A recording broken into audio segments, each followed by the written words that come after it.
My name is Su C. In my previous life, a mysterious game descended upon the Blue Star, and I bore the weight of an enigmatic legendary quest, aiding and guiding divine maidens towards their path of enlightenment. I rescued a distressed young lady whose family had been slaughtered, and meticulously cared for her, only to meet a tragic end before her eyes.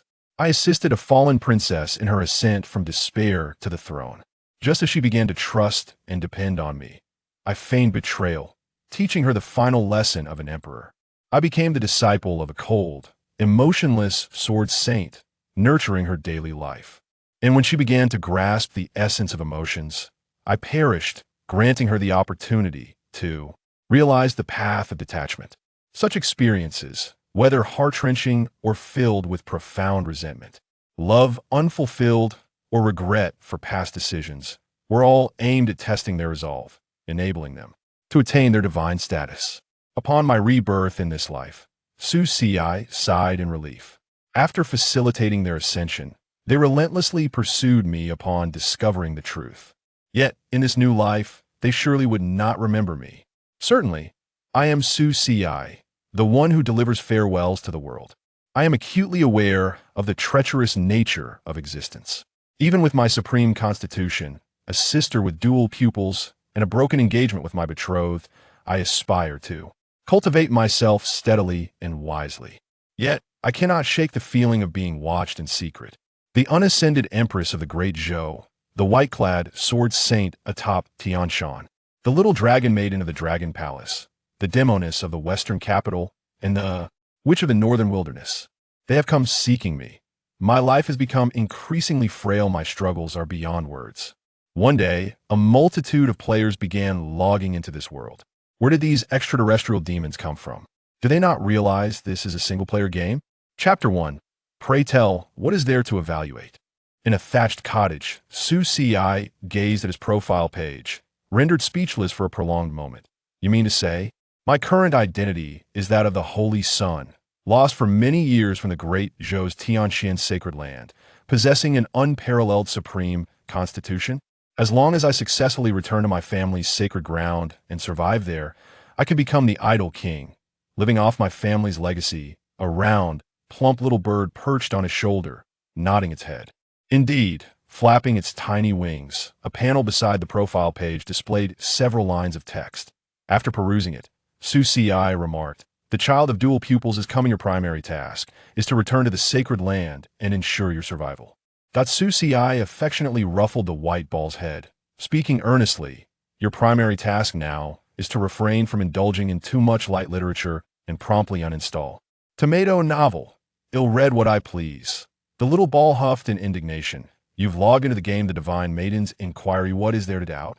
What I doubt is you. The little ball patted its tiny chest, claiming, I was your guiding spirit when you played the game in your past life. Oh, so it was you? Su Ci suddenly realized. Yes. The little ball crossed its wings defiantly, appearing quite pleased. Unbeknownst to it, the next moment, Su Ci grasped its small neck. Is it you who provided the utterly poor and outdated strategies? Making me dig wells in the abyssal desert, build furnaces in the extreme cold snowfield, and construct houses in the muddy regions, all under the pretense that this would help me. When the Divine Maiden's favor was that you? Ugh. The little ball averted its gaze, feeling guilty. Speak. Was it you? Speak up. Oh. The little ball flapped its tiny wings frantically, struggling to breathe. If you don't let go of my neck, how can I speak? Su Ci, not applying much force, released it and turned to gaze at the sky outside the pavilion. Please report the current game progress. If I'm not mistaken, this version of the game is not the one I previously played. The little ball settled on his shoulder, producing a manual from who knows where, and began to read aloud. The current game version is 0.1, depicting the flourishing scene of myriad races, known as the 9 Provinces version. In this version, chaos reigns in the western regions. The Dragon Clan in the eastern sea stirs with secret currents. The northern wilderness demon race is restless, and the southern regions see the resurgence of witchcraft. Though the Great Zhou appears prosperous, it harbors deep-seated fractures within. With a legacy spanning over 1,000 years, the nation now faces tempestuous internal and external strife. Despite the emergence of divine maidens and children of fortune, The age of great contention has dawned. I said stop. The little ball blinked in confusion. Get to the point. Well, the storyline of the Divine Maiden's Inquiry is set several decades before the game you played in your past life. The Empress has yet to ascend the throne. The white-clad sword Saint on Tianshan has yet to descend the mountain. The little dragon maiden from the Dragon Palace has yet to emerge. The little saintess of the sacred land has not yet appeared, and the demoness of the western capital and the witch of the northern wilderness are also absent. Su Si raised his hand. That's enough, I understand. Suddenly recalling something, he touched his face. Let me ask one more thing. Does the save file not carry over? It does not, indeed.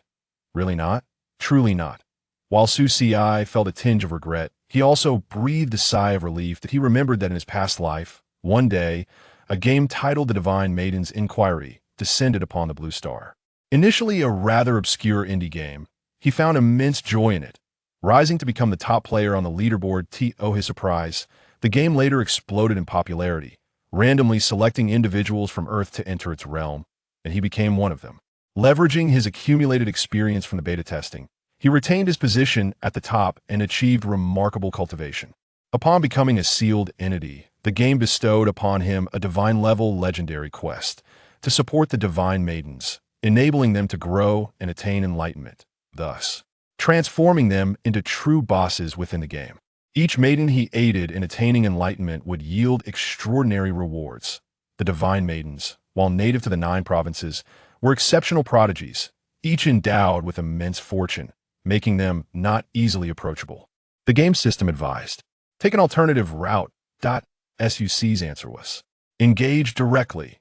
By leveraging his extensive experience from beta testing, he would approach and support them, establishing a solid emotional foundation along with their cultivation and material stability. Then, at the moment when the Divine Maidens trusted him the most, he would orchestrate a carefully crafted farewell scene as the closing act of their journey together. For instance, rescuing a noble young lady whose family has been brutally slaughtered and whose world has been shattered, nurturing and caring for her with utmost devotion, only to meet a tragic end before her eyes. Or assisting a forlorn and isolated princess, guiding her from the depths of despair to her ascension to the throne, only for her to come to trust and rely on him completely. At which point he feigns betrayal, imparting to her the final lesson of what it means to be an emperor. Furthermore, consider being mentored by a cold, emotionless sword saint devoted solely to mastering the path of the ruthless sword, who lacks common knowledge and personal feelings. He tends to her daily needs, and just as she begins to grasp the essence of emotions, he meets his untimely demise, granting her the opportunity to attain the path of indifference.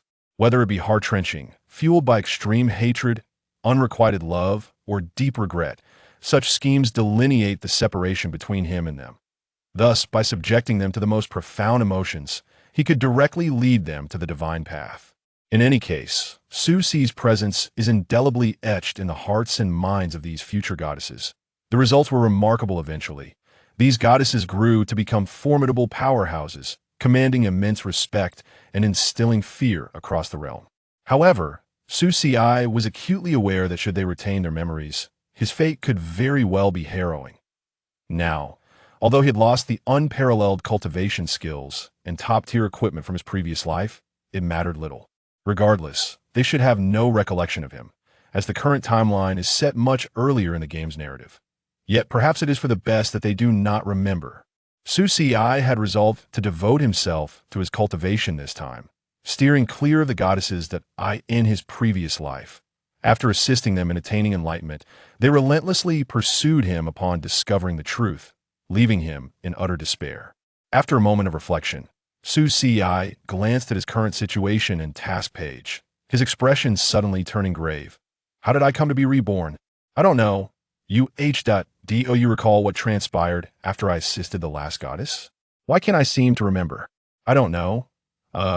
Taking a deep breath, Su Si mused, here I am, merely an unremarkable and impoverished scholar residing in a thatched cottage on the outskirts of the city, having not made any enemies recently and remaining rather inconspicuous. Why, at the very onset, is my main quest simply to survive? The round little creature shifted its plump body and cautiously suggested, would you like to take a look at the map? Yet before he could even push the map forward, the door of the thatched cottage swung open. A throng of golden-robed cultivators surrounded the humble abode. Goodness, what a grand display! Standing at the forefront was a young gentleman clad in resplendent attire, his youthful features possessing a certain delicate charm, though slightly diminutive in stature. Upon spotting Xianxia, he produced a portrait, meticulously comparing it, murmuring to himself, a tear mole at the corner of the eye, an exceptionally handsome visage, those soulful, peach blossom eyes. How extraordinarily handsome! The young gentleman was momentarily entranced, only to be nudged back to reality by a nearby attendant. He hastily wiped his mouth and declared, "This face. It must be him." He then tucked away the portrait and, with utmost reverence, bowed towards Xianxia, saying, "Brother, I have been sent by my clan to escort you home." Xianxia surveyed the young man closely, noting the dual pupils within his eyes, born with heterochromia. Could he be my brother? Bang. The door of the thatched cottage was promptly shut. The young gentleman stood bewildered. Inside the cottage, "This fellow is the one." The little creature pointed its tiny head. "Yes, he's indeed the fated individual mentioned in the task, possessing the dual pupils. Then, according to the narrative, doesn't that imply he will betray me?" Xianxia stroked his chin thoughtfully. According to the classic storyline, the next event would be his betrayal by the brother endowed with dual pupils, leading to the extraction of his supreme bone. From that point onward, he would be reduced to a cripple, beginning a period of reflection, ultimately culminating in a dramatic resurgence and a resounding slap to the face of fate. The little creature's assessment was, "Read fewer novels. When did this kid come outside? Why didn't you inform me sooner? I did mention it. When did you say that? In the initial task introduction, don't you believe me? Just flip back a page. Doesn't it say that the child of dual pupils has arrived? Only now do you mention it." Outside the door, a young attendant quietly inquired, "Young master, do you think the young master is unwilling to return with us?" Mu Jingyan shook his head, gazing at the thatched cottage. "How could that be? He must still be unclear about the situation. I will explain it to him shortly, and he will naturally accompany me." "What will you explain? What else is there to explain?" "Of course, I will inform him that he is my clan brother, the lost young master of the Tianxian sacred land. Returning means a life of luxury and the opportunity to rise like a dragon amidst the clouds. If that is the case, then why have I lived as a destitute scholar for so many years?" "That would be a question for your father. He is the one who lost you." As Mu Jingyan spoke, he suddenly sensed something amiss and turned to the side. "Brother, when did you come out?" "Just now, while you were explaining. Wasn't that from the very beginning?" Xianxia stroked his chin again. "According to your account, it was that old man who lost me back then. So now he has sent you to find me and bring me back." "It was your father," Mu Jingyan quickly corrected. Xianxia scrutinized Mu Jingyan once more, and Mu Jingyan inexplicably felt a wave of discomfort wash over him and took a few steps back. "That I didn't insult you, did?" Xianxia remained silent, pursuing him as he stepped back. Xianxia followed as he retreated again. Xianxia continued his pursuit. Then Mu Jingyan instinctively raised her hands to shield herself. "What do you mean?" Xianxia arched an eyebrow, narrowing his eyes as he scrutinized her features. "So, you are the daughter." Without hesitation, Mu Jingyan covered Xiaxia's mouth with her hand, while her other hand restrained him.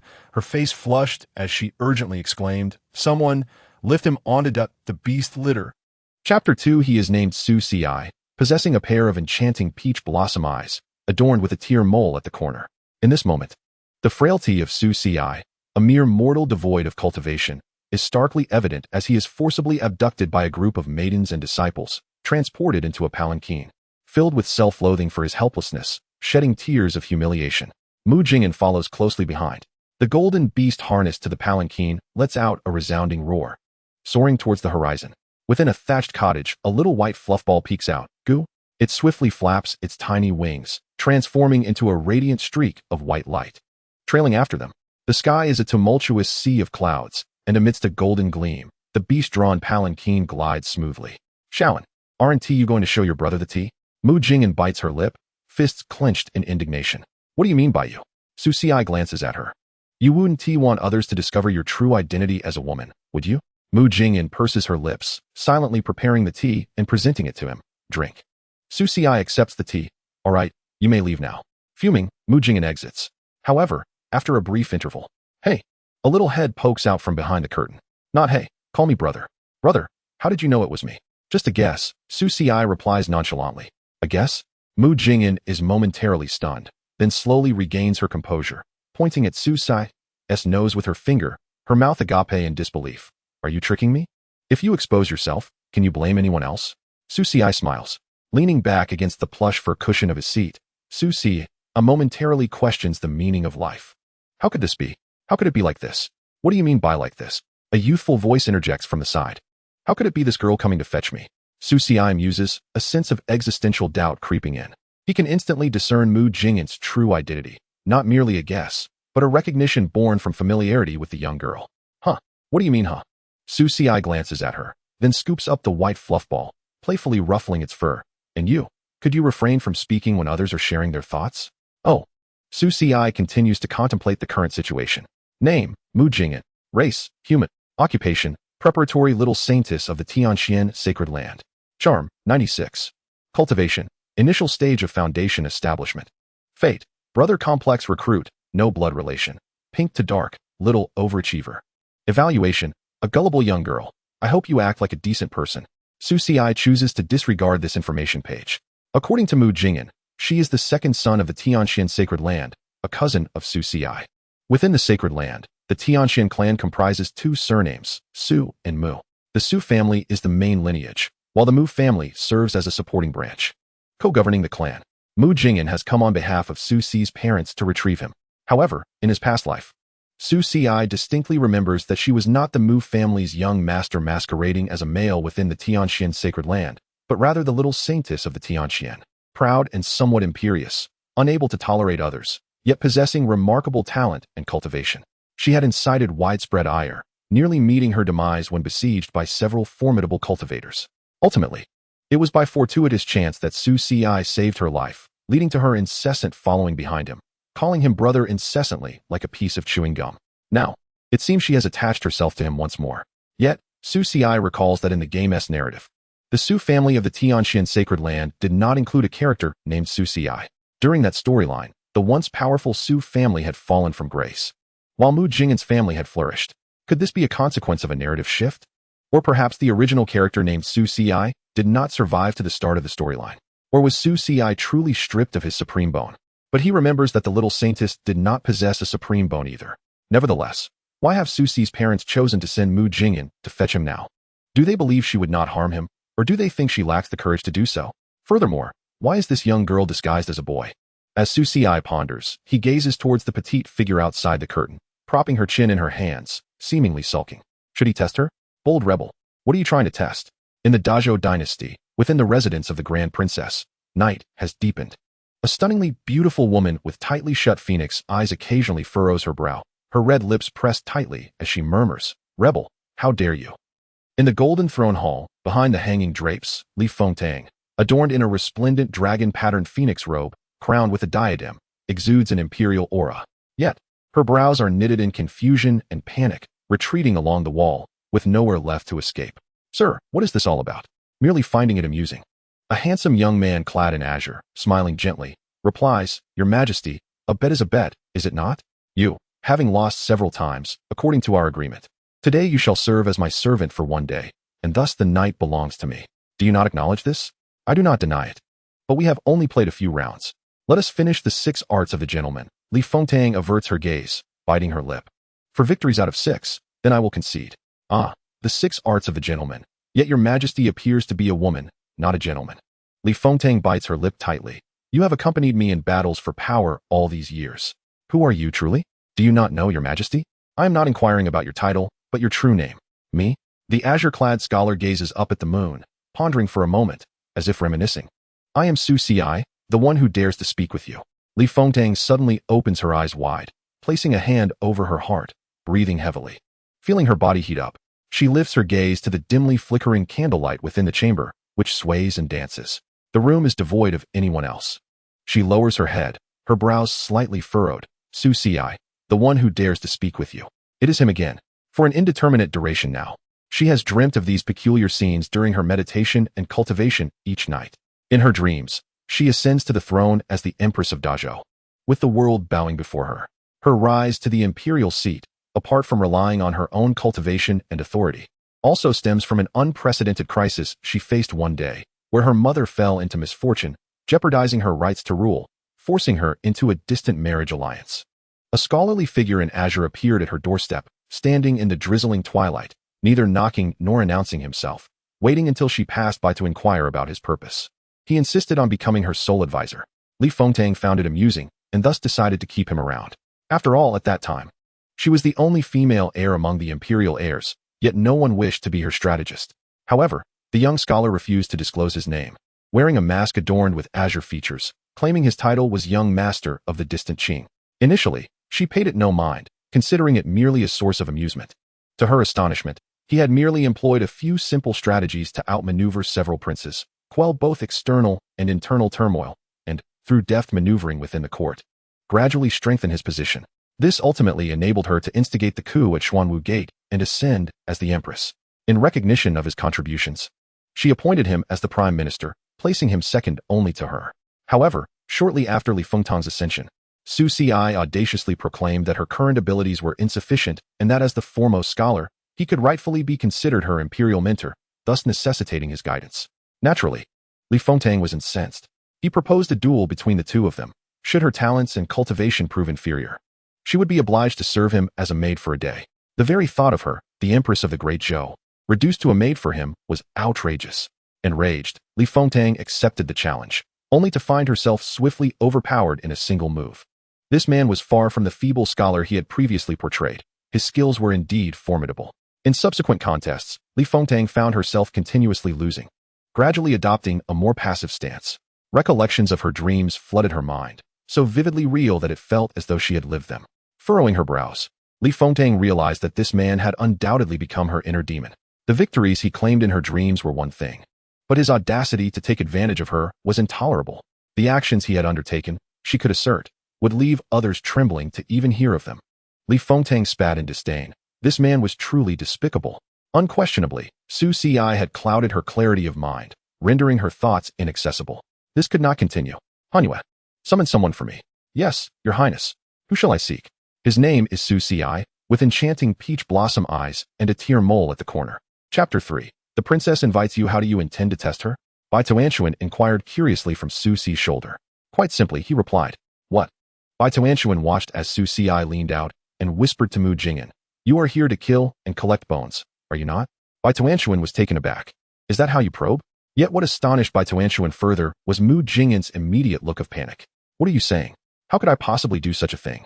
Easily deceived, this girl revealed her true colors with just a little prodding. Bai Tuanshuan, embodying a pet character from the game system, communicated with Su Ci as though in a private chat. Why did you ask so directly? Your strength is so low. What if she acts against you? Shrugging, Su Ci responded, you know my strength is lacking. I would have been trapped when her group surrounded me. I understand how to handle this girl. I have already figured her out in my past life. It's best to be straightforward with her. He was simply too much. Without hesitation, Su Ci pulled Mu Jingyan into the carriage. Oof, she stumbled, barely managing to brace herself against the wooden wall of the carriage. With wide eyes, Mu Jingyan exclaimed in frustration, I'll tell your parents that you're bullying me. You'll be done for. Make sure to say it. If you don't, I'll say it for you. Mu Jingyan bit her lip and glared at him. What do you intend to do? I still have questions for you. Su Ci smirked. Your flustered response earlier, along with your triple negation, suggests you are indeed plotting against your cousin, aren't you? Mu Jingyan's eyes widened, her small hands flailing in front of her. I am not. And what do you mean by triple negation indicating affirmation? I've never heard of such a concept in Confucianism. I was just making it up, Su Ci replied bluntly. Yet your panicked demeanor speaks volumes. Mu Jingyan bit her lip, her beautiful eyes narrowing as she regarded Su Ci. Are you not afraid that I might truly dig up your precious bones on the way? Leaning lazily against the carriage wall, Su Ci observed her with a relaxed demeanor. They are forcing you to do this, aren't they? With his current low strength, she could have acted against him long ago when they were still in the thatched cottage. Her hesitation indicated either an inability or a lack of desire to act. Mu Jingyan averted her gaze, her large eyes fluttering. I don't know what you're talking about. The Tianxianmu family, your parents intend to, suddenly. Mu Jingyan lunged forward, covering his mouth with her small hand, her face in a flurry. You'll get us killed. Mmm. Speak. Mmm. Su Ci pointed to her hand over his mouth. Only then did Mu Jingyan sheepishly withdraw it, whispering a warning. Don't make a sound. The people outside might hear. She then carefully set up a soundproof barrier. Quite cautious. So, on one side, your parents wish to claim my bones, and on the other, my parents may have some obligation or other reason towards you. In any case, you're in a dilemma now, aren't you?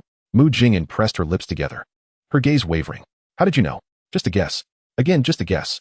Mu Jingyan crossed her arms and huffed. Regardless, I won't harm you now. Just return with me peacefully. Return peacefully, huh? Su Ci sighed, shaking his head. It seems that achieving my desires will be quite difficult for the time being. What nonsense are you spouting? Mu Jingyan queried, confused. Would you like to see the situation outside now? What? Mu Jingyan pouted, leaning to lift the curtain, only to be met with a sight of numerous women clad in red armor adorned with phoenix feathers. How could this be? Mu Jingyan gasped, her mouth agape. Su Ci, having just familiarized himself with the new system interface, noticed a swarm of red dots suddenly appear on the mini-map. Clearly, these newcomers were not friendly. The red feather guards. The personal guards of the great Zhou's Long Princess. What could they want? Mu Jingyan narrowed her beautiful eyes. Stepping out of the carriage, she stood before the crowd. Still dressed like a young noble, and feigned a spoiled demeanor. How dare you block my carriage? What is your intent? The leader of the guard, a maid in red, stepped forward and proclaimed, May I inquire if Su Ci is within the carriage? The Long Princess requests your presence. Just say I am not here. Mu Jingyan blinked her large eyes, the ripples of her pupils betraying her surprise. He says he is not here. Taking a deep breath, Su Ci nearly gasped for air. Why are you hitting me? Mu Jingyan turned back, incredulous. Why did you make me say that? With a resigned shake of his head, Su Ci knew there was little to be gained in conversing with this foolish girl. He lifted the curtain and stepped out. I am unaware of what the Long Princess desires from me. The maid, Han Yue, furrowed her brow slightly, displaying some discontent, yet still spoke respectfully. The Long Princess's intentions are beyond the comprehension of a mere servant. Please accompany me. Upon hearing this, Su Ci nodded but then inquired, and what if I refuse to go? His words left everyone momentarily stunned. They likely anticipated that Su Ci would stall or seek ways to politely decline. But they had never anticipated his outright refusal. Who was the Long Princess? The most cherished daughter of the current emperor, even granted the title of imperial princess, with the power to establish her own court. She was also a significant force in the struggle for succession within the Great Zhou. How dare he refuse? The maid, Cold Moon, wore a frosty expression, stating that Her Highness the eldest princess had merely requested the young master to make a visit, and as for the young master's willingness, it seemed the princess was not particularly concerned. Upon hearing this, Mu Jingyan felt a wave of panic wash over her. What to do? What to do? How could the eldest princess be so forceful with Su Ci? Just as the leading maid was about to continue speaking, her expression suddenly shifted, and she gracefully bowed to the two, indicating her understanding that Su Ci was unwilling this time, and promised to return another day to invite him again. Mu Jingyan was left in stunned disbelief. Is this really permissible? Su Ci, however, was not so naive. He narrowed his eyes slightly as he watched Cold Moon and her companions depart. Surely, some unforeseen circumstance must have caused the eldest princess to change her mind? After the red feather guard left, Mu Jingyan cautiously inquired, Brother, were you not a mere impoverished scholar before? How could the eldest princess come to seek you? Su Ci's countenance remained calm, as if he were unaffected by the matter. Yet within, he was quite taken aback. At this juncture, should she not be preoccupied with political strife? Lacking the power he once had in his past life, Su Ci was extremely reluctant to engage with her at present. A woman consumed by power is difficult to communicate with, and a single misstep could cost one their life. So, what could possibly compel Li Fengtang to seek him out? No, the real question was how she came to find an inconspicuous, impoverished scholar like himself. Could it be that you, my dear, have leaked my background? Su Ci regarded Mu Jingyan with a suspicious gaze. I certainly did not. Mu Jingyan hastily protested, only to have her cheeks pinched on either side by Su Ci. Oh, still daring to argue? If you persist, I shall have my parents dress you in the attire of a young lord disguised as a maid to serve me. Mu Jingyan's clear and innocent eyes widened in shock. How could you say that? Is this still the language of the Great Zhou? Why can't I understand? I shall do as I please. If you are dissatisfied, you may dig out my supreme bones along the way. Su Ci chuckled lightly. If you are not content, feel free to take drastic measures. Mu Jingyan bit her lip, her gaze fixed intently on Su Ci, her chest rising and falling rapidly. Suddenly, she lunged at him, exclaiming, I shall bite you to death. The carriage soon echoed with the sounds of the little girl's playful grumbling and Su Ci's cries. Mu Jingyan, are you a dog? Chapter 4. 18 Years of Scholarly Pursuits, where interrogations and probes yielded no results.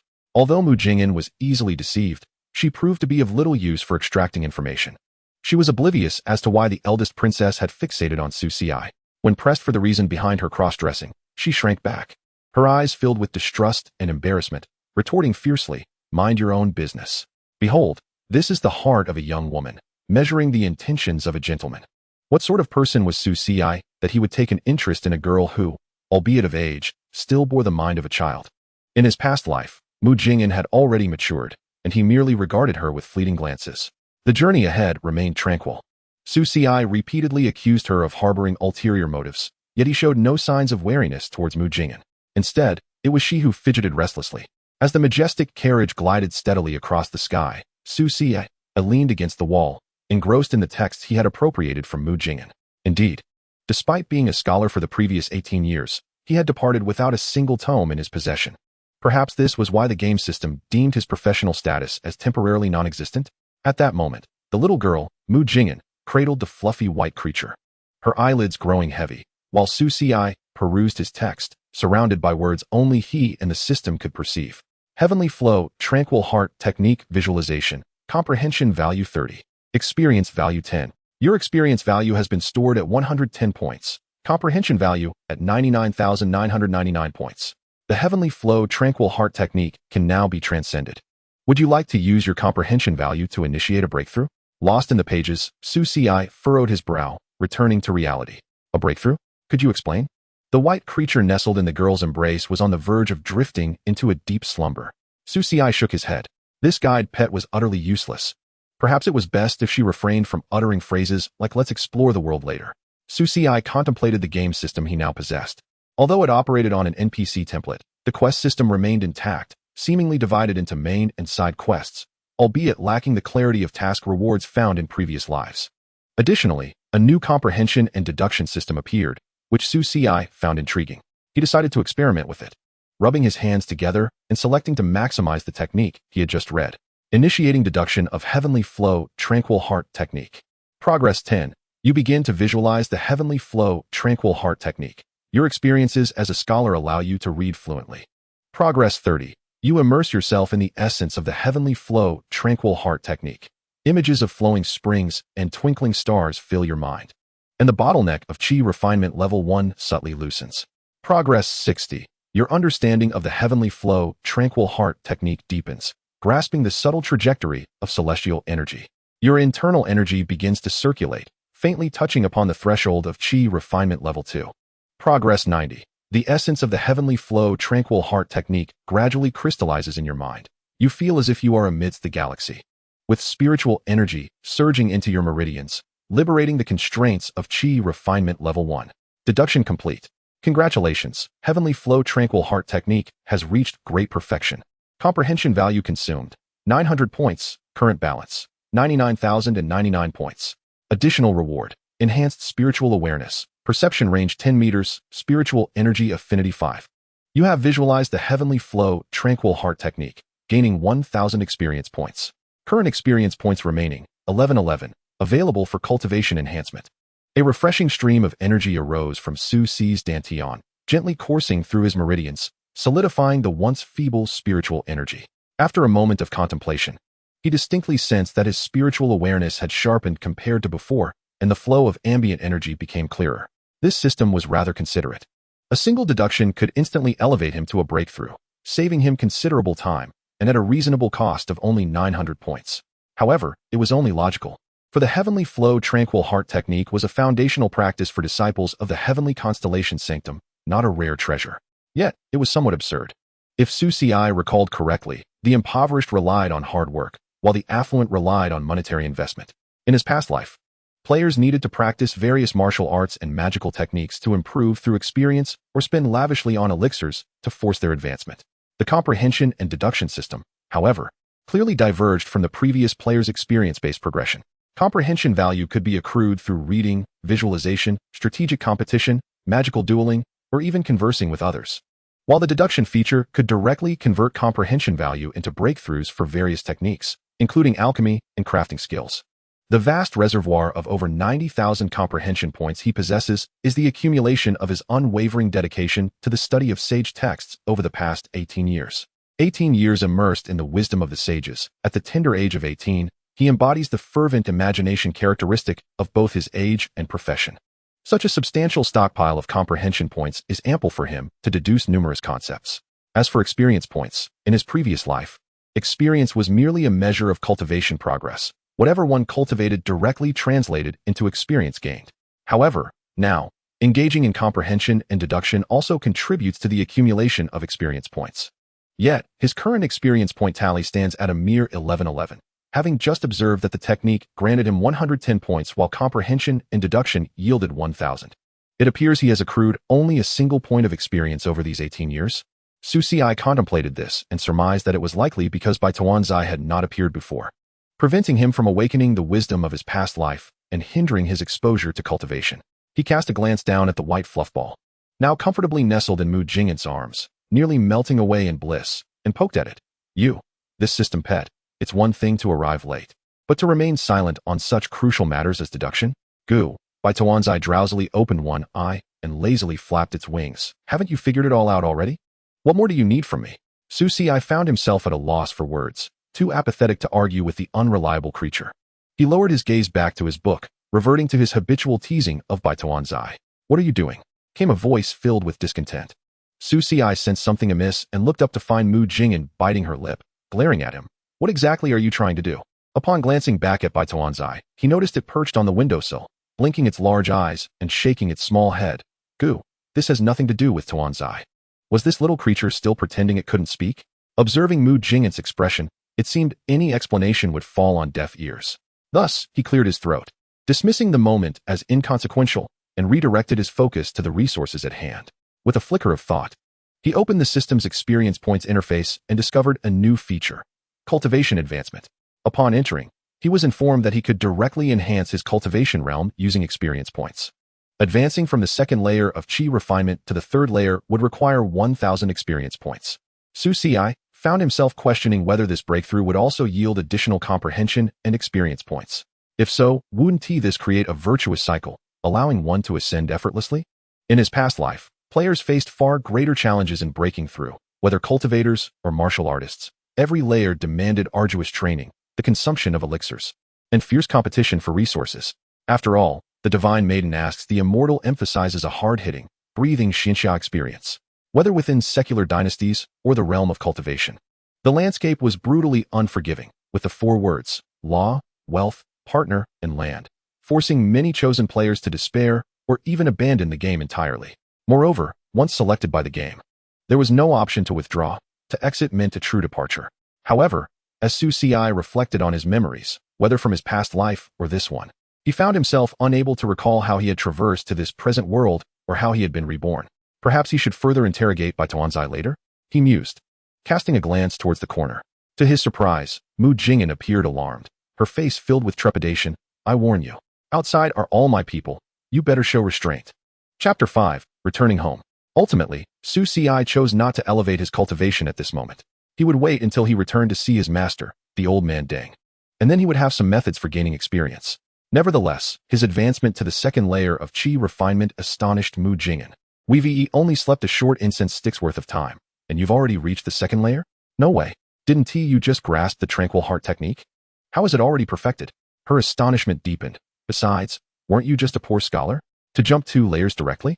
Is it not possible that I possess exceptional talent? Su Xiai retorted. Mu Jingyan was momentarily speechless, muttering softly, so strange, as her small hand naturally reached for Bai Tuanzai, beginning to stroke its feathers. This pet of yours is quite adorable. I am not a pet, Bai Tuanzai exclaimed, glaring with wide eyes and flapping its tiny wings, urgently communicating with Su Xiai through thoughts. Oh, what has gotten you riled up? Mu Jingyan, while petting Bai Tuanzai, curiously scrutinized Su Xiai, attempting to discern something from his overly handsome visage. However, Su Xiai merely lounged lazily against the soft cushions of the carriage, flipping through the Tian Lu Jing Xnju, appearing entirely unconcerned by her scrutiny.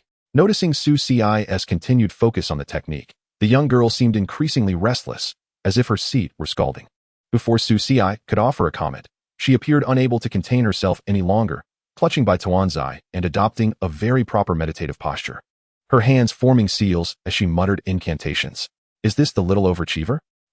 Bai Tuanzai finally could no longer endure Mu Jingyan's relentless affection. vigorously flapping its wings and breaking free from her grasp, fluttering to perch on Su Xia's shoulder and butting its head against him. You need to keep her in check. At this rate, I'll lose all my feathers. Su Xia could hardly be bothered to engage with the two, whose combined intellect hardly surpassed 90. He found himself reminiscing about the tranquil life he once led atop the Tianshan Mountains. What would Master think of this? Well, while his ears might be at peace, he would likely be compelled to devote himself to rigorous training. Mu Qingshang, the foremost female sword immortal of the Tianjing Mountain Sword Rain Pavilion, revered as the greatest swordswoman of her time, possessed an endearingly naive and aloof personality. Cold and distant, she was quick to draw her sword at the slightest provocation, harboring a fierce disdain for evil. Seemingly consumed solely by the sword path and the eradication of malevolence to cleanse the world of its impurities. Shortly after Su Xia became her disciple in his past life, she remained as icy and indifferent as ever, imposing strict demands on his training. However, due to her singular focus on her path, devoid of any worldly knowledge, she often became unable to care for herself, relying entirely on Su Xia for her daily needs, which proved to be quite the burden for him. In Su Xi's view, Mu Qingshang was an exceedingly difficult person to warm up to. Even after spending considerable time together, the only significant emotional shift occurred when he feigned death and departed. A change so profound it almost affected the laws of the universe. Yet, in this current narrative timeline, how could Mu Qingshang possibly care about who he was? She didn't even know him. Su Xia, atop a desolate peak in a frigid snowy domain. A tall and graceful woman clad in a pristine white robe stood apart from the world, wielding a white jade sword. The wind and snow swirled around her, her delicate features framed by flowing black hair, undisturbed by the elements, lending her an ethereal presence. Master Mu, called a female disciple. The master has instructed that you must not descend the mountain. Why? Mu Qingshang turned to regard her, her tone indifferent. The master says that due to the chaos of causality, should you descend, calamities will ensue, and fortune and misfortune will intertwine. But I must go. The disciple was taken aback. I must go, Mu Qingshang repeated, her eyes devoid of emotion, her expression serene and resolute. Prepare a map of the southern kingdom of Dezhou for me. The disciple hesitated, her brow furrowed. But you cannot read it. What if you get lost again? Mu Qingshang's face remained devoid of expression, her delicate brows furrowing momentarily before relaxing as she calmly stated, but ACI understands. The female disciple was taken aback. Who is ACI? What sort of individual emerges from our Sword Rain Pavilion? Mu Qingshang continued, her tone imbued with conviction. Even if I cannot find the path, I can still locate ACI. Upon finishing her words, a flurry of snow-laden wind swept by, leaving no trace behind. That night, the realms of the 9 provinces trembled. It was said that the sword from the snowy peaks of Tianshan had finally descended upon the world. Within a day, Su Xia and his companions arrived at their destination, the imperial city of the great Zhou, Luoyi. A fearsome golden beast, its eyes menacing, landed before an imposing mansion, pulling a beast-drawn carriage. The journey had been surprisingly tranquil. Aside from the incessant chattering of a large and small creature, there were no other worries or ambushes. Su Xia had once suspected that among the cultivators and martial guards escorting him, there might be an assassin ready to strike, yet none appeared. He glanced at the drowsy white fluff nestled in Mu Jingyan's arms and gave it a gentle pinch, transmitting, "Is it truly this easy to return home? Something feels amiss. Dinner is ready." Gulp. The white fluff abruptly opened its eyes, wiping away drool. What dinner? Faced with Su Xi's increasingly amiable gaze and his approaching steps, Mu Jingyan, unable to hear the transmission between the man and the creature, grew anxious, swallowing hard and taking a step back. What do you wish to do? Su Xi paid her no heed, casually pinching her cheek. Off you go, little one. You, Fluff, has the task reward been settled? Gulp. It is being settled. The white fluff flew to his shoulder, opening the system interface. Main Quest 39, The Hidden Dragon in the Abyss, Stage 1 completed, successfully evaded ambush. Task evaluation, excellent. Rewards, 5,000 insight points, 3,000 experience points, 1 low-tier spiritual weapon, the Azure Steel Sword, and 1 random Earth-grade movement skill book. Current remaining insight points, 104099, remaining experience points, 4111. Su Xi gazed at the rewards displayed on the system interface. The rate of increase in insight points and experience points far exceeded his expectations. Particularly, the insight points had surpassed the 100,000 mark, sufficient for him to deduce more advanced techniques or skills. The Azure Steel Sword was negligible. Although the movement skill was random, it was still of Earth grade. However, he was more concerned about how many stages this main quest encompassed. He hoped the task's difficulty was not overly extreme.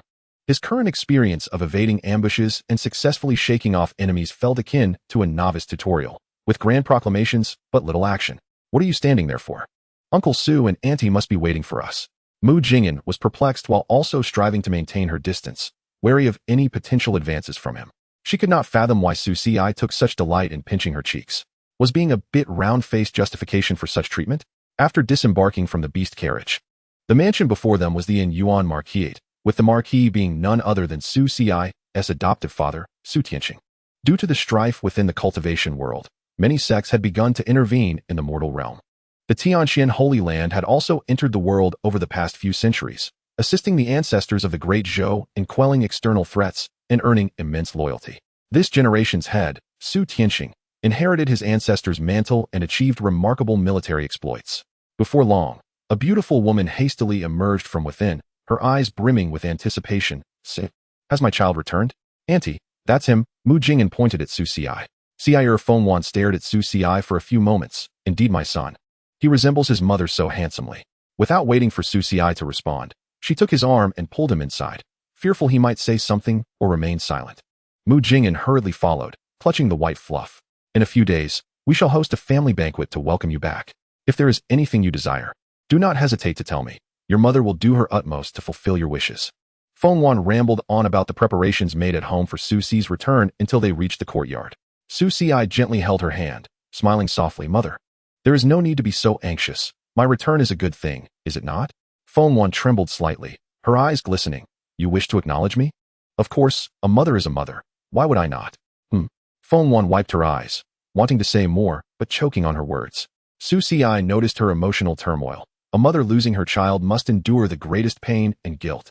In his previous life, he had never met Fengwan, only hearing tales of the talented woman from the Feng family in the southern region who had not lived beyond 40, fading away too soon. Yet here, Fengwan appeared to be only around 40. After Su Ci addressed her as mother, Fengwan relaxed, as if a floodgate had opened, inquiring about his circumstances over the years, while also introducing the current situation of the Yin Yuan Marquis. She was exceedingly graceful and gentle, embodying the demeanor of a nurturing woman. However, after walking a short distance, she glanced around as if searching for someone. Where is your father? Yes, in the study. A servant replied, retracting his neck. In the study? Fengwan's expression darkened, her voice rising. Su Tianxing, how daring of you to remain in the study while Su has returned. I have given you face enough. You, call him out immediately. If he doesn't come out, he will spend the night on the streets. Yes. After Fengwan scolded him, she turned back, linking her arm with Su Ci's wrist, resuming her gentle motherly demeanor. Su Ci mused, the family hierarchy is quite clear now. No wonder Mu Jingyan had acted so peculiarly since their arrival. It turned out to be this. However, Fengwan's attitude towards the young girl was also remarkably warm and kind. Jingyan. Mu Jingyan appeared somewhat distracted. Fengwan spoke softly. You shall not return tonight. Stay and have dinner with Auntie and your brother Su Ci. Brother Su Ci? And no, it's nothing. Mu Jingyan hurriedly shook her head. Chapter 6. Send him to get beaten. Mu Jingyan, clutching the white fluff, trailed behind the two, her small face occasionally stealing glances at Su Ci, then lowering her head to stroke the fluff as feathers, her expression complex. The white fluff, appearing utterly disenchanted, was being ruffled into a disheveled state, occasionally using its small wings to pat Mu Jingyan's hand in a futile attempt to resist. Gulp. The white fluff transmitted to Su Ci, a hint of grievance in its tone. This little girl is far too rough. I'm nearly bald. Aren't you going to do something? Su Ci read the message but chose not to respond. Upon entering the main hall, he finally laid eyes on his adoptive father, the current head of the Tianxian Holy Land, Marquis Su Tianxing. Su Tianxing exuded a profound and steady aura as he sat in the principal seat. Speaking in a deep voice, you must be Xiaira? Is it that hard to recognize? Fengwan retorted sharply. Madam, would I? Stop trying to put on airs in front of us. Bring some tea. Su Tianxing opened his mouth, seemingly wanting to argue, yet upon meeting Fengwan's commanding gaze, he swallowed his words back down. He sighed helplessly, rising to obediently pour tea aside. The esteemed Duke of Anyuan, the master of the celestial sphere, was surprisingly chastised by his own wife as if he were a mere servant. Su Ci observed this scene, his lips twitching slightly. Yet, a flicker of relief washed over him. With his mother Fengwan by his side, perhaps his safety was assured? Su Ci remained preoccupied with his destiny. Setting aside the matter of the peach blossom tribulation, the concerns regarding his father were notably intriguing. If the implication of his fate was that he would bring trouble to old Deng, causing him distress, that would be manageable. However, should it signify a rift between father and son, the consequences would be dire indeed. Mu Jingyan stood nearby, cradling a fluffy white creature, her little face flushed. Clearly struggling to suppress laughter, her shoulders shaking. The white creature seized the opportunity to wriggle free from her embrace, flapping its wings and landing on Su Xi's shoulder. Feng Wan guided Su Xi to sit down, her expression softening into that of a gentle, loving mother as she spoke tenderly. My dear, you have suffered outside for so many years, your mother feels deep remorse.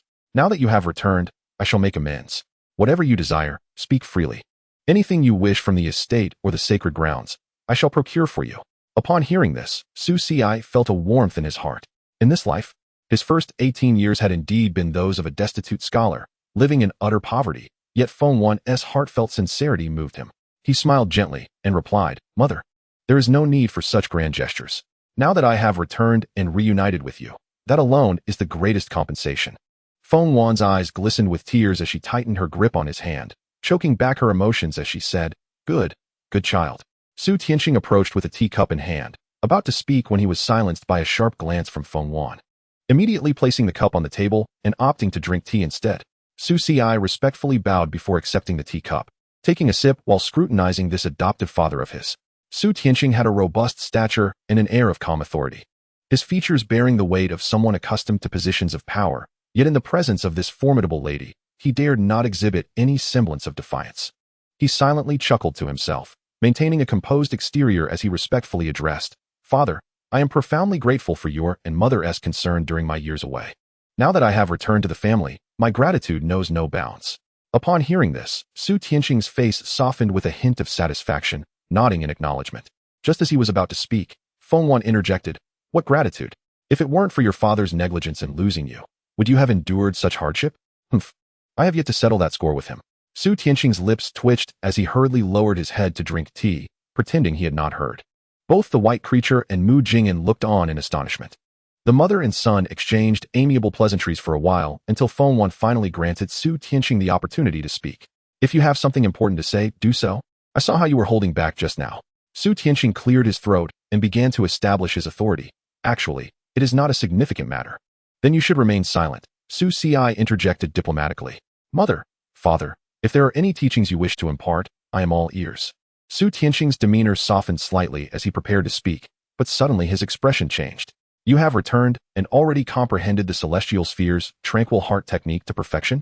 While on the journey, Su Xi had turned to Mu Jingyan and gently remarked, Sister and provided me with the technique and generously offered her guidance on numerous occasions.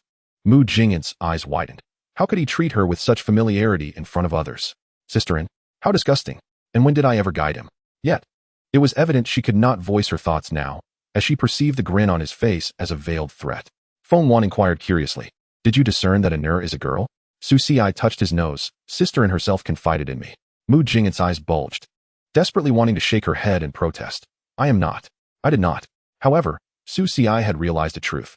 Such a level of cross-dressing was not even an illusion nor a transformation spell. One need not be a cultivator. Those with a modicum of experience could see through it effortlessly. To the members of the Su family, it seemed not to be a secret. Otherwise, Feng Wan wouldn't have reacted as she did. Thus, a question arose. Why did Mu Jingyan, or rather the Mu family, require her to masquerade as a boy? Was it merely a personal whim? Yet Mu Jingyan glared at Su Xi, as if to say, mind your own business. As for Su Xi's talent, both Su Tianxing and Feng Wan expressed immense delight. Truly my son, exceptional talent indeed. However, this is merely a fundamental cultivation technique. Do not let pride take hold. To comprehend it to perfection in less than a day is indeed remarkable. Why should one not take pride? Feng Wan shot him a look.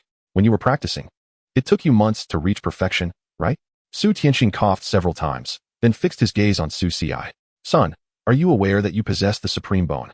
Su Xi's heart skipped a beat, yet he maintained his composure. I have heard a bit from Mu Jingyan, but the specifics escape me. Su Tianxing nodded solemnly.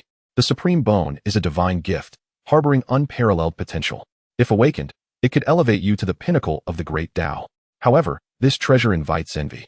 Both within and outside the sacred grounds, even throughout the great Zhou dynasty, many covet it. I shall arrange for your protection. But relying on others is less effective than relying on oneself. Your current cultivation is still shallow. You must hasten to elevate your strength for your own defense. Thank you for the reminder, Father. Su Xi clasped his hands respectfully. Upon my return, the sacred grounds will soon hold a return ceremony to formally establish your position as the young master. You need not fret about this matter. I will take care of it. What I wish to discuss is another matter, Su Tianqing added. Feng Wan's brow furrowed slightly. Is it about Frosty Girl's situation? Su Tianqing nodded. Indeed, it concerns that. Will it not be too distressing for her? She has become a cripple, now that Su Xi has returned. With his remarkable talent and constitution, how could she hold him back? Su Tianqing spoke with determination. Su Xi's eyelid twitched. Could it be? Feng Wan sighed softly. After all, it was a betrothal arranged by the old master many years ago. If we withdraw now, you must remember to handle it delicately. Do not harm the relationship.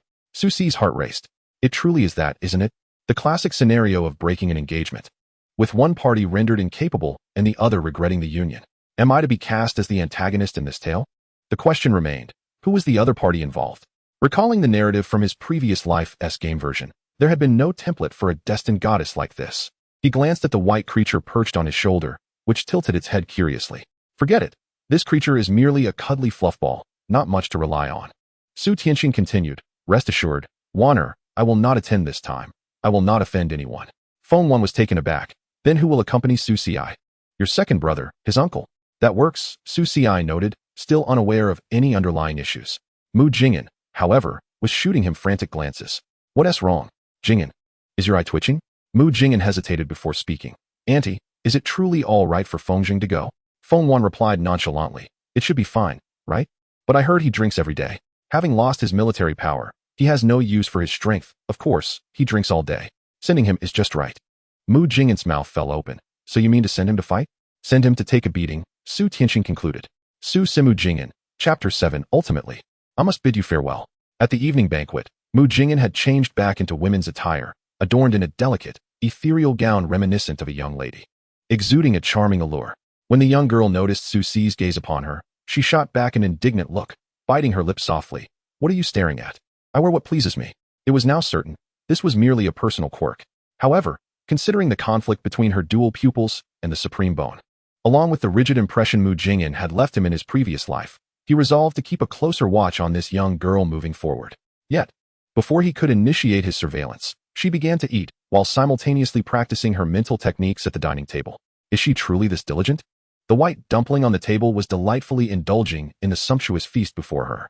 Su Xi found it somewhat difficult to watch and turned to Feng Wan, who had been diligently serving him food, saying, Mother, Father, there is something I do not comprehend. Since I am the young lord of the sacred land lost to the outside world, why has no one sought me all these years? And why, all of a sudden, am I being brought back? As soon as these words were spoken, the atmosphere in the room grew tense. Feng Wan exchanged a glance with Su Tianqing, a flicker of complexity passing between them.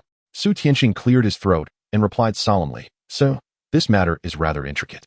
When you were born, the sacred land and the great Zhou were engulfed in turmoil, beset by the invasion of the demon clan and chaos wrought by the beast tribe. At the time, I was stationed in Tianyuan City, which was deeply affected by the strife, and our family was also experiencing instability. To ensure your safety, I had no choice but to send you away from the sacred land, entrusting you to a reliable individual. Unfortunately, that person later met with an accident, severing our connection.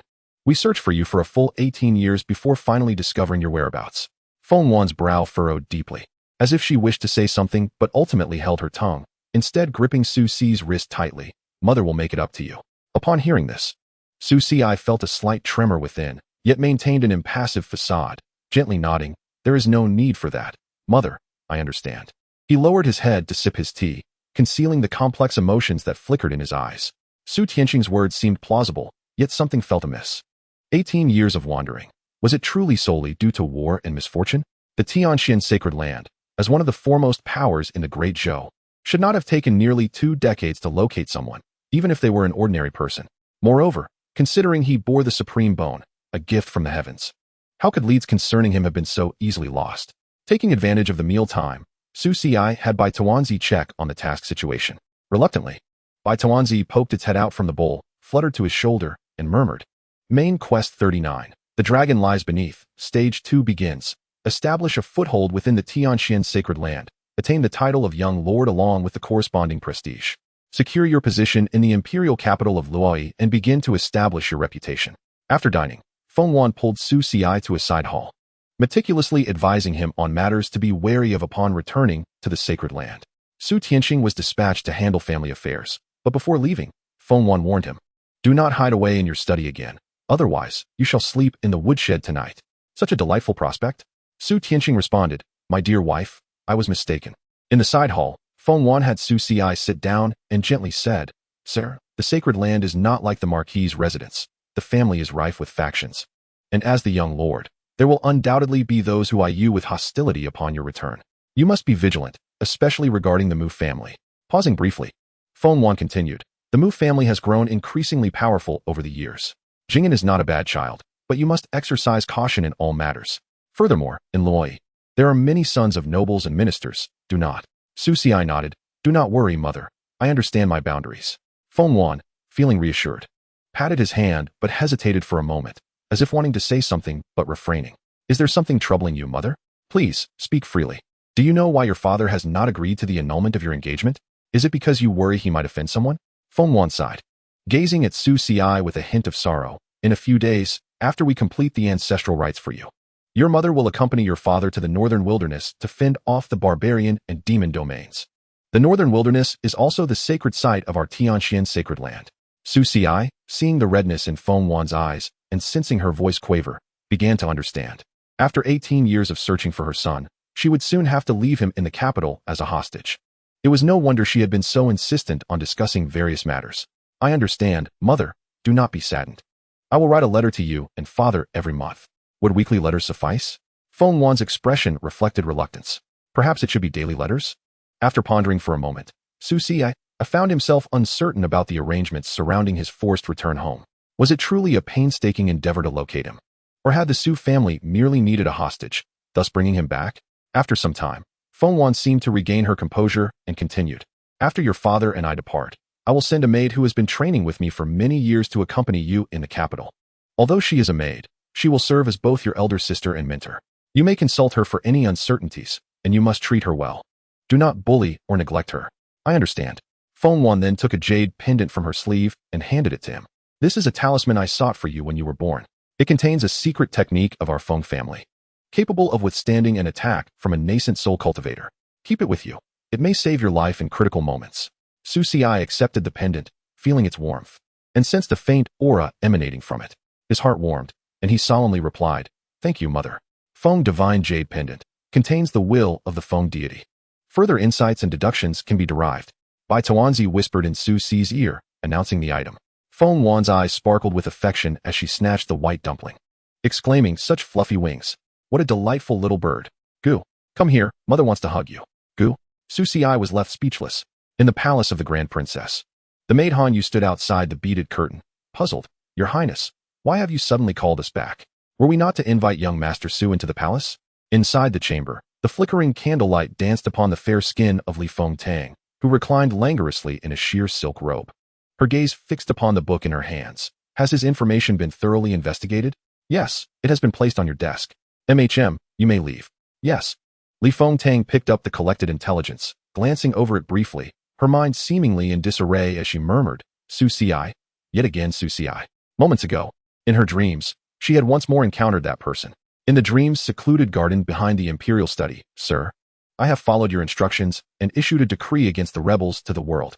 Those insurgents and feudal lords, just as you predicted, have raised their flags in rebellion upon learning of your defection, intending to support you as the sovereign." Dressed in imperial robes and adorned with a crown, Li Fengtang wore a smile. "Next, we merely need to systematically eliminate these vermin within the court, and peace shall be restored to the realm." She took a sip of clear tea. "But what are your plans moving forward, sir?" Just as Li Fengtang finished speaking, the scholarly figure in her dream chuckled softly and slowly turned towards her. His features appeared somewhat blurred, yet his peach blossom eyes held a depth that pierced through to her very soul. "What do you think, Your Majesty?" "In my humble opinion, Your Majesty has already found the answer within." Li Fengtang's voice was soft and melodious as she lifted her gaze to him. "Sir, please do not keep me in suspense. By appointing you as my chancellor, I have placed my trust in you, and there is no other reason." The scholar in the green robe, however, remained silent. Halting his steps abruptly, he suddenly leaned forward, causing Li Fengtang to instinctively take a step back. The distance between them shrank dramatically, and she could even perceive the faint scent of ink emanating from him. "Your Majesty," he murmured with a low chuckle, his voice flowing like a clear spring. It is easy to plot for the world, but difficult to fathom the human heart. Do you not know that the most unpredictable thing in this realm is the human heart? Li Fengtang furrowed her brows and averted her gaze. I am well aware of that. Yet, he raised his hand gently, tilting her chin with a smile. If your majesty wishes to secure your throne, you must learn how to discern and command people. Li Fengtang thought that the dream version of herself would fly into a rage, pushing him away and rebuking him fiercely. Instead, her small face paled slightly, her tone softening. Su Xi, how dare you be so disrespectful? She then saw Su Xi turn to gaze at the frost-white crescent moon above, smiling as he spoke. The military power of the vassal princes has already gathered in my hands, and the treacherous ministers and factions in court are taking advantage of the chaos. Your majesty must take swift action. It must be decisive to resolve this once and for all. I understand, Li Fengtang nodded slightly. Moreover, the remaining princes and elder ministers in the court cannot be fully trusted. One must always retain a sliver of their original intent. Yes, I know. Li Fengtang vaguely sensed something amiss in Su Xi's words. After a moment of silence, she spoke again. Even if you sometimes harbor ulterior motives against me, I will still choose to believe in you, sir. Li Fengtang's delicate brows furrowed slightly. But, sir, how should we resolve the ensuing turmoil among the princes and quell the internal and external rebels? With a faint smile, Su Xi responded in the same manner as before. Your majesty already has the answer in your heart, do you not? Li Fengtang gazed at him in silence. Su Xi extended his hand, drawing his sword from his waist and offering the hilt to Li Fengtang. The treacherous minister is close at hand, plotting against you. With one stroke of your sword, you can eliminate him and restore order. Li Fengtang's jade hand trembled, unable to grasp the hilt, her eyes widening in disbelief as she stared at him. What? What do you intend to do? Your majesty is wise. Do you not already have the answer? Indeed, she had already discerned the answer to the riddle in her heart. The great Zhou had been in turmoil for many years, with feudal lords seizing power and treacherous ministers abounding. Su Xi had tied all these calamities to himself. As long as the leader of the rebellion was eradicated, everything would naturally fall into place, and great achievements could be realized. Yet, she hoped for a different answer from Su Xi. Li Fengtang lowered her gaze, unable to hold onto the sword hilt. I cannot agree to this. We have been companions for 7 years.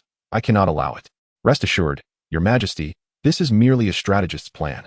A strategist excels at deception. How could I possibly perish? Su Xi smiled broadly.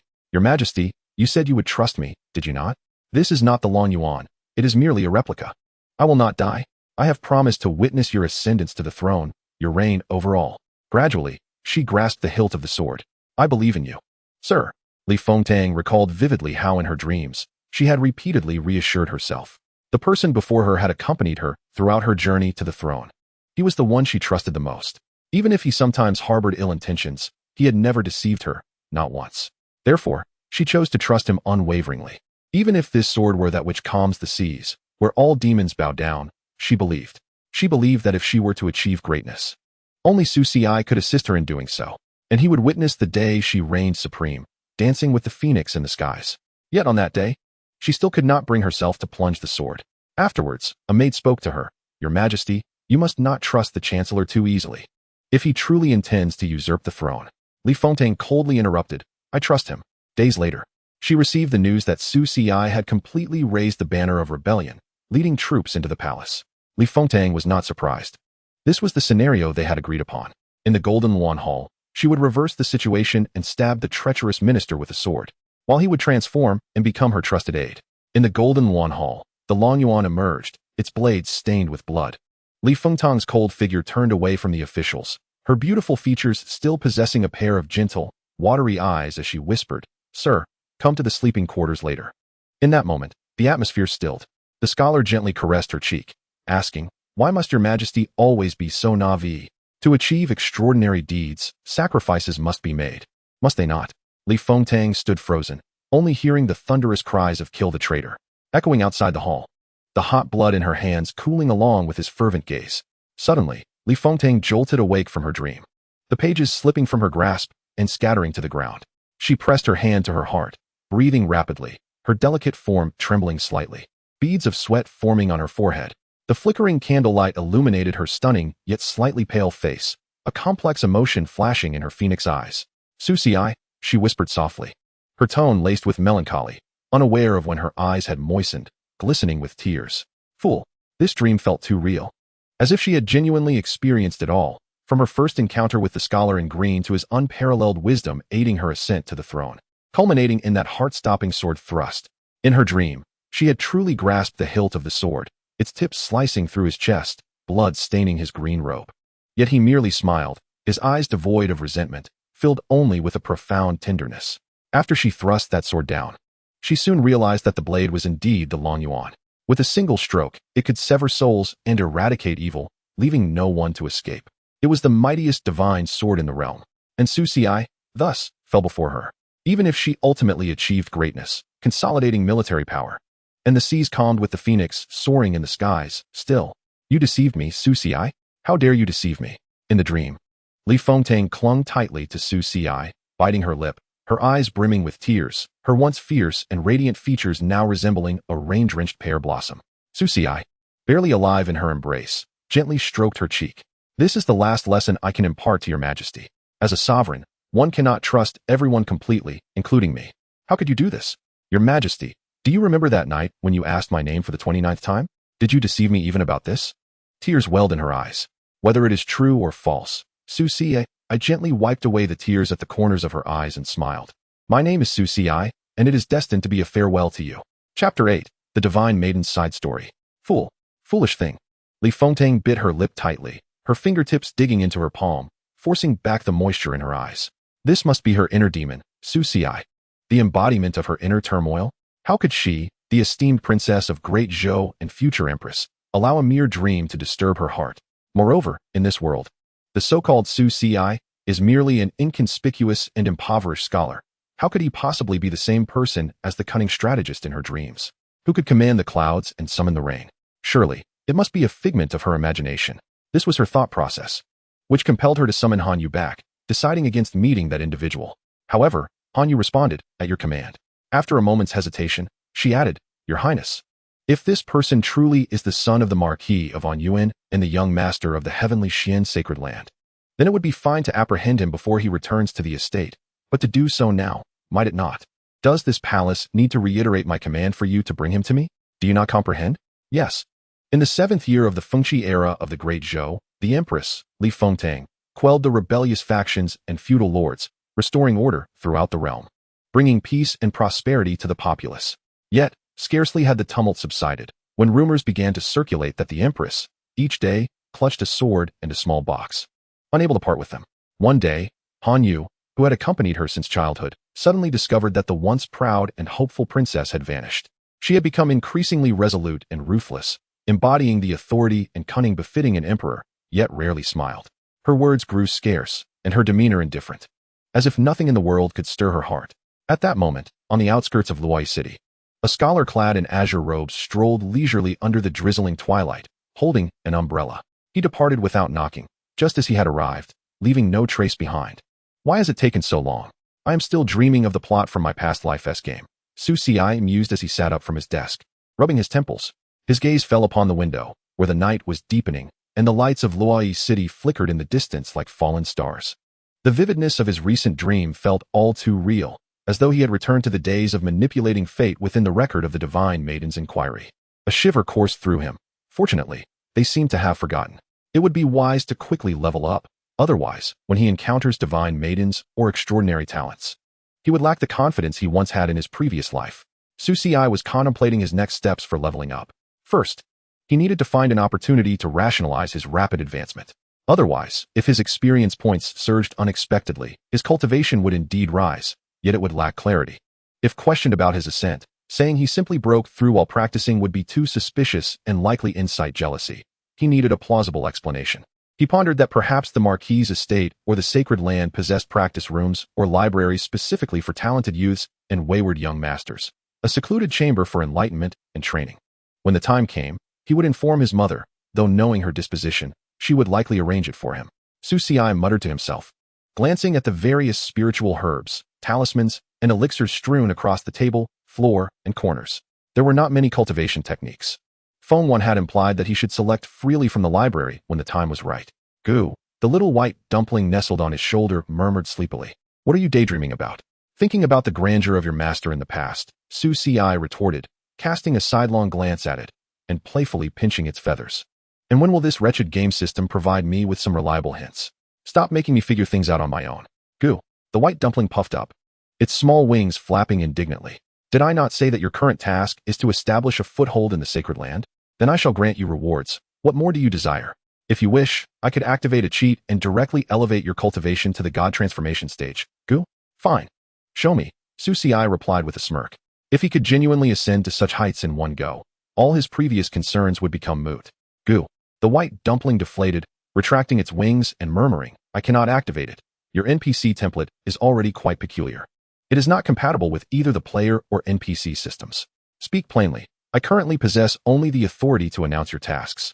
Get used to it. Xianxia nodded. During my previous gaming experiences, was it not the same for you? The white dumpling fell silent, mumbling softly and turning its gaze aside, refusing to speak. Humph. Oh, still sulking, are we? Xianxia gathered it into his arms and gave it a thorough rub.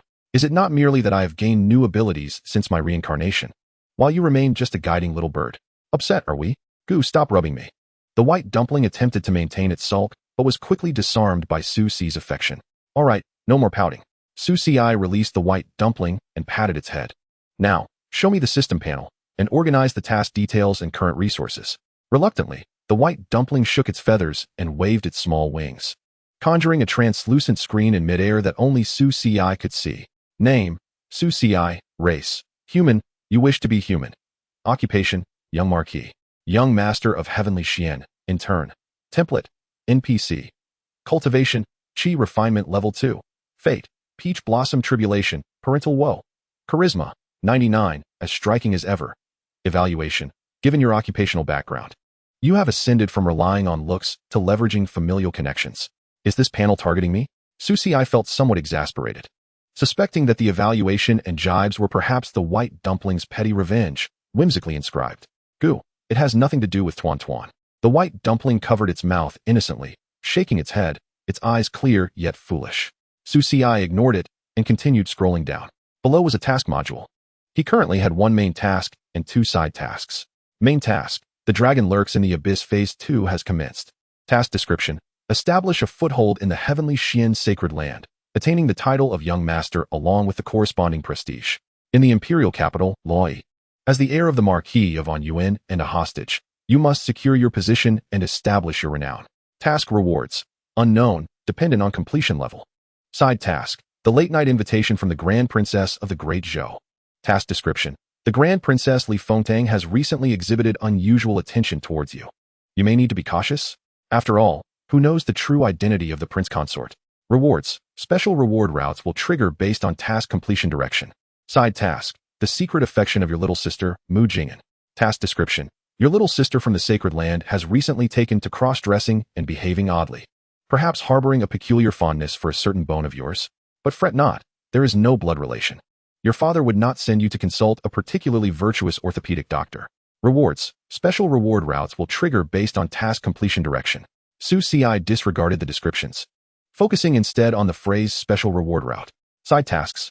Could the special reward route pertain to the divine maiden tasks from his previous life? He flipped through his storage space, noting spiritual artifacts, azure steel sword, low tier, wind god jade pendant, which can be utilized for divine insight. Skills, heavenly flow meditation technique, great perfection, random body technique skill book, unlearned, current items, supreme bone, unawakened, celestial grade spirit plant X10, earth grade talisman X20, Qi refining pills X50, guardian pills X1, golden imperial pills X1. Upon a cursory glance at the talismans and pills, most appeared to be for survival, leaving Xianxia momentarily dumbfounded. Such indulgence from a mother was indeed unparalleled. Xianxia resolved to first unlock the random body technique, and then to deduce the divine intent contained within the jade pendant gifted by Feng Wan. Round 1. Push. The white round creature glanced back, only to find Xianxia reclining comfortably on the bed, a look of utter contentment on her face. Reluctantly, she opened the panel. This fellow, capable of managing things on his own, still insisted she assist him, with a flap of her small wings. The random body technique skill book on the system panel began to shimmer, transforming into a stream of light that entered Xiaoxi's brow. Random body technique skill book unlocked. Acquired cloud chasing wine steps, earth grade intermediate. Skill description, the technique is light and agile, like a shadow chasing the wind, enhancing movement speed and evasion capabilities. Qi refining stage cultivators can momentarily reach the speed of foundation establishment stage cultivators with minimal qi consumption, making it suitable for beginners. Not bad. Continue, Suxia yawned. Commence deduction. With another flap of her wings, the system panel illuminated anew, and a series of prompt messages appeared. Deduction of cloud chasing wind steps in progress. Progress 10. Day 1. You begin to visualize the cloud chasing wind steps, the movements as ethereal as mist. Images of wind and clouds swirling in your mind. Progress 30. Day 10. You grasp the nimbleness embedded within the technique, your steps growing lighter. As if you can move with the wind, your qi subtly aligning with the technique. Progress 50. Day 15. Your understanding of the cloud chasing wind steps deepens. Your movements flow like clouds and water. Your qi circulates more smoothly within your meridians, faintly touching the threshold of minor mastery. Despite your diligent practice, the lack of resources in your qi refining cultivation ultimately yields no further gains. Deduction complete. Congratulations, cloud chasing wind steps has reached minor mastery. Insight consumption, 2,000 points. Current balance, 102,099 points. Additional reward, agility and body technique 10, qi consumption reduced by 5. You visualize the cloud chasing wind steps, gaining 1,500 experience. Current experience balance, 5,611 points. Has the limitation of my realm hindered my progress in body techniques? Suxia pondered, closing her eyes to feel the smooth flow of qi within her, her steps as light as the wind. As if with the slightest thought she could instantly shift her form. Nonetheless, the minor mastery of an earth-grade technique felt quite satisfactory. Rising, she casually took a few steps within the room, her figure drifting like mist, stirring a gentle breeze that even caused the pages of the books on the table to flutter slightly. The white round creature shielded its eyes, peeking through a narrow slit. Yet it was impossible to discern Suxi's silhouette. So fast. Hey, that is not something you should say to me. The creature squatted atop the table, tilting its small head. Your deduction speed is astonishing. Others take months to practice body techniques, yet you seem to do it as easily as drinking water. Talent plays a role, I suppose. Suxi raised an eyebrow, a hint of mischievous pride in her tone. Ugh. The creature rolled its eyes, flapping its small wings and pointing towards the jade pendant of the wind god in Suxi's hand. Do you still want to deduce this? The Feng family's secret techniques are no trifling matter. The deduction cost will likely be substantial. Push, it must be done. Suxi caressed the pendant, sensing the faint flow of qi emanating from it. Given by her mother, the Feng family of the southern region was indeed a prestigious lineage. It was surely not an ordinary item. Deducing it might very well save her life. With a resigned sigh, the creature flapped its wings again, and the system panel lit up once more. Analysis of Wind God Jade Pendant's divine intent in progress. Item description. The Wind God Jade Pendant is a treasured artifact of the Feng clan in the southern region, containing a Wind God's secret technique that can withstand a strike from a nascent soul stage cultivator, while also embodying the essence of the Wind God. Upon comprehension, one may grasp wind-related spells or enhance relevant skills. Deduction of Wind God Jade Pendant's divine intent in progress. Progress 10, Year 1.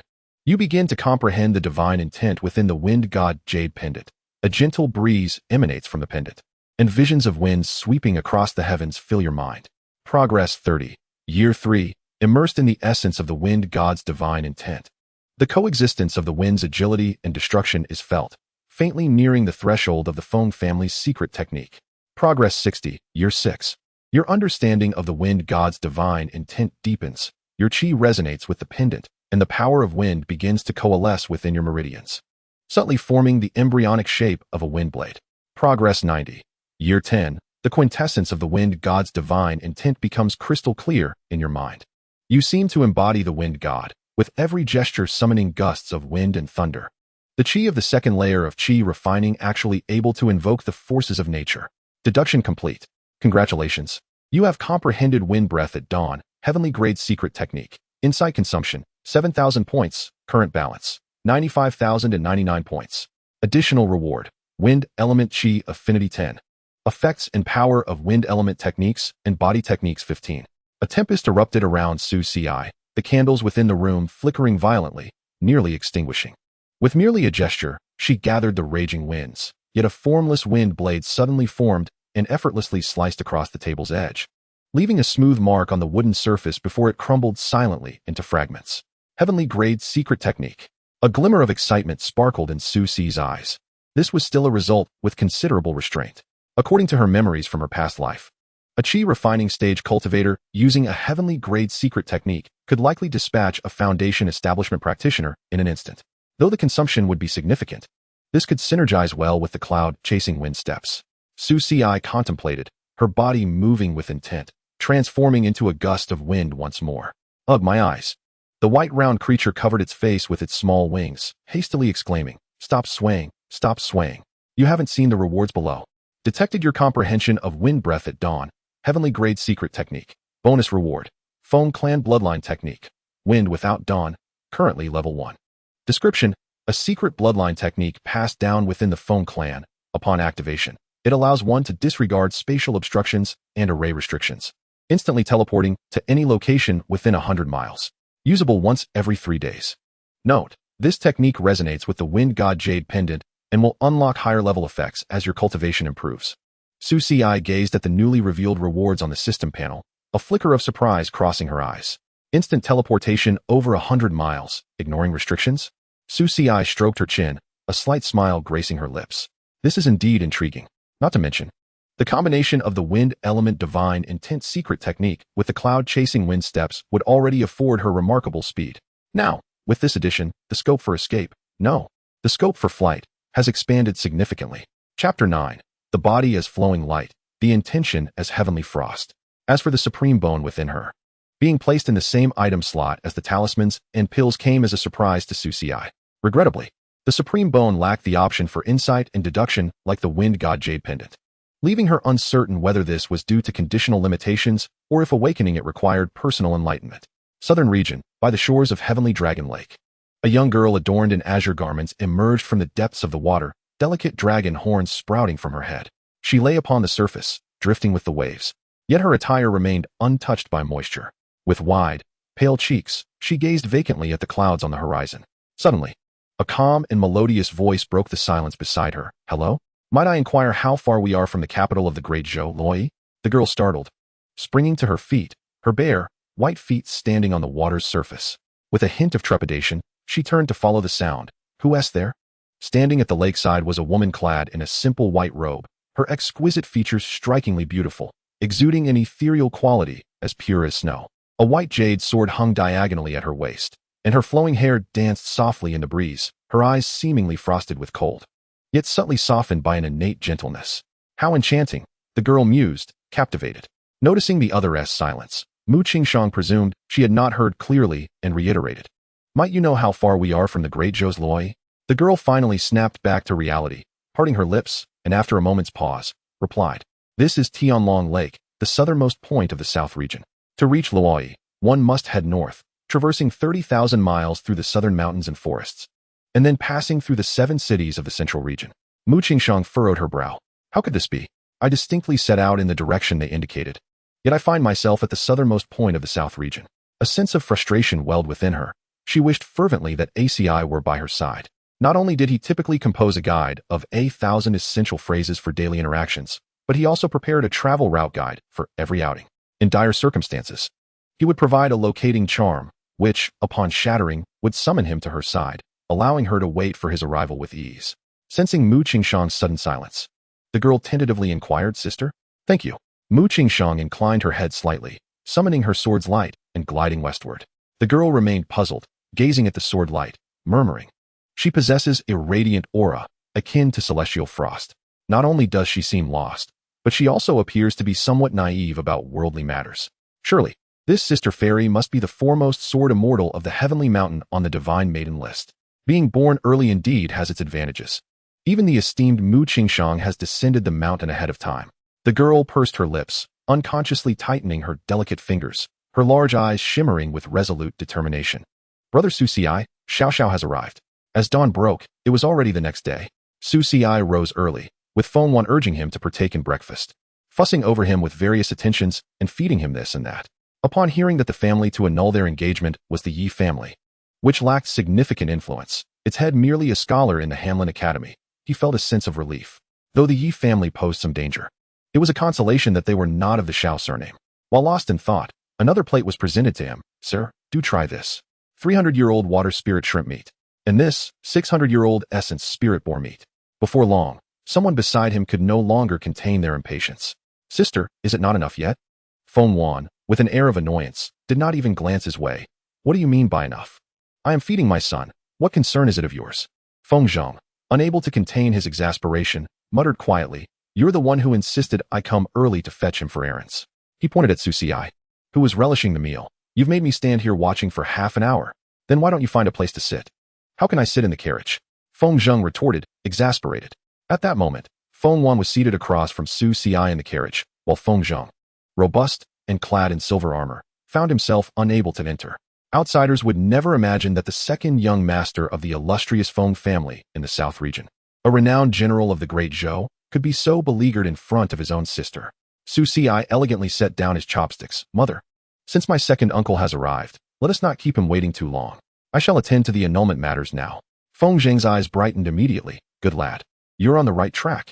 Feng Wan, upon hearing this, cast a reluctant glance at Su Xi before glaring at Feng Zheng.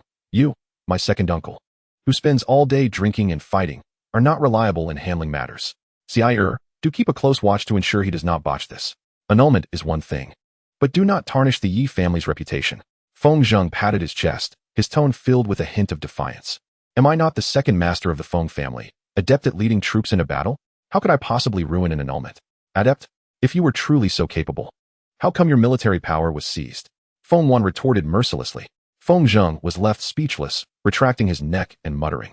That was merely because I chose not to pursue it. Say that again. No. Come out. Feng Wan snapped, then turned to Su Xi, speaking softly. So, you may go in first. All right. Outside the carriage, Feng Wan slightly turned her gaze, and Feng Zheng understood. He planted his spear into the ground. A wave of wind rippling outwards, forming a barrier. Your sister and I shall soon return to the Holy Land for border defense. You must be vigilant. Feng Zheng scratched his face. Sister, it's a trivial matter, I understand. Understand what? When you were a child, you couldn't even care for a chicken without sending it to the pot. Feng Wan, seeing her second brother, could hardly suppress her urge to reprimand him daily. You useless thing. With a slight sigh, Feng Wan continued. In a few days, Jiner will return as well. Take good care of them and yourself. Yes, yes. Feng Zheng nodded hastily, but then his expression turned serious. Sister, is that matter truly so grave? Why has even my nephew been summoned back? Feng Wan sighed again, offering no reply, merely glancing back at the carriage. Before long, the carriage began to move slowly, with Feng Zheng sitting on the yoke, humming a tune, appearing quite relaxed. Nephew, care for a drink? Not long after departing Feng Wan's sight, this carefree uncle produced a large jar of strong liquor and began to drink heartily. Uncle, mother said you shouldn't tea. That's because I respect your mother's wishes. What do you, a mere child, know? The man proclaimed, a man must indulge in drink. How can a mere woman and child dictate our behavior? One must possess the spirit of a man, do you understand? Su Xi paused, suddenly glancing to the side. Mother, what brings you here? Feng Zheng immediately straightened. Sister, I was wrong. Uncle, is this what you call the spirit of a man? Feng Zheng, realizing his folly, trembled as he pointed at Su Xi. Hey, you little rascal. Su Xi leaned back inside the carriage, searching his memories for any clues about the daughter of the Yi family. He felt that some aspects of his past life memories were rather hazy, as though obstructed. Tuanzi, investigate the information on the Yi family. Got it. Bai Tuanzi fluffed its feathers, waving its small wings, as a segment of text materialized on the system panel. Yi family, a prominent family in the Great Zhou, led by Yi Qingyuan, a scholar in the Hanlin Academy, holding the third rank in the court. The family is predominantly composed of literati, with average talents for cultivation and a short lifespan. In recent years, the Yi family has gradually declined, relying solely on Yi Qingyuan for support. Key figures. Yi Jinshuang, daughter of Yi Qingyuan, possesses extraordinary talent and has reached the foundation establishment stage at a young age, yet has encountered some misfortune, resulting in her cultivation falling to the third layer of qi refinement. In her youth, she was betrothed to the Su family of the Tianxian sacred land. Evaluation, a quintessentially fallen family of literati, reliant on imperial power. When that support wanes, they resort to marriage alliances in a desperate bid for influence and warmth. Yet now, even that glimmer of hope is extinguished. Faced with calamity, her cultivation has plummeted by 3 levels. How increasingly reminiscent this becomes of a classic narrative. Su Xi stroked his chin, murmuring, why does the name Yi Jinshuang seem oddly familiar? Bai Tuanzi tilted her small head. Familiar? It seems there was no prominent figure by that name in my previous life game, was there?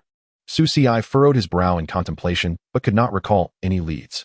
In the storyline of The Goddess Asks the Immortal, The Sioux clan of the Xianxian sacred land had long since fallen into decline. Where could there be a plot involving a young master betrothed from birth? It appears that this rendition of the narrative has indeed undergone significant alterations. Chapter 10. The night has grown light, and the evening has faded. Recently, Yi Jinshuang had a dream. In the dream, the Yi family faced calamity, their entire lineage annihilated overnight. Her father, Yi Qingyuan, sacrificed his spiritual essence and soul to ensure her escape. Subsequently, due to a decline in her cultivation years earlier and the realization of the treachery in the world, she resolved to conceal her identity and appearance, marring her exquisite visage with a scar. For several years thereafter, she wandered aimlessly, seeking ways to restore her powers and avenge her family. Yet, ultimately, she achieved nothing and instead suffered greatly, being sold into slavery. At the end of her rope, a scholar in a blue robe purchased her, undeterred by her scar or her diminished powers. Yi Jinshuang vividly remembers the scholar's appearance. Clad in azure, his features were picturesque, his lips curling with a subtle smile, and a beauty mark at the corner of his eye made his peach blossom eyes all the more enchanting. Amidst the worldly chaos, he held a folding fan, gently waving it as if he were an ethereal being untouched by the filth of the world. "This young lady, I have settled the purchase. Will you accompany me?" His voice was clear and somewhat teasing, yet inexplicably reassuring. Yi Jinshuang lowered her head, her long hair cascading to obscure the scar's ugliness, concealing her once radiant beauty. She bit her lip, her voice hoarse. "Why do you wish to save me? I am but a useless person now." The scholar chuckled lightly, tilting her chin with his fan, compelling her to meet his gaze. His peach blossom eyes bore into hers as if they could see through all her facades and defenses. "Useless? No, no, my dear, you intrigue me." He paused, his smile deepening. "Moreover, I, Su Ci, act solely based on my whims, without questioning the reasons." "Su Ci," Yi Jinshuang murmured, repeating the name. "From now on, you shall accompany me." He turned to leave. That night, she stumbled after him, biting her lip and softly saying, "Yes, master." Just as she was about to fall, he gently steadied her. "Compared to master, young master sounds much better, don't you think?" She nodded slowly. "And what is your name?" I have no name." Before she could finish, he silenced her with a gentle touch to her lips, his eyes twinkling with mirth. "It matters not whether you have a name, but rather what you wish for me to call you. Do you understand? I wish to be called Qing Shuang." The night has grown light, and the evening has faded, no need for concern. A beautiful name. In the years that followed, she remained by his side, serving as his personal maid. Initially, Yi Jinshuang was heavily guarded, her heart fortified with distrust and a sense of futility. Yet, as time passed, she gradually discerned that this scholar named Su Ci had truly rescued her out of mere curiosity, without ulterior motives. He treated her not as a servant, but more like a friend, never casting disdainful glances at her scarred visage. Thus, in the ensuing years, she traveled with him across the 9 provinces, brewing tea and savoring wine. Her heart, though still bearing resentment, became increasingly carefree, resembling a joyous maiden. "Young master, what is this? Young master, can this be eaten? Young master, this itches when applied to the face. Young master, do I look good now? Young master, tonight I dare not sleep alone." Scenes flashed by until one moment crystallized. Amidst the bleak, cold wind, the swirling snow obscured her vision. Through the tempest, she found herself gripping her frost-cold sword, pointing it at the chest of the scholar in blue, her face etched with despair. "Young master, why?" In an instant, she felt a searing heat in her hand, blood flowing. The sword had pierced his heart. No. Her once breathtaking visage now bore the hue of panic. Yi Jinshuang abruptly awoke, cold sweat beading on her forehead. "Another dream," she whispered, pressing her jade hand to her heart, attempting to calm the inexplicable turmoil within. Rising, she donned a simple white garment and approached the intricately carved window, pushing it open. The dawn was breaking, the morning sun slowly emerging amidst a chill, its light casting an ethereal glow upon her serene features. Yet, her gaze lacked focus, as if peering beyond the heavens, contemplating an unattainable future. Having experienced this dream repeatedly for nearly half a year, she noticed gaps in the narrative, with many antecedents and consequences blurred. Why did she suddenly wish to harm him? Was it a prophetic dream? Or perhaps the machinations of her inner demons? Was it the recent drop in her powers that had conjured such darkness? Yi Jinshuang pondered, exhaling softly. Suddenly, the door swung open, and her young maid, Cui Huan, entered with the washing supplies. "Miss, the master said that today people from the Tianxian sacred land will arrive, including your future fiancé. Are you looking forward to it?" "There is nothing to look forward to," Yi Jinshuang replied coolly, her tone laced with indifference. "Oh, but he is your future fiancé. Why such a reaction?" If the fiancé is coming today, shouldn't you prepare yourself? I have no need. Just as usual. Yi Jinshuang shook her head with a smile, saying no more. Cui Huan, still young and naive, remained oblivious. Yet Yi Jinshuang was not foolish.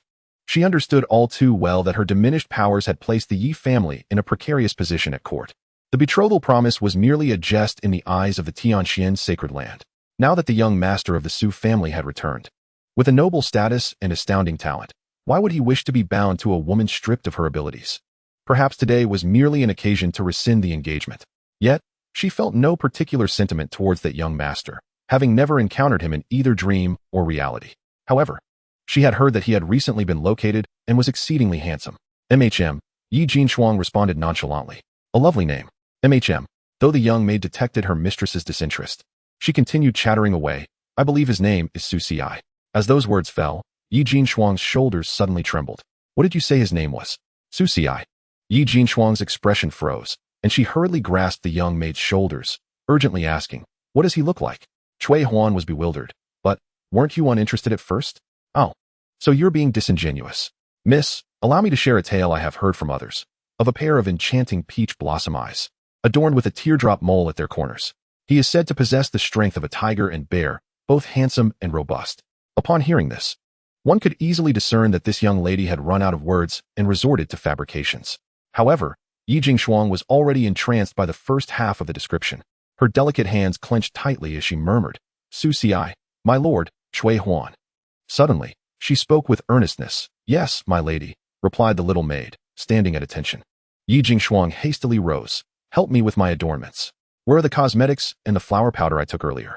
And the jewelry my mother left for me? Bring them all forth. Oh, I shall prepare them at once. The carriage came to a gentle halt before the Yi residence, and Fengzheng leapt down from the vehicle, cheerfully exclaiming, Nephew, we have arrived. Hurry down.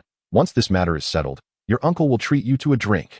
Su Ci's lips twitched as he lifted the curtain and gracefully disembarked from the carriage. Although the Yi family had fallen on hard times, they were still a family of scholars. Do try not to be too arrogant. Lest your mother reproach me for failing to teach you properly, he cautioned. Rest assured, uncle, I shall conduct myself with propriety. The steward of the Yi residence had long awaited their arrival and quickly approached, bowing respectfully. General Feng, young Master Su. Lord Yi has been waiting in the main hall. Please, follow me. Fengzheng waved his hand dismissively. Lead the way. Su Ci trailed behind, his gaze sweeping across the layout of the Yi residence.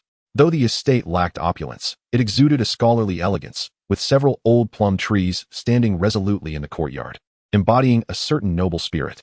Yet, an air of desolation permeated the entire residence, indicating the family's precarious situation. Inside the main hall, Yi Qingyuan had been waiting for some time. Approaching 50 years of age, he bore a gaunt appearance, his brow furrowed with the weight of intellect, though the fatigue in his eyes was unmistakable.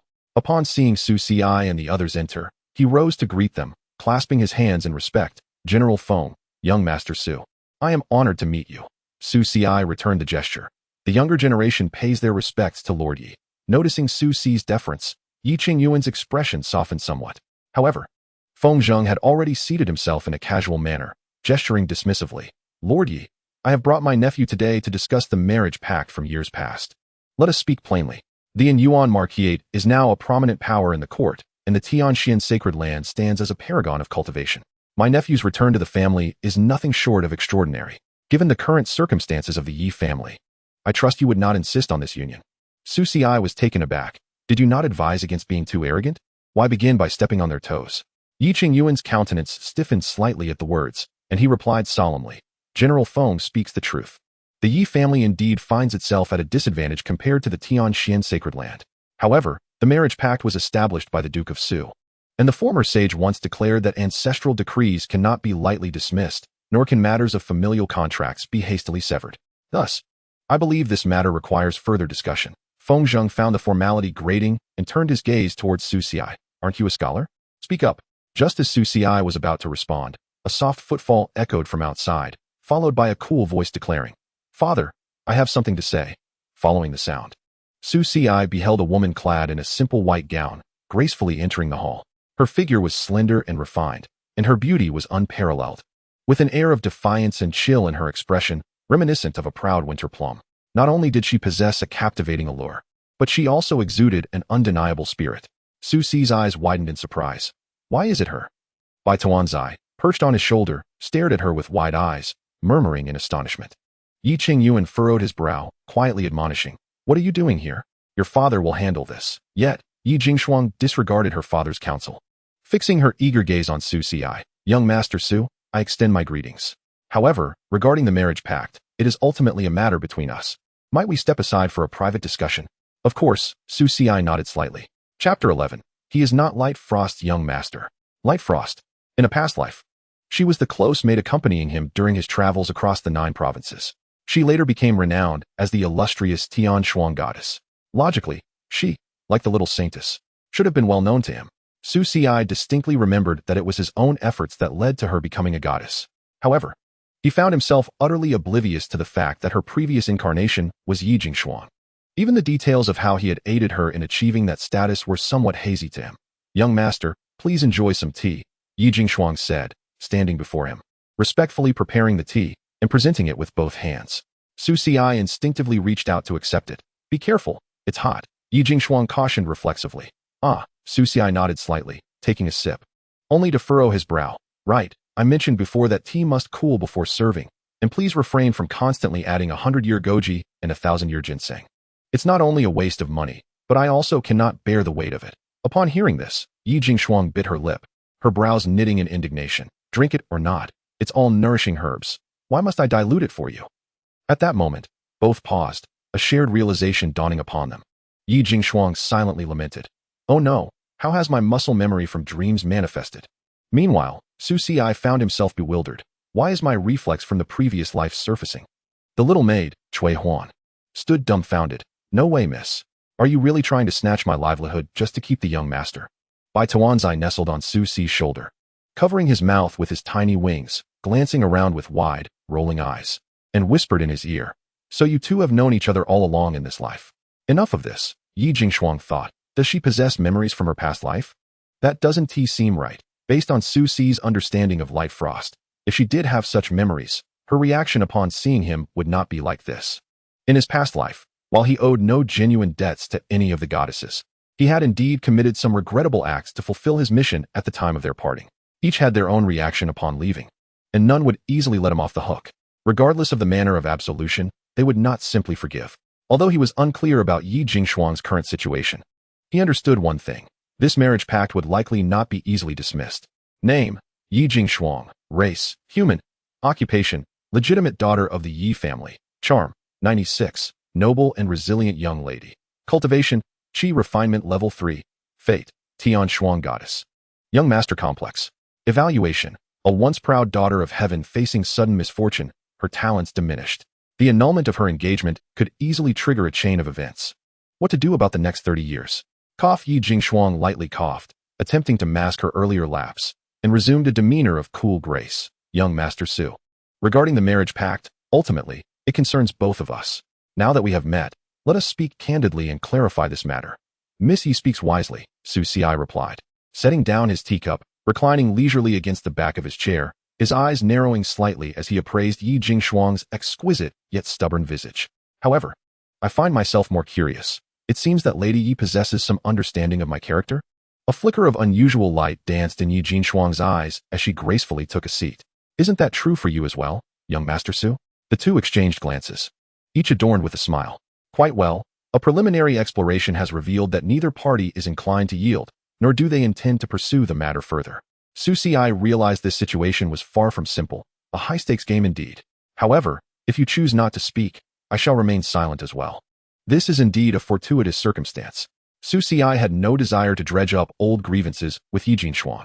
He was solely focused on fulfilling the tasks entrusted by his parents, so he could return to the Ho residence to exploit the gold mine and hasten his advancement. Yi Jingshuang's thoughts were more intricate. She even harbored suspicion that her dreamlike experiences might have been a deliberate ploy by Su Ci to feign weakness. Thus, she must not fall into his trap. Taking a deep breath, she stated, regarding the matter of the annulment, I hope, young master, you might grant me some time to discuss it further. Why so? Su Ci inquired. My father's career is currently stagnant. If news of an annulment were to spread at this juncture, it would be detrimental to both him and the Yi family. But what concern is that of mine? Yi Jingshuang shot him a resentful glare. This man was nothing like the one in her dreams. apart from being particularly irksome with his silver tongue. He lacked the noble disposition and integrity of her betrothed. Truly, this man was not the young Master Qing Shuang. Su Xi felt perplexed. Wasn't the engagement merely a matter of matchmaking and business negotiations? If it could not be agreed upon, it would naturally be dismissed. He was not like that fiancé of the Emperor Yin, surnamed Xiao, who bore a sour demeanor while still granting him courtesy. Isn't it perfectly normal for everyone to part amicably? Surely you wouldn't invoke the phrase "do not bully a poor maiden," would you? However, based on Su Xi's memory of Qing Shuang's character, it was indeed plausible that such a stubborn and prideful young woman might utter similar sentiments. Typically in the arena or during late-night discussions in her chamber, Yi Jinshuang pursed her crimson lips, casting several glances at Su Xi. Meanwhile, the nascent peaks of her emotions subtly rose and fell as she took a few more calming breaths. In any case, if young Master Su is willing, I shall endeavor to prepare an appropriate token of gratitude and will certainly repay you wholeheartedly in the future. Yet, Su Xi remained absorbed in his tea, offering no response. Observing his demeanor, Yi Jinshuang felt a pang of familiarity. She had seen him behave this way countless times in her dreams. Each time Su Xi acted this way, it signified he was harboring some mischief. The more he withheld his words, the more it incited urgency in his interlocutor. The greater their impatience, the easier it became for him to manipulate them. Indeed, after a moment, Su Xi leisurely set down his teacup and asked, "So, Lady Yi, how do you intend to repay me in the future?" Yi Jinshuang bit her lower lip, a glimmer of stubbornness and reluctance flashing in her eyes. She was not the type to easily concede, yet faced with Su Xi's enigmatic gaze, she felt a familiar sensation, as if whatever she said would be effortlessly dismantled by him. "I have my own methods." "Oh, Lady Yi's methods?" Su Xi raised an eyebrow, his tone teasing. "I am quite curious. Given the circumstances of the Yi family, how do you plan to express your gratitude? Surely it is not to offer yourself in return." "Young Master Su." Yi Jinshuang's cheeks flushed crimson, her voice tinged with a mix of embarrassment and indignation. "Please conduct yourself with decorum." Yet, Su Xi continued, "But if the engagement remains intact, we are indeed husband and wife. It is inherently mine. How can we speak of repaying a debt with your body?" Yi Jinshuang took a deep breath, struggling to calm her tumultuous emotions, but failed to suppress her agitation. "How can you be so frivolous?" Her chest rose and fell more noticeably, as if she might erupt at any moment. However, she ultimately restrained herself, biting her lip tightly to force herself to regain composure. She knew that sparring verbally with Su Xi had never led to victory, neither in her dreams nor in reality. Yi Jinshuang did not intend to cling to the engagement. Prior to discovering that the other party was Su Xi, she had never harbored such intentions. Now, due to the enigmatic figure of Su Xi from her dreams, whose nature remained uncertain, she sought to establish a connection with him. Yi Jinshuang sensed that her fate, intertwined with her family's, might hinge upon Su Xi's influence. As their conversation progressed, it seemed they were on the brink of an unpleasant conclusion. Unbeknownst to them, the white dumpling and the maid, Sohuan, had gathered nearby, engrossed in their snacks while observing the unfolding drama. However, before the negotiation reached a breaking point, a dazzling flash of crimson spiritual light erupted outside, and a contingent of female guards adorned in phoenix-feathered red armor landed in an orderly fashion. "I am the maid, Han Yue, acting on the orders of Her Royal Highness the Princess. We request young Master Su's presence in the palace for a discussion." Upon seeing the crimson-clad maid Han Yue and the ranks of red-feathered guards behind her, Su Xi fell silent. "Li Fengtang, what on earth are you concocting?" Meanwhile, in the main hall, Yi Qingyuan and Feng Zheng had already arrived at the side courtyard. Feng Zheng rushed out in a flurry, slapping Su Xi on the shoulder. "Nephew, are you all right? If you keep this up, I might be the one in trouble." Chapter 12. Su Xi rubbed his shoulder and shifted his gaze from Han Yue to the rows of red-feathered guards. The red feather guards were the personal protectors of the Grand Princess of the Great Zhou, each possessing considerable prowess, with the lowest ranking among them at the mid-foundation stage. And the leader, Han Yue, exuding the aura of one at the peak of the Golden Core stage. This display was reminiscent of the last encounter. It was evident they were not here to extend an invitation, but rather to take someone away. Yi Jinshuang's expression shifted slightly, her fingers tightening around the teacup as her gaze flitted between Su Xi and Han Yue. Yi Qingyuan, observing the situation, pondered for a moment before clasping his hands in greeting. "Miss Han Yue, what brings you here on this occasion?" Han Yue returned the gesture. "This matter is unrelated to Lord Yi. It is simply that Her Royal Highness wishes to invite young Master Su for a brief visit." Yi Qingyuan maintained a scholarly demeanor, yet his heart grew uneasy. After all, Su Xi was still betrothed to his daughter. How could this be deemed unrelated? Feng Zheng, however, was far less concerned. patting Su Si's shoulder with a casual air. "Nephew, fear not. Your uncle is here to support you." Su Si retorted, "What support can you provide, you who have been stripped of your military command? I, on the other hand, have some questions for you." As Feng Zheng spoke, he deliberately raised an eyebrow at Han Yue, impertinently stating, "Miss Han Yue, does the Grand Princess have her sights set on my nephew?" Han Yue's expression remained impassive as she coldly replied, "General Feng, choose your words carefully. The princess's intentions are beyond our comprehension. Young Master Su, please."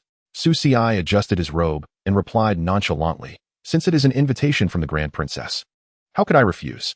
Han Yue retorted, "Then perhaps you ought to refrain from saying you do not wish to go next time." Yi Jinshuang, who had been listening, instinctively furrowed her brow and stepped forward, exclaiming, "Young Master Su." Su Si turned back, offering her a faint smile, his tone warm yet tinged with distance. "Lady Yi, let us discuss the matter of the engagement another time, shall we?" Yi Jinshuang bit her lip, but ultimately nodded, murmuring, "Very well, please take care, young master." Su Si then clasped his hands in a gesture of respect to Yi Qingyuan. "Uncle Yi, I apologize for the disturbance today. My rather inept uncle may have caused some inconvenience, and I hope for your understanding." Yi Qingyuan responded, while Feng Zheng interjected, "This sounds akin to an elder lamenting about the inadequacies of their incompetent descendant causing trouble for you. It is quite the reversal. Nevertheless, this undoubtedly served to uphold the Yi family's dignity." Yi Qingyuan, being astute, discerned that Su Si was intentionally extending an olive branch. He found himself somewhat admiring the young man for his comportment today. Though he spoke of breaking off the engagement, he did so with impeccable courtesy. "Yet, how is it that when my daughter had not spoken to you alone, you maintained your composure and did not rein in your uncle? After conversing with my daughter, you even began to address him as uncle?" Yi Qingyuan's heart skipped a beat as he cast a sidelong glance at Yi Jinshuang. "Has he developed feelings for my daughter?" Yi Jinshuang, feeling perplexed, was not preoccupied with such trivial matters at that moment. Instead, her thoughts were consumed with, what could the Grand Princess possibly want from him? Is she attempting to steal a man? What was her name again? Li Fengtang. Had she not dreamt of the first female emperor of the great Zhou dynasty? Hadn't a gentleman in her dreams jokingly mentioned that he once shared a bed with the Empress? Yi Jinshuang's eyes widened suddenly, biting her lip. Could it be that she truly intended to steal a man? Beside her, Yi Qingyuan was bewildered. "Frost, what are you muttering about? What do you mean by stealing a man?" "It's nothing." Yi Jinshuang shook her head and then claimed to feel fatigued, drifting into the house in a daze. "Hey, miss, wait for me." The little maid hurriedly followed. Yi Qingyuan remained momentarily stunned, feeling that his earlier conjecture was indeed correct, and sighed deeply. Alas, a daughter grows up too fast. "Young Master Su, the carriage is ready. Please follow me," Han Yu said, leading the way. She paused and hesitated as she glanced at the little bird perched on Su Si's shoulder. "Young Master Su, your bird has not been summoned by His Highness. You should." The white ball on Su Si's shoulder immediately displayed its displeasure, chirping a few times, flapping its tiny wings in agitation. "Who is a chicken? You are the chicken. You're infuriating." Su Si, exasperated, pressed down on it. "You should just go back for now." The little creature, looking hurt, incessantly pecked at his chest. "You wretched man, now that you have a woman, you no longer want me." Su Si was unfazed by its antics, while Han Yu watched in astonishment, feeling an impulse to scoop it up and cuddle it. However, after a few more pecks, the little bird reluctantly took flight. Yet, it was not a mere flight. This little creature was not a native denizen of this world, but rather a guiding spirit from the game system. Once it had flown a distance, it transformed into a white ethereal light and entered Su Si's body. Side quest: the thoughts of the cold, unmarried fiancé's daughter. Task triggered.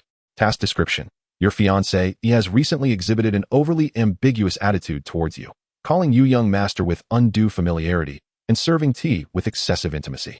Generally speaking, when a life partner suddenly alters their demeanor towards you, it is prudent to exercise caution. Reward: randomly triggered subsequent special reward routes based on task completion direction. The carriage glided smoothly along the broad streets of Luoyi City, the wheels rolling over the bluestone slabs with a gentle clatter. As the capital of the Great Zhou, Luoyi bustled with activity, where cultivators and mortals intertwined, and spiritual light coexisted with the aroma of everyday life. Exuding the grandeur and vibrancy of the heart of the 9 provinces, Su Si reclined against the soft cushion, resting his chin on his hand. His gaze drifting through the curtain's gap to survey the bustling streets outside, and he mused to himself how intricate the plot had become.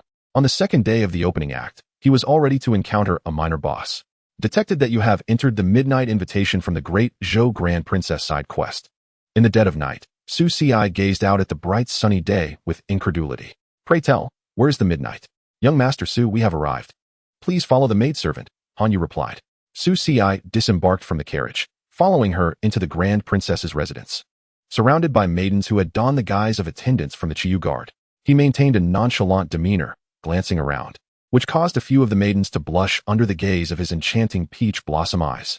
However, Su Ci was not observing them, but rather surveying the Grand Princess's estate. It was merely that everything before him felt excessively familiar. In his previous life, after Li Fengtang ascended the throne, this very residence had been bestowed upon him as the Prime Minister's abode.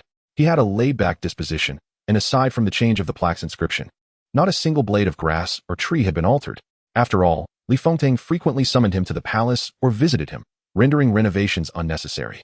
Others might say that in other dynasties, the rulers and ministers were inseparable, but such sentiments might appear somewhat ambiguous. However, for him and Li Fengtang, it was indeed an accurate description. Su Ci had never encountered a female emperor so clingy. In this lifetime, as prime minister, he had no respite. During morning court, she chased after him with inquiries, and for evening classes, she summoned him alone, even requesting him to draft memorials. Why didn't you attend to me during the night? Oh, there was that as well. That was of no concern. In conclusion, if one day she arrived at the prime minister's residence and he was absent, Li Fengtang would display the demeanor of a forlorn woman left alone in a boudoir, gazing at him with longing, parting her red lips to say, "You do remember to return, don't you?" Yes, it was precisely such lines and expressions that Su Ci pondered, momentarily lost in thought, lifting his gaze only to realize that he had unknowingly arrived in the inner chamber. Seated at the writing desk, a breathtaking woman clad in an elegant, luxurious pale white phoenix patterned gown gazed quietly at him. "Young master, how much longer will you continue to look at this palace?" Name, Li Fengtang. Race, human. Occupation, princess of the Great Zhou. Charm, 98, aloof and noble grand princess. Cultivation, early stage of the nascent soul. Fate, heavenly phoenix goddess. Enjoys control, or being controlled. Evaluation, one of the wealthiest individuals in the Great Zhou, who can afford to live off others without effort. However, her character is strong-willed. Not as she appears on the surface, one must tread carefully with her. Su Ci's expression faltered slightly. "May I inquire, Your Highness, why do you address me as young master?" Li Fengtang delicately supported her fair cheek with a slender hand, narrowing her phoenix eyes slightly. "I have posed a question to you, yet you have yet to provide an answer. Why then do you question me? Moreover, I noticed you staring at me the moment you arrived." Li Fengtang rose, her hands clasped behind her waist, gracefully approaching Su Ci with measured steps, her gaze steady, pursing her lips as she observed him. "What is it? Do I appear familiar to you?" "Not particularly," Su Ci replied, taking a half-step back as she advanced. "Could it be that you have previously encountered me?" "Never," she countered. "Then what scheme do you have against me?" Li Fengtang narrowed her eyes, leaning closer to him. "You wouldn't have already plotted against me, would you?" "Scheme? What scheme?" "I am unaware of any," Su Ci replied tentatively. "Could it be that it is solely because your highness is so extraordinarily beautiful that I was unable to restrain my gaze? You dare to question me in return?" Li Fengtang said, displeased, poking at Su Ci with her delicate finger. "And you, having just entered my palace, how come you have not yet paid your respects? Is this the time to mention that?" Su Ci adjusted his robes, clasping his hands in a bow. "Su Ci pays his respects to the Grand Princess." Li Fengtang raised an eyebrow. "How did you know I am the Grand Princess? Have you seen me somewhere before?" Li Fengtang drew closer once more. "No. Why is she starting to act unreasonable again?" Su Ci felt a surge of speechlessness in his heart, yet maintained an air of calmness. Taking a slight step back to increase the distance between himself and Li Fengtang, his expression earnest and his gaze clear. "Your Highness jests. I am merely a humble scholar. How could I have had the honor of meeting you upon my return to Luoyi?" As he spoke, his gaze subtly swept across the room. This was a side chamber of the sleeping quarters, also serving as a study. Su Ci recalled that Li Fengtang had a penchant for collecting various tomes. As one of the wealthiest individuals in the Great Zhou dynasty, this space was likely filled with numerous scrolls of techniques and spells, ranging from qi refinement to the nascent soul stage.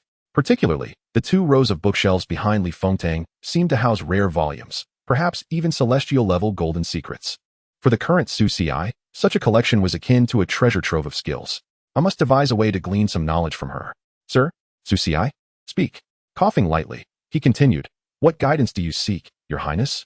Li Fengtang shot him a speechless glance, wondering what he was doing standing still and staring at her. Was it akin to the dream? Did he harbor ulterior motives? Men. A faint blush crept across Li Fengtang's fair face as she cleared her throat. "Do you know why I summoned you?" Su Ci shook his head, stating, "I am but a dullard, unable to fathom." With a light snort, Li Fengtang turned back to the desk, casually picking up a bamboo scroll and flipping through a few pages, her tone indifferent. I have heard that the Marquis of Anyuan has retrieved his heir from afar, which piqued my curiosity. However, I have no particular guidance for you. Then I shall take my leave. Impudent. Li Fengtang furrowed her brow and glared at him. You wish to depart before I have finished speaking? Pray, continue. While I have no guidance for you, there are matters on which I desire your counsel, Li Fengtang said, casting a sidelong glance at him. The sudden address of Sir from Li Fengtang made Su Ci somewhat sensitive.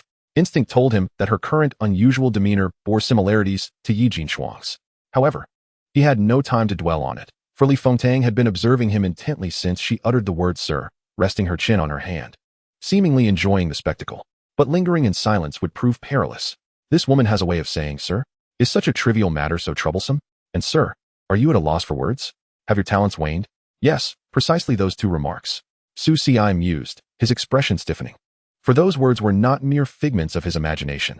They were spoken by Li Fengtang with a playful tone. She was indeed the familiar Li Fengtang, headstrong and tempestuous. A true material for a ruler. Yet, when it came to intimate matters, she would be far more discerning. Regaining his composure, Su Ci swiftly adjusted his expression, displaying an impeccable smile as he clasped his hands together. Your Highness is mistaken. I am but an ordinary mortal, unworthy of being called sir. Should you have any inquiries, I shall do my utmost to assist you, and would never dare to decline. Li Fengtang's phoenix eyes arched slightly, her delicate hand caressing the bamboo scroll, her tone appearing casual. Then I shall pose a question to you, sir. In this current world, where demons, beasts, and barbarians lurk with predatory intent, while immortals, knights, and authorities remain aloof, what should the Central Plains do? What should the Great Zhou do? And what should I do? Upon hearing her words, Su Ci's gaze sharpened slightly. She was inquiring about the state of the world without so much as a preamble. Shouldn't she at least extend an invitation first? Your Highness's question places me in a rather difficult position. Su Ci chuckled lightly, strolling to the bookshelf and casually picking up a scroll, flipping through a couple of pages as if perusing it at random. The dynamics of the 9 provinces are intricate and convoluted, far beyond the capacity of a mere scholar to elucidate. However, since your Highness expresses interest, I shall dare to share a few thoughts. If there are any oversights, I hope your Highness will be magnanimous. Seeing him audaciously browsing through her books in her study, Li Fengtang thought, indeed, this man is the demon of my dreams.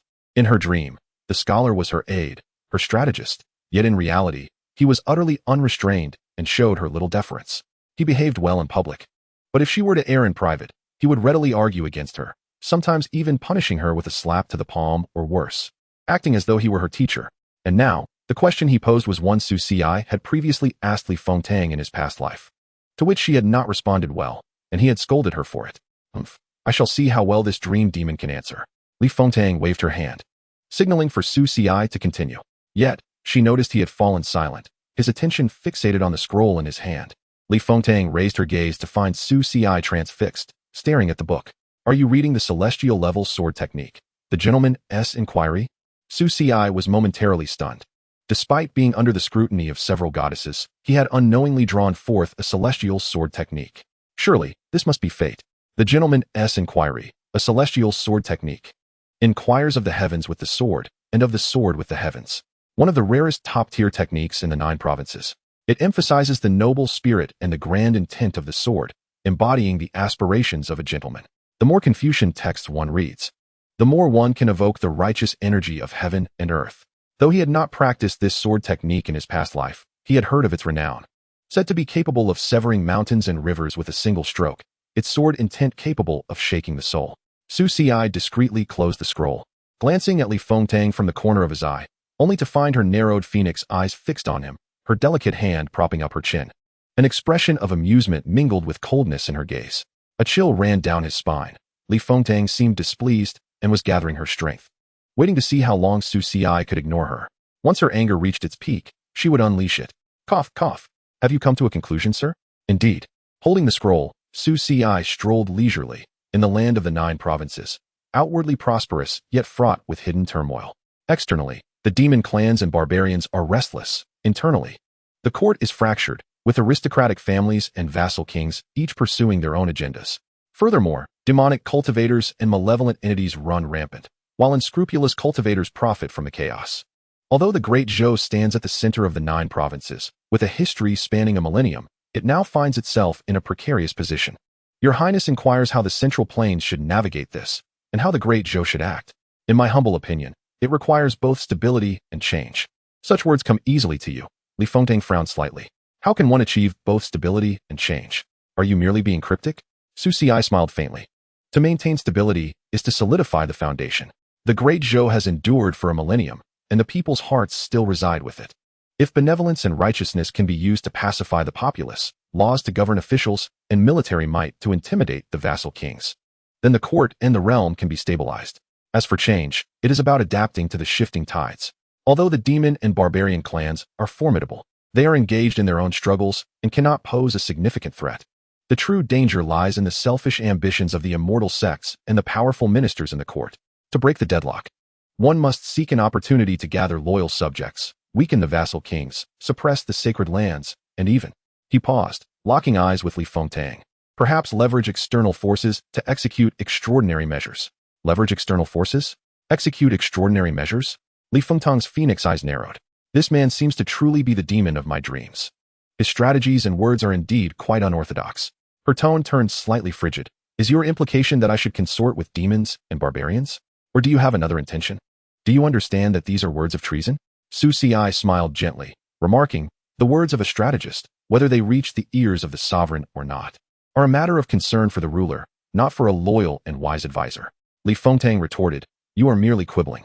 You are clearly certain that you cannot be moved. What does the esteemed gentleman think this princess should do? Su Si shook his head. Such matters are beyond your highness's capabilities. Li Fengtang furrowed her brow. What do you mean by that? With a smile, Su Si lowered his voice. Earlier, your highness inquired about the future of the Great Zhou. I have already provided my answer. However, such affairs are the responsibilities of the dragon sovereign of Great Zhou, which your highness cannot undertake. To act upon them, one must first ascend to the golden throne. The corners of Li Fengtang's eyes twitched, and she pressed her lips together slightly. She was increasingly convinced that this person before her was indeed the gentleman from her dreams. His demeanor was exceedingly bold and audacious, reminiscent of the scholarly figure she had seen amidst the rain curtains at the entrance. Li Fengtang snorted coldly, her tone feigning indifference. You possess quite the audacity to utter such beguiling words in my presence. My father, the emperor, is in good health, and I am the only imperial princess throughout history who stands on equal footing with the crown prince. She paused, narrowing her phoenix eyes. How dare you suggest I usurp power? Su Si replied. You have aptly articulated your own position. You are well aware that you and the crown prince are equals. If you cannot seize the throne, who else could? With a sigh, he calmly returned the book to the shelf, leisurely adjusting his sleeves, maintaining his composed demeanor. If your highness intends to punish me, I have nothing to say. However, if you truly wish to inquire about the situation of the world, you likely would not be bothered by my few words of bravado. After all, he paused, fixing his gaze upon Li Fengtang. Your highness's heart is surely larger than my words. Li Fengtang narrowed her eyes slightly. Su Si continued to gaze at her. Yet, whether your highness's words and heart surpass my own, I cannot ascertain. Li Fengtang was taken aback, her pupils widening in surprise. What nonsense are you spouting?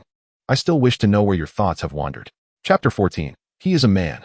He cannot be a saint. Su Si cleared his throat lightly, then said, Your Highness, if there are no further questions, may I take my leave? Li Fengtang raised an eyebrow. Do you think I summoned you merely for a few words, allowing you to depart unscathed? Su Si smiled shyly. I merely wish to borrow your highness's study for a moment of reflection. Li Fengtang clenched her fingers, her body shaking slightly with indignation. What does he take this grand princess's residence for? Does he truly believe it to be his family's library? The gentleman certainly has a keen interest, she thought with a smile. Not at all. Li Fengtang's voice suddenly turned frigid. You have often said that one must not be naive. When did you become so naive yourself? I never said that. Su Si protested. That was in a previous life, wasn't it? How could this girl wield the sword of the previous dynasty against those of the present? Su Si rubbed his hands together, sighing. I wonder if your highness has any pressing matters? Li Fengtang did not respond, instead rising gracefully, her jade hand clapping sharply. Clap. Su Si, bewildered, watched as the beaded curtains at the study's entrance fell shut. With a click, the door closed tightly, plunging the room into a dim silence. While the fragrant aroma wafted through the air once more, and the incense burner was lit, sending wisps of smoke spiraling, a bead of sweat trickled down Su Si's forehead. Your Highness, what is the meaning of this? Li Fengtang approached slowly, her phoenix eyes crescent-shaped with a smile at the corners of her lips. You once proclaimed yourself to be full of wisdom and strategies, unmatched in intellect. How is it that you cannot fathom what I desire to do? No, I truly never said that. Su Xi exclaimed, brother, she is going to ruin me. At that moment, Li Fengtang stood before him. And as Su Xi took a step back, she followed suit, the dynamic of offense and defense shifting. With a smile in her phoenix eyes, Li Fengtang felt a secret thrill. You, the tormentor in dreams, how come you are but a mere level 2 cultivator in reality? Truly, you are easily bullied. Su Xi chuckled awkwardly. Your Highness, I am but a mortal. What merits do I possess? Such jest. She paused, fixing her gaze sharply upon Su Xi's face. I wish to test whether your tongue remains as eloquent and silver-tongued as before. Such matters are inappropriate, are they not? They overstep boundaries. How so? How does it overstep? Great achievers are not bound by trifles. But plotting against one's kin is beyond my capabilities. Mu Jingyan bit her lip and huffed, turning her back to her mother. Lady Lu Yan, who sighed helplessly, frustrated by her daughter's stubbornness, as long as he lacks the supreme bone talent. You will be the only saintess of the Tianxian Holy Land. Why refuse to accept it? Mu Jingyan retorted, but even if he possesses the supreme bone, so what? I am still the only saintess, am I not? He is a man. He cannot be a saint. Moreover, I do not understand. You want me to do such a thing, but I am the one escorting him. Anyone with eyes will assume I am behind it. Wouldn't he that be digging my own grave? What do you know? Lu Yan chuckled, precisely because of this. Everyone believes you would not dare, yet you did it. Which only serves to clear your name, do you understand? Mu Jingyan was left speechless, covering her face with her small hands in despair. How did I end up with such parents? I shall not speak with you any longer. I am going out for a stroll. Hey, when you go out, change into men's clothing first. Oh, Mu Jingyan donned a young master's robe before stepping out, sending her maid and young servant back, wandering aimlessly on the street. Feeling vexed, suddenly, she recalled Su Xi's withdrawal from the engagement. Mu Jingyan pursed her lips. Fine, let's go see the commotion surrounding that fellow. Sister Shuang is quite a nice person. I hope he does not bully her. What? He was taken away by the Grand Princess? Mu Jingyan's small face froze, staring blankly at Feng Zhang, who was drinking from a wine jar by the roadside. Uncle Feng, did you just watch him get taken away without doing anything? And you don't even return to report it, just stay here drinking? Feng Zhang lazily leaned against the wooden pillar of the tavern, the jar of strong liquor swaying slightly. Shaoan, what sort of person do you think I am? A veteran in leading troops into battle. Such a minor scene hardly warrants my concern. Your brother Su Xi is quite clever. The Grand Princess's little show might intimidate others, but him? She couldn't even ruffle a hair on his head. Mu Jingyan glared at him, hands on her hips, fuming. Uncle Feng, stop boasting. The Grand Princess's red feather guards include several golden core cultivators leading the charge, each capable of pinning you, a powerless little general, to the ground. Are you not afraid that Su Xi might be detained and something untoward happens? Something untoward? Feng Zhang raised an eyebrow, gulping down a mouthful of liquor and wiping his mouth with a grin. Shaoan, you are still too naive. The Grand Princess seeks him likely for his looks.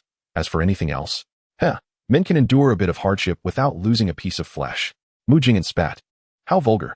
The wind was only concerned with his own thoughts, and besides, since he dared to go, he must have some confidence. He is the young lord, and also the heir of the sacred land. The Grand Princess would undoubtedly not act against him. Mu Jingyan was rendered speechless. Do you know that the Grand Princess came to summon him while we were on our way back? He hasn't even returned to the residence. And there has been no news from the Marquis's estate or the sacred land. How did the Grand Princess find out? Are you not afraid it's a scheme by treacherous individuals? Feng Zhang scratched his head. You didn't inform me ahead of time. Never mind. I'll go back and tell my aunt right now. After the young girl had run a short distance, she suddenly nearly collided with a striking figure. I'm so sorry. She quickly apologized. However, she heard no response from the other party. Lifting her gaze, she beheld a person clad in a pure white Taoist robe, cradling a jade sword, exuding an air of chill elegance and extraordinary beauty. So stunning. The young girl was left utterly mesmerized. Do you know how far this place is from the capital of Dezhou, Loi? Mu Qingshang asked in a nonchalant tone. Mu Jingyan fell silent, mustering a dry response. This is indeed Loi. It was now Mu Qingshang's turn to be silent. Her small face was momentarily taken aback, and she nodded slightly. Thank you. Subsequently, she turned in another direction. Mu Jingyan noticed that she seemed to be murmuring to herself as she walked away. ACI said the sky faces south, and I am heading north. It seems I have indeed chosen the right direction, but for some unknown reason, I went the wrong way earlier. Loi, being the imperial capital of Dezhou, bustling and prosperous, where cultivators and mortals intermingle, should not make it difficult to find his whereabouts. Mu Qingshang's steps hesitated, her delicate brows furrowing slightly, a hint of imperceptible confusion in her tone. I wonder what he looks like now. Has he perhaps forgotten me? I almost forgot to return with the news. Mu Jingyan stood in a daze for a moment before remembering Su Si's matter and hurriedly made her way back. Chapter 15. Your son is sleeping at the Grand Princess's residence. What? Xiaira has been taken by the Grand Princess. Feng Wan stood up abruptly. Did she say what she took him for? No, Mu Jingyan shook her head. Uncle Feng Zheng mentioned that the Grand Princess came to summon him with great fanfare. He believes Su Si has caught her eye, and then Su Si was taken away. Upon hearing this, Feng Wan's teeth clenched in anger. That fool, Feng Zheng. She turned to glare at Su Tianxing, who was seated at the main seat sipping tea. It's all your fault. What did I do? Su Tianxing replied, bewildered. If it weren't for your refusal to take Sir to withdraw from the engagement, and instead sending his uncle, would Xiaira have been taken away like this by the Grand Princess? He is still your brother. Those words were something Su Tianxing dared not voice. I don't care today. You must bring our son back, no matter what. He just returned home yesterday. Feng Wan's eyes glistened with unshed tears. Su Tianxing clenched his fists and silently rose. Where are you going? I'm going to the Grand Princess's residence to see what's going on. Feng Wan grasped his arm, her brows knitting slightly. You can't go. What are you looking at me for? Feng Wan retorted. Our marquee house holds a sensitive position. Soon, troops will be dispatched back to the sacred land for border defense. The Grand Princess, being a royal princess, has taken Xiaira away. It's a bit better since he holds no official title, but if you go, those in the court will certainly say the marquee house and the sacred land intend to support the princess. Su Tianxing sighed. Aren't you worried about Xiaira? I am very worried. Then I will go see. Su Tianxing, can you not understand human words? Mu Jingyan had already quietly slipped out. Su Tianxing helplessly said, what do you want me to do? As a martial general and a marquis, I certainly know how to preserve my life. But first and foremost, I am a man. And a man ought to protect his wife and children. Feng Wan sighed. Head of the family, I actually know that Sir should be fine. He is the young lord and the heir of the sacred land. The Grand Princess would not dare to harm him. You are well aware of all this. Su Tianxing grasped her hand and sat down quietly. However, Feng Wan shook off his hand and pulled him up. But like you just said, I am first and foremost a mother. Rationally, I know he should be safe, but emotionally, I cannot accept even the slightest danger to see. Therefore, I must see him return safely today. Then I will go. You cannot go. Are you foolish? Su Tianxing, has your head been muddled from training? You can't go. You can use your connections to ask the Grand Master or the National Master, or even the old tutor to pay a visit and check the situation, right? Just a few days ago, didn't you say that after we leave, you would invite the Grand Master to be Seir's teacher, and he could serve as a guest elder at the ancestral ceremony to oversee things? The elders would not dare to act rashly. Upon hearing this, Su Tianxing's eyes flickered with realization, and he slapped his forehead with a wry smile. What my wife says is true. My mind has indeed become a bit rigid from the battlefield. Feng Wan shot him an exasperated glance, though her tone softened a bit. Aren't you going quickly? Then I shall go invite the Grand Master. Would you not invite them all? That day, the hoofbeats echoed swiftly through Luoyi City. The Grand Master, the National Master, and the old tutor's residence had people arriving in succession. In an instant, rumors filled the city, and the court was abuzz with speculation. The Crown Prince and several princes were becoming restless. What? The old tutor went to the Grand Princess's residence? What? The Grand Master also went. Isn't the National Master also visiting? What? Su Si is there too? As night fell, before the Grand Princess's residence, the old tutor descended from the carriage with trembling steps. Just as he touched the ground, he noticed two other significant figures at the entrance. The Grand Master was draped in a cloak of red and black, his face obscured by a hat, making it impossible to discern his age or gender, exuding an aura of mystery. The National Master was a middle-aged man clad in scholar's robes, with a scholarly demeanor and a sword at his waist. Three prominent officials of the Dezhou court gathered before the Grand Princess's residence, creating a most impressive scene. The citizens and cultivators of Luoyi City paused to gaze and whispered among themselves, speculating the purpose of this visit. After all, the Grand Master, the old tutor, and the National Master, each held high positions and rarely gathered together, let alone jointly visiting the Grand Princess's residence. The old tutor leaned on his cane and bowed slightly to the Grand Master and the National Master, his voice hoarse yet authoritative. You two arrived rather swiftly. This old body of mine nearly couldn't keep up with your carriages. The Grand Master nodded slightly, his voice low and indistinct, seeming both masculine and feminine, imbued with an ethereal quality, at the behest of others. The National Master stood with his hands clasped behind his back, his scholarly robes billowing with the wind, his gaze sweeping over the tightly shut doors of the Grand Princess's residence, a hint of mockery in his tone. What the Grand Master says is true. However, I am more curious about what scheme the Grand Princess is concocting, inviting the heir of the Yuan marquee house, whom she just retrieved, and making such a grand show of it. Could it be that the rumors in the marketplace are true, that she intends to snatch a bridegroom back? At this, the old tutor revealed a knowing smile on his aged face, gently tapping the ground with his cane. Your words, national master, seem a tad frivolous. The Grand Princess, being a royal princess with ambitions for the world, would not engage in such pedestrian affairs. However, he paused, his murky old eyes narrowing slightly. This xianxia may not be simple. Oh, the Grand Master tilted his head, curiosity evident in his tone. What makes you say that, old tutor? The old tutor stroked his graying beard leisurely. I have heard that this xianxia is but a mere scholar, wandering among the common folk for 18 years. Only yesterday retrieved by the Tianxian sacred land. Yet, upon his return, the second master of the Feng family escorted him to the grand scholar's residence. Shortly thereafter, the princess sent someone to invite him. The young lady of the Yi family once again displayed an ambiguous demeanor towards him. Such encounters are rare for an ordinary person. Are they not? The national master nodded with a smile, remarking, indeed, it is quite intriguing. The maid, Hanyu, hurriedly emerged to respectfully welcome the esteemed guest, urging them to enter. The three were then graciously invited into the princess's residence. However, the three high-ranking officials found it somewhat disrespectful that the imperial princess did not come out to greet them, which could even be perceived as a touch haughty. Yet, they understood Li Fengtang's usual arrogant demeanor and chose not to comment. After all, once they were inside, Li Fengtang did come out to serve them tea and engage in pleasantries, albeit with an impatient and eager expression, as if they were hindering the princess from attending to some important matter. When they mentioned Su Ci, inquiring if the young lord was also present, the princess replied that it would be best for him to join them for a casual chat. The son of the Yuan Marquis piqued her curiosity. Li Fengtang's expression remained indifferent as she remarked that the national master might be disappointed. The young lord was fatigued from his journey, and after their conversation, he had succumbed to slumber. Despite her efforts to rouse him, he remained unresponsive, leading the three dignitaries to feel disheartened. The national master was bewildered. The grand tutor was perplexed, and the grand ritualist was utterly confounded. Subsequently, Li Fengtang issued a clear dismissal. Meanwhile, Su Tianxing and his wife received word that they need not wait any longer, for their son was fast asleep at the princess's residence. Su Tianxing's wife, Feng Wan, was taken aback. What do you mean, our son is asleep at the princess's residence?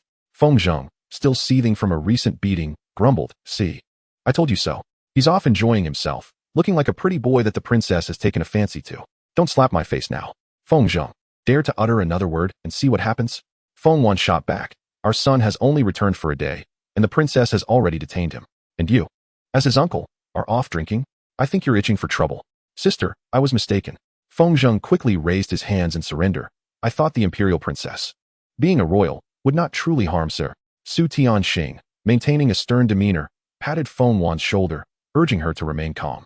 Then turned to Feng Zheng with a grave tone. Tell me honestly, did you not sense anything amiss when Sarah was taken away? Feng Zheng scratched his head, his gaze flickering.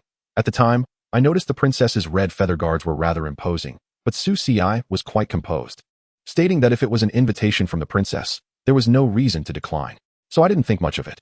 Didn't he think much of it? Feng Wan's brows furrowed in anger. Feng Zheng, has your brain been pickled in wine? What sort of relationship does our son, just back from his travels, have with the princess to warrant her personally sending for him? And she requested him twice. Are you not concerned that there may be ulterior motives? Feng Zheng was rendered speechless, shrinking back and muttering under his breath, but his face does indeed attract attention. Feng Zheng. Feng Wan seized his ear. Her teeth clenched. If you dare call my son a pretty boy one more time, I shall have your tongue for my wine. Sister, it hurts. I was wrong. What exactly did you do wrong? Li Fengtang's lips curled into a slight smile, her enchanting eyes sparkling with mischief as she casually tapped the chessboard. Su Ci sighed. My fault lies in my overestimation of myself, foolishly believing I could challenge the chess skills of the imperial princess. How could I ever doubt that? Li Fengtang scoffed. Su Ci thought to himself, how has she become so formidable? He wished he had lost more earlier. Your Highness, may I inquire what your intentions are? Li Fengtang did not respond, but leisurely circled around Su Ci, her demeanor calm as she leaned against the table filled with scrolls, her delicate fingers brushing against the bamboo slips. I merely wish to see whether your eloquence surpasses the gentleman's grace, she said nonchalantly. Su Ci sensed that her alternating titles, first Sir and then Young Master, carried an implication, as if she were deliberately testing him. Li Fengtang gracefully rose and took a few steps back, glancing over her shoulder at him with a smile. It is commonly said that women are not gentlemen. Yet a certain scholar once told me that a gentleman can be of either gender and should not be categorized solely by sex. Thus, for several months, we engaged in contests of the 6 arts. Su Xi felt a bead of sweat trickle down his forehead. Indeed, I did mention this. Therefore, today, I propose we compete in the 9 elegances of the gentleman. Do you dare accept? If I were to decline. You think the princess would let it go? Of course not. Although she proposed a competition of the 9 elegances, they mainly played chess. Su Xi, relying on muscle memory, managed to win several games against Li Fengtang, prompting her to become increasingly frustrated. Eventually, he began to subtly make mistakes. However, despite Li Fengtang's triumph, she showed no signs of releasing him, and apart from a half hour when she left to attend to the grand ritualist and others, they continued their match until the stroke of midnight. Su Xi felt that soon he would hear the crowing of roosters from the princess's residence. Thanks to Li Fengtang, he had come to understand what a midnight invitation from the imperial princess truly entailed. So this is how she drags it into the night. Returning to the present, Li Fengtang rested her chin on her hand and suddenly spoke. Su Xi, are you feeling tired? Indeed, he was somewhat fatigued, fighting off drowsiness as he stifled a yawn. I am a bit. Then let us continue our game. The more we play, the less drowsy you will feel. Su Xi? Li Fengtang felt a sense of satisfaction. She had been tormented by this inner demon for long enough. Now, regardless of whether Su Xi was indeed that scholar, her current dominance felt like sweet revenge. Yet, as the match progressed, she noticed Su Xi was deliberately letting her win, prompting her to declare, from this moment on, for every game you win, I shall personally see to it that you receive any book you wish to read. With this promise, Su Xi felt invigorated. In the subsequent rounds, Li Fengtang lost 5 games in a row, her frustration mounting with each defeat. Su Xi, on the other hand, beamed with joy as the stack of books beside him grew taller. Li Fengtang's cheeks flushed deeper. Suddenly, she proclaimed, it is late. Su Gongzi may rest here for the night. Su Xi's face reflected his inner turmoil. Isn't that inappropriate? After all, this is your highness's sleeping quarters? After a brief absence, Li Fengtang had shifted their chess game from the study to her private chamber. Family, this woman is utterly reckless, Su Xi thought. If I were to sleep here, then your highness. You know this is a place for rest, and it has nothing to do with anyone else. Li Fengtang replied with an air of certainty. Hearing this, Su Xi's lips twitched slightly, his gaze inadvertently lingering on her strikingly serious, yet captivatingly beautiful face. Your highness. You jest. Clearing his throat, he attempted to steady his nerves, speaking as calmly as possible. I am but a mere scholar. How could I dare to stay overnight in the imperial princess's quarters? If word were to spread, it would surely cause an uproar throughout Luoyi city. For the sake of your highness's reputation, I shall take my leave to the study. Li Fengtang, before such a magnificent beauty as myself. You are preoccupied with your trivial tomes? No, those are indeed my books. Truly, you are possessed by a heart demon, behaving in a manner most peculiar. Do you intend to feign retreat to lure me in? I see that Su Xi has already fled with a large stack of books toward the nearby study. Li Fengtang lightly flicked her sleeve, propped her delicate hand against her cheek, and with a tone that was half smile, remarked, You are indeed a man of loyalty, ever considering my needs. If that is the case, I shall treat you with the utmost hospitality. She clapped her hands, calling out, Bring in Su Gongzi and make arrangements for his rest. Yes, your highness, came the reply as a throng of maidservants rushed in. Su Xi protested. What exactly are you planning, Li Fengtang? At this moment, a smile danced in Li Fengtang's heart. Her intentions were clear and simple. If she wished to enjoy a peaceful night's rest, she must first unravel the mystery of the heart demon. And the heart demon of her dreams lay before her. Keeping him under her watch tonight, in the same chamber, would allow her to see how he could possibly remain a heart demon. Chapter 17, A Ci? In the residence of the Grand Princess, within the sleeping chambers, Su Xi's spiritual realm was a flurry of activity, with a small white creature fluttering about, diligently catching the books that continuously tumbled down. Hey, slow down, I can't keep up. It squeaked. In the outer world, Su Xi stood before the bookshelf in the study, meticulously selecting various skill manuals. With each book he picked, one would fall from his spiritual realm. The white creature diligently caught each one and placed it into Su Xi's storage bag. Li Fengtang reclined on the phoenix couch behind the beaded curtain, her expression one of utter bemusement. Your Highness, should we not retrieve Su Gongzi? Hanyu whispered. Li Fengtang replied sharply. Why did you not seize him when he crept away just now? Hanyu felt slightly embarrassed, admitting, he moved too swiftly, and I could not see clearly. Let him be, Li Fengtang decided. After all, Su Xi remained under her mental surveillance. Let us see what tricks this heart demon can conjure. Oh wow, what a magnificent wave. Ci, your thousand waves technique is truly delightful. In the depths of Su Xi's spiritual realm, the little white creature soared above the water's surface, its tiny wings flapping vigorously. Su Xi, uninterested in the creature's antics, sat cross-legged, engrossed in his reading, a towering stack of books beside him. 10,000 realms. 1,000 Buddha hands visualization. Comprehension value 50, experience value 30. Comprehension value remaining, 95, for 100 points. Current experience value remaining, 8, 800 points. Currently deducing 10,000 realms. 1,000 Buddha hands. Stuck again, what now? Li Fengtang muttered, dressed in her night robe, rubbing her sleepy eyes. Did you not say that if he made any unusual movements, you would be informed? Then what is happening with him? Why don't you see for yourself? With a thought, Li Fengtang extended her consciousness to perceive Su Xi. In an instant, her delicate features froze in astonishment. What was this? In the study, he sat upon her throne, eyes closed, yet his hands were incessantly flipping through the volumes. A myriad of colorful lights flickered around him, various spiritual energies intertwining yet not elevating his realm. Hanyu, what is this fellow up to? She whispered, incredulity lacing her tone. Hanyu, standing beside her, wore a similarly perplexed expression and shook her head. I do not know. Since entering the study, Su Gongzi has been perusing the texts. Initially, the fluctuations of spiritual energy were weak, but now, before she could finish her sentence, Li Fengtang's consciousness probed further, revealing that the spiritual energies around Su Xi surged like a tidal wave, faintly forming a vibrant vortex of power. The piled books radiated a gentle glow, seemingly resonating with his spiritual energy. This fellow, Li Fengtang bit her lip, complexity flashing in her phoenix eyes. Could he truly be the one from her dreams? But if so, why would he be so brazen? An undercurrent of unease stirred within her. The gentleman of her dreams was clever and resourceful, yet always exuded an air of inscrutable cunning. Before her stood Su Xi, superficially just an ordinary mortal at the second level of qi refinement. Yet the phenomena before her were clearly beyond the capabilities of an ordinary cultivator. Your Highness, should I fetch him back? Hanyu tentatively inquired. Li Fengtang waved her hand dismissively, her tone cool. No need.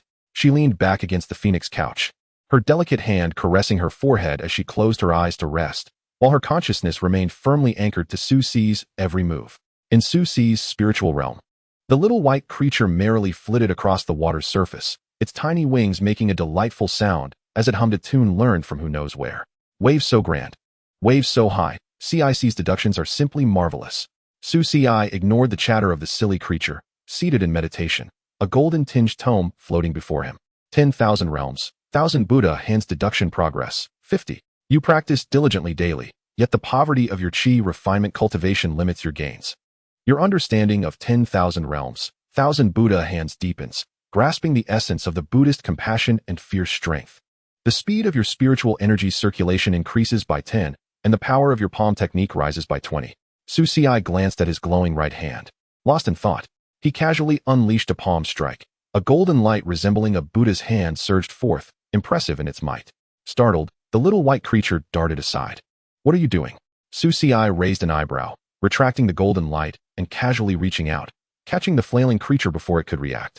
What skill? A perfect blend of softness and strength, capable of both attack and stealth. In future encounters, I could easily pilfer from others without them noticing, provided their cultivation is on par with mine. Hey, why did you grab me? I was having so much fun. The creature squawked, flapping away to the nearby water's surface, muttering about how Su Xi was bullying it. Ignoring the noisy little creature, Su Xi turned his attention back to the other tomes. The following morning, within the curtains, Li Fengtang sat up in bed, her expression one of irritation, dark circles under her eyes. Ah, so it was indeed you, heart demon. The heart demon test from last night was a success. I did not dream of that Su Xi at all, for I was directly afflicted by insomnia. All those nights of dreaming about him, and now that he is beneath my very gaze, I find myself without dreams. Is he not the heart demon? Who then is the heart demon? Su Xi rose, stretching lazily, noting the stillness around him. After a moment's thought, he strolled confidently outside. Last night, he had gathered dozens of manuals ranging from the mysterious to the earthly, his satisfaction at its peak. However, he had only selected a few that he deemed immediately useful for further deductions. He glanced at the game system interface. Side quest, the Grand Princess of the Great Zhou's Midnight Invitation. Progress, 20. It seemed Li Fengtang still had matters to attend to. As Su Xi pushed open the door to the sleeping quarters, he felt refreshed. The dawn light poured in, casting a golden glow over the courtyard of the Grand Princess's residence. He squinted, surveying the surroundings for any lurking members of the Qiyu Guard, then leisurely stepped outside. It was merely a habitual action, after all. Both individuals were acutely aware that Li Fengtang would neither harm him nor prevent his safe return. It was evident that no one within the Grand Princess's residence would dare to obstruct him. Most likely, Li Fengtang was currently observing him from the elevated pavilions of the estate. Ah, that woman. Li Fengtang casually tucked a strand of hair behind her ear. Gracefully seated on the viewing platform, her delicate hand propping up her chin as she gazed at the scenery and the figures below. Beside her, Hanyu lowered her voice. Your Highness, are we truly allowing him to leave? What other option is there? Su Ci strode confidently, pushing open the door to the courtyard, a tome cradled in his hands. In contemplation, comprehension value 50, experience value 30. In contemplation, comprehension value 50, experience value 30. Unbeknownst to him, a white ball of fluff had appeared, perching on his shoulder, its tiny wings brushing against his face as it whispered, Are you truly just going to leave? What else should I do? Su Ci retorted, somewhat irked. What about the Divine Maiden's side quest? I will complete it, but not at this moment. Is she really letting you go like this? How dull. Su Ci raised an eyebrow. Quick, look at the map. Upon channeling his thoughts, he noticed a luminous white dot on the map rapidly approaching. An ominous feeling washed over him. You only mention it now that it's almost upon us. Yet, the white ball had already retreated back into his being. Before him stood a figure clad in pristine white, blocking his path. Su Ci instinctively froze, only to feel the cool hilt of a jade sword pressing against his chest. The figure tilted her head slightly, her voice calm as she inquired, Ci? Chapter 18, You Speak. Su Ci's pupils constricted, his heart leaping in shock. As he focused, he recognized the individual before him, draped in a flowing white robe. Her hair cascading like a waterfall, the hilt of the jade sword glimmering faintly in her grasp. Her strikingly serene visage, paired with her tranquil gaze, unmistakably belonged to Mu Qingshang. What brings you here? Name, Mu Qingshang. Race, human. Occupation, sword fairy of Tianjing Mountain. Charm, 99, the ethereal sword fairy with an aloof demeanor. Cultivation, currently undetectable. Destiny, disciple control, goddess of snow and clarity, the first sword of Tianshan. Evaluation, appears cold and imposing, yet possesses an unexpectedly adorable naivety. She might be quite easy to deceive. Would you dare to test it? Test it. Su Ci pondered anxiously, fearful that any misstep might involve him in dire consequences. He recalled vividly the relentless pursuit by the divine maidens in his past life, leading to a cascade of unfortunate events. Not to mention, he distinctly remembered the merciless rejections from this very master, her icy sword casting disdainful glances upon him. Is it you? Su Ci ventured tentatively, his voice laced with uncertainty as he subtly stepped back, attempting to create distance. Mu Qingshang's brows furrowed slightly, her eyes lingering on his face as if seeking confirmation. The jade sword remained poised, leaning forward ever so slightly, its icy touch sending a shiver down Su Ci's spine. Do you not recognize me? She asked, her eyes blinking innocently yet inquisitively. Su Ci's mind raced, yet he maintained an expression of innocent mirth, clasping his hands together. I have pressing matters to attend to, so I must take my leave. Upon hearing this, a flicker of disappointment crossed Mu Qingshang's gaze. Nevertheless, she showed no inclination to step aside. The sword still pressed firmly against him. Each time he retreated, she advanced, creating an unyielding barrier. Mu Qingshang tilted her head slightly, scrutinizing Su Ci's remarkably handsome features. Her gaze lingering briefly on the tear mole at the corner of his eye, murmuring, the tear mole is exactly the same. Su Ci's heart sank. What do you mean? He wondered why she was not sequestered on Tianjing Mountain, practicing her swordplay at this hour. What brought her to Luai? He discreetly glanced at the system interface, hoping for hints from the white ball, but it remained utterly unresponsive. Turning his attention to another corner of the map, he noticed a previously stationary crimson dot on the elevated pavilion, now erratically shifting back and forth, as if in turmoil. You too? Observing Mu Qingshang's small face fixated on him, she exclaimed, It's you. I would not mistake my disciple. A disciple? Mu Qingshang pressed closer, her eyes narrowing with a deeper smile. Surely you are mistaken, Miss Mu. Su Gongzi is the heir of the An Yuan Marquis, the young master of the Tianxian Holy Land, with no ties to the Tianshan Sword Rain Pavilion. As for myself, I had a delightful candlelit conversation with Su Gongzi last night. How is it that today he is referred to as your disciple? Su Ci stood by, a sheen of sweat forming on his brow. You might as well kill me with a sword. What a celestial battleground this was. One called him master, while the other referred to him as disciple. He wished for the previous life's conflicts to remain buried. After all, they were not even acquainted in this lifetime. He subtly retreated another half-step, striving to diminish his presence, only to find both Mu Qingshang and Li Fengtang turning simultaneously toward him, speaking in unison. Su Ci, you speak. Su Ci's eyelid twitched in despair, wishing for a pit to swallow him whole. At that moment, the white ball of fluff stirred from its slumber in his mind, groggily transmitting, Why are we still here? Shouldn't we be heading home to find Mother? Oh, isn't that the sword fairy from Tianjing Mountain? What brings her here? The Long Princess has arrived, and there are so many people, and still chattering away.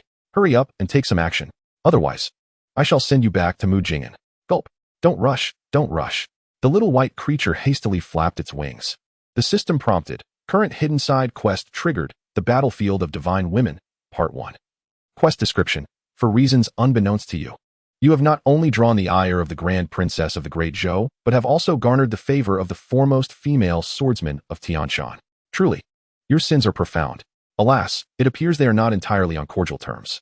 Handle the conflict between Mu Qingshang and Li Fengtang with care to prevent any greater repercussions. Quest reward. Unknown, dependent on completion level. Possibly yielding random celestial level techniques or random innate bloodline abilities. Oh gulp. Su Ci, are you this little bird creature wishing for my demise to come swifter?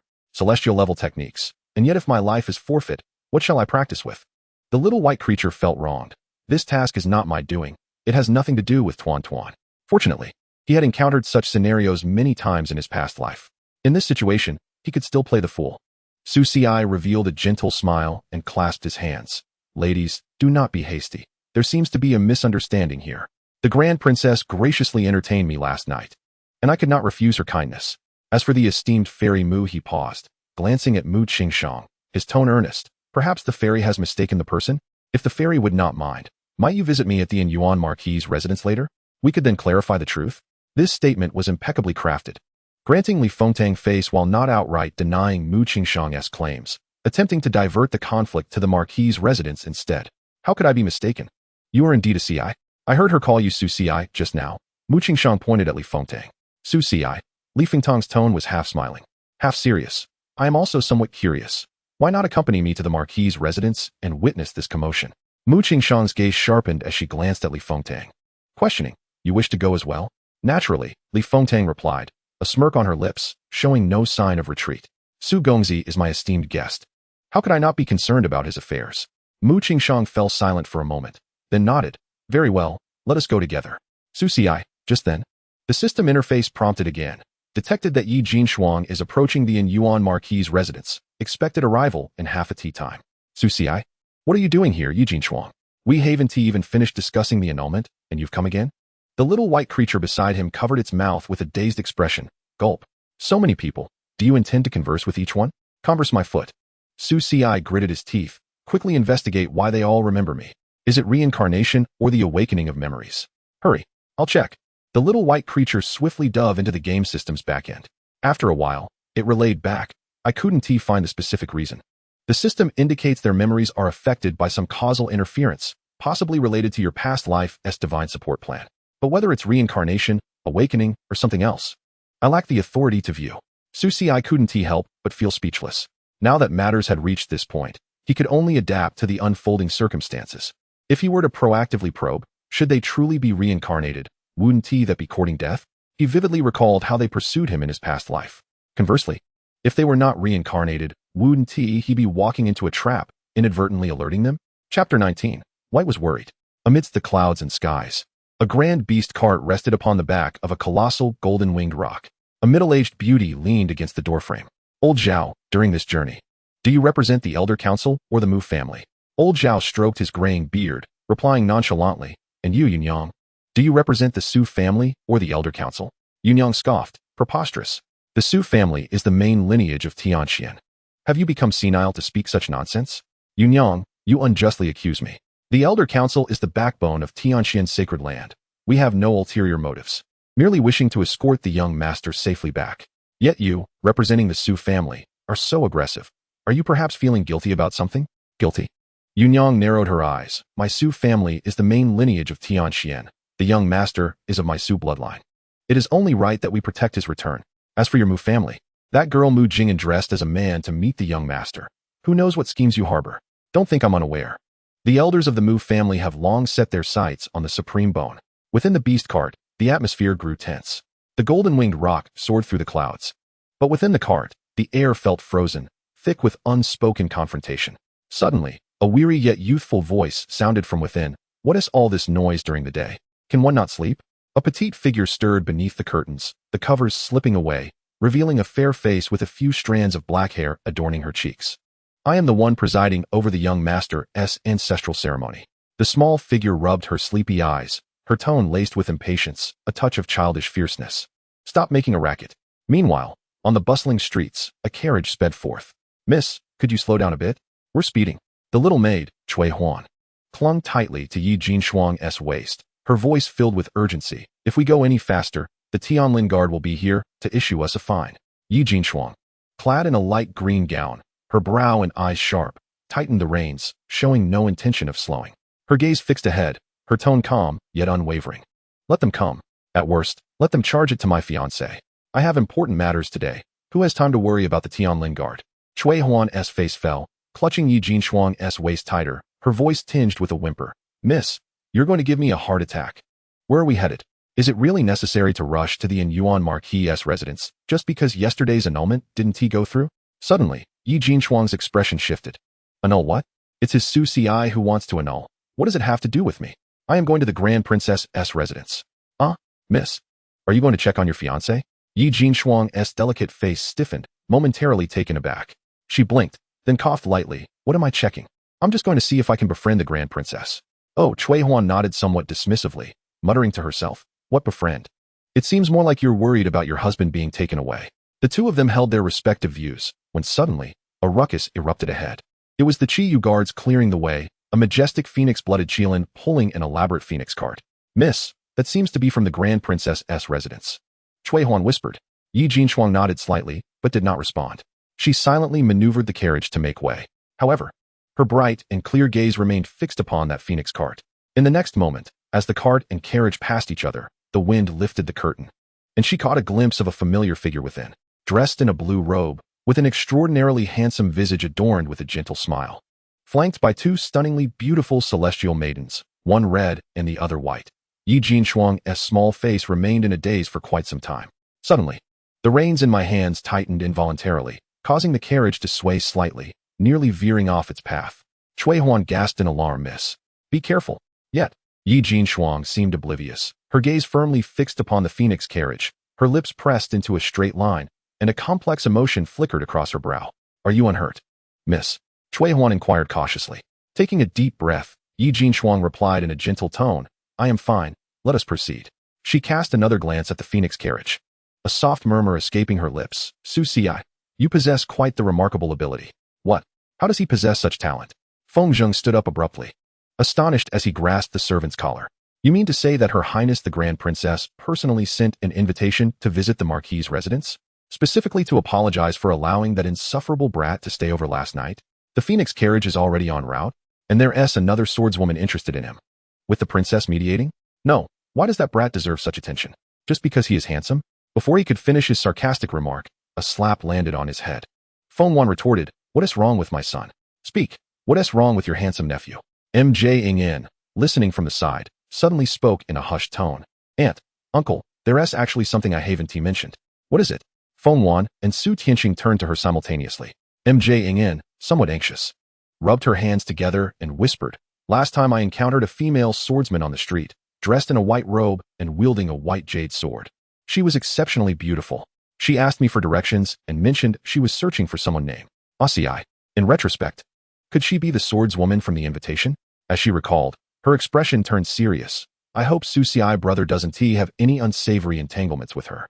Asii? Feng Wan was taken aback, then exchanged a puzzled glance with Su Tianxing. Su Tianxing pondered momentarily before asking, did the swordswoman mention her origins? She did not. MJ Ing replied. Su Tianxing frowned. Could she be an enemy from his past? Feng Wan immediately countered. Our son is kind-hearted. How could he attract enemies?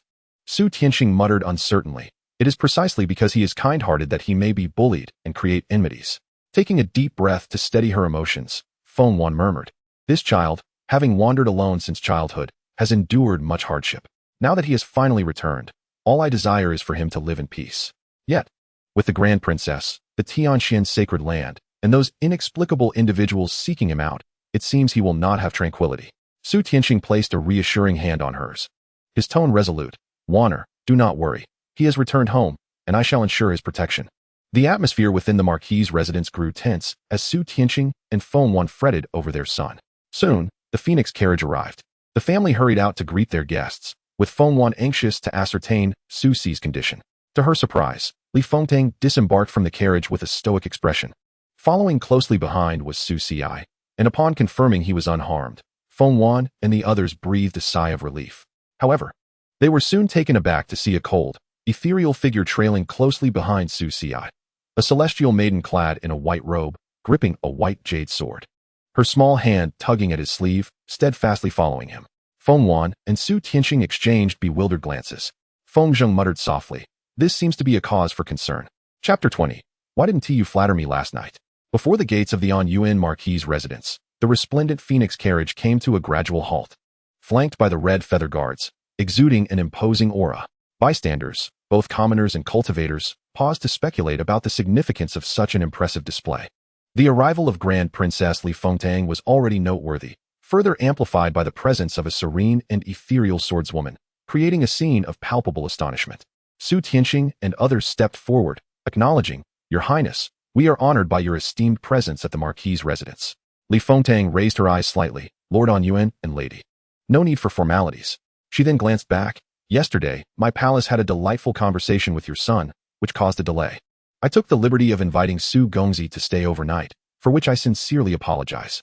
Upon hearing this, all present, save for Fengzheng, discerned the subtle implication of respect Li Fengtang held for the Marquis' family. After her statement, she deliberately winked at Su Si. "So, you're trying to flatter me, are you? Then why did you not do so last night?" Su Si, at that moment, was not only preoccupied with reprimanding the useless Bai Tuzi, but also contemplating how to navigate this situation, or rather, how to extricate himself gracefully. Although Mu Qingshang was entirely oblivious to social niceties, Li Fengtang was mindful of her image. Given her current demeanor, the atmosphere within the Marquis' residence seemed safer for him. Just then, Li Fengtang remarked, "By the way, there is another small matter I wish to address." Her gaze subtly drifted toward Mu Qingshang, who stood behind Su Si. Fengwan followed her gaze, taking in Mu Qingshang, who wore a simple white robe, exuding an aura as pure as snow, her expression devoid of any superfluous emotion. Save for her hand clutching Su Si's sleeve, revealing a hint of stubbornness. Fengwan was momentarily stunned. Who is this woman? Why is she so close to my son? She covertly glanced at Li Fengtang. Could it be that today is the day I choose a daughter-in-law? MJ Yingyan was equally astonished. She recognized Mu Qingshang as the female swordsman who had asked her for directions the previous day. Yet, she had not anticipated such an attitude towards Su Si. The young girl pondered, could it be that today is the day Su Si has committed some misdeed outside and is being forced into marriage? Su Tianxing was lost in thought. Could my son truly possess such a fateful charm? Yet, it was Fengzheng, the uncle, who was most profoundly affected, rendered speechless and dumbfounded. How can this be? I have remained single for decades, and this rascal returns home to find two young ladies vying for his attention, one of whom is a grand princess? Just then, the sound of wheels echoed, and a carriage sped towards them, halting at the Marquis' gate. "Greetings, esteemed ones. I am Yi Jinshuang, here to intrude." Yi Jinshuang bowed awkwardly, her demeanor somewhat stiff. Fengzheng remarked, "Well, now there are three young ladies vying for attention." He cleared his throat and approached. "Su Si, with such an impressive gathering today, why do you not introduce your mother, father, and uncle to your guests?" Fengzheng was taken aback. Li Fengtang, Fengwan, and the others turned their gazes toward Mu Qingshang, only to find Su Si had vanished. Mu Qingshang, noticing the attention directed her way, blinked and stated, "Si asked me to convey that I have come today." She suddenly paused. The onlookers noticed her pulling out a still-drying note from her sleeve, glancing down before continuing in a flat tone, "I have come to visit the Marquis' residence." Feeling compelled to request Su Gongzi's assistance in seeking an opportunity, she glanced down again and concluded, "I am Mu Qingshang, a resident of Tianjing Mountain, and the future master of the Sword Rain Pavilion. Should this endeavor succeed, there shall be ample rewards." In that moment, everyone present found themselves at a loss for words. All eyes were fixed upon Mu Qingshang, and they collectively glanced at the still wet note. The handwriting was hasty yet vigorous, imbued with a familiar nonchalance. Unmistakably the style of Su Si. Su Tianxing's lips twitched, barely suppressing the impulse to curse him with a choice expletive. Fengwan's eyes flickered, as she valiantly stifled the tumult of emotions surging within her, cautiously inquiring, "This esteemed Mu fairy, where is Zier?" Upon hearing this, Mu Qingshang tilted her head slightly, as if pondering for a moment, before responding with deliberate calmness. "Si mentioned he had urgent matters to attend to and instructed me to wait here at the Marquis' residence. He shall return in due course." Li Fengtang's expression turned icy, her demeanor inscrutable, as she inwardly berated, "Humph, A heart demon is indeed a heart demon. Even a simple-minded woman like her can be deceived. It is no wonder he acted so towards her in dreams. Standing nearby, Yi Jinshuang's delicate face stiffened slightly, her gaze cast downwards. Fingers unconsciously clenched around the hem of her garment, a hint of bitterness welling up within her. Though the betrothal had fortunately fallen through yesterday, seeing Su Ci surrounded by the crown princess and this aloof sword fairy today stirred a complex array of emotions within her, particularly upon glancing at Mu Qingshang's note. She could not shake the feeling that Su Ci's sudden disappearance was yet another of his habitual cunning ploys. If he were truly a gentleman, it would make sense. But this was entirely out of the ordinary. Mu Jingyan interjected softly. Have you not noticed anything amiss? With so many powerful cultivators present, how could Brother Su have vanished without a trace? The crowd murmured in agreement. Li Fengtang narrowed her phoenix eyes, her graceful hand brushing against her sleeve, concealing the fleeting chill that passed through her. She contemplated, how could that rascal Su Ci, with his mere second-tier qi refinement cultivation, possibly disappear under the watchful eyes of so many high-ranking practitioners? Surely, he harbors some unknown means. Mu Qingshang pondered, Ci is indeed cunning. Just then, the young maid, Cui Huan, pointed toward the marquis's high walls and timidly remarked, when my young lady arrived, you all turned to look at her. And I saw the young master rush by like a gust of wind. He disappeared in the blink of an eye. Look, there are footprints. Following Cui Huan's finger, the crowd indeed spotted faint footprints upon the high walls of the marquis's residence. Feng Wan mused, stroking her chin. Could this be the case of a novice besting a master? Feng Wan promptly retorted, nonsense. The simplest methods are often the most effective. Su Tianxing beckoned Li Fengtang and the others into the marquis's residence, stating, come, summon your young master once more. Soon, a young servant hurried out, exclaiming, Lord Marquis. The young master says he feels on the verge of a breakthrough and has gone to the library to enter seclusion. Do not disturb him. Wind Wuxiao has activated. The next recharge will complete in 3 days. Su Ci sighed in relief, grateful for this contingency, allowing him to evade immediate peril. If he could stall for time, that would be advantageous. Managing one opponent was manageable, but 3 at once? Even in a game of cards, one would have an extra hand.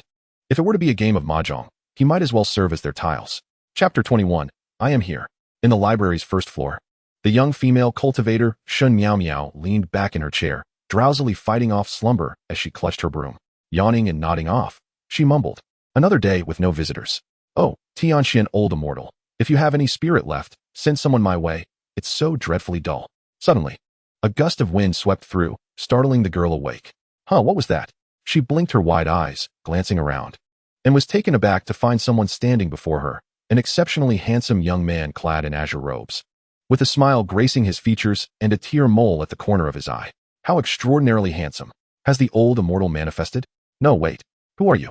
Shun Miao Miao instinctively recoiled, clutching her clothes tightly, her voice laced with caution. No outsiders are permitted in the library. Su Ci wiped his mouth. The girl's heart raced. She quickly wiped her lips, only to find nothing there. You tricked me. Su Ci regarded her with a curious expression. You seem rather daft, much like Mu Jingyan. Shun Miao Miao reacted defensively. Do not slander Miss Mu. No, wait, do not slander me. You two truly are good sisters. Who are you? How did you get in? Shun Miao Miao tightened her grip on the broom, her other hand already clutching a talisman, prepared to call for help at any moment. Though she was at the golden core stage, this intruder appeared merely at the qi refinement stage. Yet she had locked the door. How did he enter so easily? This was decidedly suspicious. Su Ci tossed a jade pendant to her. Keep this for me. I will come to collect it later. If it goes missing, I shall hold you accountable. Shun Miao Miao clutched the pendant, her face puffing up in indignation. Why are you being so fierce? Realizing something, she blinked her large eyes and exclaimed, Young master?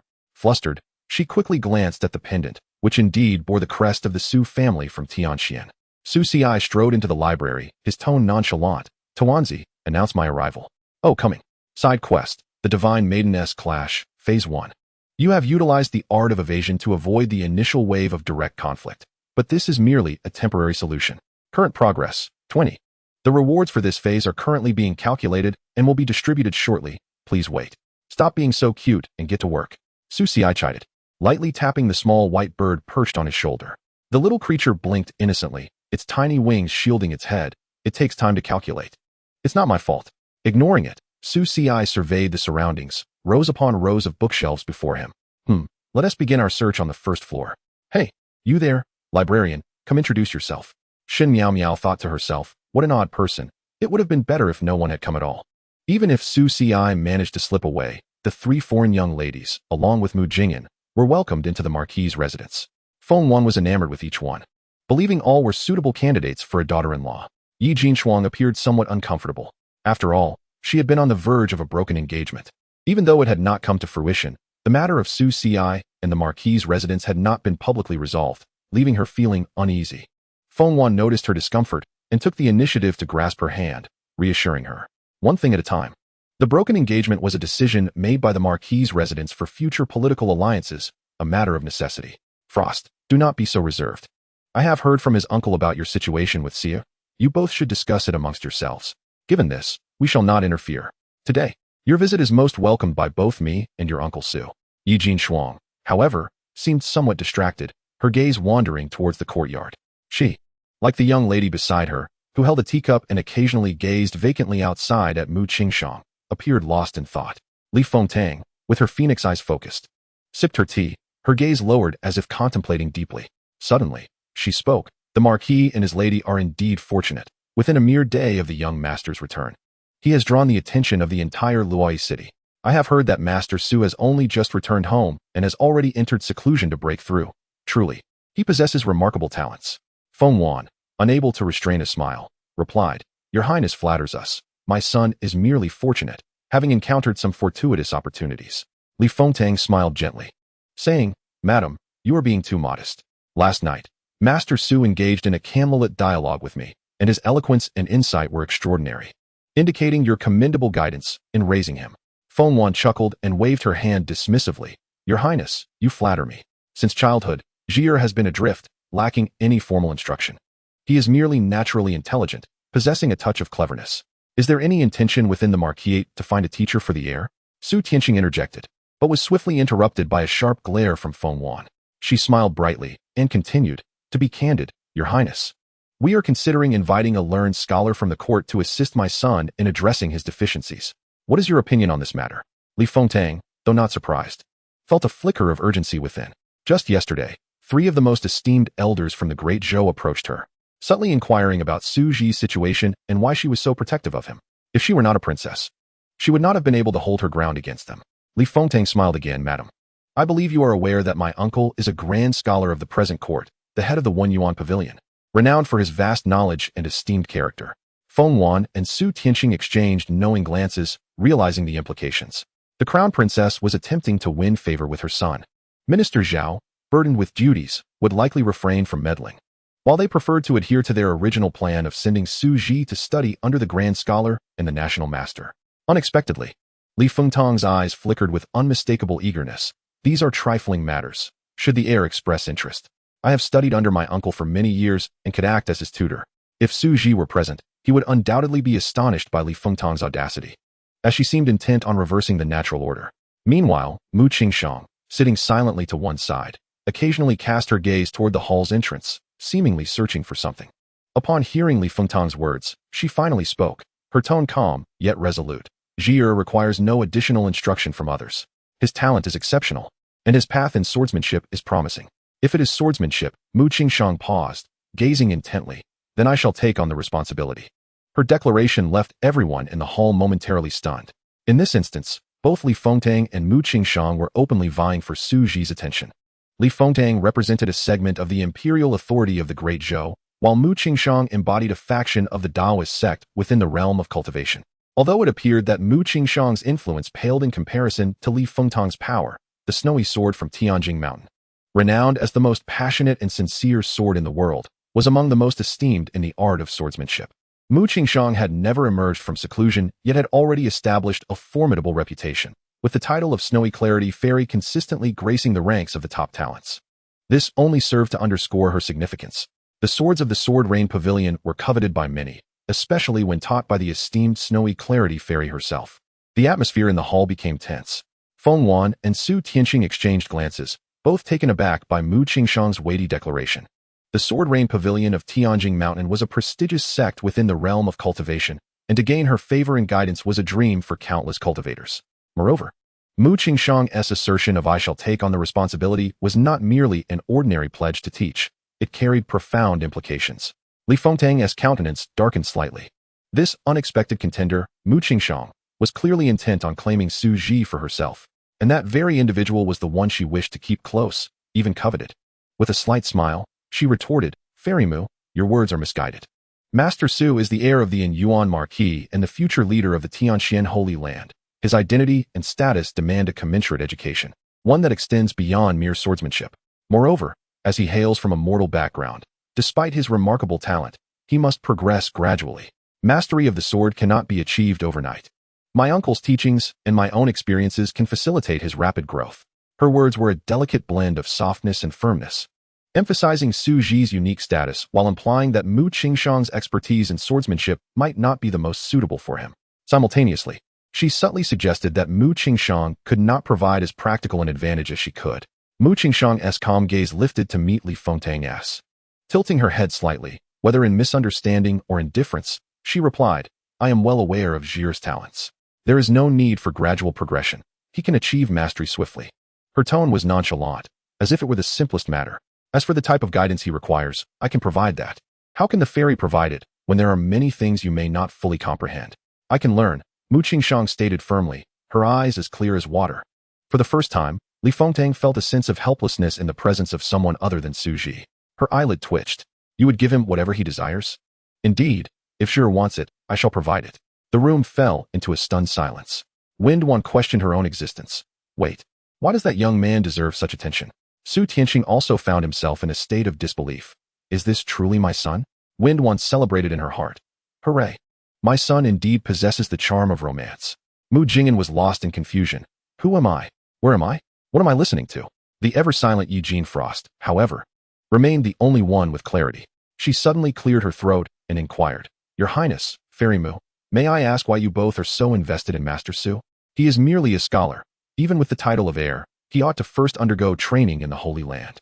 Her question was cleverly phrased, sidestepping the direct conflict while attempting to uncover the secrets surrounding Su Ji that garnered such attention from these two extraordinary women. Simultaneously, it served as a reminder to all that Su Ji's allegiance lay with the Tianxian Holy Land, not with the Crown Princess or the Sword Rain Pavilion. Upon hearing her words, both Li Fengtang and Mu Qingshang exchanged glances, their expressions shifting slightly, yet neither responded to Yi Jean Frost's inquiry. They were not inclined to reveal their secrets easily. At this moment, the only solution to this dilemma was clear: bring forth the reluctant Su Ji and let him make his own choice. Feng Wan and the others understood this, yet refrained from taking action, as they realized that a poor choice could offend one party or the other, resulting in a loss that outweighed any potential gain. Neither did Li Fengtang nor Mu Qingshang propose it, as they too recognized the implications. If Master Zhi were to choose the other side, it would be a blow to Li Fengtang's dignity. What if Zhi had yet to recall me? If he did not select me, how might I contend with this young lady? Thus, neither Li Fengtang nor Mu Qingshang could reach a resolution. Ultimately, Li Fengtang gracefully withdrew, saying, "Once the heir has emerged from his seclusion, please inform him that I shall await him at my residence." Eugene Frost, somewhat reluctant and distracted, left with a backward glance, adding, "Regarding the betrothal, I still have matters to clarify. I shall return to seek out Master Su once more." Mu Qingshang, however, remained seated in the residence, silent and unyielding. Seeing this, Feng Wan extended a formal invitation for her to stay.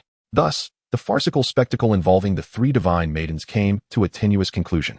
Subsequently, the Yuan Marquis received word from the Holy Land that the elders had arrived in Luoyi. The narrative now diverges into two threads. Su Ci had already ascended the stairs and stepped into the 5th level of the library. Just a few steps in, a series of prompt messages began to pop up. Side quest. The aloof and unassuming fairy master wishes to take you as her disciple once more. Quest triggered. Quest description. The snow-clearing fairy, Mu Qingshang, despite her insistence that you are her disciple, remains an enigmatic figure whose outwardly cold demeanor belies her gentle nature. After 3 years, with 2 disciples firmly established, are you truly not tempted to give it a try? Su Ci, what is happening? I'm not even present, and yet the quest is triggered? Before he could fully process his astonishment, more notifications appeared. Side quest. The Grand Princess wishes for you to become her junior. Side quest. The fiancé truly does not wish to be a burden. Side quest. Uncle's jealousy. Do not underestimate the middle-aged impoverished. Su Ci. At that moment, Su Ci lifted his gaze and beheld towering bookshelves stretching before him, a palpable aura of knowledge washing over him, intermingled with faint spiritual fluctuations. This place housed an immense collection of texts, encompassing everything from mundane historical accounts and geography to the esoteric techniques of the immortal realm. This was his true battleground. Su Si's eyes sparkled, akin to a famished glutton encountering a lavish feast after 3 days of hunger. Shun Miao Miao was walking ahead, diligently gesturing as she introduced the surroundings. My lord, look this way. The lower level holds almost exclusively texts pertaining to the Qi refinement stage, along with various knowledge compilations from the mortal realm. Not to mention, how many levels does the library contain? How many can I currently access? After glancing at the jade pendant and flipping through a hefty tome, Shun Miao Miao continued. Although this library is located within the Marquis estate, it is divided from the sacred grounds, spanning 6 levels. It contains texts from the sacred grounds ranging from Qi refinement to golden core techniques, with 5 distinct grades: mortal, spiritual, mysterious, earthly, and heavenly.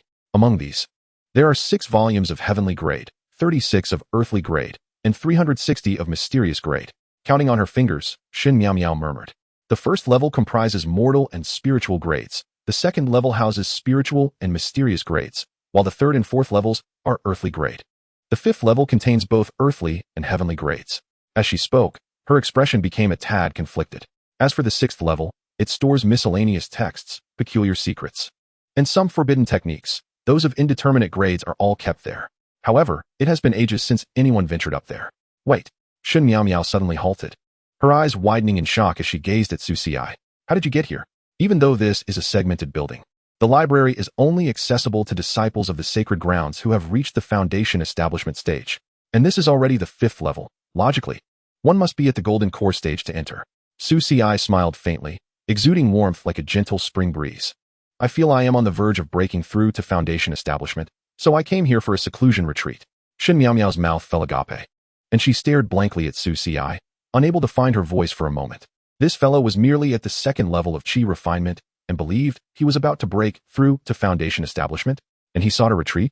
Surely, it couldn't be that some calamity awaited him outside, prompting such a clumsy excuse? This young lord seemed rather eccentric. Moreover, she had witnessed him silently appearing before her. This was hardly the conventional manner of entering the library. Could it truly be that the old deity she had wished for had sent him here?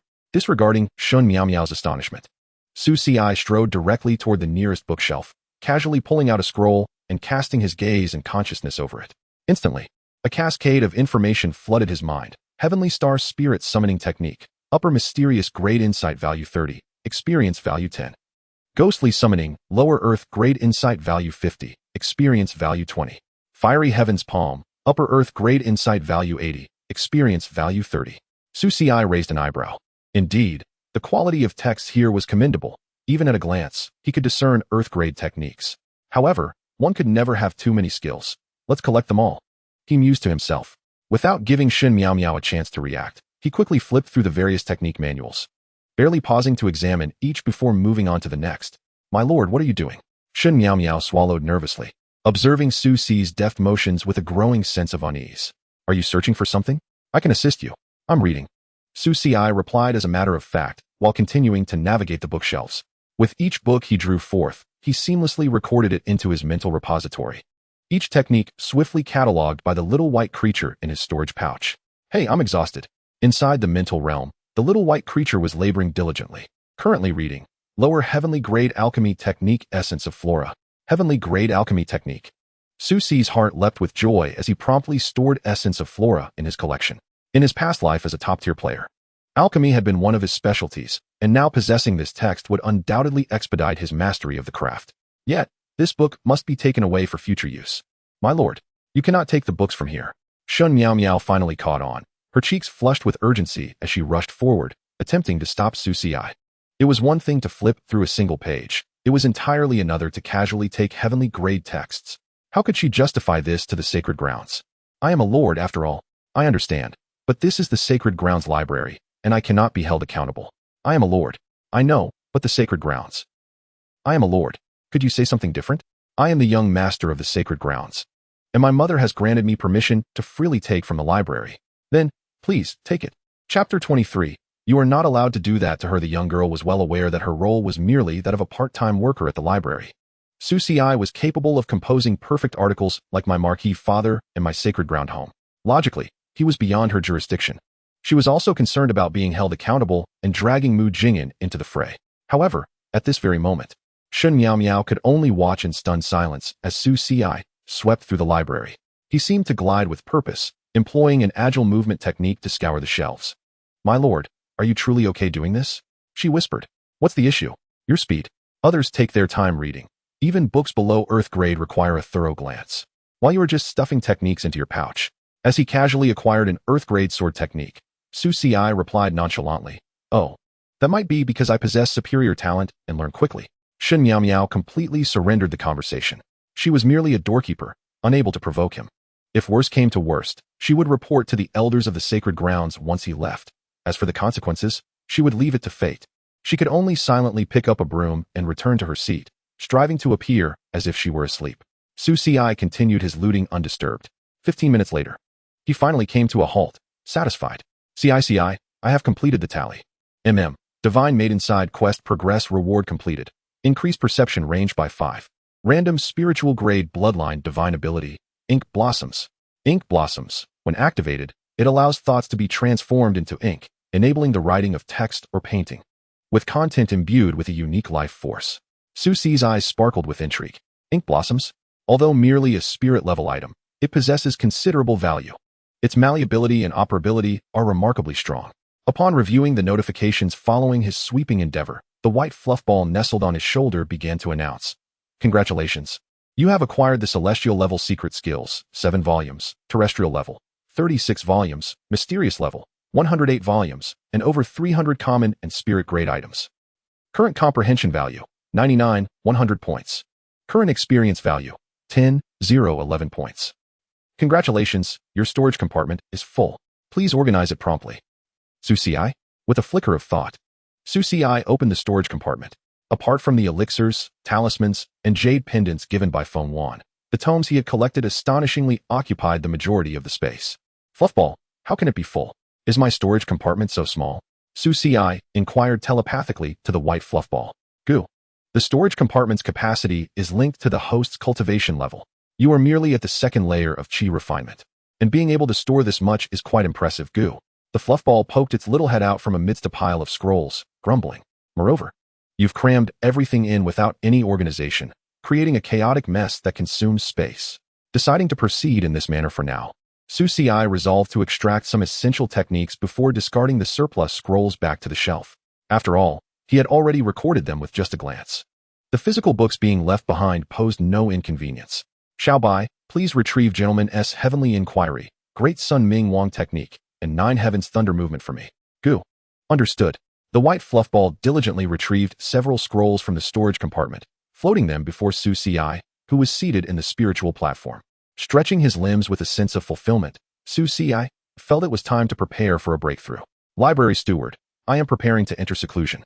Guard the entrance for me and ensure no one disturbs my meditation. Do you understand?" Xianxiaaudiobooks suddenly opened her eyes wide, her expression grave. "Young master. The library has rules. One must report in advance for seclusion and only in designated areas. What you are doing, I am the young master here. My apologies. Just a reflex of my profession," Xianxiaaudiobooks awkwardly replied, stiffly returning to her chair, contemplating playing dead. However, upon further reflection, she realized that playing dead was not an option. If Su Ci was the young master, she would merely be a pawn left behind. "Do not worry. No one will blame you," Su Ci reassured her with a sincere pat on her shoulder. "Just say that you were forced to let me in after I incapacitated you or threatened you. I will provide testimony later." Xianxiaaudiobooks was momentarily taken aback, her small hands releasing the broom as she pressed against her chest, feeling as though her heart might stop. "No need, young master. You carry on. I saw nothing. I know nothing. Then please guard the door for me." Su Ci nodded in satisfaction and turned to find a spot to sit cross-legged. Xianxiaaudiobooks could only return to her chair, muttering disconsolately, "It's fine. I saw nothing at all." "Huh. You saw it all, didn't you? He really went to the library, just as Annie said?" Mu Jingyan exclaimed in surprise. "Is Su Ci truly so diligent in his cultivation?" Fengzheng shrugged. "What is the big deal? Su Ci has been a scholar for so long. It is only natural he would be heavily influenced by books." "No, it's not normal. The access token for the library is with me. Without the bloodline jade pendant, one cannot enter." Mu Jingyan stared in disbelief at the token in her hand. "How did he get in?" Fengzheng. Suddenly, Mu Jingyan recalled something and gasped, "Oh no, I must hurry to rescue him." Observing the young girl sprinting away, Fengzheng couldn't help but feel a mix of admiration and sorrow. The relationships of the youth are truly remarkable. It's both heartwarming and bittersweet. Susi, you truly ought to be ashamed. Why does it seem like there's always a girl worrying about you? Unbeknownst to him, Mu Jingyan was deeply troubled, having forgotten that Miao Miao was introduced to the library to work for the sacred ground. This fellow had seen through her disguise the moment they met and often pinched her face. Such behavior was simply outrageous. He bore the appearance of a debauched young master. Surely, he wouldn't do anything to Miao Miao, would he? At the entrance of the On Yuan Marquis' residence, there had been a constant influx of visitors in recent days. On this day, a golden-winged roc carrying a beast cart descended, revealing a diminutive figure cloaked beneath a voluminous white robe, leading several elders as they alighted from the beast cart. Patriarch, we greet you. Su Tianxing and Feng Wan returned the greeting. Elder Wei Yu, we pay our respects. Suddenly, they noticed the peculiar expression on Yunyang's face beside Wei Yu. The two assumed she was displeased by Su Ci's absence and were about to comment when she discreetly pointed to Feng Zheng by the entrance and whispered to Feng Wan, "Sister-in-law, what is he doing?" They saw Feng Zheng squatting beside a stone lion, holding a piece of paper, muttering to himself in a dispirited manner. Feng Wan cleared her throat. "My brother has an old ailment. Please do not mind him." Subsequently, the people from the Marquis' residence welcomed the elder group inside, exchanging pleasantries before heading straight to the secret chamber for a meeting. The topic, of course, revolved around Su Ci's return to the family. Wei Yu occupied the first seat on the right, appearing diminutive in stature, akin to a 10-year-old child seated in a chair, which seemed somewhat comical. Yet her tone remained serious as she stated, "Patriarch, we have come for the young master. You are surely aware of the protocols." Su Tianxing's expression darkened at her words. He was well aware of the sacred ground's rules. The Tianxian sacred ground, as one of the foremost sects of the Great Zhou dynasty, adhered to strict regulations, particularly regarding the inheritance of the young master, which could not be taken lightly. The title of young master was not hereditary, but required validation through tests conducted by the sacred ground's elder council and lineage traditions. Although a bloodline cast away could be recognized, obtaining the title of young master was no simple task, especially considering his son Su Ci, who had wandered for 18 years and now stood merely at the second layer of qi refinement. His strength paled in comparison to the prodigies within the sacred ground. Without proof of Su Ci's extraordinary talent or his capability to harness his supreme bone, the ancestral recognition ceremony might not include the transition to the title of young master. "Elder Wei Yu, esteemed elders," Su Tianxing said solemnly, "my son has been away for many years and possesses a shallow cultivation level. However, I assure you, his talent is not inferior to any prodigy within the sacred ground." Old Zhao chuckled. "What the patriarch says is indeed correct. Yet talent, no matter how exceptional, must be tangible. What does Elder Wei Yu think?" Both Feng Wan and Yunyang squinted their eyes, wary of the old man's intentions. Yunyang coughed lightly and interjected, "I believe this statement is inappropriate. The young master, as a direct descendant of the sacred ground, has been lost for many years, and it is entirely normal for his cultivation to be low and his talent unawakened. The patriarch has worked diligently for the sacred ground for many years. Now that the young master has returned, he should be treated according to the standard ancestral recognition ceremony, after which it can be determined whether to retain his title as young master." Meanwhile, Mu Jingyan entered the library and was greeted by a startled exclamation from a young girl upstairs. Her heart raced as she hurriedly ascended, bursting through the fifth-floor door to shout, "Su Ci, you are not allowed to do anything bad to Miao Miao." As Mu Jingyan's urgent words echoed, her expression froze in shock. Before him sat Su Ci, his brows furrowed, cross-legged amidst a labyrinth of towering bookshelves, enshrouded in a kaleidoscope of vibrant spiritual auras that exuded an aura both awe-inspiring and intimidating. Beside him, Shin Miao Miao wore an expression of sheer astonishment, her mouth forming an O shape. Su Ci slightly frowned, muttering, "Go, quiet them down." At that moment, the little white creature nestled on Su Ci's shoulder suddenly flitted over with a whimsical grace, its tiny wings hastily covering Mu Jingyan's mouth. Mu Jingyan, perplexed, could only utter a muffled sound. "Shoo, don't make noise," the white creature urged, its wings flapping in a flurry. Unfortunately, the young girls were oblivious to its avian language. Nevertheless, the little creature adhered to Su Ci's commands. Whether they comprehended or not was of little consequence. Before Su Ci lay stacks of tomes, several volumes resting on his knees, while others were cradled in his hands, all surrounded by a mesmerizing array of spiritual light that was truly remarkable. Mu Jingyan and Shun Miao Miao gazed in amazement at the scene unfolding before them. With her mouth covered by the white creature's wing, Mu Jingyan could only observe the frightening fluctuations of spiritual energy around Su Ci, and whimpered, "Woo?" Meanwhile, Shin Miao Miao's eyes widened as she focused solely on the books he held. "So he truly adores reading?" Mu Jing'an asked, puzzled. Yet, Su Ci paid no heed to their musings, engrossed in his own seclusion. He was not genuinely shutting himself away, but rather seizing the opportunity to thoroughly deduce the higher priority cultivation techniques borrowed from the library. His comprehension points were rapidly depleting as he analyzed and absorbed each technique within his spiritual platform. Currently deducing Gentleman's Heavenly Inquiry, Sky-Level Sword Technique. Progress. 10. On the first day, you began visualizing the Gentleman's Heavenly Inquiry, the sword intent soaring like a rainbow. As images of a gentleman wielding a sword and questioning the heavens materialized in your mind. Progress. 30. On the 10th day, you grasped the righteousness contained within the sword technique, the sword intent gradually solidifying, faintly brushing against the threshold of minor mastery. Progress. 50. On the 15th day, your understanding of the Gentleman's Heavenly Inquiry deepened, the sword intent growing more formidable, faintly capable of channeling a sliver of celestial power. Teetering on the brink of a breakthrough, you lament your meager cultivation and spiritual energy, declaring, what force can you deduce at the chi refinement stage? Would it not be prudent to wait until you reach the God transformation stage to exert yourself further? Su Ci, however, disregarded the game's sarcastic commentary and pressed on. Suddenly, the two young girls witnessed Su Ci reclining backward, nestling himself amidst the stacks of books. The white creature fluttered back to his side, gesturing animatedly with its wings around him. In an instant, a myriad of colorful spiritual lights reignited around Su Ci, who continued to lounge in this rather unorthodox posture. Woo-woo, Mu Jing'an murmured, realizing she could speak again. She smacked her lips in bewilderment, continuing, is this meditative contemplation? Enlightenment? Visualization? She pinched Shen Miao Miao's cheek. I can't be dreaming, right? Ouch, that hurts. Shen Miao Miao, also cradling her sore cheek, responded in a daze. How can one attain enlightenment in such a position? Suddenly, a realization struck her. Hey, young master, you can't lie on the books like this. The pages will be creased. And I'll be fined. He is wealth. Why should you worry? But the fines come from my allowance. Su Ci, get up. Mu Jing'an longed to assert herself with hands on her hips, attempting to exude authority. Yet, she hesitated, acutely aware that Su Ci was in a critical moment of enlightenment. Miao Miao, would you help me cover the costs? Shen Miao Miao's eyes sparkled with hope. How much?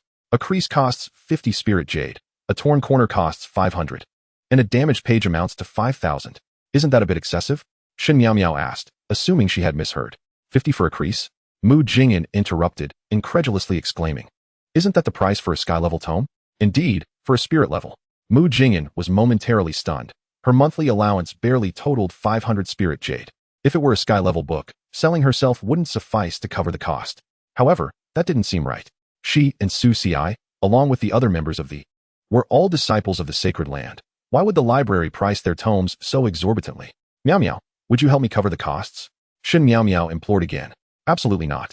Mu Jing'an blurted out instinctively, then quickly lowered her voice, adding, what I mean is, right now, Su Ci is our priority. Is there a chance he might face an issue? What if he goes astray in his cultivation? Go astray? Shen Miao Miao remarked, her gaze sweeping over the chaotic yet potent waves of spiritual energy surrounding Su Ci, her face reflecting concern. Surely not. He doesn't seem the type. Nevertheless, his method of cultivation is indeed rather peculiar. I've never seen anyone meditate in such a position. As the two quietly conversed, a serene luminescence, reminiscent of moonlight, flowed and a figure appeared silently before them. The two young girls gasped in surprise. Mu Xianxi, Mu Qingshang, clad in a plain white robe, bore an exquisite yet tranquil visage, her expression revealing a hint of curiosity as she regarded Su Ci. Ci, I thought you were in secluded meditation. What brings you here? You visualized the sky-level sword technique Gentleman's Heavenly Inquiry, consuming 30,000 comprehension points, gaining 25,000 experience points. Additional rewards, Sword Intent Refinement Degree 5, gaining clarity of Sword Heart Attribute 10, and affinity with Celestial Righteousness 5. Current comprehension points, 69,100. Current experience points, 35,011. Su Ci was entirely absorbed in the joy of his deductions, oblivious to the commotion outside. Within the realm of his spiritual consciousness, the white creature busily sorted through various scrolls, humming a cheerful tune, refining body and elixirs, deducing with glee, lightning techniques shining bright. At that moment, Su Ci suddenly felt a warm touch beside him. Ci, what are you doing? Mu Qingshang's voice held a hint of perplexity as she stepped closer. Observing him nestled among the tomes, her gaze calm yet tinged with a trace of bewilderment. She extended her delicate hand from her sleeve, gently brushing his cheek. Su Ci chose silence, aware that responding now would not be wise. Mu Qingshang possessed a rather unique temperament. He could not predict her reaction should he answer. Moreover, it seemed she shared an awareness of his past life, akin to that of Li Fengtang and Yi Jinxue. He could only endure the gentle teasing from Mu Qingshang. How ironic, considering his past master had always maintained a stern demeanor, insisting, "My only focus is the sword path. Wayward disciple, do not mention such trivial matters." Yet now, she acted like a playful rogue, unrestrained in her familiarity with him. He could only immerse himself in the system's deductions, multitasking between visualizing the techniques while communicating with the white creature. Little White, how long will it take to deduce the remaining Earth-level and Sky-level techniques? Goo. These tomes are indeed of exceptional quality. To deduce to a minor achievement will undoubtedly consume a significant amount of insight and time. The little white creature flutters its tiny wings within the spiritual platform, expressing confusion. "I don't understand. Why not break through first before deducing?" Su Xi chuckled. "And this is precisely why you are but a little bird, whereas I am your master. Am I to understand you are calling me foolish?" The creature retorted. "Then impart your experience directly to me, and elevate me to golden core." The little creature, calculating, responded.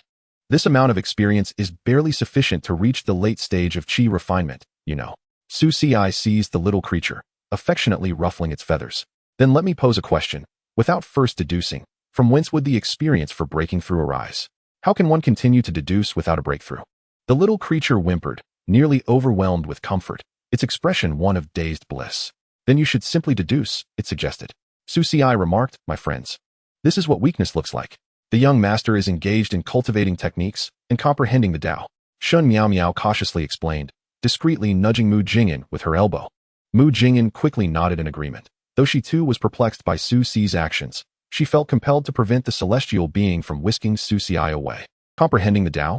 Mu Qingshang repeated, her calm gaze fixed upon Su Xi, as if attempting to grasp the meaning of the term in her own way. Subsequently, her bright eyes shimmered with a soft blue light, seemingly using her spiritual sense to observe Su Xi. "Indeed, it is comprehension of the Tao," she nodded, falling into a brief silence as if pondering something of great significance. Then, unexpectedly, she sat cross-legged beside Su Xi, closing her eyes as though to share in the endeavor of enlightenment. Mu Jingyan and Shun Miao Miao exchanged bewildered glances, utterly perplexed by the unfolding situation. One lay down to comprehend the Tao, while another sat in meditation. How had the library suddenly transformed into a gathering place for extraordinary individuals? They exchanged glances, ultimately choosing to quietly occupy a corner, pretending to be invisible. Shortly thereafter, within Su Xi's spiritual platform, a series of system notifications emerged. Deduction complete. Congratulations. Great Sunbright King technique has broken through to minor achievement. Insight points consumed. 20,000. Current remainder, 49,100. Additional rewards. Physical strength 15. All attribute resistances 10. Gained attribute of robust physique 5. By contemplating the Great Sunbright King technique, you have gained 14,000 experience points. Current experience points remaining, 49,011. Deduction complete. Congratulations, 9 Heavens Thunder movement has broken through to the first layer. Insight points consumed, 20,000. Current remainder, 29,100. Additional rewards, Thunder Affinity 10. Power of Thunder Techniques 20. Gained attribute of Thunder Control 3. You may absorb Thunder's spiritual power during tribulations, with a mitigation degree of 10. By contemplating 9 Heavens Thunder movement, you have gained 14,500 experience points. Current experience points remaining, 63,511. Notice, 9 Heavens Thunder movement may be tempered with special physiques such as Heavenly Sword Bone, Supreme Bone, etc. Deduction complete. Congratulations. True understanding of flora and fauna has broken through to a basic understanding. Insight points consumed, 15,000. Current remainder, 14,100. Additional rewards. Alchemy success rate 15. Pill grade enhancement 10. Gained attribute of mastery in alchemy 8. By contemplating true understanding of flora and fauna, you have gained 24,600 experience points. Current experience points remaining, 88,111. Your current comprehension of the techniques exceeds the capacity of your spiritual platform. Please enhance your cultivation and attempt again. Su Xi mused. This little creature has taken on the role of a game announcer. What? Is that not permissible? Do not speak within my thoughts. He replied, I see. No wonder I felt a bit dizzy. It appears I have overindulged in reading. It seems I must limit my reading next time. Reading can be detrimental to one's health. The little creature, perplexed, noted that Su Xi was previously unaware of the limits on comprehension deductions, as he had traversed a path of proficiency in his past life, diligently practicing every move. It appeared he would need to elevate his rank before proceeding further. At this moment, Su Ci felt warm currents, electrical energy, and an array of spiritual power surging within him, as though his physical body was being scorched by the blazing sun, tempered by thunder, and ultimately nourished by flora. Although his rank did not elevate directly, his attributes and skills experienced remarkable enhancement. Attributes such as physical strength, resistance, sword intent, affinity for spiritual energy, and alchemy success rate, though invisible, were solidly augmenting his prowess. Indeed, the library was the finest place for enhancing attributes and skills. However, the heavenly tier techniques consumed insight points at an astonishing rate. His 18 years of accumulation were nearly depleted. Yet correspondingly, the greater the expenditure, the more substantial the rewards. His experience points had surged to 40,000. Meanwhile, Su Ci flipped through the Nine Heavens Thunder movement, stroking his chin, suddenly inspired by a new idea. On another front. At the same time, do you not find such words trivial, Yunyang? Old Zhao scoffed. The matter of the young master cannot be treated so lightly. His cultivation may be lacking, but even with great talent, time is required for proof. If he cannot demonstrate strength commensurate with the young master during the ancestor ceremony, how will he earn respect? Yunyang replied coolly, countering sharply, Old Zhao, do not presume I am unaware of your schemes. The Mu family has grown increasingly arrogant over the years, relying on Jing'an's talent, seeking to claim the position of young master for themselves. Do you think my Su family is a soft persimmon for you to squeeze? You slander with no basis. The atmosphere grew tense. The elders lowered their heads in silence, fearing to be caught in the crossfire. Su Tianqing furrowed his brow in observation, remaining silent. Wei Yu, seated in the main position, absorbed the quarrel between the two. Her petite figure enveloped in a voluminous white robe, exuding an undeniable authority. She slowly raised her hand, signaling for silence, her voice tinged with fatigue. Have you finished your bickering? Yunyang and Old Zhao exchanged glances. Though reluctant, they dared not defy Wei Yu's command, each huffing in resignation and returning to their seats. Wei Yu rubbed her brow, her tone stern yet weary. The matter of the young master adheres to the sacred rules of the place. After the young master exits the library, he shall proceed according to protocol. As for your petty schemes, keep them to yourselves. She paused, muttering, this incessant arguing is utterly vexing. Propping her chin on her hand, she continued impatiently. Before the ancestor ceremony, there will be a routine assessment of the disciples of the sacred place. We shall observe the young master's talent then. Before she could finish, the assembly suddenly turned their astonished gazes toward the sky outside the window. What are you all staring at? Wei Yu, petite and unable to see out, hopped down from her chair, peering over the windowsill. To her astonishment, the once clear sky was now shrouded in dark clouds, flashing with lightning, as if a terrifying thunder tribulation were imminent. Is that the thunder tribulation? Wei Yu stood frozen, her little face revealing surprise. Meanwhile, within the city of Loi, unease had begun to permeate the populace. Countless mortals and cultivators gazed up at the sky, their hearts filled with trepidation and uncertainty. What manner of thunder tribulation is this? Such a formidable display. Could it be that a great power is on the verge of a breakthrough? Yet, wait, does it not seem that the direction of this thunder tribulation is towards the Yuan Marquis' residence? What? Is there a formidable being within the Yuan Marquis' estate? Inside the council chamber, Su Tianqing wore a grave expression. Feng Wan, in a state of anxious urgency, pushed open the door to the chamber. Such overwhelming might from this thunder tribulation, Su Tianqing murmured. Wait, is that direction the Library of Classics? Feng Wan's expression shifted dramatically as she covered her mouth, her eyes brimming with worry. Could it be? Could it be that it's Siri? He's only at the second level of chi refinement. How could he possibly attract such a powerful thunder tribulation? Thunder tribulations typically arise only when a cultivator is on the verge of breaking through to a major realm. And only prodigies of extraordinary caliber could invoke such a phenomenon during their foundation establishment stage. Yunyang declared, I knew the young master possessed great talent. Old Zhao immediately countered. How can you be sure it's the young master who has caused this? No, Wei Yu interjected softly, lifting her gaze to the heavens. This thunder tribulation is not a result of a crossing. Old Zhao visibly relaxed. Yunyang frowned slightly. But it is indeed Su Siri's aura, Wei Yu affirmed. Old Zhao's countenance changed, a mix of shock and distress marring his features, while Yunyang's face lit up with joy. The group hastily made their way to the Library of Classics, only to behold a scene of thunderous chaos above it, while within, a dazzling array of colorful spiritual light erupted. The sight left them momentarily dumbfounded. Could he have catalyzed the Supreme Bone? Prompt.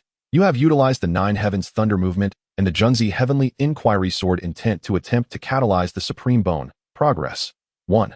The supreme bone lies dormant, requiring a higher realm or opportunity to be awakened. Susiri mused, well, this idea has failed. But no matter, I can now boldly break through. With that thought, Susiri instructed the white dumpling to channel the remaining 80,000 experience points into his cultivation, preparing for a breakthrough. However, another prompt appeared. Heavenly Tao has detected the Junzi sword intent you employed during your breakthrough, invoking a query to the heavens. The Nine Heavens Thunder Movement's essence, in defiance of the heavens, has specifically summoned a thunder tribulation. Nine Heavens Thunder Movement Alert. When encountering a thunder tribulation, you may absorb lightning's spiritual energy, reducing the severity of the tribulation by 10. Susiri was bewildered. What on earth are you babbling about? He never anticipated that by merely utilizing the Nine Heavens Thunder Movement and the Junzi Heavenly Inquiry Sword intent to stimulate the Supreme Bone, he would inadvertently attract a thunder tribulation while attempting to break through to the foundation establishment stage. Am I merely a chi refinement? Yet you summon a thunder tribulation for me. Is there any justice in this world? Mu Jing'an and Shun Miao Miao stared wide-eyed, rendered speechless by the rapidity of his breakthrough. Waves of powerful spiritual energy surged from Susiri's body, forming a visible vortex of spiritual energy around him. His momentum continually escalated, his realm visibly rising. Mu Qingshang appeared oblivious to the commotion, calmly meditating beside Susiri with her eyes closed. The various colorful spiritual lights he had previously gathered during his contemplation suddenly erupted once more, bathing the entire library of classics in a kaleidoscope of colors. Shen Miao Miao's face contorted in worry as she gazed at the flashing lights outside. If I get struck by lightning, they shouldn't deduct my pay, right? There was no time to ponder this. We must go and deliver the news, Mu Jing'an urged, recalling how she had been unable to rouse Mu Qingshang earlier. And now Susiri was in a critical moment. Oh, the two young girls hurriedly dashed downstairs. Mu Qingshang, who had kept her eyes closed, slowly opened them, her expression revealing a hint of confusion as she tilted her head to observe Susiri. Asiri, a thunder tribulation? As if sensing something, she gently moved forward. Outside the library of classics, Wei Yu and the elders, along with Su Tianxing and Feng Wan, stood transfixed, gazing at the extraordinary scene before them. Above the library, dark clouds gathered ominously, thunder rumbling, while inside, spiritual light flickered in a riot of colors, as if some extraordinary treasure were about to emerge. What is happening? Old Zhao exclaimed, his eyes filled with disbelief. Though Yunyang felt a sense of joy at Susiri's revealed talent, the spectacle before her surpassed her comprehension, leaving her momentarily speechless. Su Tianxing and Feng Wan, however, were entirely consumed by concern, their minds far from thoughts of talent or ability. Siri, madam, do not panic. We must not act recklessly. Just then, Mu Jing'an and Shun Miao Miao rushed out of the library. Uncle Su, Auntie, Susiri is breaking through inside and has attracted a thunder tribulation. The two girls exclaimed, breathless and incoherent. Shin Miao Miao's face was pale. And Mu Xianxia is inside with him. What? Mu Qingshang is also inside. The crowd was taken aback. How could the renowned sword Immortal from Tianjing Mountain be found in the library of classics of the Yuan Marquis estate? It was now confirmed that the anomaly was indeed a result of Susiri's breakthrough.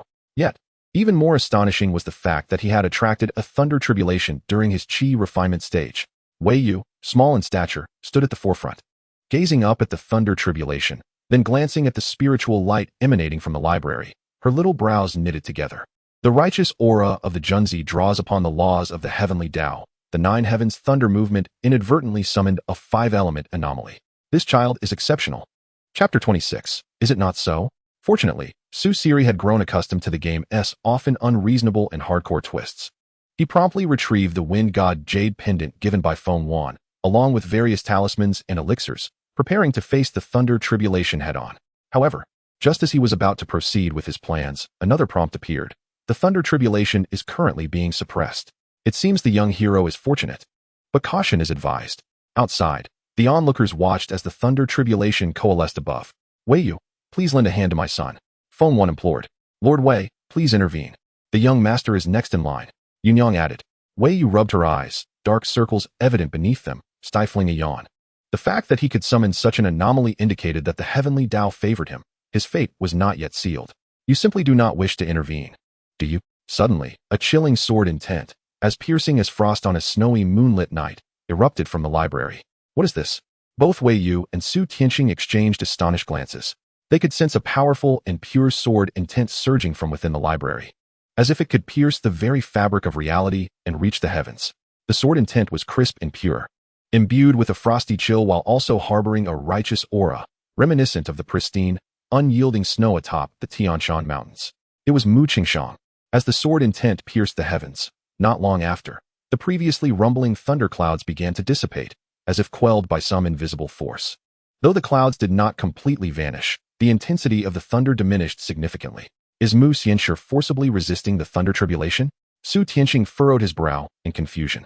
After a moment of contemplation, Wei Yu shook her head, concluding that it was not her. At this juncture, Su Ci was far too engrossed in the surge of spiritual power and the fortification of his corporeal form, both of which were escalating dramatically under the dual crucible of the lightning tribulation and the essence of the Junzi sword intent. He opted not to further elevate his cultivation realm. Instead, he immersed himself in the simulation of Nine Heavens thunder movement, leveraging the restored clarity of his spiritual platform following his breakthroughs through several realms. The lightning tribulation served as the quintessential catalyst. You are visualizing Nine Heavens thunder movement, absorbing the power of the lightning tribulation, greatly enhancing the simulation speed. Simulation complete. Congratulations, Nine Heavens thunder movement has advanced to a minor achievement. Comprehension points consumed, 10,000. Current remaining, 14,100.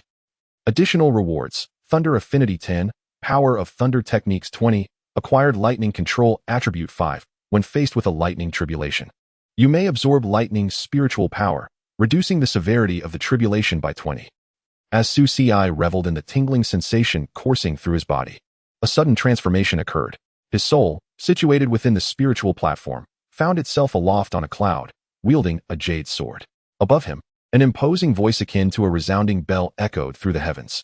You dare, young one, to point your sword at the firmament? The ethereal tone was indistinguishable. Neither male nor female, neither young nor old. Su Ci lowered his gaze, glancing at the jade sword in his hand, its hilt cool and its body resembling white jade. Indeed, it was a sword he recognized well. As he slowly raised his eyes to the sky, he discerned a gathering of thunderous light amidst the dark clouds, a formidable pressure cascading from the heavens as if intent on crushing him. Such audacity. The one who wielded the frost-cold sword intent against the heavens is clearly not you. Su Ci remained silent for a moment before responding with a gentle smile. You previously claimed it was I who pointed to the heavens, yet now you assert it is not. That strikes me as rather amusing.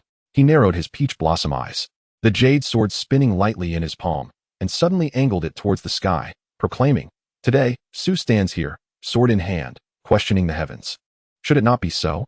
The jade sword trembled slightly, emitting a clear and resonant chime that reverberated through the clouds, seemingly a response to the path of the celestial.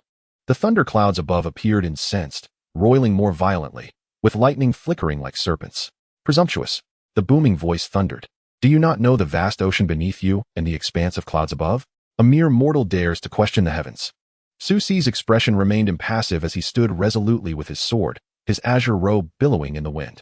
In the pursuit of cultivation, mortals merely seek the way. If the heavens cannot provide the way, what use are they? In that instant, the celestial realm fell silent. Su Ci's heart whispered, Little White. Continued to channel the experience points. Coming right up, the white puffball within the spiritual platform operated swiftly. Your cultivation has improved. Refinement of Qi, 9th layer, early foundation establishment. The heavenly Tao detects your breakthrough in foundation establishment beneath the lightning tribulation and perceives it as a defiance of celestial authority. The intensity of the lightning tribulation is increased by 10. Su Ci twitched his lips. Is this truly the heavenly Tao? It seems to bear a grudge akin to that little puffball. The white puffball tilted its head, wielding the sword to question the heavens while disregarding the vast ocean, aspiring to lofty ideals while taming the winds. Detected that you possess the noble aspirations of a Junzi, unafraid of the heavenly Tao. The Junzi Tianwen sword intent has advanced. Junzi Tianwen has reached a minor achievement. Comprehension points consumed, 10,000. Current remaining, 4,100. Additional rewards, sword intent refinement 10. Clarity of sword heart attribute 20. Junzi forthrightness attribute 1. Affinity for celestial righteousness 10. Acquired the Junzi wind bone, talent. In a fleeting moment, both his Nine Heavens thunder movement and Junzi Tianwen had ascended to a minor achievement. Moreover, the additional rewards were significantly more substantial than before, even bestowing him with the talent of Junzi Windbone. Junzi Windbone. Talent. Those who possess the Junzi Windbone act with forthrightness and embody righteous spirit. Charm value increases by 10. The cultivation speed of Junzi-related techniques and spells is enhanced by 20, and it exerts a deterrent effect against malevolent forces. What use are the heavens? A hint of amusement tinged the voice emanating from the celestial realm. Truly, you are bold. The mirth abruptly ceased, transforming into a stern reprimand. You insolent wretch. You dare to be so audacious. In the next moment, a terrifying bolt of lightning descended from the dark clouds, hurtling towards Susi. This lightning, as thick as a dragon, contained the power to obliterate the heavens and the earth, seemingly intent on tearing apart the very fabric of reality. Susi remained unfazed, his thoughts crystallizing. You activate 9 Heavens Thunder movement at a minor achievement, allowing you to absorb lightning's spiritual power during the lightning tribulation, reducing the severity of the tribulation by 20. He did not flinch. Instead, he advanced towards the bolt of lightning. The icy sword intent surged forth. Merging with his spiritual energy, he angled the jade sword skyward, executing a diagonal slash that transformed into a dazzling beam of frost-cold sword light, piercing through the clouds. You cast Junzi Tianwen at a minor achievement, invoking the righteousness of heaven and earth. You cast 9 Heavens Thunder movement at a minor achievement, summoning the might of the 9 heavens. The interplay of sword light and lightning traced a brilliant arc across the celestial expanse. The lightning struck him, yet contrary to expectations, no pain or destruction ensued. Rather, it transmuted into pure lightning's spiritual power, absorbed by his body. You absorb the power of the lightning tribulation. The progress of the body refinement technique Day Sun King technique at a minor achievement is enhanced by 1. You absorb the power of the lightning tribulation. The progress of the Thunder Technique 9 Heavens Thunder movement at a minor achievement is enhanced by 1. You absorb the power of the lightning tribulation. The Supreme Bone experiences slight stimulation, awakening progress increases by 0.001. Susi felt a radiant feedback coursing through him, his eyes gleaming brighter. Goodness! This lightning tribulation is akin to an experience pack. Not only was he unafraid of the lightning tribulation, he had come to adore it. He laughed heartily, brandishing the jade sword and eagerly confronting more lightning. Bring it on. The more, the better. The thunderclouds above seemed incensed by Susi's extraordinary actions. The lightning becoming ever more ferocious, cascading down in torrents like dragons, seemingly intent on engulfing him entirely. Yet, Susi absorbed each bolt, converting them into nourishment for his advancement. You absorb the power of the lightning tribulation. The progress of the body refinement technique Day Sun King technique at a minor achievement is enhanced. You absorb the power of the lightning tribulation. The progress of the Thunder Technique 9 Heavens Thunder movement at a minor achievement is enhanced. You absorb the power of the lightning tribulation. The Supreme Bone experiences further stimulation, awakening progress increases. Outside the library, onlookers gazed at the celestial spectacle, utterly dumbfounded. At the forefront, Wei Yu stood in stunned silence, bewildered by the erratic fluctuations of the lightning tribulation. Feng Zheng, who had just arrived, scratched his face, sensing that someone was controlling the tribulation while another was absorbing its power. The heavenly Tao's lightning tribulation typically prohibited assistance from others. Even if Susi appeared to be confronting a tribulation not summoned by his breakthrough, intervention could lead to an escalation of the heavenly wrath, potentially backfiring on him. All they could do was watch, their astonishment deepening with each passing moment. Is this lad a prodigy? How can there be so many strikes? And what of Fairy Mo? Is she not being struck alongside him? Where is she? Xiao. Feng Wan was frantic, yet the crowd suddenly witnessed the lightning tribulation dissipate into nothingness. Is that it? In the realm of the spiritual platform, Susi looked skyward, seemingly unsatisfied. The quantity is off, right? Can the lightning tribulation even retract? Susi felt a sense of unease, sensing that something was amiss. Congratulations. Your cultivation has advanced to the late stage of foundation establishment, consuming a total of 120,000 experience points, with a remaining balance of 111 points. Additional rewards: insight value 10,000 points, experience value 10,000 points. Current insight balance 14,100 points. Current experience balance 18,111 points. Congratulations. You have successfully ascended to NPC status in the foundation establishment stage. Evaluation: you are no longer that frail mortal. You now possess a modicum of self-defense capabilities. Susi had grown weary of this system. He turned his gaze to his experience bar and realm. Was it truly only possible to reach the late stage of foundation establishment with 120,000 experience? Quite a bit. Indeed, for every major breakthrough required experience to double. As Bai Tuanzi remarked from atop his head, Susi pondered, recalling that transitioning from the 9th layer of Qi refinement to foundation establishment had cost him over 30,000 experience. Yet, in terms of efficiency, this was far superior to the arduous manual cultivation of his past life. Normally, one could not achieve such progress within merely 3 days of a game's commencement, let alone possess an array of celestial and earthly tier techniques. Upon further reflection, the 4 celestial tier techniques he had deduced were only at the introductory level, each granting experience in the thousands, with further potential for advancement. Moreover, he had an abundance of techniques in his inventory. Xianxia concluded, he had simply read too few books. He must delve into literature with fervor to find a path forward. Reading is beneficial to health. By Tuanzi. Xianxia, are you awake? The voice of Mu Qingshang resonated, prompting Xianxia to slowly open his eyes. The first sight that greeted him was the ethereal beauty of Mu Qingshang, her serene gaze resembling still waters. Xianxia hesitated momentarily before sitting up with deliberation. What brings you here, Fairy Mo? He feigned confusion, his expression betraying a lingering grogginess. At his words, a flicker of barely discernible joy danced in Mu Qingshang's eyes as she slightly inclined her head, her tone softening. Xianxia was in seclusion, naturally. I came to guard you. Xianxia replied, your guardianship seems rather prompt, does it not? And why did you end up in my embrace? This seems rather inappropriate, no? Inappropriate? She countered innocently, her tone imbued with an air of naivete. Mu Qingshang tilted her head slightly, gazing at him with a calm demeanor, seemingly oblivious to any impropriety. Xianxia, Chapter 27. I am weary, let it all perish. Is this correct? Is it not? He found himself momentarily at a loss for words. In his previous life, though Mu Qingshang was somewhat naive, she was exceedingly averse to matters of intimacy. Not only would she recoil from any embrace, even a slight approach would prompt her to repel him with her sword aura. Yet in this life, she was inexplicably so close to him. Senior, we still, before he could finish, Mu Qingshang interrupted, Xianxia, do you remember? A glimmer of joy flickered in her eyes. This left Xianxia even more bewildered. Remember what? The bond of mentor and disciple from his past life? Or something else entirely? Before he could ponder further, Mu Qingshang reached out her small hand, gently caressing his cheek with an astonishing tenderness. Xianxia, you have suffered over the years. Xianxia cleared his throat, diverting the subject. Thank you for your protection, regarding the thunder tribulation. Yet he felt an emptiness beside him. Mu Qingshang had, unbeknownst to him, gracefully moved to the windowsill, her white robe billowing as if stirred by an unseen breeze, her jade sword returning to its sheath. A hint of solemnity gracing her features. Has the thunder tribulation dissipated? She mused, gazing thoughtfully at the sky. So, it seems the thunder tribulation was not entirely resisted by Mu Qingshang, or perhaps not solely her doing.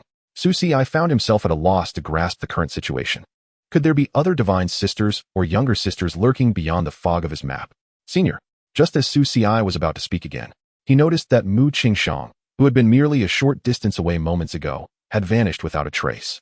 In her absence, he found himself holding a white jade sword, accompanied by the faint, elusive fragrance of osmanthus. Mu Qingshang remains the same Mu Qingshang, and the master is still the master. So enigmatic. The sword in his grasp was one he had wielded in his past life, after all, being Mu Qingshang's exclusive sword. The sword he had inquired of the heavens in his spirit platform had also borne this very form. Yet as Xianxia now caressed the white jade sword, an intense sensation washed over him. As if the sword from the spirit platform was not merely a figment of memory, but rather the same blade. Buzz, as he lifted his hand to stroke it. The white jade sword trembled slightly, then seemingly of its own accord, it sheathed itself at his waist, as if shyly refusing to be touched. No, this is strange. Xianxia thought, suddenly taken aback. Why am I having such thoughts? In my previous life, the white jade sword had no spirit or soul, let alone at this early plot point in this life. How could it reject me? At this moment, Xianxia found himself on the 5th floor of the library. He had thoroughly searched the lower levels. It was time to ascend to the 6th.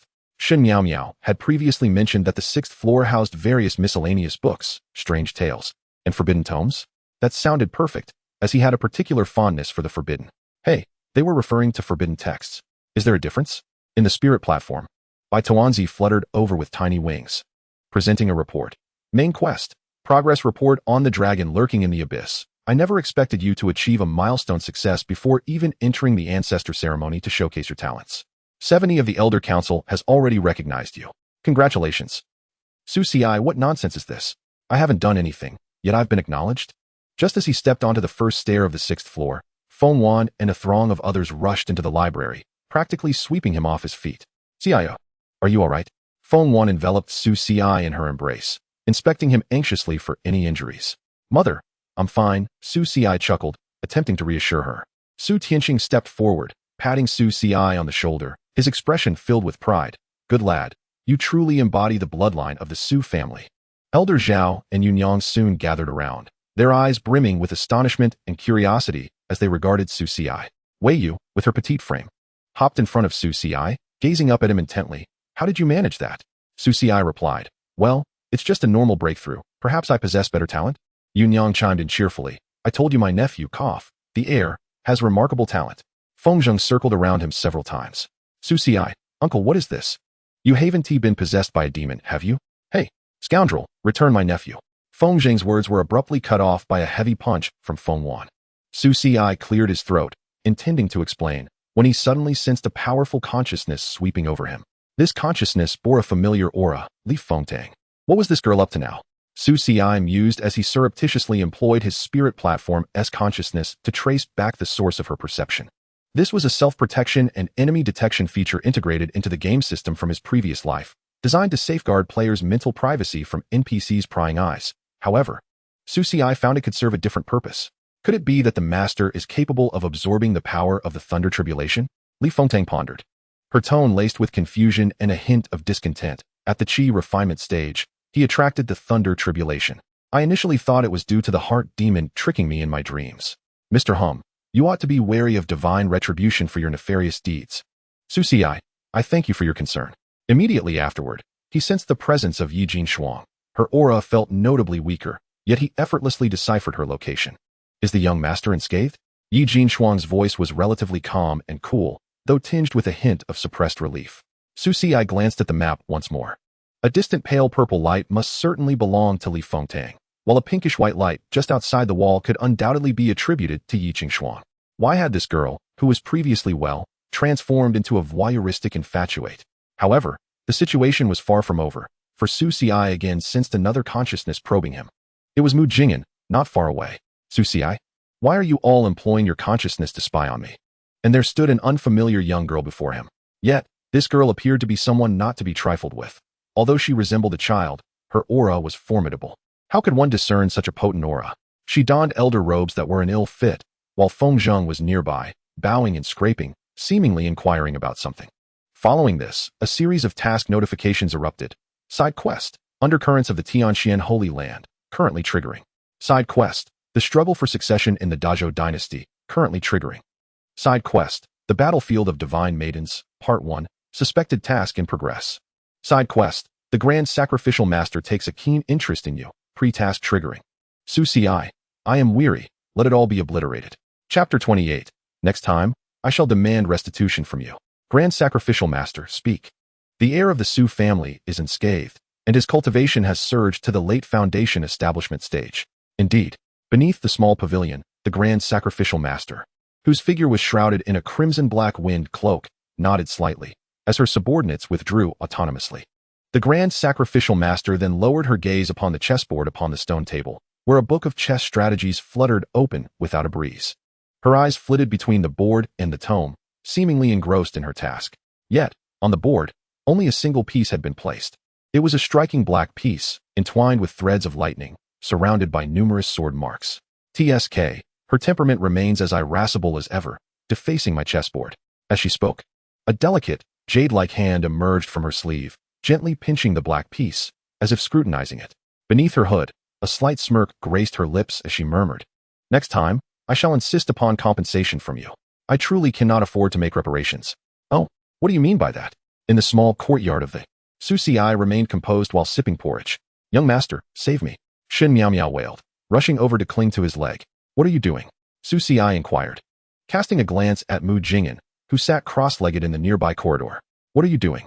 Mu Jing'an replied, her eyes closed and expression stern. I am cultivating. Well, thank you then. I truly wouldn't have perceived your cultivation efforts without your mention. Mu Jing'an scoffed inwardly. Su Ci had only just returned a few days prior, and his cultivation had skyrocketed, yet he always appeared to be idling away his time, frolicking with flowers and teasing birds. The birds, of course, referred to the white dumpling currently bouncing about on the table, nibbling on pastries. As for the flowers, he had been courting numerous fairy maidens in recent days. How could he possibly be progressing so rapidly? He must surely be practicing in secret. The little girl clenched her small fists in determination. No, I cannot allow him to surpass me. I must also secretly strive for excellence. Susi. He then looked down at Xianxiaaudiobooks, who was still clinging to his leg. What about you? Did we not agree that I would handle the matter regarding the library? Xianxiaaudiobooks bit her lip, her eyes brimming with tears. You are responsible. But I have been dismissed. After the young master left yesterday, I was expelled for stepping out of the library with my left foot first? How is this reasonable? Susi was taken aback, resolved to seek justice for the library administrator. He stood up, slamming his hand down. Who was it that dismissed you? Your aunt, Lady Su Yuanyang. Susi sat back down, exuding calmness. Now, do elaborate on the particulars of this case. Xianxiaaudiobooks Mu Jing'an. Xianxiaaudiobooks poked her fingers together. Well, it's not much really. It was just that when I left the library, I accidentally tripped while stepping out with my left foot, snagging the door curtain and window curtain, and at that precise moment, Lord Fengzheng happened to walk by with a lantern, which obscured his vision. And the flame from the lantern just so happened to extinguish, and then he inadvertently set fire to the first floor of the library. Susi? Mu Jing'an. Miao, you truly are the unluckiest. Indeed. Susi wholeheartedly agreed. How could such a series of coincidences and chain reactions occur? Fortunately, he had already made a copy of the first floor of the library at that time. However, though was still quite benevolent. How could they merely expel her for this? Mu Jing'an remarked gravely. To encounter both Susi and Lord Feng in one day is indeed an unfortunate stroke of luck. Xianxiaaudiobooks lowered her head, looking woeful. Her small hands clutching her sleeves. I do not know why this happened. Miss, you are aware that before becoming a library administrator, I was adept at fortune-telling. I had a remarkable talent. I began at 8 and was on the threshold of the golden elixir by 16. The Grand Master was exceedingly pleased and insisted I divine his lifespan, and no one in the sect could dissuade him. In the end, I cast a fortune, which indicated that the Grand Master would surely ascend and break through, achieving immortality. The Grand Master appeared quite pleased, tears in his eyes, and went off to prepare a banquet. Was this fortune accurate? He held the funeral banquet the day after my reading. I was seated at the children's table, and the elders and fellow disciples dared not let me near. Susi, it seemed he understood why the entire sect had prohibited him from divining fortunes. Perhaps it was merely a coincidence. One should not place complete faith in fortune-telling. Xianxiaaudiobooks continued, her face downcast. When I was 6, I cast a fortune that said I would find money by 7. However, that year, I was chased by wild dogs for 7 blocks and lost money along the way. At 8, I predicted I would meet a noble benefactor, which indeed happened, and that benefactor, seeing my unique bone structure, gifted me an unparalleled cultivation method. Yet the following day, when I practiced it, I entered a frenzy and spent 3 months in the medical clinic. At 10, someone foretold my romantic prospects were coming. That day, I stepped outside and was struck on the head by a flower pot containing a peach blossom branch. At 12, my senior sister insisted on teaming up with me, claiming I had exceptional talent. Yet that year, during the sect's grand competition, she was inadvertently injured by me and ended up trapped in a forbidden area for 10 years, and she has yet to emerge. What a tragic chronicle of growth. The day before the Grand Master passed, he told me my fate was such that I harbored a bloodline spirit beast, a lion, and that I was destined for greatness. But I needed to venture out for training. You are also an unfortunate child, are you not? You too possess innate double pupils? Name, Xianxiaaudiobooks. Race, human. Occupation, unemployed. Awaiting reincarnation, former, library administrator.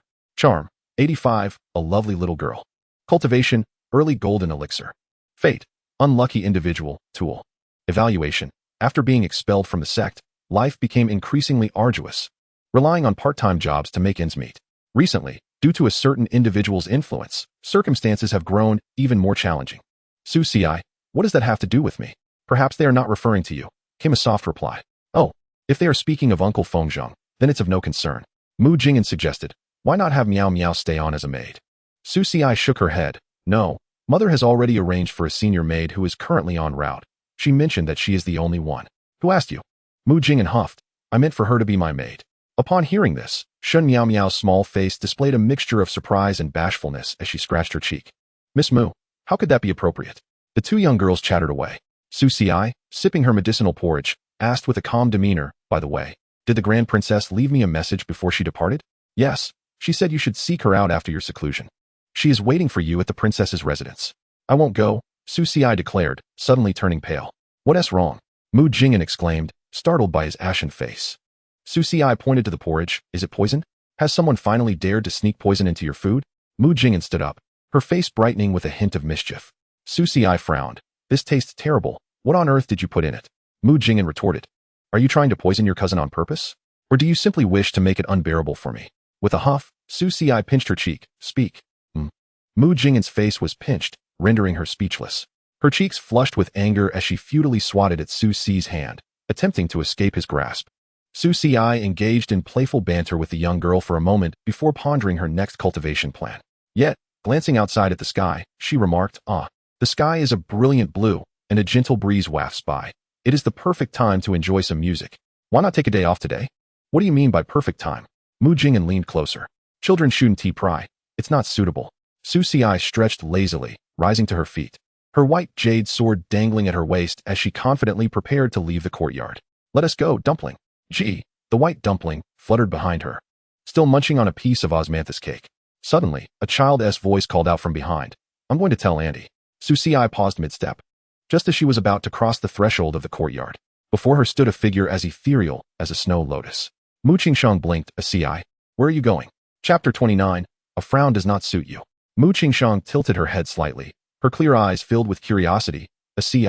Where are you headed? Su Xi began to suspect that Mu Qingshang's passive skills, or perhaps her daily quests, were somehow resetting in close proximity to him. A Ci? Mu Qingshang observed as Su Xi stood motionless at the door, her fair face displaying a hint of confusion.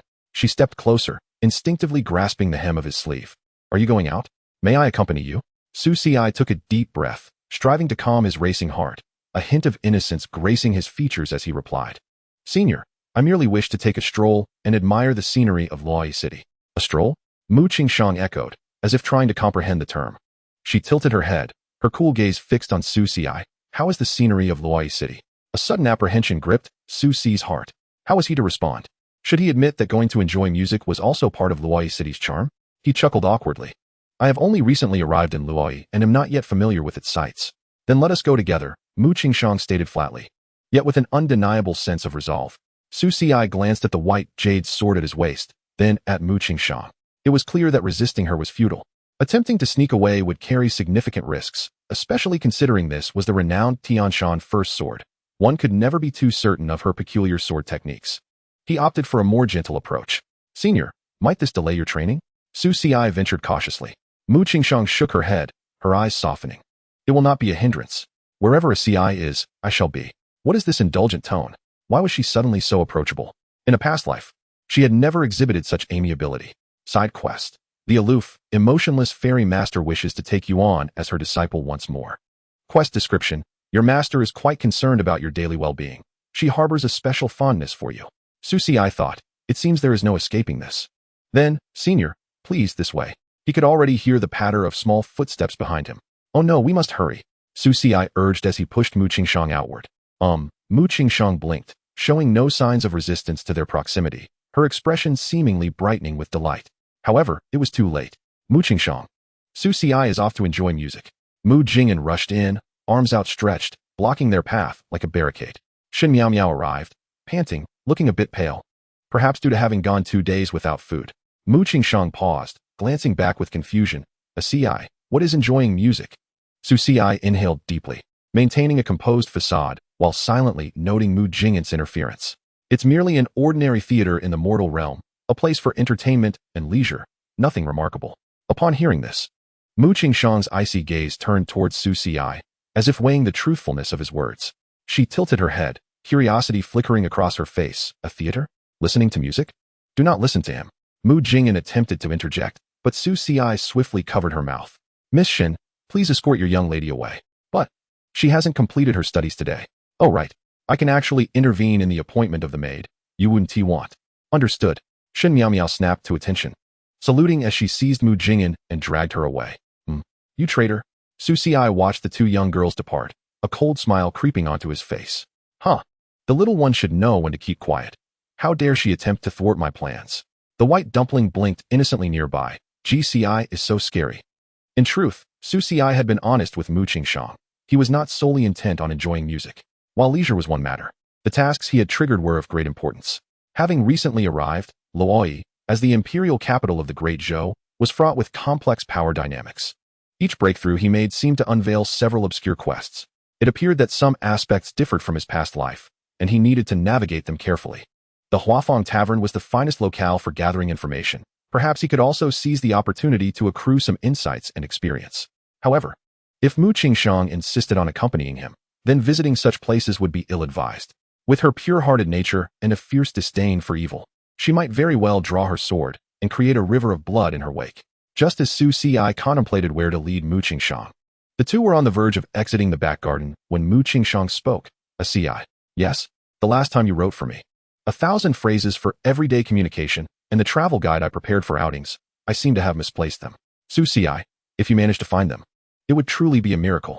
Nevertheless, Su Ci grew increasingly convinced that Mu Qingxiang's situation was likely akin to that of the other two goddesses, perhaps even possessing memories more complete than theirs. This only served to further entangle the memories of their two lives, a point Su Ci could not assert with certainty. However, one thing was clear. This troublesome game seemed to harbor ill intentions towards him. Could you pen another volume for me? Ci? Mu Qingxiang tugged at Su Ci's sleeve. What book was the senior referring to? Subsequently, Mu Qingxiang began to gesticulate animatedly, mimicking the writing process for quite some time. Eventually, Su Ci relented. Very well. Tuanzi, please fetch some ink and paper from the maidservants in the manor. Gu. Senior, let us go and write over there. Upon hearing this, Mu Qingxiang's cold, clear eyes brightened slightly, and she nodded obediently, as if she would readily accept any request from Su Ci. Su Ci led Mu Qingxiang to a pavilion within the Marquis's residence. The pavilion was well ventilated, offering a broad view, and beside it lay a koi pond, creating a serene and elegant atmosphere. Tuanzi, balancing a wooden box atop its head, fluttered back with the ink and paper. Su Ci took the materials and, with practiced ease, unfurled the rice paper, dipped the brush into the ink, and began to write with fervor. Mu Qingxiang sat quietly beside him, her cool gaze fixated on him, as if observing a rare treasure. She did not rush him. She simply accompanied him in silence, exuding a faint fragrance of osmanthus that intertwined with the scent of ink, creating an exquisite ambience. As Su Ci wrote, he pondered inwardly. The 2 volumes, 1,000 phrases for everyday communication and travel guide, had been meticulously compiled in his previous life to aid Mu Qingxiang in adapting to the mortal realm. At that time, she had just descended the mountain, utterly ignorant of the world, even lacking an understanding of basic common sense, which had caused him considerable distress. To his astonishment, in this life, she not only remembered these books, but actively sought them out. This further corroborated that Mu Qingxiang indeed bore the marks of her past life. Moreover, her demeanor was strikingly different from her previous incarnation. Although the former Mu Qingxiang had relied on him, their relationship was predominantly teacher-student, characterized by moments of sternness and innocent folly. Due to her cultivation of the emotionless sword path, she often exhibited an absence of sorrow, joy, or sentiment. In contrast, the current Mu Qingxiang displayed an almost dependent and affectionate closeness that caught Su Ci off guard. Reflecting on their initial encounter, Su Ci realized that Mu Qingxiang had always been somewhat extraordinary, not merely in temperament and her path of emotionlessness, but also in other aspects. As he contemplated this, he suddenly froze, unable to recall how he had first met his master. What was going on? Su Ci furrowed his brow. Suddenly a soft, delicate hand gently pressed against his furrowed brow. Ci, frowning does not suit you. Su Ci looked up to find Mu Qingxiang bending slightly, her gaze cast down upon him, her eyes exhibiting a hint of gentleness. He cleared his throat, distancing himself from her, maintaining an impassive expression. Thank you for your concern. Senior. Mu Qingxiang, upon noticing his withdrawal, bit her lips slightly, yet her expression remained calm. Senior, I find myself somewhat perplexed. Mu Qingxiang returned to her position, her demeanor still cool, yet imbued with a measure of focus.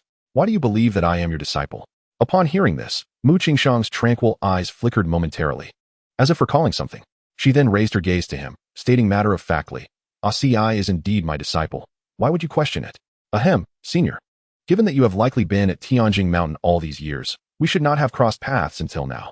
Mu Qingxiang tilted her head slightly, her cold gaze fixed on him as she replied calmly. Yes, Tianjing Mountain is quite pleasant. However, without Ci, it is not quite perfect. Very well. It does not breach the other's defenses. Su Ci continued to write, the brush tip scratching against the rice paper. After completing 1,000 phrases for everyday communication, he began to compile the travel guide. As he put pen to paper, the occupational habits of an 18-year-old scholar kicked in. Habitually, he detailed the geographical information of the 9 provinces, local customs, transportation routes, and even some perilous areas, intentionally incorporating experiences from his previous life's adventures and games. striving for thoroughness and detail. While writing, a sudden thought flashed through Su Si's mind. Now that he had acquired the bloodline ability Ink Blossom, allowing him to manifest his thoughts through writing or painting, what would happen if he infused this ability into the books he was compiling? Chapter 30, Let It Be. With a flicker of thought, he attempted to activate the Ink Blossom ability, a faint surge of spiritual energy flowing from within him, coalescing at the brush's tip. When he wrote again, the ink seemed to shimmer with a subtle glow, and the characters became more vivid and three-dimensional. You have activated the bloodline ability, Ink Blossom, Level 1. You have written 1,000 phrases for everyday communication, infused with the Ink Blossom ability. You have written travel guide, infused with the Ink Blossom ability. Ink Blossom is currently evolving. You can now manifest your written creations as ink beasts, limited to one type for the time being. Mu Qingxiang seemed to sense something, a flicker of surprise crossing her cool gaze. She extended her small hand, gently touching the characters on the rice paper, murmuring, "Asi's writing seems to possess a spirit?" Su Si's heart raced. He had not anticipated Mu Qingxiang's sensitivity to spiritual energy. He smiled and explained, "It might be that I have gained some insights during my recent cultivation, unconsciously blending them into the ink." Mu Qingxiang nodded, refraining from further inquiries, her focus sharpening as if she intended to etch each of Su Si's movements into her memory. The brush danced across the rice paper, inscribing familiar phrases. 1,000 phrases for everyday communication. When someone compliments you, say thank you. When someone apologizes, say it's all right. When someone gifts you something, express gratitude. Do not simply take it. Travel guide. Before heading out, consult a map to discern directions. If you cannot tell east from west, look to the stars and the sun. If it is midday, when encountering an unfamiliar path, ask for directions. Do not wander aimlessly. When asking for directions, remember to say thank you. Do not remain silent. Mu Qingxiang quietly watched from the side, her gaze intent. Occasionally, she would extend her small hand, lightly touching a character, as if deciphering the handwriting or recalling something. "Asi, this character is beautifully written. Is it?" "Senior, you flatter me." "It is no flattery. It is genuinely beautiful." Mu Qingxiang's expression was exceedingly earnest, so much so that Su Si felt a twinge of embarrassment. He cleared his throat and continued to write. Tuanzi fluttered out from Su Si's spiritual realm, landing on the table, its round, curious eyes shifting between Mu Qingxiang and Su Si, its little wings cradling its head. "Goo. How strange. Isn't the teacher-student relationship supposed to be different?" To Su Si's surprise, Mu Qingxiang responded to Tuanzi, her cool gaze glancing at it. "Why does Asi's pet speak?" "Goo. I am not a pet." The white dumpling fluffed up, its little wings fluttering chaotically. "I am the guiding little fairy." "The guiding little fairy?" Mu Qingxiang tilted her head, seemingly perplexed by the meaning of this. Just as the white dumpling was about to elucidate, it suddenly felt an overwhelming pressure enveloping it. Gulp. Instinctively, she shrank back, returning to Su Si's shoulder and falling silent. Su Si was truly mischievous, not allowing her to speak the truth. Mu Qingxiang focused intently on watching Su Si write. When he unconsciously penned, "If you cannot find your way, you may wait in place, the disciple will." Su Si paused, suddenly realizing something was amiss. Setting aside the fact that he intended to develop steadily in this lifetime and avoid reckless actions, which naturally meant minimizing contact with the goddesses, he considered that his current relationship with Mu Qingxiang was not that of a master and disciple, making this sentence potentially troublesome. Why? Because Mu Qingxiang was his sole disciple in his past life, and it seemed likely to remain the same in this one. Writing this line would lead to complications. How would it conclude? If she got lost, which disciple would she wait for in place? At that moment, Mu Qingxiang slightly tilted her head, her delicate figure leaning in closer, her fingertip touching lightly. "Asi, if you wish, you need not write this." Her expression was serene, seemingly no different from usual. Yet, whether it was an illusion or not, Su Si thought he noticed her outstretched hand trembling slightly, her long eyelashes fluttering, as if she were anxious or afraid of his refusal. Phew. Upon noticing that Su Si neither rejected her nor erased the line, Mu Qingxiang felt a subtle relief in her heart. "Asi did not directly refuse me. How wonderful." The unfinished sentence seemed to signify that Su Si had not promised to come for her. However, in Mu Qingxiang's heart, she believed that the lack of completion allowed her to naturally think that Su Si would remember her and would indeed come for her. After all, if it remained unwritten, why would she assume Asi would not come? She stubbornly thought, her mind conjuring a particular letter from Su Si upon his departure in her past life. It was the same then, and so it would be now. As the sun began to set, Su Si finally completed both books. He rubbed his somewhat sore wrist and handed the books to Mu Qingxiang. "Senior, it's done." Mu Qingxiang accepted the books. Her gaze filled with appreciation as she gently flipped through them, her expression softening further. Thank you, Asii. She lifted her eyes to meet Su Si's, her cold gaze seemingly shimmering with a hint of warm light. Where shall we go now? Su Si paused, glancing at the sky, estimating that the elders' meeting should have concluded. After pondering for a moment, he said, Senior, I would like to visit a place. Where to? Mu Qingshang thought for a moment. Is it the library? Because yesterday, Asii seemed quite eager to go up. That was indeed true.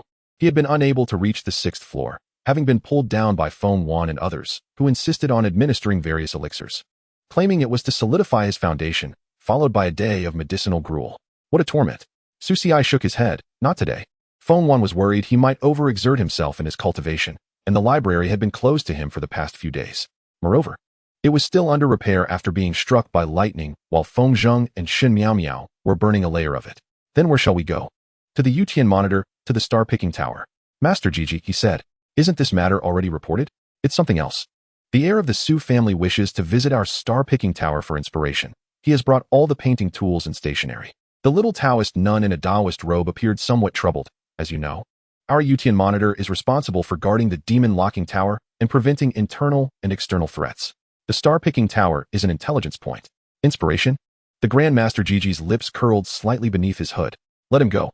Did the Grand Master not hear what I said? No matter, let him go. The Grand Master idly toyed with a black chess piece in his hand, speaking in a tone of utter boredom. Chapter 31, The Lantern of Hope. Atop the star-picking tower, Su Si and Mu Qingshang ascended the steps, one after the other.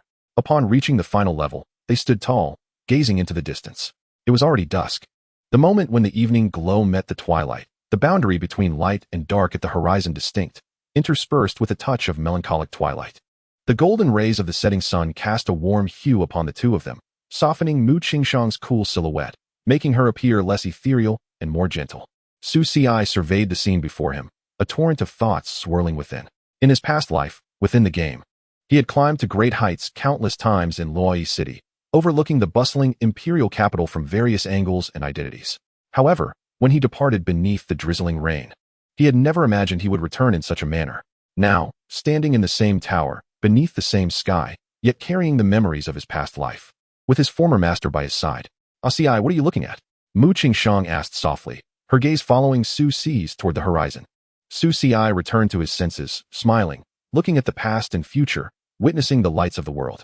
Mu Qingshang slightly tilted her head, her cool eyes studying Su Si, as if trying to comprehend the meaning behind his words.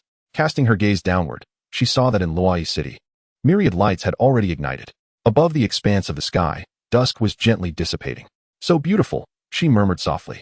Yet, she noticed that Su Si had already set up an easel, unfurling rice paper, seemingly ready to paint. Dumpling, grind the ink. The white dumpling, reluctant, picked up an ink stick and made its way to the inkstone on the table.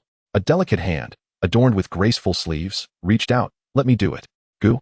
The white dumpling tilted its head slightly to glance at Mu Qingshang, squinting its eyes and fluttering its wings to make space. Mu Qingshang slowly sat down, her graceful hand gently picking up the ink stick and beginning to grind it. Her movements appeared somewhat unfamiliar, yet they radiated a unique focus, as if she were not grinding ink, but rather a certain emotion deep within her heart. The ink gradually spread across the inkstone, releasing a faint, refreshing fragrance. Su Si watched the serious profile of Mu Qingshang, an unusual feeling surging within him. In her past life, Mu Qingshang had shown little interest in anything beyond the sword, let alone in mundane tasks like grinding ink. Yet, in this life, she seemed remarkably different. Picking up the brush, dipping it in the ink, she began to outline on the rice paper.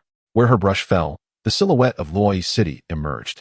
He infused the grandeur and desolation of this imperial capital, as well as the magnificence and intricacy of its architecture, into his strokes. Are you painting the imperial city of Luoyi? Mu Qingshang inquired, curiosity evident in her voice. Su Si shook his head slightly. I am painting what lies above the imperial city. Is that the sky? What is above the city, beneath the heavens? Mu Qingshang paused, lifting her gaze once more to the sky, observing the boundary between heaven and city. Is it the clouds? Su Si did not respond further, seemingly immersed in his artwork. He waved his sleeve and lifted his brush, the ink flowing with an enchanting vitality, causing ethereal light to trickle from the brush tip, rendering the scene increasingly vivid. Mu Qingshang appeared to sense a unique aura within the ink, her cool gaze brightening slightly. She quietly watched Su Si paint, refraining from interruption, only occasionally reaching out her small hand to gently touch the edge of the paper, feeling the spirit imbued within the ink. The evening breeze wafted through, bringing a hint of coolness. Su Xi set down his brush, rubbing his somewhat sore wrist. A painting titled Scenery of Luoyi City has been completed, portraying the imperial capital with such vividness that it seems poised to leap off the page at any moment. ACI's artwork possesses a unique spirit, Mu Qingshang softly praised, her gaze fixed upon the painting as if entranced. The cityscape is indeed beautiful, yet the clouds and mist are even more enchanting, Mu Qingshang remarked. Su Xi had undoubtedly poured his heart into the city scene, but it was the ethereal clouds above that truly embodied his effort and ingenuity. These clouds serve as scouts, utilizing the magical ink to bloom, proving to be of great utility. After all, one may be wary of birds, beasts, insects, and fish, suspecting them to be spies or informants from rival cultivators. Yet who would ever suspect the clouds above? As long as the senior is pleased. Mu Qingshang replied without further comment, continuing to gaze at the painting, a hint of nostalgia gracing her countenance. Su Xi understood her thoughts. In her past life, she had traveled the 9 provinces with him and had undoubtedly witnessed the splendor of Luoyi City. Painting also serves as a medium for profound insights. You have created Scenery of Luoyi City, gaining 100 insight points and 50 experience points. Su Xi nodded in satisfaction, preparing to create several more pieces to accompany the clouds on their ascent. However, just as he was about to put brush to paper again, Mu Qingshang suddenly spoke. ACI, will you be returning tonight? Indeed, I must return. Senior, please go ahead. I will linger a while longer. But my master cannot find her way back. Mu Qingshang stated calmly, her tone laced with an almost imperceptible hint of grievance. Su Xi felt a twinge of unease. Didn't I already provide you with the guidebook? But ACI has not finished writing it, Mu Qingshang softly defended, adding, and I cannot walk alone without completing that sentence. He realized then that his guidebook, traveling and finding the way, was bound to cause trouble. Afraid to walk alone, are we? One might think you are not the sword immortal, but that I am.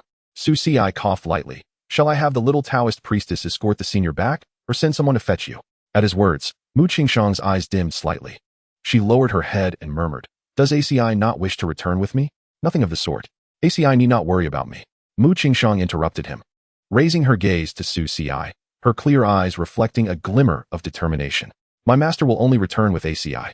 If I cannot go back, then I shall not return at all, even though Aunt Feng has promised I could stay next to ACI. But it would not matter if I were to get lost. Su Xi exclaimed, when did this happen? A white dumpling flitted nearby, whispering, Goo. The side quest has been updated. Side quest. The aloof and unfeeling fairy master wishes to return home with you. Quest description. Your master is overflowing with a sense of dependence on you and wishes to remain by your side. Very well, Su Xi relented.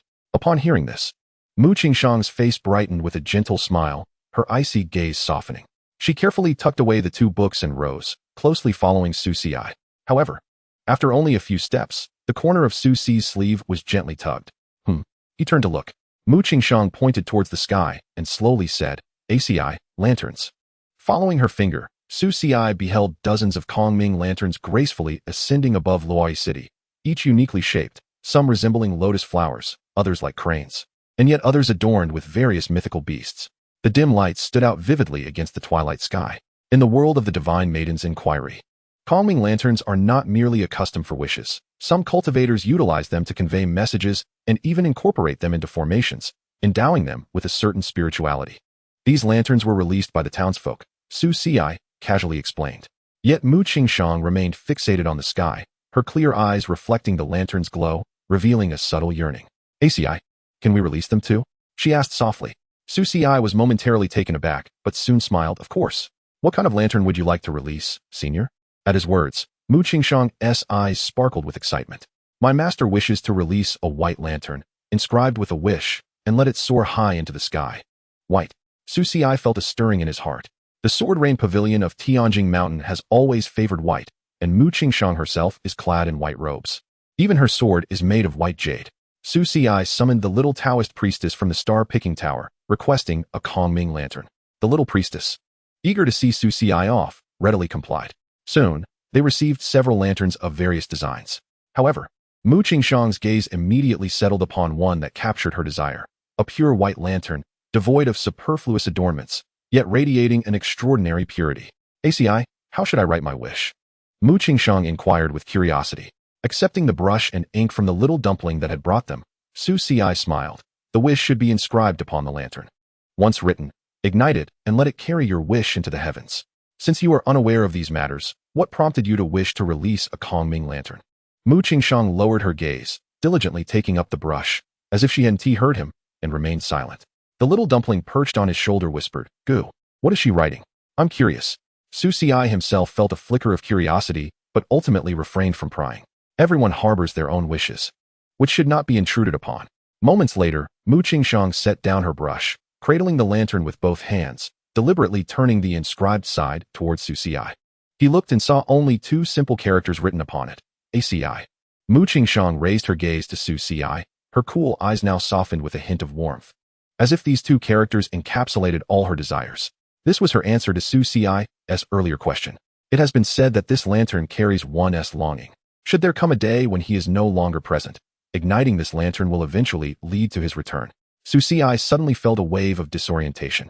Chapter 32. He will return on a certain winter night at the Sword Rain Pavilion of Tianjing Mountain. The cold was so intense that one could not see their own hand before their face. Mu Qingshang stood atop the mountain, enveloped in swirling snow. Since Su Xi's departure, she had likely lost track of the date and year. "Uncle Master," a female disciple called out. The master said that although you have attained the path of the unfeeling sword, the celestial bridge of your spiritual essence in your forehead has been severed. You should return with your junior. Do you know how to make Kongming lanterns? What is a Kongming lantern? ACI knows. Uncle Master, Su Xixiang has long since. Help me find some sheets of paper. Time passed, and the female disciple watched as Mu Qingshang crafted somewhat crooked Kongming lanterns, her expression frozen in disbelief. For drops of tears fell into the lanterns. Mu Qingshang's eyes were misty, tears streaming down her cheeks as she gazed skyward, her delicate white robe swaying in the snow. This was the first time she had seen her typically unfeeling Uncle Master cry, and it seemed also to be the last. He will return, Mu Qingshang murmured to herself, as lantern after lantern ignited, soaring into the swirling snow. The lanterns, pure white, blended into the storm, becoming indistinguishable. Only the dim yellow light and the still wet ink of the two characters appeared strikingly prominent, leaving one to wonder where they would ultimately find their resting place. One by one, the white Kongming lanterns floated above Luoyi City. Su Xi once again assisted Mu Qingshang in igniting the Kongming lantern, the flames gracefully ascending, illuminating Mu Qingshang's exquisite visage. With her hands clasped together, she gazed serenely at the lantern as it floated upwards, a devout expression glimmering in her cool eyes. The white lantern inscribed with a CI carried her heartfelt wishes, merging with the myriad lights in the night sky. Yet, Su Xi felt somewhat speechless, thinking to herself, "Senior, this is the 20th lantern, is it not enough?" After a moment, Mu Qingshang finally ceased her efforts. Su Xi exhaled in relief and picked up the white jade sword. Inquiring, "The sword of the senior has been entrusted to me for a day. I shall keep it safe for you." Mu Qingshang averted her gaze slightly. A sense of unease crept into Su Xi's heart. Something was amiss. Indeed, there was a profound discrepancy. Had she tampered with the white jade sword? Surveillance? Control? However, even the system and the little white dumpling had failed to detect any anomalies. Moreover, considering Mu Qingshang's level of intellect, could she even execute such tricks? Su Xi could not fathom it, nor could she dare to inquire, lest it serve as a reminder to Mu Qingshang. As the two descended from the star-picking tower, preparing to return to the Marquis's residence, a sudden chill swept through the air. Consequently, Su Xi sought to borrow a lantern from the little Taoist priestess once more. "A CI?" Mu Qingshang expressed her curiosity. "Gu?" The little white dumpling also seemed intrigued. Su Xi retrieved a scroll, pressing down on the azure sleeve of her robe, and gracefully extracted a wisp of ink energy from the painting. This wisp coalesced into a streak of cloud-like brilliance, drifting forth and settling into the lantern as he directed it with his hand. "Let me borrow a touch of this brilliance to ward off the night chill on our way home." The ethereal glow within the lantern swirled gently, emanating a soft radiance, transforming the lantern into a miniature sunset. Mu Qingshang's cool eyes brightened slightly as she reached out to touch the lantern, murmuring, "The brilliance from Assis's painting indeed possesses a spirit." Su Xi smiled gently, offering no explanation, merely handing the lantern to Mu Qingshang. "Senior, hold on to it. It will shield you from the night's chill. You have manifested a wisp of radiance, ink object, quantity, 1, energy consumption, 100 points. Mu Qingshang accepted the lantern, a glimmer of appreciation in her eyes, clutching it tightly.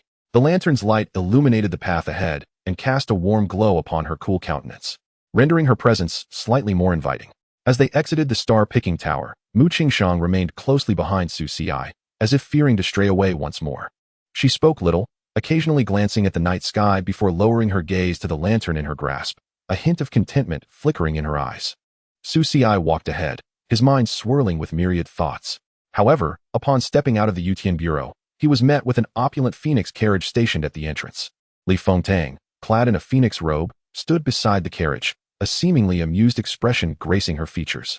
"Young Master Su, I have awaited you for quite some time." A weight settled in Su Xi's heart. Side quest. Her Royal Highness, the Princess of the Great Zhou, invites you to dinner. Quest description. The princess appears to harbor lingering feelings for you, or perhaps she merely desires to draw closer. Regardless, dinner presents a splendid opportunity, an occasion to partake in the soft comforts of the wealthy princess. Su Xi rubbed his temples in exasperation. This side quest had triggered far too swiftly. "Your Highness, I have stated that after young Master Su's retreat from seclusion, he is to visit the princess's residence." Li Fengtang interrupted, her tone tinged with dissatisfaction and a hint of insistence. "I could no longer wait, so I have come personally to extend my invitation." Observing her exquisite face adorned with a touch of petulance, a familiar sensation surged within Su Xi. Was this not the overbearing and clingy Empress from his past life? "Your Highness, I must cough. I am not feeling well today. Might we discuss this another time?" Su Xi attempted to decline gracefully. Li Fengtang narrowed her phoenix eyes slightly, letting out a light snort. "Are you perhaps afraid, young Master Su? Or is it that this celestial maiden beside you disallows it?" Her gaze swept towards Mu Qingxiang, laced with provocation. Mu Qingxiang remained expressionless, her cool eyes fixed upon Li Fengtang as she replied indifferently, "A CI shall return with me today. We shall not go elsewhere." Li Fengtang was momentarily taken aback, then burst into laughter, her voice clear and melodious yet tinged with frost. "Well spoken, Miss Mu. However, young Master Su is the heir of the Marquis's residence and the future mainstay of the court. To interact more with someone of my stature will enable him to adapt more swiftly. Miss Mu, having secluded herself in the Tianshan Mountains, may not be well versed in worldly affairs, I presume?" This insinuation suggested that Mu Qingxiang's lack of worldly knowledge rendered her incapable of aiding Su Xi in establishing his foothold in the court. Mu Qingxiang tilted her head slightly, seemingly contemplating Li Fengtang's words, before responding after a pause. "Understanding can be learned." Li Fengtang's phoenix eyes narrowed, undoubtedly recognizing a rival. "Ah, this world's sage, cough. Inner demons. He must yield to me." The celestial maiden who had suddenly emerged was utterly unyielding. "Your Highness, it is already quite late. Perhaps we should rest for the night. I shall visit another day to express my apologies. How does that sound?" Li Fengtang felt a surge of dissatisfaction in her heart. Why did this inner demon always refuse to comply with her wishes? Shouldn't inner demons strive to charm their host? After a moment of contemplation, her gaze shifted, revealing a playful smile. "Since young Master Su is unwell, I shall not press the matter. However, you must leave something behind, lest you escape again." "What shall I do then? I have heard tales of your remarkable artistic talents, and I am quite curious." Su Xi's eye twitched, letting out a sigh. "How does your Highness know I was painting at the star-picking tower?" Li Fengtang chuckled, not answering but countering with a question. "What does the sage think? By the way, during the last competition, you kept your skills hidden. Were you afraid I would truly learn from you?" Su Xi felt indignant. This woman's perception was far too keen. She must have been monitoring him all along. "If your Highness wishes to see, it is certainly possible." "Very well. I shall wait here." Chapter 33. How is this beholding the etiquette of a maid? Li Fengtang seemed to be in a better mood, inching closer to Su Xi. Noticing this, Mu Qingxiang, though silent, also drew nearer to Su Xi. The little white dumpling glanced around, then shifted closer to Su Xi's neck. Su Xi produced the painting titled Scenery of Luoyi City and presented it to Li Fengtang. She accepted the scroll and gradually unfurled it. Upon seeing the depiction of Luoyi City, a hint of astonishment flickered in her phoenix eyes. To her, this city was not merely a place. It represented the realm she aspired to rule. The brushstrokes within the painting radiated a unique vitality, as if the very soul of the city had been captured. Li Fengtang remained silent for a long moment after viewing the painting, her gaze complex as she continued to observe it. Mu Qingxiang remained composed, occasionally glancing at Su Xi and then at Li Fengtang, seemingly scrutinizing something. As nightfall enveloped the surroundings, the brilliant lights began to twinkle. Finally, Li Fengtang carefully rolled up the painting, casting a complicated glance at Su Xi before passing it to her attendant, Hanyu. "I shall borrow this painting for a few days." Su Xi's lips twitched. Was this truly a borrowing? It was more akin to a direct appropriation. "Your Highness is free to do as you wish." Li Fengtang turned as if to depart, but lingered for a moment, her gaze briefly darting to Mu Qingxiang's delicate hand. "And this lantern of yours?" "Your Highness, I too desire a lantern." Li Fengtang lightly coughed. "It has been a long time since I left the manor. I find it challenging to discern the path and risk becoming lost. Are you unwilling, sir? I must have it now. Very well. The night breeze grew chillier. Have I lost my way? Along a mountain path winding beside the long river, within a carriage. A poised and graceful young girl draped in a wind cloak slightly peeked out from the carriage curtain, glancing left and right. Her crimson hair, hidden beneath her veil, danced in the night wind. What should I do? I promised my master I would return before my junior, the young lord, arrives for the ancestral ceremony. The girl bit her lip and sighed, feeling time slipping away. Suddenly, a sound of flowing water echoed, accompanied by the voice of a little girl, "Sister." What do you mean too late? The girl paused, bewildered. How did this little girl emerge from the water? Is she a spirit of the water, or perhaps a vengeful soul? The girl furrowed her brow, scrutinizing the water, and soon saw a young girl dressed in azure robes rising from the depths, her large curious eyes fixed upon her, with what appeared to be a pair of— "Oh, I nearly forgot." The little girl patted her head, and the pair of horns vanished. The young girl inquired, "And who might you be?" The little girl tilted her head, her big eyes twinkling. "I am an ordinary human from Tianlong Lake." "Oh, so you are of the dragon clan from Tianlong Lake. Are you traveling somewhere?" After a moment of contemplation, sensing no malice in the little dragon girl before her, the young girl relaxed her guard slightly. "I am returning to Luoyi." "Luoyi City? I know it." The little girl blinked. "But why are you moving so slowly, sister?" "It's quite a distance from here to Luoyi City." The young girl sighed. "Indeed, I encountered some delays on the way. Could you accompany me?" The little girl replied. "Why would I want to travel with you? Is it because something unfortunate has befallen me, or perhaps I am lost?" "I know the way," the little girl said, hesitating for a moment, "but I only know the water route." Su Ci traversed the bustling streets of Luoyi City, making his way to the Yuan Marquis's residence. Mu Qingshang trailed quietly beside him, neither too far nor too close, like a cool shadow. She spoke little, simply offering her silent companionship, occasionally tugging at Su Ci's clothing to ensure he was still nearby. Although Su Ci felt somewhat helpless, a complex array of emotions stirred within him. Faced with such unguarded and unadulterated reliance, he found it increasingly difficult to extricate himself, as he once did. Upon arriving at the Marquis's residence, Mu Qingshang tugged at his clothing once more. "Senior, this is for a Ci?" Su Ci looked down to see a Kongming lantern inscribed with the name ACI. "How many have you made?" Su Ci accepted the lantern, feeling a gentle warmth, as if it still bore Mu Qingshang's body heat. "Does a Ci like it?" A hint of expectation flickered in Mu Qingshang's cool gaze. "Yes," Su Ci nodded, stowing the lantern in his storage compartment. "You have obtained a Ci's Kongming Lantern X1. Item description: contains the obsession and longing of the snow-clearing goddess Mu Qingshang, inscribed with the name ACI, representing her sole wish. It may possess special uses, or it may not. Please handle with care." Before Su Ci could say anything further, when he looked up again, Mu Qingshang had vanished. "Did you see how she disappeared?" Bai Tuanduan exclaimed in surprise. "As expected, relying on you is futile." "How can you say that? Without me? Would you be able to play the game?" "Indeed, I could." Dare you to huff?" Su Ci executed a swift maneuver, retrieving the Tuanduan for a playful tussle, leaving Bai Tuanduan feeling utterly drained. Side quest: the cold, unassuming fairy's master wishes to return home with you. Task completed. Rewards being distributed. Insight value 2000. Experience value 1500. Random Earth level sword intent insight once. Alright, let's return and cultivate a bit before retiring for the night. Su Ci stretched lazily, intending to pay his respects to Feng Wan and Su Tianxing before retreating to his small courtyard. Upon returning to his room, he pushed the door open, only to find a delicate, cool figure waiting inside. Su Ci's brow furrowed slightly. Not again. The figure turned gracefully, performing a demure and elegant greeting. "Young master, you have returned." Her etiquette was charming, her movements perfectly balanced, yet she carried herself as if she were a maid. "Miss Yi, what brings you here at such a late hour?" Su Ci observed the pitch-black surroundings and thought, "At least light a candle." The candle flickered to life, illuminating Yi Jinshuang's exquisite face, which bore a hint of allure, yet her expression remained serene as she gazed at Su Ci, calmly stating, "I came to find you this afternoon, but Aunt Feng informed me you had stepped out, so I waited here." Su Ci was taken aback. He had spent the entire afternoon at the star-picking tower with Mu Qingshang, while Li Fengtang had blocked him at the entrance of the Yutian Bureau. He hadn't anticipated that Yi Jinshuang had been waiting at the Marquis's residence all this time, and judging by her demeanor, it seemed she had been there for quite a while. Instinctively, he glanced at the system interface. Side quest: the thoughts of the cold, unwed fiancé-Yi's daughter. Task description: she has been waiting for you. The waiting process has complicated her feelings, intertwining anticipation and resentment.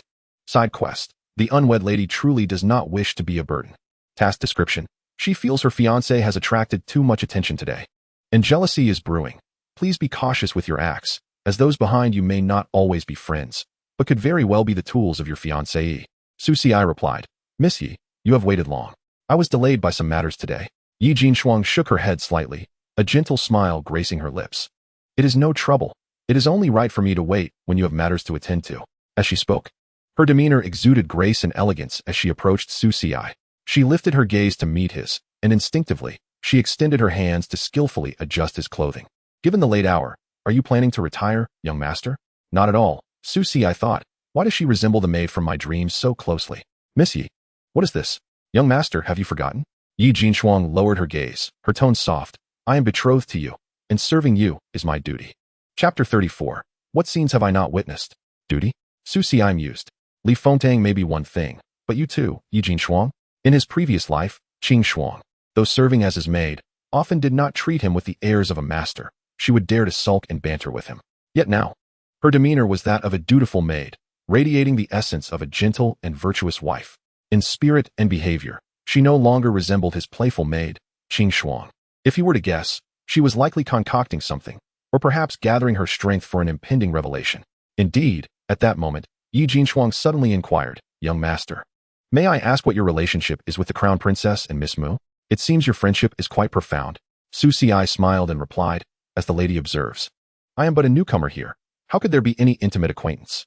Not related?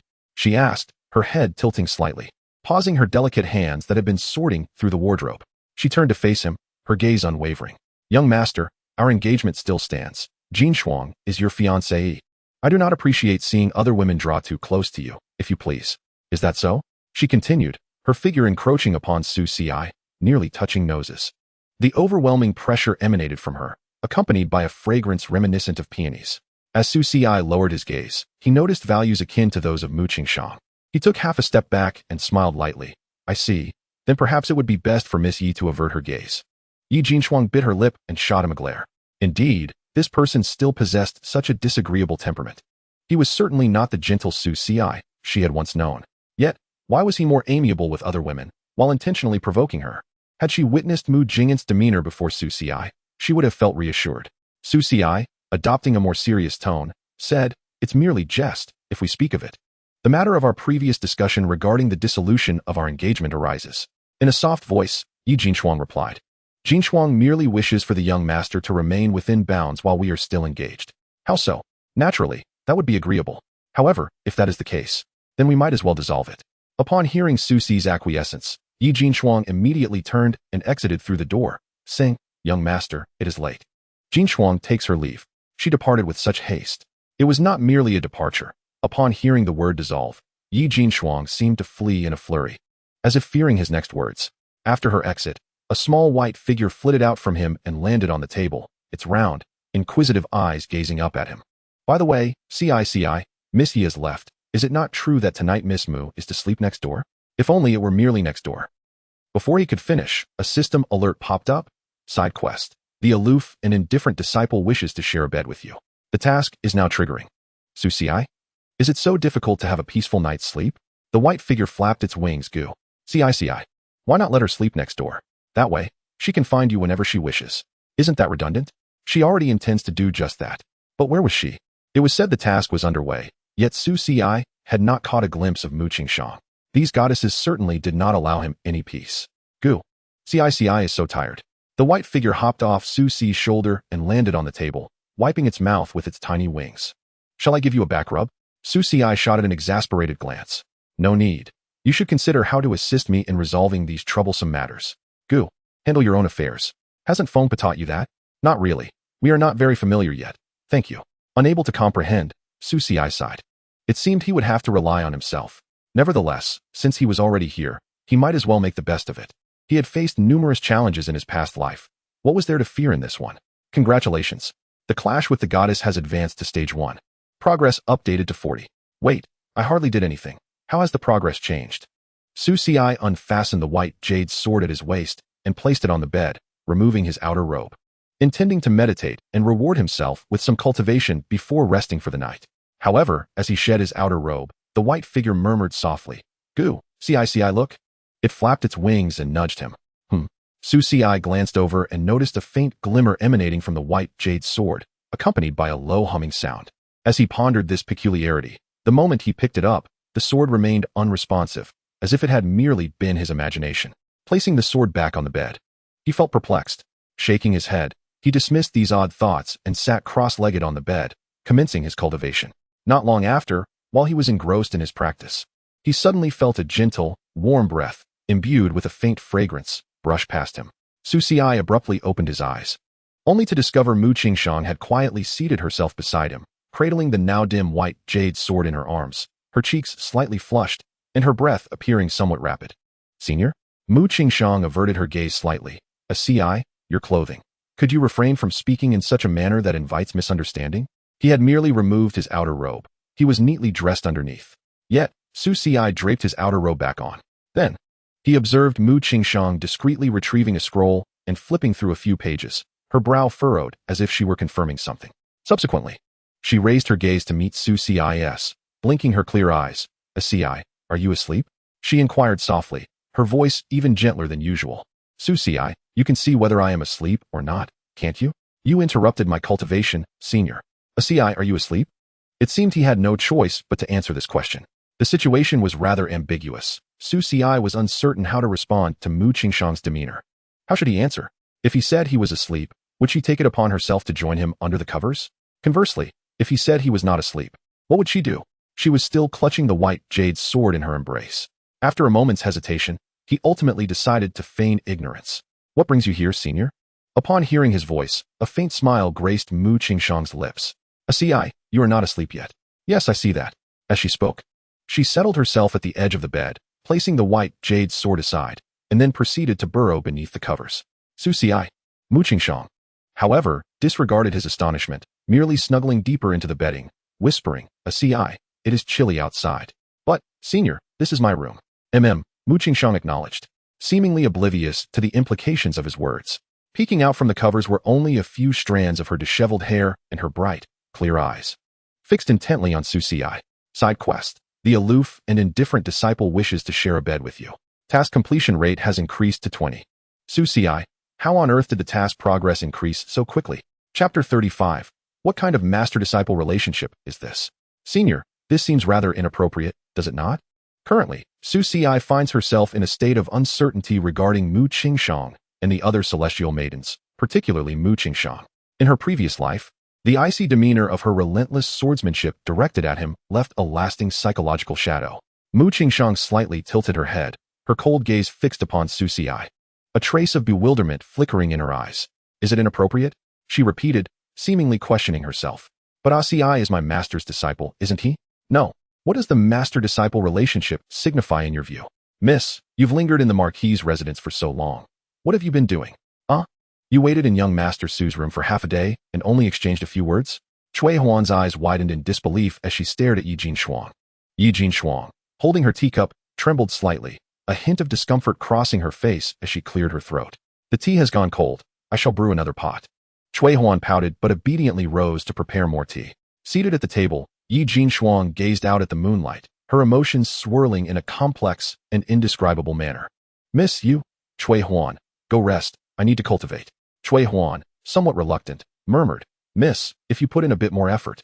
The young master doesn't dislike you, and with his exceptional talent, he might have a way to resolve your current cultivation issues. Leave. Sighing. Yi Jinshuang rested her chin on her hand, staring at the moon outside. At this moment, she held no particular feelings for Su Xiai. She merely wished to unravel why he had become her dream's elusive figure. If the inner demons of her dreams were not dispelled, the potential annihilation of the Yi family would remain tied to her dreams.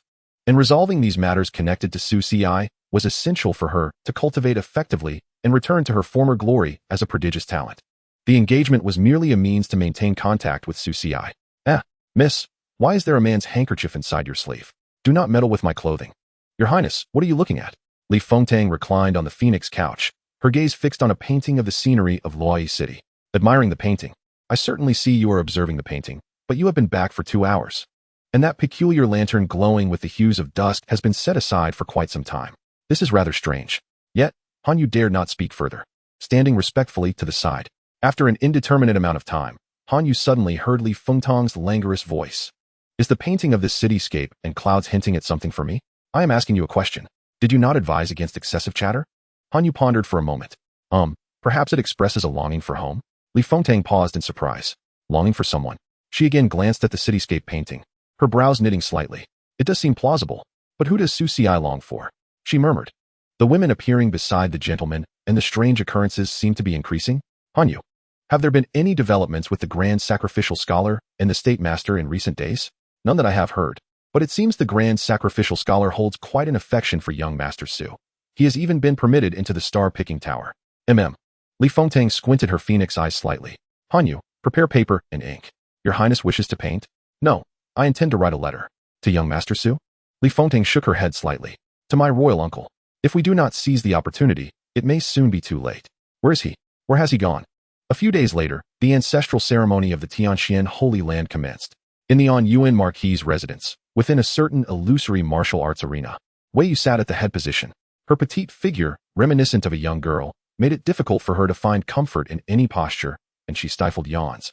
Rubbing her dark circles. Where is he? Where is Su Xi? How could he be late at such a critical moment? Wei Yu could hardly believe it. Did he even comprehend the significance of this day? She was presiding over the ancestral ceremony for the young master, and had hoped to finish quickly and return for a nap. Yet, Su Xi had chosen this pivotal moment to vanish. Her dwindling patience was rapidly depleting, and her frustration was escalating. Su Yunyang hastily interjected. The young master has been tirelessly working day and night, engaging in cultivation and dealing with various talented youths in the court. He must have simply overexerted himself. Old Zhao quickly interjected. In my opinion, the young master's character and integrity do not even compare to Miss Mu. What an old fool. You want to even pretend. You might want to, but that little girl Mu Jing'an may not even have the audacity to agree. I believe if Su Xi is late again, it would be better to let Jing'an. Su Yunyang sighed softly. Jing'an has yet to arrive. Meanwhile, Su Tianxing and Feng Wan were already at the entrance of the illusory portal, attempting to receive guests, but they could not locate the two young rascals. It was one thing for Mu Jing'an to be absent, but if Su Xi was missing, it would be a serious matter. Suddenly, Wei Yu and the others heard. Miss Mu has arrived. Old Zhao immediately sprang up. I told you, the character of the young lady surpasses that of the young master. Before he could finish, another voice chimed in. She is accompanied by the young master. The cultivator added. The assembly witnessed Su Xi approaching, yawning, as he strolled toward them. Following behind him were the two young ladies, Mu Jing'an and Shun Miao Miao, each carrying stacks of scrolls. Su Yunyang hurriedly approached. Where have you been? Aunt, do not panic. I visited the 6th floor of the library last night and borrowed some books to read. Feng Wan was speechless and chided. Child, how can you be so diligent without knowing moderation? The crowd responded. Wei Yu, astonished, remarked, the 6th floor of the library? The scrolls there are special and only accessible to those at the transformation realm. Su Xi sheepishly scratched his nose and replied, Senior Mu brought me up. At that moment, Mu Qingshang slowly emerged from behind, revealing that she too was carrying several scrolls. So, this young man has been giving orders to her? It is no wonder he was able to ascend to the 5th floor of the library previously. It likely was due to Mu Qingshang's assistance. As the crowd turned their gaze towards Mu Qingshang, she nodded in acknowledgement, unsure why they were looking at her, but responding politely nonetheless. Asci wrote it in a book, and not knowing how to reciprocate, she merely nodded slightly. The crowd exchanged glances. Feng rubbed her eyes, observing the two young ladies clutching their scrolls, then looked at the little white bird perched on Su Xi's shoulder, which was also holding a book, and then at Mu Qingshang, who arrived unencumbered. It felt as though they had not fully awakened. Could it be that this young man has mistaken the fairy of the Sword Rain Pavilion for his personal maid? After all, he even has the bird assisting him. Su Xi, however, was not lying. He had indeed revisited the library yesterday, and as he was about to ascend to the 6th floor, Mu Qingshang had fortuitously appeared before him once more. It was not he who took the initiative. Rather, she had grasped his hand, leading him to the 6th floor because it seemed he was keen on going. Wei Yu rubbed her dark circles, finally unable to contain herself. All right, everyone come in. The ancestral ceremony is about to begin. Only then did the crowd enter the illusory martial arts arena, a vast space centered around a broad martial platform. Wei Yu returned to her main seat, her petite figure sitting up straighter, exuding an air of authority. Su Xi, today marks your grand ancestral ceremony. According to tradition, you must undergo the assessment of the Elder Council to validate your status as the legitimate heir of the Su clan. Su Xi clasped his hands respectfully, acknowledging. The younger generation understands. Today's assessment consists of 3 trials. The first trial evaluates one's physical constitution and root bones, The second trial showcases one's cultivation talent and aptitude. The third trial is a comprehensive examination of personal character and virtue. Wei Yu paused, her small finger pointing toward the first luminous orb. Let us commence the first trial. Below, Feng Wan and Su Tianxing appeared somewhat anxious, while Su Yuanyang and Feng Zhong were entirely focused. Mu Jing'an wore a stern expression, biting her lip as she gazed at Su Xi. Mu Qingshang, on the other hand, remained as composed as usual, simply fixated on Su Xi.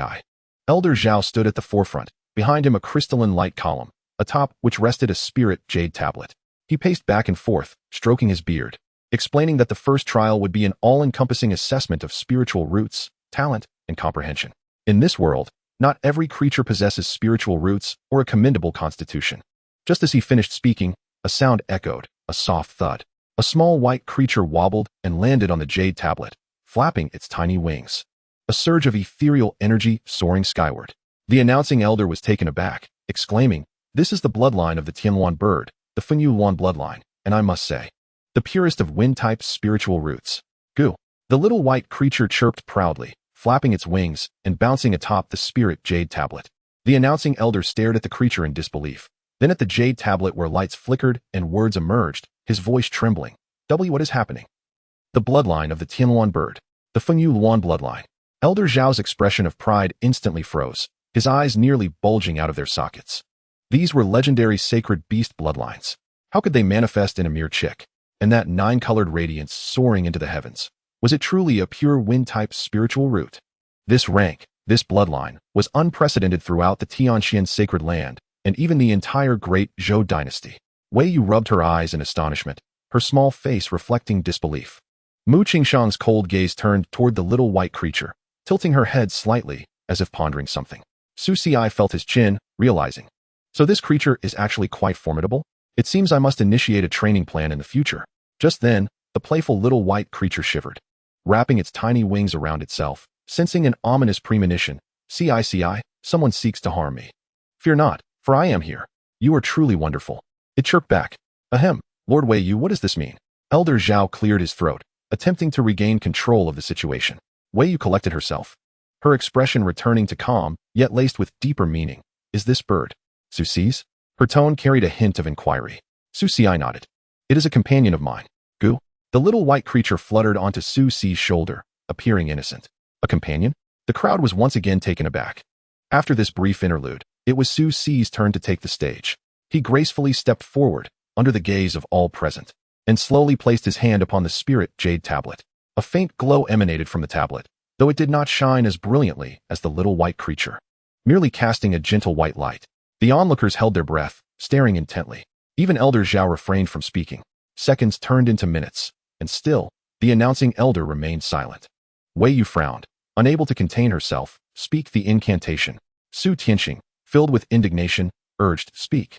The announcing elder, equally aggrieved, replied, "I must report to Elder Wei Yu and the family head. The tablet has not provided me with any incantation." This implied that the spirit jade tablet had failed to detect any results, suggesting that Su Xi possessed neither spiritual roots nor a commendable constitution. Could it be that his supreme bone was a fabrication? That his aptitude was falsified? But in the next instant, a cascade of multicolored spiritual energies erupted forth. The announcing elder was momentarily stunned, proclaiming, "The first spiritual root of righteousness." Before anyone could react, another wave of spiritual light surged forth. Along with the innate sword intent of a gentleman, the innate sword bone of the sword path, the supreme Mingwang body of the great sun, and the ancient thunder god physique of the nine heavens. The announcing elder's voice trembled with excitement as he rapidly reported the astonishing phenomena emanating from Su Xi, each word resonating like thunder in the hearts of the onlookers. Inside the illusionary martial arts arena, the brilliance was dazzling, a spectacle of extraordinary spiritual phenomena unfolding. Everyone was left speechless, gazing at Su Xi as if he were a being emerged from ancient legends. Elder Zhao's expression was beyond rigid, resembling someone struck by lightning. His mouth agape yet producing no sound. Yuanyang was equally astonished. Feng Wan wore a look of satisfaction, wiping away tears from the corners of her eyes. "Indeed, my son surpasses his father." Su Tianxing, though bewildered, felt an overwhelming sense of pride. "What a remarkable lad. Truly my son." Wei Yu rubbed her dark circles, her small face displaying rare shock, her brows furrowed as she observed Su Xi. "What is happening?" As the foremost elder of the Tianxian sacred land, She was well-versed in the extraordinary, yet the phenomena erupting from Su Xi were beyond her comprehension. The innate sword intent, sword bone, and Ming Wang body, these were pinnacle constitutions. Merely possessing one would be enough to stand above peers and rank among the prodigies. Yet Su Xi possessed such a multitude of astounding traits. Moreover, what of the righteousness and the first spiritual root of Confucianism? Were these not traits exclusive to the most distinguished scholars of the Confucian path? But before anyone could fully grasp the situation, the spirit jade tablet suddenly shattered. What just happened? Report to the head of the family. The tablet could not process the results and has exploded from the strain. A profound silence enveloped the scene, the only sound being the residual spiritual energy rippling through the air after the tablet's destruction. The crowd exchanged incredulous glances, their faces etched with disbelief. Su Xi stood there, having reigned in the extraordinary phenomena surrounding him, his expression remaining calm and untroubled, as if the earlier cataclysmic events bore no relation to him. Elder Zhao's expression had completely crumbled. He stared blankly at the shattered tablet, then at Su Xi, his lips quivering, unable to articulate a response. How could this assessment possibly continue? Who had ever managed to destroy the testing tablet during the first trial of physical constitution? No ancestor of the Tianxian sacred land had ever been so formidable. Yet, Wei Yu waved her small hand decisively. Let the examination conclude here. We shall proceed to the next segment, the heir's enthronement ceremony. Elder Zhao interjected. Isn't this rather hasty? Wei Yu frowned. What, Elder Zhao? Do you harbor any discontent? Elder Zhao opened his mouth to retort, yet found himself at a loss for words. Could he claim that Su Xi's abilities had yet to be displayed? Could one assert that his character has yet to be tested? Yet the undeniable truth stands before us, that ancient testing stone, which has accompanied the heavenly jade sacred land for millennia, has indeed been shattered by Su Xi's extraordinary constitution. His physical prowess is simply unparalleled. In the face of such innate talent, considerations of subsequent cultivation or personal virtue become entirely inconsequential. As the saying goes, talent is the greatest character, and strength is the finest virtue. Wei Yu remarked lightly, the young master possesses such divine potential that his bloodline transcends that of all previous saints. In the long history of the sacred land, there has never been a bloodline as extraordinary as his. With a serious demeanor, she continued, the young master's return is a sign of heavenly favor, heralding a prosperous future for our sacred land. She then swayed off the stage, yawning and waving her hand. All right, I'm off to sleep. Moon Lady, please oversee the remaining proceedings with the head of the family. You're just eager to return to your slumber, aren't you? Su Xi observed as Wei Yu departed.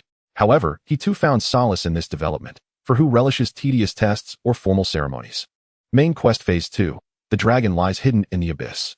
Progress. 50. You have attained the title of Young Master in the Heavenly Jade Sacred Land. Congratulations. You have successfully advanced to the Young Master of the Heavenly Jade Sacred Land. Progress Reward Summary. 50,000 experience points. 30,000 comprehension points. Current remaining experience, 68. 111 points. Current remaining comprehension, 34, 100 points.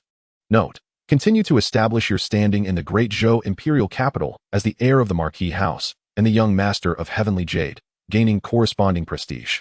Rewards will be distributed subsequently. Please stay tuned. The subsequent rites of the ancestor worship ceremony were conducted by Su Tianxing and Su Yunyang after Wei Yu's departure.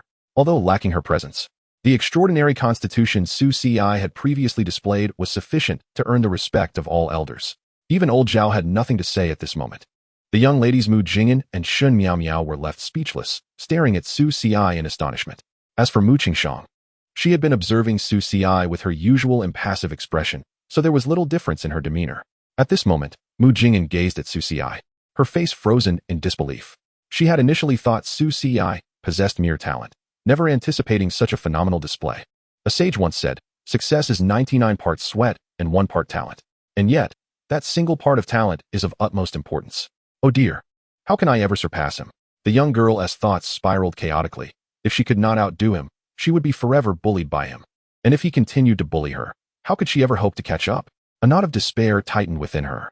Mu Jingyan blinked, murmuring, am I destined to be bullied by Su Xi for a lifetime? Chapter 37. Why not advance? The young girl was deep in self-dialogue when a figure beside her interjected. What nonsense are you spouting? Me? I'm not talking nonsense. Mu Jingyan exclaimed, startled, her cheeks flushing crimson as she quickly covered her mouth, her eyes darting away from Su Xi. Su Xi chuckled at her flustered state, unable to resist reaching out to gently pinch her rosy cheek. Little one, don't let your imagination run wild. That is not true.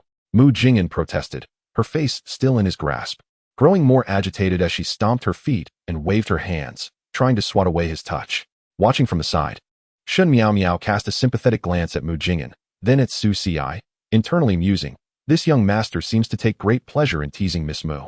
Yet, there is something oddly endearing about how he does it, reminiscent of those peculiar fates I encountered during my divinations. The more one resists, the more entangled one becomes. Shen Miao instinctively shrank back, feeling that this young master was more extraordinary than anyone she had ever met with a strange destiny. However, after exchanging a few words with Mu Jingyan, Su Ci was whisked away by Feng Wan and others, proceeding to the remaining segments of the young master's coming-of-age ceremony. Naturally, Mu Qingshang followed closely behind Su Ci. Yet, in a fleeting moment, she sensed something amiss when she glanced back, noticing a flicker in Mu Jingyan's spiritual energy.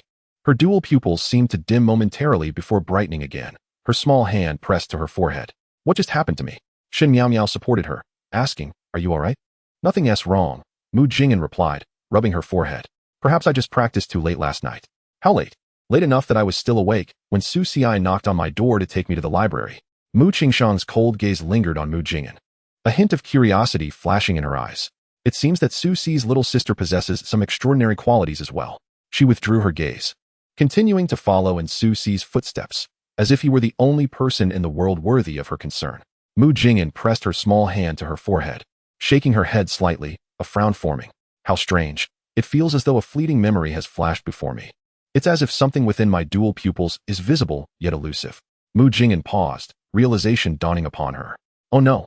Could it be that I inadvertently utilized my dual pupils to gaze upon Su Ci's stone-testing aura? Shen Miao remained at her side when suddenly, the young girl stood upright and rushed forward, calling out, Su Ci, you owe me for my dual pupils. What nonsense are you saying? They VE started to blur. It's all your fault. Excuse me? Are you speaking the language of the demon or the monster tribes? Is this still the official language of the Great Zhou? The proceedings of the young master's coming-of-age ceremony unfolded smoothly. Although Su Ci displayed little interest in these formalities, he nonetheless complied with the rituals. Su Tianqing and Feng Wan appeared elated, seemingly rejuvenated by a decade. Su Yunyang beamed with joy, discreetly bestowing numerous treasures upon Su Ci. Feng Zheng could hardly contain his happiness, repeatedly patting Su Ci's shoulder and laughing heartily. Though Mu Jingyan was not particularly fond of Su Ci, she still felt a sense of joy for the Su family. Thus, the only ones displeased were some elders from the Mu family and Old Zhao. Shortly after the ancestor worship ceremony concluded, Su Tianqing and Feng Wan prepared to accompany Wei Yu and a group of elders back to the sacred land, both to oversee affairs and fulfill their duties as Marquis of Anyuan, as per imperial decree. Su Ci was to remain in the capital, while the young girl Mu Jingyan would also stay behind instead of returning to the sacred land. On that day, in the morning, Feng Wan advised, Sir, while you are in the capital, remember to act with caution and avoid unnecessary trouble. Rest assured, Mother, I understand, Su Ci replied with a gentle smile. Feng Wan continued her admonitions. When idle, focus on your studies and cultivation. Oh, and keep an eye on your uncle, she added, casting a meaningful glance at Feng Zheng. He is staying with us, so ensure he is fed daily, and do not let him wander off. Your uncle has a capricious and fiery temperament. Keep him away from all fragile and explosive items, especially those containing alcohol. Su Ci. Feng Zheng. It sounded rather akin to instructing one on how to care for a pet. Sister, regardless of anything, I am still his elder, so please refrain from arguing. Feng Wan shot him a glare, interrupting his defense. She then took Su Ci's hand, her tone softening. The person your mother has arranged for you is on her way to the capital. Although she is a maid, she has trained under your mother for many years and has watched you grow up. She can be considered both your elder sister and mentor, so treat her well. I understand, Mother. Su Ci nodded, but his heart skipped a beat. Whether it was due to the sudden ambush tactics of the goddesses that had left a psychological shadow or something else entirely, he could not shake the feeling that this maid sister was not as simple as she appeared. He hoped it was merely his overactive imagination.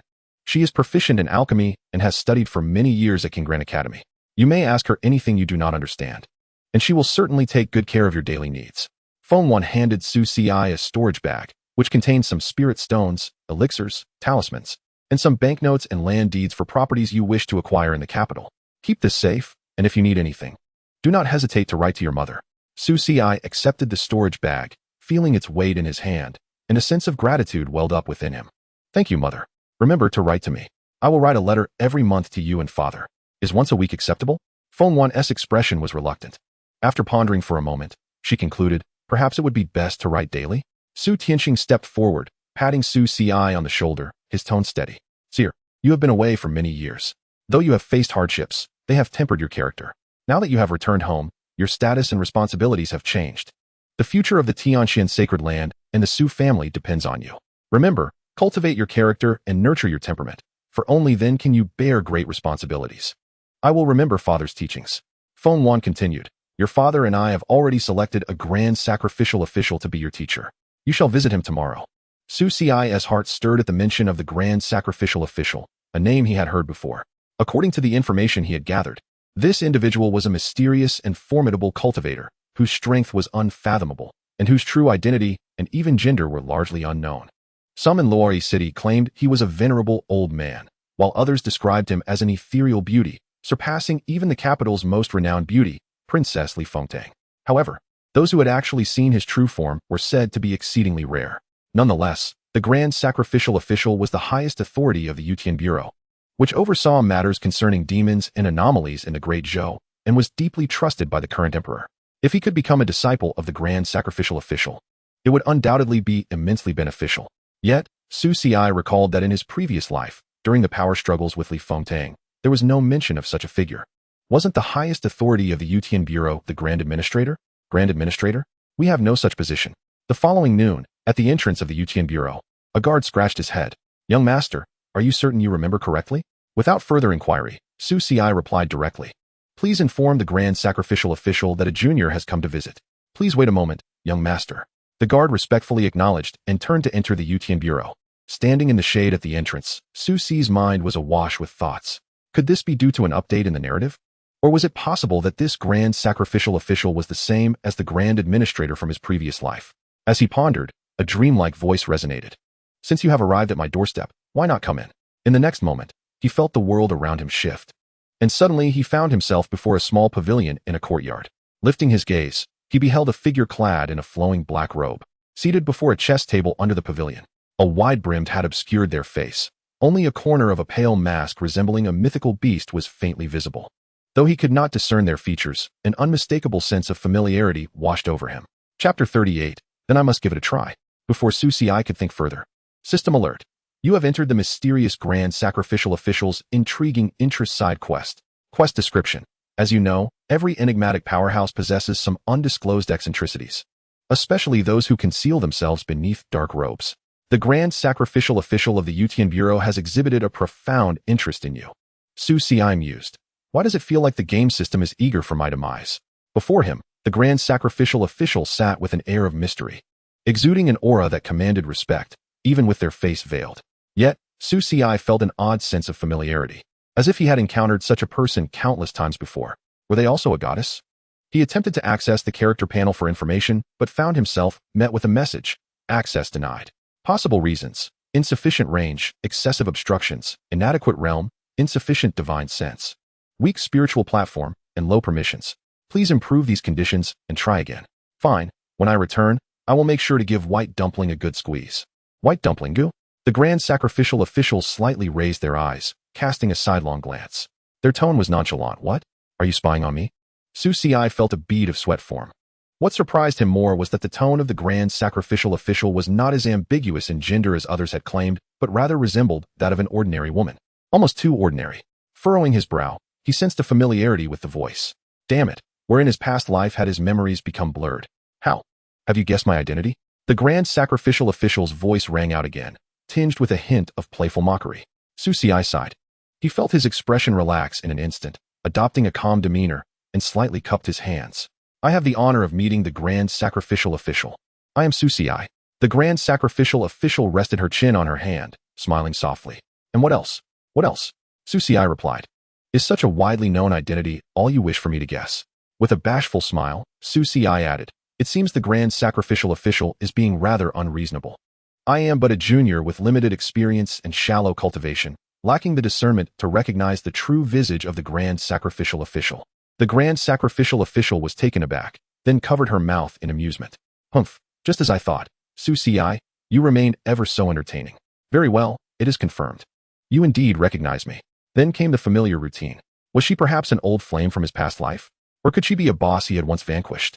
As for her true appearance, the grand sacrificial official's voice became soft and melodious. She paused before continuing. I remain here, unmoving. Yet you only need to lift my hat and mask to behold my true form. What say you? Are you tempted? Me? A mere junior.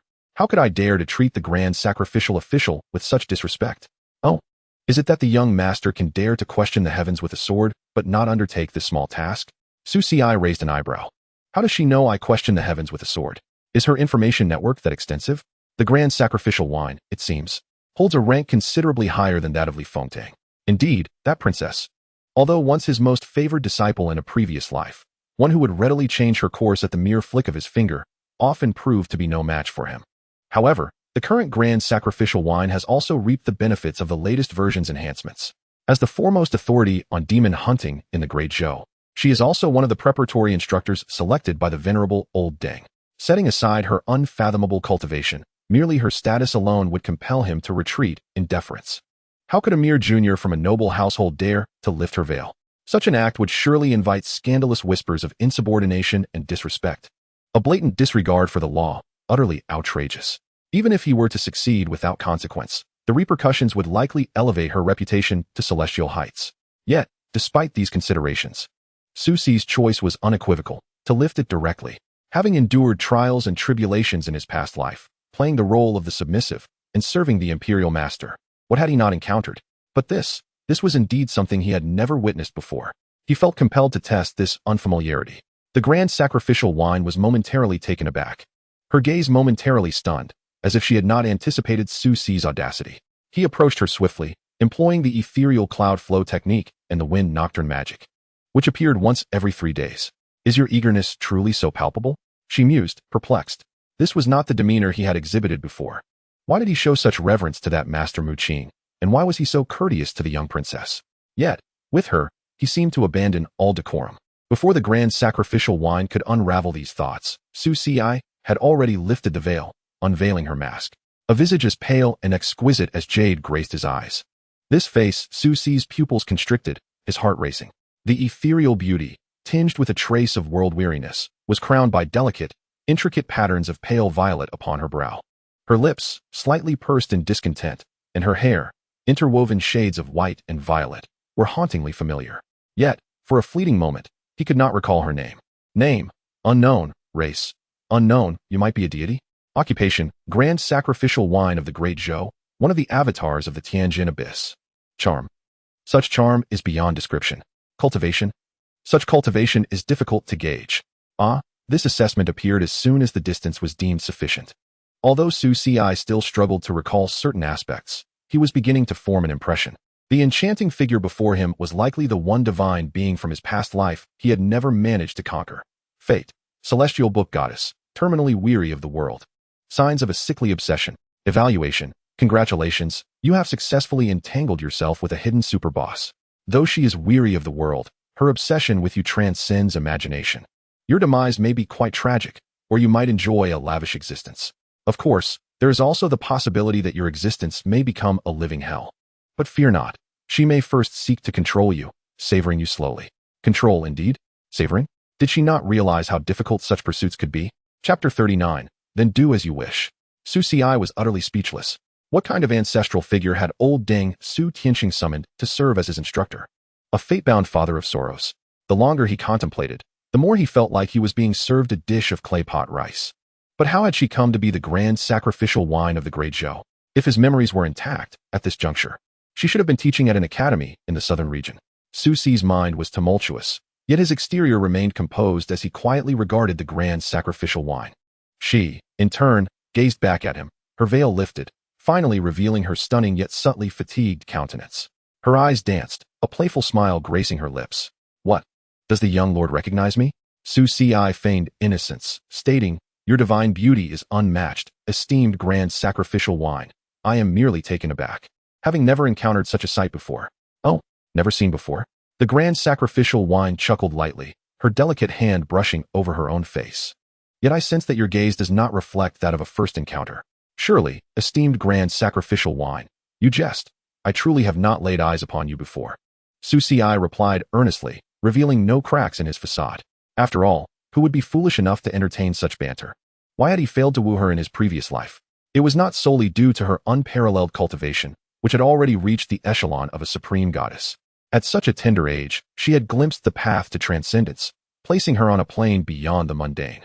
Moreover, her early attainment of such a lofty perspective had left her jaded and indifferent to the world. Compared to the obsessive pursuit of the heartless path that Mu Qing embodied, she was far more challenging to approach. Consequently, Su Xi found himself utterly unable to discern her thoughts. She was like a detached observer of the world, a mere spectator. How could one hope to conquer her? Thus, he had vented his frustration on Bai Tuanzai, who had absurdly directed him towards such an almost impossible task. Yet, this once detached observer now seemed to harbor traits of a sickly obsession, talk of control and savoring. Even more astonishing was that he still could not recall her name. In that moment, the grand sacrificial wine regarded him silently, and after a prolonged pause, she sighed softly. Is that so? Perhaps I have erred in my memory.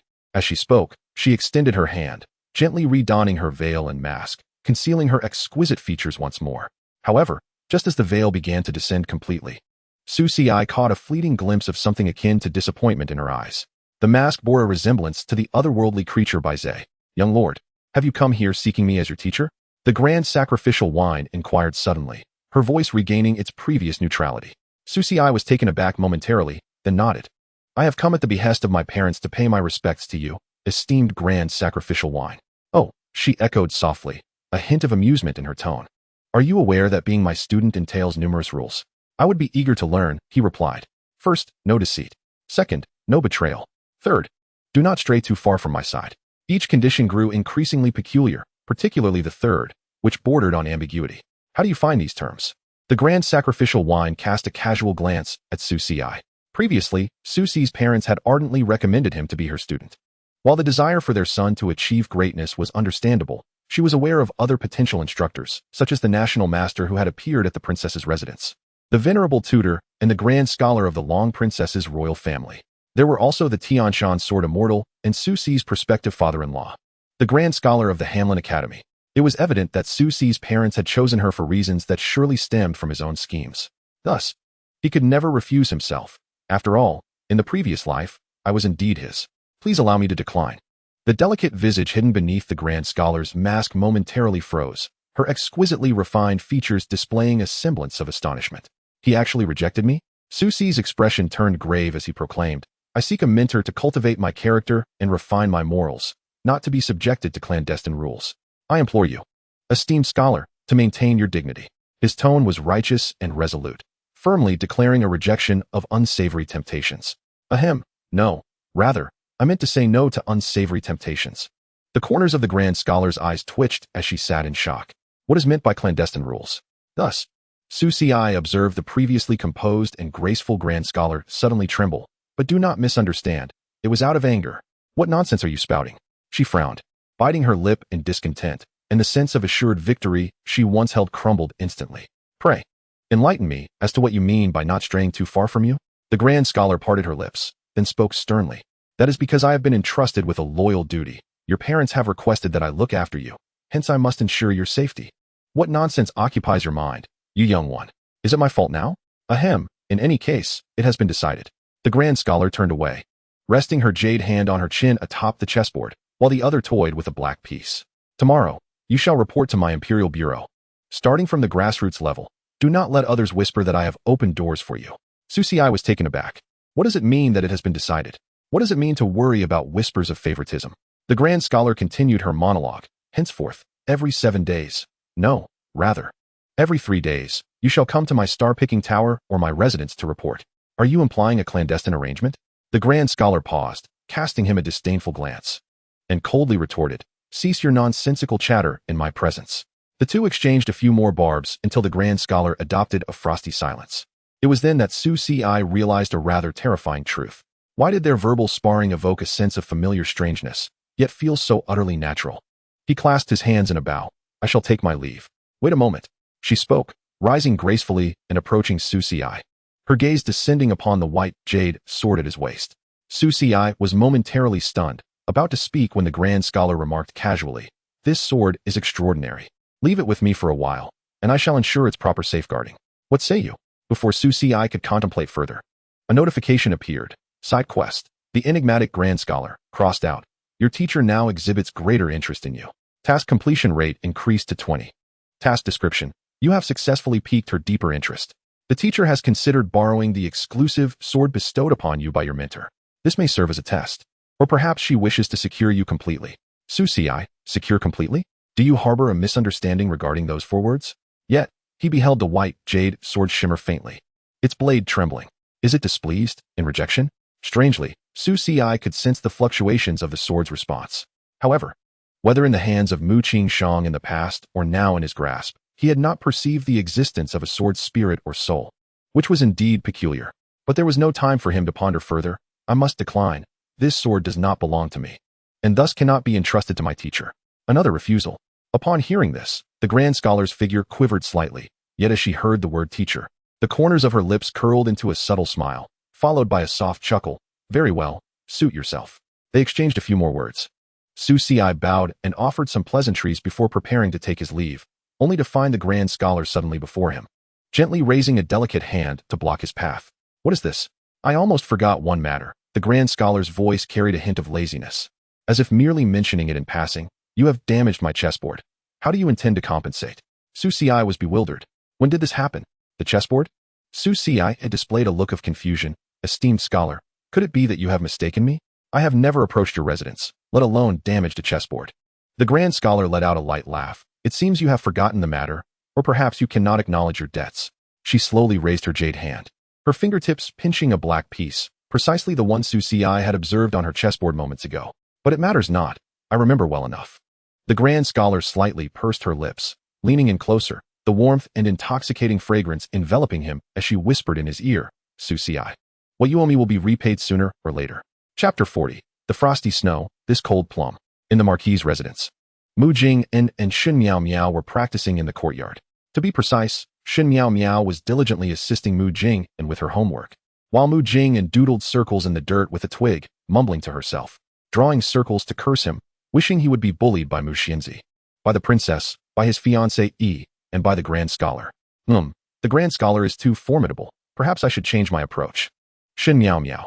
Is this truly the lively, spirited young lady I know who enjoys dressing as a boy? Unable to help herself, she opened her eyes and gazed at Mu Jing in disbelief. Miss, what are you doing?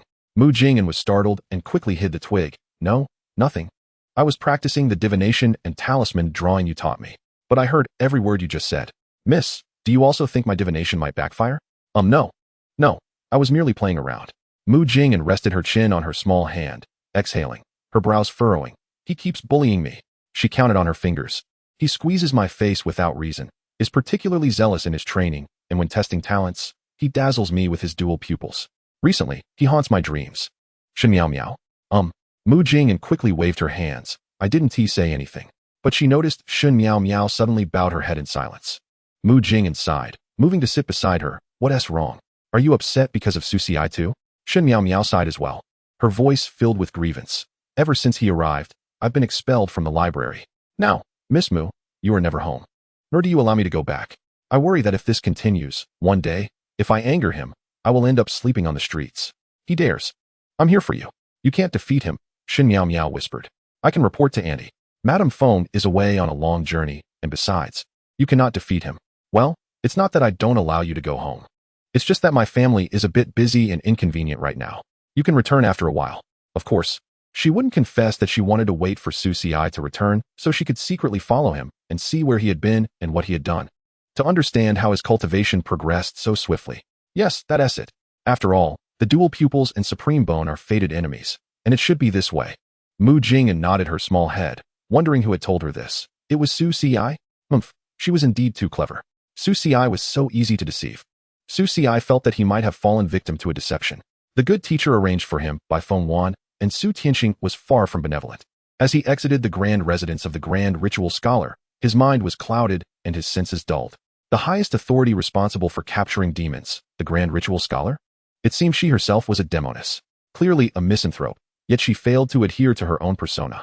Despite his claims of ignorance regarding the game of chess and its pieces, she had subjected him to a barrage of whispered threats and pressures, truly excessive. Just as Susi was about to board the carriage, he noticed that his uncle Feng Zhong, who was meant to escort him as the driver, had mysteriously vanished. Where could he be? Off drinking again. As Susi pondered this, he climbed into the carriage unceremoniously.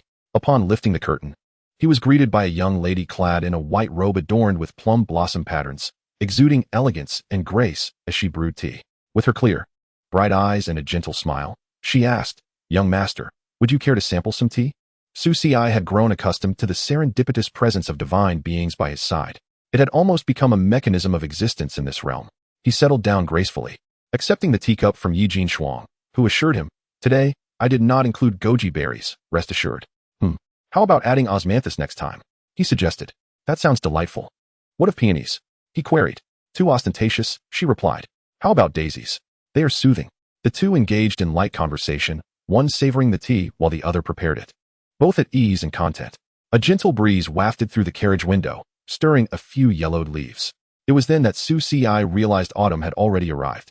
"And the cold plum blossoms?" he inquired thoughtfully. Xianxia paused a moment, smiling as he asked, "Is there something you wish to convey, Miss Yi?" Yi Jinshuang lowered her gaze, avoiding his eyes, merely pursing her lips and softly replying, "I imagine you too believe that the frost of winter has long since passed. And we are now in autumn. Are the cold plums unworthy?" Resting his chin on his hand, Xianxia chuckled. "It is not that the cold plums are unworthy. It is merely that the season has not yet come. After this autumn, early winter will arrive." Upon hearing this, a flicker of light seemed to dance in Yi Jinshuang's eyes, which reflected the flickering candlelight. After this autumn, early winter. And what of that early winter season? She did not press further, but her gaze deepened, brimming with unvoiced emotions. Suddenly, a scene flashed through Xiaoxi's mind, a picturesque early winter. Blanketed in falling snow beneath the eaves, clad in a blue robe, he sat in the courtyard while she sat beside him, cradling a cup of hot tea, her eyes twinkling with mirth. "Young master, what are you painting? Why do you keep gesturing towards me?" she asked. Without lifting his gaze, he replied coolly, "The cold plum blossoms in the snow." "Oh," she said, a hint of disappointment evident as she took a large sip from the cup meant for him, setting it down brusquely before leaving to play in the snow alone. Humph, insufferable young master. Yet later, upon seeing the painting, there were no cold plum blossoms in the snow, only a girl frolicking playfully amidst the flakes. Within that snowy scene, there seemed to be cold plums, alongside a girl biting her lip, wandering alone for 1,000 miles in search of vengeance for her parents. After a long while, silence enveloped them. Was it an unspoken understanding? Outside, the carriage began to stir, accompanied by the scent of alcohol, and a voice muttering incomprehensibly as it set into motion. Feng Zhang had returned. Xianxia remarked, "But now that you are back, shouldn't you first check if your nephew has returned?" Suddenly, Yi Jinshuang ceased her playful banter with Xianxia, her face illuminating with a beaming smile. "Young master, I have asked my father to trouble the esteemed elder and have myself assigned to the Wenyuan Pavilion." "Oh, how dismissive." Yi Jinshuang pouted, lightly huffing, yet her eyes still sparkled with mirth. Xianxia was taken aback. The girl before him was indeed Yi Jinshuang. Yet she bore a striking resemblance to the little maid he had encountered, Ling Shuang. As for her initiative to join the Wenyuan Pavilion, it surprised him. But he recognized it as entirely consistent with her character. She was stubborn and resilient, like a cold plum standing against the snow, unwilling to entirely entrust herself to another. In his previous life, the cold plum had been broken by the falling snow, needing to rely on his hand to bloom anew. How coincidental. "I am to serve at the Yutian Bureau tomorrow." "Ah, is that so? The Marquis of Yuan has his own connections. What brings you to the Yutian Bureau?" "Confidential." "Then I too shall keep it confidential." "Humph," Yi Jinshuang lightly scoffed. "What confidentiality? Everyone saw you exit the Grand Ritual Scholar's residence." Yi Jinshuang glanced at the sky, then gracefully rose.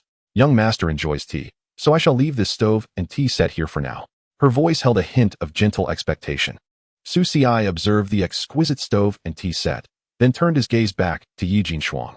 Was she intending to leave these items for him as an opportunity for further encounters? "Thank you, but these appear rather precious." "They are not precious.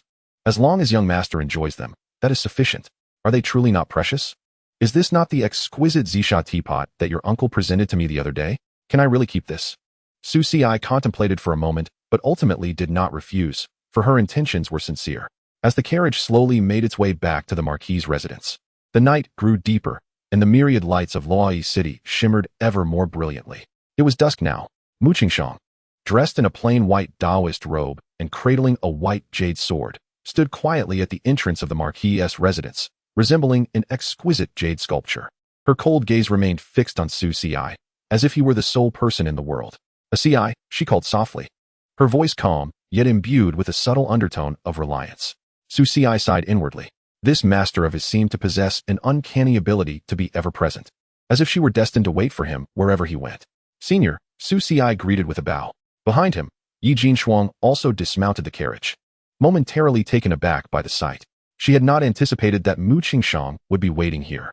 Yi Jinshuang's expression grew complex. She had come to find Su Xi today not only to delve deeper into the connection between dreams and reality, but also with a hint of personal desire to prove herself in his eyes, to showcase her worth. Yet, she had not expected that upon returning from the grand ritual scholar's residence, she would encounter Mu Qingshang. It seemed that wherever Su Xi went, there were always peculiar young ladies emerging, first the princess, and now this sword fairy, Mu Qingshang. Regaining her composure, Yi Jinshuang performed a graceful greeting to Mu Qingshang. Greetings, Senior Mu. Mu Qingshang's cold eyes lingered on her face for a moment before she slightly nodded in acknowledgement. Remembering something, she suddenly pulled out a book and flipped through it, glancing at it before redirecting her gaze to Yi Jinshuang, nodding again. No need for formalities. This should not appear overly indifferent, right? Her gaze then shifted back to Su Xi, and she naturally stepped forward, grasping the sleeve of his robe. Xi, let us return. Su Xi noted her ease in the interaction. Chapter 41. Life is truly unpredictable. Xi, let us return. Su Xi, her demeanor was far too natural. However, Su Xi quietly voiced his confusion. Ahem, Senior, why did you suddenly begin reviewing your notes? Mu Qingshang contemplated for a moment and said, Miss Yi brought you back. I cannot be impolite to others. Su Xi replied. Yi Jinshuang. Her unassuming little face thought for a moment before adding, Xi. The book states that reciprocity is a matter of courtesy. At that moment, a middle-aged man tumbled down from the rear of the carriage, rubbing his eyes in the wind, reeking of alcohol. Su Xi, when did we return? After hastily escorting her inebriated uncle from the carriage to prevent him from driving under the influence, Su Xi turned and escorted Yi Jinshuang back to the Yi residence. Initially, the young lady would not budge, claiming that as a fiancée, she should observe her betrothed's daily life in the absence of her parents. However, upon seeing Mu Qingshang, she suddenly declared her intent to leave, her little face stern. With her cheeks slightly puffed, Su Xi inquired, but she refused to speak. Upon arriving at the Yi residence, Yi Qingyuan was uncertain of Su Xi's intentions upon seeing him return his daughter. Although the mention of dissolution of the engagement had displeased him, he had always treated Su Xi with courtesy, and with his daughter present, he found it difficult to express his displeasure. Thus, he engaged Su Xi in polite conversation for an extended period, adhering to the customary exchanges of literary circles before finally allowing him to depart. However, once Su Xi left, Yi Jinshuang inquired, Father, have you seen my purple clay teapot? She blinked, turned her head, and huffed, I don't know. I haven't seen it. Are you in a bad mood today? No. Upon returning to the Marquis's residence, Mu Qingshang followed Su Xi like a shadow. Senior, it's late. I must rest. Su Xi stated. Mu Qingshang gazed at him calmly, tugging at his sleeve. Xi, I shall wait for you next door. I am aware, replied Su Xi. Mu Qingshang nodded, remaining still. After waiting a while and seeing she had no intention of leaving, he inquired, What is it, Senior? Mu Qingshang tilted her head slightly. Her eyes filled with curiosity. Xi wants to rest. I shall wait for him here. Su Xi sighed, realizing he would not find solitude this evening. He led Mu Qingshang to the pavilion in his courtyard, taking a seat, intending to meditate for a while. Mu Qingshang sat quietly, cradling her jade sword, her gaze unwaveringly fixed on him. The little white creature fluttered down from her shoulder to the stone table, its round eyes darting between Mu Qingshang and Su Xi. Muttering softly, Mu Xianxi is quite clingy. Su Xi felt a twinge of helplessness. In his past life, this master was cold and unyielding, often leading him to question his existence, relentlessly pushing him to cultivate, and displaying no signs of warmth. This time, however, the contrast was stark. Thankfully, she was the only one being so affectionate.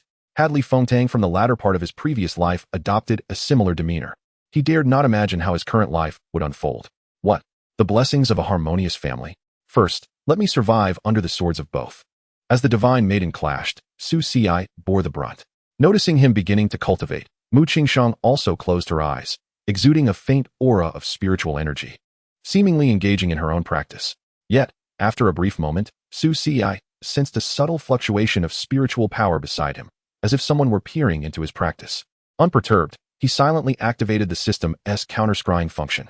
Detection of probing consciousness. Source, Mu Jingyan. Su Xi thought, this little girl is still not giving up?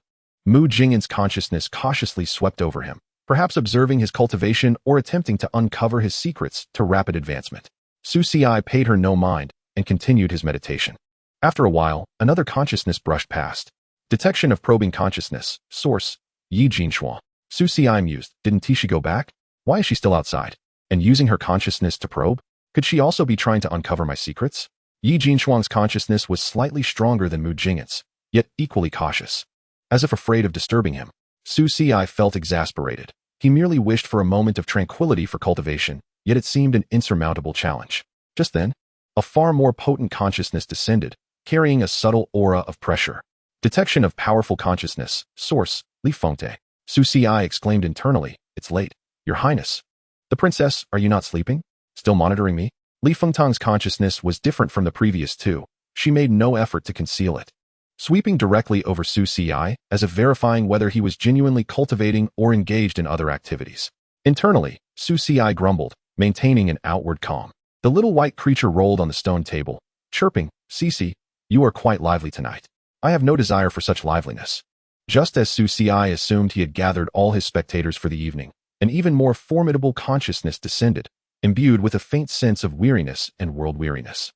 Detection of immeasurable consciousness. Source: Great Sacrificial Wine of the Imperial Supervisory Bureau. Su Xi thought. This esteemed individual has also arrived. The Great Sacrificial Wine's consciousness swept past with an air of casual indifference, yet it made Su Xi feel as though all his secrets were laid bare before her. It was a sensation akin to being utterly naked, with no avenue for concealment. Hadn't she seen enough during the day? Yet, the Great Sacrificial Wine's consciousness swiftly dissipated, as if it had never existed. Su Xi inhaled deeply, concluding his cultivation. Mu Qingshang simultaneously opened her eyes. A Ci is not cultivating anymore. It's too late. Su Xi replied with a forced smile. Senior, I shall retire now. Farewell, he suggested. Hearing this, Mu Qingshang's icy gaze brightened slightly. Very well. Then, she stood, clutching her jade sword, obediently following Su Xi. Wherever he went, she followed. If he moved back, so did she. As Su Xi opened the door to his room, Mu Qingshang naturally approached the bedside, placing her jade sword aside, seemingly about to do something, when she suddenly remembered, placing the sword into Su Xi's embrace. You keep it for me. It can also serve as protection. Then, she burrowed under the covers. Su Xi was taken aback. Senior, what is this? Mu Qingshang poked her head out, her eyes clear as she gazed at him. A Ci, it's time to sleep. Side quest. The aloof and ethereal master wishes to share a bed with you. Task completion rate increased to 30. In the end, Su Xi had no choice but to concede the bed to her, opting instead for the soft couch beside it. After all, setting aside the disparity in their cultivation levels and the ambiguity surrounding Mu Qingshang's current state, whether it was reincarnation or awakening memories, or simply an infatuation with him, after experiencing the relentless pursuit of divine maidens in his previous life, he would not resort to similar adventurous tactics this time. Moreover, if Mu Qingshang were to suddenly revert to her former self, he dared not imagine what might happen if he were to touch her. The jade sword in his arms might not remain in its current position. The risks were far too great. What risks are too great? The opera is about to start. What if the master finds out? Isn't that inappropriate? What makes it inappropriate? Today marks the inaugural day of the esteemed young master, the son of the heir, at our esteemed Yutian Bureau's Qianlong Guard. If we miss this day, we are left with but the second. If we do not celebrate today, we shall have to reserve our festivities for tomorrow. What harm is there in indulging a little? A word from you is worth more than 1,000. At this very moment, the leader of a group of young Qianlong Guards is named Yuan Fong, the son of the Minister of Justice, the esteemed lord of the Dali Court. Those well-versed in the law undoubtedly understand the importance of upholding it. As Su Xi embarks on his first day of duty, his uniform is swiftly shed, and the group heads towards the painted boat. Surprisingly, a matter that was thwarted just days ago by Mu Qingshang and Mu Jingyan is about to be realized on his first day at work. Quite amusing, isn't it? Such is life. One can never predict what awaits at the next junction. Indeed, life is unpredictable. However, just as he is about to enter the boat, a lavish crimson carriage approaches, its curtains drawn aside to reveal a strikingly elegant woman, modestly attired yet exuding an aura of nobility. Descending from the carriage while donning a red sparrow mask, Su Xi glances over, momentarily stunned. Why is it Li Fengtang? Such is life. One can never foresee whom they may encounter at the next turn. Life is indeed capricious. Chapter 42. Why has the gentleman ceased speaking? Yuan Fong feels a gust of wind rush past him, and, upon realizing Su Xi has vanished, he is momentarily taken aback. Where is the young master? The several Qianlong guards behind him are equally bewildered, exchanging puzzled glances. He was just here. Suddenly, a middle-aged man in an official robe with a beard appears. Why are you still standing there? Go search for him. Head, why are you here? Yuan Fong exclaims, astonished. So, you wish to visit the pleasure boat as well? The man sighs. Sometimes I truly wish your father were not the esteemed lord of the Dali court. What are you standing there for? Go look. If the son of the On Yuan Marquis and the young master of Tianxian are lost, do you wish to pay with your lives? On the top level of the pleasure boat, a dashing scholar clad in a blue robe is engrossed in a tome, contemplating the forbidden technique refining demons to subdue immortals. Comprehension value 250, experience value 330. Contemplating the forbidden technique refining demons to subdue immortals. Comprehension value 250, experience value 330. Progress of refining demons to subdue immortals has increased to 1. Warning: this technique is perilous. Please contemplate with caution. During contemplation, it may provoke manifestations in the heavens or attract the gaze of unknown entities. Su Ci remains undistracted, immersed in the contemplation of refining demons to subdue immortals. This forbidden technique, borrowed from the 6th floor of the library, proves to be extraordinary. Each character seems imbued with a forbidden, law-like power, stirring tumult within his spiritual realm. He can sense a dull pain in his spiritual platform, yet it is accompanied by the exhilarating rush of comprehension and experience points skyrocketing, as if propelled by a rocket. This velocity is utterly unparalleled compared to the mundane techniques he had previously contemplated. Indeed, forbidden techniques are truly remarkable. Su Ci muses, yet he also senses a faint, prickling sensation of being observed. However, he pays it no mind. He has grown all too familiar with this feeling lately, whether it be from the Grand Princess, the Grand Sacrificial Official, or even Mu Qingshang, who occasionally casts a glance his way. An additional unknown presence poses little concern. The impetus for delving into this high-risk, high-reward technique stems from the divine maidens and the potential dangers lurking within the capital of Luoyi. To be precise, the foremost concern is the Grand Sacrificial Official. This woman is currently the most inscrutable and perilous. Secondly, the facade of a glorious young master conceals the truth of his identity as a pawn. Upon leaving home in the morning, he sensed that at least several hundred pairs of eyes were following him, rendering the street almost devoid of genuine passersby. Among them, one individual appeared somewhat normal. He was none other than his superior in the Qianlong Guard, Wu Biao. Fortunately, Su Ci's current hiding spot is positioned behind an inconspicuous screen at the top level of the pleasure boat, outside of the elegant chambers. Here, the view is expansive, allowing him to observe the movements below while remaining relatively concealed. The clamor of voices and the melodious strains within the boat effectively mask the occasional subtle fluctuations of his spiritual energy, making it difficult to locate him. Ah, young sir, may I share this table? A scholarly-looking middle-aged man in a robe, carrying a book, approaches. I apologize, but this spot is already taken. Yet, I see only you. Indeed, it is just me. Ahem, to be candid, I am the chief scholar of Wenyuan Pavilion, held in high regard by the esteemed elders. I see that you are engrossed in your reading, a true scholar at heart. How about this? If you compose a poem or we sit down to discuss insights from our readings, and it is satisfactory, I shall grant you entry into Wenyuan Pavilion. I prefer not to share the table. This fellow is truly impervious to persuasion. Just then, the brothel keeper's voice rings out. That scoundrel who hasn't paid his debts is back. Ladies, find him and throw him out. Immediately, Su Ci observes the scholarly man donning a white crane mask and, in an instant, he is seated opposite him, faster than Su Ci's flowing cloud steps. It seems this person possesses considerable skill. Su Ci cautiously inquires, "What is your name?" "Esteemed sir, a scholar's solidarity, dear brother, do not be reserved. May I inquire your name?" Su Ci maintains a calm and amiable demeanor, discreetly tucking the refining demons to subdue immortals into his bosom. Ha ha, well said. A hearty laugh emanates from beneath the white crane mask as the scholarly man prepares to introduce himself. I've caught that old rascal. He shall not escape until his debts are settled. However, the old brothel keeper's sharp voice suddenly pierces the air, accompanied by hurried footsteps. Ah, the scholarly man shudders.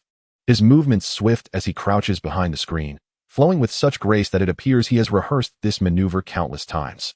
Young brother, this position behind the screen is excellent. Quite discreet. He lowers his voice, winking at Su Ci, though the mask conceals his expression. Su Ci thinks to himself, is this man truly the chief scholar of Wenyuan Pavilion? He cannot believe it. In his previous life, the chief scholar was supposed to be a figure of scholarly demeanor, yet in truth, he was quite unrestrained. Indeed, it is he. Su Ci's memories resurface. This man is likely Yi Xianfeng, the royal uncle of Li Fengtang. The beginning of the perilous situation regarding Li Fengtong's struggle for power was marked by his demise. Following the old emperor's decline, the factions supporting Li Fengtong's claim to the throne began to wane, and her maternal family, the Tian Nanyi family, faced dire straits after Yi Xuanfeng's passing, along with a series of subsequent repercussions. With a resigned sigh, he realizes that a quiet reading is now out of the question. He fully conceals the tome within his clothing, adjusting his posture to shield the scholarly man entirely. "Thank you, young brother." Yi Xianfeng expresses his gratitude, patting Su Si's shoulder. "Not at all," replies Su Si.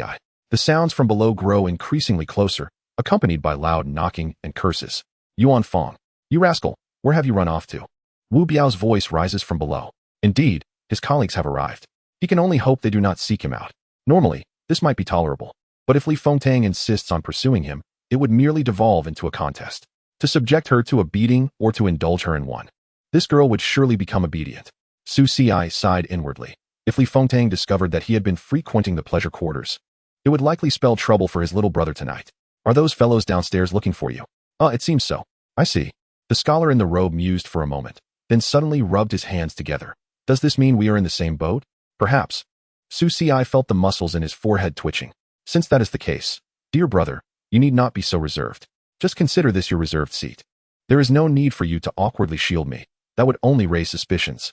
As he spoke, the scholar leisurely rose from behind Su Si, adjusting his robe and donning a white crane mask, as if nothing had transpired. Su Si was taken aback. He had expected the other to continue hiding. However, the subsequent actions of the scholar left Su Si utterly stunned. He saw the man stroll to the entrance of the private room and call out, "Madam, do refrain from such clamor. The sage says, a gentleman resides in tranquility to pursue his aspirations, while a petty person, though unrepentant, remains shameless. How can you disturb the refined enjoyment of others over trivial external matters?" His voice was booming and carried an air of righteousness, momentarily silencing the ruckus below. The madam's voice soon followed, tinged with irritation. "You dare mention the sage? The sage did not instruct you to dine and dash. Return the money to me. You go around boasting that you are a grand scholar of Wenyuan Pavilion, yet I have inquired, and they do not acknowledge you as such. Even Yi Xianfeng claimed he had no idea where you came from, slandering him." Su Si was left in a daze. How astute. This imperial uncle was indeed remarkable. Such a self-deprecating yet demand-satisfying approach was truly impressive. He couldn't help but murmur. Yet he heard a soft, melodious voice beside him. What is so remarkable about it? Remarkable in that. Su Si froze and turned to see Li Fengtong leaning toward him, her body casually resting against the back of his chair. One of her sleeves had fallen over her shoulder, indicating their close proximity. As he turned, their faces were mere inches apart, the tip of their noses almost touching. Why has the gentleman fallen silent?" Her countenance was radiant with a smile, the corners of her lips slightly upturned, her voice soft and clear. "Surely, it cannot be that the merit lies in the pleasure quarters?" "Sir?" Chapter 43. All are urgent. Why has the gentleman fallen silent?" Their faces were close, her phoenix-like eyes reflecting the gentle light of the boat, as if containing a pool of autumn water. The slight curve of her lips was both elegant and perilous. "Surely, it cannot be that the merit lies in the pleasure quarters?" Li Fengtong gazed at Su Si, her eyes holding a hint of inquiry, a glimmer of amusement, and a barely perceptible pressure. Su Si felt bashful. "Your Highness, you jest." Suddenly, Li Fengtong stood up, slamming her hand on the table with a resounding clap that startled Su Si. With a cold smirk, she said, "I wondered why you refused my invitations day and night. It turns out you were here enjoying the music. I invited you yesterday to my residence for tea, and you claimed to be unwell. Today, I invited you to dinner, and you again cited pressing business. Yet here I find you." She advanced step by step, her slender fingers tapping on the table, her voice low but imbued with a menacing pressure. "Do you find this place more entertaining than my princess's residence?" "Not at all, Your Highness, you misjudge me." It was evident she bore a great deal of resentment. "Oh, is that so? Then I must see what delights this pleasure quarter possesses that keeps young Master Su so enamored," she said, taking a seat beside Su Si. At that moment, Yi Xianfeng swaggered in, wiping the sweat from his brow, his eyes slightly darkened, limping as he entered. "The world is in disarray, and human hearts are not what they used to be.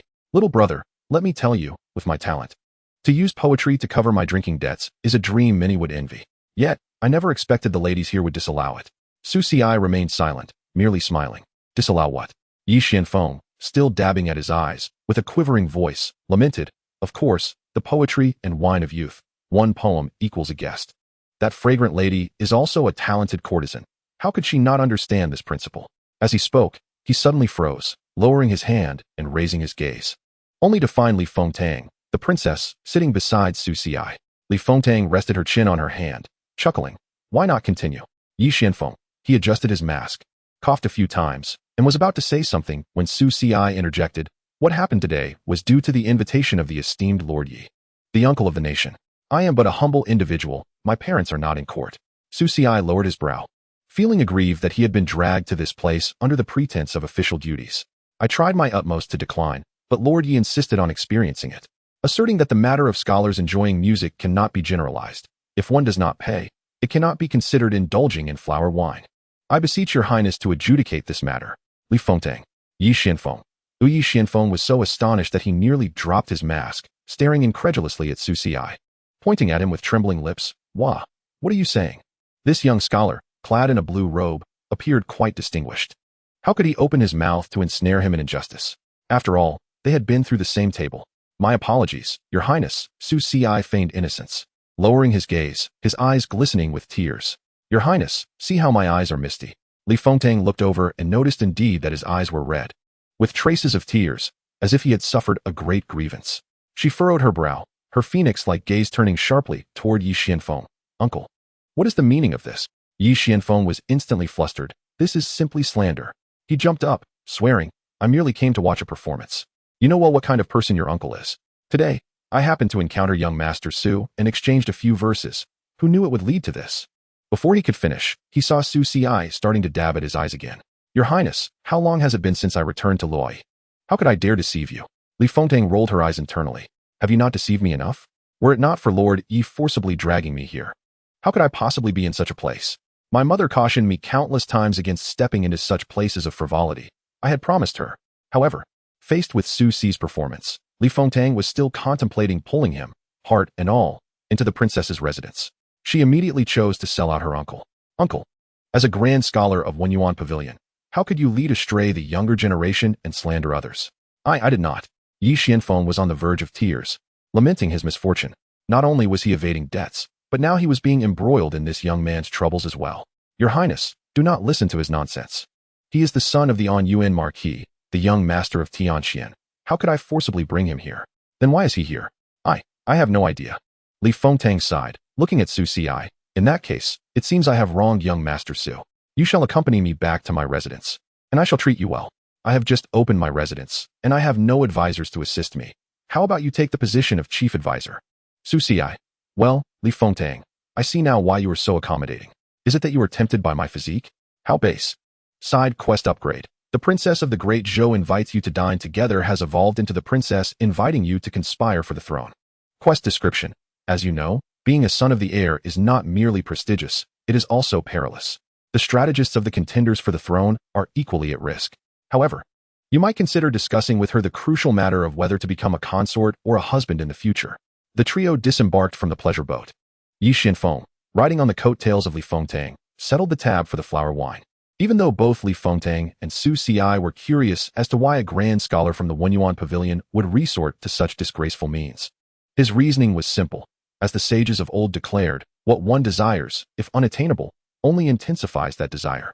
Speak plainly, Li Fengtang retorted coldly. Uncle merely wishes to test whether they are more eager to secure the funds for the flower wine or whether he, lacking the means, will be more desperate for proper service. Su Xi inquired with curiosity, is there a conclusion? There is, Yi Xianfeng replied, gingerly touching the dark circles under his eyes. Both are quite urgent.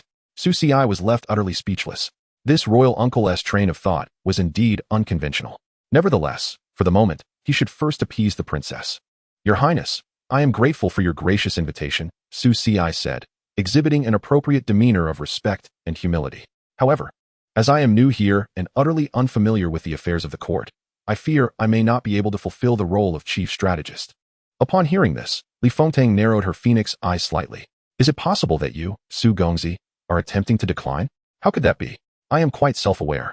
He replied. However, if your highness does not mind, I could offer my modest assistance. Li Fengtang, upon hearing this, slightly narrowed her eyes again and replied coolly, very well.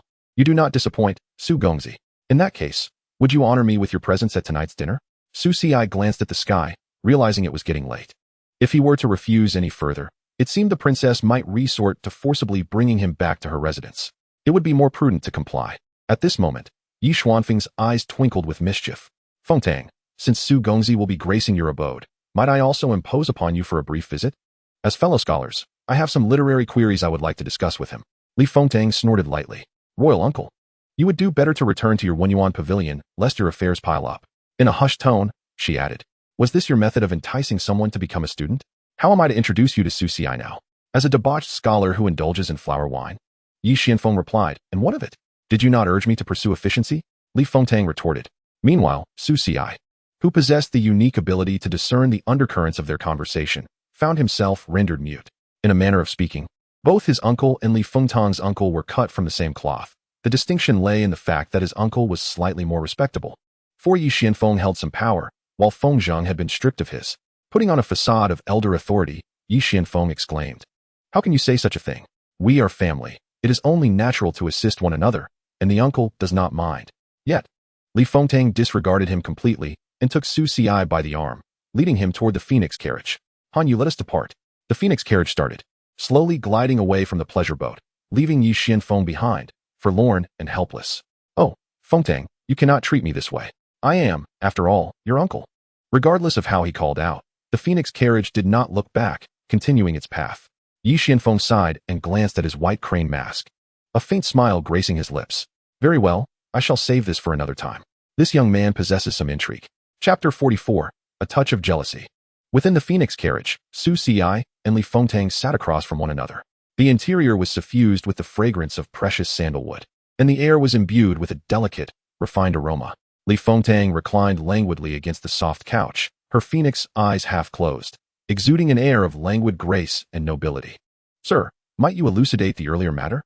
Her voice was soft, yet carried an undeniable authority. Su Xi replied with a gentle smile, is it not clear now? I was merely summoned by the royal uncle and had no choice but to attend. No choice. Li Fengtang scoffed lightly, her fingers tapping rhythmically on the table. I dare say. Su Gongzi appeared quite engrossed in the proceedings. Su Xi feigned innocence. Your Highness has misunderstood. I was merely perusing some texts. Texts? Li Fengtang arched an eyebrow. A flicker of amusement in her eyes. What kind of literature could possibly captivate Su Gongzi's discerning intellect in such a place? Surely not those frivolous accounts of romantic escapades. Your Highness jests, Su Xi replied, maintaining his composure. I simply sought a quiet spot to review some tomes I brought along. He certainly would not disclose that he was perusing the record of demon refinement and celestial suppression, a title that would raise eyebrows. Nor would he mention that he was there to gather intelligence while also boosting his comprehension and experience points. Observing his inscrutable demeanor, Li Fengtang inwardly sighed. This Su Xi was indeed more formidable than she had anticipated. It was as though he were veiled in a shroud of mystery, eluding all attempts at comprehension. Oh, it seems you still have a fondness for reading, she remarked, shifting the topic. In that case, the library of my princess's residence houses numerous volumes, including many rare tomes. Should you not find it inconvenient, you are welcome to visit any time to peruse them. Your Highness's generosity is deeply appreciated, Su Xi replied, noting his acceptance. Li Fengtang's lips curled into a faint smile, her eyes sparkling with delight. Then it is settled. Should you find yourself with leisure time in the future, feel free to visit my residence. She paused before adding, by the way, I eagerly anticipate your scenery of Luoyang City from last time. Su Xi's heart skipped a beat, realizing she had taken possession of his artwork and now subtly referenced it, confirming its ownership while also reminding him not to forget her. I am glad your Highness finds it to your liking. Indeed, I prefer not to take things from others without recompense, she replied, producing an object from her sleeve and presenting it to Su Xi. This is a gift for you, serving as my expression of gratitude. As he accepted it, he discovered it to be a jade pendant intricately carved with a phoenix motif. The pendant was warm to the touch, emanating a faint spiritual aura. Clearly a treasure of no ordinary origin. You have obtained Phoenix Nest Jade Pendant, Earth Grade. Item description, infused with the royal aura of the Great Zhou and a trace of the princess's innate spiritual energy. Usable for positioning, communication, and healing protection. The wearer is bestowed with the blessings of the Great Zhou's fortune. Note, as a shared bearer of fortune. The princess can sense the location and condition of the pendant and its holder at any time. Su Xi remarked, this is hardly a token of gratitude. It is clearly a tracking device. Yet, this jade pendant, with its inherent blessings, was indeed a valuable item. Li Fengtang, witnessing his acceptance of the pendant, smiled with satisfaction, her eyes glinting with a hint of triumph. Side quest. The Princess of the Great Zhou invites you to dine has been completed. Quest rewards. 500 comprehension points. 4,000 experience points. Random Earth Grade Royal Martial Arts. Side quest. The Princess invites you to conspire for the throne. Quest progress increased to 10. Li Fengtang remained a formidable challenge, asserting that dinner was merely the prelude, and she was unwilling to let Su Xi leave without first resuming their game of chess. Eager to reclaim her previous defeat, after a considerable passage of time, upon returning to the Marquis's residence, he sensed something amiss. Where was Mu Qingxiang? Had she perhaps retired to her chambers for rest? Just as Su Xi was about to step into the estate, he felt a slight tremor from the white jade sword at his waist. Immediately thereafter, a chilling sword intent emanated from deep within the Marquis's residence, directly targeting his location. In the next moment, the white jade sword flew back to his courtyard. Su Xi, what on earth is happening? Before he could fully comprehend the situation, a distant, cold voice reached him, tinged with a barely perceptible anger. Xi? Su Xi's expression shifted. That voice belonged to Mu Qingxiang. Moreover, she seemed to be angry. How could this be? In his past life, Mu Qingxiang had practiced the emotionless sword path, rarely displaying any emotional fluctuations, let alone anger. A wave of intense unease surged within him. Side quest. The aloof, emotionless celestial master wishes to share a bed with you. Quest progress has risen to 40. Quest description. Your master has awaited your return for an extended period. She seems to believe you would not return tonight. She is quite upset, exceedingly so. Warning. Quest difficulty has increased. Please soothe your angry master, or unforeseen consequences may ensue. Su Xi? Upon returning to his courtyard, he beheld Mu Qingxiang seated quietly on a stone bench beneath the pavilion, clad in a simple white robe, cradling the white jade sword. Under the night sky, her figure appeared somewhat desolate. Senior. Yet, Mu Qingxiang did not lift her gaze. She merely placed the sword on the stone table. In the next instant, the white jade sword emitted a clear, resonant sound, as if infused with profound dissatisfaction and grievance. Su Xi, what is happening? Has the white jade sword attained sentience? Is it expressing dissatisfaction on behalf of Mu Qingxiang? Mu Qingxiang remained silent, extending her hand to gently touch the white jade sword. The sword's tone seemed to grow even more plaintive. Watching the interaction between the master and her sword, Su Xi was utterly dumbfounded. Side quest. The aloof, emotionless celestial master wishes to share a bed with you. Quest progress has risen to 60. Quest description. Both your master and her sword harbor discontent towards you. Please make haste to appease them, or bear the consequences yourself. Senior, I was detained by certain matters today and did not intend to return late. At last, Mu Qingxiang raised her head. Her eyes fell upon Su Xi's face, her cold gaze harboring a hint of faint resentment. Xi, she called softly, her voice tinged with melancholy. You visited the palace of the Grand Princess. This was not a question, but a statement of certainty. Her Highness invited me for a meal, and I lost track of time during our conversation. Su Xi replied candidly. A meal?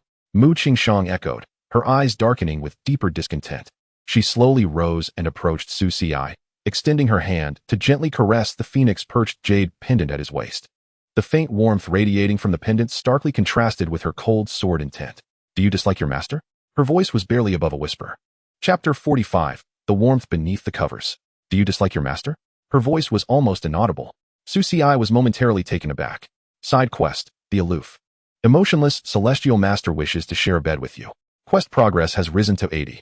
Quest description. Your master, who has not formally established a master-disciple relationship with you, exhibits a level of attachment that transcends ordinary bounds. She displays strong possessiveness and unease towards you. Faced with Mu Qingxiang, whose small face was lowered, lips biting in subtle frustration, Su Xi felt a tender sensation welling within him. This was something the previous Mu Qingxiang had rarely offered him.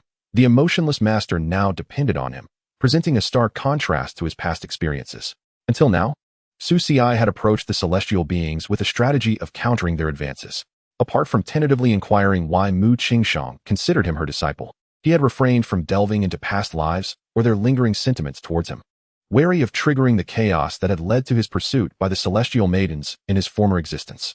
Moreover, despite their apparent fervor directed at him, none had mentioned their past life experiences, so he deemed it prudent to avoid probing, lest he inadvertently remind them of matters they had yet to recall. However, gazing at Mu Qingxiang before him, her grievances felt achingly genuine, and the admiration and unease in her eyes were unmistakable. Su Xi suddenly thought that perhaps, at least with her, he might soften his approach. Senior? Mu Qingxiang tilted her small face upward. and he suddenly felt a warmth on his cheeks as he tucked away a few stray strands of hair from her delicate features. Today, I had pressing matters to attend to, and I did not intend to return late, nor do I harbor any dislike for you. His tone was gentle, and Mu Qingxiang appeared momentarily stunned, her small face fixed upon him. The coldness in her eyes now bore a hint of hesitation, as if weighing the truth of his words. A flicker of joy briefly crossed her gaze, only to be swiftly replaced by unease. But you went to see the Grand Princess, she reiterated softly, her voice so faint it seemed it could be swept away by the wind. Yes. Her Highness requested my presence to discuss certain matters, and I could not refuse, Su Xi explained, striving to maintain a calm and sincere tone. Mu Qingxiang lowered her gaze, her small hand gently stroking the phoenix-perched jade pendant at his waist, her expression complex. What did you speak of with her? She inquired cautiously, her tone imbued with a hint of trepidation. Su Xi's heart raced. This was not a question to answer lightly. Should she discover that Li Fengtang had invited him to join in the struggle for succession and had gifted him the jade pendant imbued with fortune and tracking capabilities, he could only imagine the consequences. We merely discussed some matters pertaining to the capital and a few artistic endeavors, Su Xi replied vaguely, steering the conversation towards a more secure topic. Upon hearing this, Mu Qingxiang's eyes reflected a flicker of confusion. She seemed uncertain about what affairs in the capital entailed. But her interest piqued at the mention of art. Art? She asked softly, her voice laced with curiosity. Su Xi smiled, sensing he had successfully diverted her attention. Indeed, Her Highness has taken a liking to my artwork, so we merely exchanged thoughts on the subject. Upon hearing this, a faint smile graced Mu Qingxiang's lips, though it quickly faded, replaced by a lingering hint of discontent, as if she remained unconvinced. A CI does not wish to abandon their master? She asked again, her voice soft yet insistent. In Mu Qingxiang's presence, it felt as though he were a wayward husband, returning late from a night of revelry. Wasn't it she who had been more unreasonable in their past life? Senior, you have done nothing wrong, Su Ci assured her earnestly, his tone tinged with a hint of helplessness, yet underscored by sincerity. Moreover, our statuses are equal. I have no right to abandon you. He offered a gentle smile. Mu Qingxiang turned her face slightly away, softly replying, a CI does have that right. Su Ci paused, pondering her words. For Mu Qingxiang, it did not seem to be a mere test. Rather, given her nature, she should express whatever was on her mind. Isn't his threat somewhat lesser than that of the grand sacrificial official, Li Fengtang? However, Mu Qingxiang merely blinked and replied, there is indeed something. Senior? There is. Mu Qingxiang stated with conviction, her lips pressed together as she gazed intently at him. Is that all you can say? In any case, I have no intention of parting ways with you, Senior. With that, Mu Qingxiang, clutching her white jade sword, fell silent, her other small hand tugging at his sleeve. Unwilling to let him depart, Su Ci sighed, extending his hand to gently grasp hers. Her hand was icy cold, yet bore a hint of warmth. Is this sufficient? MHM. Mu Qingxiang's form trembled slightly, her clear, cold eyes fixed on him. After a brief moment, she gave a gentle nod, her expression relaxing a fraction. Will a CI not be leaving tonight? She inquired softly. Su Ci responded, what sort of rogue are you, truly? Side quest. The aloof and unworldly Immortal Master wishes to share your slumber. Quest completion rate, 95. Quest description, your master has finally received the promise she desired, and she feels exceedingly joyful and fulfilled. All she wishes is to be by your side. Tip, the quest is nearing completion. Please prepare for settlement. As Su Ci pondered this, Mu Qingxiang had already risen with her white jade sword, slowly making her way towards his chamber. Reluctantly, Su Ci followed in her wake. Upon entering the room, Mu Qingxiang, as before, approached the bedside, set down her sword, and naturally burrowed into the quilt, revealing only her pair of clear eyes. A CI? It is late, she murmured, her tone laced with a subtle urgency. Su Ci stood at the bedside, observing her, his heart a mix of amusement and exasperation. Senior. Mu Qingxiang blinked, seemingly oblivious to his concerns. Are you not going to sleep, a CI? She asked innocently, her tone imbued with an unintentional naivety. Very well, Su Ci thought. In her previous life, she bore no malice, merely an overwhelming fixation on the path of the sword and her tasks, lacking in worldly understanding. In this life, she appeared more in tune with human emotion, yet also more devoted to him. Su Ci sighed, moving to the soft couch, intending to sleep there as he had the night before. However, no sooner had he seated himself than Mu Qingxiang's voice rang out again. A CI. The quilt is quite warm, she replied, still striving to invite him. I'm truly at my wit's end. Senior, I can sleep here. The couch is quite comfortable. Su Ci gently declined. Mu Qingxiang fell silent for a moment, after which Su Ci heard the rustling of the quilt. She emerged from under the covers, clutching her white jade sword, and silently perched herself beside him on the couch. "Senior, what are you doing?" Still holding her sword, Mu Qingshang gazed at him with her clear eyes, her tone calm. "If a CI is here, then so is my master." Chapter 46, the so-called Dream Realm. Side quest. The aloof and unworldly Immortal Master wishes to share your slumber. Quest complete. Rewards being distributed. Insight value 6,000, experience value 5,000. Acquired item, Heavenly White Jade Essence 1. Acquired special talent, Resonance of Sword Intent. Resonance of Sword Intent. Talent when practicing or traveling alongside those with powerful sword intent. One can gain an enhancement in sword insight. Prolonged interaction with the same target yields a resonance effect, mutually nourishing each other's sword intent, leading to a shared elevation. The effectiveness is contingent upon the compatibility of both sword intents and the duration of their interaction. Su Ci mused, "Isn't the manner of completing this quest rather peculiar? It is not merely sharing a bed, but occupying the same room?" Given Mu Qingshang's insistence on the couch, he decided to take the bed. He approached and lay down.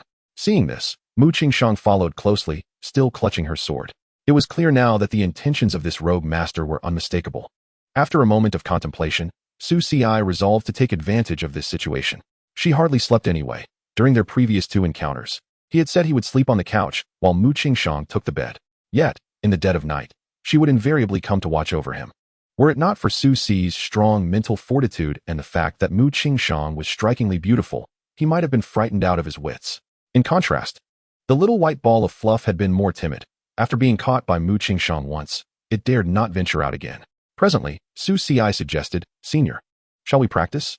Mu Qingshang's clear eyes flickered, seemingly taken aback by the proposal. She blinked, her luminous gaze fixed on him as if assessing the veracity of his words and grasping their underlying meaning. "Practice?" She softly echoed, a hint of confusion in her tone. "Yes," Su Ci nodded, a gentle smile gracing his features as he sat at the edge of the bed. Mu Qingshang did not rise, but slightly turned in the quilt, continuing to observe him. "Do you not wish to practice as well, Senior? I have heard that training alongside those in harmony with sword intent can yield remarkable results." He half-lied, embellishing the newly acquired talent. Upon hearing this, Mu Qingshang's eyes glimmered with understanding. She appeared to grasp the implications of practicing together. After a moment, she gently nodded, refraining from further inquiry. She emerged from the covers and shifted positions, leaning against Su Ci's side. Her breath began to stabilize and refine, clearly entering a state of cultivation. The white jade sword in her embrace radiated a faint, chilling sword intent, merging seamlessly with her aura. Su Ci, too, instinctively emanated a noble sword intent. Yet, in the next moment, he felt a weight at his side. Astonishingly, Mu Qingshang nestled into his embrace.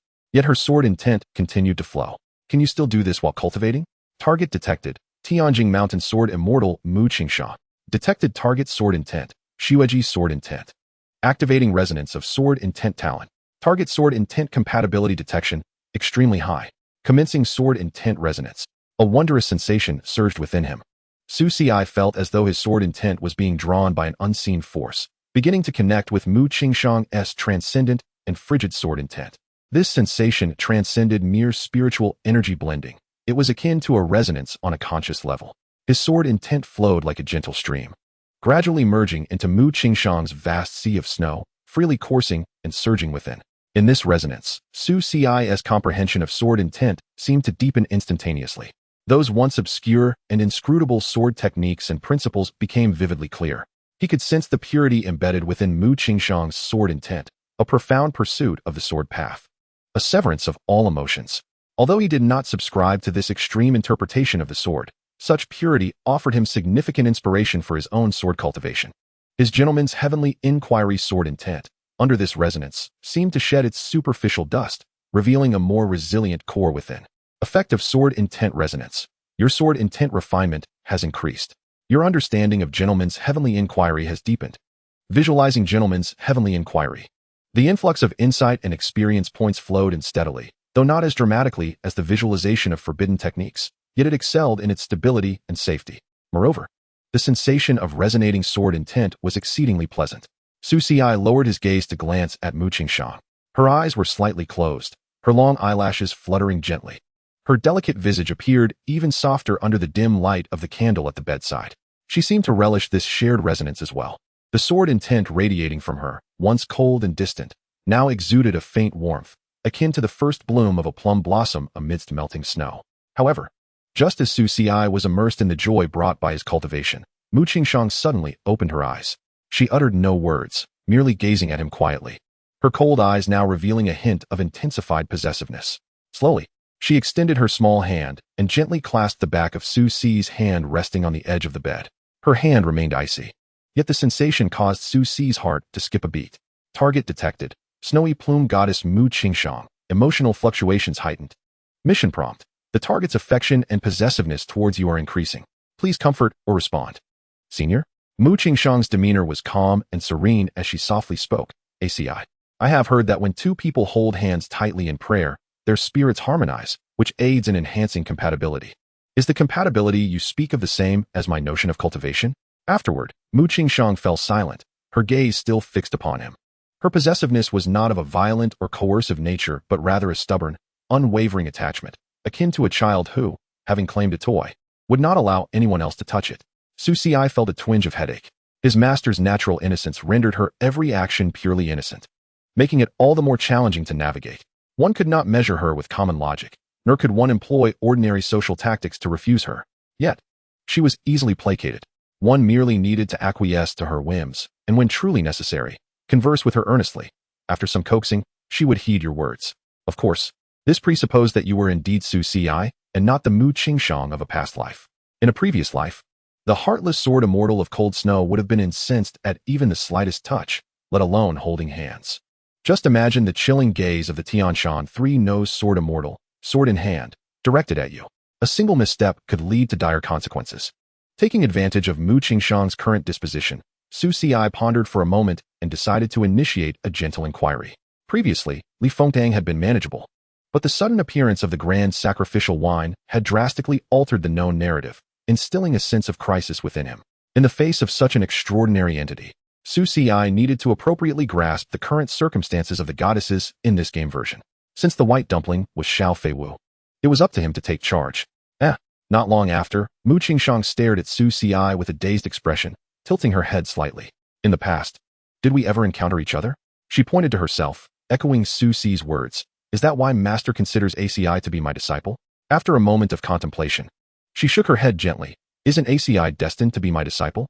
Mu Qingshang thought for a moment longer, then softly added. Master has long dreamt that ACI is my disciple. We have done many things together. She tilted her head. Does ACI not remember? You had a dream. How could I possibly recall it? Su Xi replied, his brow furrowing slightly as he gently probed. What dream do you speak of, senior? Seeing his expression, the melancholy in her eyes seemed to lessen, replaced by a faint concern and tenderness. She reached out her small hand, gently caressing Su Xi's brow. It is our dream. Her voice was soft, imbued with an innate sincerity. ACI is my disciple, very obedient, very capable. There was a pause in her tone, as if she struggled to organize the fragmented memories of those dreams. In the dream, Master teaches ACI swordsmanship, ACI writes and paints for Master. And we travel to many places where ACI prepares delicious food for Master. She continued to speak, each word accurately pointing to the fragments of their past life together. Although her words were fragmented and vague, those details and patterns of interaction resonated with Su Xi's memories of his time with Mu Qingshang. Yet, she did not mention her cold demeanor towards him in the past. Was it that she could not remember, or did she choose not to speak of it? Perhaps out of fear? Were there any other dreams? Mu Qingshang blinked. No, ACI is simply Master's disciple. She reiterated this point repeatedly. However, it was now certain that Mu Qingshang, like him, had glimpsed fragments of their past life in her dreams. Thus, her obsession with him made sense. Could it be that the other goddesses experienced the same, dreaming of their intertwined fates? In this era, dreams held significant weight for cultivators, often regarded as prophecies when recurrent. How peculiar it was that she dreamt of him alone. Su Xi suddenly pondered. Could he be perceived as a heart demon? Perhaps it was due to the uncertainties of what lay within him, as they repeatedly relived their past interactions and dreams, prompting them to take the initiative against him. This game seemed to wish for his demise, yet others might be more lenient. The grand sacrificial wine, however, was a perilous and formidable woman, and her intentions remained uncertain. As Su Xi contemplated, he caught Mu Qingshang's clear gaze fixed upon him. Noticing his lack of further inquiries, she covered her mouth with her small hand and exhaled softly, as if relieved from some burden. Su Xi maintained a placid exterior, though his heart raced.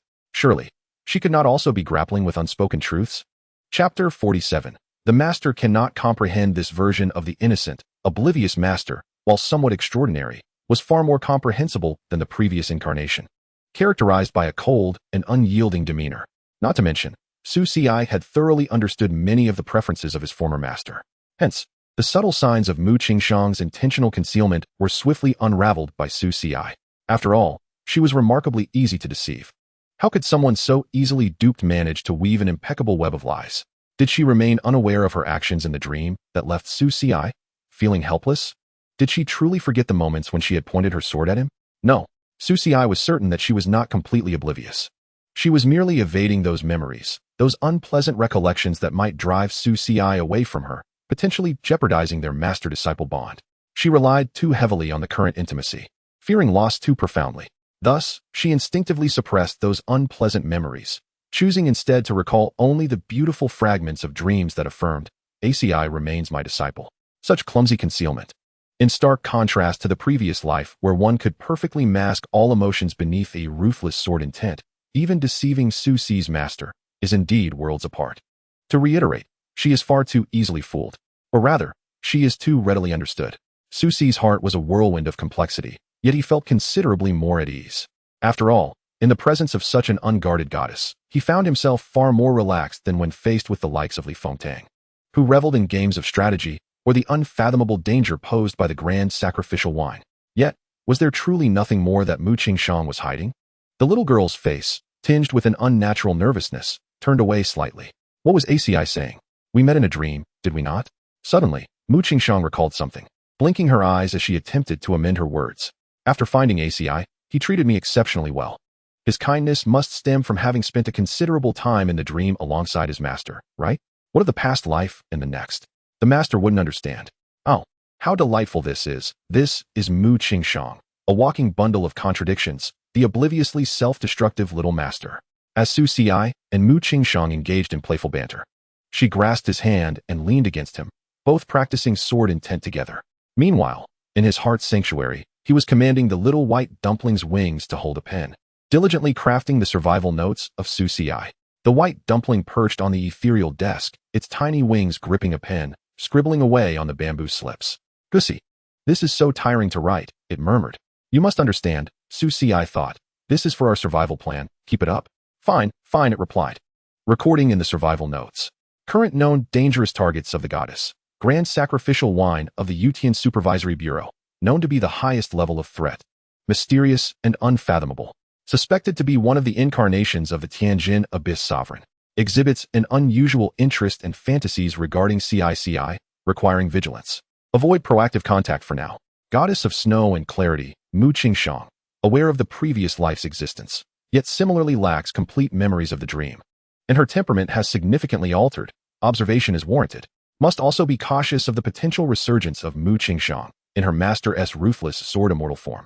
Princess Chang and Lady Yi Jinshuang of the Yi family, based on their actions and words. Currently assessed as also being one of the goddesses who dreamed of the previous life. Further observation is necessary to determine if their circumstances align with those of Mu Qingxiang. The former poses the greatest danger, and Su Ci intends to remain passive for the time being. His master appears relatively safe now, and he knows her background well enough. As for Li Fengtang and Yi Jinshuang, both have exhibited small signs and words related to their past lives, yet risks remain. Thus, should he choose to probe, it must be done with finesse. Determined to navigate life in Luoyi with grace, Su Ci steeled himself. Gussie, you are so detailed, the white dumpling exclaimed. Shaking its little head, the pen tip tapping the page. Of course, how can we survive without detail? Su Ci internally scoffed.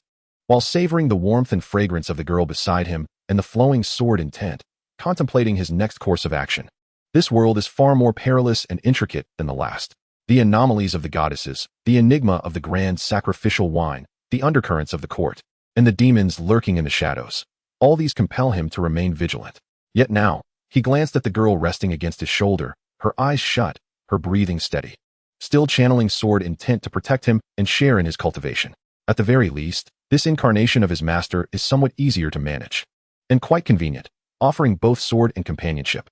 Although she is rather clingy and quite the little jealous one, the complete opposite of her previous life. Having her around genuinely facilitates his cultivation of the gentleman's sword path. The white dumpling peeked stealthily from Su Ci's sleeve. its round eyes darting between Mu Qingxiang and Su Ci, murmuring softly, "Is Ci, contemplating how to take advantage again?" "Quiet, go to sleep," Su Ci replied. "Humph." The dumpling huffed but remained, nestling on his other shoulder. With his eyes closed, Su Ci pondered how best to accrue insight and experience points at the Yutian Supervisory Bureau the following day, while also probing the depths of Li Fengtang or Yi Jinshuang. The next morning, upon awakening, Su Ci found that Mu Qingxiang had vanished, yet he discovered her white jade sword resting in his embrace, alongside a foolish little bird perched on his shoulder. With a sigh, Su Ci nudged the dumpling awake. "Time to eat. Time to eat." The dumpling's round eyes sprang open at his words. It leaped from Su Ci's shoulder, flapping its wings and uttering urgent coos, as if fearing it might miss out on something delightful. "Look at you, so eager," he remarked, pointing to the crumbs of pastries on the table, remnants from last night's cultivation session with Mu Qingxiang, which the dumpling had stealthily nibbled away. "There are no pastries today. If you want something to eat, go find it in the kitchen." The dumpling froze, disappointment etched in its round eyes. It reluctantly flapped its wings, yet hesitated to truly fly away, clearly intimidated by the bustling kitchen staff. Su Ci, unbothered, picked up the white jade sword. The blade was cool to the touch, warm in its essence, seemingly retaining the faint warmth of Mu Qingxiang. This sword had now become a subtle link between him and her. Each time he awoke, she would leave it behind, as if part of a specific ritual. After breakfast with the dumpling, forcibly taking away the morsel it stubbornly clutched in its beak, Su Ci prepared to embark on a day of arduous labor. Off to work. Exiting the gates of the Marquis's residence, he noticed the absence of Feng Zheng, who usually drove the carriage. Instead, he caught sight of a hint of red clothing and a few strands of crimson hair peeking from behind the stone lion at the entrance, looking rather sneaky. Su Ci contemplated for a moment, then took a few steps closer. There he spotted a girl in a red robe, exuding a hint of boldness. Suspiciously leaning against the stone lion, her gaze fixed intently on an elderly woman burdened with numerous bags, murmuring something to herself. "Let me help you with your things, Granny." Ci, what is she doing? If his guess was correct, this girl was attempting to muster the courage to perform a good deed. It is well known that some individuals in this world are exceedingly fearful of the scrutiny of others when walking down the street. Even the slightest glance can trigger anxiety over their appearance or attire, and such individuals often need to summon immense courage just to raise their hands to answer a question, let alone initiate kindness towards others. Ironically, the more cautious they are in bolstering their confidence, the greater the likelihood of mistakes. This is what is known as Murphy's Law. What does that mean? Su Ci remained silent as the girl in the red robe suddenly took a deep breath and dashed towards the elderly woman, exclaiming loudly, "Old lady, allow me to assist you." Su Ci quietly turned away, hastily exiting the gates of the, opting to attend to his own mundane affairs. His choice to avoid feeling embarrassment on behalf of another demonstrated both his kindness and self-preservation. However, in the next moment, the corner of his garment was tugged. I saw you, didn't I?" she stammered. "I did not see," Su Ci replied without looking back. You must have seen. Otherwise, how would you know what I was asking? And you've been laughing at me the entire time." The girl in the red robe glared at him, her irritation palpable. He faced away from her, the tremor in his shoulders betraying his amusement. Finally, unable to contain himself, Su Ci stifled a laugh before slowly turning around, adopting a serious yet gentle demeanor. "My dear girl, we are strangers to one another. Why do you obstruct my path?" Before him stood the girl in the red robe, her crimson hair cascading elegantly. Her features delicate yet mature, perhaps a few years older than him, embodying a blend of graceful sophistication and youthful innocence. Upon his turn, she stared at him in astonishment. "So handsome, just like the portrait my master gave me." Yet her earlier clumsiness and social anxiety seemed to have intensified. "I did not stop you. I was holding on to you." "Then may I inquire what brings you to do so?" Su Ci smiled. I am." As he turned to leave, the girl grew more anxious, her small hand still clutching the hem of his garment, leading them both onto a carriage in a comical tug-of-war. "Now may we speak?" Su Ci inquired as they entered the carriage. Suddenly, the girl underwent a transformation, exuding maturity and composure, performing a slight bow. "Young master, you must be the disciple of the heir, correct?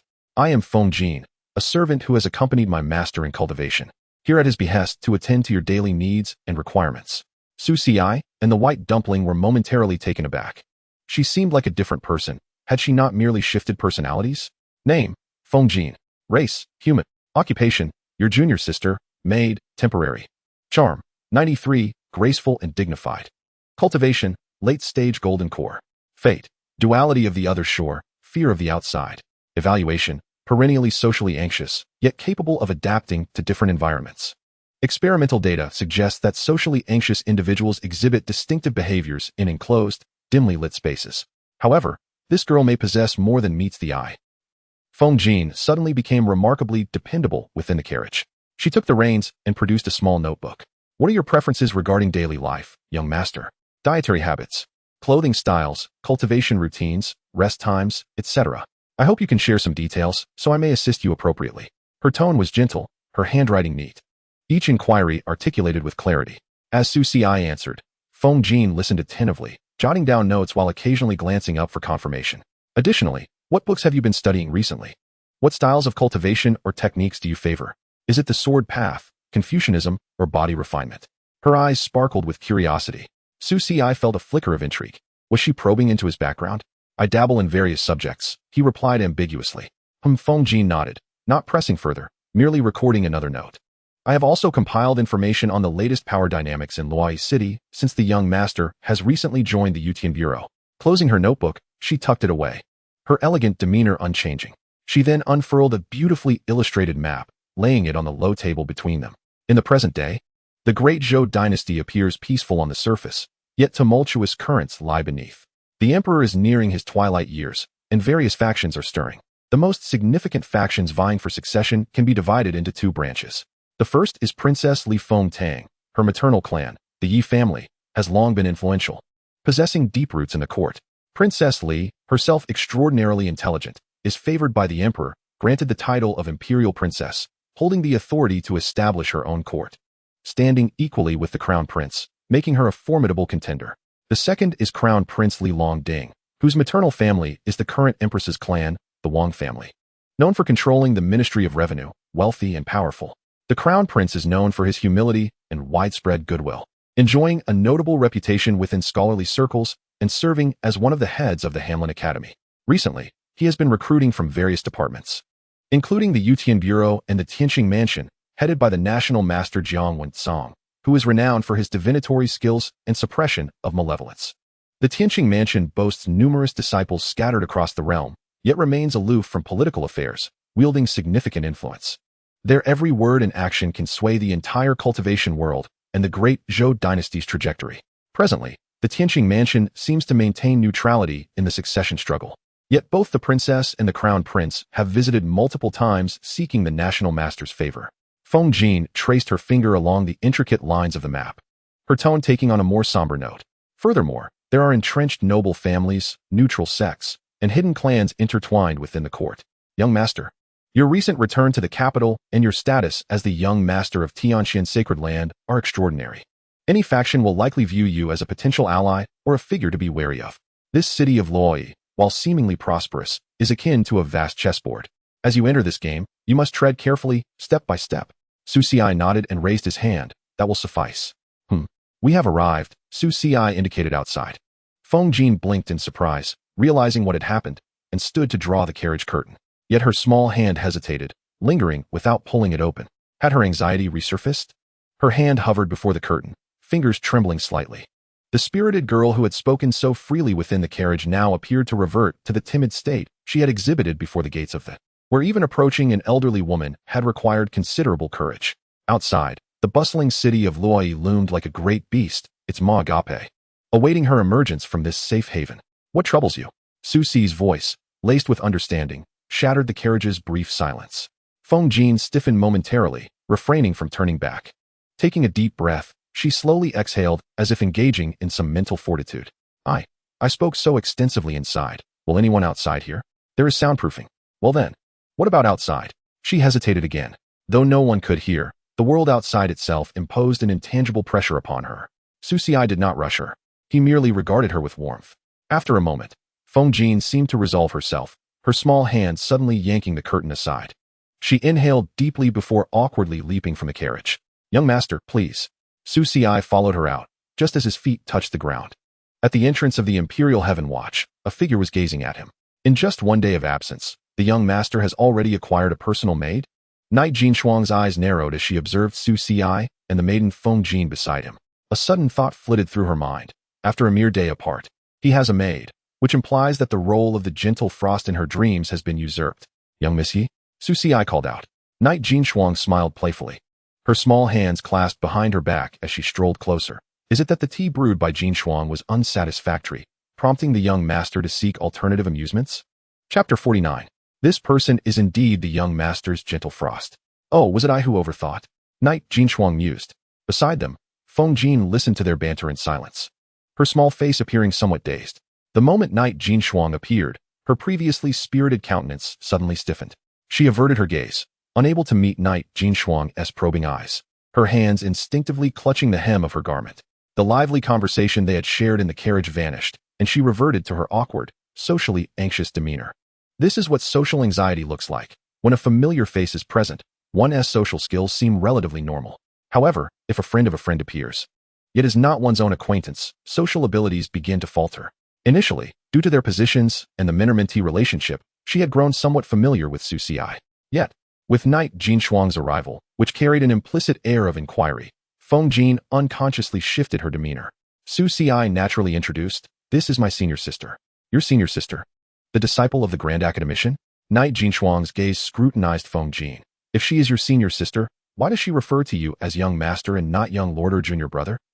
Is it not customary for Miss Yi to call me young master as well?" Su Xi countered. "That is because," Knight Jin Shuang faltered, unable to admit that it was because she had grown accustomed to being his maid in her dreams. "Calling him young master is perfectly normal." Su Xi nodded in agreement. "Then that settles it." Knight Jin Shuang was momentarily taken aback and had yet to respond when she noticed Su Xi already making his way into the Imperial Heaven Watch.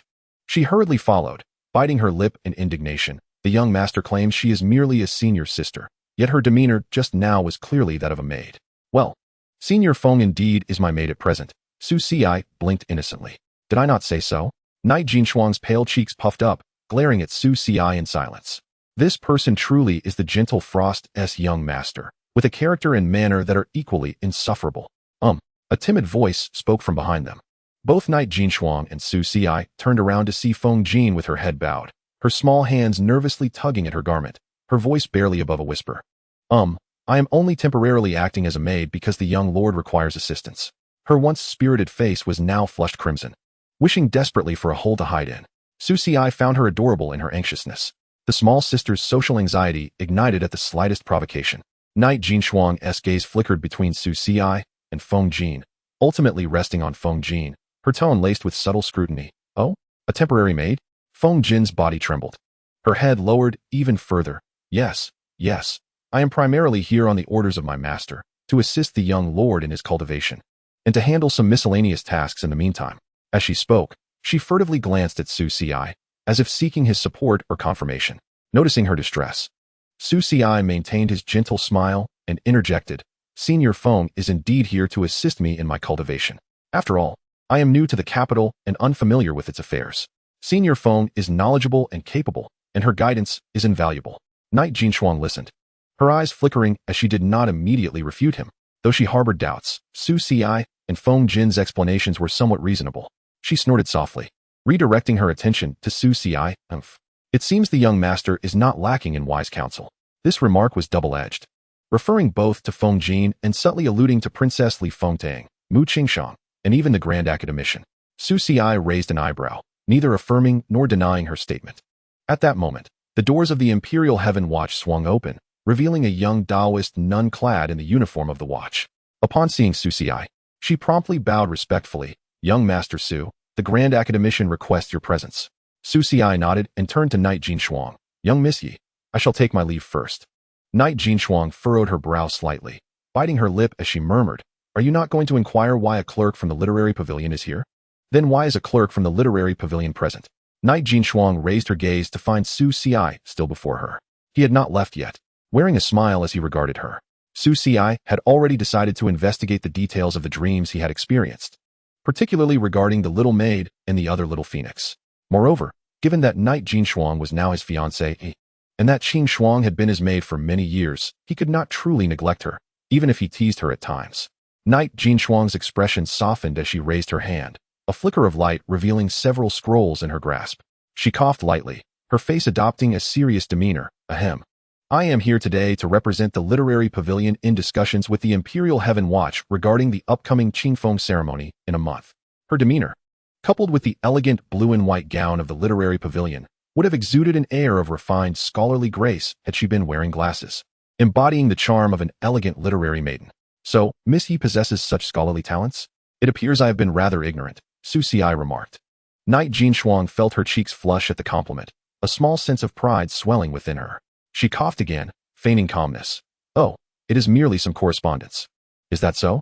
Then I wonder who is responsible for the handover with the literary pavilion. The young Taoist nun leaned in to whisper, It is you. Su Xi was neither surprised nor curious. Who decided this? Was it Wu Baihu? The hierarchy of the Imperial Heaven Watch consisted of the Grand Academician at the top, followed by the Chief Commander, the 1,000 households, the 100 households, and then the various flags. As a newcomer, Su Xi had been placed in the Qianlong Guard to start from the grassroots level. Previously, Yuan Fong, who had initially pulled him into the entertainment district, was his superior, and the one who had searched the riverbank for him day and night, Wu Biao, originally 1,000 households, had unexpectedly been promoted to 100 households after that search. The young Taoist nun shook her head. It is the Grand Academician's personal order. As Su Xi followed the young Taoist nun, Feng Jin returned to the Marquis's residence. Knight Jin Shuang bowed slightly. I shall await the young master here. With a gentle breeze flowing, she stood beneath the willow tree, holding the scrolls, her blue and white gown swaying softly. A few loose strands of hair brushed against her fair, delicate cheeks. She raised her head, her clear, cold eyes reflecting a hint of subtle warmth as she gazed steadily at Su Xi's retreating figure until he disappeared into the depths of the Imperial Heaven Watch. Following the young Taoist nun, Su Xi traversed the corridors of the Imperial Heaven Watch. Ultimately, she led him to an elegantly appointed side chamber. The room, though modestly furnished, exudes an unmistakable scholarly ambience. At its center stands an expansive writing desk, complete with all the necessary tools, brush, ink, paper, and inkstone. Young Master Su, the Grand Scholar has instructed you to study the documents here and familiarize yourself with the affairs of the Imperial Celestial Bureau, the young Taoist maiden said respectfully. These documents comprise the daily correspondence of the Bureau, detailing the supernatural phenomena and strange occurrences within and around Luoyi City, as well as a compilation of intelligence from various factions. She gestured towards the towering stacks of scrolls beside the desk and added, The Grand Scholar has mentioned that should you have any uncertainties, you may consult her at any time. Moreover, you are also responsible for coordinating with the One Yuan Pavilion regarding the Qingfeng ceremony. Upon hearing this, Su Xi felt a twitch at the corner of his eye. Undoubtedly, these scrolls contain the most crucial intelligence of the Imperial Celestial Bureau, which even formal officials would have to navigate through multiple layers of approval to access on a regular basis. Yet now, she had handed them all to him. Despite his position merely being that of a lowly level 1 hidden dragon guard, he could not express his gratitude enough. Thank you. Su Xi nodded appreciatively. After the young Taoist maiden departed, he found himself alone in the chamber. Approaching the desk, he casually picked up a scroll. You have perused the documents of the Imperial Celestial Bureau, gaining 10 comprehension points and 5 experience points. This is far too slow, Su Xi muttered, setting the scroll aside and retrieving the record of suppressing demons and calming immortals from his storage pouch. By visualizing the forbidden technique record of suppressing demons and calming immortals, you gain 250 comprehension points and 330 experience points. By visualizing the forbidden technique record of suppressing demons and calming immortals, you gain 250 comprehension points and 330 experience points. The progress of record of suppressing demons and calming immortals has been improved to 5. As he perused the tome in hand, an ethereal fragrance wafted towards him, and a few strands of silvery hair brushed against his shoulder. A melodious voice, soft yet commanding, rang out. The teacher has asked you to review the documents. And you are here occupied with these trivialities? Su Xi paused momentarily, maintaining his composure as he replied, There is no teacher who neglects their pupil after accepting them, only to burden them with work. How audacious of you, young one. The Grand Scholar's voice carried a hint of amusement. In an instant, she had seated herself beside him. The white mask she wore concealed her features, but could not obscure the inquisitive gleam in her eyes. When have I ever disregarded you? She inquired softly, her tone laced with a subtle allure. Indeed, you have shown great concern for me, he replied with a hint of irony. You have entrusted me with the Bureau's most significant documents. Such faith is overwhelming. He could hardly believe she was being sarcastic. The Grand Scholar scoffed lightly. Spare me your theatrics. These documents are mere trifles for someone of your intellect. As she spoke, her delicate fingers tapped lightly on the desk, her phoenix eyes narrowing in curiosity. Yet this book you hold, The Matters Between Teacher and Pupil, piques my interest. When did the Bureau acquire such a title? Because it is not a document, but a tale, he clarified. I owe you my gratitude, had it not been for the young masteress mention. I would have remained oblivious. Not at all, the Grand Scholar replied. Su Ci, capable of perceiving the map, not to mention accompanied by a small companion that, while not particularly useful, could nonetheless serve as a radar, swiftly shifted to another book as soon as she exited. Naturally, failure was not an option. Are you aware of the Qing Feng ceremony? Only partially, he admitted. What precisely is the Qing Feng ceremony? I recall when Yuan Pavilion oversees the Confucian texts. Why are they involved in such a grand event? Why is the Imperial Celestial Bureau, which specializes in exorcising demons and vanquishing evil, coordinating with them? The Hanlin Academy. Being a pivotal department of Confucian officials, why are they not collaborating with Yuan Pavilion instead? And the Celestial Governor's Bureau. This is what you mean by partial understanding, isn't it? You seem to know nothing. The Grand Scholar interjected. Stop. She extended her jade finger, gently pressing it against Su Ci's lips. Her fingertip was cool to the touch, imbued with a faint medicinal aroma. Su Ci's lips quivered slightly, yet he did not retreat, maintaining a calm gaze upon her. She too scrutinized him, her finger lingering on his lips for a moment before she withdrew. The Qing Feng ceremony is a grand event held once every decade in the Great Zhou dynasty. It serves both as a tribute to the sages of the past and a prayer for favorable weather, whilst also showcasing the talents of students from various academies, sects, and noble families. Given that Yuan Pavilion currently oversees the Confucian lineage of the Great Zhou, they naturally take the lead. The Imperial Celestial Bureau, as you may know, associates the rise of demons with celestial phenomena, and the talents of scholars can often resonate with the heavens, making them susceptible to malevolent forces. However, while the Qing Feng ceremony appears to be a gathering for intellectuals, it is, in essence, a moment when demons and evil spirits stir. Her tone shifted slightly, revealing a complexity beneath her cool demeanor. Thus, it is incumbent upon the Imperial Celestial Bureau to maintain security and liaise with Yuan Pavilion. As for the Hanlin Academy, though they have been marginalized by imperial authority in recent years, they are still part of the Confucian lineage and will certainly collaborate with Yuan Pavilion. The Celestial Governor's Bureau, the Grand Scholar remarked with a hint of barely concealed sarcasm, is solely responsible for observing celestial phenomena and does not concern itself with worldly matters. Su Ci listened intently, his expression subtly shifting. Having lived 2 lives, he naturally could not feign ignorance about the Qing Feng ceremony. Yet, in the memories of his previous life, he had never heard of the Imperial Celestial Bureau's profound involvement, nor of any direct coordination with Yuan Pavilion. Was it due to this woman's intervention? Understanding dawned upon him, and he nodded, concealing his emotions. What distinguishes this Qing Feng ceremony from others? He inquired. Upon hearing this, the Grand Scholar's gaze fell upon Su Ci's face, her eyes blinking innocently. The distinction lies in the fact that you shall be in attendance at this year's Qing Feng ceremony. With that, the Grand Scholar slowly rose. The subtle fragrance that enveloped Su Ci lingered. Since you claim that I, as your teacher, have not guided you, you shall remain here tonight. She turned to face him, her phoenix eyes sparkling. Let me properly instruct you, my fundamentally unsteady student. Is that agreeable? The Grand Scholar's brows arched beneath her mask. Her gaze fixed on him with a hint of unspoken anticipation, as though awaiting his response. Su Ci, however, replied with utmost seriousness. I believe it would be best to focus on my studies rather than prolonging them into the night. Why is that? Ah, there are those waiting for my return. Su Ci sighed lightly, smiling. If I were to arrive late, it could pose a problem. The Grand Scholar furrowed her brow slightly. Your parents have already returned to the sacred land, and your uncle is often elusive. Is it possible that it is your little cousin? Or perhaps she is still too young.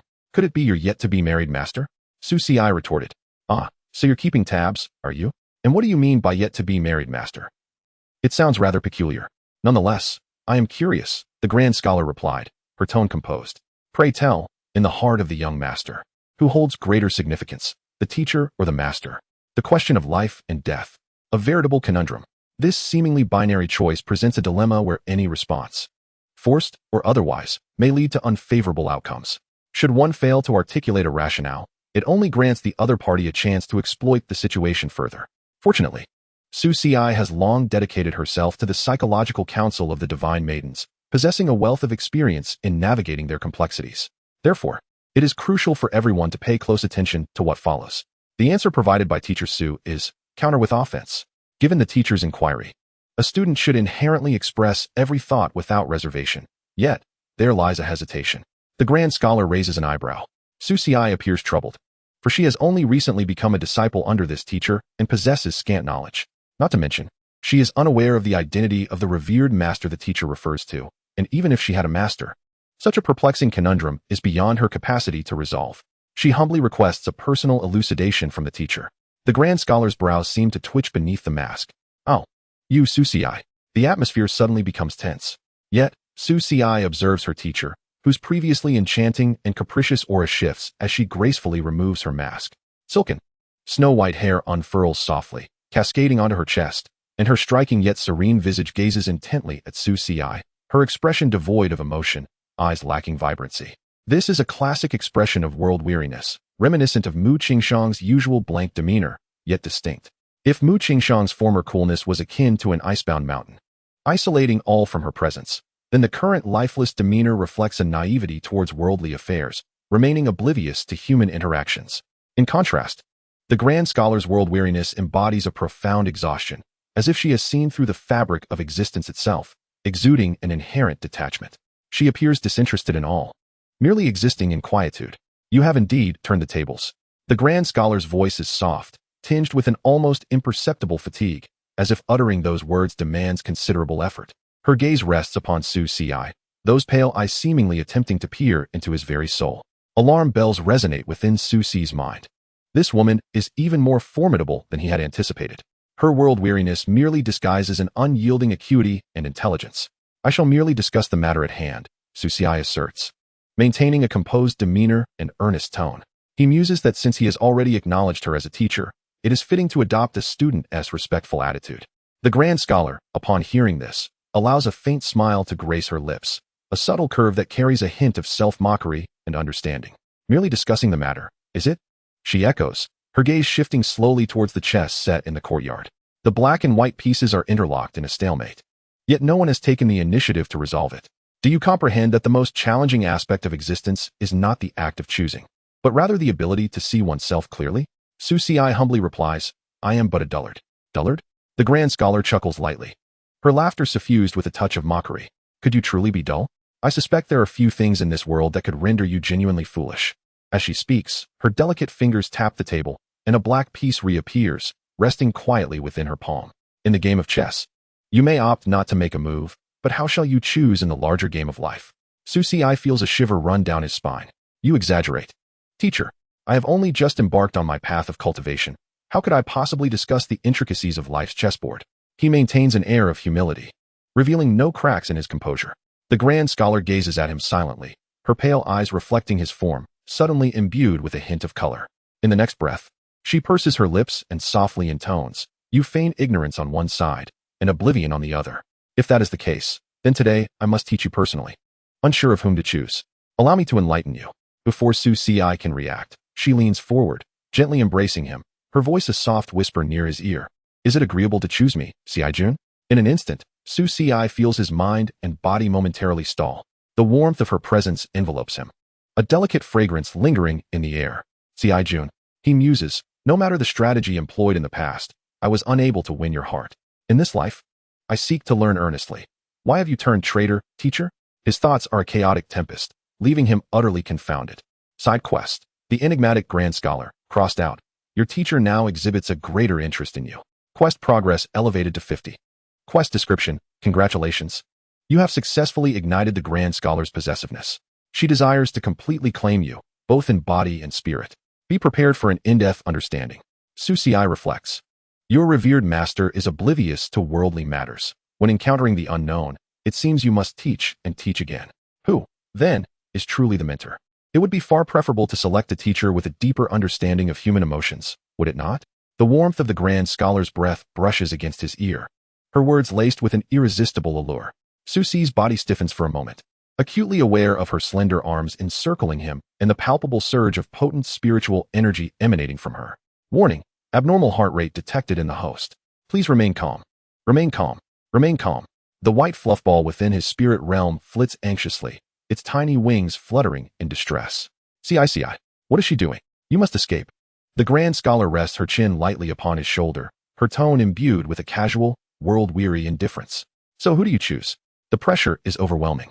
Susi senses her power exceeds even that of Mu Qingxiang.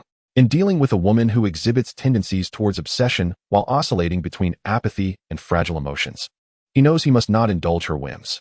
Should she truly descend into the depths of obsession, the consequences would be dire. With a serious expression, Susi asserts, Teacher, Please conduct yourself with propriety. You have professed your intent to instruct me for the past 2 days. Today, your absence of academic discourse is already questionable.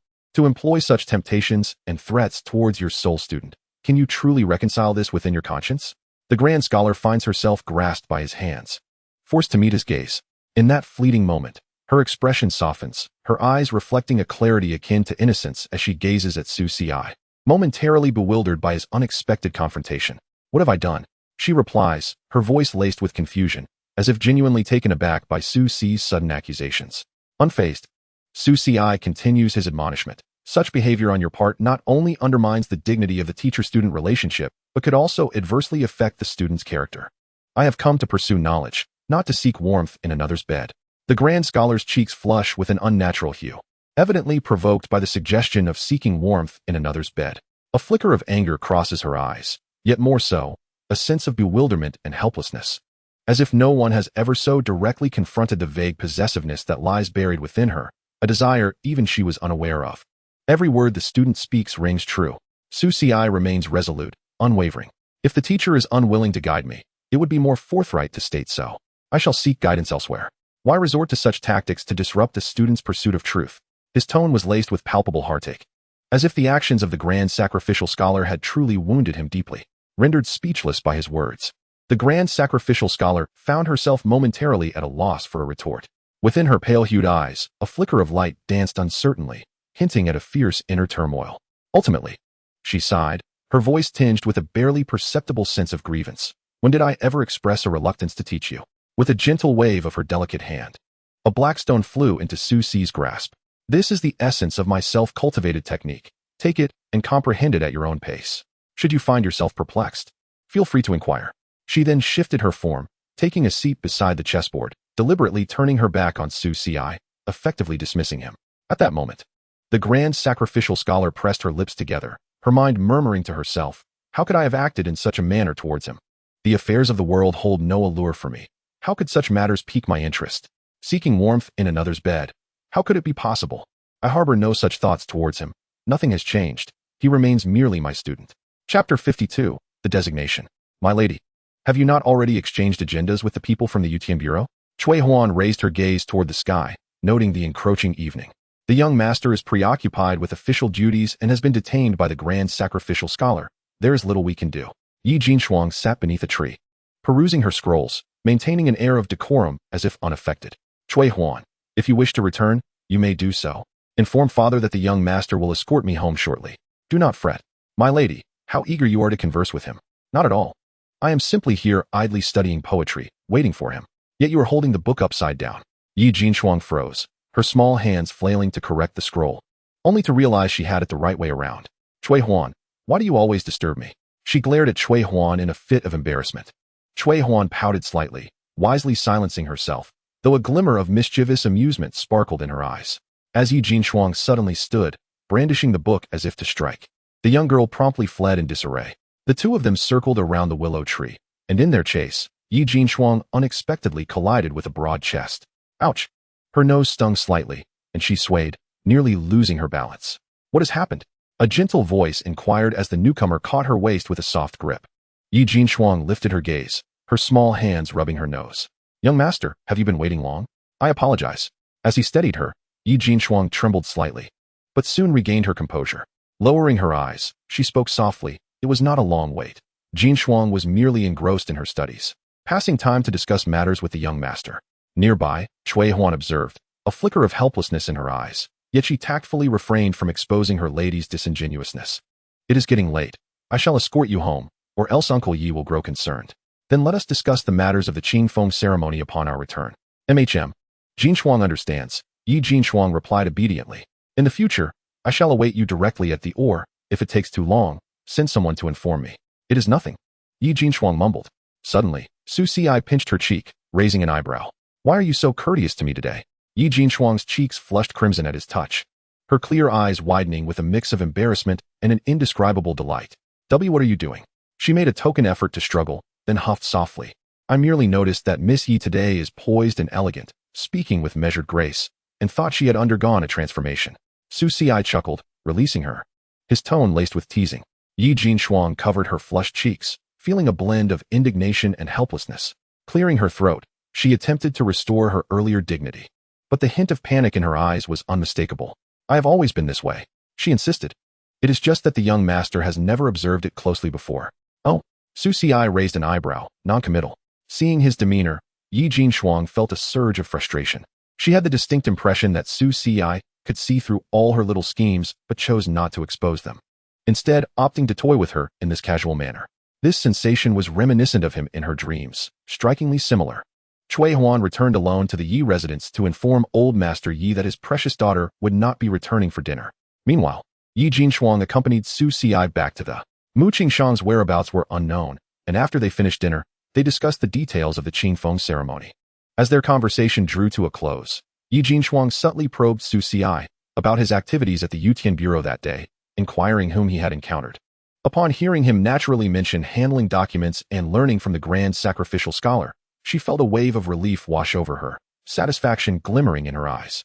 "Young master, you must rest early tonight. The matters of the Qingfeng ceremony are complex, and you must not overexert yourself," she gently advised, concern lacing her tone.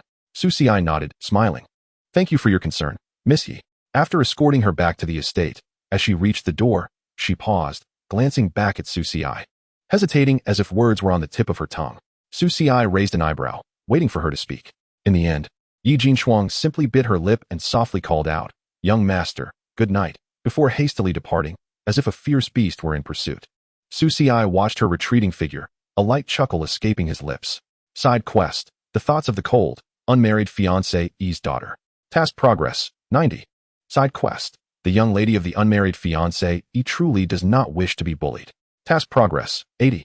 Task description: Your fiancée appears to have become thoroughly enraptured, her possessiveness and jealousy towards you steadily increasing. Yet, she seems unaware of this fact. At present, Su Xi strolled through the small courtyard of the, idly stroking the white jade sword.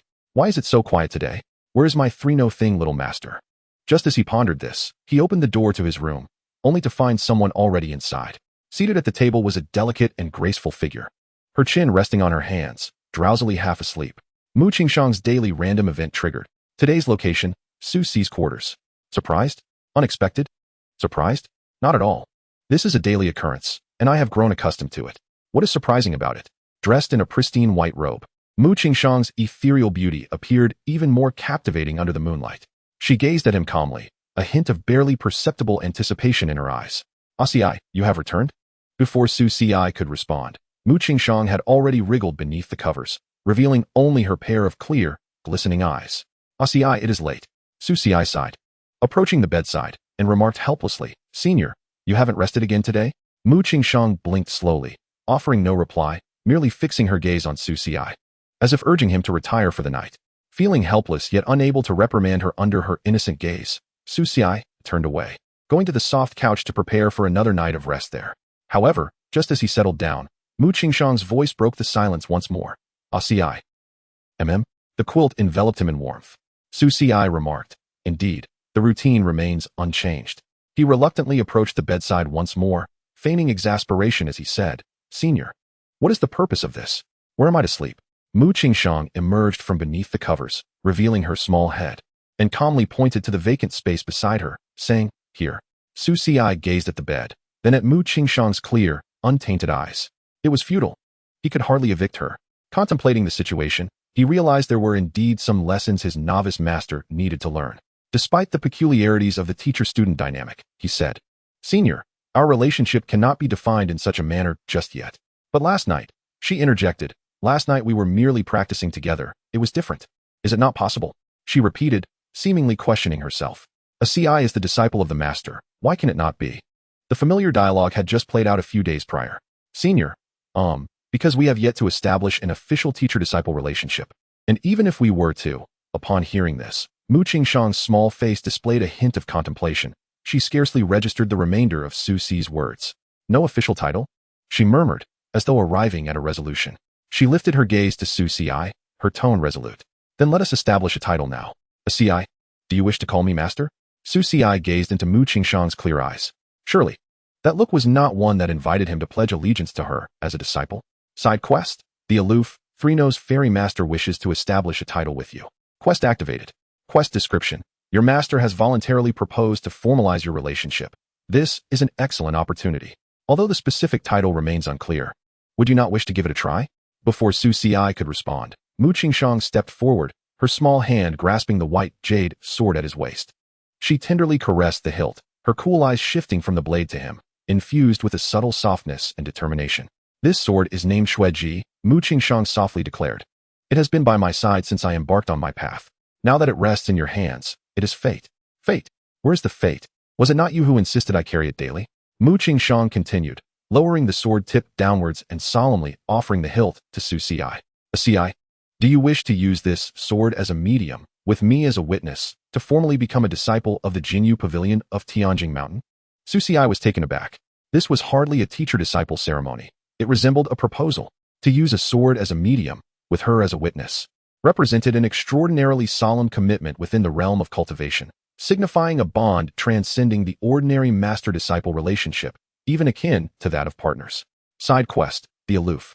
Three-Nose Fairy Master wishes to establish a title with you.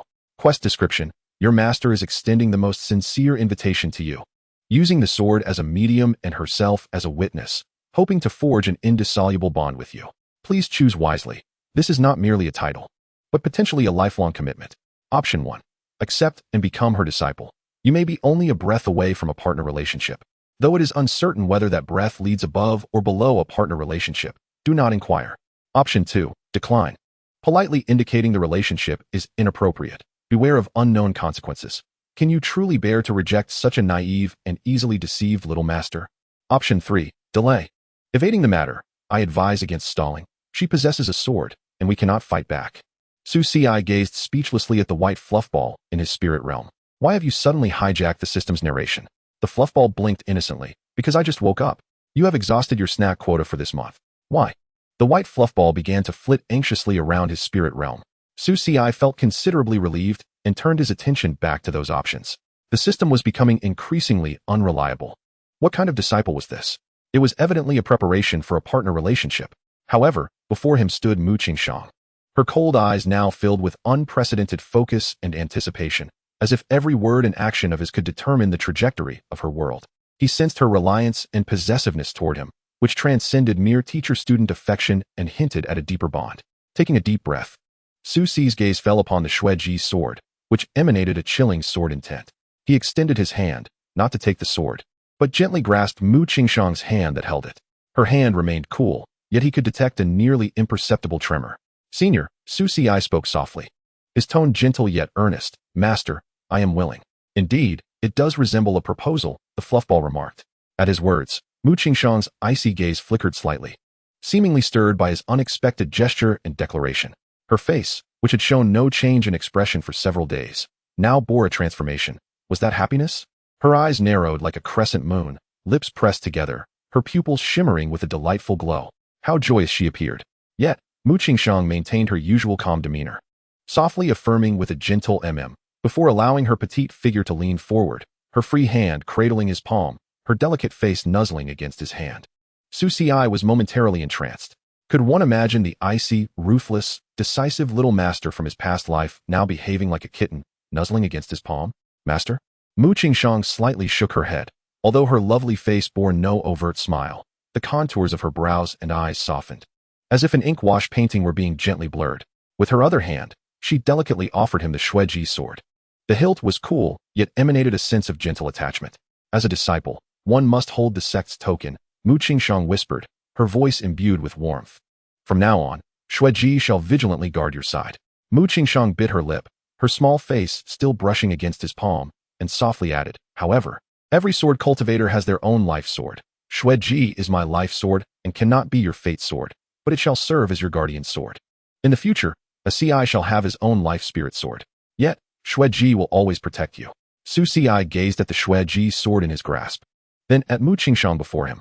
This sword, which had never left her side since she began her journey, was her life sword, a testament to her commitment and protection, now so naturally entrusted to him as a guardian sword. Side quest, The Aloof, Three-Nose Fairy Master wishes to establish a title with you. Quest completed.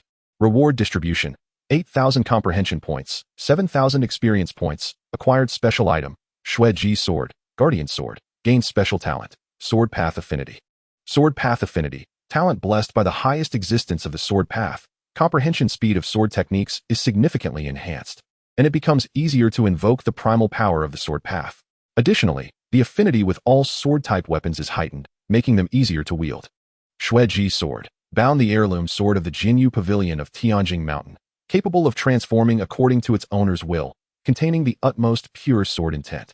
A special bond exists between it and the goddess of Xueji, Mu Qingshang, allowing the guidance of its sword intent. Congratulations! You have officially become the esteemed direct disciple of the Tianjing Mountain Sword Rain Pavilion. Your relationship with the Snowy Dawn goddess Mu Qingshang has deepened. Please handle it with care to avoid entanglements of fate. Gulp. Congratulations, Cici. The white dumpling flapped its wings joyfully within the spirit platform, excitement radiating from its tone. Does this mean the portion of snacks can be restored? Su Ci paid no heed to it, for all his attention was fixated on the Snowy Dawn sword. Binding? Could it be that he was able to bind with the Snowy Dawn sword? Something felt amiss. As Su Ci pondered this, he couldn't help but gently caress the blade's body. The texture of this sword is quite pleasing. Thus, he indulged in a few more strokes. Lost in thought, Su Ci momentarily forgot to stop. Just then, a delicate voice echoed softly within the room, imbued with a hint of tenderness. Ci, do not act thus. Su Ci turned to see Mu Qingshang biting her lip, her small face tinged with a faint blush, her gaze averted as if she dared not meet his eyes. One hand tightly grasping his while the other clutched the sword. No, I'm merely playing with the sword you gifted me. What is this reaction? Chapter 54, Do Not. Su Ci was momentarily taken aback. The Snowy Dawn sword seemed to sense Mu Qingshang's shyness as it quivered lightly, emitting a soft hum. Master? Su Ci tentatively called out, a mix of amusement and bewilderment washing over him. Mu Qingshang offered no response, merely burying her head lower, her warm breath brushing against his palm, sending a tantalizing shiver across his skin. Her other hand tightened its grip, as if afraid he might suddenly release her. Could it be that the affinity bestowed by the sword path not only heightened his connection to the sword, but also significantly enhanced his rapport with its owner? No. It seemed there was more to it. Hadn't the Snowy Dawn sword displayed a similar reaction before? Yet, gazing at the cat-like Mu Qingshang before him, he retracted his hand and gently ruffled her hair, speaking softly, Master, what troubles you? Only then did Mu Qingshang lift her head, her clear eyes holding a blend of embarrassment and a trace of unspoken anticipation. Ci, do not be like that. She stumbled over her words, clearly struggling to articulate her thoughts, yet shy to voice them. Observing her flustered demeanor stirred something within Su Ci, and he suddenly recalled something. In a previous life, although Mu Qingshang was the heartless sword immortal, there were rare moments when she would inadvertently reveal a girlish charm. Yet each time, she swiftly masked it with her icy sword intent and stringent teachings. The term caress, in certain contexts, indeed carried a hint of ambiguity and intimacy. Like that? Su Ci teased, gently stroking a strand of her hair. Mu Qingshang's small face flushed crimson once more. Still like this? Su Ci continued to touch the white jade sword. Mu Qingshang shivered, her cheeks growing even warmer. She abruptly freed herself from Su Ci's embrace, her clear eyes filled with a mix of irritation and restraint. Ci, she scolded, her tone laced with rare, playful reproach. Uft. The white dumpling in the spirit platform stifled its laughter. Cici, you're so mischievous. Master is so adorable. Su Ci suppressed his amusement, adopting a serious demeanor as he replied, Master, I am unaware of what displeases you. Please enlighten me. Mu Qingshang's cheeks puffed in vexation as she clutched the Snowy Dawn sword, turning her back to him, yet occasionally stealing glances at him, clearly still sulking. If Master does not speak, how shall I know? Su Ci gently coaxed, aware that Mu Qingshang was an exceedingly innocent soul. In moments like these, a little patience would coax her into revealing her thoughts. Indeed, after a brief silence, Mu Qingshang ultimately succumbed to her inherent dependence and stubbornness. She slowly turned to face him, her clear eyes filled with a hint of grievance. Ci, do not. She hesitated, finally retrieving a piece of paper from her sleeve, upon which was inscribed in elegant script, Do not caress the sword's body in front of others. Su Ci took the note, momentarily stunned. Only then did he notice the small inscription in the upper right corner, 1,000 phrases for daily interactions. Ci's addition for Master. This left Su Ci at a loss for words, chuckling softly. Upon seeing him read the note, Mu Qingshang's face flushed anew. She quickly snatched the paper back, clutching the Snowy Dawn sword, and turned away once more. Ci, rest early, she mumbled, her tone imbued with a barely perceptible shyness. Subsequently, Su Ci witnessed her skillfully burrowing into the blankets, leaving only her petite outline wrapped in them. With a resigned shake of his head, He approached the bedside and placed the snowy dawn sword atop the headboard. "Master, do you not wish to practice together today?" he inquired with a smile. The figure beneath the blankets stiffened momentarily. After a beat, a delicate hand emerged from the covers, gently tugging at Su Si's garment. "Xiai wishes to rest early today." Her voice was soft, tinged with an imperceptible tremor. A glimmer of amusement flickered in Su Si's eyes, for he knew that this little master had completely succumbed to shyness. "Very well, master shall rest early." It was clear that Mu Qingxiang would not be emerging anytime soon. Nevertheless, Su Si was certain of one thing. Mu Qingxiang's lifebound sword was likely unlike any other sword cultivators. It seemed that her sword shared not only perceptions, but perhaps even emotions with her, possibly reaching a level of half-entity transformation. Thus, when the white jade sword had felt wronged and jealous earlier, it mirrored her sentiments precisely. If that were indeed the case, it would certainly be intriguing. A subtle smile played on Su Si's lips. "Xiai, what do you wish to do?" Su Si lowered his head, only to find Mu Qingxiang's clear eyes peering through the covers, unwaveringly fixed upon him. Her gaze held a mixture of curiosity and caution, as if anticipating him to engage in some earth-shattering act at any moment. "Master," Su Si chuckled lightly, extending a finger to gently poke the blankets. The figure within flinched, but did not entirely withdraw. "Xiai, do not. Her voice was muffled, carrying a hint of barely discernible bashfulness. Su Si found her adorably amusing. This little master was undeniably endearing. He refrained from teasing her further, instead settling down slowly to sit cross-legged and meditate. After a while, Mu Qingxiang emerged, cradling the snowy dawn sword, and took a seat beside him. She shifted her position, realizing it was insufficiently close, and adjusted again until she was nearly nestled in his embrace, contentedly closing her eyes and drifting into a deep slumber. Su Si, Chapter 55, Maintain Virtue. "I'm so tired. Cici, can I sleep now?" Gulp. "You must not sleep. How can a young bird like you even think of sleep?" The white dumpling perched on a desk within Su Si's spirit platform, surrounded by heaps of scrolls. With somewhat pitiful little wings, it clutched a brush and scribbled away. "But I'm just your little guide spirit, responsible for announcing and assisting. Why must I learn all this? Knowledge knows no bounds." Bye. Su Si's voice resonated through the spirit platform, laced with a hint of humor. "Moreover, a multitude of skills is never a burden. When I am not by your side in the future, you must be able to handle matters independently." The white dumpling, with an expression of grievance, lifted its head, its round, glistening eyes gazing at the ethereal projection of Su Si. "But I am merely a bird. These books are so profound and difficult to comprehend." "Who said you were just a bird? You are of the Tianluan lineage, with the purest wind elemental spirit root. The academic pursuits of this mundane world are merely child's play for you." Flattered by his praise, the white dumpling felt a little buoyant, but soon drooped its small head. "But all I wish for is to eat delicious food, not to read these tedious tomes. In this life, how can one seek only comfort?"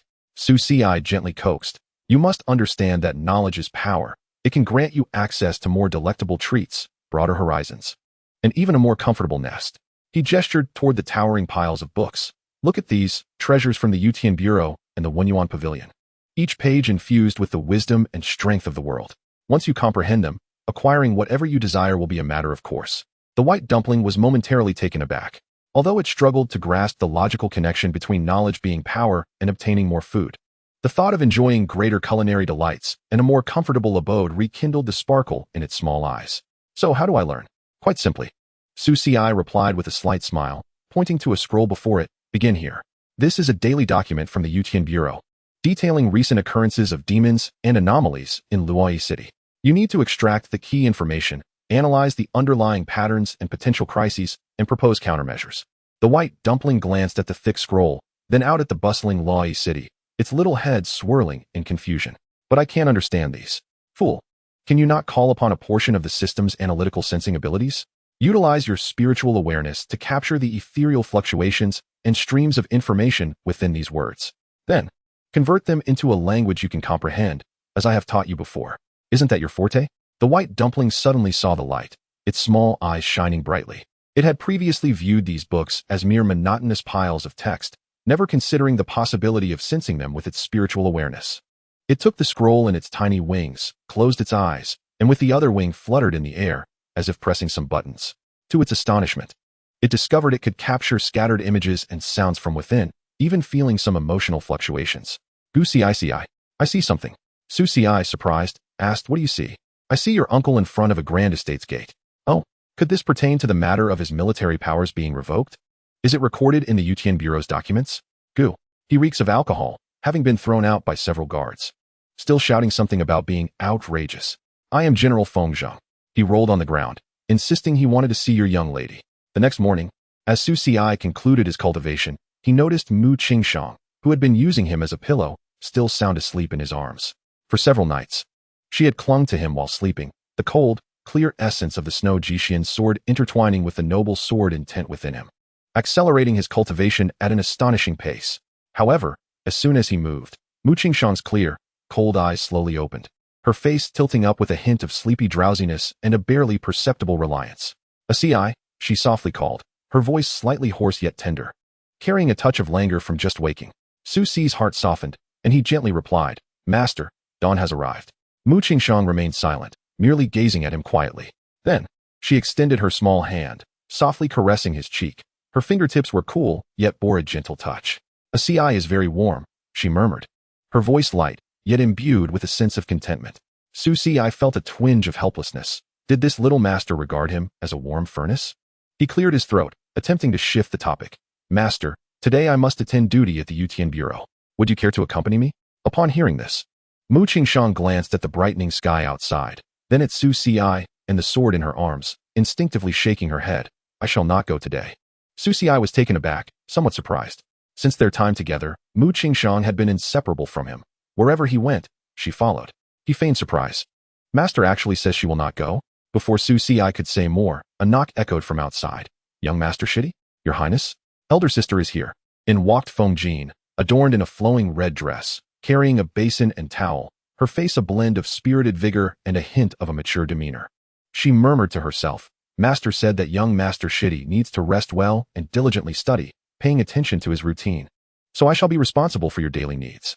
In her work mode, she busily fussed about, twisting the towel for him, yet never once raising her gaze to meet his. Was this what one might call incomplete maturity and social anxiety? "Elder sister?" Su Xi began to speak. "I just returned last night, too exhausted to wait for you," Feng Jin said, a hint of embarrassment coloring her cheeks. "The plan for the day lies in the morning. One must awaken early, avoiding sloth and maintaining integrity." Before she could finish, she finally glanced up at Su Xi, only to be struck dumb by the sight of a breathtakingly elegant beauty nestled in his arms. Feng Jin's face froze in shock, the towel slipping from her grasp with a splat that splattered water droplets. What is happening here?" Her eyes widened in disbelief, her expression a mixture of astonishment and confusion. She had always perceived Su Xi as a mere younger disciple in need of care, never anticipating such a dramatic revelation upon entering. "Good morning, elder sister," Su Xi greeted with a composed smile, accustomed to the daily surprises by now. Mu Qingshang also poked her head out from Su Xi's embrace, her clear, cold gaze curiously studying Feng Jin, seemingly perplexed by the intruder's astonishment. "Who are you?" Mu Qingshang gently inquired, tilting her head slightly. Feng Jin stammered, I. She pointed at Su Xi, then at Mu Qingshang, before finally indicating herself. Her face flushed crimson, utterly at a loss for words. Her mind went blank. The routine and household guidelines she had memorized on the way here evaporated into thin air. "Gu Ci, look at her. She is as dazed as Sister Mu." The white dumpling observed curiously as it gazed at Feng Jin. Feng Jin remained in a state of shock. Su Xi sighed helplessly and explained, "Sister Feng, this is my master, the immortal Mu Qingshang from the Tianjing Mountain Sword Rain sect." He gestured to Mu Qingshang, who nodded slightly, seemingly satisfied with Su Xi's clarification. She glanced at Feng Jin, then back at Su Xi, her eyes carrying a subtle hint of possessiveness. "Ci, it is time to rise," she softly urged, tugging at Su Xi's sleeve. Chapter 56, The Noble Spirit of a Gentleman. As Su Xi enjoyed his breakfast, Mu Qingshang mysteriously vanished once more. Feng Jin stood beside him, cradling a tray and softly chattering, "Junior brother, please do not disdain your senior sister's ramblings. Master S. Lady has instructed me to take good care of you. You are still young, so do not squander your youth frivolously, especially with Fairy Mu, who possesses a noble identity and appears inherently pure and unblemished. If you were to stop, first sit down and share a meal with me." "Very well." At last, Su Xi found some peace. His senior sister was no pushover. She exhibited social anxiety in public, but transformed into a loquacious conversationalist in his presence, utterly devoid of any signs of shyness. He suspected that had Mu Qingshang not been in the room earlier, she would have continued her incessant chatter for quite some time. The morning at the Marquis mansion was tranquil and harmonious. Su Xi strolled along the garden path, savoring the fresh air. Activation of Sword Dao Affinity, Talent, in progress. You are nourished by the sword intent of the snowy dawn goddess Mu Qingshang, increasing your comprehension speed of the sword Dao by 20. This morning, you are filled with spiritual energy and blessed by fortune, enhancing your cultivation speed by 10. The air was pleasant and the breeze gentle. Su Xi mused as he glanced back at his little master, who was following him closely while tugging at the hem of his garment. She had disappeared after he awoke, only to reappear just as he was about to step outside after breakfast. The whereabouts of his master were more elusive than her temperament. However, one constant remained. She always left the snowy dawn sword in his possession every morning. Yet, it had been 2 days since he last saw a certain little girl. He felt somewhat unaccustomed to not pinching her chubby little face for so long. Sister Gu seems to be diligently cultivating lately. Did you sneak a peek at her again? Didn't you ask me to look, Gu? He retorted, pouting. Just then, as Su Xi and the others were about to exit the marquee mansion, Mu Jing'an rushed in, her small feet pattering against the ground. Big trouble, Su Xi? What trouble? Su Xi raised an eyebrow. A strange person has come outside. What do you mean strange? Mu Jing'an panted, catching her breath. Su Xi approached and pinched her cheek lightly. What are you doing? Nothing, just fulfilling my daily quota. Oh, still one short. Su Xi said, pinching her cheek once more. Now, tell me about this trouble. Mu Jing'an nodded vigorously, then continued. That strange person set up a chessboard at our gate and declared that the young talents in Luai City are scarcely more than 5 fingers. Wait a moment. He claims the youth of the imperial capital are lacking, and he sets up a chess challenge at my doorstep? Yes. Very well, my dear classmate Mu. What do you think he means by that? Mu Jing'an blinked her clear eyes. Oh, he looks down on the youth of the imperial capital. And, he looks down on you. And, Mu Jing'an's little face twisted in contemplation, her eyes blinking in confusion. What else? Su Xi sighed, exasperated. This fellow undoubtedly holds a significant identity. He either has formidable cultivation or a powerful background. Should we endure this? Endure? Su Xi chuckled lightly. Endure my foot. All right. Mu Jing'an waved her tiny fists, then asked, what should we do now? Go fetch Miao Miao. Why? Have Miao Miao play chess with him while giving him a divination. Mu Jing'an paused, her eyes twinkling as if she grasped something, then scampered off. Su Xi then felt a tug at the corner of his sleeve. Mu Qingshang, with her eyes closed and her face tilted slightly, murmured, a Ci. Master? She leaned in closer, remaining silent. Su Xi paused, instantly comprehending her intent. He then heard her mutter softly, a Ci, you can also pinch my face. Su Xi gazed at the exquisite, serene visage of Mu Qingshang, now tinged with a subtle hint of anticipation and appeal. He extended his hand and gently pinched her cheek. It felt warm to the touch, carrying a slight chill, yet was astonishingly soft. Gussie, what are you doing? Bai Tuzi peered from his shoulder, her round eyes brimming with curiosity.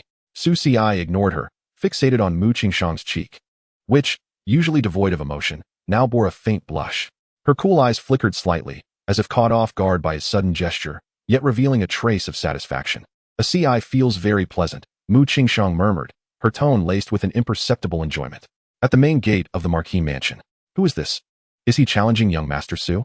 I heard several sons of noble families have already lost to him. Why is this person wearing a mask, lurking about? Su Xi led the group out of the marquee mansion, momentarily silent. Before them sat a young man in white, wearing an unidentifiable patterned mask, seated before a table. The chessboard before him displayed a complex and perilous arrangement of black and white pieces. Beside the board stood a sign inscribed with the words, Unparalleled Gentleman in the World. Young Master, will you respond to the challenge? Why have you set up a game here? If one is a gentleman, why ask? Su Xi felt a strong desire to confront him.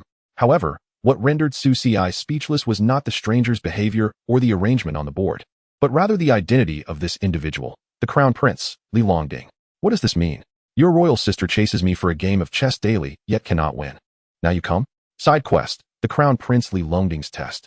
Quest description, the Crown Prince Li Longding is attempting to draw you in. He will test you through various means. Please respond cautiously, as your choices will influence your future within the Great Zhou dynasty. Quest progress, 10. Young Master, please. Li Longding elegantly stood, hands clasped behind his back, gesturing for Su Xi to proceed. Yet, Su Xi displayed little interest. Apologies, not just anyone can play chess with me. Is he really that arrogant? Li Longding was taken aback. Isn't Su Xi supposed to be an exceptionally humble and interesting person? Then does the young master consider himself not a gentleman? Su Xi shook his head. The title of gentleman is never defined by the words of others. As for this game, forgive my candor. From where did you acquire such audacity? You must first surpass my little sister's maid, then my sister, and finally my maid before you can challenge me. At the princess's manor, as dusk settled, So you simply left him at the Marquis Mansion's gate, disregarding him? Li Fengtang inquired, somewhat astonished, resting her elegant hand on her chin while the other delicately maneuvered a piece on the board. Naturally. Su Xi nodded. Since you recognized him as the crown prince, why act thus? Let us not speak of appearances. The young master of the Su family should not acknowledge his status as crown prince. Su Xi smiled. For today, I have already forged a bond with Her Highness the Princess, so how could I seek to attach myself to another? He placed a piece with a calm demeanor, adding, otherwise, would it not lead others to believe I, Su Xi, am fickle and unprincipled? Li Fengtang was momentarily taken aback, her exquisite features softening slightly, the corners of her lips curving upwards. Ah, sir, you do possess quite the gentlemanly demeanor, she remarked, before suddenly rising and gliding gracefully to Su Xi's side, her eyes sparkling with a hint of delight. As her delicate hand rested upon his arm, she leaned in, poised to whisper something. When she caught a whiff of an unfamiliar floral fragrance, her brows furrowing slightly, the gentle smile on her face took on a more perilous edge as she continued with a seemingly playful tone. Pray tell, sir, how is it that a gentleman such as yourself carries the fragrance of another woman? Chapter 57, Brazenly Obvious. Su Xi had grown accustomed to such inquiries, almost reacting reflexively. A shiver ran through him, yet he maintained an impassive facade and replied with a gentle smile. I dare say it must be from my inadvertent passage through the flower garden earlier today. Your Highness possesses a keen sense, indeed, to notice such subtle details. Li Fengtang narrowed her enchanting eyes, a teasing smile playing upon her lips as her slender fingers brushed lightly against his collar, as if attempting to erase the non-existent pollen. Is that so? I was unaware that the Imperial Garden had acquired such exquisite osmanthus. Her voice, although soft, carried an undeniable air of authority. Could it be that your residence is concealing a secret beauty? How brazen. I have scarcely seen you these past few days. You have been busy with official duties, I presume. Surely you are not occupied with the oppression of your family's younger sister, or perhaps, her eyes sparkled mischievously, attending to a certain enchanting lady in white? A smile of amusement crossed Su Xi's face as he pondered why Li Fengtang seemed particularly sensitive regarding Mu Qingxiang. In both this life and the last, they had never crossed paths, even if Li Fengtang had experienced dreams of their previous lives. It hardly warranted such reaction, unless it was due to him. While this reasoning made sense, Su Xi found himself wishing it didn't, as it hinted at a more arduous existence ahead in Luojing. He continued to play his game of chess, noting, Your Highness remains as witty as ever. The sharp sound of a chess piece striking the board startled him. What is it, Li Fengtang? What are you plotting? Suddenly, she stood, her graceful figure accentuated by her crimson robe, her serene but dangerous expression revealing her intent. Sir, I assure you, I am not jesting. What do you mean, Your Highness? Su Xi inquired with a smile. You have been seen in the company of a certain lady, sharing both bed and board for several days now. You visit the Grand Scholar's residence at least twice a week, she stated, her clear crimson eyes narrowing. Yet you still claim to treat her merely as a friend. Does that seem appropriate to you? Please, Your Highness, allow me a moment. Su Xi began, but she interrupted him. Enough with the pleasantries. Li Fengtang swiftly approached him, leaning over with her hands braced on either side of his chair. In that instant, her stunning visage and flawless form loomed before him, accompanied by an intoxicating fragrance reminiscent of peonies. Su Xi leaned back slightly, realizing he had no room to retreat. Li Fengtang seized the jade pendant hanging from his waist, exclaiming, You wear my pendant. What do you have to say for yourself? Are you brazenly admitting to monitoring me? Su Xi retorted. And you, sir, are openly wearing my pendant while courting other women? What do you take me for? Li Fengtang replied, her breath warm and fragrant against his ear as she spoke softly. You have always been a clever man. Why do I call you sir? And why do I refer to myself as your student? You must have calculated your intentions long ago. You may not wish to speak of it, but I have my reasons for refraining from inquiry. Lowering her head, her chin resting on his shoulder, she murmured, But I am perceptive, and for the chief strategist, I shall not pry further. Instead, I will dare to let you truly believe that I am your student. What do you reckon?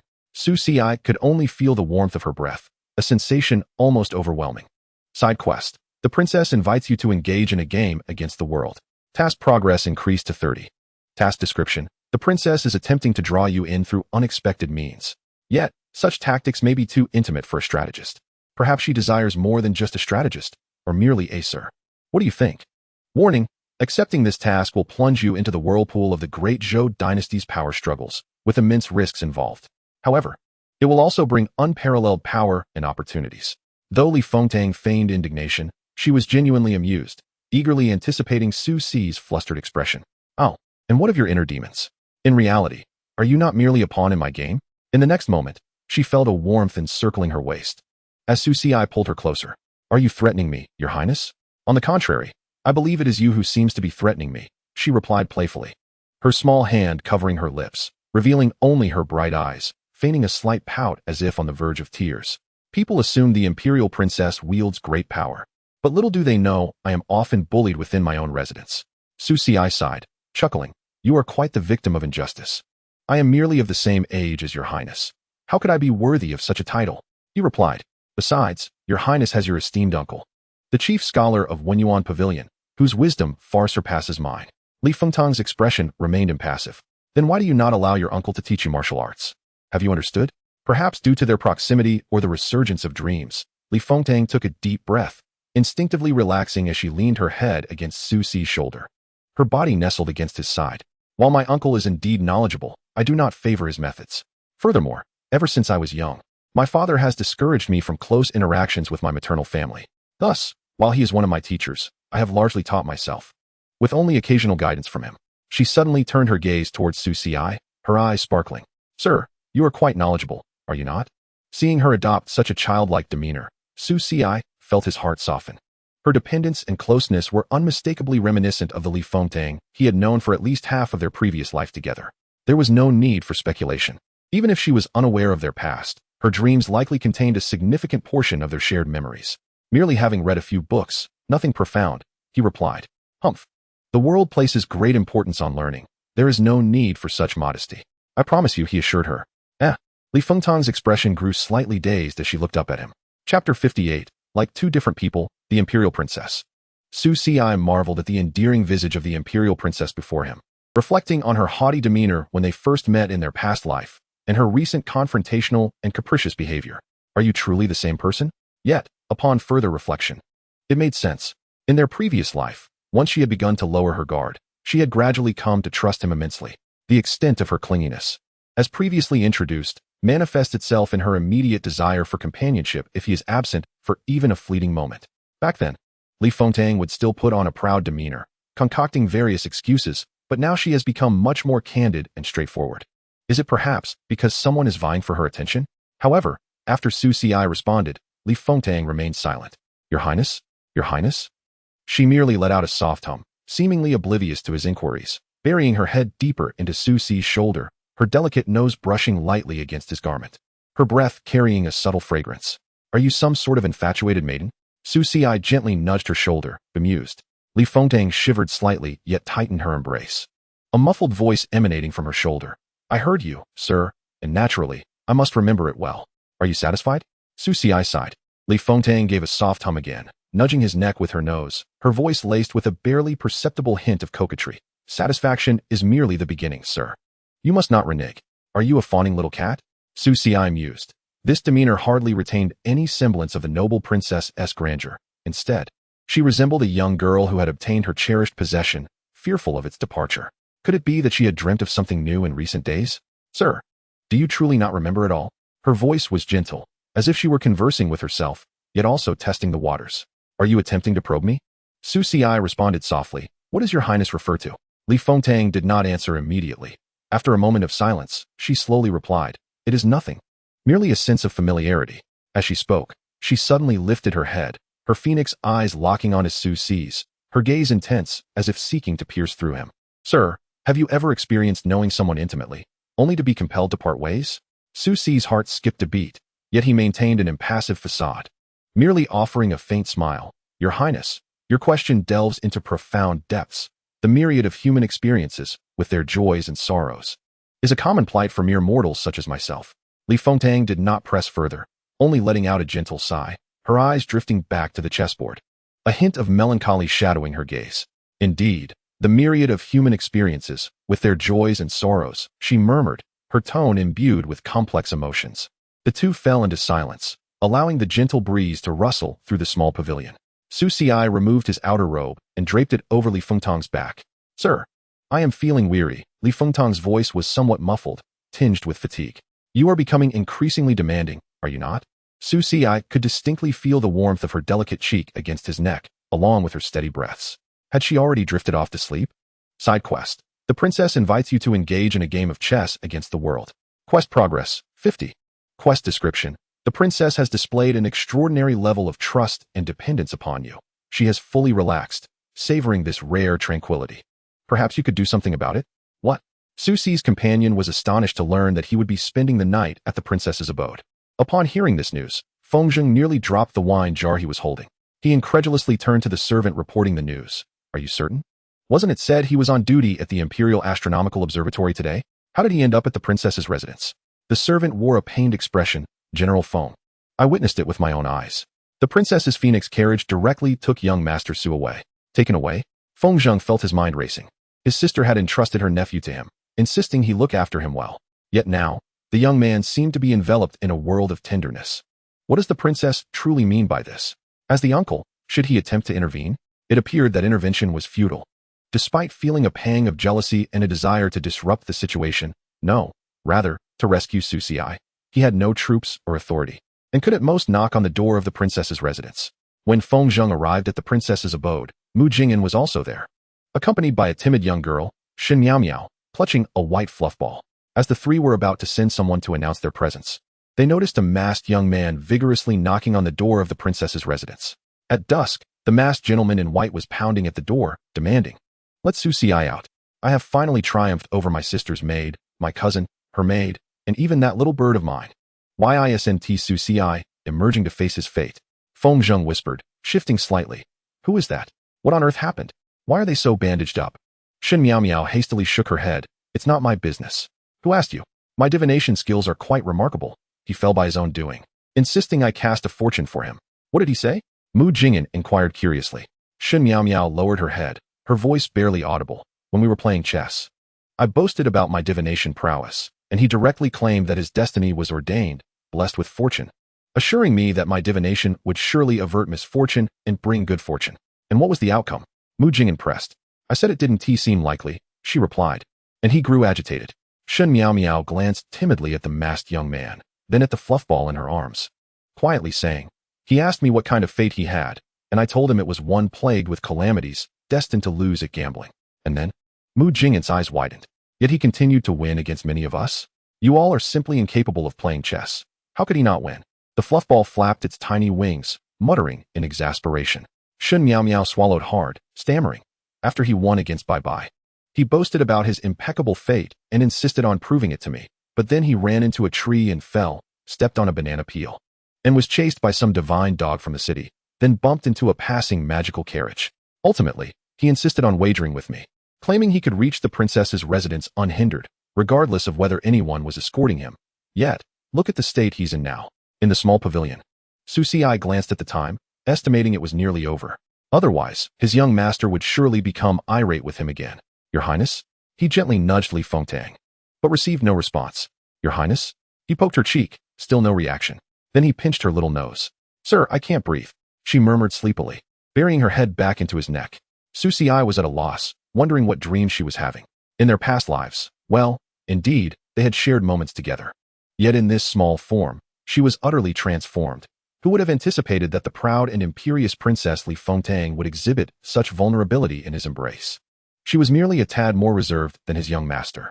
While Mu Qingshang was direct in her advances, for instance, outright commandeering his bed and inviting him, Li Fengtang was strikingly more forthright. Your Highness. Susi gently shook her shoulder once more. Li Fengtang, begrudgingly, lifted her head, her phoenix eyes hazy with remnants of slumber, tinged with a hint of sulkiness. What is it, sir?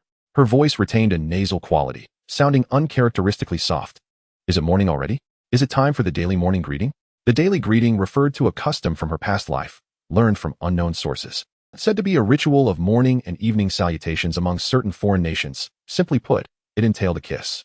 Susi gestured towards the night that had fully descended outside. It is late. If you are weary, Your Highness, it would be prudent to rest early. I must take my leave. Upon hearing this, Li Fengtang became somewhat more alert, yet resembled a child reluctant to rise, playfully pouting, but the day is still young. She rubbed her eyes and tugged at Susi's sleeve. Won't you stay with me, sir? Susi felt a sense of helplessness. Her playful antics held a power no less formidable than that of any divine maiden's ultimate technique. He cleared his throat and explained, Your Highness, I have official duties to attend to. I must rise early tomorrow. Li Fengtang's lips curled into a slight pout. Official duties? I had forgotten that you are now a member of the Qianlong Guard. She mused. Why not resign and become the commander of my Qiyu Guard instead? Outside, Han Yu gasped. Am I to be unemployed? As for the affairs of the Qianlong Guard, Li Fengtang was well aware. She then extended her delicate fingers, gently tracing his Adam's apple, her voice low and suggestive. Sir, do the duties of the Qianlong Guard hold any intrigue for me? Su Ci retorted. Li Fengtang, do not go too far. I am here to serve you. What do you wish to accomplish? As if to answer him, a system notification chimed in. Task progress update. Her Highness the Princess is attempting to use her charms to ensnare you. She appears to have fully let go of her concerns regarding her identity as a princess. Please exercise caution. Her intentions may not be as innocent as they seem. Li Fengtang's fingers glided down his throat, coming to rest on his chest, drawing circles softly. Her phoenix eyes lifted to meet his gaze, filled with a blend of playful mockery and subtle curiosity. What do you believe I desire, sir? Her voice was gentle, yet laced with a deadly allure. Do I seek you? Or do I wish to possess all that you are? Su Ci's heart raced. What are you doing? We are not engaged in such transactions.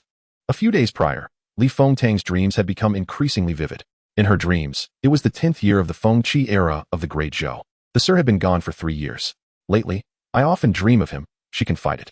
I see his handsome face, always adorned with a hint of a smile, the tear mole at the corner of his eye, and those peach blossom eyes that seem to see through everything.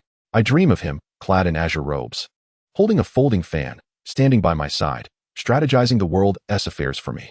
In her dreams, he was her teacher, her strategist, her beloved. She dreamt of that day in the Golden Hall, his azure robes stained with blood. Night after night, she relived the moment, mourning him, having buried him beneath her palace. Her heart heavy with grief. You promised to witness my reign, to see me soar to the heavens, yet you have broken your word.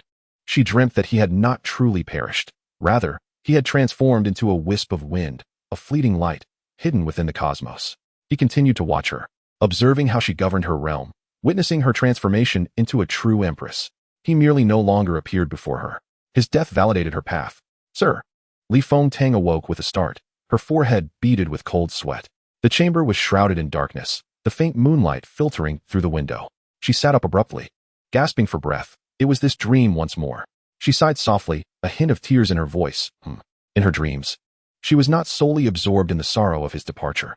More so, she wandered through the days when he had assisted and taught her. In the small courtyard, he would cook, and she would playfully disrupt him, only to be playfully punished for it.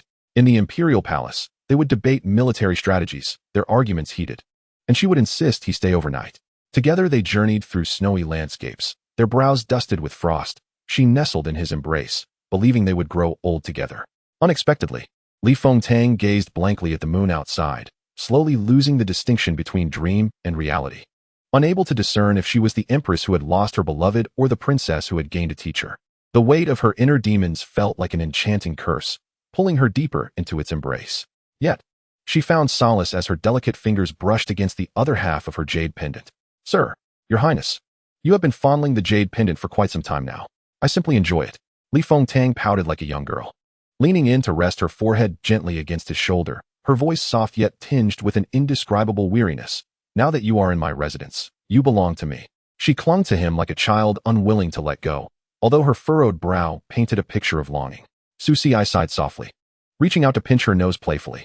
Li Fengtang looked up in surprise, only to see Su Ci produce a wooden flute from seemingly thin air. He raised the flute to his lips and began to play a gentle melody.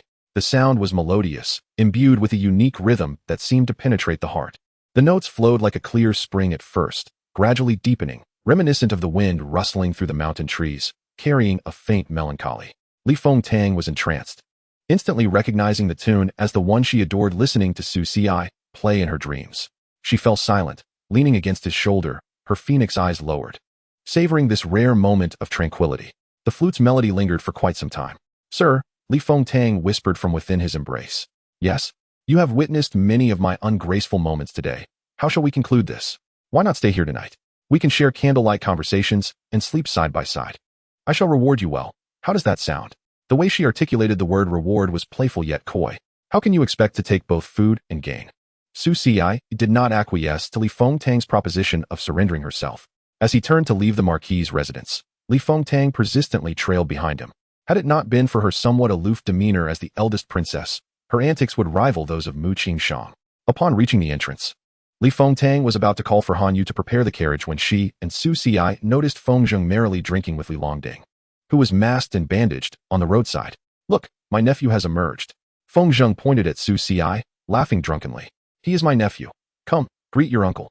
Li Longding, Su Xi, Feng Zheng. "Hey, why are you leaving?" "Ah, my uncle, his demotion and loss of military power are truly deserved. To share drinks with the crown prince by the roadside is one matter. But to drunkenly allow the crown prince to call him nephew is an unwarranted exploitation of 2 generations. Feng Zheng, you have truly made a name for yourself." The 2 young ladies, Mu Jingyan and Shen Miao, hurriedly pulled Feng Zheng away. "Su Xi, this prince has already dealt with your people. Want you hasten to engage in a game with me?" Li Longding approached swiftly, his impatience evident. Su Xi instinctively retreated a step while shielding Li Fengtang. "And you are?" Given that Li Longding was completely disguised, Su Xi thought it unreasonable for him to be recognized. Li Longding was momentarily taken aback by Su Xi's unexpected question, his mask seemingly stiffening. He pointed at himself, then at Su Xi, unable to articulate a response, trembling with indignation. However, Li Fengtang behind Su Xi narrowed her eyes in amusement, chuckling softly. It was then that Li Longding noticed the somewhat ambiguous proximity between Su Xi and Li Fengtang, leaving him dumbfounded. As the crown prince's thoughts raced, he clasped his hands in salute. "I take my leave. We shall play again another time." And with that, he turned to depart. Su Xi? Upon returning to the manor, Li Fengtang did not obstruct anyone this time, nor did she follow. She merely leaned closer to whisper in his ear, "Sir, do remember what I said. By the way, I still require some interest first." Before her warm breath had even dissipated, Su Xi felt a sudden heat and pain in his ear, compelling him to cover it as he boarded the carriage. The 2 young ladies, Mu Jingyan and Shen Miao, who had previously been obstructed from seeing, were now eager to know what had transpired between him and the princess. Once they all boarded the carriage and secured the large uncle at the back, Mu Jingyan clutched her white plush toy, glancing at Su Xi with curiosity. "Why are you covering your ear? What concern is it of yours?" Mu Jingyan bit her lip, frowning adorably. "I helped you today, Su Xi. Do you not have a heart?" Su Xi cleared his throat, attempting to deflect. "You indeed helped. But how could you knock my uncle unconscious? I was merely helping you clear the way. If it weren't for me, your uncle would have been out there embarrassing himself for much longer." Mu Jingyan placed her small hands on her hips, standing her ground. "Moreover, you still haven't told me what happened to your ear?" Su Xi cast a glance at the white plush toy in her arms, which was curiously peeking at him. "It's nothing, just a mosquito bite." "A mosquito?" Mu Jingyan blinked in confusion. In this cold winter, where would a mosquito come from? "What business is it of yours?" It was indeed a mosquito bite. "Humph." Mu Jingyan crossed her arms, visibly miffed. Decided, if he doesn't take the initiative to speak, I shall ignore him henceforth. Just then, she heard little Mu. Mu Jingyan instinctively responded. "Next time, come with me to the princess's residence." "Ah?" The young girl's face froze, flushing even more, her cherubic cheeks round and rosy. "What do you mean? Are you now selling yourself and offering a buy-one-get-one deal? I've only been to the princess's residence a few times. What do you think of me? Perhaps a pawn seeking glory to marry a dragon or phoenix. I thank you for that. Oh, however." A clear chirp from the white plush toy echoed in her ear. "Side quest, the princess bites you. Task completed." Task description: the princess exhibits overwhelming possessiveness, leaving a mark on your ear as a declaration of ownership. Reward distribution in progress. Insight value 5,000. Experience value 3,000. Acquired special skill, Dragon's Saliva Fragrance. Dragon's Saliva Fragrance. Skill, a random effect triggered after someone leaves a mark, emitting a unique allure that has a powerful attraction to the royal family of Dezhou and certain special bloodlines of Zhongzhou. Duration, 3 hours. Su Xi, Guh. Dragon's Saliva Fragrance. You smell delightful now. The white plush toy sniffed vigorously in Mu Jingyan's arms, its little head leaning closer to Su Xi. Shen Miao, too, appeared curious, peering with her little head. "What is that scent?" Indeed, you smell wonderful." Su Xi thought to himself that hearing such words from little Mu, given her supreme bone and heavy pupils, sounded akin to saying, "Brother, you smell amazing." Chapter 60. I have erred, Ci. Upon returning to the manor, Su Xi encountered Feng Jin at the entrance, who extended several letters to him. "Are they all from my mother?" Feng Jin remained silent, merely shaking her head, her gaze evasive. Su Xi glanced at the individuals behind him, realizing he had forgotten that his maid and junior sister was socially anxious. He flipped through the letters. One was from his mother, Feng Wan, while another was a joint letter from several individuals, their signatures lengthy, concluding with a few names engraved in gold. 7th Prince. 9th Prince. What is the meaning of this? Several princes are seeking you. Mu Jingyan tiptoed to peek, her face filled with curiosity. They invite me to a banquet. You are on such good terms with the royal family? Su Xi was speechless. It's a declaration of war. Are they in league with today's oddity? Yes and no, but it should be somewhat related. Su Xi spoke in a neutral tone, feeling unsurprised. After returning to the capital, a series of events had unfolded. He had gone directly to the princess's residence after visiting the night manor and had become the only student of the grand sacrificial wine, undoubtedly making quite an impression that kept many in the capital on edge, hesitant to act. However, as time passed, they could not remain idle. Li Longding, who personally came to test the waters while masked, was rather an anomaly. The current situation, where a group of individuals banded together to probe him, was more typical. Yet, as Su Xi examined the letters, he discovered a third envelope, its writing crooked and resembling that of a child. I am coming, brother Su Xi. Su Xi? As he approached the courtyard, he noticed a cool figure standing within, the moonlight casting a silvery sheen upon her. Xi, you have returned? Mu Qingshang turned, her cool gaze resting upon Su Xi, a hint of barely perceptible anticipation in her eyes. Su Xi felt warmth in his heart, knowing that regardless of what transpired outside, this little master would always wait for him here. Master, your disciple has returned, Su Xi said gently, stepping forward to her side. Mu Qingshang remained silent, simply gazing at him, before reaching out her small hand to gently tug at his sleeve. Xi, where did you go today? Her voice was soft. Su Xi did not elaborate, merely recounting his day's events. Mu Qingshang listened quietly, her cool eyes betraying no emotion. Only upon hearing the mention of the princess's residence did she blink, and it was not until Su Xi concluded that she softly inquired, Xi, you did not partake in any improper activities with her, did you? Su Xi, of course not. Upon hearing this, Mu Qingshang gently acknowledged, a hint of relief flickering in her cool gaze. She cradled the Xueji sword and turned to walk inside, her demeanor still cool, yet softened compared to usual. Su Xi followed closely behind her, letting out a sigh in his heart. It seemed that the little master was increasingly consumed by jealousy. Side quest, the earnest teachings of the aloof, emotionless fairy master. Quest description, although your master appears calm on the surface, her possessiveness towards you is exceedingly strong. She once took great pleasure in teaching you swordplay, but now she may have discovered something she enjoys even more than practicing swordsmanship. Care to take a guess? Su Xi, guessing the bull demon, I suppose. This system is truly vexing. It would be far better if it's simply allowed by Tuanzi to announce things. The little white bird may be a bit foolish, but it wouldn't be irritating. However, he had a premonition that Mu Qingshang would soon become restless once again. Speaking of which, the little master's temperament in his previous life was such that upon taking him as her disciple, she immediately began urging him to diligently practice swordsmanship and cultivation, forbidding any romantic entanglements. Now, after several days of sleeping beside him, what of cultivation? What of sword practice? What is that? The master seems to be unaware. The nightly practice of their combined swordsmanship still required Su Xi to take the initiative. Yet these past few days, if he were to ask her, why does the master sleep in my quilt? Mu Qingshang would blink her eyes and reply directly, I am nurturing sword intent for ACI. To facilitate your cultivation. Su Xi felt a headache coming on, questioning whether the roles of master and disciple had indeed been reversed. He removed his outer robe, placing the Xueji sword on the bedside, then sat cross-legged, preparing to commence his cultivation for the day. Indeed, he soon heard the faint rustling from beneath the covers. Mu Qingshang poked her small head out, her cold, clear eyes staring intently at him, filled with curiosity and a hint of barely perceptible anticipation. ACI, aren't you going to rest? She asked softly, her voice laced with a trace of morning lethargy. Su Xi glanced at her helplessly and smiled, Master. Since the disciple has yet to cultivate today, naturally, I cannot rest. Hearing this, Mu Qingshang's eyes brightened a shade. She lightly hummed in response, then emerged from the covers, holding the Xueji sword, and obediently sat beside him.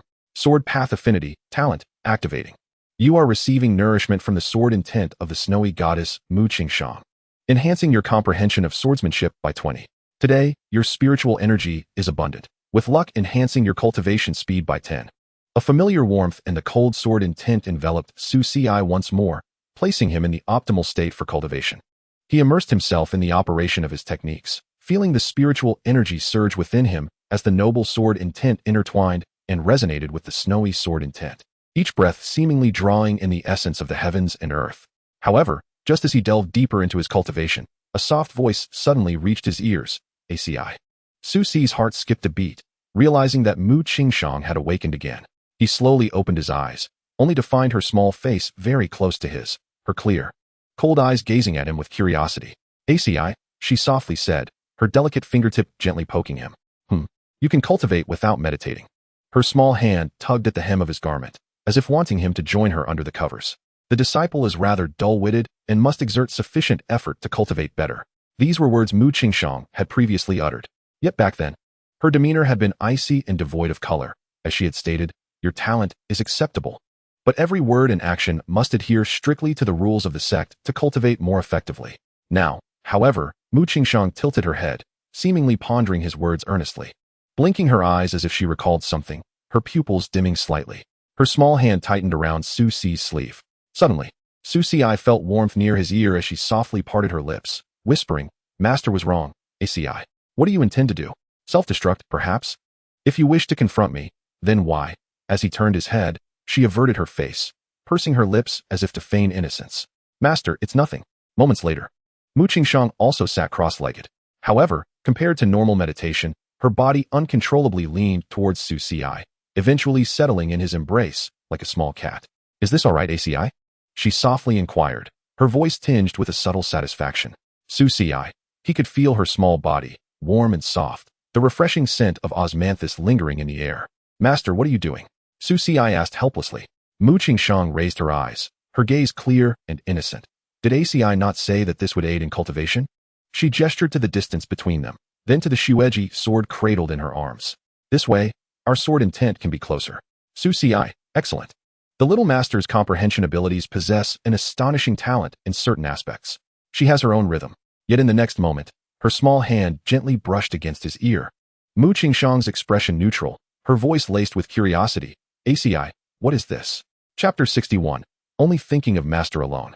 "ACI, what is this?" Mu Qingxiang's fingertip lightly touched Su Si's earlobe. "It's an earlobe. Master knows it's an earlobe." Mu Qingxiang turned her face away, biting her lower lip slightly, and softly asked, "But whose breath is that?" Her tone was gentle yet probing, laced with a hint of jealousy. "Didn't Ti clear it all away? Not a trace left." How perceptive was her masteress nose? Mu Qingxiang did not withdraw her hand, her cold eyes fixated on his ear, her gaze gradually sharpening. Reminiscent of her past self's ruthlessness, yet imbued with a different intensity this time, as it bore the weight of profound emotions, a possessiveness and jealousy that seemed to envelop the entire room like an invisible sword's edge. "It's your breath," Mu Qingxiang said softly, her tone calm. "Who is she?" Her voice grew quieter. Yet Su Si felt as if he could hear the crisp sound of a sword being drawn. ACI. Warning, detecting a risk of the goddess's sword intent going out of control. Su Si, be cautious, she might draw her sword. Bai Tuanzi was flailing in the spirit platform, frantically emitting alarmed sounds, its little wings flapping as if attempting to collapse the entire spirit platform. Yet Su Si remained unfazed, as calm as ever. He gently grasped Mu Qingxiang's wrist, slowly opening her delicate hand, intertwining their fingers softly. Mu Qingxiang seemed momentarily stunned by his sudden action, her small face flushing slightly, yet her clear eyes remained locked on him. He then spoke softly, his gaze lowered and tinged with solitude. "Master, you don't trust your disciple, do you?" Even the normally cold Mu Qingxiang was suddenly thrown into a flurry. Her little face instantly lost all expression, replaced by confusion. She stared blankly at Su Si, her cold eyes filled with helplessness and panic. "And no, it's not that." She hurriedly tried to explain, her voice trembling slightly. "I do trust ACI." Her hand instinctively attempted to break free from Su Si's grasp, but he held it tighter. "Then why does Master act this way?" Su Si lifted his gaze, a hint of unnoticeable hurt glimmering in his eyes, and his tone softened accordingly. "Disciple is merely out today for the sake of cultivation, so that Master may find peace of mind. If Master does not trust me, it would indeed sadden my heart." His words, a blend of truth and pretense, struck at the most tender part of Mu Qingxiang. Her gaze melted completely, the chill in her eyes dissipating entirely. She grasped Su Si's hand tightly, her small face nuzzling gently against his palm, her voice tinged with a touch of grievance and guilt. "ACI, I was wrong as your master." She reached out her tiny hand, retrieving from the quilt the previous volume titled "1,000 Essential Phrases for Daily Interactions." Turning to a specific page and pointing to a line that read, "Do not let Master worry." Lifting her gaze, her eyes brimmed with dependence, she continued, "Master is merely concerned for ACI. Master need not worry. I have always upheld my integrity, even when I step outside. My only thought is to return swiftly and cultivate alongside you." He gently enveloped Mu Qingxiang in his embrace. feeling her soft form tremble slightly within his arms before gradually relaxing. A CI would not leave Master, would he? Her voice was faint, laced with an almost imperceptible fragility. Su Si's heart tightened at her words. Though they seemed ordinary, they harbored profound obsession and unease. Of course not, he softly reassured, patting her back. Wherever Master is, there shall I be. Upon hearing this, Mu Qingxiang's small face softened, her gaze filled with warmth as she responded with a gentle ahem. She refrained from asking further questions, simply resting her head against his shoulder, her arms encircling his neck. Master? The cool fragrance of osmanthus wafted towards Su Si's nostrils, mingling with the rhythm of her steady breathing. Has she fallen asleep? He realized he had been entirely transformed into her pillow. Yet, Su Si had grown accustomed to this. She slept, he cultivated. Both master and disciple found their own needs fulfilled. Is Master asleep? He inquired softly, testing the waters. Mu Qingxiang replied, her voice light and dreamy. Then if you are asleep, may I go practice? Su Si asked again. She shifted slightly in his arms, seemingly expressing her discontent. Without uttering a word, she tightened her embrace around his neck. Speaking of which, why had Master yet to provide him with the sword manual from Tianjing Mountain? Although he knew it by heart, without a written record, it was difficult to deduce the techniques, and he could not properly demonstrate them in her presence. Thus, Su Si deliberately inquired, Master, what were you going to teach me last time? Teach, Mu Qingxiang mumbled lazily, her voice laced with sleepiness. To teach a CI to think only of Master. The following morning, Su Si was awakened by a gentle knock on the door. Opening his eyes, he discovered Mu Qingxiang had left unbeknownst to him. Only the cold Shueji sword lay quietly beside him. Master, Su Si called softly, instinctively reaching for the space beside him. A CI, Mu Qingxiang's voice drifted in from outside, calm and serene. Are you awake? A warmth filled Su Si's heart, knowing Mu Qingxiang was still waiting outside. He threw off the covers, dressed quickly, and opened the door. Mu Qingxiang stood outside, clad in a simple white Taoist robe. Her expression remained neutral, yet a subtle tenderness glimmered in her cool eyes. Good morning, Master, Su Si greeted warmly. Mu Qingxiang nodded gently, extending her small hand to present a delicate brocade box to him. A CI, this is for you. Su Si accepted the box and opened it to reveal a smooth jade slip, engraved with ancient patterns and exuding a faint aura of spiritual energy. This is. Su Si's heart stirred, sensing what it might be. To his surprise, it was not a sword manual, but rather, this is the heart method of Tianjing's sword. Mu Qingxiang spoke softly, her tone carrying an unnoticeable gravity. This item is exceedingly precious. How precious, you ask? Only one person from Tianjing Mountain can inherit it each generation. And that individual is the designated next sect leader. Yet, with the previous sect leader still alive and Mu Qingxiang yet to ascend, she had given him the heart method. Though her expression remained unchanged, a hint of anticipation glimmered in her cool gaze. A CI, cultivate diligently, she urged softly, turning gracefully to walk towards the courtyard. This morning, Su Si did not head directly to the Yutian Bureau as usual. Instead, he first visited the back courtyard of the Ho residence, where he found Mu Jingyan watering the flower beds. Little Mu, come here, I have something to ask you. Upon hearing Su Si's voice, Mu Jingyan trembled slightly. What do you want now? She asked, her small hands instinctively covering her face. Su Si chuckled helplessly. I just want to ask you a few questions about the Great Zhou dynasty and, by the way, test your studies. Upon hearing the words test your studies, Mu Jingyan immediately shook her head. No. Su Si was her self-proclaimed rival, and how could she allow her competitor to know her true capabilities? She turned to flee, but Su Si deftly caught her sleeve. Don't run. Haven't you been insisting these past few days that you want to prove you're stronger than me? How can you improve without comparison? Mu Jingyan paused, uncertainty flickering in her eyes. Really? Of course. Ultimately, Mu Jingyan was persuaded back into the house, while Su Si assisted her with her studies and gleaned deeper insights regarding the Great Zhou dynasty and the recent movements of the Crown Prince and other princes. What I know is about the same as what Feng Jin knows. I heard from the Mu family's informants that the Crown Prince seems to be secretly contacting some frontier generals to garner their support, Mu Jingyan said. Her small face turned skyward, her delicate lips moving as she pondered aloud. As for the other princes, there doesn't seem to be anything particularly noteworthy. Are you referring to the 7th and 9th princes? I've heard they're two frivolous scions without ambition. Su Si nodded. Yes, indeed. Mu Jingyan confirmed with a slight bob of her head. Soon after, Su Si was seen writing rapidly on her assignments. Here, and here, all incorrect. Rewrite. Following that, Su Si stood as if to leave. Mu Jingyan, indignant, rose to her feet, her small feet pattering as she followed him. I almost forgot something. What is it? The little girl asked, puzzled. Su Xi pinched her cheek playfully, smiling. This matter. Chapter 62 Xiao Xiao. Ugh, you pinched my face again. Mu Jingyan exclaimed. Momentarily dazed, her cheeks flushing. The little girl stomped her feet in frustration, her small face puffed up with anger.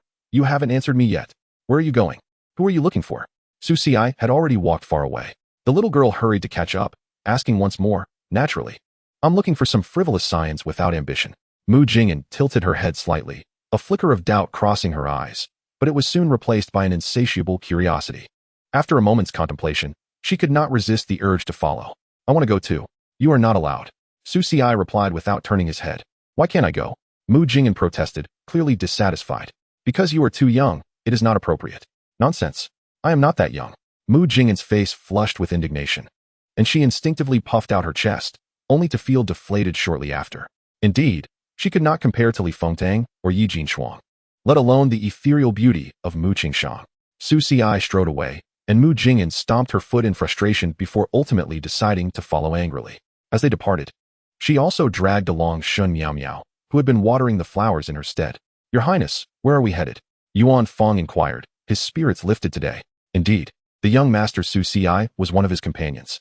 Having been absent frequently since his arrival, today he had taken the initiative to summon him. Was it another day for enjoying music in the pleasure quarters? Nothing much, just attending a banquet. A banquet? Are we going to Bichuan Tower or Qing Shui Huafang today? Yuan Fong rubbed his hands together in delight. To the Crown Prince's residence. The Crown Prince's residence? Yuan Fong's smile instantly faltered, his hands coming to a halt as he gazed at Su Xi, his eyes brimming with disbelief. Your Highness, you cannot be joking. Do I appear to be jesting? Su Xi cast a calm glance in his direction. Yuan Fong's expression turned despondent. The Crown Prince's residence was not a mere pleasure house.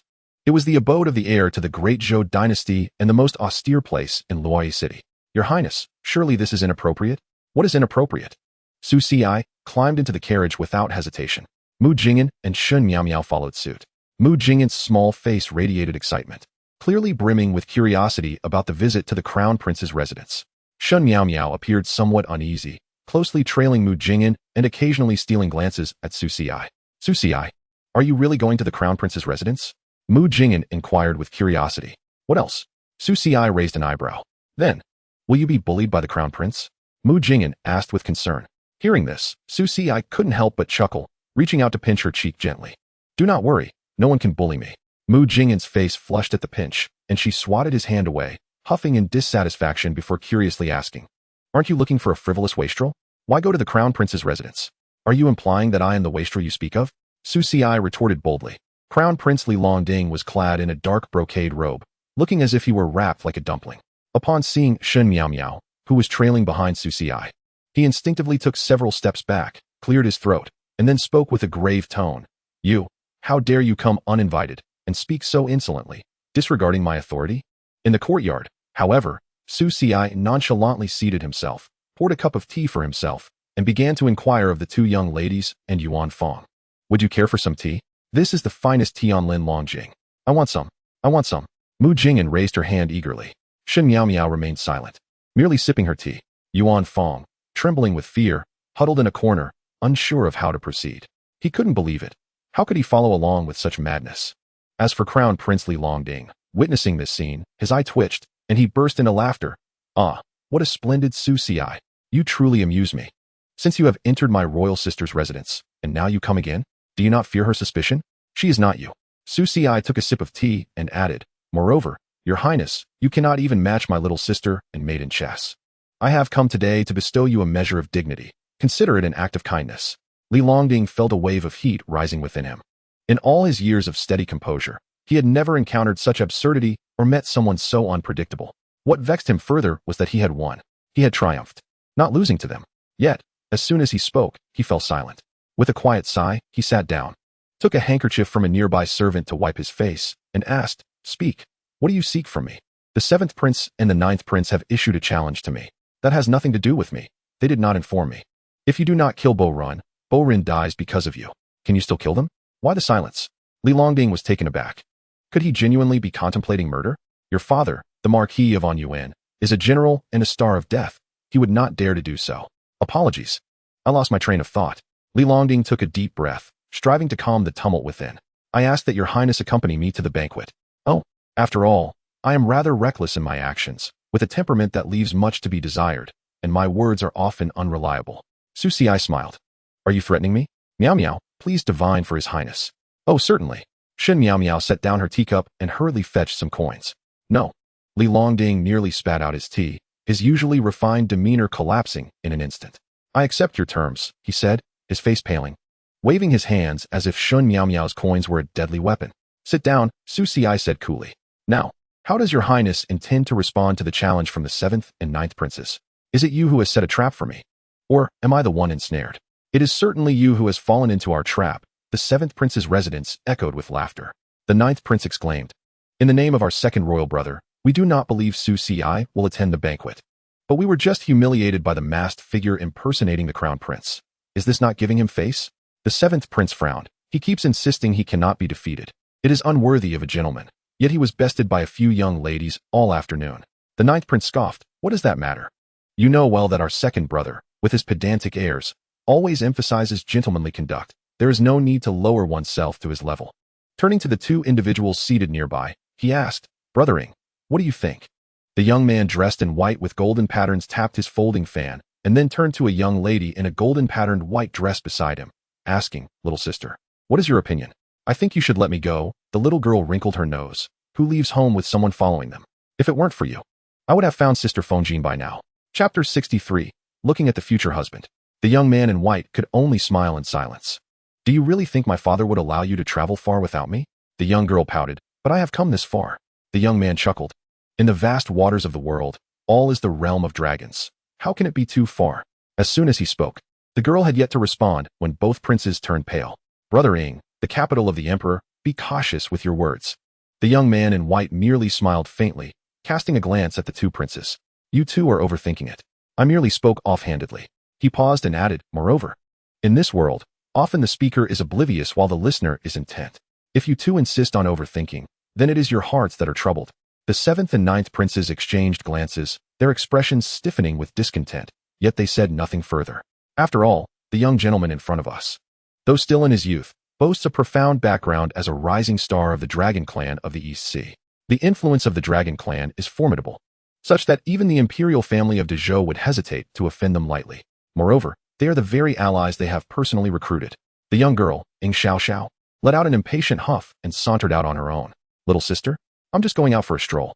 Just make sure you don't bring back a brother-in-law when you return. I wouldn't mind at all. With a swift motion, she vanished from the courtyard. Meanwhile, Su Xi and his companions were departing from the prince's residence. It must be noted that Su Xi had been frequently visiting the Grand Sacrificial Official's residence and the Princess's residence every few days, and today, he found himself at the prince's estate. Coupled with his recent return to the status of heir, his reputation in the capital of Loi was quietly on the rise. Although Prince Li Longding feigned reluctance, he was, in fact, quite pleased with this turn of events. After all, he was a prince. Even if Su Xi had powerful supporters behind him, it would not be so easy to manipulate him. There remained a subtle intent to woo Su Xi. For anyone capable of placating both the Grand Sacrificial Official and the princess was certainly no ordinary individual. Yet, as he observed Su Xi engaging amicably with Mu Jing'an and Shen Meow Meow, he couldn't help but ponder to himself. Su Xi truly was an anomaly. He, Li Longding, prided himself on his ability to discern character, yet he had never encountered anyone so brazenly distorting truth while remaining unperturbed. Moreover, the aura of fortune surrounding this young man was remarkably potent, almost echoing the fate of the Dezhou itself. Was it orchestrated by my imperial sister?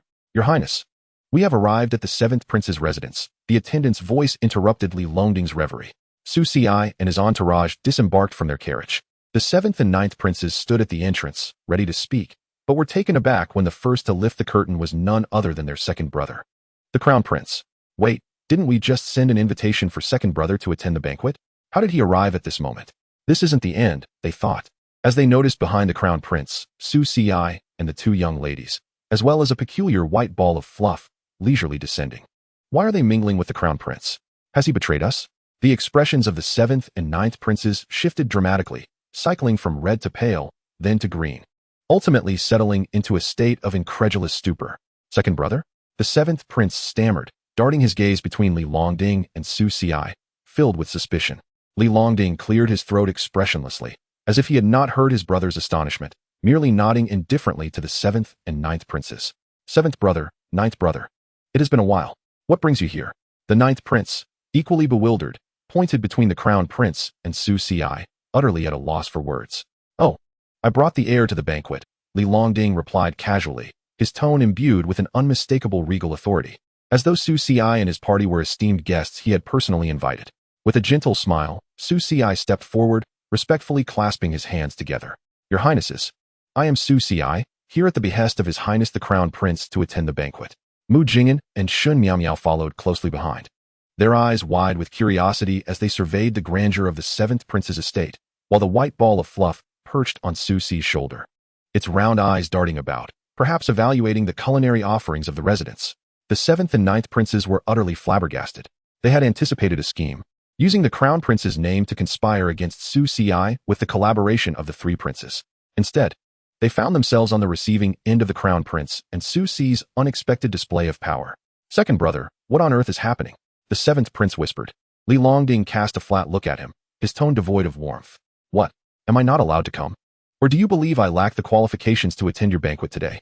His words struck at the heart, leaving the seventh and ninth princes momentarily speechless. And no, of course not.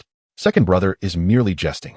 The seventh prince quickly plastered on a smile, though he felt a chill at the back of his neck as the crown prince's voice echoed in his mind, suggesting that any schemes must be matched by corresponding capabilities. Today, I shall observe your mettle. Do not let me down. As Su Ci and his companions entered the banquet hall, the first figure he spotted was the young gentleman in white seated at the guest table. Su Ci maintained his composure, inwardly bemused. What brings Ju here? Shouldn't he be preoccupied with the strife within the dragon clan at this hour? How could he find the leisure to venture to Luoyi? I am Ju. Honored to meet the heir, he greeted. Su Ci nodded slightly, acknowledging the introduction. Ju raised an eyebrow, taken aback by Su Ci's indifference. He had expected the heir to show at least a modicum of respect, for even in the royal family of Dezhou, he commanded admiration. Yet, Su Ci's lackluster response left him questioning his own existence. On the bustling streets of Luoyi, Xiao wandered aimlessly. Where could my brother be? She mused. It would be wonderful if I could find Sister Fengjin. Although shy, she is a local. Speaking of which, it seemed the person her brother was waiting for at the banquet also bore the surname Su. The young girl thoughtfully tapped her lips with her delicate fingers, her large eyes fluttering. I believe he is called Su Shitzi. Such a peculiar name. Xiao murmured, a hint of confusion flickering across her cherubic face. Unfamiliar with the titles of the human realm, she found the term Shitzi to sound both like a name and a rather strange title. Wandering without purpose, her curious gaze roamed her surroundings. The vibrancy of Luoyi far surpassed that of the Dragon Palace in the East Sea, with throngs of people bustling about. Both cultivators and mortals coexisting, their lively calls of various words echoing in the air. Xiao was irresistibly drawn to a vendor selling candied hawthorns, a glimmer of longing evident in her clear eyes. She swallowed hard, hesitating slightly. Her brother had always instructed her to be cautious in her interactions with humans and never to reveal her identity indiscriminately. Little girl, would you like some candied hawthorns? The vendor inquired with a warm smile. Xiao's cheeks flushed, and she instinctively took a step back, her innocent gaze averting elsewhere, betraying a hint of social anxiety. I, she stammered, struggling to articulate a refusal. Just then, a familiar yet equally socially anxious voice reached her ears. Get her 10 skewers. A girl in red extended her hands from afar, coins clasped within. What's wrong with these two girls? The vendor wondered, bemused. P.S. not unattractive. Surely they don't need to avoid eye contact entirely. Fengjin, what are you doing here? Xiao exclaimed with delight. I came out to fetch my family's heir. Fengjin replied. Wait, your family also has someone called heir? Xiao asked, curiosity piqued. Fengjin was momentarily stunned. As the wine flowed at the banquet, only Mu Jing'an, the ever-cautious Shun Miao, and the little white fluff ball were busily consuming everything on the table, while Su Ci sipped his drink. The rest of the guests lost in their own thoughts. The ninth prince was the first to break the silence. Today's banquet is a gathering of cultured gentlemen. I wonder, dear heir, if you have come to make friends through literature or to discuss martial matters. Su Ci, unfazed, took a generous sip of wine, lifted his teacup, and gently blew across its surface, responding with nonchalance. Your words are rather exaggerated. I merely came to partake in the banquet. As for the matters of literature and martial arts, they are but trivial pursuits. Trivial pursuits? Ju's brows knitted slightly, and a flicker of displeasure crossed his eyes. He had devoted himself to the cultivation of both literature and martial arts since childhood, understanding their profound intricacies. How could he allow Su Ci to treat them with such flippancy? The seventh prince, seated beside him, whispered eagerly, "Brother Ing, make your move. Finish him." Ingju raised an eyebrow, maintaining a calm demeanor. After all, he was a prodigy of the dragon clan, not a mere minor character who fades away after a few chapters. Should I simply be used as a pawn? Do I not have any dignity? At that moment, however, he heard a familiar commotion outside. On the wall, two young girls, one large and one small, peeked over with their little heads. "Xiao, what are you looking at?" Feng Jin asked, puzzled. She felt that when she was outside, she struggled to articulate what a young master was. And seeing that Xiao seemed to have nowhere to go, she brought her along to fetch the young master disciple home. Little did they know that upon arriving, the little girl claimed she had been there before. In the next instant, she began to twitch her nose, eyes closed, as if instinctively searching for something, then climbed up the high wall. "I'm watching my future husband." "Future husband?" Feng Jin's face instantly froze, nearly dropping the two skewers of candied hawthorn in her hands. She stared blankly at Ing Xiao, then followed her gaze into the prince's residence, where figures moved in and out, and cups clinked together. Xiao, did you see wrongly?" Feng Jin stammered, feeling as though the world had taken on an air of the fantastical. Ing Xiao did not reply, but continued to fix her clear eyes on a corner of the residence, her small face reflecting a complex and ineffable emotion. "Why is he with another girl?" Ing Xiao murmured softly, her tone tinged with an imperceptible mix of grievance and anger. "Was I too late this time? I've been waiting for decades." Xiao bit her lip. Chapter 64. The Sword Proclaims to the Heavens.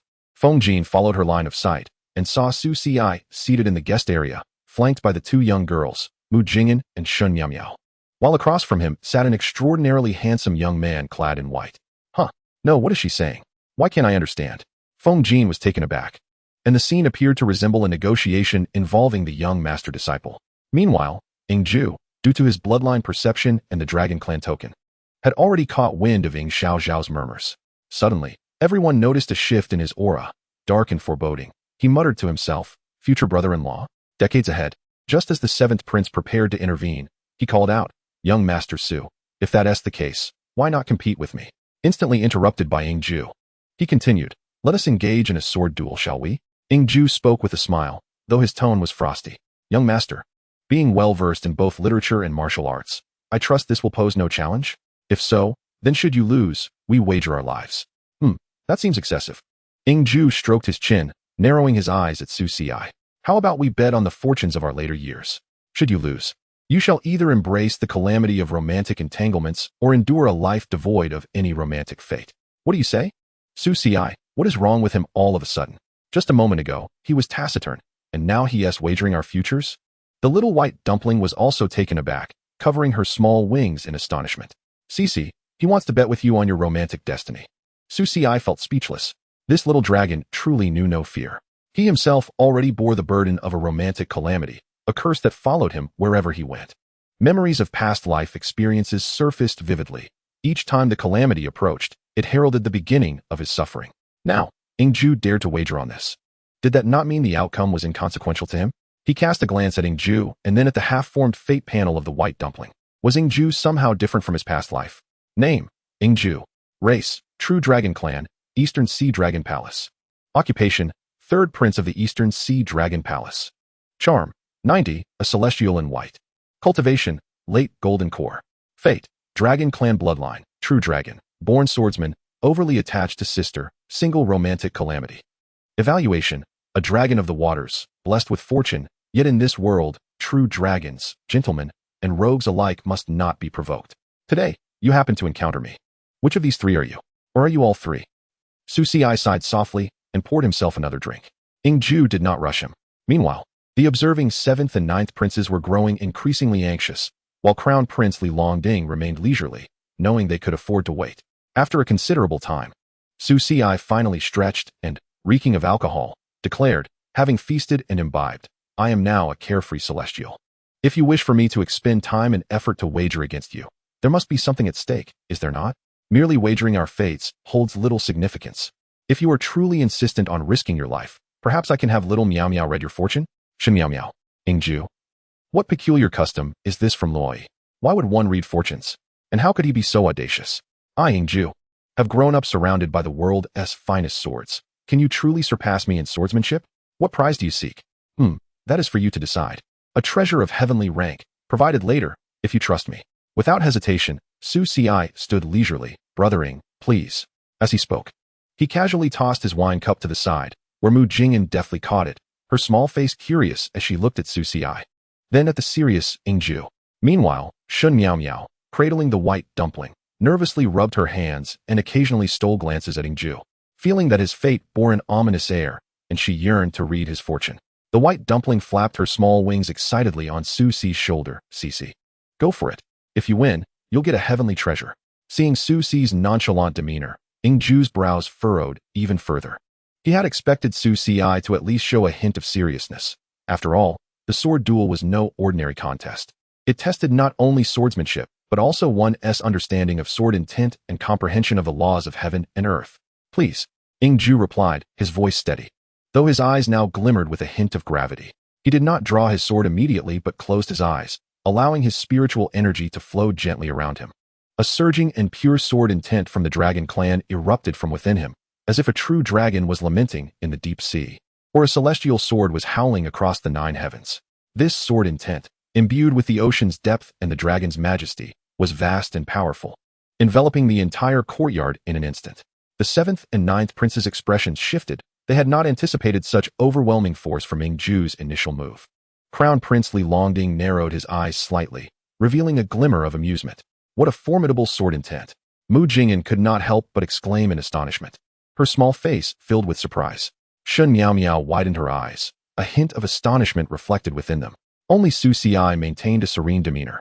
He slowly extended his hand, palm facing upward, as if attuned to some unseen force. Target detected. 3rd Prince of the East Sea Dragon Clan. Ingju, sword intent. True Dragon Song High sword intent. Sword Dao affinity, talent, activating. Target sword intent compatibility detection, high.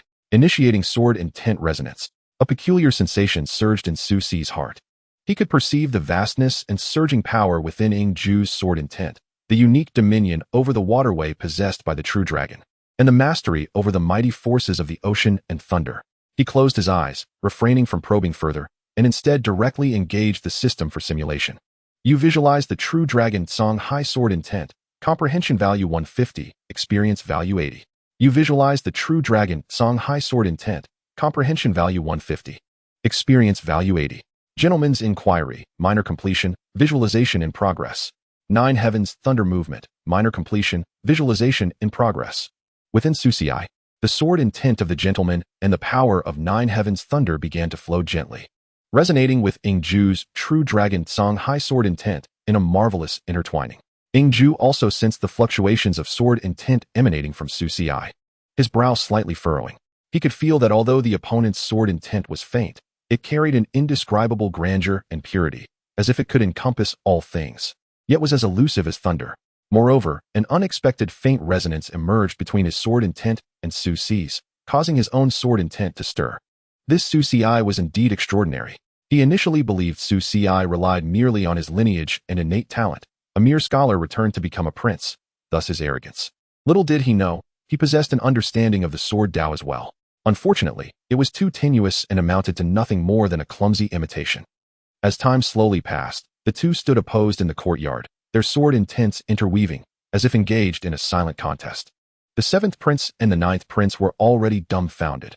Although they did not grasp the mysteries of observing swords, they recognized that this duel far exceeded their imaginations. Li Longding's eyes sparkled with intrigue. He could sense the restrained sword intent within Su Ci, heightening his fascination with him. Ingju gradually opened his eyes. Speaking in a calm yet undeniably confident tone, "Esteemed prince, please observe the sword." In the next instant, he grasped the hilt of the black gold dragon-patterned sword that had materialized at his waist, drawing it with a swift motion. In that moment, the heavens and the earth surged with wind and clouds, thunder and lightning clashing. Suddenly, flying swords descended from the skies, their origins unknown. Each sword radiated a chilling sword intent, with dragon scale patterns faintly visible along the blade, seemingly imbued with the might of a true dragon. The atmosphere in the entire courtyard became instantly suffocating, as if locked down by countless sharp blades, rendering one immobile. Was this the dragon sword call from the heavenly dragon sword technique? The crown prince Li Longding's expression shifted. The other 2 princes, though unversed in swordplay, understood that these swords could threaten their lives. With the black gold dragon-patterned sword in hand, Ingju stood with the point inclined toward the ground, exuding a powerful sword intent. resembling a divine sword deity, descended upon the earth. His gaze fixated on Su Ci, his voice steady yet tinged with provocation. This is my Dragon Clan's sword observation technique. Drawing the sword intent of heaven and earth, gathering myriad swords here. He paused, a hint of challenge in his tone. Esteemed prince, please observe. As soon as his words fell, the myriad flying swords in the sky emitted a resonant cry, their tips subtly twitching, as if poised to descend and utterly obliterate Su Ci. Mu Jingyan and Shun Miao Miao stared in wide-eyed astonishment, while the little white fluff nestled between them, covering its face with tiny wings, cheered, "Go, xianxia!" Oh, myriad swords returning to origin. Su Ci chuckled lightly, a trace of disdain in his tone. Ingju's brow furrowed slightly, a flicker of displeasure crossing his eyes. It is indeed the dragon sword call, he replied coldly. Oh, myriad swords returning to origin. Su Ci nodded, seemingly unconcerned. Ingju remarked. Yet, Su Ci slowly extended his hand, palm facing upward, as if sensing something. In the next moment, a sword intent entirely different from before erupted from him. This sword intent was no longer merely cold and transcendent, nor was it merely vast and surging. Instead, it embodied an ultimate righteousness, exuding a gentlemanly aura that embraced the cosmos and contained all things, yet was imbued with an indescribable mightiness and sharpness. This sword intent seemed capable of purging the world's impurities, as if it could sever all causal ties. Upon its emergence, it resonated with the myriad flying swords in the sky, but it was not a gentle resonance. Rather, it bore a sense of arrogance and disdain, as if ruling over all. Ingju was momentarily taken aback. How could Su Ci's sword intent contain his true dragon sword intent? Detecting host's sword intent. Gentleman's righteous sword intent. Minor completion. Detecting host's talent. Sword Dao affinity. Gentleman's character. Gentleman's character talent activated. Your sword intent contains righteousness, influencing all living beings. Sword Dao affinity talent activated. Your comprehension speed of the sword Dao has significantly increased. Detecting your gentleman's sword intent has fused with true dragon song, high sword intent transformation in progress. You cast gentleman's inquiry, minor completion, resonating with the righteous energy of heaven and earth, invoking the might of righteousness. Su Ci's expression remained unperturbed, his azure robe flowing without wind, rustling softly. Spiritual energy surged around him, and faintly, the ethereal apparitions of countless Confucian sages seemed to emerge behind him, reciting scriptures in a majestic chorus, harmonizing with the sword intent enveloping him. He slowly raised his hand, softly reciting, "The gentleman inquires with the sword, establishing the world with the Tao. Today I ask of the sword, since the gentleman is here, why not come forth?" As his voice fell, he lightly tapped his fingertip. In an instant, the myriad flying swords in the sky resonated with a humming sound. Following that, Su Ci's sword finger gently flicked. The next moment, all the flying swords simultaneously spun, redirecting their points away from Su Ci, as if in subservience, now aimed at Ingju instead. How is this possible? Ingju's face changed drastically, his eyes twitching. They have rebelled. At that moment, a little girl with dragon horns excitedly popped her head out from the wall, waving her tiny fist. Go, brother Ci? Even my little sister has rebelled. Ingju exclaimed. However, it was not over yet. The clouds and mist in the sky shifted once more, thunder rumbling and rain pouring. Brilliant streams of light seemed to be flying in from the distance. Meanwhile, Su Ci, unbeknownst to Wen, had drawn a snow-white jade sword from his waist. He gently grasped the hilt, not drawing it with brute force like Ingju, but merely nudging it slightly, the blade inching out of the sheath, the sword facing the heavens, singing. That night, countless mighty figures in Luoyi City were stirred. National Master, your Tianhuang sword is missing. Your Majesty, the Longyuan sword has fled. Oh no, Grand Scholar, our Wendan sword has flown away. On a high tower, the Grand Sacrificial Wine, clad in a flowing phoenix robe, gazed at the distant scenery. A slight smile curving his lips, truly restless. Su Ci's voice was soft, yet it seemed to possess an enchanting power of command. As he drew the snowy sword slightly, those streams of light traced astonishing arcs across the sky, swiftly reaching above the residence of the seventh prince. With a resounding clang, the first radiant stream of light suddenly halted, revealing a magnificent sword that shimmered with golden brilliance, exuding an imperial aura. The blade was intricately adorned with carvings of a five-clawed golden dragon, the revered national treasure of the great Zhou dynasty, the emperor's holy sword, Longyuan. Buzzing, the second beam of light swiftly followed, manifesting an ancient and dignified sword of elegant demeanor, its blade entwined with a faint golden dragon aura. It was the treasured artifact of the Wenyuan pavilion, the Winda sword. Whoosh! The third glimmering light tore through the air, presenting a divine sword crackling with thunder. Its blade faintly etched with thunderous patterns, the formidable weapon of the national master, Jiangwen, the Tianwang sword. The three illustrious divine swords circled in the air for a moment before, to the astonishment of all present.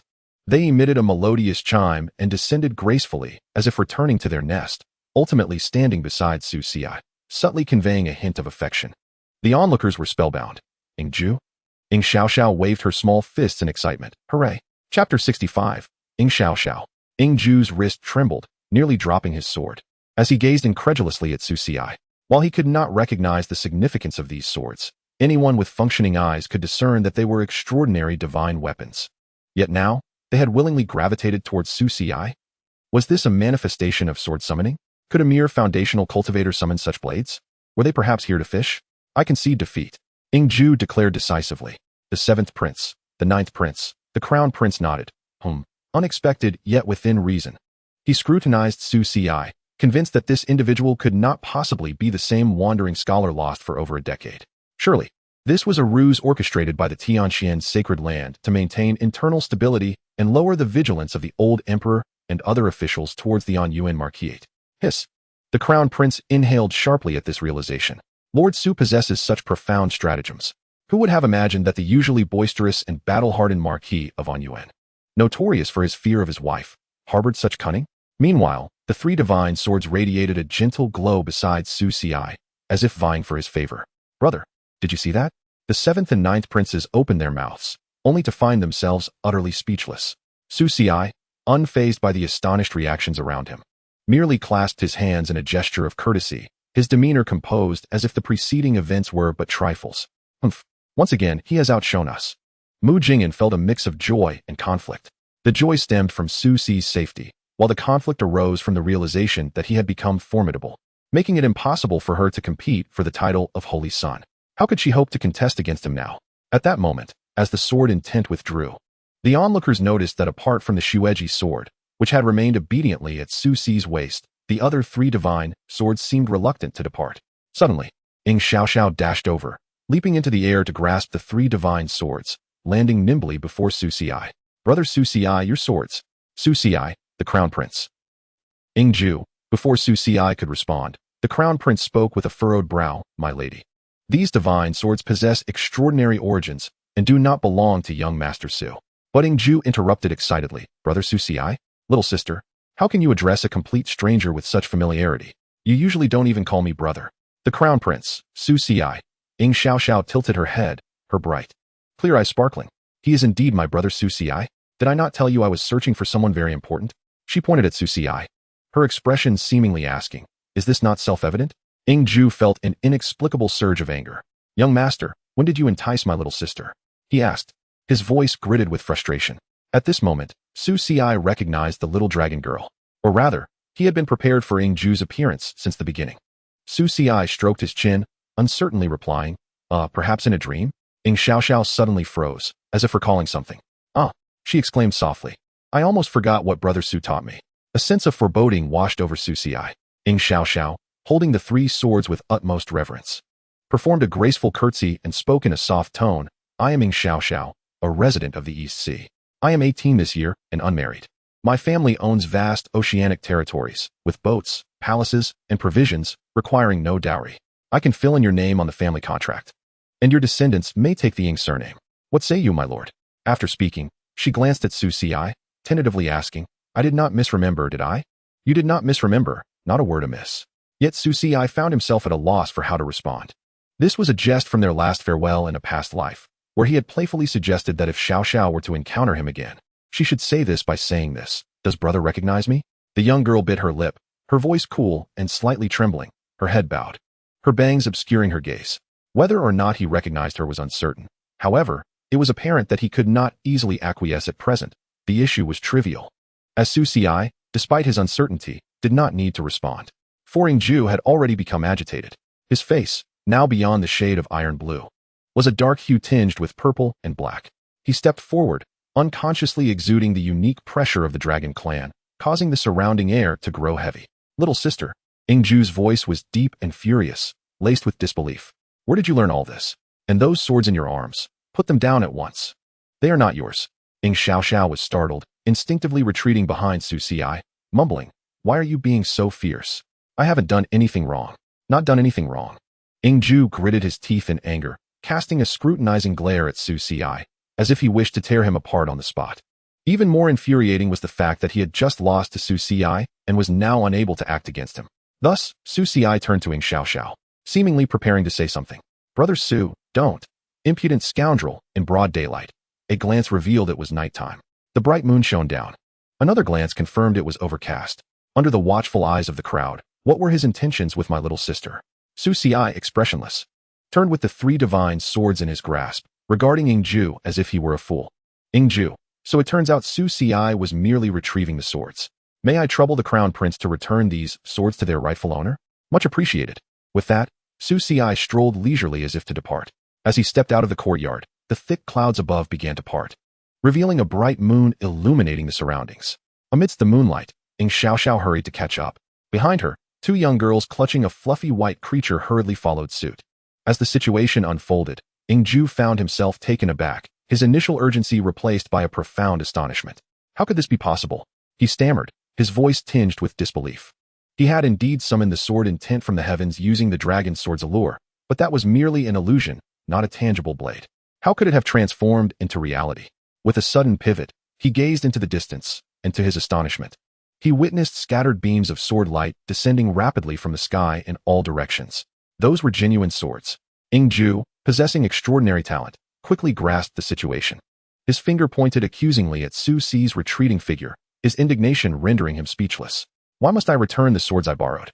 Emerging from the Prince of the Seventh's residence, Su Xi noted that night had completely enveloped the world. The moonlight glimmered brilliantly, casting a silvery sheen over the bustling city of Luoyi. Xiaoxiao, cradling 3 divine swords, followed closely behind Su Xi, her small face alight with excitement. "Brother Xi, these swords are so beautiful. Are they a gift for me?" Su Xi cast her a helpless glance. No. Her expression fell, disappointment etched across her features. Then where did these swords come from? As Su Xi pondered the events of the evening, he casually explained the origins of the swords, to which Xiaoxiao nodded, though she seemed only partially comprehending. However, after their conversation ended, Su Xi hesitated, suddenly recalling, "Did I not just hand the swords to the crown prince?" He turned to finding Xiaoxiao's large eyes shimmering with a golden gleam as she bit her lip. "These are all magnificent treasures. Why would they be given to him?" A realization struck Su Xi. How could he have forgotten? This little girl, with her innocent visage and her tight embrace around the divine swords, was not just a little dragon girl. She resembled a petite paixio, a mythical beast known for hoarding treasures. Name: Xiaoxiao. Species: dragon, possibly with hidden lineage. Occupation: 4th Princess of the East Sea Dragon Palace. Charm: 96, gentle and caring little dragon girl. Cultivation: early stage of golden core.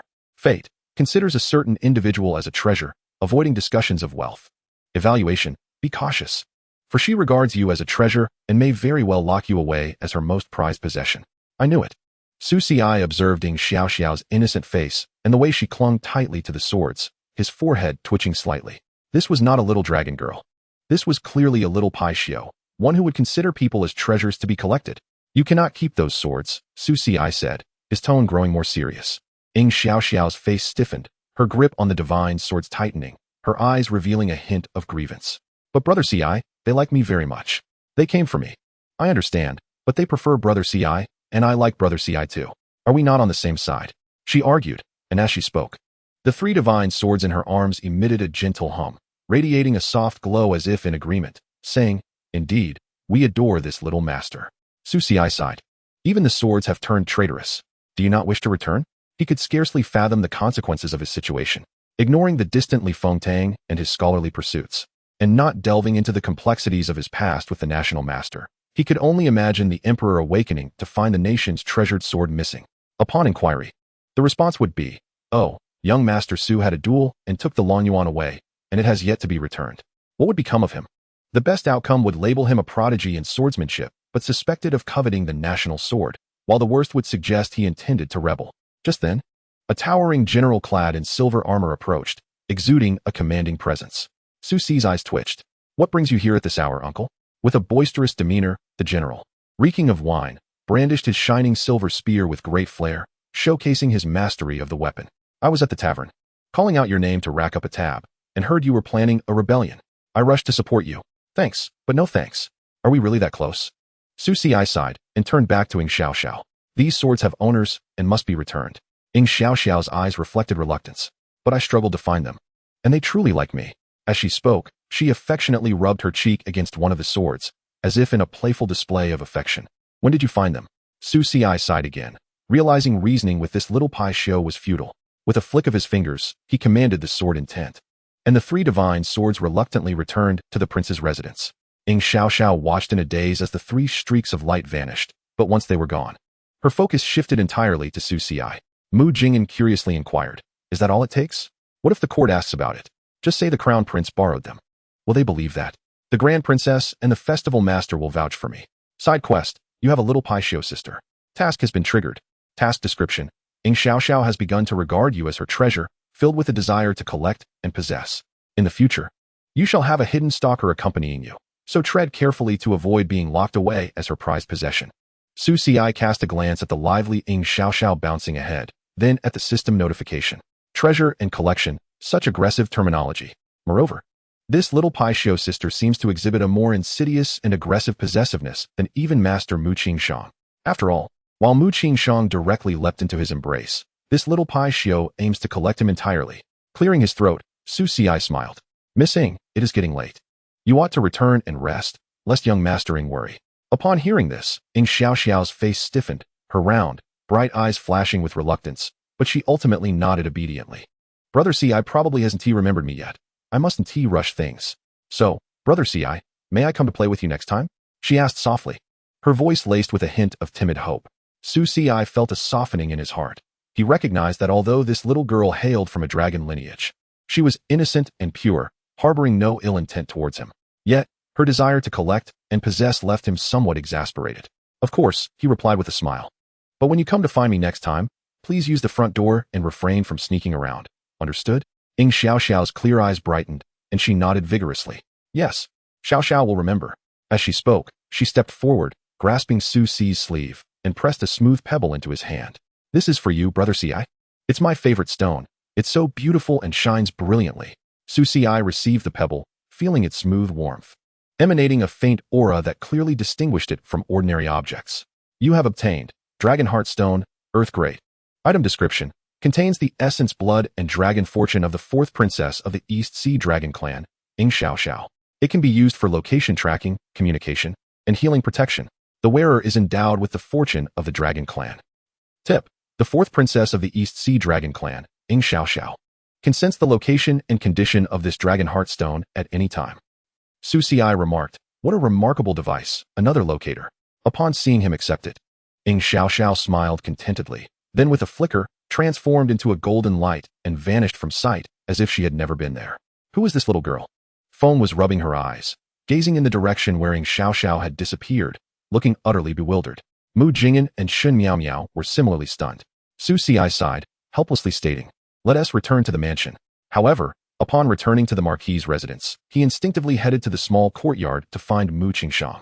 Yet, he encountered Feng Jin, who had arrived earlier, fiddling with the doorframe. What's wrong, Jin Shiji? The young master has a great fortune waiting for you inside, Feng Jin said, her gaze flickering, as she whispered softly. Su Ci? In the courtyard, Mu Qingshang stood gracefully in a pure white gown. Her alabaster neck tilted upward as she gazed at the luminous moon above, exuding an air of cold solitude, enveloped by an aura of ruthless sword intent. At the stone table in the courtyard sat a woman clad in a dark ink-colored robe, her snow-white hair dancing gently beneath her hood as she brewed tea with delicate hands. In the next moment, Mu Qingshang turned to Su Ci. Ci, you've returned? The Grand Ritual Master also glanced over, a slight smile gracing her lips. Ah, my student has returned. Chapter 67, Confrontation. As Su Ci stepped through the courtyard gate, he immediately felt a shift in the atmosphere within. Two formidable presences locked onto him directly. One was as cold and clear as the moon, akin to a frigid, icy mountain. This was Mu Qingshang's sword intent, imbued with a trace of imperceptible vigilance and possessiveness. The other was as profound as an abyss, akin to an endless night. This was the aura of the Grand Ritual Master, imbued with a sense of all-seeing scrutiny and amusement. Su Ci felt a chill run through him. He understood the caliber of these two individuals. Normally, he would find it merely bothersome, but at this moment, it was more than just an annoyance. He feared they might dismantle his household. For as these two powerful auras locked onto him, they subtly formed an atmosphere of confrontation. Before he could utter a word, Mu Qingshang stepped forward, her figure as ethereal as a fairy in the snow, gracefully gliding across the stone slabs of the courtyard. In an instant, she stood before him, her small hand gently grasping the sleeve of his robe. "Xia, you're back?" Su Xia barely managed to respond. Yet, he saw the Grand Ritual Master, clad in her dark ink robe, slowly turning around. From beneath her hood, her gaze fixed upon him. Since you've returned, why not greet your teacher? What of the student-teacher etiquette? Do you not acknowledge the enlightenment and cultivation you received from your teacher?" Mu Qingshang's brows furrowed slightly at her words, her cold eyes, like ice and snow, piercing directly at the Grand Ritual Master. "What do you mean by that, senior?" Her tone was calm, yet frigid, akin to the most biting winter wind, instantly lowering the temperature in the courtyard. The Grand Ritual Master chuckled lightly, her laughter melodious, yet carrying an inscrutable undertone. She slowly raised her hand, her fingertip lightly touching her red lips, as though pondering something. "What concerns do you have regarding the matters between me and my student?" she remarked, her tone laced with subtle mockery, her gaze unwaveringly fixed on Su Xia. "But you, so closely attached. Are you perhaps afraid he might be taken away by someone else?" Mu Qingshang's expression grew even colder, her eyes glinting icily. "Xia is my disciple."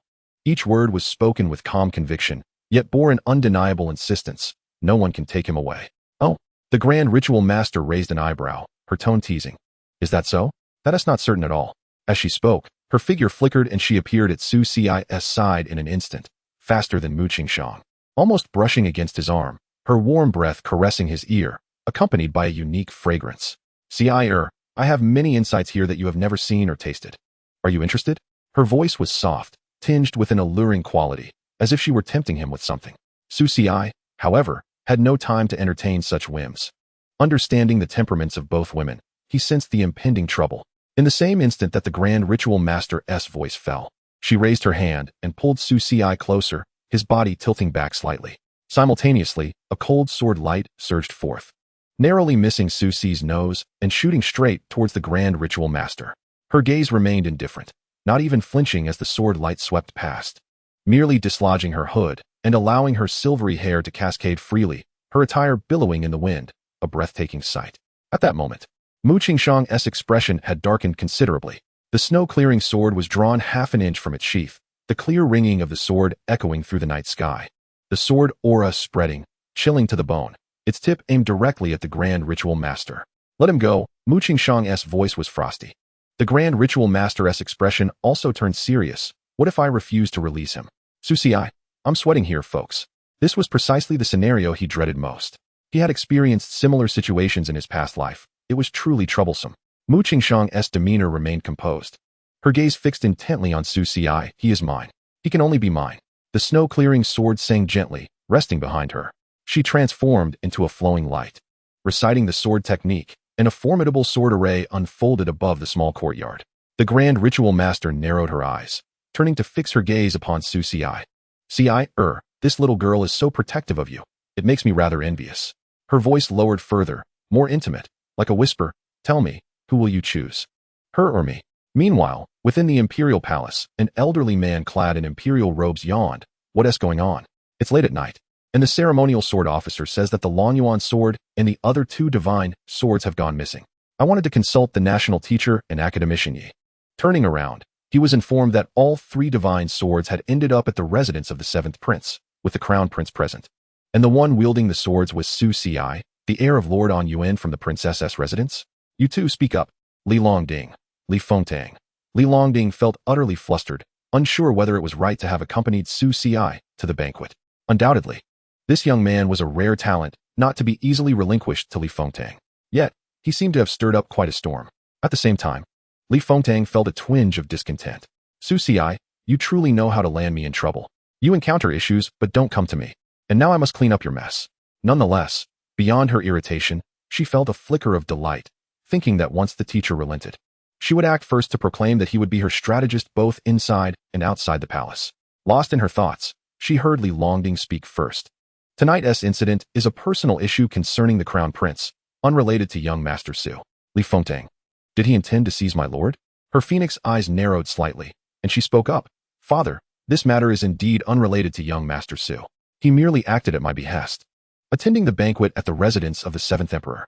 As the grand ceremony approaches, he has been tirelessly traversing the realm, seeking to lend his support to me. As she spoke, she cast a meaningful glance at Li Longding, her eyes glinting with a hint of provocation. Li Longding, sensing Li Fengtang's intention, inwardly cursed her cunningness but refrained from exposing her in front of others.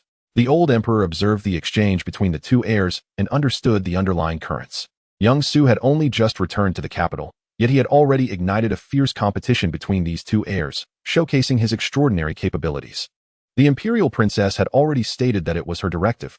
Thus, the crown prince questioned why it was a personal matter for him. It is because I wished to become acquainted with young Master Su that I did not intercede in the matter of sword observation. Unexpectedly, young Master Su possesses such remarkable talent, undoubtedly a true prodigy in the art of swordsmanship, worthy of being the son of Lord Su. The old emperor furrowed his brow, puzzled by the nonsensical discourse. What is this sword observation you speak of? What is the context?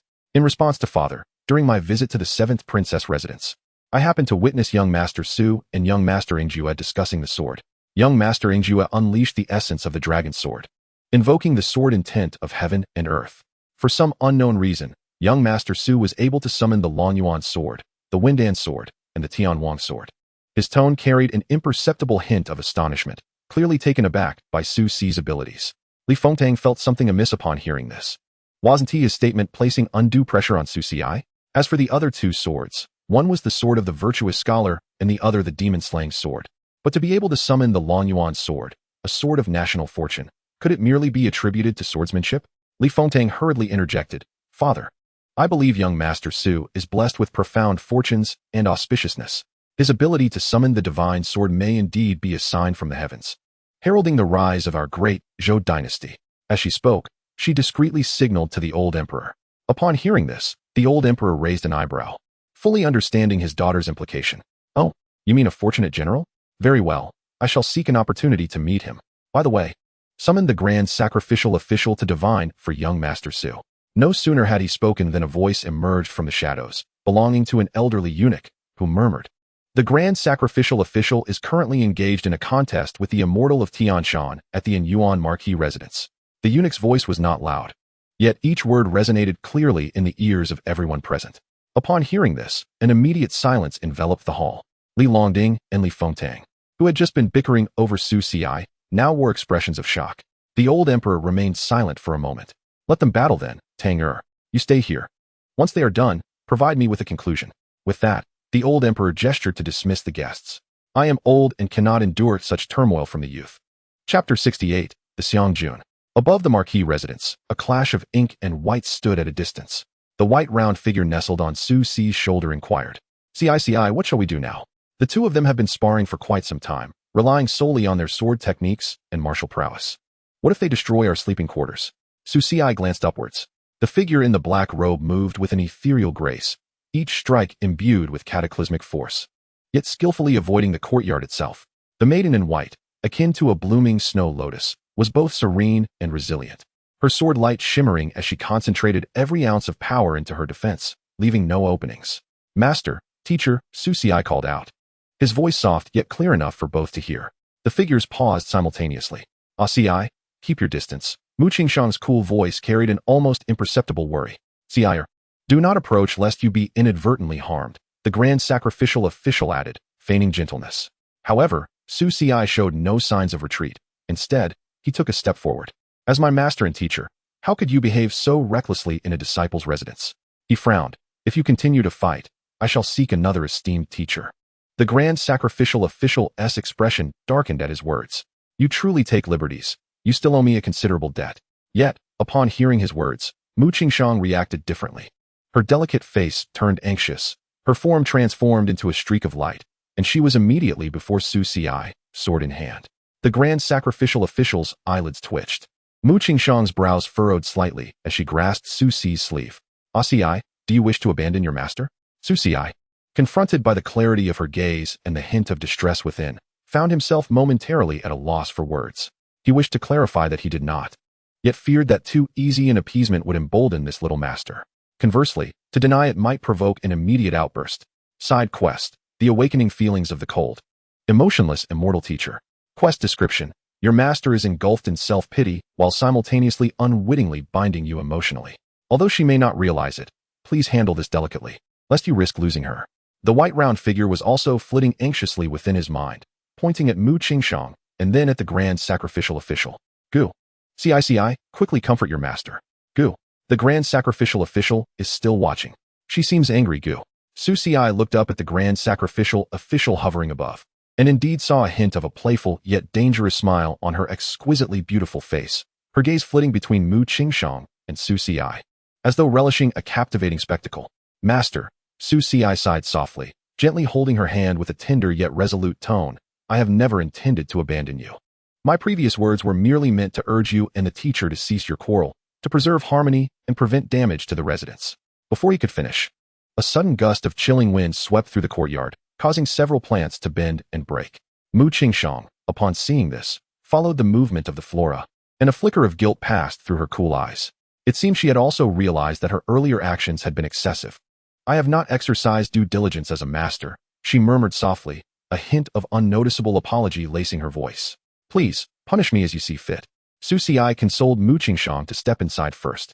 The little master turned back several times, casting glances at Su Ci and then at the grand sacrificial official in the sky, reluctantly entering the house. The grand sacrificial official chuckled lightly, gracefully descending, her demeanor composed. She replaced her hood, concealing her striking visage, revealing only a pair of pale eyes. Su Ci then noticed that she had descended barefoot, her small, fair feet exposed. So, it turned out that her flowing robe was worn without shoes. Yet, upon landing, she said nothing and walked toward the exit, brushing past him. As she did, her voice was sharp and clear. Aren't you the least bit curious why I am here tonight? Su Ci turned to gaze at her, only to see her gracefully gliding outside, the gentle breeze lifting the hem of her garment. Suddenly, the grand sacrificial wine paused in her tracks, glancing back at him. The night wind rustled her veil, and her silvery hair danced softly against her fair cheek. She bit her lip and softly murmured, I was waiting for your return. You foolish teacher. Su Ci was momentarily taken aback by her demeanor, feeling as if a familiar scene flickered through his mind. In the celestial pavilions high above, a woman clad in scholarly robes gazed at him with bright eyes, saying, I await your return. Remember this well. Yes, teacher, I shall remember, he replied. Before him, the grand sacrificial wine furrowed her brow, her small face displaying a semblance of the petulance of a young girl. She chided, let us not discuss others. But do you truly believe that the current national sword, as well as the national master, who is so petty, would willingly part with their treasured sword? Just then, a black chess piece flew from his sleeve and landed in the grand sacrificial wine's hand. Though you carry it close, it brings me joy. Yet now. She turned away with a sigh, her voice barely above a whisper. The teacher is angry. Your belongings have been confiscated. If you wish to learn, you must come to me and plead in person. With that, she made to leave, while Su Ci remained lost in thought, seemingly oblivious. What are you doing? She asked. I said I was leaving. Can you not hear? Is this how you treat your teacher? The grand sacrificial wine's tone was filled with dissatisfaction as she exhaled and truly turned to depart. But then a voice called from behind. The student remembers, Teacher Xiangjun. The grand sacrificial wine's expression froze in surprise, momentarily speechless. Chapter 69. Do you think your teacher is foolish? Upon hearing this, the grand sacrificial wine was momentarily taken aback, unable to articulate her thoughts. Why did he suddenly call my name? She wondered. Su Ci, with a hand to his forehead in mock confusion, gazed deeply into her eyes. Who is Teacher Xiangjun? She pressed her lips together, a hint of amusement gracing her features. You call my name yet do not know who I am? Are you teasing your teacher? Her voice was soft, imbued with a trace of gentle bewilderment. She narrowed her eyes slightly at Su Ci, an aura of chilling authority enveloping her. Yet Su Ci did not retreat. If he were to draw back, he would never have dared to utter that name at this moment. Observing her reaction, it was evident that the name Xiangjun from her past life held significance for both of them. Perhaps it was intertwined with why he remembered the grand sacrificial wine, this supreme goddess, yet could not recall her name upon awakening in this life. Teacher. Then who is Xiangjun? It is I, the grand sacrificial wine stated, her gaze indifferent, her tone devoid of color. Are you satisfied now? But why did the student suddenly think of this name? That is something you must ponder yourself, is it not? Xiangjun suddenly burst into laughter, covering her mouth with a delicate hand. Her laughter was vibrant, her features picturesque, almost as if she were intentionally mocking him. You do not know from where you have gleaned your teacher's given name, yet now you suddenly mention it, claiming to be unaware of why it came to mind. Su Ci, do you think your teacher is foolish? Logically, it ought to be so. Su Xi stepped forward slowly. But the student felt that had he not spoken it at this moment, he would have faltered. Suddenly, he stumbled forward, as if about to fall. Xianxia's pupils widened slightly, instinctively reaching out to catch him, yet she held herself back with her other hand. Teacher, you may be in for a long night of grievances. Xianxia's voice held an unusual note of panic. She slowly approached Su Xi, observing his still form on the ground, motionless. The usual aloofness that characterized her demeanor was now tinged with confusion. She knelt beside him, looking down with concern. Su Xi. Her voice was barely a whisper, almost inaudible. Is the ground not cold? Stop pretending. The sword observation did not consume much of your spiritual power. Get up. He slowly opened his eyes, feigning weakness as he coughed lightly, then struggled to extend his hand, as if trying to grasp something. Teacher, my head hurts, he murmured. His voice hoarse, laced with a hint of barely perceptible grievance. Xianxia's furrowed her brow, kneeling down to gently touch Su Xi's forehead with her hand. Her fingertips were cool, carrying a faint herbal scent. Stop pretending. Your inner spiritual energy is abundant, and you are not seriously harmed. Despite her cold tone, her fingers lingered on his forehead, gently caressing it. Perhaps my internal organs are injured? No. Maybe my spirit has been damaged. Neither. Then it is the teacher who has wounded my heart. Why did you not catch me earlier? Xianxia's pressed her lips together, rising gracefully, her skirt flowing like a breeze. I am leaving. Su Xi swiftly sat up from the ground, noticing her feigned intent to depart. Yet she paused after taking a few steps away, remaining still. Teacher? A streak of dark light flew toward him, landing in his hand. He glanced down to find it was the black chess piece once more. Teacher, were you not going to teach me personally? Xianxia's turned back, casting him a sharp glance. Will you plead with me? Yes. Xianxia's fell silent for a moment. This too is for you. Keep it safe. Do not recklessly explore the potential of these two together. It is beyond your current understanding. Come find me first thing tomorrow morning. Another white streak of light swiftly flew out, landing in Su Xi's hand. Before he could utter a word, Xianxia's had vanished from the courtyard. Gussie, has she run away again? The white round creature poked its small head out from his shoulder, its round, bright eyes filled with curiosity. You have obtained Xianxia's black and white chess, celestial grade token. Item description. Contains the insights of the grand sacrificial wine Xianxia's cultivation, along with special effects. The white round creature babbled a few sounds, about to continue, but Su Xi interrupted. No need to elaborate. It's a locator. Seems not. What is it then? Only then did Su Xi scrutinize the black and white chess pieces in his hand. They were one black and one white. The material smooth and cool to the touch, resembling two exquisite gemstones. The black piece was as deep as the night sky, with faint stars visible. The white piece shone like the bright moon, emanating a soft, gentle light. Black chess piece, celestial grade token contains Xianxia's path of world weariness, capable of suppressing the holder's emotional fluctuations, restoring tranquility to their heart. Additionally, the holder can sense Xianxia's aura. White chess piece, celestial grade token contains Xianxia's path of vitality, capable of awakening the holder's latent energy and creativity, nourishing their spiritual platform. Additionally, the holder can sense Xianxia's aura. Su Xi, the white round creature, GUH. Su Xi, ISNT this an emotional stabilizer and a vitality charger? Su Xi, more like an emotional detector and an aura radar. Hint, the black and white chess pieces can activate each other, granting additional abilities. Additional abilities? Su Xi raised an eyebrow, gently placing the two pieces in his palm, allowing them to touch. Instantly, the black and white chess pieces radiated a brilliant light, their energies intertwining and swirling, ultimately forming a miniature Taiji diagram in Su Xi's palm. A mysterious and powerful aura emanated from it, surging directly into Su Xi's spiritual platform. Black and white chess activation successful. You have obtained a special ability, aura enhancement for heart's origin. The source of the Tao heart. One can glimpse a fragment of another's Tao heart origin through touch. Each use consumes a significant amount of spiritual energy and carries the risk of backlash. When used on Xianxian, it requires only a small amount of spiritual energy, but elicits her intense perception. Why did you give this to me? To practice and learn? Learn what? Xici, your sudden laughter is rather mischievous. Su Xi ignored it, merely putting away the black and white chess pieces before turning to enter the house. Chapter 70. The proper use of the teacher's method. At this moment, deep within the Yution monitor, in a secluded courtyard, Xianxian sat gracefully on a stone bench, her delicate hand propping up her chin as she gazed at the starry sky. On her exquisite face, the languor and playful mockery of the day had vanished, replaced by a faint trace of bewilderment and confusion. Does he truly not remember it all? She murmured softly. her voice tinged with a sense of melancholy that even she herself had not noticed. She extended her hand, gently touching her brow, as if something within her had been stirred. Zhuo Xiangyuan whispered that name, a complex emotion flickering in her eyes. It was a name she had long sealed away, one she had thought would never be mentioned again. She had believed herself to be indifferent to all worldly matters, having lost interest in everything. Yet, when Su Ci uttered that name, her once calm heart lake rippled once more. Enough, she sighed, as if trying to comfort herself. It's merely, before she could finish her thought, she felt a pulse at her brow, a faint yet profoundly familiar fluctuation emanating from afar, directly striking her Dao heart origin. Zhuo Xiangyuan's eyes flew open, her pale irises suddenly sparkling with sharp brilliance. She sensed that the wave was the power of the black and white chess pieces. And the black and white chess pieces only forge such a close connection to the holder's Dao heart origin when perceived by a specific person using a Dao-level spirit. How dare he?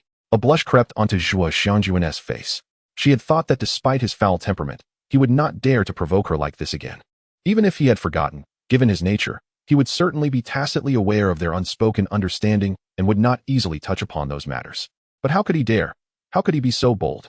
Zhuo Xiangyuan tightened her grip, still feeling somewhat vexed. At the Yuan Marquis Manor, Su Ci lay in bed with his eyes closed, simultaneously channeling the Junzi sword intent while quietly contemplating the abilities conferred by the black and white chess pieces. He had merely attempted a brief trial, not genuinely directing it at anyone, but simply savoring the wondrous sensation when the ability was activated. For the black and white chess pieces possess another function. Qi Yun enhancement. When you imbue the dual chess pieces with your spirit, you can accelerate the speed of spiritual cultivation, with efficiency determined by the current realm and the counterpart's realm integration. Current efficiency, late foundation establishment. Difficult to perceive at 1,000th efficiency. 1,000th efficiency. How could one possibly refrain from utilizing this? However, not long after, detected Zhuo Xiangyuan's intense perception. She is nearly as fast as my little master. Ci? Mu Qingshang poked her little head out from under the covers, asking, what's wrong? Nothing, master. You should rest first. He rolled out of bed, and just as he finished dressing, a series of urgent knocks echoed from outside the door. Su Ci, open the door. Zhuo Xiangyuan's voice was cold, as if she might demolish the door at any moment. Su Ci sighed and opened the door. Zhuo Xiangyuan stood outside in a dark robe, her demeanor vibrant, with her snow-white hair slightly lifted. Her pale eyes appeared devoid of emotion. Yet her flushed cheeks and trembling hands revealed a different story. What have you done? Su Ci felt the powerful pressure emanating from her, as well as a trace of barely perceptible panic deep within her gaze. He feigned calmness, clearing his throat. Teacher, why have you come back at this late hour? Maintain your decorum. There should be no impropriety between men and women. Zhuo Xiangyuan looked at Su Ci's innocent face, her teeth gritting in frustration. She slightly furrowed her brow. Do not feign ignorance. You lowered your voice, laced with a hint of menace. Did you do something to the black and white chess pieces? You mustn't probe recklessly. Su Ci blinked innocently. Generally, when someone says that, wouldn't they be compelled to try it out? Since you are a teacher, you must understand this principle, so you're saying it deliberately, aren't you? Zhuo Xiangyuan cast him a sidelong glance, her gaze sweeping across Su Ci's room, eventually landing on the bed. There lay Mu Qingshang, clad in white, clutching the Shui Ji sword, peeking out from under the covers with her clear, puzzled eyes directed at Zhuo Xiangyuan and Su Ci. What is wrong with Ci? Zhuo Xiangyuan.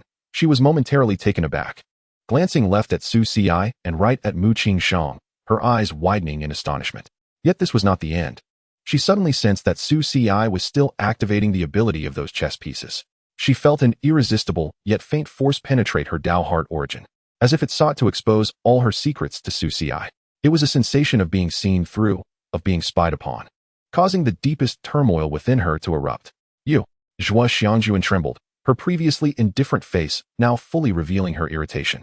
She shot Su Ci an angry glare before abruptly turning away, transforming into a streak of light, vanishing into the night sky.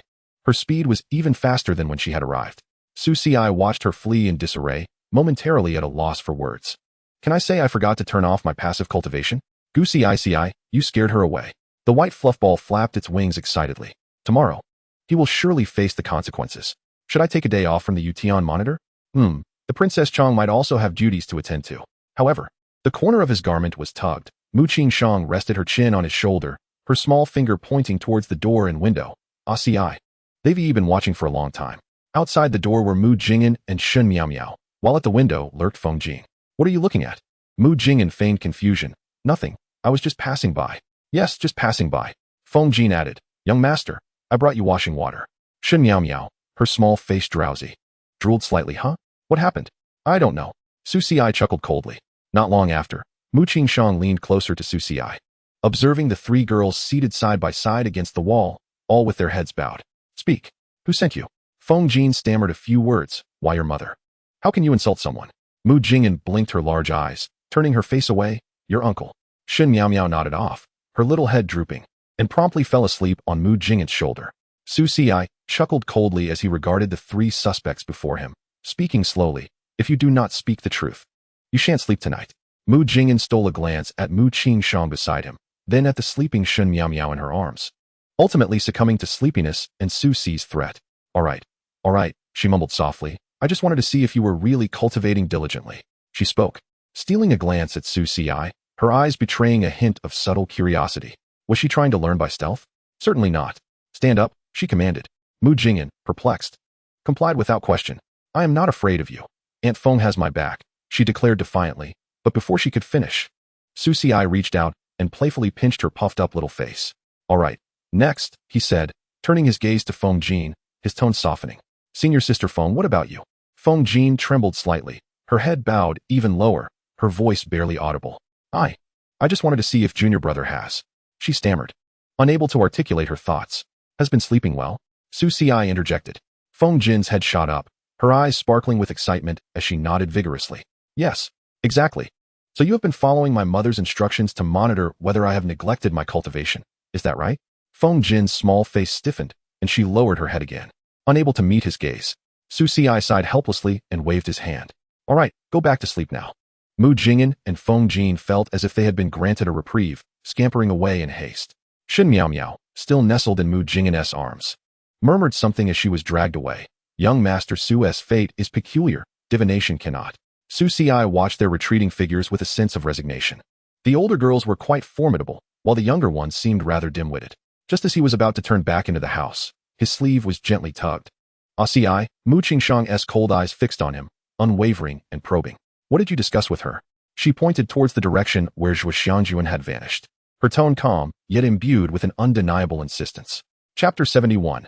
No two ways about it, nothing much. The teacher is quite busy, and as her student, I sometimes find myself in such situations.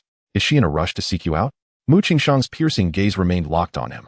Yes, I suppose so. Su Xi replied, feigning contemplation as he nodded. He dared not disclose to Mu Qingshang that he had inadvertently provoked Zhuo Xianjuan again and had used the black and white chest to spy on her, leading to the esteemed grand sacrificial priestess fleeing in anger. Such revelations would surely overturn this little mentor's cauldron of jealousy. Upon hearing his words, Mu Qingshang ceased her inquiries, silently withdrawing her gaze, a flicker of understanding passing through her eyes. She neither affirmed nor denied her belief, but instead tugged at Su Xi's sleeve, drawing him inside. Ci, it's late. Mu Qingshang had grown entirely accustomed to this arrangement, occupying his bed and awaiting his presence. After all, Su Xi would cultivate beside her. If he were to move, she would simply follow. Side quest, the patient guidance of the cold, indifferent immortal mentor. Quest progress, 90. Quest description, your mentor seems to have accepted your explanation. Her possessiveness has not waned, but rather gained a semblance of satisfaction from your candor. However, she may be pondering how best to guide you, steering you away from undesirable matters and individuals. In the small room adjacent to the library in the Marquis's residence, Xianxiaaudiobooks whimpered softly, young master. Could you possibly change locations? Cannot. Xianxiaaudiobooks persisted. Then could you perhaps engage in a different task? Cannot. Inside the room, a thick haze enveloped the air, making it seem as if one had entered a celestial palace. In the center, a massive, dark cauldron simmered. Su Xi sat before the hearth, occasionally fanning the flames while controlling the fire with the other hand.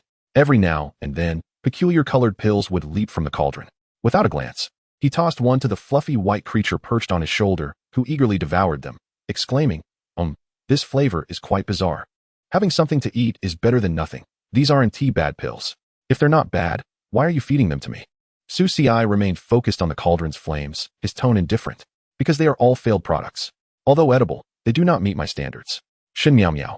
During alchemy, true understanding of flora and fauna proficiency increased. Comprehension value 100, experience value 150. During alchemy, true understanding of flora and fauna proficiency increased. Comprehension value 100. Experience value 150. Su Xi glanced at Shun Miao Miao, who was spinning in circles while clutching the water spirit technique. Why are you not with your lady? What brings you to me? I recently returned to work part-time at the library, Shin Miao Miao sighed. So could you possibly change locations for your alchemy? If a spark flies, the library might catch fire. Cannot. Why are you so insistent on conducting alchemy next to the library? Because it is convenient. Su Xi picked up a stack of books nearby and waved towards the window. Sister Jean, bring me a different book. A lively figure appeared at the upper window of the library, swaying as it approached. It was Feng Jin. Young master, what category of books do you require? Without lifting his head, Su Xi remained engrossed in controlling the fire. Anything new will suffice. Feng Jin paused, surprised that Su Xi did not specify a particular category. After contemplating, she chose a book from her stack and handed it through the window. This is a manual on the spear techniques of my clan, the Wind family. You may peruse it, and later, you could learn spear techniques from me or General Fengzheng. How about that? Or there are also strategies for troop formations and divination techniques. Su Xi interrupted, bring them all. Very well. As long as Feng Jin kept her distance from others, she seemed relatively normal. Shin Miao Miao didn't even notice her social anxiety. Su Xi accepted the book, casually flipping through it before tossing it to Shin Miao Miao. You handle the flipping. Wherever you stop is where we'll begin. Shin Miao Miao, teary-eyed, accepted the stack of books, glancing at Su Xi's dedicated figure and then at the cauldron emitting green smoke. Ultimately, she resigned herself to flipping through the pages. During alchemy, true understanding of flora and fauna proficiency increased. Comprehension value 100, experience value 150. During visualization of the spirit platform gentleman's heavenly inquiry, comprehension value 300, experience value 50. While reading the Earth-grade spear technique Windstorm Divine Spear, comprehension value 150, experience value 50. The efficiency gained from the black and white chess was simply too effective for Su Xi to waste even a modicum of it. He directly opened 3 tasks at once. The fluffy creature on Su Xi's shoulder munched on a red pill, making muffled sounds as if it had become addicted. This one is spicy. Do you have any water? Su Xi inquired. Young master, I do. A small hand with a white sleeve offered a cup of water. Su Xi accepted it, and the fluffy creature eagerly leaned down to drink, only for Su Xi to deliberately take a large sip first, leaving the creature irked and unwilling to engage with him. The two engaged in playful banter, eliciting light laughter from the girl standing behind him, her laughter ringing like clear silver bells. At that moment, a brilliant golden light erupted from the cauldron. Su Xi's eyes sparkled with excitement. Is that at least an Earth-grade concentration pill? The prospect of forming a golden pill of Earth-grade or higher is within reach. Bring a plate. Coming. The plate was passed out from the right. Su Xi instinctively reached out to take it, only to discover a delicate, fair hand. Why is it not the dumpling? He turned to look and realized it wasn't Shun Miao Miao either, as that young girl was currently seated to his left, flipping through a book for him. Yi Jinshuang squatted beside him, blinking her clear eyes at him. What is the matter, young master? Su Xi was momentarily taken aback and smiled. Nothing at all. Why didn't you announce your arrival, Miss Yi? I did. I just laughed quite loudly a moment ago, Yi Jinshuang replied, brushing her skirt with both hands as she gracefully rose. Did the young master forget my voice all along? Su Xi gazed at Yi Jinshuang's smiling yet slightly aggrieved face, momentarily at a loss for words. Side quest. The thoughts of the aloof fiancé's daughter. Quest progress, 95. Side quest. The young fiancé truly does not wish to be a burden. Quest progress, 90. Quest description. Your fiancé has noticed that you seem somewhat unfamiliar with her voice, causing her to feel a hint of displeasure, as well as a touch of anticipation. I was too focused and didn't hear you, he admitted. Oh, I see. Yi Jinshuang lowered her gaze, her delicate fingers twirling a lock of hair, her voice crisp and gentle. I thought after a few days of being all lovey-dovey, you might have forgotten that you have a fiancé. Well then, why didn't you just call me directly to accompany you? You do know you're my betrothed, right? She huffed, casting a resentful glance at the bookshelf where Feng Jin was perched and at Shun Miao Miao, who was still flipping through pages. Now you have 2 maidservants. It seems I am no longer needed. Su Xi stood up and placed several plates of elixirs into her hands. If I were to treat you as a little maidservant, would you be pleased then, my fiancé? Hearing Su Xi's teasing words, Yi Jinshuang bit her lip, her cheeks flushing a delicate shade of red. She hurriedly followed him out of the small room, her curious little head peeking around. Are we going to work now? Recently, Yi Jinshuang had been running back and forth to the Yutian monitor, as she was assigned by Wenyuan Pavilion, and she was eager to accompany Su Xi. Later, he replied, wary of disturbing Zhuo Xiangjuan too early, that esteemed teacher was likely still simmering with anger. Then where are we going now? Yi Jinshuang asked curiously, as the little white dumpling had already jumped into her arms, wanting to continue eating elixirs. Such a cute little bird. Yi Jinshuang's eyes sparkled with delight. However, Su Si gently tapped the dumpling's white feathers, saying, "Don't steal bites. I've prepared your share for you." "Then what about mine, young master?" It chirped. "Your share is right in your arms," he replied. "Oh," Yi Jinshuang exclaimed in surprise. She gazed blankly at the elixirs on the plate, recognizing the familiar scent of herbs. Wasn't this the elixir that she had eaten after being rescued by the young master in her dream? Yi Jinshuang looked up at Su Si, seemingly trying to discern something from his expression, but she could not perceive anything else, for when she first laid eyes on Su Si, he was indistinguishable from the young master of her dreams. "Are you dazed?" "Humph." Yi Jinshuang turned her face away, her cheeks slightly puffed. Yet her eyes were filled with mirth. Such a troublesome temperament. Indistinguishable indeed. Chapter 72. What should not be provoked? You go to my room first. Isn't that inappropriate since we aren't married yet? Su Si looked speechlessly at the Na'vi young lady, her small hands propping up her chin, her face gradually turning red. He began to doubt just how many personalities this Yi Jinshuang possessed. Initially, she was a gentle and poised lady. Then she occasionally revealed the playful demeanor of her past life as a little maid, and now she was even acting lovesick. "What are you thinking? Just take the elixir. I will protect you while you consume it. I happen to have time this morning." Su Si had already made up his mind. Though his little fiancée's talent had declined, he was well aware of her background from their past life. While she appeared proud and enjoyed bickering with him on the surface, she was ultimately the most gentle and compliant goddess towards him. Now, she was eager to follow him around like a little shadow, just as in their previous life. It was only natural to help if he could. Upon hearing his words, Yi Jinshuang's eyes flickered with a complex emotion. She looked down at the few elixirs in her palm, which emitted a fragrant herbal aroma, then raised her gaze to Su Si. "Did you prepare these in advance?" Her voice trembled slightly, almost imperceptibly. Su Si nodded casually. "Yes. I made them during my free time a few days ago. Give them a try. They should improve your current condition." Yi Jinshuang felt warmth in her heart. Ever since her inexplicable change, her family had sought renowned doctors and alchemists, yet they had been left helpless. She recalled that in her dream, the young master had crafted various odd elixirs for her, each precisely targeting the dilemmas she faced at the time. So, did her current fiancé indeed remember the events of that dream? This dream? Is it a shared dream between us? Yi Jinshuang bit her lip and said, "Young master, once I finish this, I have something to discuss with you." Her lips were silenced as Su Si firmly replied, "Do not speak of such strange things. These need to be taken daily, totaling 30 elixirs over 30 days. You can talk to me later." Yi Jinshuang nodded softly, "All right," as she focused on consuming the elixirs. Another figure, Mu Jing'an, was sneaking around outside the courtyard. Where is everyone?" "Gu, little white, where is your young master?" Upon being tapped on the shoulder, the little girl turned around, glaring fiercely. "What do you want?" Su Si chuckled. "You were spying on me. Why do you ask? Who was spying on you?" "I was just passing by." Mu Jing'an's eyes darted. "Speak up. What has happened these past few days? You seem distracted and have been staring at me." Mu Jing'an was at a loss for words. Recently, she had been dreaming of Su Si, along with various strange scenes. How could she possibly voice such things? Would he think she had a crush on him? Su Si, feeling a sense of understanding, noted that this young girl was indeed one of the goddesses.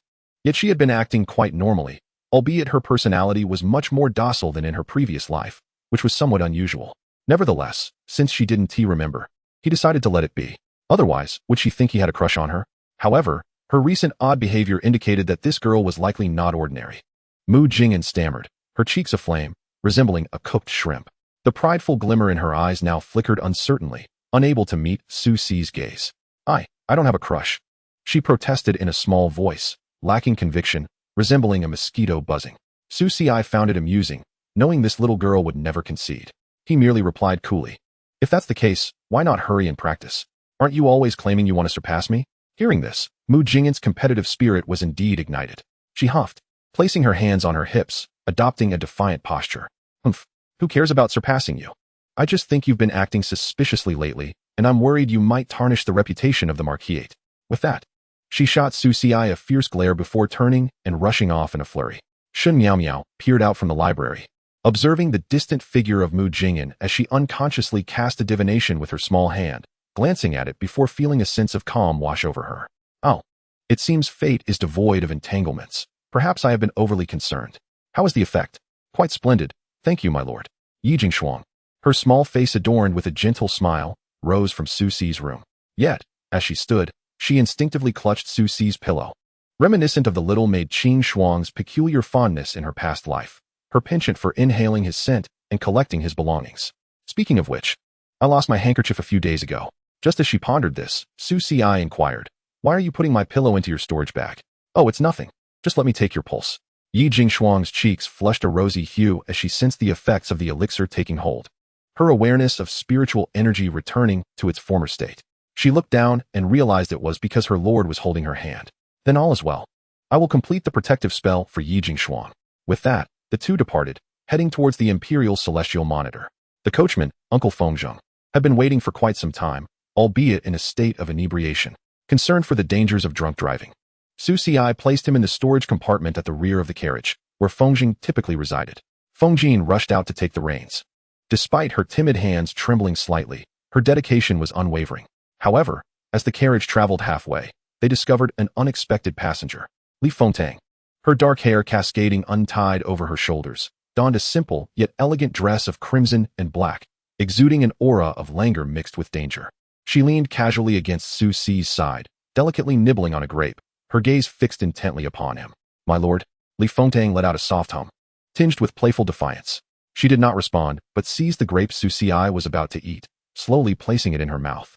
Her languorous chewing radiating an inexplicable allure. Her eyes remained glued to Su Ci. "What is it? Are you displeased to see me?" "Not at all. Encountering your highness in the carriage brings me immense joy." "Humph." Yi Jingshuang glanced back and forth, her thoughts tangled, a flicker of unusual emotion crossing her eyes. Biting her lip, she refrained from voicing her concerns, trusting that her lord could manage the situation. The Grand Princess held considerable influence. She must not become a source of trouble. Yet, Li Fengtang's tone suddenly softened. "How many good deeds did you perform yesterday, my lord? There's no need to praise me so highly." "I'm not praising you," Li Fengtang replied, her tone laced with a hint of melancholy. "Do you know how exhausting it is for me because of your affairs?" The matter of the 3 divine swords was hardly significant. It was merely because Su Ci had intentionally attended the banquet with the crown prince that the latter faced increased pressure. Moreover, Su Ci's public intrusion into the Grand Princess's estate had long been made known, providing Li Fengtang with various justifications to protect him. The fortune he displayed also afforded her some leverage. However, this constant negotiation was exhausting. Yet, these matters were not the core issue. The real concern was that while she was embroiled in political maneuvering, there were young ladies wishing to flirt with him. Mu Qingshan could be dismissed as an anomaly. But the esteemed Grand Scholar? How could he possibly entertain such notions? The thought of the Grand Scholar made Li Fengtang's heart sink further. She looked at Su Ci, her gaze tinged with resentment. "You, on the outside, stir up trouble and attract those I wish to avoid." At that moment, Su Ci remained silent. From his other side, a voice as clear as frost and snow chimed in. "Your Highness, I do not comprehend your words." Yi Jingshuang's deep-set eyes regarded Li Fengtang. "What do you mean by those not to be provoked? After all, I am his fiancée, am I not?" Su Ci immediately felt a bead of sweat trickle down his forehead.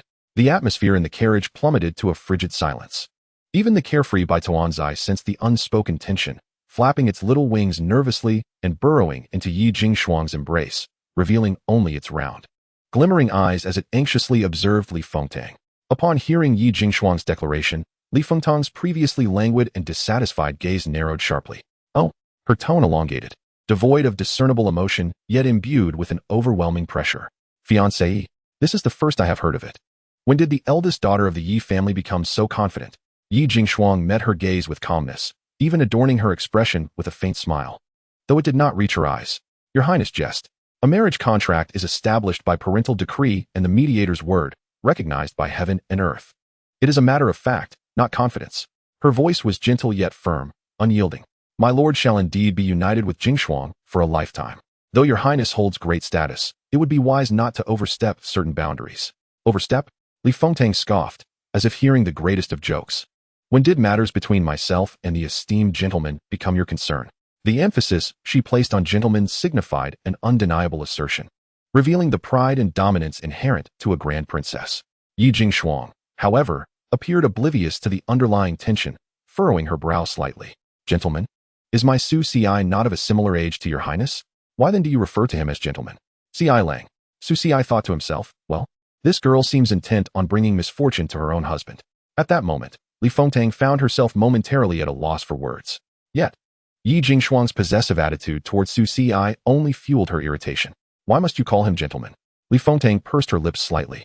"Why should I divulge the secrets I share with the gentleman to you? My lord, would you not agree?"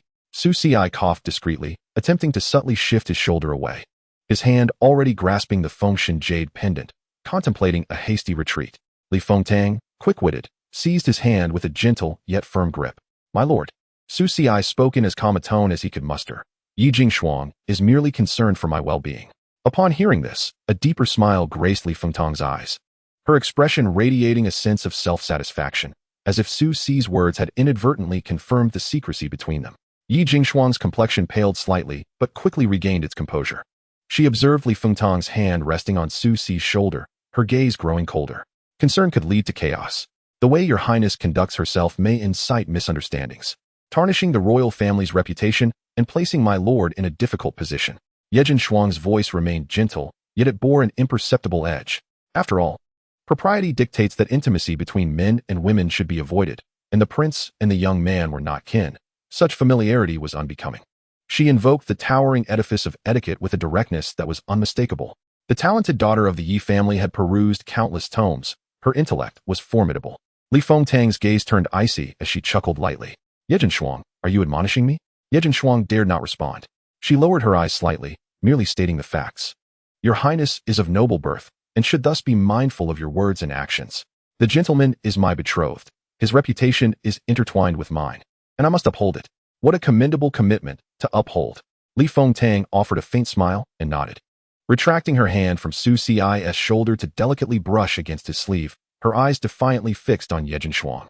Naturally, I too will regard the gentleman's reputation with care, for he is someone of great importance to me, destined to share in my burdens and alleviate my troubles.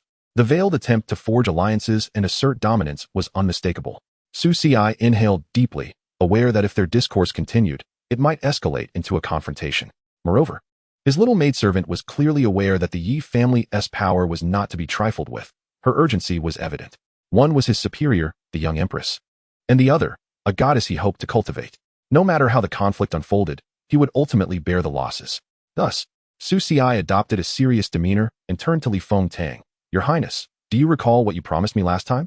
Li Fengtang slightly averted her gaze. She remembered well. He had agreed to be her friend, which led her to inch further, requesting him to be her teacher, then a strategist. If you consider me your teacher, how can you make things difficult for those around me?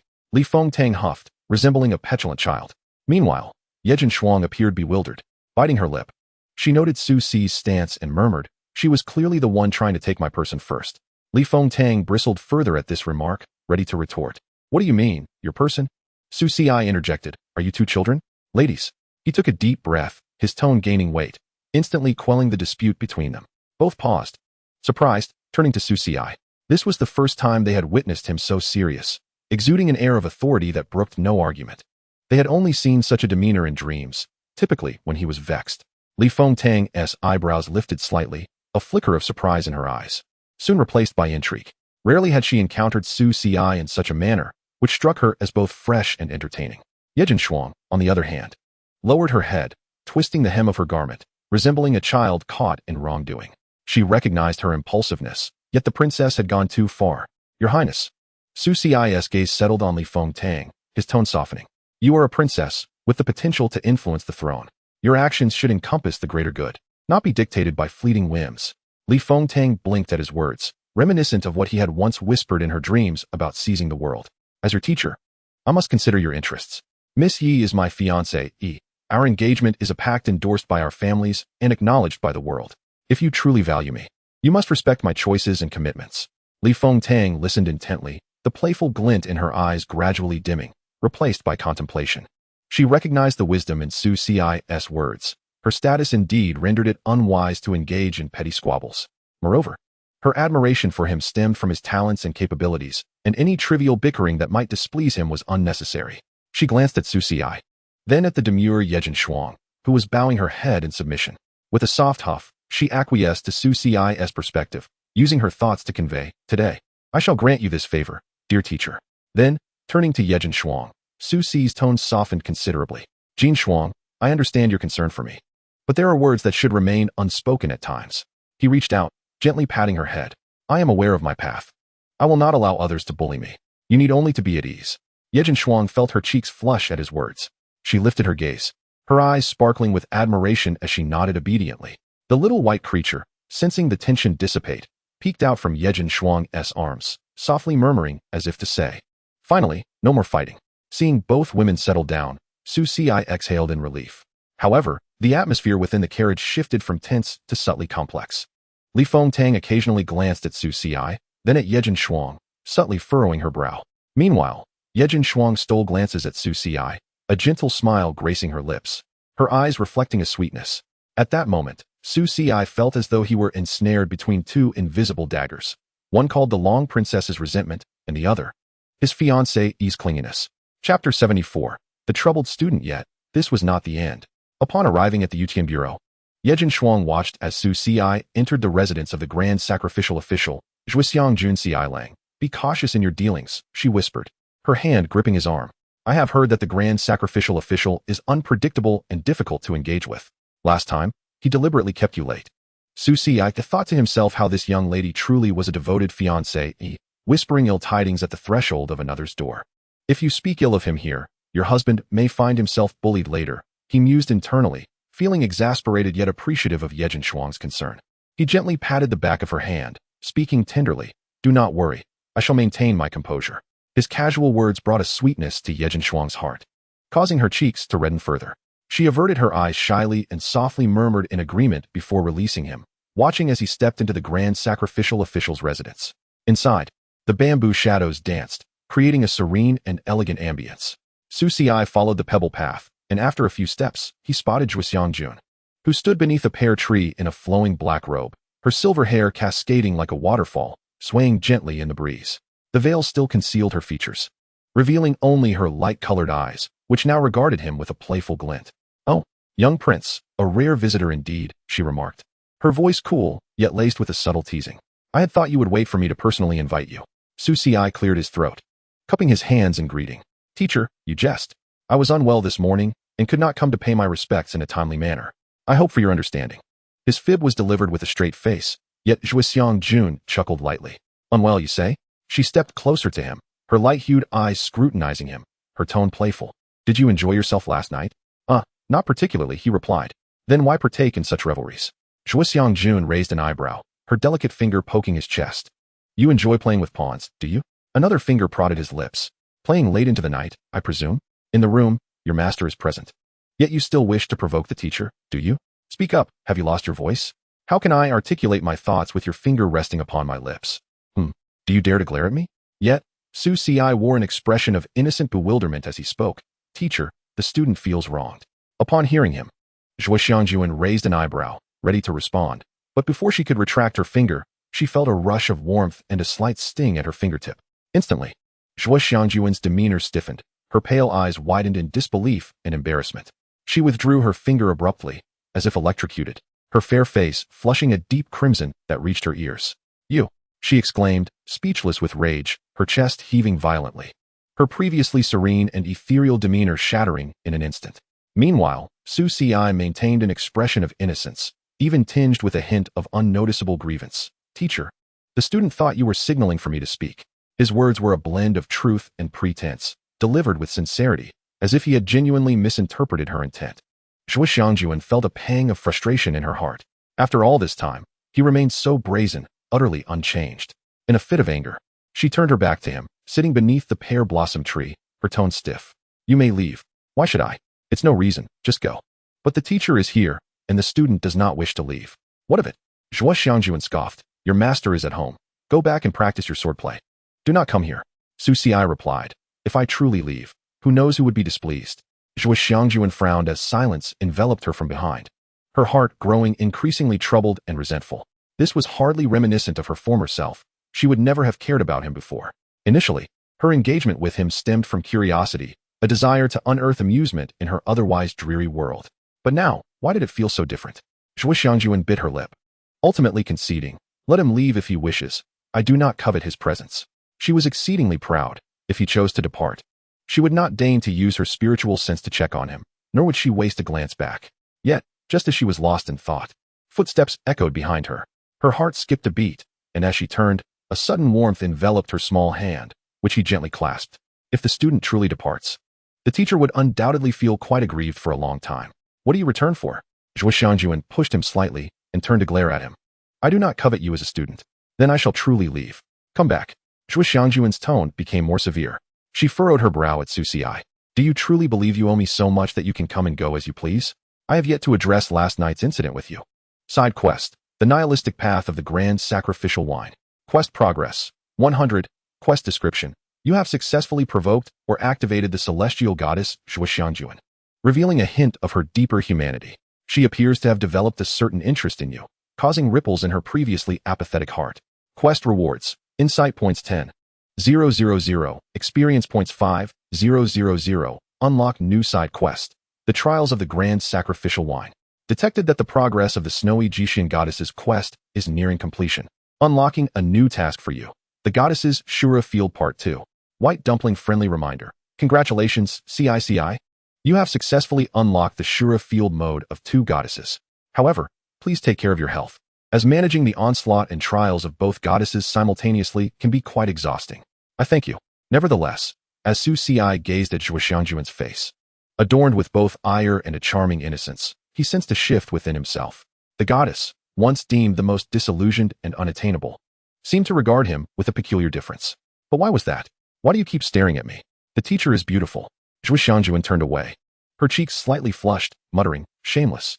Su Xi, with utmost sincerity, replied, though I am unsure of what I have done wrong, if the teacher is displeased, it is my duty as a student to alleviate your troubles. Humph, she huffed, turning her back to Su Xi. In that case, you may stand here until I decide how to instruct you. Yes, teacher, Su Xi replied, and he truly stood upright beneath the pear blossom tree. Time passed slowly, with only the gentle rustling of the wind through the pear blossoms filling the courtyard. Zhuo Xiangjuan remained motionless, her back turned to him. Seemingly contemplating how to punish Su Xi, he stood quietly, displaying no signs of impatience. He understood that Zhuo Xiangjuan was testing him and awaited his next move. He refrained from rushing into action, instead savoring the rapid growth of his spiritual energy, benefiting from the passive abilities of his black and white chess pieces. This was a 1,000-fold efficiency he could not afford to waste. Moreover, being near Zhuo Xiangjuan enhanced his efficiency significantly, an enhancement not mentioned in the item's description. Zhuo Xiangjuan occasionally cast furtive glances at Su Xi, only to find him standing erect and immobile, his expression devoid of any emotion, much like a statue. A flicker of curiosity ignited within her. Could this boy truly possess such remarkable patience? After a moment of waiting, she could no longer hold her tongue. Do you not find it dull? Su Xi finally spoke. The student does not find it dull. Rather, this moment feels serene. To accompany the teacher in silence is a form of cultivation. Zhuo Xiangjuan's delicate figure trembled slightly, a wave of inexplicable emotion washing over her. Just as she intended to respond, her small hand trembled, and she stared blankly at Su Xi. What are you doing? How dare this fellow use the black and white chess pieces to probe into her spiritual realm before her? She had expressly forbidden such use of spiritual power. What do you mean, teacher? Su Xi feigned innocence, for he had done nothing wrong. However, during his cultivation, the chess pieces were activated, and he could not help it. Zhuo Xiangjuan, exasperated, decided against letting him stay standing any longer. She approached him, grasped his hand, and led him toward the star-plucking tower. Teacher? No talking. Zhuo Xiangjuan's voice was laced with both annoyance and a more complex emotion. She gripped Su Xi's hand tightly, her fingertips cold, yet her palm was damp with perspiration. Su Xi, taken by her urgency, made no resistance, allowing her to guide him toward the star-plucking tower. He sensed her pace quickening, as if she were somewhat flustered or discomfited. Chapter 75. A personal lesson from the grand sacrificial wine. As Su Xi was pulled along by Zhuo Xiangjuan, he gazed ahead, noticing her veil swaying gently, her snowy hair fluttering in the wind. The star-plucking tower, as its name implies, was the highest structure within the Yutian monitor, reaching into the clouds, seemingly able to touch the stars. The tower's summit housed an observatory, unobstructed on all sides, offering a panoramic view of Luoyi City. Zhuo Xiangjuan led Su Xi to the top in one breath, the night wind howling past their ears, the stars appearing within arm's reach. She halted, facing away from him, her hands resting on the white marble railing of the observatory, momentarily silent. Su Xi followed her gaze, taking in the splendor of Luoyi. In the distance, the imperial city loomed majestically, ablaze with lights, while the nearby streets bustled with life and chatter. Zhuo Xiangjuan sighed softly. Stand there. Yes. What would you like to learn?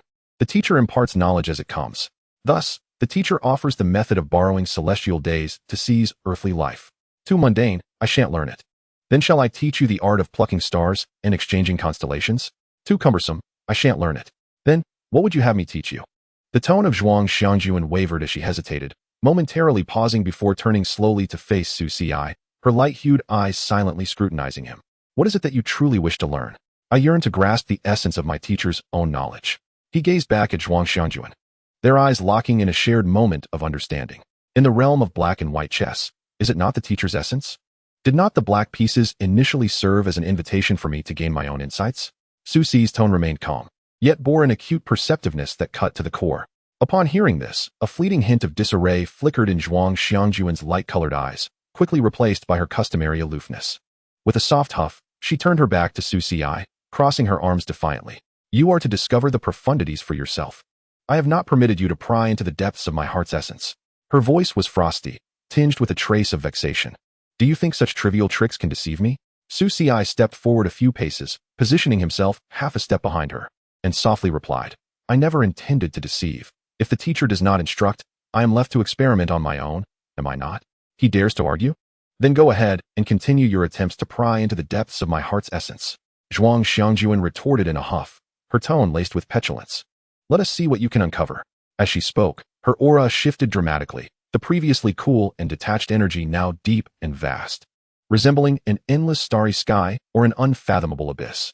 The black and white chess pieces in Su Ci's hands suddenly radiated with brilliance, the dual energies surging wildly, striving to decipher the sudden outburst of formidable power. Detecting target, Zhuang Xianjuan. The essence of the heart is being probed by the host. Warning, target has actively opened a portion of the heart's essence, but the intensity is overwhelming. The host's heart may suffer backlash. Friendly reminder from the white dumpling. Gulp. Ci, it seems she is both draining you and offering you treats. Be cautious of potential deceit. Su Ci furrowed his brow, feeling the immense pressure emanating from the black and white chess pieces. Zhuang Xianjuan's heart essence was far more profound than he had ever imagined. It was not merely a reflection of her cultivation, but also a testament to her profound understanding of the grand principles of the cosmos. He could sense the ultimate contradiction within her, a blend of world weariness and vitality, two utterly distinct intentions intertwining in a delicate balance. This formed a unique field that enveloped her, something he had never glimpsed in his past life. How is it? Have you gleaned anything? Zhuang Xianjuan's voice came, laced with a barely perceptible pride. She was eager to see what this individual, who always managed to surprise her, would discern this time. Su Ci did not respond immediately. He stifled the sharp pain emanating from the depths of his spiritual realm and endeavored to seize the core of the heart's essence. He closed his eyes, channeling all his perception into the black and white chess pieces, attempting to touch her heart with his own. Successful heart essence tracing. You have glimpsed a fragment of Zhuang Xianjuan's heart essence. Will you proceed with the analysis? Su Ci did not open his eyes. In the next instant, Zhuang Xianjuan felt an entirely different aura surrounding him. She was taken aback. He had managed to grasp the principles in such a short time, even attaining a state of meditation. The essence of the black and white chess, analysis in progress. Progress at 10%. In the first year, you began to perceive the subtlety and resonance of the black and white chess, though you remain unaware of why your teacher allows you such proximity to her heart's essence. It is evident that you possess considerable talent. Progress at 15%. In the fourth year, your understanding progresses slowly. As your teacher Zhuang Xianjuan employs various unexpected methods to disrupt your concentration, attempting to dissuade you from probing her heart's essence. Yet each time, her own composure falters further. You discover that these disturbances only invigorate the path of vitality within her heart. Progress at 35%. By the 8th year, your relationship with Zhuang Xianjuan has grown increasingly intricate, straddling the line between teacher and student, friends, or perhaps a deeper bond. You realize her dependence on you intensifies, and she begins to open up, sharing her past experiences and sorrows. Progress at 50%. By the 15th year, you perceive the essence of Zhuang Xianjuan's world weariness and vitality. Despite no advancement in your own journey, she has become your beloved wife, and you find satisfaction in this. Su Ci, satisfied is it? What a lack of ambition I possess. After becoming your wife, she willingly gifts you a divine secret technique above the heavenly tier, heavenly abyss divine technique. Analysis concluded. Congratulations. You have synthesized the heavenly abyss divine technique from the black and white chess tokens. Experience value consumed.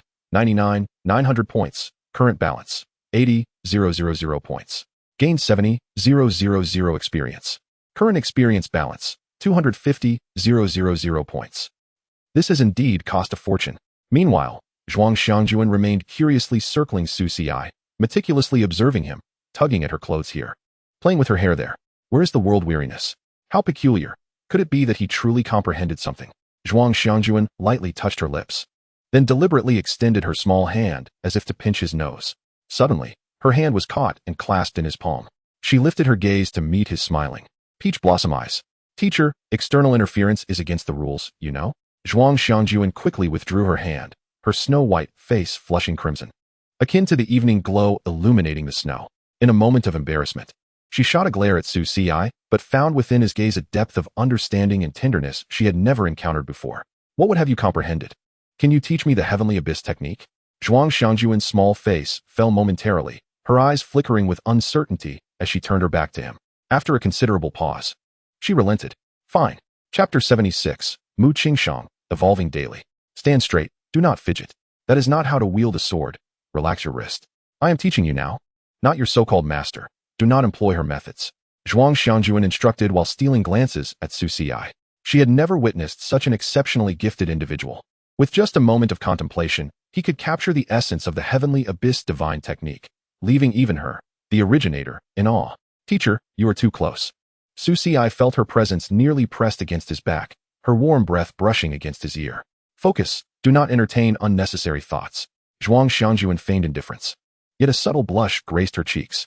She cleared her throat twice, attempting to mask her embarrassment. Since you can perceive the heavenly abyss divine technique, do you understand its true significance? Heavenly abyss, it should be the teacher's path, merging world weariness with vitality, transforming into the abyss that transcends heavenly principles, resting above all things. Zhuang Xianjuan's form trembled slightly as she nodded, exhaling softly before continuing. The heavenly abyss is not merely a technique, it is a path. It is neither a set of moves nor a common method, but rather an insight and application of a certain supreme principle within the universe. It enables you to communicate with the abyss, harness its power for your own use, and also grants you the ability to perceive the celestial mysteries and glimpse the essence of all things. She elucidated, guiding Su Xi through the process of comprehension. Suddenly, Su Xi spoke up. Master, not long ago when I broke through my realm, I was besieged by the heavenly Tao and the thunder tribulation. The latter part of it re-emerged unexpectedly. Was this orchestrated by you through your techniques? Zhuang Xianjuan's body stiffened slightly, her breath momentarily caught, though it was difficult to discern. Her small face remained unchanged, yet she shot him a glare. What nonsense are you spouting? Focus on your training. Indeed, her stubbornness was quite pronounced. She would not concede easily. Su Xi had sensed something amiss long before. After all, the thunder tribulation had a peculiar intensity. In the first half, he had invoked the nine heavens' thunder to catalyze the supreme bone, which had indeed summoned the thunder tribulation. But the subsequent part must have been deflected by his little master with a single stroke of her sword. Its reappearance in the latter half bore a striking resemblance to the techniques of Zhuang Xianjuan from his previous life.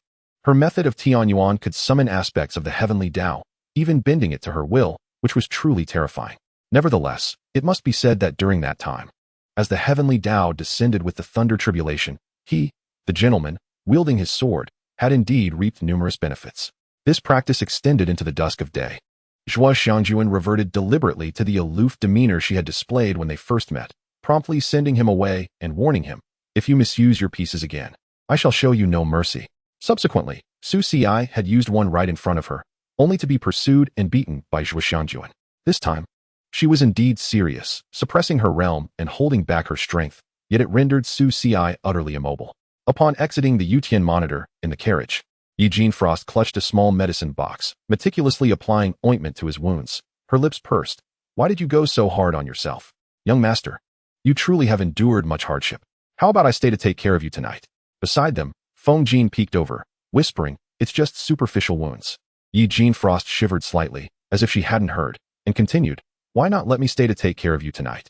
Su Xi responded, what? Are you still clinging on?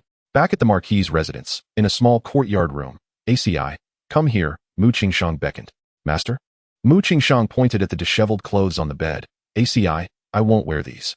The plain white Dao robe worn by Mu Qingshang was always of a few simple styles, exuding a cold and ascetic aura, whereas the colorful garments on the bed were certainly not her usual attire. I had Miss Mu help me purchase them. Mu Qingshang blinked her eyes. Do you find them unappealing, ACI? Well, one must try them to know. Then ACI, please help me try them on. With that, Mu Qingshang positioned herself before him, remaining still and waiting. Su Xiai paused, realizing something. You can't possibly be asking me to help you change, can you? Mu Qingshang tilted her head. Is there something inappropriate about it? We are master and disciple. Yes, we are master and disciple. Is that not quite normal? Su Xiai gazed at Mu Qingshang's innocent and clear eyes, momentarily at a loss for words. What exactly did she interpret their master-disciple relationship to be? Master. These clothes are women's dresses. How can I, a male disciple, assist you in trying them on? Hearing this, Mu Qingshang lowered her gaze to her Dao robe, then glanced at the vibrant skirts on the bed, her cold expression finally revealing a hint of confusion. Isn't it sufficient to wear them? She murmured, like a child encountering the world for the first time, just like when I wore my Dao robe. Mu Qingshang tilted her delicate head, pouting slightly. Did ACI not help me change before? When did I ever do that? Well, ACI has taken care of Master's daily needs. Mu Qingshang's eyes sparkled with certainty as she began to count on her fingers, washing up, dressing, and even bathing. ACI has done all of that himself. Su Xiai hurriedly covered her small mouth, feeling somewhat insecure. His memories were hazy in parts. Had he really done such things? However, if he had, their master-disciple relationship could not have deteriorated to the point where he felt compelled to use a stark separation to provoke her ruthlessness. Yet, Mu Qingshang's mouth remained covered as her small hands grasped his palm. Moa? ACI? What is wrong? Mu Qingshang's clear eyes brimmed with confusion as she pried open Su Xi's hand, her voice tinged with curiosity. ACI, why won't you let Master speak? She quickly turned around, her small hands tugging at the straps, her little face looking back at him with a mix of entanglement and expectation. ACI, help Master a little. Is that all right? Su Xiai, observing the conflicted expression on Mu Qingshang's delicate face and the barely perceptible hope within her gaze, then glanced at the knot she could not seem to untie.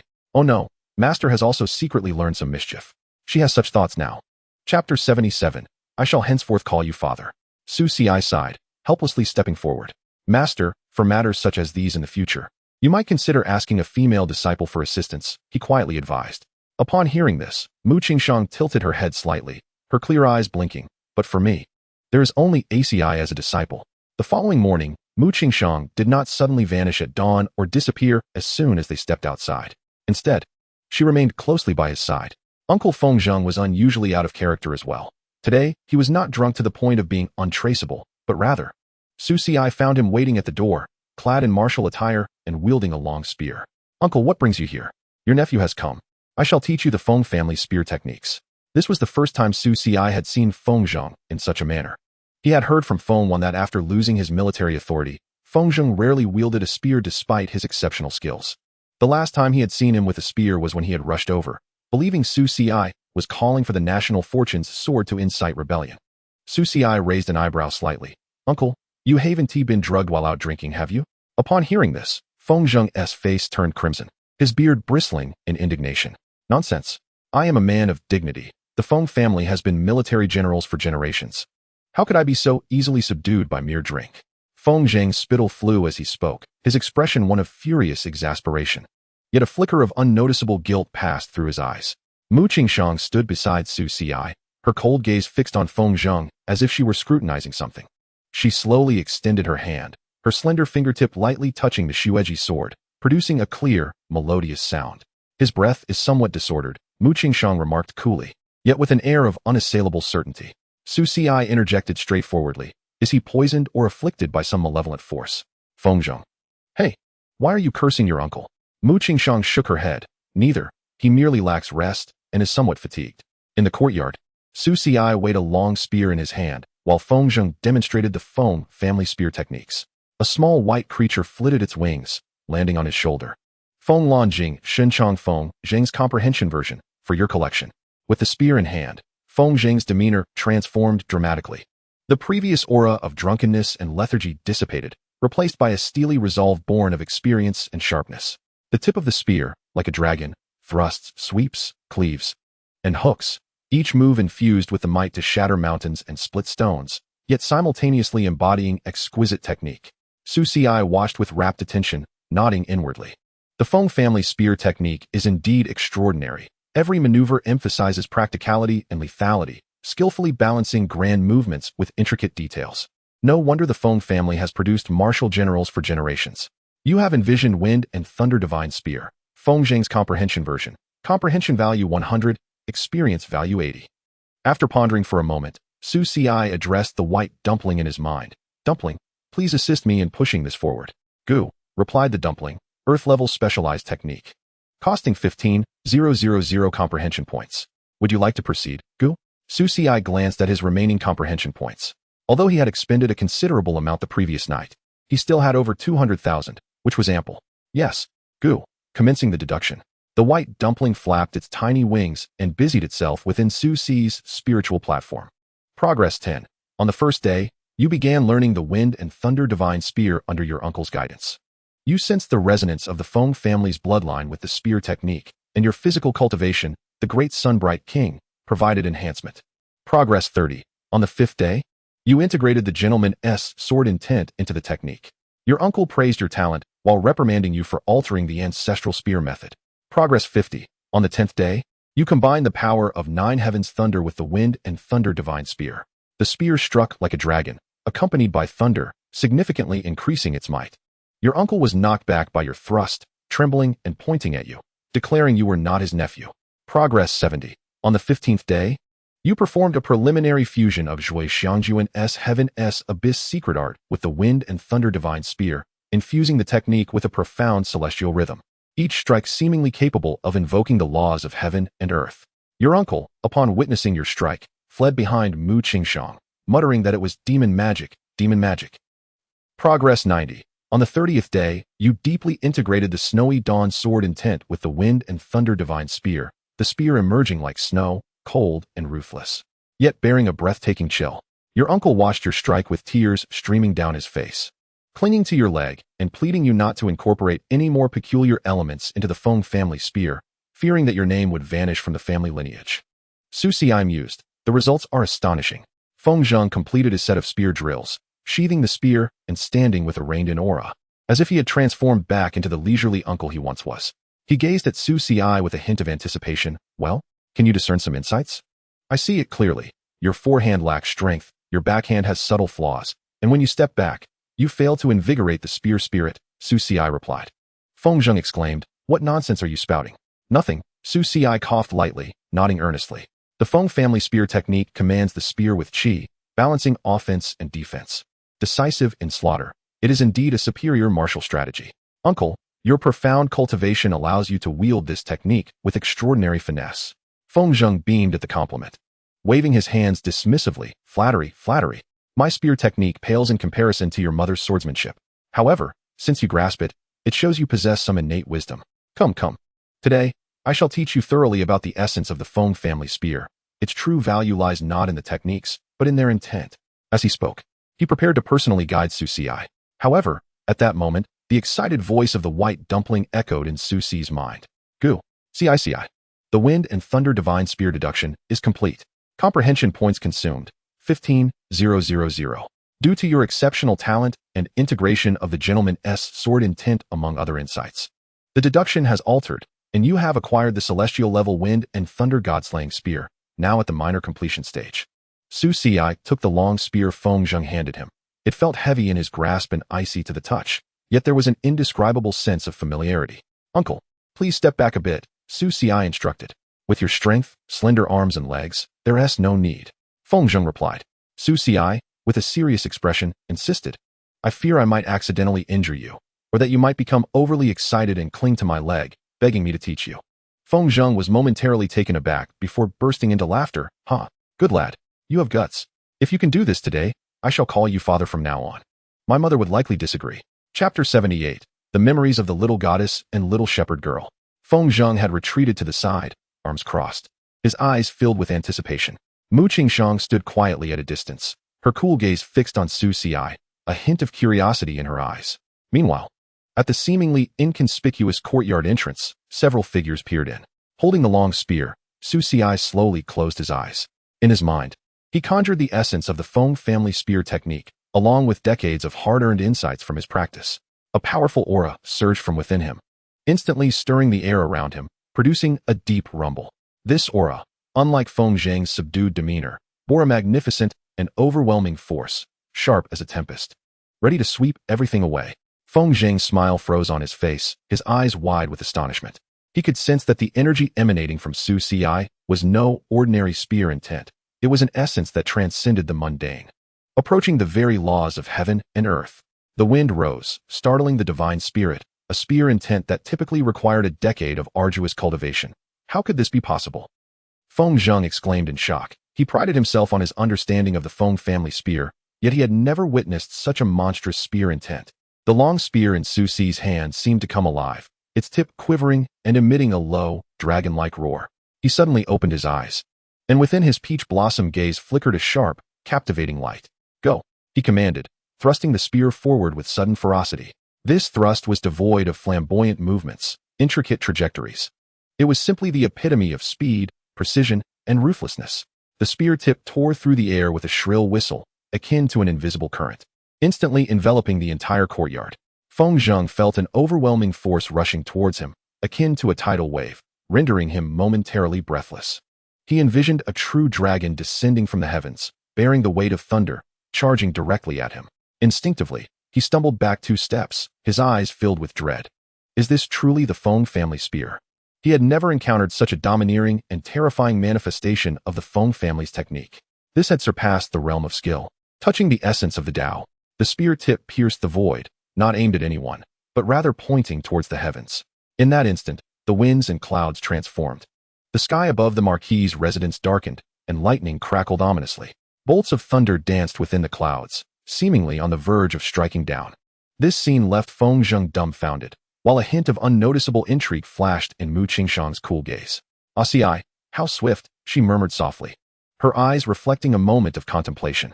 Su Si stood with the spear, his aura gradually retracting, as though the preceding events had merely been an illusion. He gazed at the long spear in his hands, a flicker of satisfaction crossing his features. "Uncle, what do you think?" Feng Zheng remained silent, staring vacantly at Su Si. His expression a complex tapestry of emotions. Shock, confusion, and disbelief mingled with an ineffable fervor. "What technique is this, lad?" His voice was hoarse, tinged with tremors. Su Si smiled faintly, responding nonchalantly. "The wind and thunder god-slaying spear. The wind and thunder god-slaying spear." The wind swayed slightly, almost causing Feng Zheng to lose his balance. How could the Feng family spear possess such extraordinary mastery? "I have it now," Su Si said casually. Feng Zheng gazed at Su Si, then at the long spear in his hands, feeling as if the decades he had spent mastering the spear had all been in vain. "Teach me." Feng Zheng suddenly rushed forward, clasping Su Si's thigh with fervent eyes. "Nephew, wonderful nephew, teach your uncle the Feng Lan spear of God. From now on, your uncle shall follow you like a loyal steed." Su Si replied, "Uncle, didn't you say you would call me father?" "Father," Feng Zheng exclaimed. Su Si was rendered speechless, unable to refute. Tomorrow happened to be the day he would write to his mother, and he would tell her, "You rascal." Feng Zheng chuckled helplessly, pointing at Su Si. "Go on, what do you want your uncle to do?" At that moment, 2 figures appeared at the courtyard entrance. Feng Jin and Shun Miao Miao rushed over, inquiring how Su Si had trained so quickly. Yet, there was also a petite figure standing at the door, staring blankly at Su Si. Su Si shushed the 2 and approached, playfully pinching the little girl's cheek. "What are you daydreaming about, big brother?" You pinched my face again." Mu Jing'an was momentarily stunned, her small face flustered as her tiny hands flailed about. "I didn't peek at you. I didn't dream about anything. I certainly didn't dream that you became the young lord of the sacred land at just 9 years old, wielding the Feng family spear to save me from the self-exploding little truck. Why are you silent now? Continue speaking." "I'm listening." Su Si smiled gently. Mu Jing'an bit her lip. "Then, you must first teach me the spear technique." "Very well, I shall teach you," Su Si replied. Feng Zheng interjected, "What about me? Why am I being overlooked?" Mu Jing'an glared at him. "I'll tell Aunt Feng that you drink all day?" "She already knows," Feng Zheng retorted. "You also wait by the back door of the Li residence every night, waiting for their lady, drinking there, and often reciting love letters." Feng Zheng immediately conceded, "Nephew, please teach her first. She will be better able to assist you in the future." Mu Jing'an blushed fiercely, hurriedly waving her hands. "Who will assist him?" "I don't want to." Su Si observed these 2 simpletons and sighed inwardly. However, Feng Zheng seemed to discern that it was likely not a significant matter. The little girl might have triggered memories from a past life in a goddess's dream.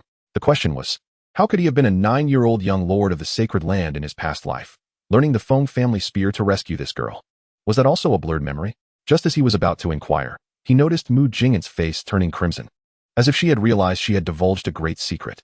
She covered her mouth with her hands, her eyes blinking rapidly at Su Si, as if to say, "I didn't say anything. Is this fellow really that slow to react?" You said it, Su Xiai remarked. No, you misheard. I didn't say anything. Mu Jingyan stammered, attempting to flee. With swift reflexes, Su Xiai grasped her sleeve. Master, please hold her still. Very well, Mu Qingshang nodded gently, with a flick of her delicate hand. A chilling sword intent instantly solidified the space around Mu Jingyan, rendering her immobile. She felt her body stiffen, unable to move, and could only watch as Su Xiai approached her. Now, can you speak? You're bullying me. Chapter 79. The Master doesn't know. I've told you everything. I don't know anything. Mu Jingyan's small face flushed crimson, her eyes brimming with tears, resembling a frightened little rabbit. She bit her lower lip, refusing to utter another word. Interrogating little Mu yielded no additional information.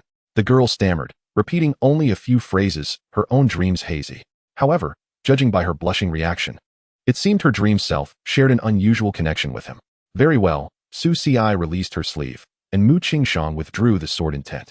Mu Jingyan relaxed her body and immediately covered her face, fleeing without looking back, as if a flood of beasts were chasing her. Gong Xiai, you scared her to tears.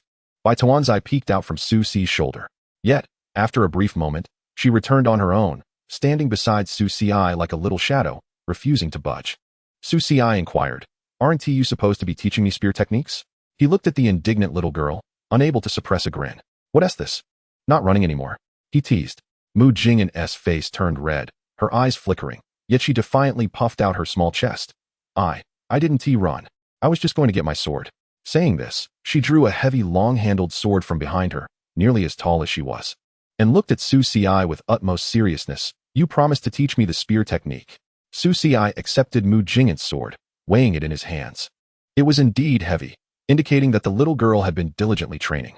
Very well, Su Xiai nodded, returning the sword to her. However, the Feng family spear technique requires a spear. Your long-handled sword, while resembling a spear, is also a sword. Mu Jingyan paused, glancing down at the sword in her hands, then back at Su Xiai, a hint of confusion flickering in her eyes. Isn't it convenient to practice both? Spear techniques demand utmost martial discipline. Being greedy can lead to neglecting either, Su Xiai patiently explained. Oh, Mu Jingyan nodded, seemingly understanding, her eyes filled with a thirst for knowledge. But you can initially use the sword to grasp the essence of spear techniques. When you acquire a suitable spear in the future, transitioning will not be difficult. Meanwhile, Feng Zheng, seeing that Su Xiai was genuinely beginning to teach Mu Jingyan, grew anxious. Hey, nephew, didn't you say you would teach me first? Why is she cutting in line? Mu Jingyan immediately turned her small face towards Feng Zheng, glaring at him. I am the niece of the lady of the Marquis's residence. I am also your niece. Of course, I can cut in line. How old are you? Still competing with your niece for attention? Isn't that shameful? Feng Zheng was left speechless. Su Xiai began to explain the insights of spear techniques to the two. Mu Jingyan had a high aptitude, and Feng Zheng, being an elder practitioner, progressed swiftly. However, midway through their practice, Feng Zheng suddenly asked Su Xiai, nephew, you didn't lose your military authority because a woman rejected you, did you? What nonsense are you spouting? My mother told me you often hide away to write letters, being all mysterious, and that you frequently visit the Li residence, Su Xiai continued. Isn't there a famous lady of the Li family? Feng Zheng opened his mouth, then sighed. It's best if you don't concern yourself with the affairs of elders. Just as Su Xiai was about to respond, he saw Feng Zheng hand him a letter. Please deliver this to her during the Qingfeng grand ceremony. Su Xiai accepted the letter. There was no signature on the envelope, not even a seal. As if it had simply been folded haphazardly. He glanced at Feng Zheng, observing his hesitance and the mixture of despondency and hope in his expression. Uncle, this. Su Xiai wanted to say that sending it this way would likely result in it being ignored. Feng Zheng waved his hand, interrupting him, his gaze drifting to the distance. A hint of indescribable melancholy in his eyes. You don't understand. Some things only require the intent to be felt. You are easily susceptible to having half of your inheritance divided. Oh, I almost forgot that your uncle has now lost his military authority and has been expelled by the Feng family. In the days that followed, Su Xiai continued to diligently prepare for his breakthrough into the Golden Core stage, maintaining a remarkably consistent routine. Each morning, he practiced marksmanship with Mu Jingyan, only to be summoned by Yi Jinshuang to the Yutian Bureau, where he underwent special training under Zhuo Xianjuan. In the afternoons, he was called to the residence of the Grand Princess by Li Fengtang, and upon returning, he faced inquiries from Mu Qingshang, who was quite jealous. Before continuing his cultivation of sword intent, before long, the eve of the Qingfeng ceremony arrived. Upon arriving at the Grand Princess's residence, Li Fengtang casually mentioned a matter to him. His Majesty believes you to be exceptionally gifted, possessing extraordinary talent, and bearing great fortune. capable of wielding the Zhen Dao sword along with 2 other divine swords. Therefore, he wishes to meet you after the conclusion of the Qingfeng ceremony. Was this arranged by His Highness? Li Fengtang blinked her clear phoenix eyes, replying with a hint of mischief. How could it possibly be me? Ah, indeed. It must be you, Su Ci remarked non-committally, taking a seat to peruse the list of distinguished heirs that might appear at the Qingfeng ceremony, which Li Fengtang had prepared for him. Meanwhile, a certain princess gently wrapped her arms around his neck, her sleeves cascading down to obscure her from view. Enveloped in a delicate fragrance, she whispered softly in his ear, Sir? For the Qingfeng ceremony, what identity will you attend as? Naturally, as the heir of the Anyuan Marquis, and also as part of the Yutian Bureau's Qianlong Guard responsible for maintaining the ceremony. And what else? She inquired, her voice gentle, her breath brushing against him with an air of barely contained anticipation. Su Ci paused momentarily. Are you perhaps a cat from some noble family? Despite her status as the Grand Princess, she was unabashedly indulging in her whims.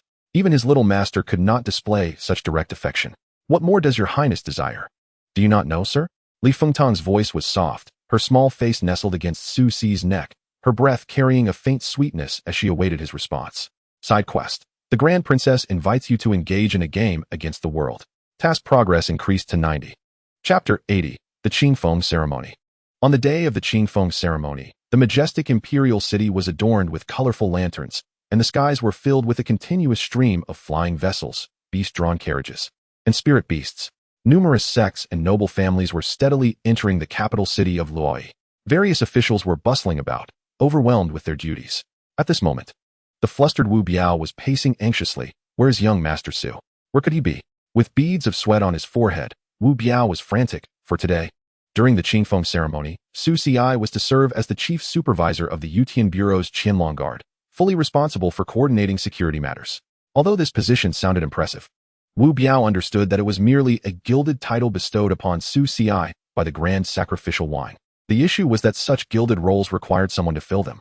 As a mere 100-man officer, he had been assigned to assist Su Ci.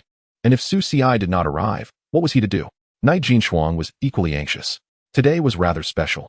Despite being an accomplished scholar from the Wenyuan Pavilion, she had been able to accompany Su Ci daily for work. However, today she had to report her duties to the scholars of the Confucian sect at the Wenyuan Pavilion before she could seek out Su Ci.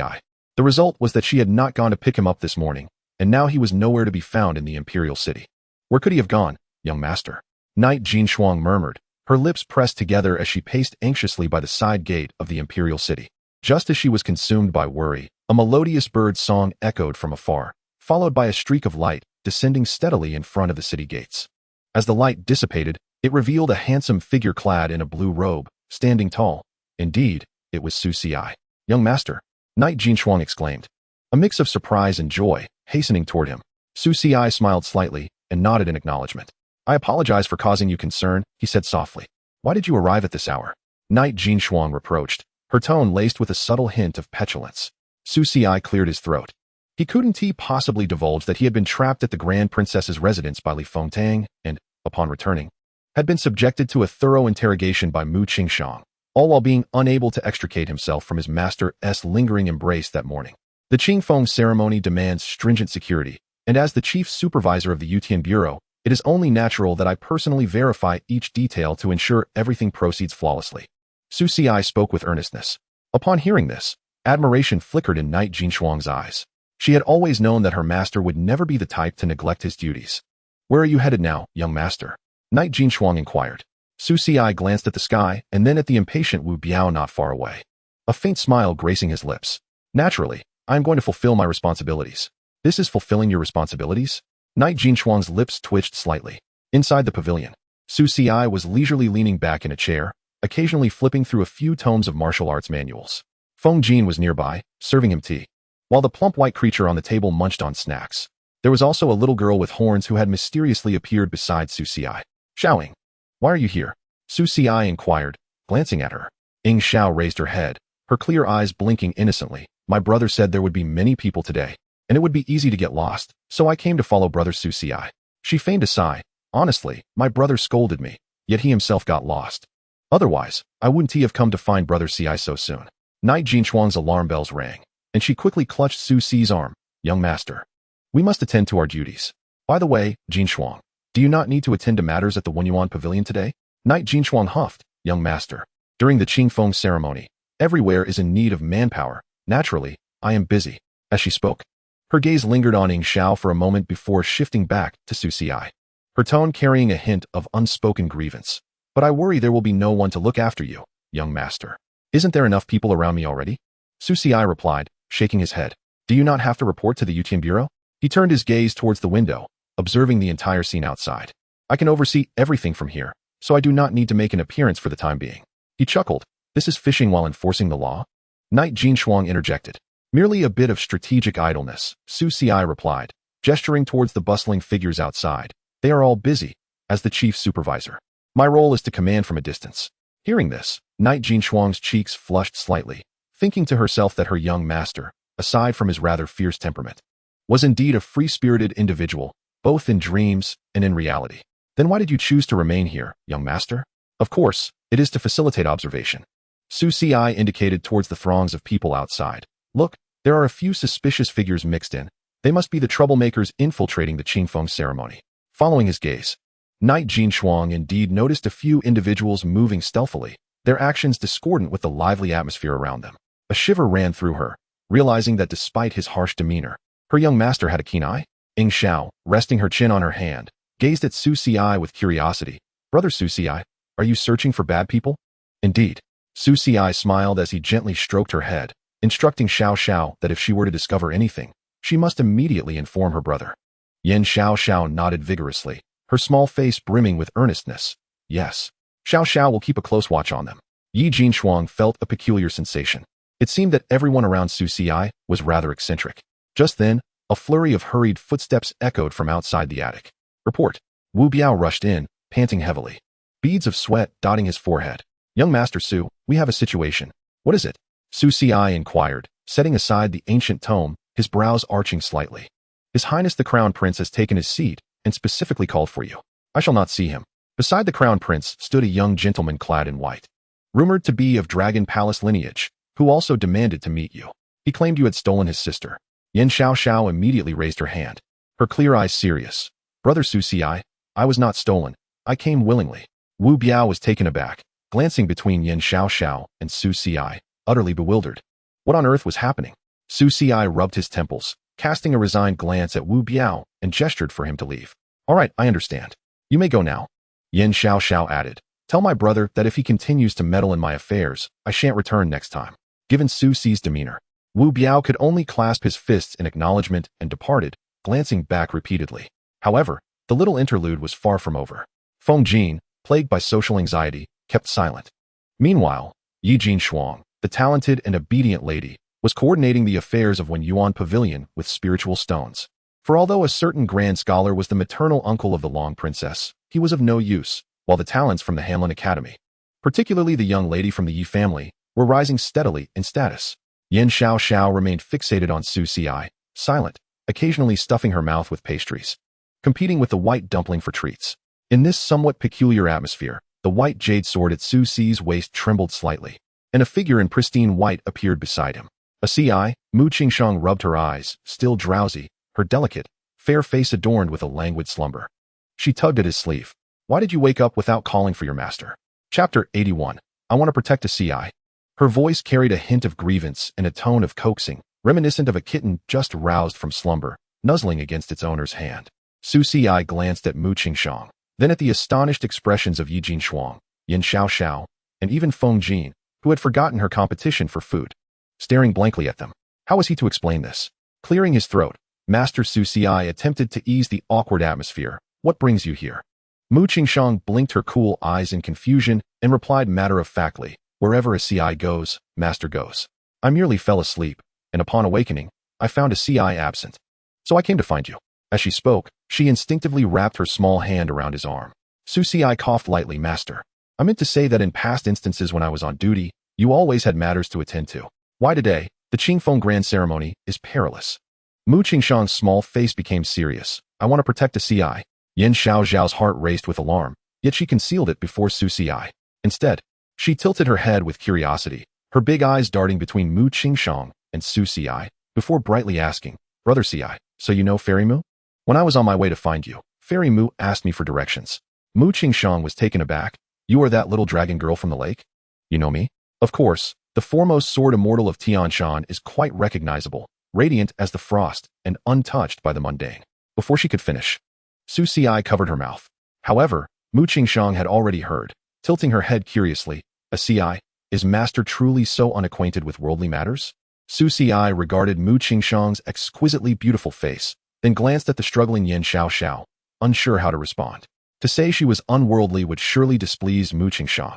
To deny it, however, risked unleashing yet another astonishing revelation from the young girl. White Dumpling's friendly reminder, Gu. Ci, think of a way. Or we might not need to visit the Imperial Supervisory Office today, but rather report to the Criminal Department's prison. Taking a deep breath, Su Xi endeavored to maintain his composure.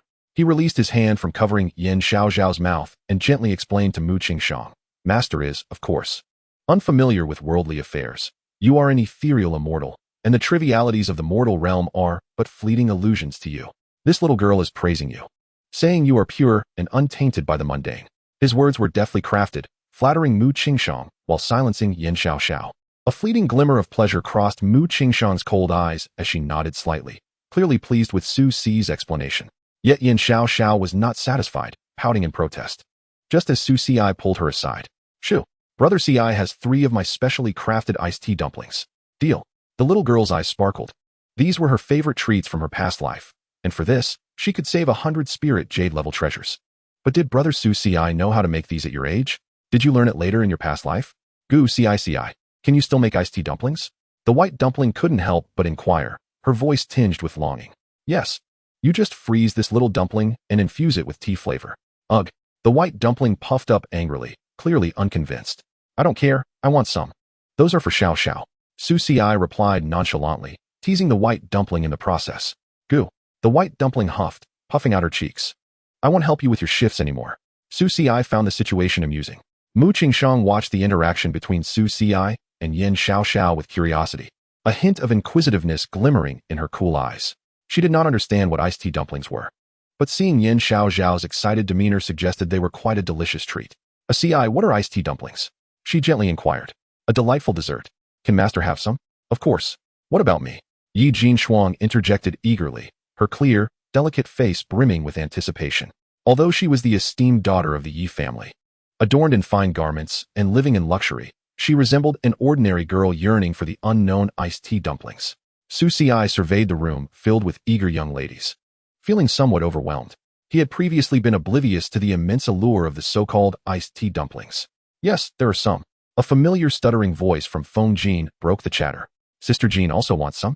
No, someone below is calling for you. Su Xi peeked out the window to see Mu Jing'an waving her little hand at him, conversing with Feng Zheng and others. I told you he was hiding and slacking off. Su Xi replied, you seem rather proud of that. Upon inquiry, he learned that Feng Zheng had brought the young girls to attend the Qingfeng grand ceremony. They had begun to wager on his whereabouts. Mu Jing'an remarked, I bet he is slacking off. Feng Zheng countered, I bet he is entangled with the ladies and cannot free himself. Su Xi, before Su Xi could utter a word, the duo, one large, one small, hurriedly rushed in.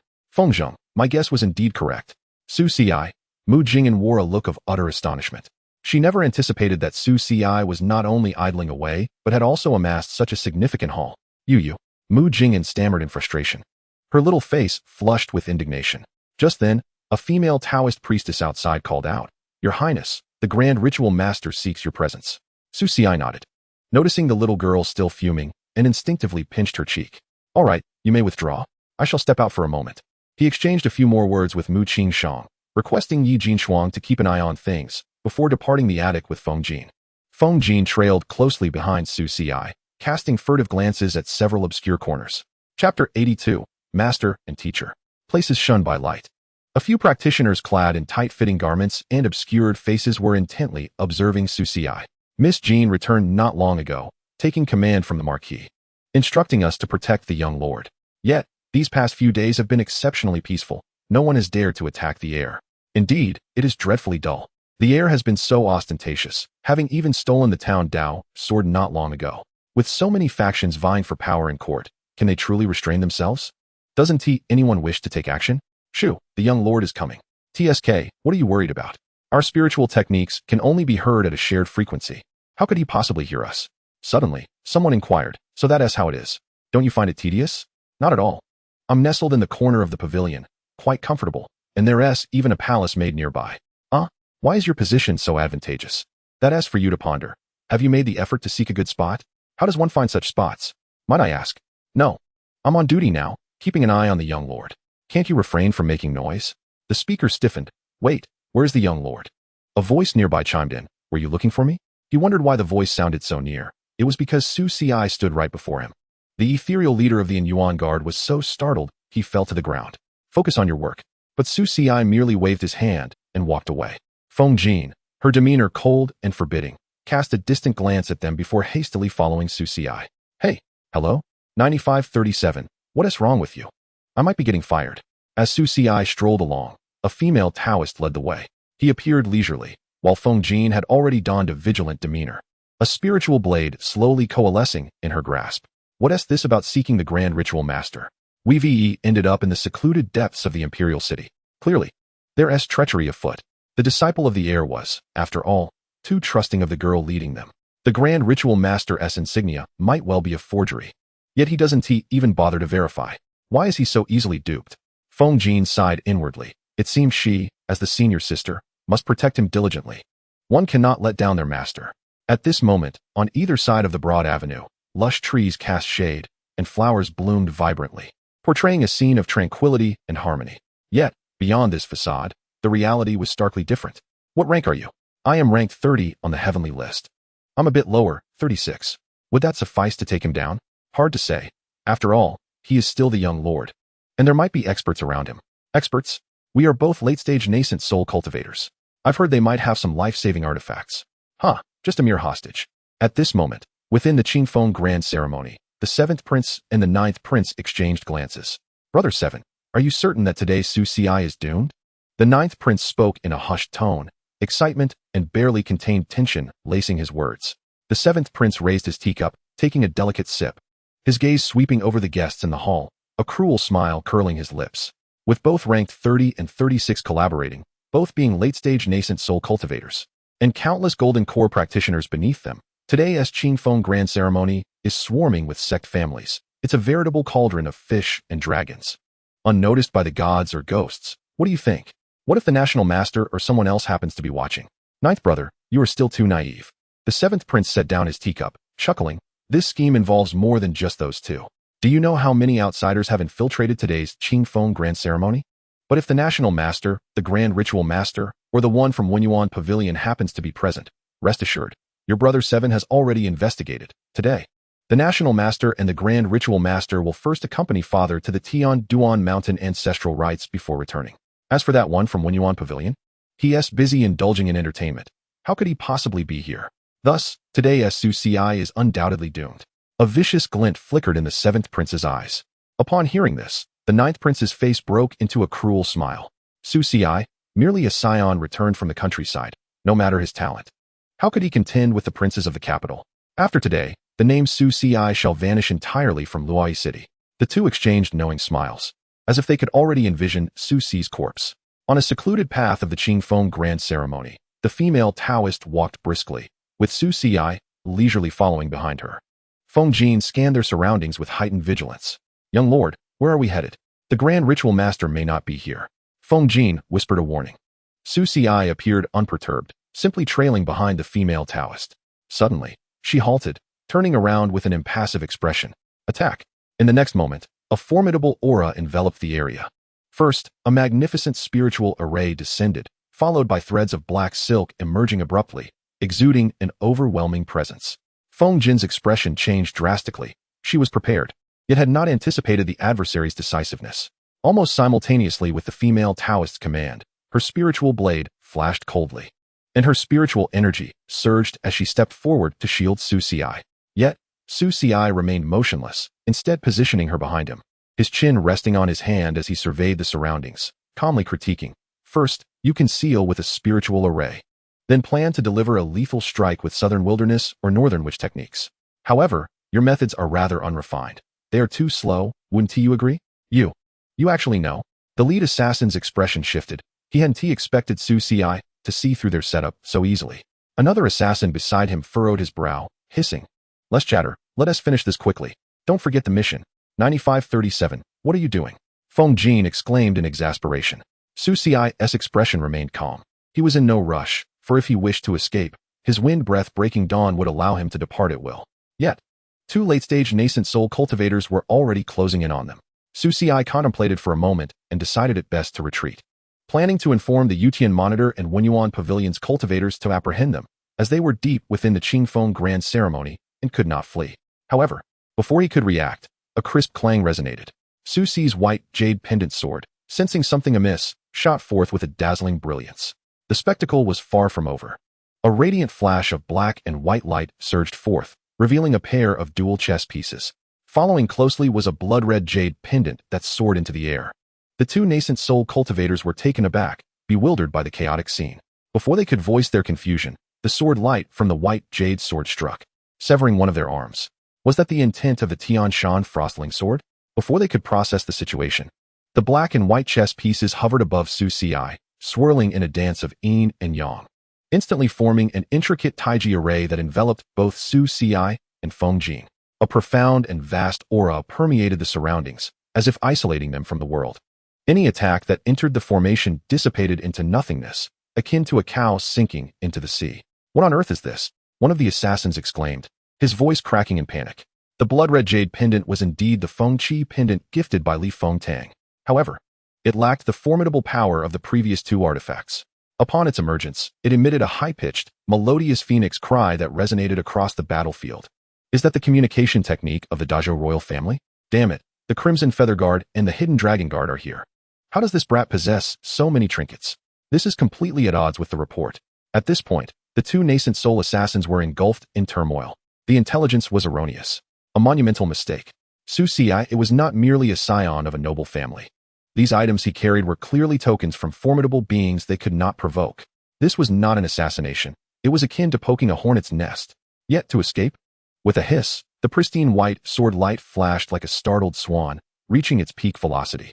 The assassin who had lost an arm felt a blur before his eyes, followed by a sharp pain in his chest.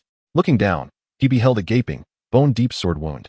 The chilling sword intent instantly invading his limbs and freezing his very life force. Another figure, draped in an aura of cold elegance, appeared in midair. Mu Qingshang gracefully catching the white jade sword. She cast her gaze downward, her voice cool and detached. Who has harmed my disciple Ci? The remaining nascent soul assassin, witnessing the scene, was struck with terror and fled for his life. Dark energy surged around him as he activated the blood escape technique, his speed dramatically increasing as he transformed into a streak of crimson light, attempting to break free from the spiritual array's embrace. Yet another figure materialized at the horizon, her delicate hand gently capturing the black and white chess pieces, and an ethereal stream of blood-red spiritual energy surged forth, piercing through the fleeing assassin. Xianxiaujun, cloaked in a flowing robe, her red lips pressed in a thin line beneath her hood, voiced her impatience. Who dares to harm my student? The two divine beings hovered with otherworldly grace, their dark and snowy hair billowing majestically, exuding an air of formidable authority. Their voices resonated through the air, echoing above the secluded path for all to hear. Su Xi, Chapter 83, The Three Elder Sisters. Who has harmed my disciple Ci? Who dares to threaten my student?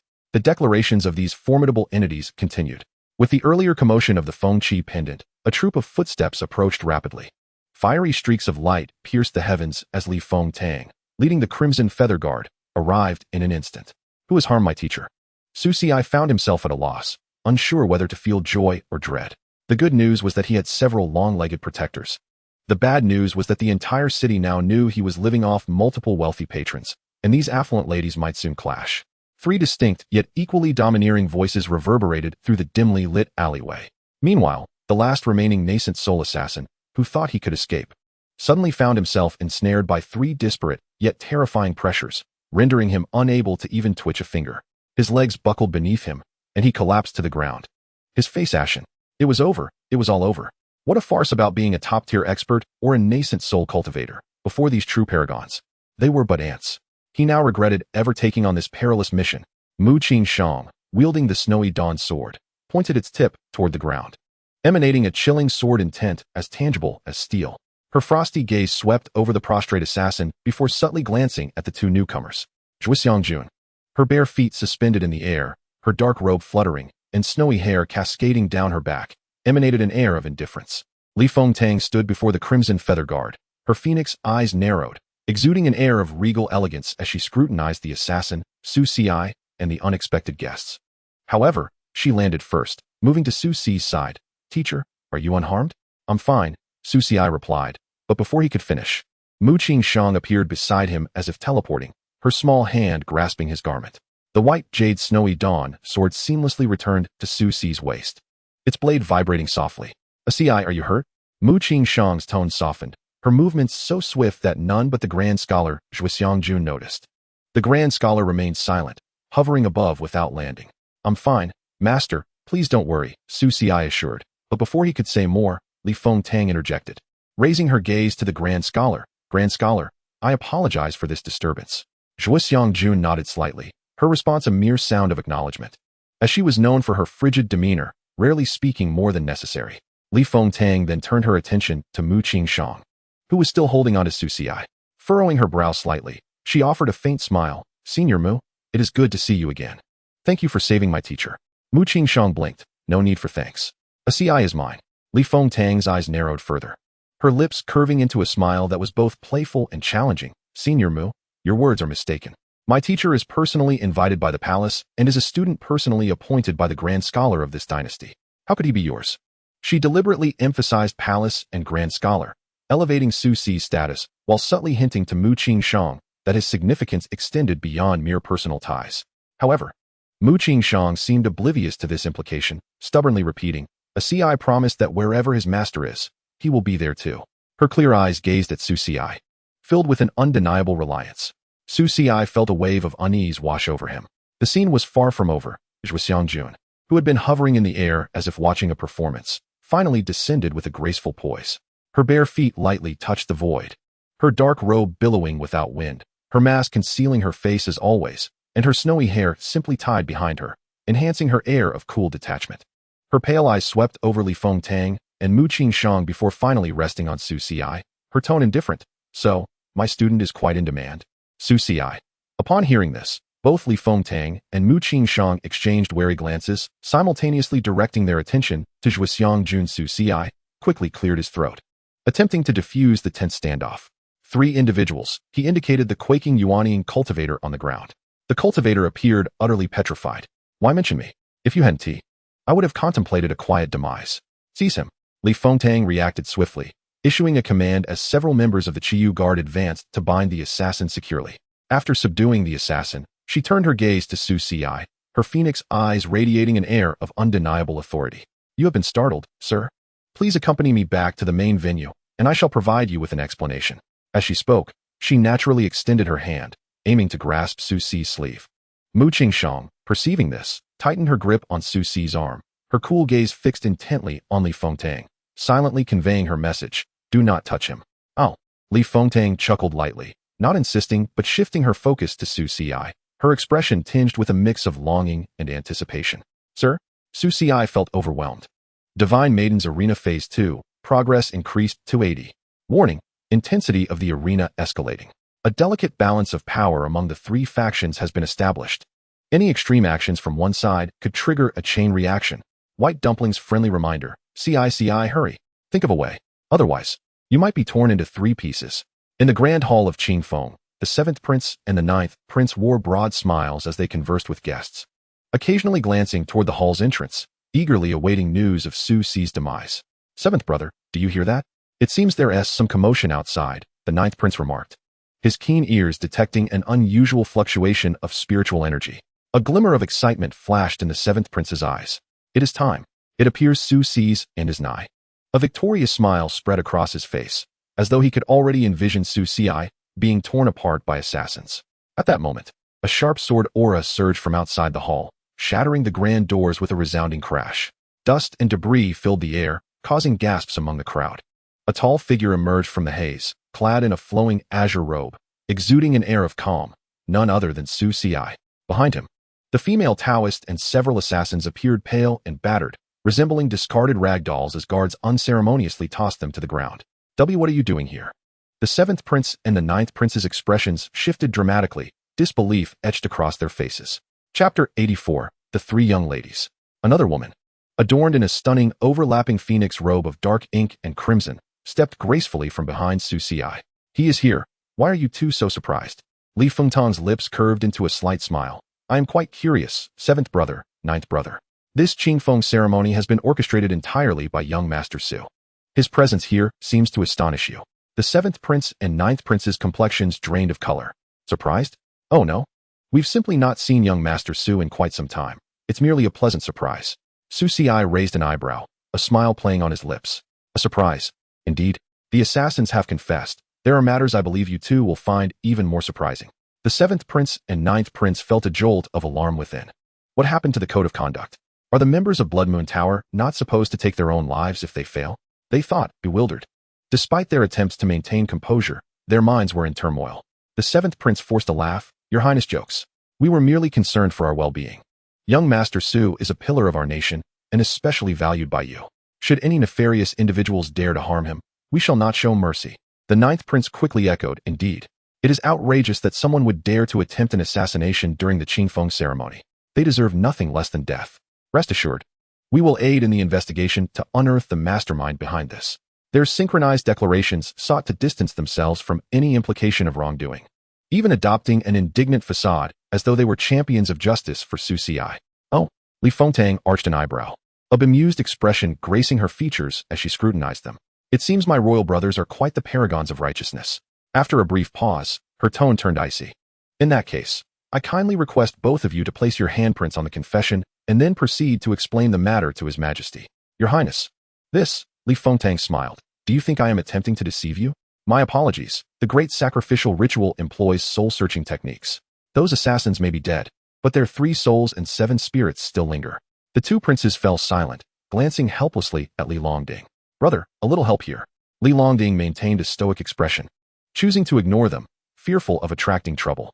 Your Highnesses, the Emperor is already aware of this matter. Please, follow me. The 2 were promptly escorted away by palace guards. Su Xi was somewhat taken aback. It seemed Li Fengtang's methods had grown more adept than in his previous life. Meanwhile, the old emperor remained quite fond of her, the sole princess. However, he believed that as the heir of the Anyuan marquis, the assassination attempt during the Qingfeng ceremony would undoubtedly draw the emperor's serious attention. Unless he desired to alienate the Anyuan marquis and the Tianxin sacred land from the Great Zhou dynasty. Yet, given Su Xi's recent summons of 3 divine swords of Great Zhou, he understood that the somewhat indecisive monarch would likely remain uncertain about how to proceed with him, thus allowing Li Fengtang and Li Longding to vie for his favor. With the 7th and 9th princes taken away, an unusual atmosphere enveloped the hall. Guests exchanged glances between Su Xi, Li Fengtang, and the quietly observing Mu Qingshang and Zhuo Xiangjuan, filled with curiosity and reverence. The events of the day had unfolded in a series of shocking twists. Su Xi's assassination, the simultaneous emergence of 3 extraordinarily influential women to protect him, and Su Xi's decisive actions in exposing the hidden enemy. This young heir of the Anyuan marquis truly exuded an enigmatic depth, particularly with the presence of these 3 remarkable women. 1, a transcendent sword immortal from Tianshan, exuding an ethereal calm while remaining steadfastly by his side. Another, the grand sacrificial official of the Yutian Bureau, shrouded in mystery and wielding immense power, personally intervening and referring to him as her pupil. And the last, the current princess, sharp-witted and poised, openly declaring him her mentor and strategist. Who, exactly, was Su Xi to garner such favor from these 3? Many among the onlookers silently rejoiced, relieved they had not offended this esteemed young Master Su.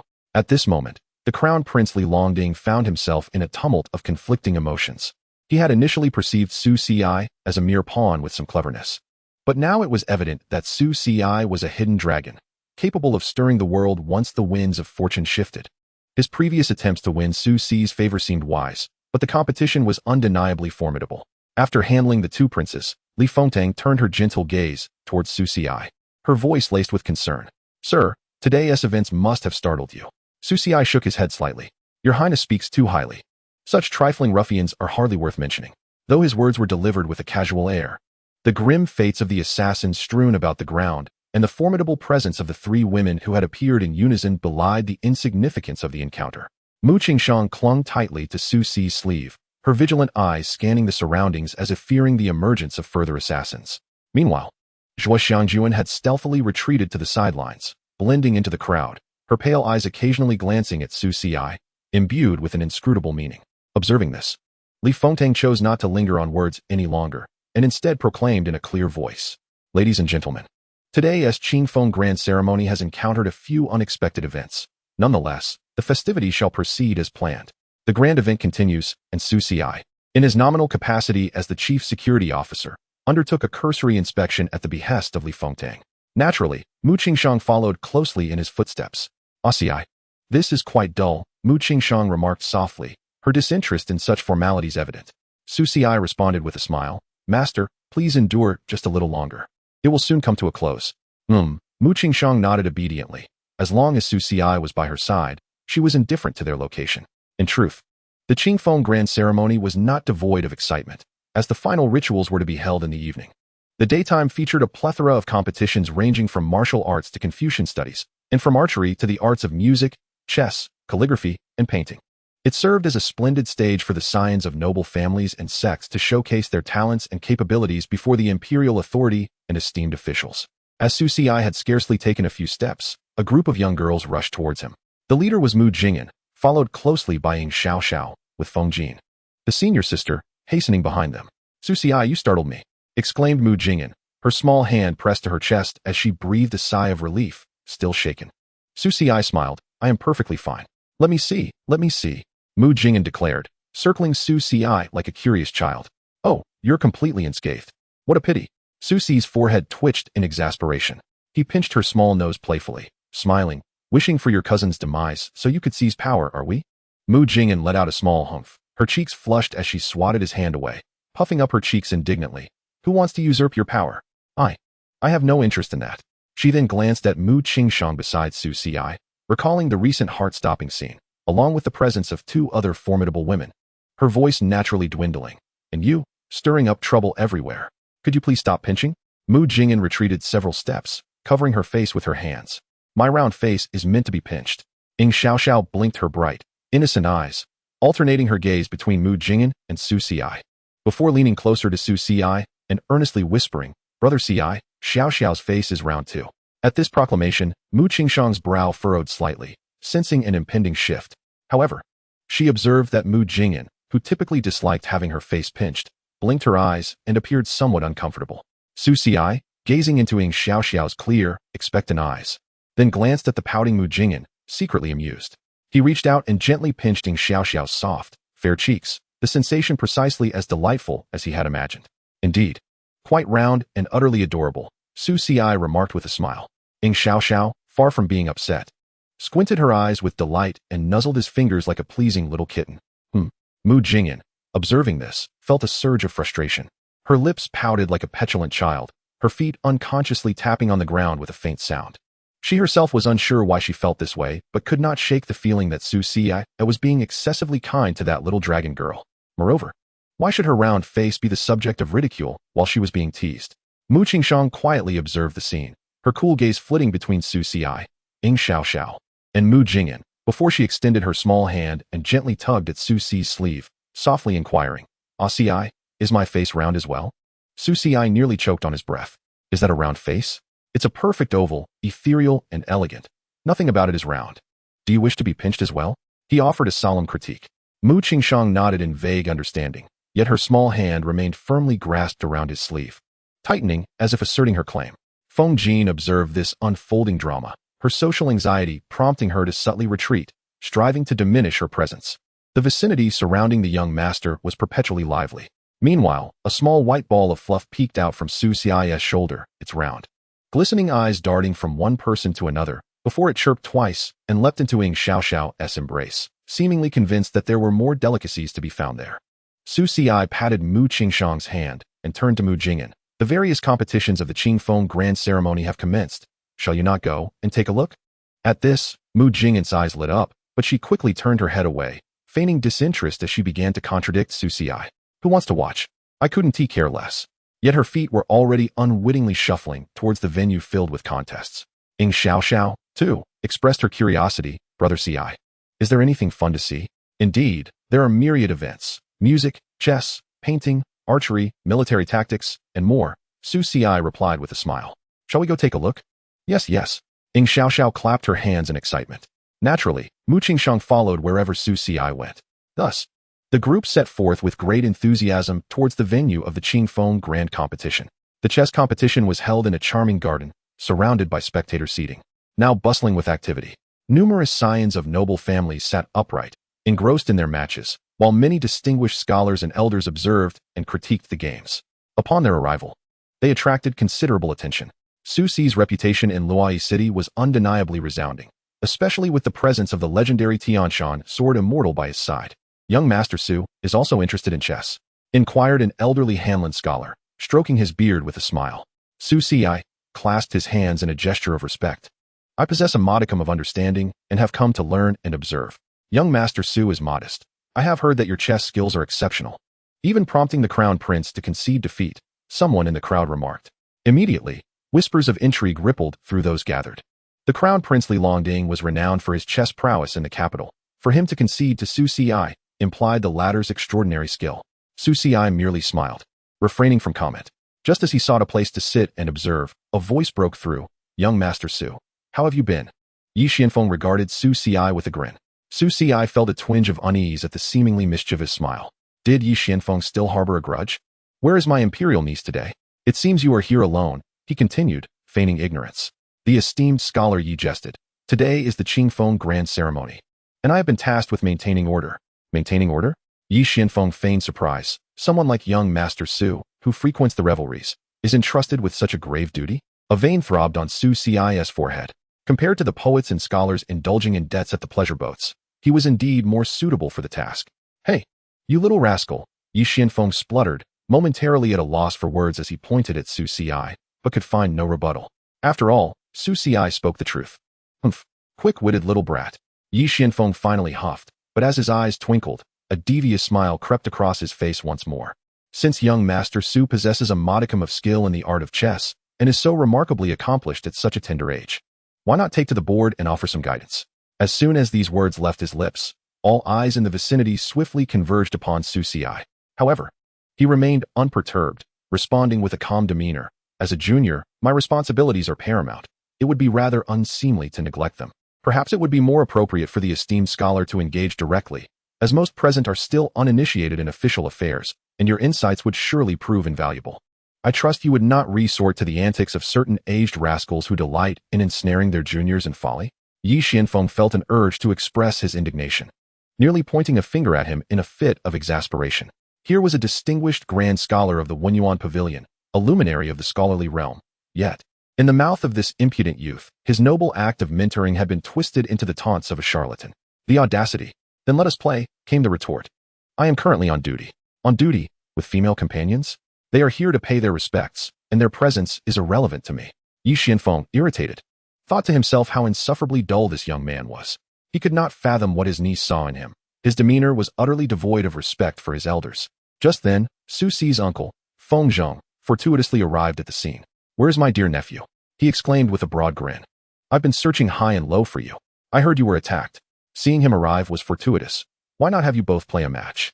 Yi Xianfeng and Feng Zheng were momentarily taken aback, exchanging incredulous glances. The onlookers were equally intrigued. One was a grand scholar, a leader among scholars, while the other was a general of the Feng family. Though currently at leisure, he was nonetheless a seasoned veteran of the battlefield. The prospect of these two engaging in a game of chess was indeed an unusual spectacle. Yi Xianfeng was the first to recover, exclaiming, absurd. How could I, a mere martial man, possibly grasp the profound subtleties of chess? Feng Zheng, undeterred, retorted, Hey, old Yi, whom do you look down upon? If my nephew thinks I am capable, then I shall rise to the occasion. It's just a game of chess, after all. Let us do it. I fear no one. With that, Feng Zheng plopped down before the chessboard, his large hands sweeping across the board, nearly scattering the pieces. So how do we play? Is it simply a matter of capturing all his pawns to win? He wore an expression of faux understanding. Yi Xianfeng, witnessing this uncouth display and hearing such naive commentary, felt a wave of dizziness wash over him, nearly causing him to lose consciousness. Soon after, a crowd gathered in the courtyard.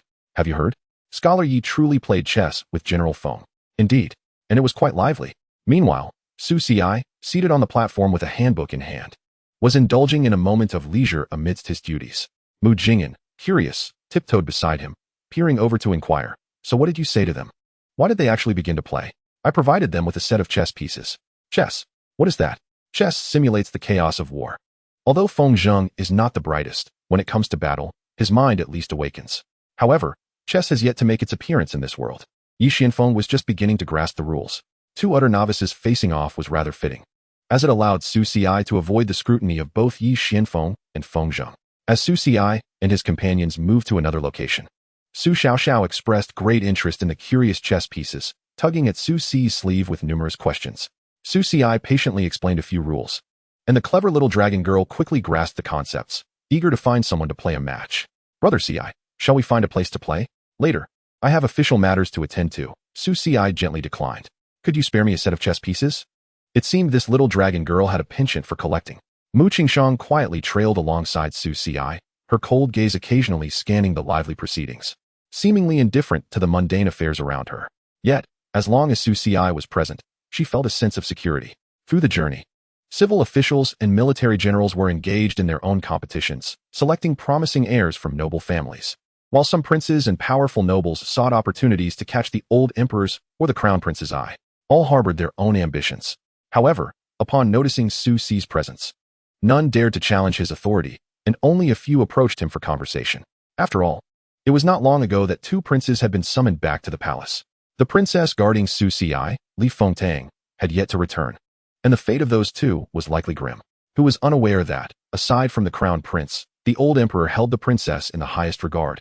After a circuitous route, Su Ci returned to the pavilion where he had previously indulged in leisure. In the interim, Mu Qingshang remarked, I am weary, Ci. Do you understand? Do not act recklessly. Chapter 86, Transforming into a Sword. Then, she affixed the white jade sword to Su Ci's waist, and before his eyes, it transformed into a stream of pure white light and vanished. At that moment, Su Ci pushed open the door, only to find a figure in an inky-hued dress seated in his usual spot, delicately sipping tea. He paused, taken aback. Zhuxiangjuan? Yet. She was not clad in a voluminous robe, nor did she wear a mask or hood. Her enchanting phoenix eyes sparkled, and her silvery hair cascaded over her shoulders, casually held back by a simple black jade hairpin. A few rebellious strands framed her smooth forehead, adding a touch of languid charm to her demeanor. Her stunning beauty, now unveiled without the mask, was laid bare before Su Ci. Her eyes resembled exquisite paintings, elongated and alluring, with a slight upward tilt at the corners that imparted a natural allure and a chill of worldly wisdom. Her delicate nose and naturally crimson lips, combined with skin as smooth as cream, emitted an ethereal glow even in the dim light of the pavilion. Clad in a fitted inky dress, her figure was both graceful and ample. What? Are you dumbfounded? Zhuxiangjuan slowly turned her gaze, a teasing smile gracing her lips, her voice carrying a unique clarity and languor, yet infused with an extra touch of charm. Su Ci maintained his composure, walking over to sit beside her, pouring her a cup of tea before serving himself. My teacher is already a vision of beauty. There is no reason for me to be slack-jawed. Oh, is that so? How do I compare to your esteemed master? Zhuxiangjuan did not expect an answer, but her gaze lingered on the white jade sword at his waist, seemingly implying something. Does she follow you everywhere?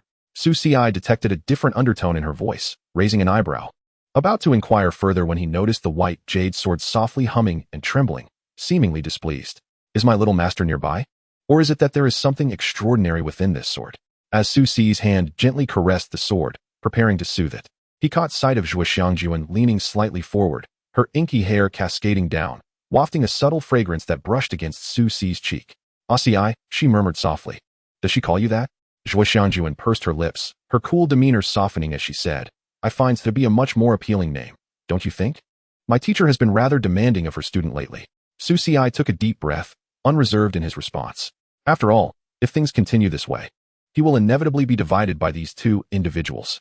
With a smile in his peach blossom eyes, he gazed at Zhuxiangjuan, deliberately leaning closer to her. Teacher, if you have something to say to your student, it is better to be straightforward. The student is rather dull. As Su Ci entered, Zhuxiangjuan instinctively retreated, her small hand clutching the corner of her sleeve, her fair and delicate face slightly flushed. You insolent student, she exclaimed, her voice barely escaping her lips when she noticed the white jade sword vibrating lightly. Seeing Su Ci's expression falter, an unexpected surge of discontent and bitterness arose within Zhuxiangjuan. She reached out and firmly grasped his hand. Why are you retreating? Wasn't it you who retreated first? Su Ci looked into Zhuxiangjuan's enchanting phoenix eyes, now more alluring with a hint of anger. and noted her small hand gripping his palm so tightly that her fingertips turned pale. He sighed inwardly, realizing that the matter was not about his retreat, but rather that this esteemed teacher had lost her composure first and was now attempting to regain control. Teacher. Susi gently clasped her hand in return, feeling its cool and delicate touch. His tone was calm, tinged with a hint of helplessness. The student did not retreat. It was merely the teacher's previous demeanor that led the student to believe. He paused, a playful smile dancing in his peach blossom eyes as he leaned in closer, lowering his voice to a near whisper. You thought the teacher had ulterior motives towards the student? You. Zhuo Xianjuan was momentarily taken aback by his bold and direct jest, her snowy complexion instantly deepening in hue. Even her earlobes turning rosy. She attempted to withdraw her hand, yet Susi held it firmly, making escape impossible. Impudent. I am your teacher. Her voice carried a hint of indignation, yet it involuntarily softened. At that moment, the white jade sword at Susi's waist emitted a clearer and more urgent sound. A chilling sword intent suddenly erupting, aimed directly at Zhuo Xianjuan. The sword trembled violently, as if it were about to unsheath itself and sever the hand that harbored ill intentions. Zhuo Xianjuan's phoenix eyes narrowed, casting a glance at the restless white jade sword. And with a cold huff, she said, if you have the ability, then come out and stop me. In her irritation, she leaned against Susi instead. The white jade sword continued to hum softly, clearly expressing its discontent.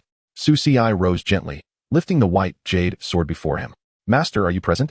He spoke softly. It is of no consequence. The disciple does not hold you accountable, but it would be nice to know a thing or two. From Zhuo Xianjuan's words, Susi suddenly understood something. The divine consciousness, or rather a fragment of his master's soul, was indeed concealed within the white jade sword. Hence, the originally lifeless Bai Yu Ji exhibited such sentience. In the next moment, the sword's glow swirled around it, and a graceful figure appeared before Susi. She lowered her head, delicately tugging at his garment. I didn't mean to keep it from you. Susi was taken aback. So you are not concealing your soul, but rather transforming yourself into the sword? Chapter 87. No need to be frugal. Susi stood frozen. In his previous life, he had no idea that Mu Qingshang possessed such mystical abilities. For transforming oneself into a sword belonged to a different school of swordsmanship, entirely unrelated to her emotionless sword path. Among sword practitioners in the world, those who reached the pinnacle possessed a heart filled with swords, perceiving all as swords, and their swords were as one with them. Then there was Mu Qingshang from his past life, who practiced emotionless swordsmanship, where countless swords were devoid of self. However, this transformation into a sword could only be achieved at the level of unity between human and sword. In a sense, the divine sword Xueji was another half of Mu Qingshang, enabling her to switch between the two seamlessly. Typically, due to the high resonance with the divine sword, her combat prowess was formidable. Yet, why was all her pettiness directed solely at her disciple?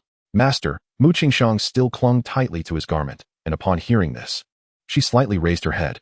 Her clear eyes gazed at him, reflecting a hint of stubbornness and certainty. I wish to always accompany a CI. Her reasoning was simple and pure, yet it bore the weight of a mountain. Previously, she had opened her mouth but changed her mind, saying, a CI does not like being overly constrained by the master, so I transformed into a sword, allowing me to remain by a seaside without disturbance while also protecting you. As she spoke, she directly embraced Susi, nuzzling her small face against him as if seeking comfort. Susi felt a warmth in his heart, yet he was acutely aware of the peril of their current situation. His little master had willingly stepped forward, but the little teacher was still present. He glanced back at Zhuo Xianjuan, only to find that his teacher had vanished from her previous position, leaving behind a lingering fragrance and the whispers echoing in his mind. You two truly share a deep bond, don't you? Well then, later, I shall bestow upon you a grand gift. You must receive it well. A CI, Susi thought, this is going to end badly. Usually, when she called him by name, it was either Su or alongside Yi Jinshuang as CI Lang. It felt as though she was genuinely angered. However, regarding the task information, inside the spirit platform, the white round creature rolled on the small table, blinking its large eyes. I don't know, perhaps it hasn't been triggered yet. But you can give the black and white dual chess a try to see your little teacher's resolve. If she isn't angry, then there's no issue. Thank you. You're welcome. This little bird seemed to wish for its master's demise. If he probed her resolve, what if Zhuo Xianjuan became even more incensed? Nevertheless, despite the reasoning, Susi could not suppress his curiosity. After all, not probing would not be like him. Moreover, anyone who could refrain from checking their little teacher's resolve at least thrice a day would be considered extraordinary, enhancing one's cultivation efficiency while also establishing a connection of mutual understanding. What could be wrong with that? At this moment, Su Xi looked into Mu Qingshang's clear eyes, which held not a trace of impurity, only pure reliance and admiration, transforming oneself into a sword, solely to remain by his side at all times. To not disturb his cultivation yet protect him, this sentiment was undeniably profound. Master, Su Xi felt a myriad of emotions swirling within him as he gently embraced her, resting his chin atop her soft hair. What merit do I possess to receive such affection from you? Mu Qingshang snuggled closer in his embrace, her small hands wrapping around his waist, her voice muffled yet filled with reassurance. As long as a CI does not mind, it is enough for me. Of course not. Su Xi replied softly. But master, does this method cause you any harm? No harm. Mu Qingshang shook her head. Xueji and I are originally one. However, she averted her gaze, blinking her eyes somewhat uncomfortably. Sometimes I feel a bit fatigued and require a C's spiritual energy for quicker recovery. She had become quite candid in her requests for affection. It was clear she sought comfort rather than any spiritual nurturing. Yet Su Xi understood now. No wonder sometimes the sword intent of Xueji felt more lively, while at other times it fell silent. It was because his little master would be napping inside. When her soul was present, naturally, Xueji would exhibit a higher degree of intelligence. When she was absent, Xueji was no different from what it had been in his past life. He then noticed Mu Qingshang looking up at him, her eyes sparkling, as if waiting for his response. Su Xi gently held her small hand and replied, "Then from now on, the disciple shall cultivate diligently, providing an endless source of nourishment for my master." Upon hearing Mu Qingshang's words, her delicate face flushed slightly. She blinked her eyes and softly murmured an acknowledgement, lowering her head as she embraced Su Xi's waist, lapsing into silence. Observing her demeanor, Su Xi couldn't help but sigh, reflecting on how this once ethereal little master had become quite adept at weaving tales. Not long after, Su Xi's spiritual consciousness and soul began to gather strength. Invoking the incantation, Heart of Tao, activate. The dual black and white chess pieces warmed slightly, establishing a profound connection in an instant. Meanwhile, atop the star-collecting tower of the Yutian monitor, Zhui Xiangjuan stood with her hands clasped behind her back, surveying the vibrant scene of the Qingfeng ceremony below. The wind tousled her snow-white hair, creating a soft rustle. A trace of barely perceptible ire mingled with an unacknowledged anticipation and solitude graced her exquisite features. Unaware of her own subtle emotional shifts, she murmured to herself, the snow-clear goddess, once devoid of sentiment, has stooped to such lengths for him. Yet, this was a matter pertaining solely to their master-disciple relationship. Why, then, did her heart feel so constricted? With her eyes closed, she allowed the gentle breeze to caress her, her lips pursing as she softly huffed, "That insufferable brat, you've made me angry. Just wait and see how I deal with you." At that moment, a sudden jolt in her brow heralded the unwelcome return of an all-too-familiar sensation of intrusion upon her heart's essence. Zhui Xiangjuan trembled, nearly leaping from the star-collecting tower. "Su Xi, how dare you?" She ground her teeth, her voice quaking, her alabaster cheeks flushing a deep crimson. How could he be so audacious? After all the warnings she had issued? Taking a deep breath, she pressed her small hand against her chest, struggling to regain her composure. "You wretched thing. Just wait and see how I will handle you." Chapter 88. The little teacher's retribution. The Qingfeng ceremony was in full swing. Aside from the unexpected interruption from an assassin, no other incidents had transpired. Su Xi and Mu Qingshang commenced their cultivation within the pavilion. His golden core was on the verge of a breakthrough, and he had already prepared the necessary elixirs. Were it not for the delays caused by the Qingfeng ceremony, he would have seized the opportunity to utilize the insights and experiences he had amassed over the past few days to break through. Inside the pavilion, a small world of its own had been established. Mu Qingshang took the initiative to set up several barriers of sword energy around Su Xi, the chilling sword intent enveloping the space to isolate them from the cacophony of the outside world and to deter any unwelcome visitors. She seated herself a short distance away from Su Xi, the snow-clear sword resting across her knees, her eyes closed in concentration as she safeguarded him. Occasionally, when her clear gaze fell upon Su Xi, it revealed a trace of subtle tenderness and determination. Taking a deep breath, Su Xi retrieved several already prepared elixirs from his storage ring. These elixirs were crafted by his own hands, each encapsulating pure medicinal power and his understanding of alchemy, far surpassing the quality of mundane products found in the market. Among them was a resplendent golden elixir, faintly resonating with the sound of a dragon's roar. Crafted from a wealth of rare materials, refined with the sword intent of the Junzi Tianwen, resulting in the 9-revolution Dragon Tiger Golden Pill. This elixir was potent enough to aid him in forming an exceptionally high-quality golden core. The last time he had taken a concentration pill, it had at least facilitated a breakthrough to a base-level golden core. This time, He aimed for a celestial-level breakthrough. Tuanzi, begin the simulation of refining demons and subduing immortals and Xianxiaaudiobooks. In his spiritual realm, the white Tuanzi flapped its tiny wings. How many simulations are we doing? We have accumulated hundreds of thousands of insight points. Let us use as many as we can. As Xianxia spoke, he swallowed the various elixirs in one go. The elixirs dissolved instantly, surging through his body like a torrential river of pure medicinal energy. Especially the 9-revolution Dragon Tiger Golden Pill, which, upon entering his abdomen, erupted like a miniature sun, filling his dantian with overwhelming vitality and the ferocious power of the dragon and tiger. Boom! A resounding echo reverberated in Xiaoxi's mind. As if the heavens were being split apart. Outside, the previously clear sky above the pavilion began to gather ominous clouds. Serpentine flashes of lightning weaving through the layers of cloud, and a suffocating atmosphere began to permeate the air. Mu Qingshang abruptly opened her eyes, her clear gaze fixed on the horizon. With a wave of her jade hand, several sharper sword energies shot skyward, completely sealing off the space above the pavilion, creating an independent sword domain that separated the inside from the outside. What kind of golden core was Xianxia attempting to condense? She was astonished yet became even more focused on safeguarding Xianxia. In the spiritual realm, Tuanzi was in a frenzy, flapping its tiny wings busily. Simulation of refining demons and subduing immortals has commenced, consuming 10,000 insight points. Simulation of Xianxiaaudiobooks has commenced, consuming 10,000 insight points. Fusion simulation of refining demons and subduing immortals and Xianxiaaudiobooks detected the host cultivation of Great Sun Bright King's secret art and 9 Heavens Thunder movement. Assisting in the fusion. Simulation progress, 103,070. Xianxia was wholly absorbed in the simulation, attuned to the transformations within his body. Though it seemed audacious to break through at this juncture, he was confident with his little master safeguarding him. What could possibly go awry? Moreover, this was the perfect opportunity to take advantage of the situation. If he did not break through now, once he stepped out and the Qingfeng ceremony concluded, he would be beset by goddesses at every turn, particularly with Xianxiaaudiobooks watching him closely. He would be in for quite an experience. However, at that moment, Xianxia remained blissfully unaware that his previous provocations towards his teacher, Xianxiaaudiobooks, had successfully incited her ire. She would not be engaging in playful banter with him this time. At the Qingfeng ceremony, the old emperor in the main seat and the officials below had all taken their places. The national teacher was about to utter some ceremonial words when the grand sacrificial official, Xianxiaaudiobooks, abruptly stood and interjected, "Your Majesty, I have a rather inept student who has already missed the opening of the Qingfeng ceremony.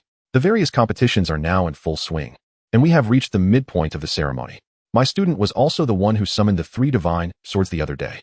Why not allow him to compete against the princes of our dynasty, the prominent families, the Dragon Palace Demon Clan, as well as the esteemed Taoists, Confucians, and Buddhists from across the realm, to showcase their insights and engage in a debate?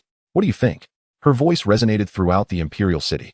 The old emperor, who had just dealt with 2 foolish sons, the imperial princess Li Fengtang, who had vented her frustrations on the teacher, the talented young lady Yi Jinshuang, who was bewildered by the unfolding events, and the little classmate Mu, who was eager to witness Xiaoxia's embarrassment, all reacted in surprise. "All right, splendid." The little dragon girl, still searching for Xiaoxia, exclaimed, "Great." The senior sister Feng Jin, who was still guarding the entrance for Xiaoxia, was taken aback. "Huh?"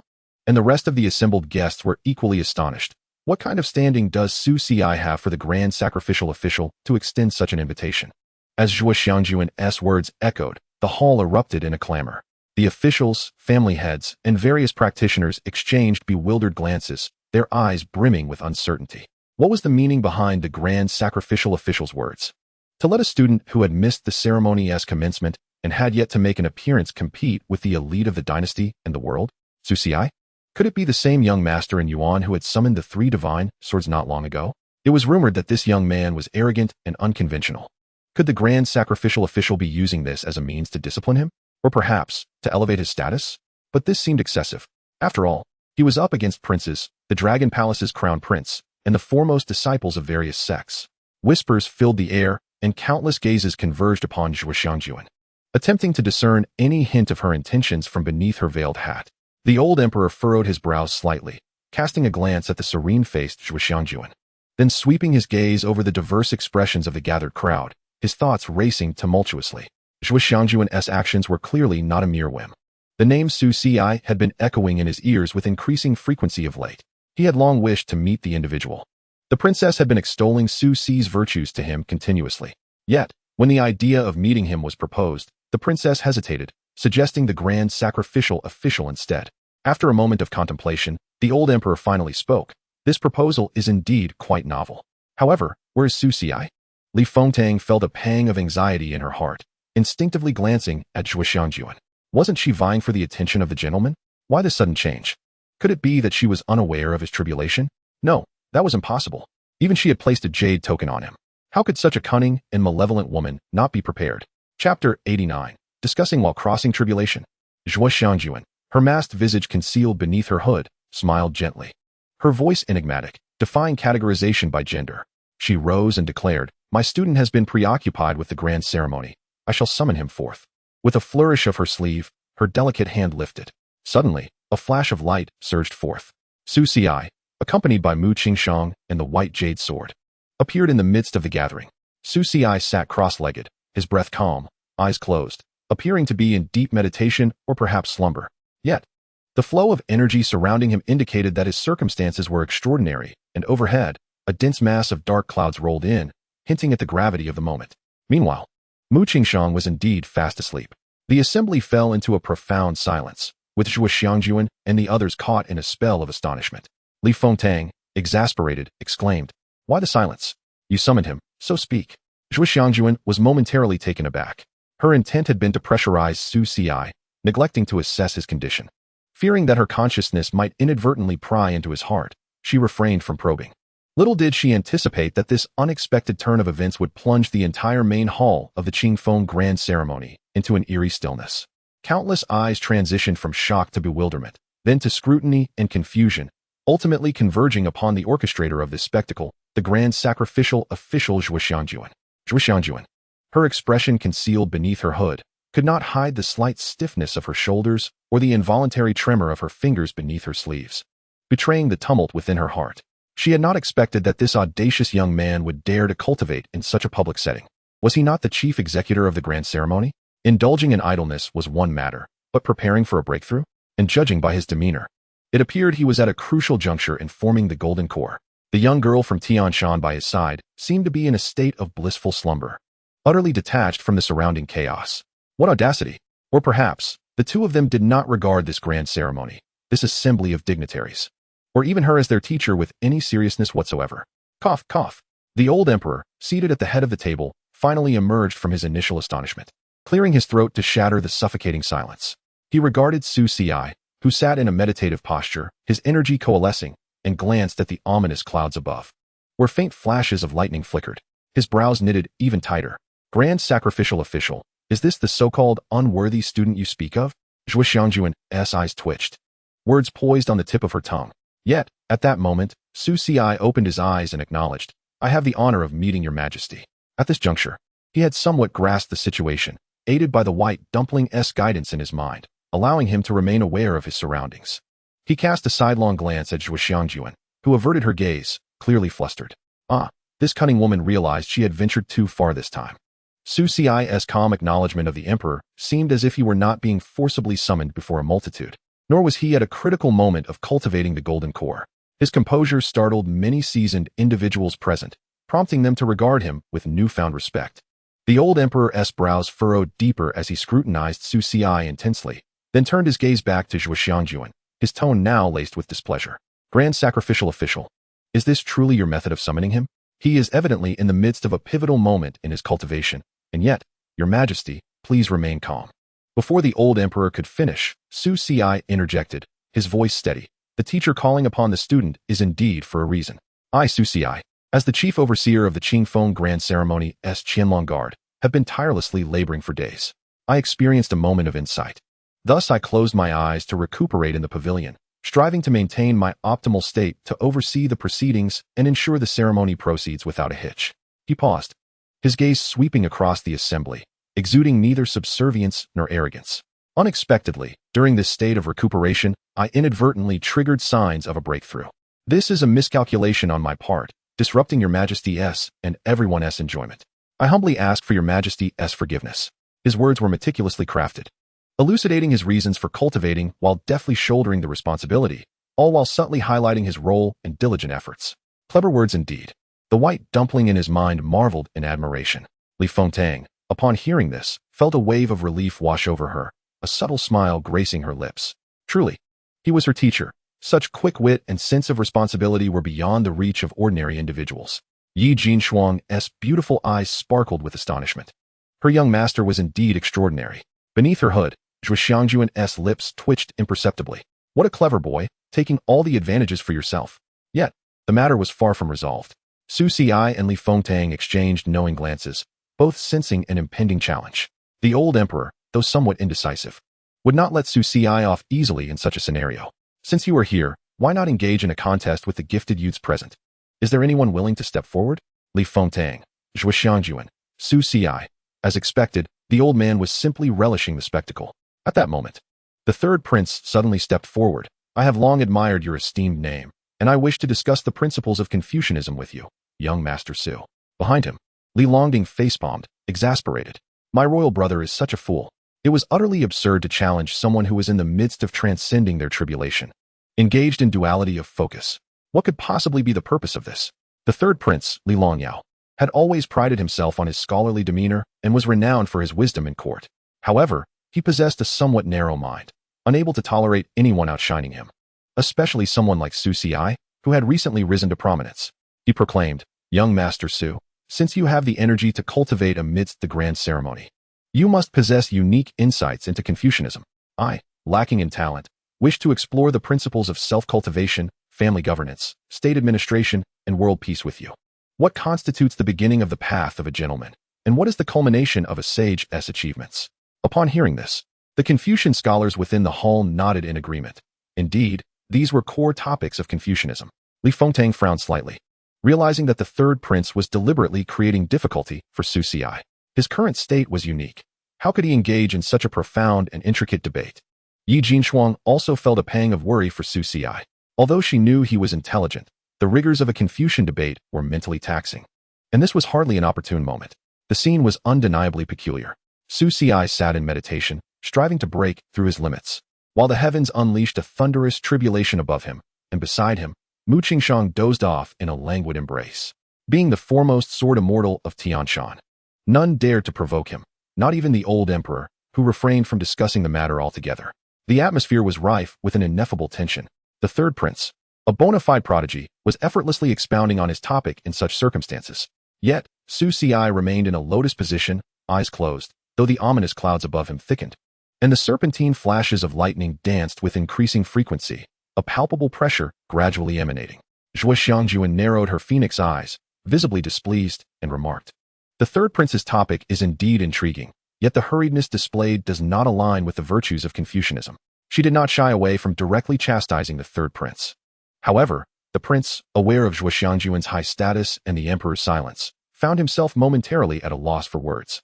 She turned her gaze towards Su Xi, contemplating that he likely had no time to divide his attention, and she, disregarding Mu Qingshang at his side, released several restraining artifacts to protect him, communicating telepathically. You little rascal, this time I shall take responsibility for the teacher's actions. We shall deliberate upon it later. For now, focus on your breakthrough. I will handle the rest. Yet, Su Xi merely chuckled in response. Do not worry, teacher. Zhuo Xiangjuan, puzzled, listened as Su Xi spoke in a voice that, though soft, resonated clearly within the ears of all present, imbued with an unusual cadence of Tao. The path of a gentleman begins with sincerity and rectitude, followed by self-cultivation. Without self-cultivation, how can one discuss anything else? His calm tone appeared to invoke some profound truth of the universe. As soon as he finished speaking, the ominous clouds above him began to churn violently, the lightning writhing in a frenzied dance, and a terrifying pressure from the heavens descended with a thunderous roar. Boom! Su Xi had yet to make a move, yet the third prince, standing too close, was startled, stumbling backward several paces. Before them, the first bolt of calamity had already taken form, radiating an aura of annihilation as it hurtled down towards Su Xi.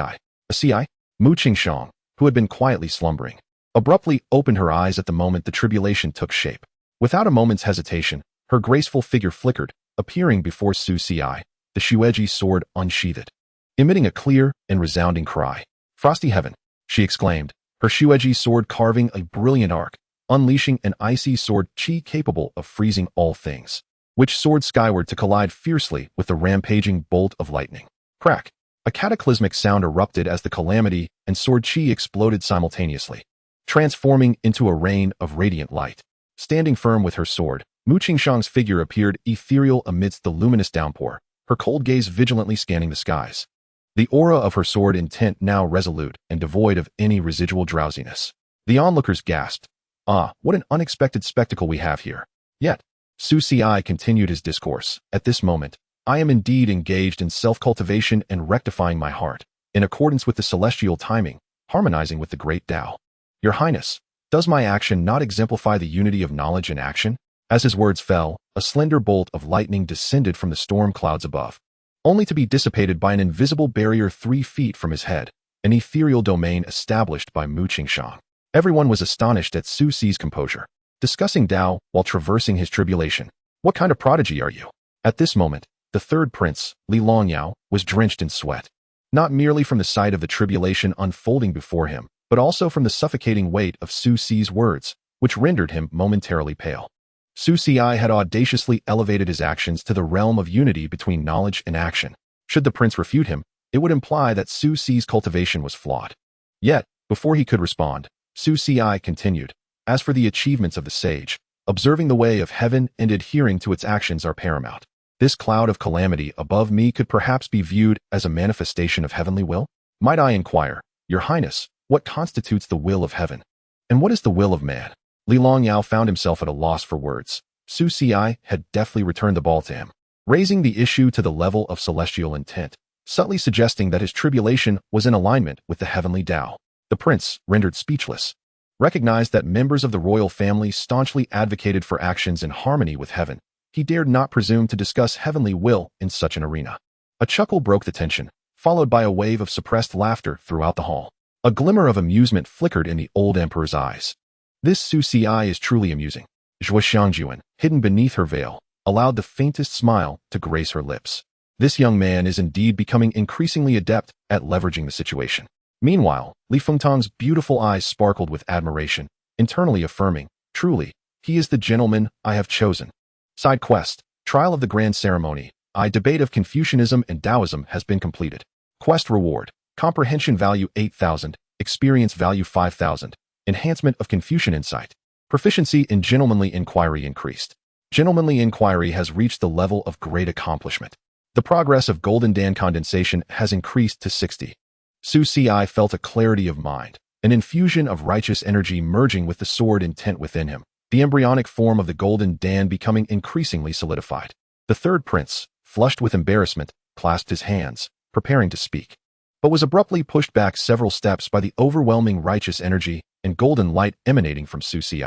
Staring in astonishment for a moment, he once again clasped his hands and said, I believe, young master, your words hold merit.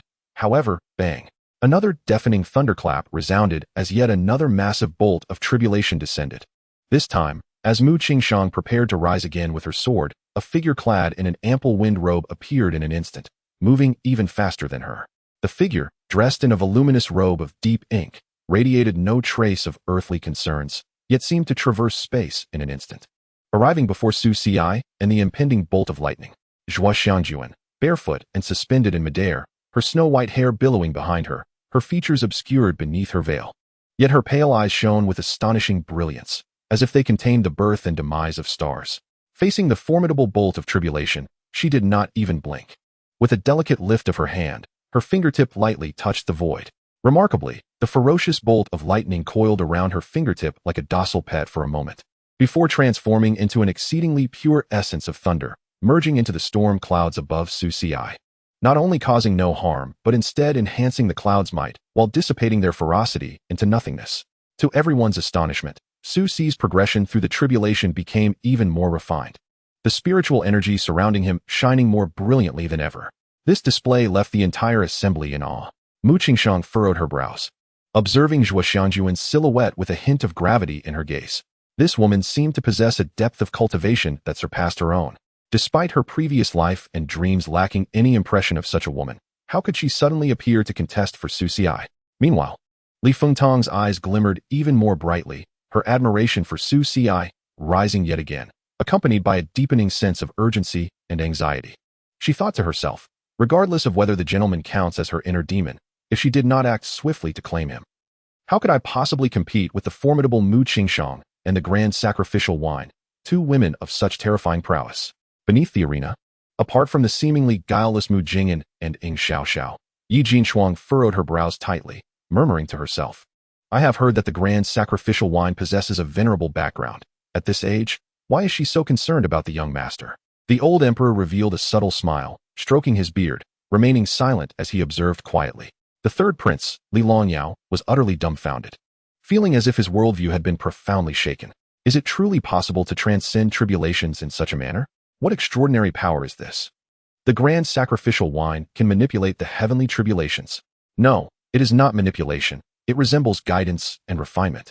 In the guest seats, the seasoned elders of various sects and aristocratic families wore expressions of shock, engaging in animated discussions. For a moment, they had forgotten that Su Ci was still debating with the third prince. Su Ci then opened his eyes and smiled, inquiring, What did your highness wish to say just now? The third prince, interrupted in such a manner, found himself at a loss. Especially given the celestial presence of the grand sacrificial wine and the sword Immortal Mu by his side, with the heavenly tribulation at hand. How could he recall the words he had concocted? Stuttering, his complexion shifted from red to pale, then to a sickly green, before he suddenly spat out a mouthful of blood, eyes rolling back as he collapsed backward. Your Highness! An attendant rushed to support him, causing a momentary chaos. Upon witnessing this, the old emperor raised an eyebrow and calmly stated, Assist the third prince in recuperating. His tone betrayed no anger or joy, yet all understood that the third prince had suffered a complete defeat this time. Is there anyone else who wishes to debate with young Master Su? The crowd gasped, wondering if there would be a continuation. As these words were spoken, the thoughts of those present varied widely. Su Ci's current state, with dark clouds of tribulation swirling above and the sword Immortal protecting him, alongside the grand sacrificial wine controlling the thunder from the horizon, presented an intimidating spectacle that few dared to approach. Winning would mean overpowering one undergoing tribulation, a dishonorable victory. Losing would be an even greater humiliation. Unable to best even a tribulation bearer. It was indeed a hot potato, were it not for the old emperor's avoidance of discussing the two powerful guardians besides Su Ci. Many would have suspected he was prepared to confront the Marquis of Anyuan and the Holy Land of Tianxian. Yet, Su Ci spoke up, Your Majesty has spoken correctly. Are there any others who wish to engage in discourse with me? Please step forward. The crowd was taken aback. He was even initiating a challenge? Just then, a voice, somewhat clear yet tinged with arrogance, rang out. The debate of Confucianism and Taoism pertains to the principles of human relationships. Young Master Su's insights are unique, and I, Ingju, admire them greatly. Following the sound, they beheld a young nobleman clad in luxurious white robes, adorned with a jade crown, whose extraordinary visage bore a hint of the inherent pride of the dragon clan. He held a dragon-patterned folding fan and rose gracefully. It was the third prince of the East Sea Dragon Palace, Ingju.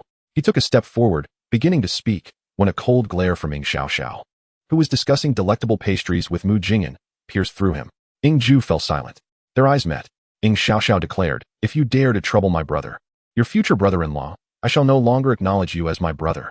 Ingju, Chapter 91, Please lend the dragon abyss. Thus, as the crowd focused on the Dragon Palace's prince, they saw Ingju perform a courteous bow before sitting back down, his expression amicable, yet his teeth gritted. Young Master Su is a true dragon among men. I greatly admire him today. He returned to his seat, leaving the audience in stunned silence. The dramatic scene plunged the arena back into an unusual quiet. The third prince of the East Sea, who had appeared ready to take the stage, was rebuffed by his own sister with a mere glance. What manner of individual is this Su Ci? Not only did he command the protection of the Tianshan sword Immortal and the grand sacrificial wine during his tribulation, but even the Dragon Palace princess defended him so fiercely. The corners of Prince Li Longding's mouth twitched slightly as he mused. Ingju has always held himself in high esteem. Today, he has fallen to his own sister's hand. Truly, nature's way of balancing the scales. However, Su Ci's allure is undoubtedly tremendous. Could it be that he possesses some unique constitution or special means? As no one stepped forward, the old emperor cleared his throat twice, breaking the silence. His gaze sweeping across the assembly. It seems young Master Su's talents have indeed captivated the Dragon Palace prince. Is there any other talented individual willing to engage in a friendly exchange with young Master Su? His words, ostensibly a query, carried an undertone of mischief. The crowd exchanged glances, and for a moment, no one dared to step forward. The third prince's misfortune was still fresh in their minds, and the Dragon Palace prince's sudden retreat was vividly recalled. None were willing to seek out such trouble. Su Xi was clearly a hedgehog. Whoever touched him would find themselves in a predicament. Just then, a peaceful yet somewhat zen-like voice resonated, Ba. The crowd turned to see a frail elder in a simple gray monk's robe, his face thin, yet radiating compassion and wisdom, holding a string of prayer beads as he slowly approached from the guest area. It was Master Liao Fan from the Xiqiao Temple. Someone gasped. The Xiqiao Temple is a sacred site of Buddhism in the Great Zhou, and Master Liao Fan is a highly revered monk with profound insights into Buddhist teachings, widely respected in both court and society. Why has he chosen to intervene now? Master Liao Fan stepped into the arena and offered a respectful bow to Su Xi, stating, "Benefactor Su, I observe that the flow of your fortune is in turmoil, entangled in the mundane world. Though you possess great wisdom, you also bear great troubles. How do you perceive the concept of fate? Is it a karmic bond, a benevolent connection, or merely an illusion, a fleeting mirage?" Upon hearing this, the expressions of those present varied. Master Liao Fan's inquiry seemed to delve into Buddhist philosophy, yet it subtly hinted at Su Xi's relationships with the women around him. Probing how he would navigate this intricate emotional web, Li Fengtang, Mu Qingshang, Zhuo Xiangjuan, and even the distant Yi Jinshuang and Ing Xiaoxiao instinctively turned their gazes towards Su Xi, all eager to hear his response. Only Mu Jing'an, still munching away like a little hamster, tilted her head in confusion. What's happening? Side quest. The trial of the grand sacrificial wine, 2. The debate of Buddhism and Taoism has been triggered.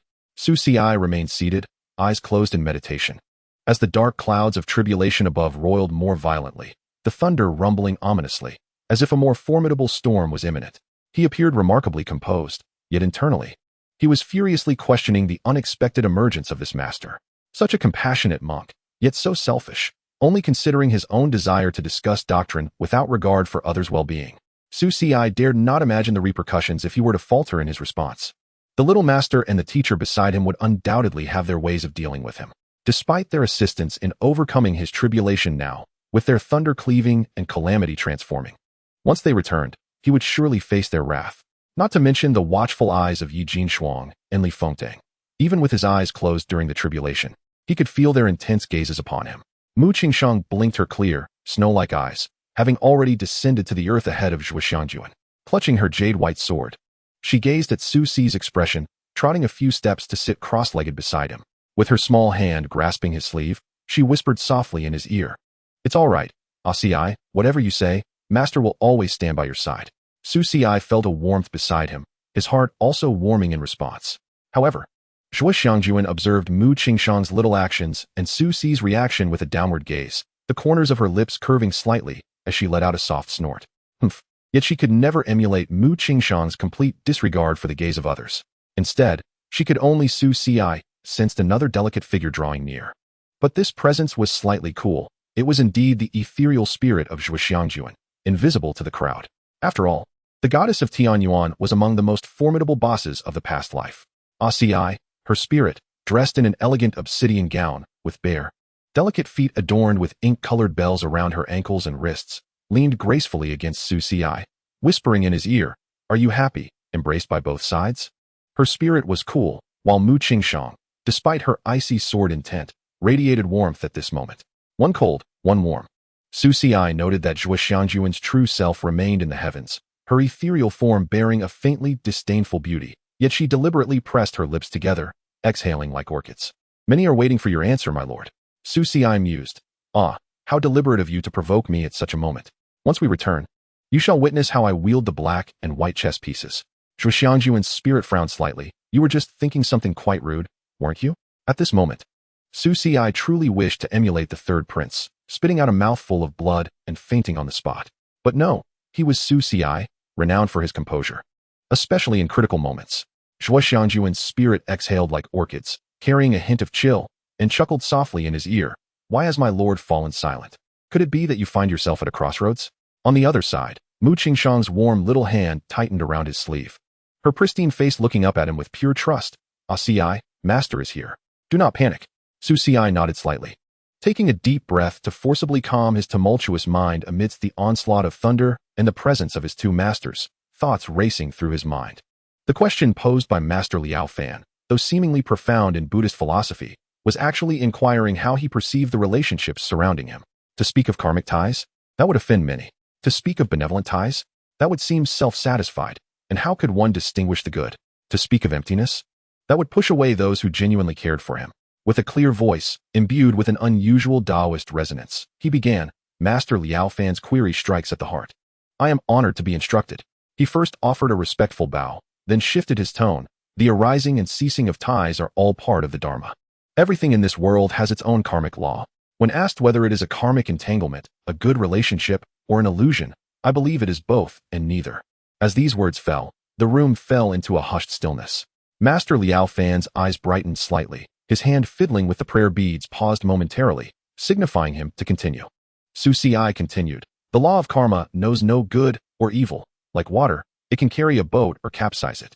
When encountering good people, harbor good intentions and perform good deeds. That is a benevolent tie. Should one meet with ill intentions or err in their own actions, that becomes a karmic entanglement. As for illusions, should one cling to appearances without realizing the truth, even the best of ties would merely be a fleeting void. If one can see through delusions and comprehend their true nature, even the most elusive ties can reflect the vast world. His words skillfully sidestepped directly defining his relationship with the women beside him, attributing the nature of karmic ties instead to the heart and actions. Mu Qingshang listened, half understanding.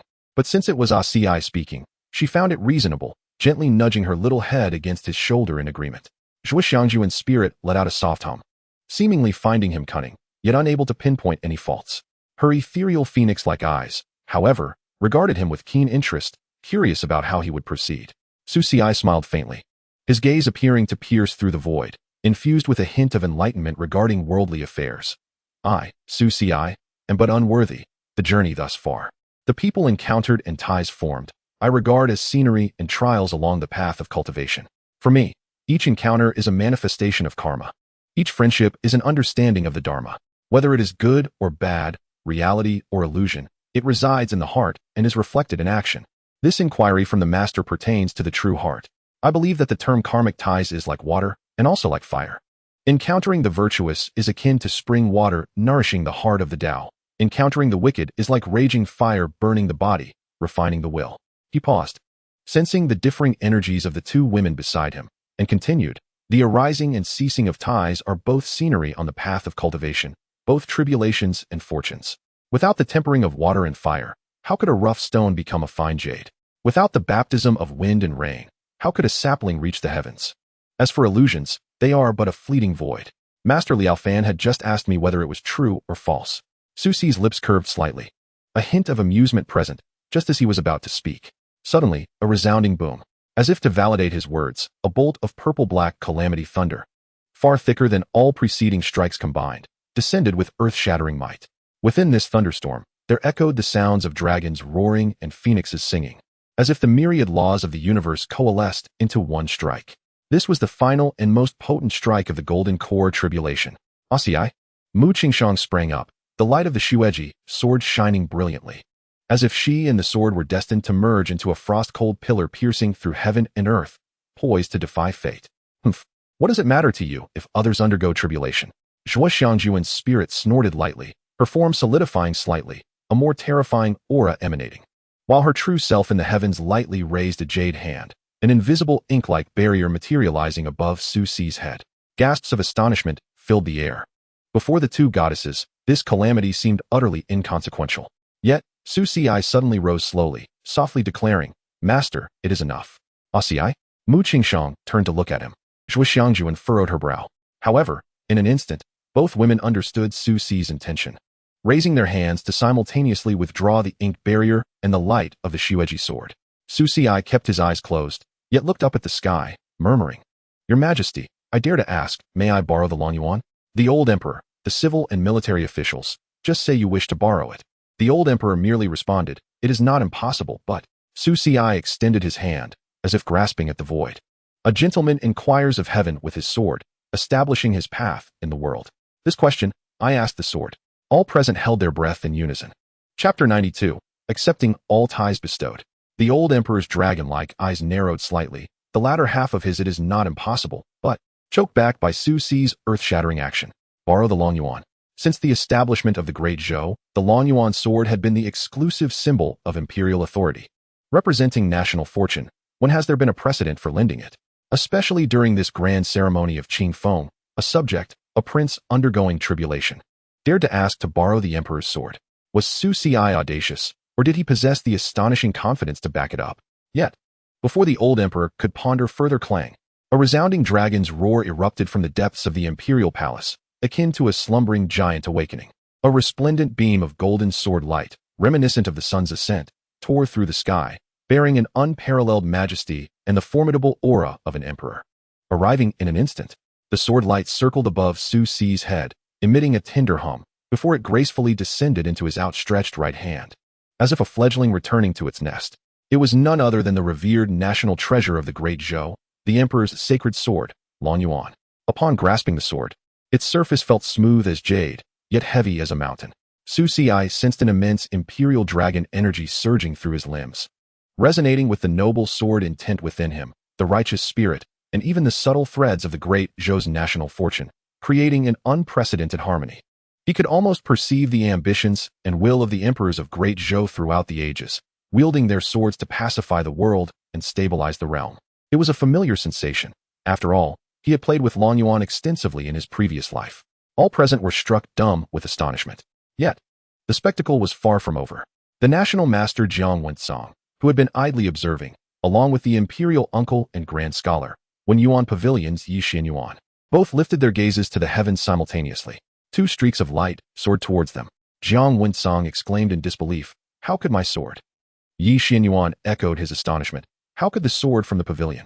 One streak of light swiftly manifested in their midst, revealing a solemn and elegant sword. Its blade entwined with a light golden dragon energy, the Wen Yuan Pavilion's ancestral sacred artifact, the Wendan sword. In a flash, another beam of light pierced through the air, revealing a divine sword crackling with thunder, its blade adorned with faint lightning patterns. It was the national master's artifact, the Tianhuang sword. The onlookers were left in a state of bewilderment, particularly the old emperor and the national master. Last time, you borrowed 3 swords. This time you request Long Yuan, and yet again, 3 swords? Long Yuan, Wendan, and Tianhuang, 3 divine swords symbolizing the imperial authority, literary prowess, and destiny of Great Zhou now hovered in Su Si's grasp, or rather, surrounded him, their harmonious melodies seemingly paying homage to their shared master. This was the second occurrence. The first time was a borrowing, but this time, Long Yuan had actively flown from the depths of the palace. The old emperor's beard trembled, a glint of brilliance igniting in his dragon-like eyes. He fixed his gaze upon Su Si, then glanced at his own empty waist, where Long Yuan's sheath once resided. At that moment, the tumult of emotions within him was beyond articulation. National Master Jiang Wensong's expression grew peculiar. The Tianhuang sword was connected to his spirit, forged by his own hands, yet it now joyously circled around Su Si, reminiscent of a beloved dog greeting a neighbor's child with more affection than its owner. Yi Xianyuan, standing at the periphery, was equally perplexed. How could the Wendan sword, a sacred object of the Confucian Tao, join this gathering? And why alongside Long Yuan and Tianhuang? Swords of destruction and dominion? Could it be that Su Si was the reincarnation of a sword deity? A whisper among the guests voiced the collective bewilderment. With Long Yuan in hand and Wendan and Tianhuang hovering above, Su Si felt the energies of the 3 swords intertwining, forming an enigmatic formation. He gazed upward at the impending purple-black tribulation lightning, which seemed poised to rend the heavens asunder, his expression calm, even graced by a faint smile. Master Liao Fan had just inquired of him, "What is the principle of causality?" His voice rang clear, remarkably distinct amidst the thunderous clamor. He asked, "Is the mirage a fleeting illusion or reality?" To which he responded, "The path beneath my feet is real, the thunder above is real, and the hearts of those beside me assisting in this journey are equally real." With closed eyes, he gradually ascended above the tribulation, raising his sword towards the heavens. His voice resonant, "All that I have seen, encountered, felt, awaited, and obtained is true." The divine maidens below, upon hearing these words, experienced a flicker of light in their eyes, as if something within them had been stirred. Mu Qingshang softly murmured, "A Ci." Zhuo Xiangjuan bit her lip in silence, merely watching him. Li Fengtang furrowed her brows slightly, whispering, "I still hope to speak with the gentleman alone." The other 3 maidens gazed at Su Si in a daze, speechless. With Long Yuan, Tianhuang, and Wendan as his tokens, Su Si opened his eyes, gazing down at Mu Qingshang. Zhuo Xiangjuan, Li Fengtang, Yi Jinshuang, Ing Xiao, and Mu Jingyan, softly murmuring, "I shall embrace fully all the ties of fate I bear, never shying away. In this life and the next, it is unclear who owes whom, but they are here today because of me." They have come for me, to pursue me. Su Si will not neglect them. The crowd looked up, witnessing the youth wielding his sword, standing against the heavens. The purple-black tribulation lightning seemed to condense the annihilative will of all the heavens above, bearing a pressure that would terrify even the most seasoned Yuaning cultivators. Crashing down with ferocity, Su Si's black hair billowed wildly, his azure robe fluttered, and the golden light of Long Yuan blazed forth, sword directed at the firmament. Advancing rather than retreating, my path encompasses all, he proclaimed with fervor, as the refining demon, subduing immortal record and gentleman's heavenly inquiry, within him operated at their zenith. The nascent golden Dan within his dantian spinning furiously, emanating an insatiable pull. The imperial dragon energy from Long Yuan, the lofty literary spirit of Wen Dan, and the thunderous force of Tian Huang converged with Su Si's own noble sword intent, the fierce dominance of the Sun King's scripture, and the lightning-calling power of the nine heavens, all coalescing within him. Come. In the face of the world-destroying tribulation lightning, Su Si did not flinch nor evade, but rather, he steeled himself to meet it head-on. He did not intend to resist with brute force, but sought to become a crucible, with the golden Dan as the core, attempting to amalgamate the purest forces of destruction and creation of this world into himself. Boom. The tribulation lightning collided violently with Su Si's form. A blinding light erupted, a cataclysmic surge of energy sweeping in all directions. Were it not for Mu Qingshang and Zhuo Xianjuan's timely collaboration to erect a more formidable protective barrier, the entire Qingfeng Grand Ceremony's main hall might have been reduced to rubble. Within the radiance, the spectators could not discern Su Si's figure, only feeling the suffocating pressure that enveloped them. Mu Qingshang gripped tightly with her jade hand, her knuckles turning white, her eyes brimming with profound concern. Zhuo Xianjuan furrowed her elegant brow, her gaze unwaveringly fixed on the center of the brilliance. Li Fengtang, Yi Jinshuang, Ing Xiaoxiao, Mu Jingyan, and the others held their breath, their hearts racing to their throats. Time seemed to stretch indefinitely until the cataclysmic light gradually dissipated. The tribulation clouds in the sky, having seemingly exhausted all their strength, reluctantly roiled a few times before finally vanishing, revealing a clear sky. A figure hung quietly in midair, clad in azure, his black hair slightly tousled. His complexion appeared somewhat pale, yet his peach blossom eyes shone brilliantly, as if harboring the cosmos within. Within his dantian, a perfectly rounded golden Dan radiated a nine-colored, glazed glow, faint dragon, phoenix, and Qilin shadows swirling around it, accompanied by countless profound runes flickering in and out of existence, slowly rotating and unleashing a magnificent and pure magical essence.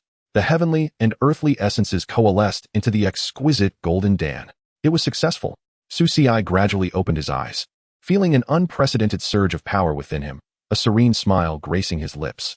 Yet before he could bask in his triumph, he staggered, his form swaying perilously as he began to plummet. Ci? Mu Qingshang was the first to react. Her figure flickered, and she appeared beside Su Si, embracing him tightly regardless of everything. You scared me to death. Her voice carried a hint of tears, devoid of her usual cool demeanor. Chapter 93. How could this be? A warmth enveloped Su Si's heart as he gently patted her back. Master, I am perfectly fine. Zhuo Xianjuan slowly descended, standing a short distance away, observing the affectionate embrace between the master and disciple. The slight movement of her lips, concealed beneath her veil, betrayed her true feelings, and ultimately, she merely snorted and turned her head aside, though her slightly relaxed shoulders revealed her inner emotions. Li Fengtang exhaled deeply, a glimmer of unusual brilliance dancing in her phoenix eyes, as a heavy stone in her heart finally fell. Congratulations, Su Benefactor, on breaking through the illusions and attaining the golden core path. Master Liao Fan joined his hands in reverence and nodded slightly, his eyes filled with approval. Su Si, well done. Ing Xiaoxiao excitedly waved her little fists. Mu Jingyan, on the other hand, stood agape, rendered speechless for a long while, feeling a growing disparity between herself and Su Si. Yi Jinfrost's beautiful eyes shimmered with tears, a blend of joy and pride. However, after a moment, the onlookers, the officials and families present, exchanged bemused glances at Su Si and the two others. It's all right, it's all right. Su Si gently patted her back. See? I'm doing just fine. Given that Mu Qingshang had not uttered a word since she descended and remained tightly clinging to him, the scene became quite peculiar. The group of elders over there found themselves at a loss, uncertain whether to speak or remain silent. Due to the formidable reputation of Tianjing Mountain, everyone had previously overlooked Mu Qingshang's odd behavior. Now, she bit her lip, her eyes shimmering with unspoken emotions as she gazed at him. Su Si sensed that his little master's anxiety stemmed from more than just his tribulation. During the last tribulation, She had only assisted him with a single strike and had not continued to help. Could it be that her concern was linked to his recent actions, reminiscent of something she had witnessed in a dream from a past life? I don't want to see I to go through that again. Mu Qingxiang whispered softly. Master, have you seen it in your dreams as well? Before Su Si could finish his thought, Mu Qingxiang quickly interrupted, her voice tinged with urgency. No, not at all. Very well, it seems there is indeed something to it. Su Si mused further. He began to suspect that his memories might not be merely vague. Perhaps some malevolent force had obstructed a significant portion of them. Was it the game system, or was it the laws of this world? Group, what do you think? Would you suspect it was me, a CI? Bai Tuanduan clutched her small wings in the Ling Tai, a hint of timidity in her demeanor. After all, I was created by the system as a guide. If you doubt me, will you transform into a boss and start spilling your dark history, ignoring me or directly entering a boss battle? What nonsense are you spouting? Bai Tuanduan puffed up her cheeks. If you doubt me, I'll just run away from home. Such spirit. Where would you run to? To little Mu's house. Time in the Ling Tai flowed much slower compared to the outside world. Su Si observed the silly little creature, realizing she could hardly concoct such intricate schemes. However, if it were indeed due to a system update or something of that nature, it could spell considerable trouble. Side quest. The trial of the grand sacrificial wine. 2. The debate of Buddhism and Taoism has been completed. Quest reward. Insight value 10. 000. Experience value 6. 000. Enhancement of Buddhist enlightenment. Clarity of Tao heart. Main quest. Condense the golden core has been completed. Quest reward. Insight value 50. 000. Experience value 30. 000. Acquired divine ability. Heavenly and earthly mysterious golden core. Inherent divine ability. All methods return to origin. Tao expands to heaven and earth. All methods return to origin. Can absorb and refine the vast majority of energies between heaven and earth for personal use, exhibiting strong resistance and comprehension towards Taoism. Tao expands to heaven and earth. Within the golden core, a miniature realm takes shape, enabling the deduction of techniques and cultivation of spiritual entities. Growing with the enhancement of 1S cultivation. Divine Maiden S. Shura Field 2. Progress increased to 90. Bai Tuanduan S. Friendly reminder. Congratulations, ACI, on successfully condensing the 9-colored, glorious golden core. However, the Shura Field alert has yet to be lifted. The Divine Maidens are still present, so be cautious in your dealings. Su Si felt the overwhelming power and profound divine abilities bestowed by the golden core within him, instilling a sense of certainty. Yet, the atmosphere remained awkward. Although Mu Qingxiang had ceased speaking, she continued to cling tightly to Su Si, her demeanor suggesting she feared he might flee, which drew even more peculiar gazes from those around them. Cough, cough. The old emperor could no longer suppress a dry cough, attempting to break the frozen atmosphere. Young Master Su, having achieved success, it would be wise to calm your mind. He addressed Mu Qingxiang uncertainly, unsure how to refer to the Tianshan sword fairy, as her seniority might even surpass his own. Only then did Mu Qingxiang slightly release her grip on Su Si, yet she still held onto the sleeve of his robe, her cool gaze cautiously assessing the old emperor, as if to convey, "Do not bully my CI." Su Si, feeling helpless, could only clasp his hands in respect towards the old emperor. "Your Majesty, I apologize for my unseemly behavior. The recent tribulation stirred my spirit, and I am deeply grateful for Master's protection." His words served as both an explanation and a means to provide Mu Qingxiang with an opportunity to step back. Seeing this, Li Fengtang gracefully stepped forward, bowing deeply to the old emperor. "Father, Su Xianxia's breakthrough has stirred celestial phenomena and garnered the recognition of 3 swords. It is indeed an auspicious sign for our great Zhou. I believe we should celebrate." Beside him, Li Longding also approached. "Father, what I previously mentioned about Su Shixi indeed holds true. He is an unparalleled talent." This was a customary attempt to gain favor. Moreover, their statements somewhat justified Su Si's actions in summoning the national sword. However, both were acutely aware that Li Longding had fallen significantly behind. His actions now were merely to placate the factions behind him, suggesting that his alliance with Su Si had not been in vain. Yet, it was only after that Li Longding would face his true decision, to continue vying for Su Si or to relinquish his pursuit and engage in conflict with Li Fengtang. Nonetheless, Li Fengtang defended Su Si out of loyalty to his own mentor, while Li Longding's indifference stemmed from a lack of concern. Such actions were indeed audacious. Previously, Li Fengtang could suppress dissent, but with the court officials present now, even if he merely mentioned that Su Si was a talent, the officials would not easily overlook him. After all, that was the national treasure, the Longyuan sword. Could it simply be summoned and wielded at will? That would never do. Chapter 94. The Little Teacher's Invitation to Wolves. As soon as Su Xi was released slightly by Mu Qingshang, he felt a multitude of piercing gazes directed at him. Just as anticipated, as soon as Li Longding finished speaking, an elderly official with white hair, clad in a purple robe embroidered with celestial cranes, stepped forward from the crowd. This was the imperial historian, Zhang Huaizhong, known for his unwavering integrity and strict adherence to the law. Your Majesty, Zhang Huaizhong boomed, bowing deeply to the old emperor. I have a matter to present. The old emperor subtly raised an eyebrow, silently thinking, here it comes. Please speak, Minister Zhang. Your Majesty. The Lonyuan sword is the national artifact of our great Zhou, symbolizing the divine right of kings. It should not be wielded lightly by those who are not emperors. Although Su Shixi possesses extraordinary talent and has garnered the favor of the divine sword, as a subject, to summon the Lonyuan sword in such a public setting is a transgressive act that undermines our national integrity and violates the law. If we do not impose strict punishment, what will prevent the subjects from following suit? How can we maintain imperial authority? Zhang Huaizhong's words resonated powerfully, instantly casting a pall of solemnity over the hall. Many conservative old ministers nodded in agreement, their gazes towards Su Xi laden with scrutiny and hostility. Li Fengtang's phoenix eyes grew frosty. And just as she was about to speak, Su Xi silenced her with a mere glance. Stepping forward, he once again clasped his hands respectfully towards Zhang Huaizhong and the elderly emperor, his demeanor calm and dignified. What you assert, Master Zhang, I cannot acquiesce to. He paused, his voice clear and resonant. I have only recently transcended tribulation, my spirit attuned to the heavens. The three divine swords did not respond to my summons, but rather came forth of their own volition. This is the will of heaven, for the swords possess their own spirit and are not subject to my control. Though I am unworthy, having spent 18 years in exile from the Marquisate, I am well versed in literature and understand the distinction between sovereign and subject, and the order of heaven and earth.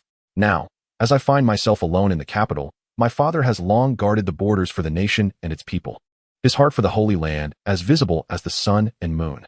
I currently reside in the Marquisate's sacred grounds, wholly intent on fulfilling my father's dying wish to alleviate the nation's burdens. If I am at fault, it lies in having disrupted the serenity of this grand ceremony. I beseech your Majesty to impose punishment upon me.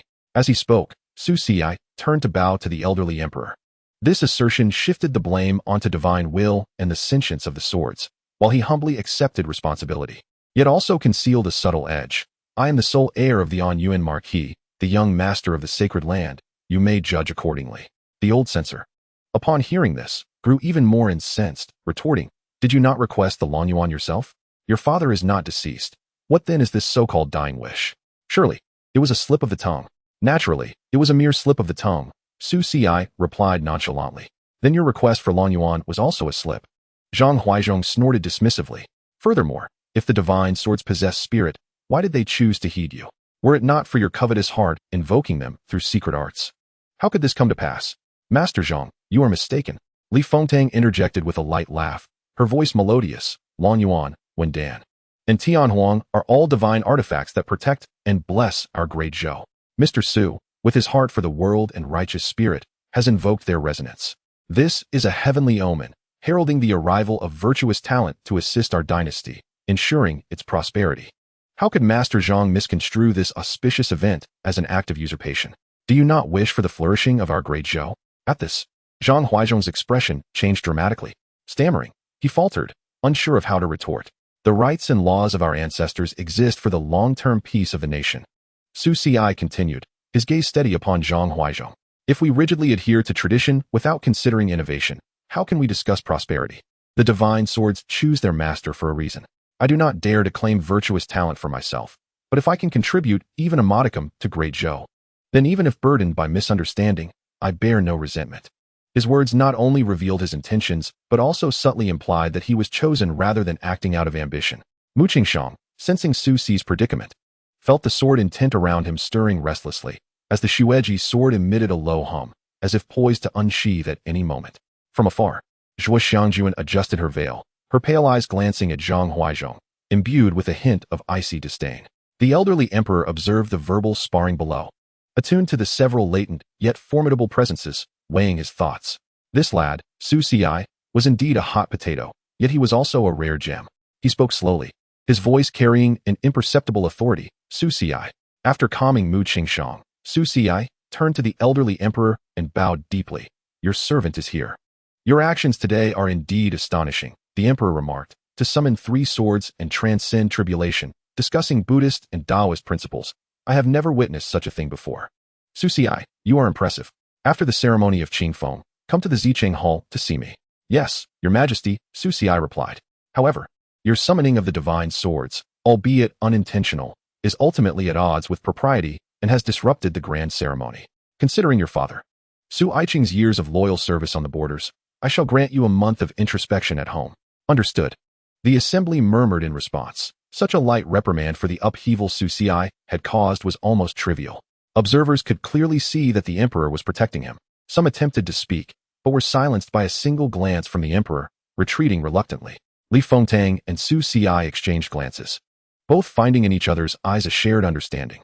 This hurdle had been surmounted, but Su Xi recognized that it was merely a temporary reprieve. The matter of the Lonyuan sword would not be so easily resolved. Main quest. The stir caused by the Qingfeng ceremony has been completed. Quest reward. Insight value 20. 000. Experience value 15. 000. Minor infusion of Great Zhou's fortune. Title acquired. Master of the 3 swords, Pseudo. Master of the 3 swords. Pseudo, you have garnered preliminary recognition from the Lonyuan, Wendan, and Tianhuang swords. Under specific circumstances, you may borrow a portion of their power. Note, this title may bring you honor, but it may also invite endless troubles. White Dumpling's friendly reminder, GUH. CCI, you've passed again. However, a month of introspection seems like a good opportunity for peaceful cultivation, right? Su Xi smiled wryly. Peaceful cultivation? He feared that over the next month, the threshold of the martiate would be trampled. Moreover, he sensed that Zhuo Xianjuan's gaze upon him now carried a distinctly unusual meaning. Wait a moment. Su Xi turned slightly, noticing that Mu Qingshang had been holding on to his sleeve tightly since he descended from the stage. Ah, is it because of this? It seemed there was more to it. Suddenly, Su Xi remembered that his Dao heart source had likely not been turned off, which explained why he could sense his little teacher's discontented emotions. It was no wonder she was so upset. He could easily imagine the situation with Zhuo Xianjuan. Since completing his tribulation, he had been accelerating his cultivation with the black and white chess pieces, while Zhuo Xianjuan had been watching him debate passionately, all the while probing her own heart and mind. If she were not irked, it would have been truly strange, especially considering she had yet to fully vent her frustrations from earlier. However, as Su Xi observed her cold, disdainful countenance turned towards him, he felt a certain satisfaction. The once expressionless, world-weary goddess had transformed into this endearing little figure. Wasn't that delightful? Su Xi had long wished to tease her a little. As the Qingfeng ceremony drew to a close, it gradually descended into a delicate balance. Having received the edict for a month of introspection, Su Xi prepared to leave, hand in hand with the still clinging Mu Qingshang, amidst the varied gazes of the civil and military officials. Li Fengtang approached, her phoenix eyes sparkling with mirth. Yet her voice lowered slightly, laced with playful mockery. Sir, do take this month to reflect deeply, lest you stir up more trouble. Should you require anything, feel free to send word to me. Su Xi could only smile helplessly. Thank you for your concern, Your Highness. I shall heed the imperial decree. He understood that this esteemed princess was likely hoping for him to remain unsettled over the next month to provide her with more opportunities to visit.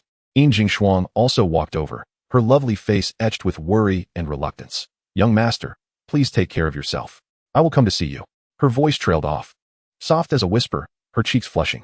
Ying Xiaoxiao and Mu Jingyan joined in, one eagerly proclaiming her intent to bring Su Xi delicious treats, while the other awkwardly insisted she was not worried about him at all. Su Xi addressed each of them in turn, but his mind was occupied with thoughts of Zhuo Xianjuan. As expected, just as he was about to step out of the grand hall, a voice, cold yet tinged with suppressed anger, echoed in his ears like shards of ice. Su Xi. Su Xi paused in his tracks, turning around to find Zhuo Xianjuan had stealthily positioned herself not far behind him. She still wore her veil, obscuring her expression, yet her pale eyes resembled 2 flickering, ghostly flames, piercing through him with an intensity that could ignite a fire. The air around them seemed to thicken, solidifying under her presence. Mu Qingshang immediately tightened her protective hold around Su Xi, her cool gaze warily fixed on Zhuo Xianjuan, as a subtle sword intent began to emanate from her being. However, Su Xi gently patted her small hand, saying, Master, you should return first. Mu Qingshang hesitated, offering the white jade sword. You have already revealed yourself by transforming into your sword form. Did you truly believe this tactic would prove effective? It's all right, you should head back. I will return shortly. He reassured her. Zhuo Xianjuan chuckled lightly. What does it matter if she stays? After all, I am here for you. Mu Qingshang bit her lip, glancing at Su Xi, before placing the jade sword into his hand. Seeing his gentle demeanor, he reached out to smooth away a few stray strands of hair from her cheek and urged, "Please go back, master." She nodded, her small head bobbing as she transformed into a wisp of white light and vanished. Su Xi, beaming with a smile, asked, "I was just about to return to the residence for reflection. Is there something you wish to convey, teacher?" Zhuo Xiangjuan let out a cold laugh, her voice betraying no discernible emotion, but carrying an unsettling significance. "Convey? I would not presume to ask. However, today my unworthy student has truly opened my eyes." The weight of the phrase, "open my eyes," was pronounced, clearly indicating her lingering fury. "I had expected you to temper your demeanor somewhat. Yet you dared to act so brazenly in my presence." She referred to Su Xi's persistent disregard for the matter of his Dao heart's origin, which left her feeling as though he had scrutinized her thoroughly. Ironically, she had previously allowed him access to a portion of her Dao heart's essence to assist him in overcoming his tribulation, a quintessential case of inviting the wolf into the fold, only to be taken advantage of by the very cub she sought to protect. Chapter 95. Does he aspire to rebel? What? You're saying Ci openly requested the dragon abyss in front of the Qingfeng ceremony and his majesty? Su Tianqing rose abruptly from his seat within the military camp. Before him, the military communication water mirror displayed Feng Zheng, who was animatedly recounting the daily exploits of the Su family's young master. After listening, Su Tianqing's lips twitched. This audacious lad. How could he be so remarkable? Truly, he is my son. Feng Wansheng, her voice a mixture of surprise and pride, eagerly continued, and it's not just one sword. He borrowed 3 divine swords on 2 separate occasions, all willingly offered. She nodded. Ci truly makes me more at ease as a mother. Su Tianqing, Feng Zheng, they could not help but inquire, where does the reassurance lie? This rascal frequently steals the spotlight in the capital, truly alarming. He was supposed to be a hostage. Su Tianqing was beside himself with worry, fearing for Su Xi's safety, lest he be forced to raise an army in rebellion. It is well known that rebellion is a taxing endeavor, and their family, the Su clan of the Tianxian sacred land, has always been loyal to the throne. They cannot simply disregard their obligations while the elders of the sacred land are watching. However, he dared not counter his wife's words.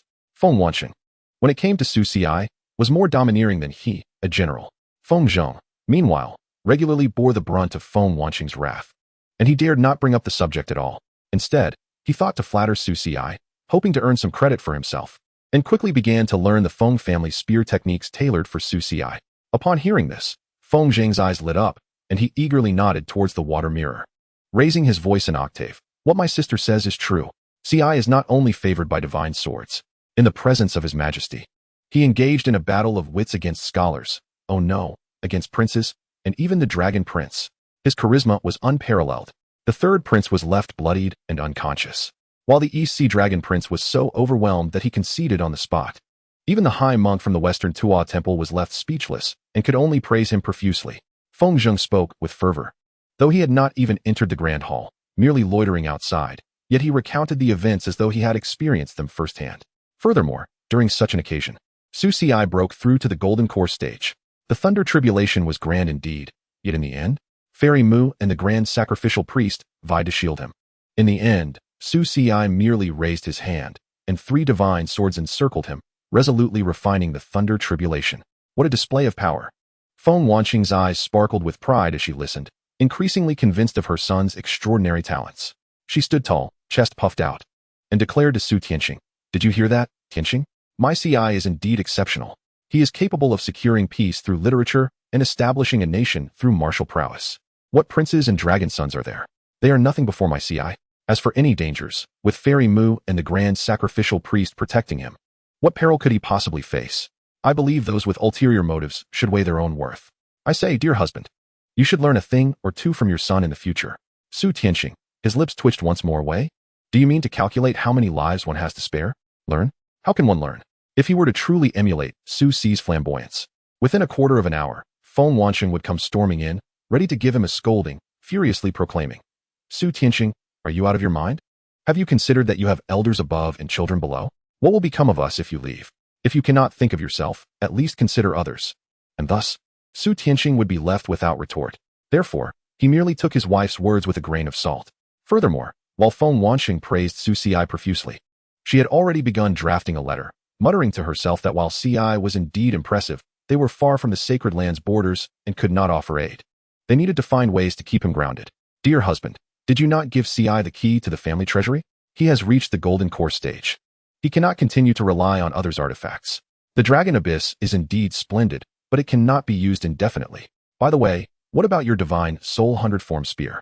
Upon hearing the mention of the divine soul 100-form spear, Su Tianxing's eyelids twitched. Wansheng, that spear is a treasured heirloom of the Su family, connected to my very soul.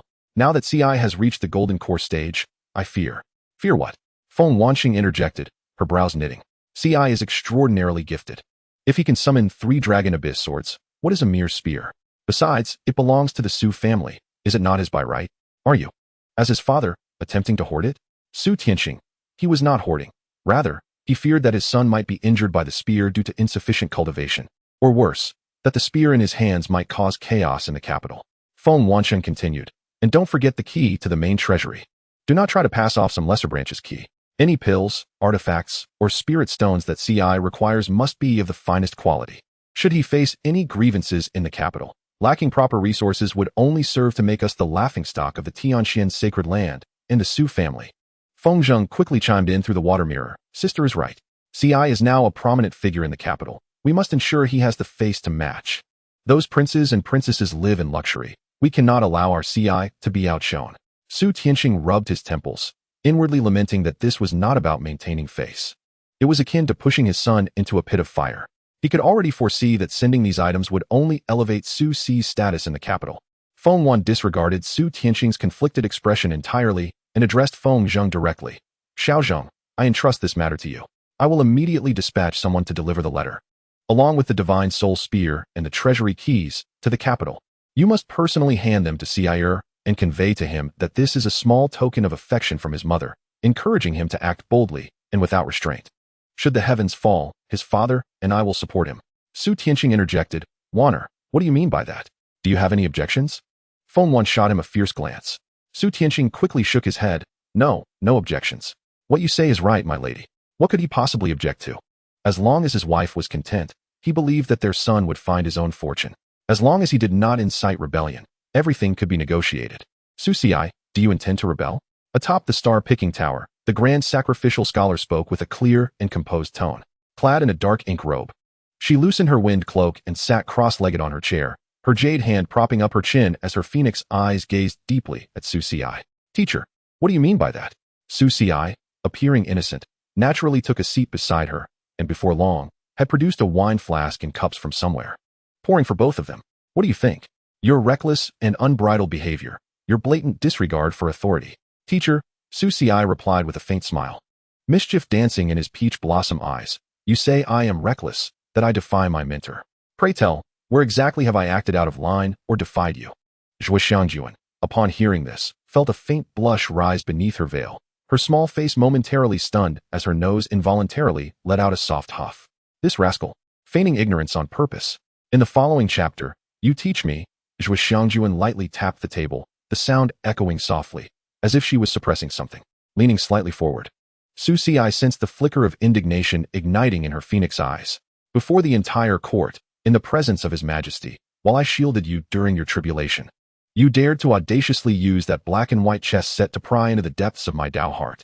Each word was pronounced with precision, her voice trembling slightly by the end, betraying either her anger or embarrassment.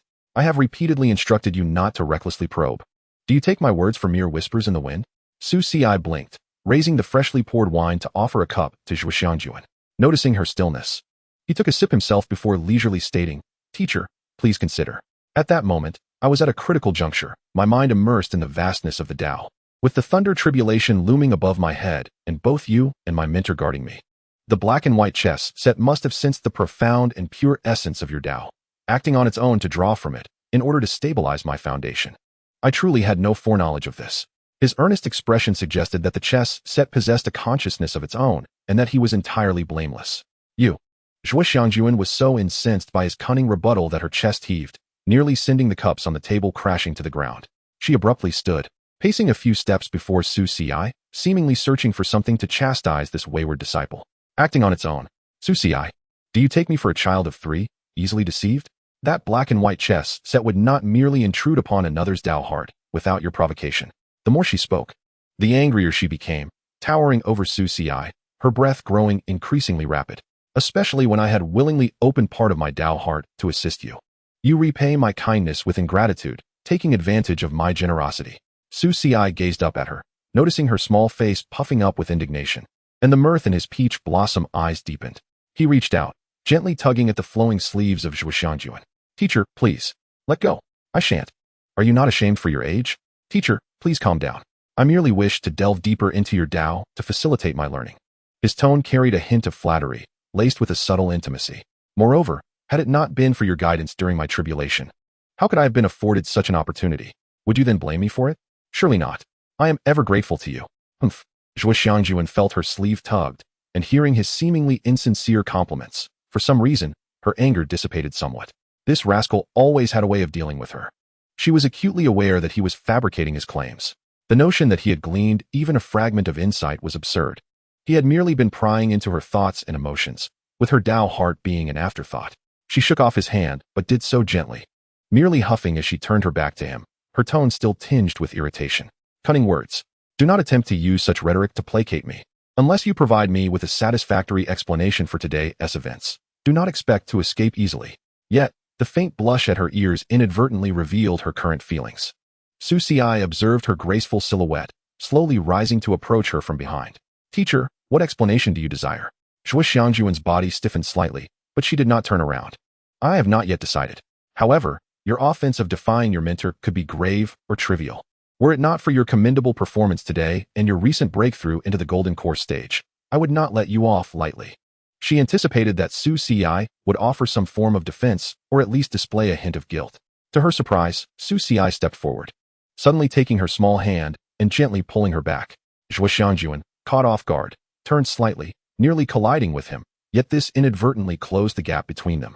Their gazes locking as his eyes searched her clear gaze. "Teacher, if you do not state what you desire, how can I provide it to you?" Xianxiajuan was momentarily taken aback, her lips parting slightly, lost in thought. The words felt hauntingly familiar. That year, beside the unfathomable depths of the ink abyss, she had insisted on leaving, her face bearing the weariness of life as she marched forward without a backward glance. A voice rang out from behind, clear and bright.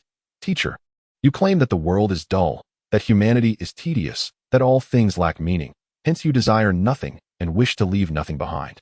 But, teacher, if you do not express your desires, how can I fulfill them for you?" She remembered the later days when he had exhausted every effort, casting stone after stone into the tranquil yet desolate lake of her heart. Sometimes it was a rare flower blooming on a sheer cliff that she had never seen. Sometimes it was a melody he painstakingly composed to capture her fleeting attention, and at times, it was merely his unwavering companionship, quietly remaining by her side day after day, sharing tales of the world beyond the mountains or reading ancient texts that might intrigue her. What she longed for was perhaps never something grand, but rather a companionship that could dispel her profound loneliness and disdain for the world, along with a unique concern that was solely hers. That concern made her feel that this seemingly insipid world was not entirely devoid of vitality.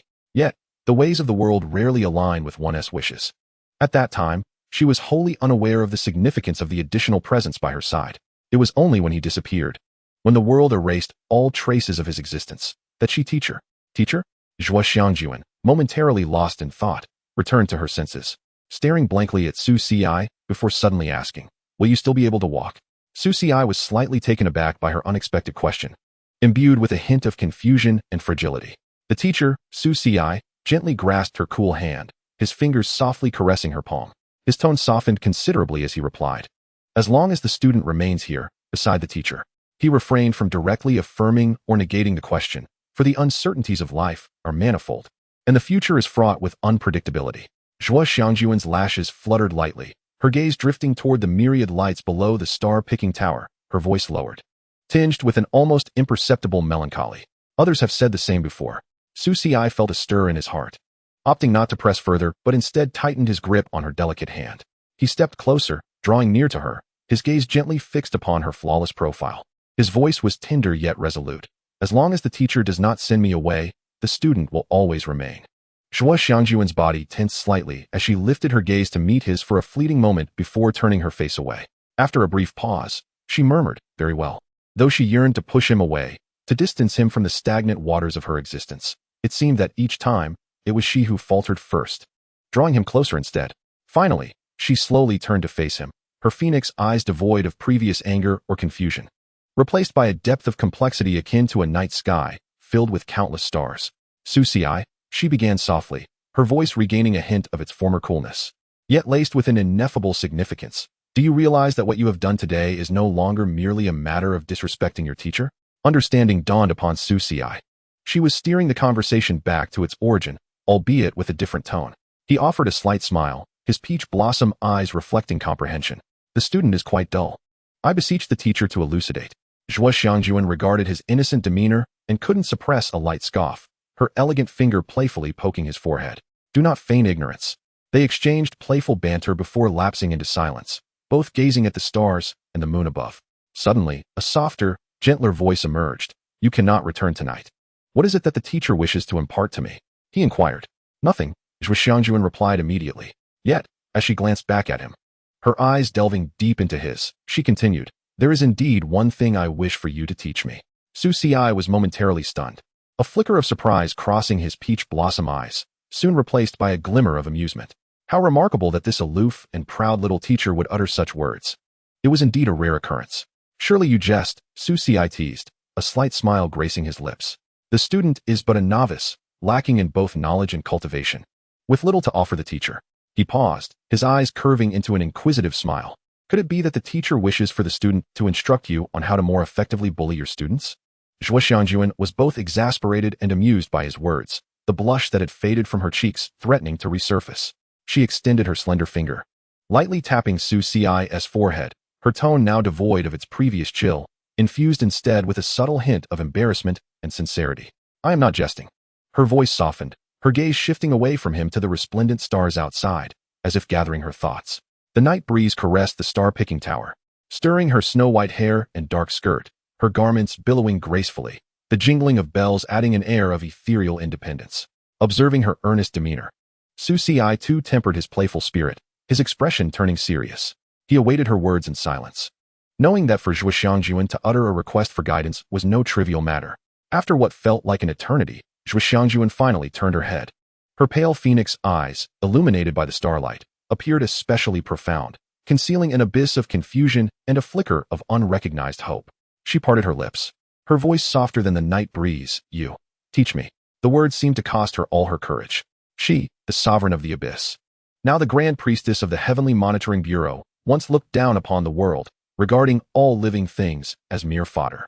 She had deemed everything in this realm a monotonous cycle, devoid of interest and life. Yet, since encountering Susi, this unpredictable variable, he had become a stone cast into the stagnant pool of her heart, creating ripples in the silence that had enveloped her for countless years.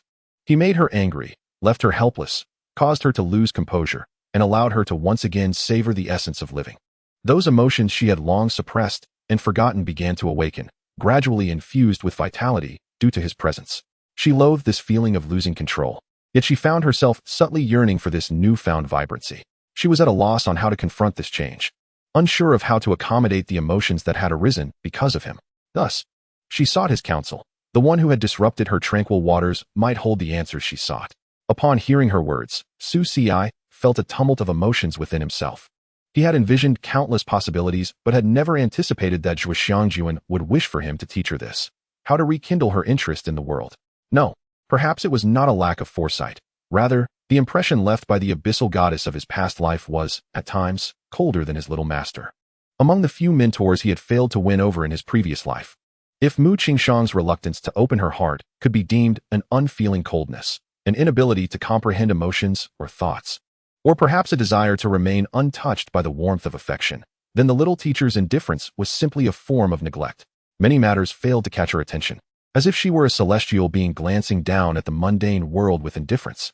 If the little master was the unfeeling, self-enclosed moon of the heavens, then the little teacher was the distant, cold star in the ninth heaven, unchanging and remote, as if nothing in the world could leave a trace upon her, not even the dust of emotions.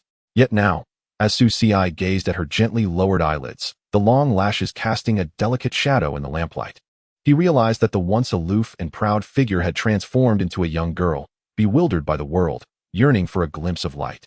Susi was taken aback, realizing that in this lifetime, the moon he sought had willingly come into his embrace multiple times, while that indifferent celestial being had been drawn down to the mortal realm by him. He extended his hand, gently covering hers as she fiddled with her sleeve, the coolness of her skin stirring a softening in his heart. Xianxia's body trembled ever so slightly, yet she did not withdraw. With a smile on his lips, Su Ci spoke softly. "Teacher, I fear this wayward student cannot provide the guidance you seek." Xianxian abruptly lifted her head, her profound phoenix eyes flickering first with a hint of embarrassment and confusion, then gradually transforming into a dazed expression, ultimately glimmering with a faint yet genuine starlight. She had presumed that he would refuse her, or perhaps, as in times past, resort to flowery words to brush her off. Yet, feeling a surge of indignation, she playfully shoved him, exclaiming, "What nonsense are you spouting?" Indeed, things had changed, and before he could finish his sentence, her impatience flared. Su Ci observed the shifting emotions in her gaze, and continued softly, "For true interest is not taught, but felt." He grasped her hand, applying a gentle pressure as if to convey his warmth to her. In this world, if one were to view it alone, even the most exquisite scenery would eventually grow tedious. However, if there were someone to accompany you, even the most mundane alleyways, the clear sky after rain, or a steaming bowl of spring noodles at the street corner could reveal an entirely different flavor. His voice, though soft, bore a peculiar power that soothed the heart.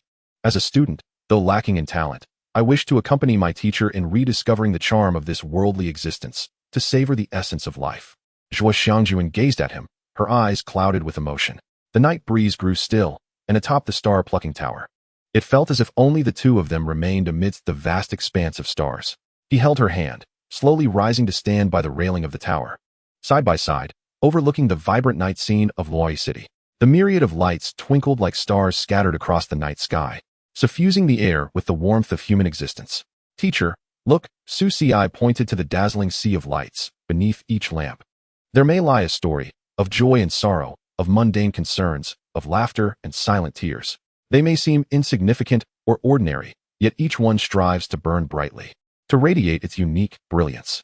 Xianxian followed his gaze, and those commonplace sights, which she had once regarded as inconsequential, now appeared to be imbued with a different hue. The student had once felt that the constraints of the world were tedious, but Su Ci chuckled softly, tinged with self-deprecation, and later realized that the dullness lay not in the world but in one's perspective towards it. He turned to her, deeply gazing into her eyes, which seemed to shimmer with galaxies. "If you wish to rekindle your interest, perhaps you should try shifting your mindset, to feel, to experience, to live in the moment." He leaned slightly closer, whispering in a tone only they could hear, "Or perhaps, in the presence of students, might you find it a tad more interesting?" The warm breath brushed against her ear, imbued with his distinctive, refreshing scent, causing Xianxian's heart to skip a beat. She looked at Su Ci's smiling peach blossom eyes, seeing her own reflection clearly within them, and suddenly felt her cheeks flush. "You silver-tongued charmer," she chided softly, yet did not push him away. After a moment, she silently lowered her gaze to the myriad of lights, suddenly speaking, perhaps just a little. In the end, Su Ci did not stay overnight at the star-plucking tower in the Yutian Bureau, not due to reluctance on his part. He had already summoned the white jade sword in advance, and intended to inform his little master that he would be working at the Yutian Bureau tonight, urging her to remain at home and refrain from wandering, sparing her from worrying about him. Otherwise, Mu Qingshang would undoubtedly fret and search for him everywhere. He also needed to notify Sister Jean and classmate Mu, and write a letter to his little maid and the princess, for aside from the carefree Mu Jing'an, the others might panic. Upon realizing the potential chaos that could ensue from his absence at home, Su Ci prepared himself, having already discussed this with his little teacher.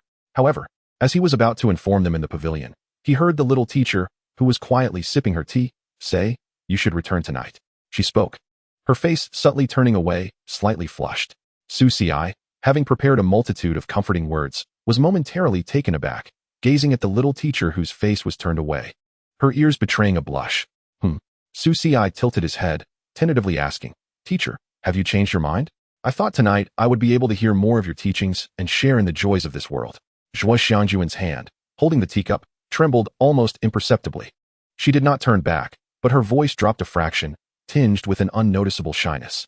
"You just underwent tribulation and have faced so much. You must be exhausted. There is no rush here. It is imperative for you to return and rest well, to stabilize your realm."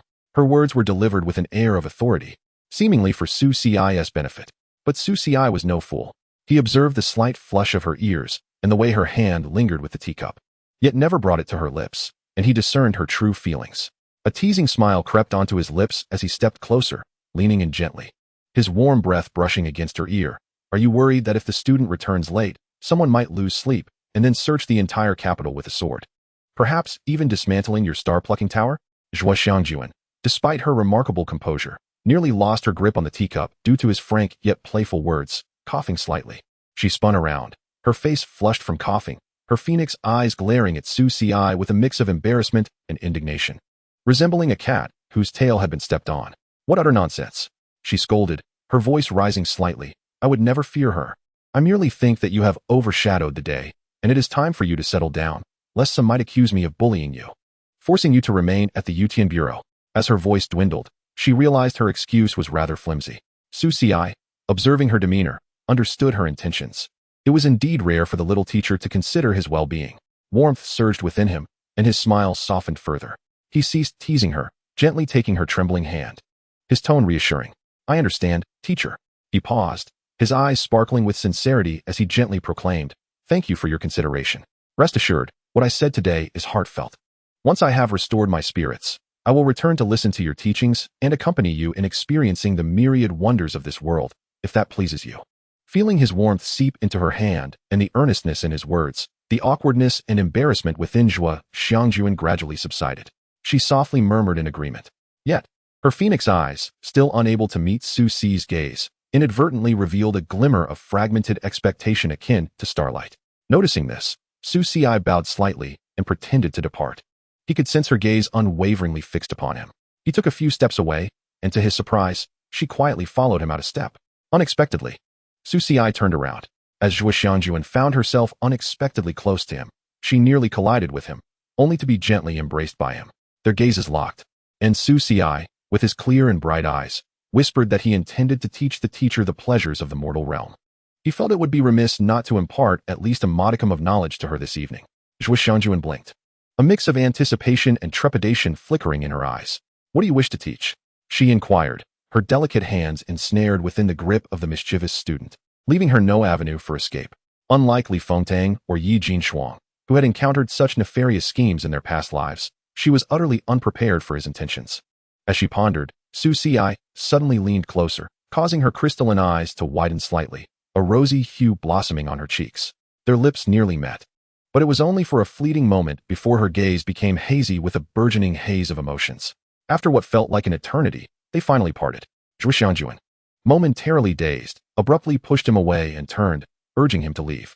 Her mind was a whirlpool of confusion. The soft warmth of his touch lingered on her lips, imbued with his distinctive, refreshing scent, causing her heart to race and her limbs to feel weak. Having lived through countless years, she had never experienced anything akin to this, rendering her momentarily at a loss. Her command to leave was less of a dismissal and more an indication of her need for time and space to regain her composure after such a sudden emotional upheaval. However, Su Ci did not depart immediately. Instead, he moved closer, his voice low. Teacher, are you satisfied with the lesson taught today? You. Zhuo Xiangjuan's cheeks flushed even deeper. Her phoenix-like eyes glared at him. Though lacking any real menace, they seemed more like playful reproach. How utterly audacious. How rude. Indeed, I may have been a tad forward. Su Ci conceded shamelessly, yet added, if the teacher is dissatisfied, I can teach again, ensuring you grasp the true essence of the lesson. Who wants you to teach me again? Zhuo Xiangjuan felt her face burning as if it might ignite, struggling to maintain her usual composure. She pushed Su Ci away with more force, stumbling back a couple of steps to create distance between them, turning her back to him. She could not bear to meet his gaze, though her voice betrayed a hint of barely perceptible panic and perhaps an unrecognized glimmer of anticipation. You should leave quickly. If you don't, I shall toss you from this star-picking tower. Yet this threat sounded more like a petulant whim than a true warning. But the student has yet to inquire about the teacher's thoughts on today's lesson. Leave. Yes, then tomorrow. Tomorrow, you won't be here. But the day after, oh. I seem to have forgotten. I am confined to my quarters for a month and cannot visit the teacher. However, it seems the teacher does not wish to see me. Then I shall wait even longer, perhaps 3 months or so, until the teacher is no longer upset, and then I shall. Zhuo Xiangjuan interrupted, do you dare? Indeed. He responded, but she cut him off again, turning slightly away, her voice softening. After that, I shall seek you out. Very well, Su Ci replied with a cheerful smile. Still not leaving. Zhuo Xiangjuan huffed, turning away from him once more. She was not like Mu Qingshang, who was entirely naive and devoid of emotion. She was acutely aware that she was being teased under the pretense of exploring the joys of life. Yet, an unspoken understanding hung between them. Thus, she resigned herself to the fact that she would have to bear the brunt of this evening's mischief. After Su Xi exited the star-picking tower, Sister Fengjin was waiting at the Yutian monitor, diligently recording the state of affairs in the city. Upon seeing Su Xi emerge, they boarded Fengjin's carriage to return home, planning to stop by the market and then visit Jin Shuang's residence. Fengjin, adept at handling the carriage, nodded in agreement. Drunken Fengjin, having been stripped of his driving privileges, was perched atop the carriage. Su Xi furrowed his brow, feeling as though he had overlooked something important. Did you forget something? Fengjin asked. Nothing, he replied. Oh, perhaps you are anxious due to some misdeed, like leaving your uncle atop the carriage? Fengjin teased. That is not the case, Su Xi retorted. As they exited the market, they spotted Yi Jinshuang hurriedly descending from the carriage, exclaiming, Young master, where have you been? You forgot something important. I was just pondering what I had forgotten. Su Xi replied. Yi Jinshuang tugged at his sleeve as they headed towards the carriage, fuming, Young master, why didn't you go see his majesty? At the Zichuan Hall, the lights blazed brightly, and the old emperor, somewhat exasperated, sifted through memorials, wondering why Su Xi had not appeared. Realization struck Su Xi. No wonder I felt as though I had forgotten something. I completely neglected to meet the old emperor. However, after the grand ceremony, he had been preoccupied with managing his little teacher and little master and focused on breaking through to the golden core stage, causing him to forget this obligation. Indeed, it seems I have become overly accustomed to the role of strategist in my past life, developing an arrogance that led me to overlook the old emperor, he mused. Yi Jinshuang, in a state of exasperation, informed him, the princess has already gone to the marquis residence to find you. Later, she learned that you were taken away by the grand sacrificial wine, and then the restrictions at his residence prevented anyone from entering. It was only later that it became clear that it had been completely sealed off, making communication impossible. Su Xi remarked. It appears I have deduced the cause of my little teacher's seclusion. Likely, she was thrown into disarray by my last teaching moment, feeling both embarrassed and vexed, thus choosing to shut herself away to regain her composure. At that moment, Yi Jinshuang was still anxiously pulling Su Xi towards the carriage. Young master, are you still daydreaming? Hurry and get in the carriage. We must go to the palace. Yi Jinshuang urged, her impatience evident as she pushed him into the carriage. Fengjin, too, pressed her lips together, hastening to organize the items within the carriage. Being somewhat socially anxious, she felt reluctant to admit that she too had forgotten. Under Fengjin's skilled driving, the carriage raced towards the palace at an impressive speed. Inside, Yi Jinshuang fidgeted restlessly, occasionally lifting the curtain to peer outside and casting worried glances at Su Xi. Young master, have you thought about how to explain this to His Majesty? Su Xi closed his eyes for a moment of tranquility, then opened them with a smile. We shall face whatever comes, be it soldiers or water. Do not worry, His Majesty will not hold me accountable for such a trivial matter. They decided to first stop at the marquis residence to fetch Li Fengtang. After all, without the support of the imperial princess, the old emperor might indeed become exceedingly irate. Upon arriving at the marquis residence, they found Li Fengtang standing regally in a red and white phoenix robe, her expression frosty as she cast a cold glance at Su Xi. He extended his hand, saying, Your Highness, let us depart. She turned her face away, replying, I shall not go. Why not? With a huff, she responded. Someone has forgotten me, only remembering his teacher and that certain young lady who is his fiancée. Ding. Detected that the imperial princess's anger level is rising dramatically. A friendly reminder, xianxiaaudiobooks, an upset and proud princess can be quite fearsome. Su Xi observed Li Fengtang's countenance, which clearly indicated her displeasure, and felt a chuckle bubbling within him. This imperial princess, typically decisive and cunning, often displayed a more youthful demeanor in his presence. Last time, she had even been sulky when she woke up in a daze. He stepped forward, extending his hand further toward her, his eyes radiating warmth, and his tone softened. I sincerely apologize for the delay. It was due to pressing matters that made you wait. I shall not leave. You go on your own, she retorted. Li Fengtang pursed her crimson lips and turned her head away, resolutely refusing to look at him, clearly intent on making Su Xi coax her properly. Chapter 99, The Young Master and the Maidservant. Su Xi studied her obstinate profile, noting the slight upward curve of her lips, tinged with a hint of grievance, and understood her feelings. He chose to remain silent, stepping closer to her, and in the midst of her momentary surprise, naturally took her cool jade hand in his warm palm, gently enveloping it. Li Fengtang's delicate form quivered imperceptibly, instinctively wanting to pull away, yet he tightened his grip. The warmth of his touch seemed to possess an unusual magic, dissipating the nameless ire that had been simmering in her heart. Your Highness, Su Xi spoke softly. You insist on calling me sir, yet you can bear to witness my punishment at the hands of your father? This has nothing to do with me. Li Fengtang turned her small face aside. Su Xi observed the slight tremor of her eyelashes and the firm line of her lips, comprehending her sentiments. This princess was one to flare up quickly, but her temper could just as swiftly fade. With a little coaxing and sincerity, he could likely appease her. He took another step forward, his warm fingertips lightly brushing against the coolness of her hand, his voice growing even gentler, laced with a subtle charm. Your Highness, please do not be angry. What brings you to the Ho residence at this late hour? At his words, Li Fengtang's eyelashes fluttered almost imperceptibly. Yet she still did not turn back, merely letting out a soft huff through her nose. I was merely taking a stroll. Su Xi pressed on, infusing his tone with a touch of reliance and sincerity. Regarding today's events, Your Highness must help me navigate matters with His Majesty. Without your presence, I find it exceedingly difficult to remain at ease. Can Your Highness bear to see me face His Majesty alone, subjected to his reprimands? His words not only conveyed a sense of vulnerability, but also elevated Li Fengtang's status in his eyes, subtly suggesting that only she could aid him in overcoming this predicament.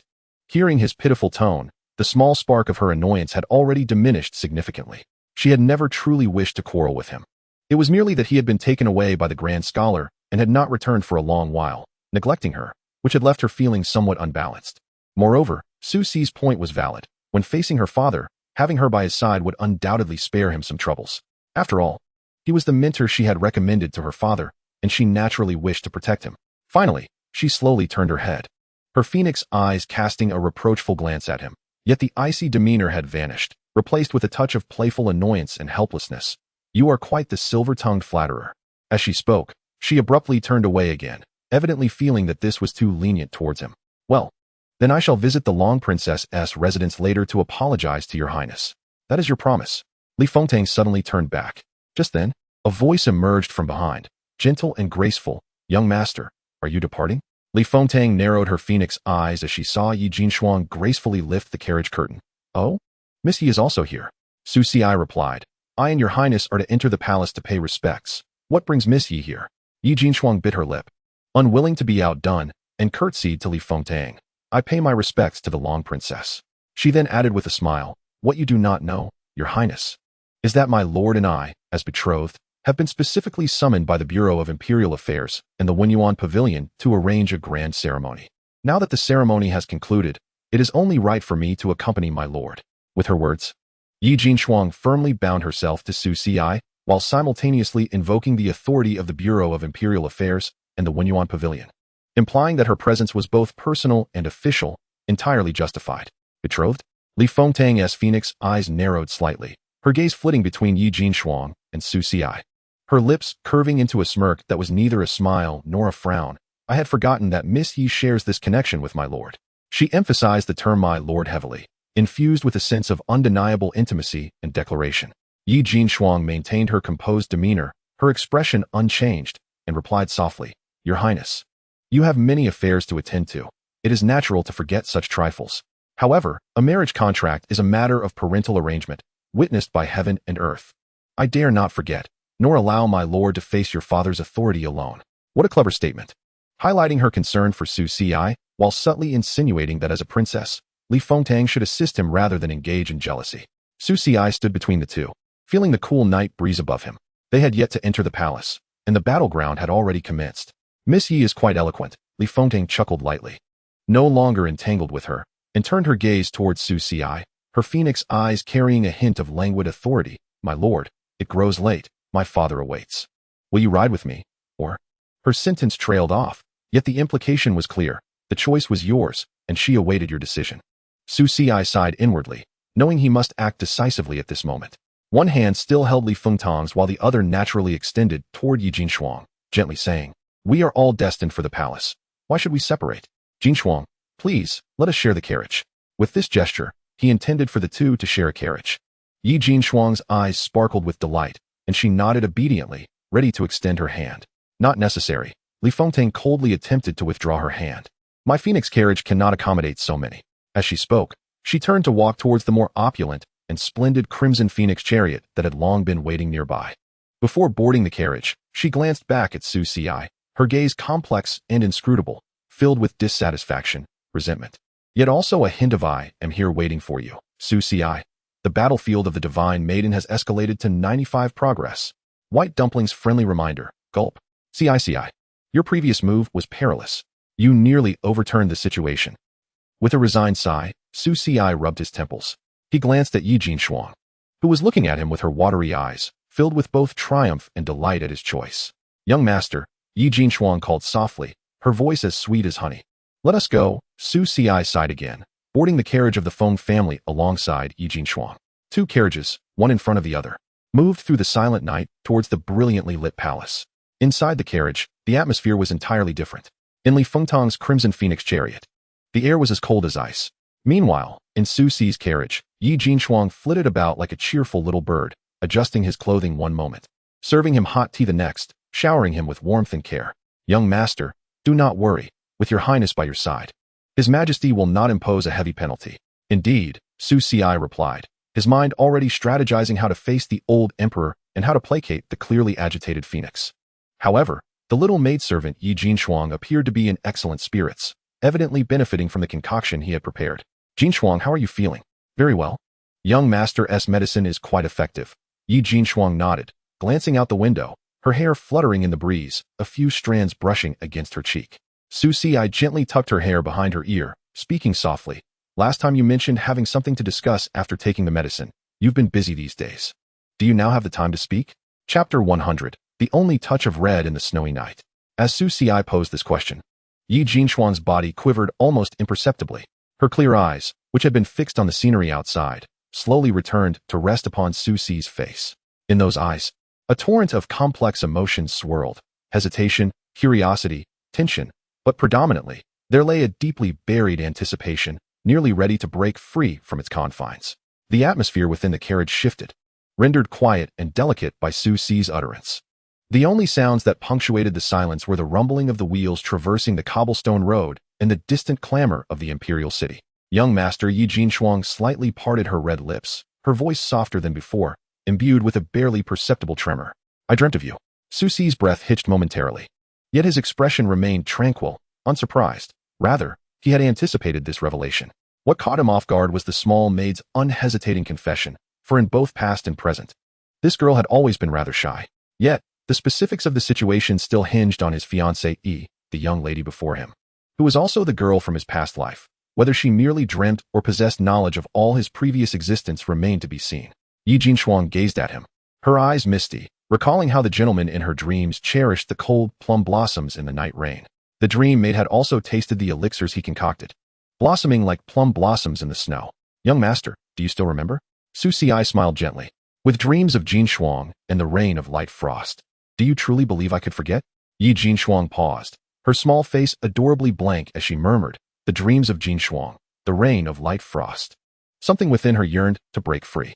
Indeed, he remembered.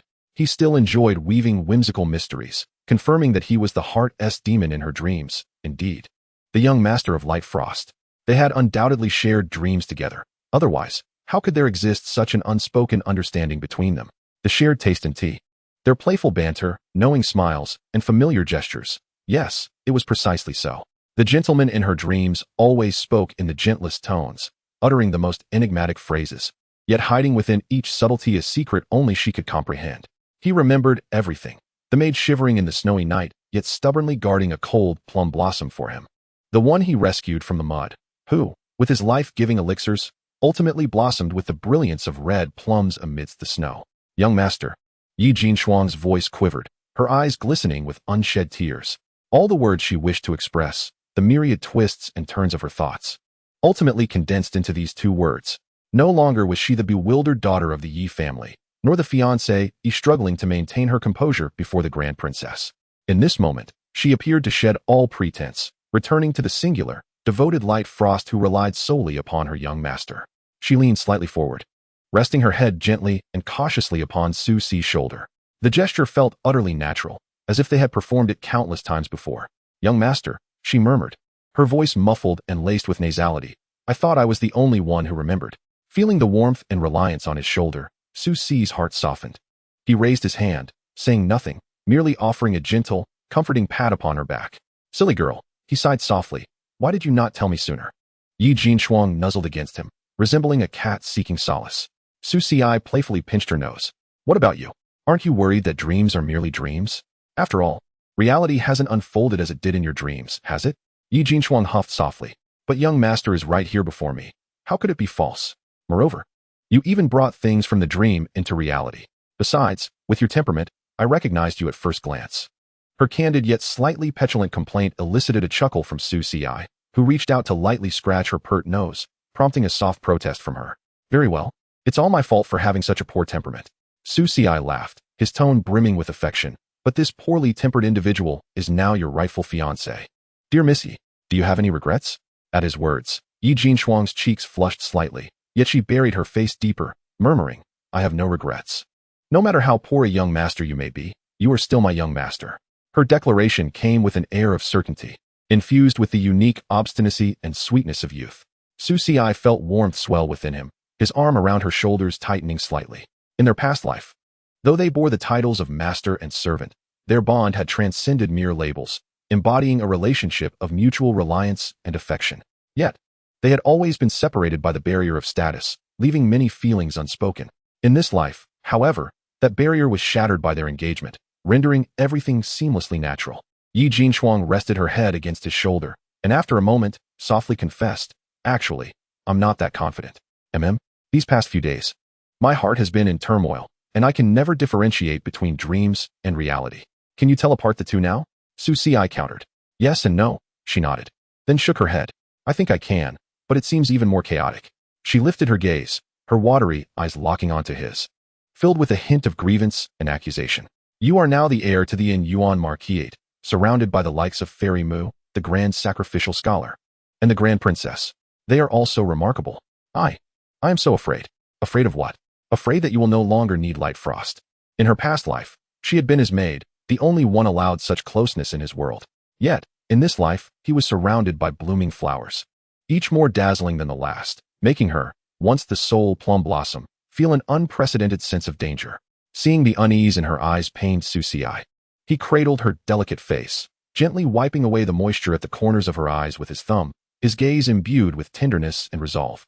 The cold plum in the night rain is the only splash of red against the snowy backdrop. How could I possibly not need you? He paused, a hint of playful mockery dancing in his peach blossom eyes, yet his sincerity remained unwavering. Moreover, you are now my fiancée, no matter how impressive they are. Can they claim you rightfully? Yi Jinchuang's face flushed crimson at his forthright words, blushing all the way to her ears. She yearned to retort, to argue that they were not yet wed, but the words stuck in her throat, and instead, her heart felt like it was brimming with honey, sweet to the point of cloying. With a soft chuckle escaping his lips at her adorable, bashful appearance, Su Xi couldn't help but laugh. All right, he ruffled her hair affectionately. Stop overthinking. Regardless of past or present, you are you, one of a kind. As the carriage gradually came to a halt at the palace gates, Yi Jinchuang quickly straightened herself, hastily adjusting her appearance. Although her cheeks remained flushed, the uncertainty and confusion in her eyes had been replaced by sweetness and resolve. She understood that no matter how the world might change or how many people surrounded him, she would always be the one who could evoke the only splash of red against the snowy night sky, Light Frost. That alone was sufficient. Upon arriving at the imperial city, Yi Jinchuang refrained from accompanying Su Xi into the palace. While bickering with Li Fengtang was one matter, being alongside him to meet the old emperor placed the already vulnerable Yi family in a precarious position. Let senior sister Jean escort Yi Jinchuang back. Su Xi and Li Fengtang entered the palace. As he stepped out of the carriage, Li Fengtang peered through the curtain, her eyes filled with a forlorn gaze fixed upon him. Su Xi approached the phoenix carriage, extending his hand to assist her down. Your Highness, the roads are slippery in the rain, but it isn't even raining. As if it had already begun to rain. Li Fengtang was momentarily taken aback by his nonsensical remarks, yet she ultimately refrained from sulking further. She placed her cool jade-like hand into Su Xi's warm palm, and with his support, gracefully descended from the crimson phoenix chariot. The two walked side by side along the palace path leading to the Zichuan Hall, followed by several palace attendants carrying lanterns, casting elongated shadows behind them. Chapter 101, The Soul Pupil. The night breeze was refreshing, and a silence enveloped the space between them. Li Fengtang remained taciturn, while Su Xi chose not to initiate conversation, merely accompanying her in tranquil silence. He understood that this princess still harbored some resentment and awaited a more formal explanation from him. Sure enough, after traversing a short distance, Li Fengtang could no longer contain herself and spoke coldly. Were you quite enjoying your conversation with Miss Yi in the carriage? Moderately so, Su Xi replied candidly, alleviating some of the knots in her heart. Oh, how considerate of you, sir. A hint of barely perceptible acidity laced her tone. I thought you had forgotten about the significant matter of meeting the Emperor, engrossed in delightful discourse with the Grand Academician. Both were attended to. Su Xi maintained his honesty. You. Li Fengtang abruptly halted, turning to face him, her phoenix eyes igniting with two flames of indignation. Su Xi, do you think I am easily appeased? The formality of addressing him as sir was forsaken, revealing her genuine anger. Observing her pouty demeanor, Su Xi felt not fear, but rather found her somewhat endearing. He sighed, stepped closer, and gazed earnestly into her eyes. Your Highness, my discussion with the Grand Academician was of a serious nature. What serious matter could compel you to forget meeting your sovereign father? Matters of the heart, Su Xi replied succinctly. Li Fengtang was taken aback, her eyes narrowing further as she coldly laughed. Discussing the heart? Su Xi, do you take me for a fool? What could you possibly discuss with her? Perhaps about how to. She faltered, unable to finish her thought. Yet, it seemed Su Xi understood her unspoken words. He gently shook his head, interrupting her with a calm, yet resolute voice. Your Highness, in my heart, you and they are alike, yet distinct. What do you mean by that? Li Fengtang bit her lip, a cold scoff escaping her. Such words felt like clever sophistry. I know well if you do not favor me. It would not matter to you. She turned her back to him, the moonlight obscured by dark clouds behind her. Initially, I pressed you several times with undue insistence, testing your limits. Later, I recklessly wished for you to be my strategist. Li Fengtang lowered her gaze, murmuring, this is simply how I am, spoiled and unrestrained. Those were words Su Xi had once chastised her with in a past life. Spoiled and unrestrained, notoriously selfish, with no regard for her subordinates. How could she aspire to be a wise ruler? How he had spoken to her was a memory she struggled to recall, yet it left her feeling inexplicably warm amidst her frustrations. However, she should have been furious enough to expel him, to ignore him entirely. Yet why was it not so? The specifics of their previous conversations eluded her, but they likely resembled the current exchange. This is who I am. If you are unwilling or disinterested, then please do as you wish. As Li Fengtang coldly declared while striding forward in a huff, suddenly her fingertip was gently tugged from behind. Your Highness, you often speak for yourself.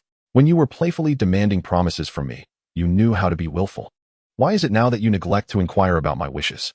Li Fengtang froze, the familiarity of the voice resonating in her ears. The voice continued. You are indeed correct, Your Highness. You are spoiled, willful, and disregardful of others' words. Who repeats my words while adding their own twist? Li Fengtang shot back, her phoenix eyes narrowing, ready to retort. Yet sometimes, I simply appreciate these traits of yours. His warm breath brushed against her ear, imbued with his unique crisp scent and a faint trace of wine. As I said, in my heart, you are unparalleled. Su Xi's voice was soft, yet undeniably earnest. He stepped in front of her, compelling her to halt, their gazes locking under the cool moonlight. Li Fengtang's eyes glimmered with a hint of intoxication, as if recalling the words spoken by the gentleman in her dreams, mirroring those of the man before her. Li Fengtang, you are indeed unlike anyone else. You. Li Fengtang's lips parted. How am I different from them? Her instinctive retort carried a softness and anticipation she had not previously recognized. Su Xi chuckled lightly, his grip on her wrist unwavering, intertwining their fingers. He leaned close, whispering in her ear. Li Fengtang was momentarily taken aback, her cheeks flushing, and she playfully pushed him away, though lacking any force. Within the Zichuan hall, the old emperor had already consumed 3 cups of tea and reviewed 5 memorials. His expression had transformed from initial impatience to calm, and now to a flicker of curiosity. Your Majesty, the chief attendant whispered. Young Master Su and the princess have arrived outside the hall. Oh, the old emperor set down his vermilion brush, raising his head with a neutral tone. Let them enter. What is happening? The princess and young master have engaged in conversation outside. We dared not intrude. The old emperor. Chapter 102. The princess should depart. Li Fengtang gazed up at Su Xi, the echoes of his prior whispers still resonating in her ears. It was she who had initiated this flirtation, unconsidered in allowing a young lord of her age to take on the role of her teacher. You, Li Fengtang, feeling both embarrassed and irritated, nudged him. If you are unwilling, then leave. I am not in desperate need of you. Yet she heard him continue to whisper softly in her ear, his breath warm as it passed. Nevertheless, I am grateful for your invitation. Sir, you. Li Fengtang's small face froze momentarily, gazing at Su Xi with innocent wonder. He then added, had it not been for this, how could I have known that the most esteemed princess of the great Zhou would behave like an ordinary girl, sulking, pouting? And also, he deliberately paused, his eyes sparkling as he lowered his voice to nearly a whisper against her ear, and also being so charming. You. Li Fengtang felt a rush of warmth flood her cheeks, her entire face turning crimson as if it might bleed. In her lifetime, she had effectively lived 2 existences. In her dreams, she had been a decisive empress, and in this life, a resourceful princess. How had she ever heard such straightforward and embarrassing words? Flatterer. So shameless. She was both flustered and annoyed, raising her other hand to strike him. But Su Xi nimbly evaded her grasp, pulling her into an embrace instead. In that moment, Li Fengtang was entirely frozen, her senses engulfed by his refreshing scent, causing her heart to race as if all will to resist had been drained away. Seeing her cease her struggles, her head bowed, revealing a delicate neck tinged with a rosy hue, Su Xi felt a softness swell within him. He knew this proud phoenix had been soothed by his charms. Li Fengtang suddenly murmured softly, scolding him lightly. This is the imperial palace, right in front of my father's study, where countless eyes are upon us. Is it appropriate for you to act so brazenly? And have you ever encountered a prince as audacious as I? Su Xi chuckled lightly, his tone laced with playful teasing, yet imbued with tenderness. He tightened his embrace around her delicate form, resting his chin gently atop her silken hair, sensing her subtle tremors.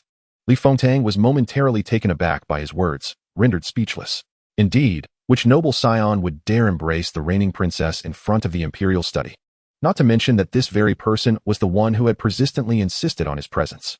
Contemplating this, the indignation she felt morphed into a bewildered chuckle in her heart. How had she managed to attract such a nemesis? You insufferable heart demon. She huffed softly in his arms, resembling a little beast that had resigned itself, her voice as faint as a whisper. Release me before someone sees. What a disgrace. You, too, acknowledge that we are being watched. Since we have already been seen, what harm is there in holding you a while longer? He paused, his tone shifting to a more serious note. Your Highness, I regret the worry I have caused you today. Upon hearing this, Li Fengtang's body stiffened slightly. She had not anticipated such a statement from him. The grievances stemming from his tardiness and apparent closeness with others surged within her once more. Who is worried about you? She retorted defiantly, though her voice betrayed a hint of nasality. I am merely concerned that you might delay matters, bringing trouble upon me. Indeed, it is all my fault. Su Xi readily admitted, gently patting her back in a soothing manner. Thus, as a form of atonement, when we meet His Majesty shortly, I shall heed your wishes. If that pleases you. He enunciated the word wishes clearly, imbued with a touch of comfort. Li Fengtang fell silent for a moment in his embrace. Ultimately unable to contain herself, lightly nudging him with her hand, her touch as gentle as a playful caress. You are indeed discerning. Let us go, Your Highness. Su Xi cleared his throat, releasing her, and stepping back half a pace to take her hand once more, his demeanor returning to its usual warmth and respect. Li Fengtang stole a glance at Su Xi, seeing his expression unchanged, as if the playful rogue moments ago was a different person entirely, leaving her both exasperated and amused. With a soft huff, she acquiesced, allowing him to lead her toward the Zichuan Hall. Yet, the faint blush on her cheeks and her unwillingness to meet his gaze revealed the turmoil within her heart. Side quest. The princess invites you to strategize against the world. Quest progress, 100. Quest reward. Insight points 10,000. Experience points 5,000. Tianhuang Heart Method. Heavenly Grade National Fortune Technique. Unlock new side quest. The Phoenix perches on the Wu. White Dumplings Friendly Reminder. GUH. CICI, congratulations on successfully appeasing the proud princess. However, while simultaneously courting multiple divine maidens, your arena level is rapidly escalating. GUH. Su Xi, no need for your chatter. White Dumpling, GUH. Inside the Zichuan Hall. The old emperor was impatiently sifting through memorials, occasionally casting glances at the hall's entrance. Your Majesty, the princess and young master Su request an audience. An inner servant finally announced. They do know to come. The old emperor slammed the memorials onto the table, his voice deep. Let them enter. Su Xi and Li Fengtang entered the grand hall, one after the other, respectfully bowing before the old emperor seated upon the dragon throne. Your humble son, subject, pays respects to your Majesty, father. The old emperor let out a cold huff, his piercing gaze fixed on Su Xi. Su Xi, do you know your crime? I am aware of my transgression. Su Xi replied with neither humility nor arrogance. I was delayed by personal matters and failed to present myself to your Majesty in a timely manner. I ask for your punishment. Is that all you have to say? The old emperor's voice thundered. I commanded you to arrive here immediately after the ritual, yet you left me waiting in this Zichuan Hall for over 3 hours. You, the heir of the Anyuan Marquis, are more presumptuous than I. Li Fengtang immediately stepped forward to defend Su Xi. Father, please do not be angry. Su Xi has just undergone tribulations, exhausting his spirit and energy, and was delayed due to urgent discussions with the grand sacrificial official. It was not intentional negligence toward His Majesty. The old emperor raised an eyebrow, retorting, "Am I asking him or you?" "Princess, step aside, Li Fengtang." It appeared today that father was exceedingly furious. Previously, he had always maintained a balanced demeanor between her and the crown prince, never once speaking to her in such a harsh tone. "Today, I wish to have a private conversation with your esteemed son, Su Ai Qing." "Li Fengtang, Su Xi?" The old emperor inquired. "Well, go ahead and speak." Su Xi responded, "Your Majesty, please feel free to inquire. I shall answer without reservation." The old emperor let out a cold snort. "Very well, a forthright one. I ask you, why did the Long Yuan sword heed your call?" This question lay at the very heart of all the evening's events. Delaying the audience was a minor issue, but summoning the Long Yuan was a grave matter, and he had done so twice. The first time, the two heirs interceded on his behalf, a mere inadvertence, which could be overlooked. The second time, he had the audacity to disregard me, to stand me up. Su Xi lowered his gaze and replied, "I dare to speculate that the three divine swords responded to my call perhaps due to two simple words." "Oh, which words?" "Affection." Upon hearing this, the old emperor fell silent for a moment, then began to chuckle lightly, seemingly amused by his own irritation. "Su Xi, do you truly not comprehend that uttering such words could cost you your head? Your Majesty is indeed a grand ruler, possessing the magnanimity to tolerate others." With a casual remark, he deftly countered the old emperor. Although Su Xi had served as a strategist in his previous life when the old emperor's reign was nearing its end, it did not diminish his understanding of the kind of emperor he was, one who favored moderation. To venture forth boldly was not his style. Thus, he preferred to tread lightly. To slay him? How could that be possible? The On Yuan Marquis, Su Tianxing, and the Tianxian sacred grounds were the principal forces defending the borders, and he had made it abundantly clear that he was aligned with the princess. The old emperor, having been both amused and exasperated by Su Xi's words of affection and the previous remark about his grandeur, pointed at Su Xi, momentarily at a loss for words. Ultimately, he let out a long sigh and shook his head. "You, like your father in his youth, possess a similar nature. Not just that. You stir up trouble better than he does and are far more eloquent." He rubbed his temples, leaning back against the dragon throne, his imposing aura visibly softened, as if the earlier display of authority had merely been an act. "Affection? How casually you speak. The Long Yuan is my treasured sword, a vital national artifact. If it favors you, what does that make of me?" Su Xi lowered his gaze, maintaining a calm demeanor. "The divine sword possesses spirit, choosing its master. It may also favor the worthy. I believe that the Long Yuan sword is not solely drawn to Su Xi, but recognizes my willingness to serve the great Zhou and your Majesty with unwavering devotion, hence it comes to aid. Its heart aligns with mine, both for the prosperity of the great Zhou and for your Majesty's wisdom." This eloquent declaration skillfully elevated his personal actions to a level of devotion for the nation and the sovereign, while simultaneously bestowing a flattering compliment upon the old emperor. Upon hearing this, the old emperor's expression softened slightly, yet he still grumbled, "Cunning words. Do you think I am a child of 3 years, unable to discern the undertones of your speech? Fengtang, you may leave." "Yes." Li Fengtang strode out with an air of solemnity. Yet her sidelong glances were persistently directed towards Su Xi, as if conveying a silent message. "Su Xi, I shall inquire once more. What is it that you truly desire?" "In response to your Majesty, I seek nothing but to survive." "To survive?" The old emperor raised an eyebrow. As the heir of the On Yuan Marquis and the chosen successor of the Tianxian sacred land, with the likes of Fengtang, Fairy Mu, and the grand sacrificial wine by your side, who would dare to threaten your existence? The ones who would endanger my life are not singular individuals or isolated incidents, but rather the tumultuous and unpredictable political landscape. Su Xi's voice was calm, yet imbued with a profound understanding of worldly affairs. "Teacher, the grand sacrificial wine acts in ways that are inscrutable, and I would not presume to speculate. Both His Highness the Crown Prince and Her Highness the eldest princess are remarkable figures. Yet the struggle for the throne has escalated into a fierce clash. As the heir of the On Yuan Marquis, whether I desire it or not, I find myself at the eye of this tempest. A single misstep could lead to my utter ruin, and the On Yuan Marquis' estate along with the Tianxian sacred land would be ensnared in the chaos. Thus, you navigate between them for self-preservation?" The old emperor's tone was scrutinizing. "Indeed, it is an act of self-preservation and a matter of choosing a path," Su Xi replied earnestly. "I firmly believe that the true intentions of both His Highness the Crown Prince and Her Highness the eldest princess are for the prosperity of the great Zhou. I wish to assist a sovereign capable of leading our nation towards flourishing fortune and ensuring the well-being of the populace." Then your choice is the princess? Su Xi answered without hesitation. I would prefer to believe that my choice is the empire under your majesty's reign, the future of the great Zhou. This statement was tantamount to informing the old emperor. I support Li Fengtang, yet my ultimate allegiance lies with the realm of your esteemed lineage. You need not worry that I will aid her in treason. The two cunning old foxes exchanged a glance, choosing not to delve further into the discussion. After a prolonged silence, the old emperor finally let out a long sigh. Very well, very well. He gestured wearily, fatigue etching his features. The matters of the youth are beyond my governance, nor do I wish to meddle. Su Xi, you are a clever individual. You know what should be done and what should not. He fixed Su Xi with a deep gaze. As for the matter of the Long Yuan sword, it shall not be repeated. You are to be confined for a month, to provide those old ministers with a satisfactory explanation. After a month, I shall assign you a task. Do not bring further trouble upon me. I shall obey, Su Xi replied. Begone, the old emperor waved his hand, closing his eyes as if he had exhausted all his energies. Fengtang, take this troublesome lad away.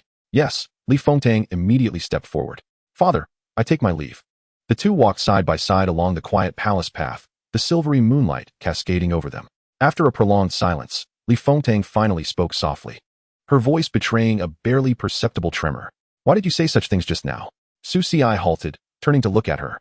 In the moonlight, her phoenix eyes sparkled with an astonishing brightness, filled with a myriad of complex emotions. Because, Su Xi smiled, gently tucking a stray strand of hair that the night breeze had tousled. The gesture was natural and tender.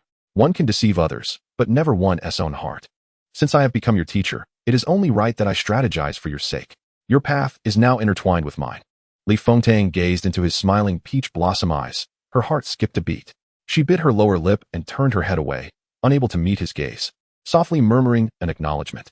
The sound was so faint it could have dissipated into the night wind, yet it fell heavily upon Su Xi's heart. Chapter 104. A Ci. Will you not be angry with me? Upon returning to the Marquis's estate, Feng Jin followed closely behind, the wind still swirling around the cart's top, dissipating the remnants of intoxication. As soon as they entered the courtyard, they spotted Mu Jingyan, Ying Xiaoxiao, and Shun Miao seated in a row at the stone table, their small hands propping up their faces as they nodded off to sleep. Seeing this, the white fluffball darted from behind Su Xi, landing atop the little dragon girl in the center, playfully tapping her on the head. Mu Qingshang stood by the door of his room, cradling the white jade sword, her cold gaze fixed upon the luminous moon. A Ci. The little master quickly approached him. Back. Mu Qingshang's voice, though cold, bore a hint of unnoticeable concern as she stepped closer, scrutinizing Su Xi intently, as if to ascertain that he was unharmed. A warmth spread through Su Xi's heart as he gently took her cool hand, speaking softly. Yes, I am back. I apologize for making you wait. Not long after, Mu Qingshang shook her head, her clear eyes reflecting his figure. As long as a Ci is back, that's all that matters. Their conversation stirred the drowsy heads at the stone table. Brother Ci. Ying Xiaoxiao was the first to rouse, rubbing her sleepy eyes and darting towards Su Xi like a returning swallow, joyfully wrapping her arms around his. You're finally back. Xiaoxiao has been waiting for you for so long. Su Xi, you finally returned, Mu Jingyan added, yawning daintily with a hint of tears at the corners of her eyes, yet her words were sharp. Why did you take so long? I was here being feasted on by mosquitoes all night. She extended her delicate arm, which bore no traces of bites. Shun Miao stood up quietly, offering a shy smile. Young master, welcome back. Shall I read your fortune to celebrate? Su Xi quickly interjected. No need for that. I'm grateful you didn't read my fortune while I was away. Goo. The white fluffball on Ying Xiaoxiao's head mimicked her, fluttering its little wings to perch on Su Xi's shoulder, affectionately nuzzling against his cheek. Ci, welcome home. Noticing this, Mu Qingshang subtly tightened her grip on Su Xi's other arm, her cold gaze sweeping over the three little girls. Though she said nothing, her intent was unmistakable. Line up. However, after casting a few more glances, her expression and the vigilance in her eyes grew even fiercer. The white jade sword that had flown to Su Xi's waist let out a soft hum, unsheathing itself and hovering before them. Its message clear. He is mine. Buzz. The clear ringing of the Shueji sword shattered the tranquility of the courtyard, its icy intent unfurling like liquid mercury, carrying an undeniable declaration. The three little girls surrounding Su Xi immediately fell silent, all turning to gaze at the magnificent sword suspended in the air, sensing the palpable hostility, and instinctively taking a step back. Ying Xiaoxiao, clutching Su Xi's arm, relaxed her grip slightly, blinking her clear eyes as she glanced between Mu Qingshang and the sword, her lips pouting in a hint of grievance, yet she dared not voice it. Mu Jingyan had directly hidden behind Shun Miao. peeking out with only half her head visible, muttering softly, so fierce. Was it really necessary to keep us waiting for so long? Shen Miao Miao, her face tense with anxiety, retreated further. The feng shui in this courtyard is still filled with the essence of the peach blossom spring. Su Xi gently patting Xiaoxiao's head, casting a helpless glance at Mu Jingyan, before turning his attention to the possessive Xueji sword and the little master beside him, who was fixing him with a cold gaze. Master, Su Xi sighed, his tone tinged with coaxing. The sword is indeed a fine one, yet it is late, and frightening the children is not ideal.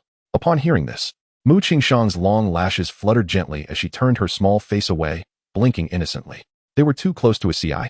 In her simple world, a CI belonged to her, and no one was allowed to come so near. The white jade sword seemed to comprehend its master's intentions, its tip gently descending, pointed directly at Xiaoxiao and Mu Jingyan, exuding an air of unyielding resolve, as if to say, release your hold at once, or I shall not show restraint. Yet, upon observing Su Xi's stern expression, Mu Qingshang remarked, Master, did you not previously tell me that a sword is meant to uphold the righteous path? They are merely concerned for my well-being. Mu Qingshang paused, her small face momentarily frozen in surprise. After all, in both her past and present lives, she had seldom been scolded by Su Xi in such a manner. There had been instances in her previous life, but their relationship then was rather peculiar, not quite fitting the master-disciple mold. Nevertheless, she found a rare delight in being treated this way. Su Xi noticed the flicker of joy on her small face and observed as Mu Qingshang bit her lip, slightly rising on her toes to lean closer to his ear, whispering, I merely wish to say that it is late, and it is time for a CI and me to practice swordsmanship. Master, you harbor no ill thoughts towards them. It is merely that I do not understand how to interact with others. I am sorry, a CI. Su Xi stared, somewhat dazed, at Mu Qingshang, who had lowered her toes and bowed her head. Was this truly the heartless, icy little master of mine? So much to say, and even taking the initiative to apologize? However, there were still the three little ones nearby, peering curiously to watch the unfolding drama. Xiaoxiao blinked her large eyes, a hint of inscrutable meaning flickering within, her lips curling into a smile. Su Xi first turned his gaze towards Xiaoxiao, speaking gently, Xiaoxiao, it is late. You, Jingyan, and Miao Miao should return to rest. I will take you out to play once my confinement is over, all right? Although somewhat reluctant. Xiaoxiao nodded obediently at the warmth in Su Xi's gaze and the vigilant presence of the Xueji sword beside him. Then it's a promise. A gidge must not deceive. Of course. He then turned his attention to Mu Jingyan, saying, and you, return home early. Otherwise, your training will decline, and you will find yourself unable to compete with me, only to blame me later. Mu Jingyan huffed, stepping out from behind Shen Miao Miao, defiantly responding, who needs your concern? I am merely passing by. With that, she grabbed Shen Miao Miao's hand and dashed away, though the faint blush on her ears betrayed her true feelings. Once the three little ones had been sent off, Su Xi finally exhaled in relief, turning to face his own considerable trouble. He extended his hand to grasp the floating Xueji sword, its icy intent instantly transforming into a gentle demeanor. Approaching Mu Qingshang, he returned the sword to her, simultaneously holding her small hand, speaking softly, Master, there is no one else here now. Mu Qingshang took the sword but did not release the hand he held. Her clear eyes gazed quietly at him, and after a moment, she softly replied, The expression on her face resembled that of a child who, having received a sweet, feigned a modest demeanor despite her satisfaction. As Su Xi led her into the room, Feng Jin had already quietly prepared hot tea and snacks, then discreetly withdrew, taking with him the wind zheng that was still hanging on the roof. Mu Qingshang followed closely behind Su Xi, sensing his prolonged silence. Although he offered her tea and pastries, she still felt a twinge of apprehension. She blinked, shifting closer to him, murmuring, a CI, please do not be angry with me. Her small hand gently clutched at his sleeve. Observing her cautious demeanor, Su Xi could not help but chuckle softly. In truth, his earlier frustration had long since dissipated, leaving only a profound softness and affection in its wake. He was not truly angry with her. He merely wished to set an example so that she would not mistakenly regard these young girls as rivals, ready to draw her sword at a moment's notice. Additionally, he was contemplating how to articulate certain matters to her. Setting down his teacup, he turned to envelop her small hand, which still grasped his sleeve, within his palm, gently stroking it, his tone as warm as spring rain. When have I ever said that I am angry with my master? Feeling his warmth, Mu Qingshang's small face instantly relaxed, and she whispered, but you had a stern face just now and said I meant to say, Master. I wanted to convey to you. Su Xi leaned in slightly, his peach blossom eyes glimmering with a gentle smile as he patiently explained.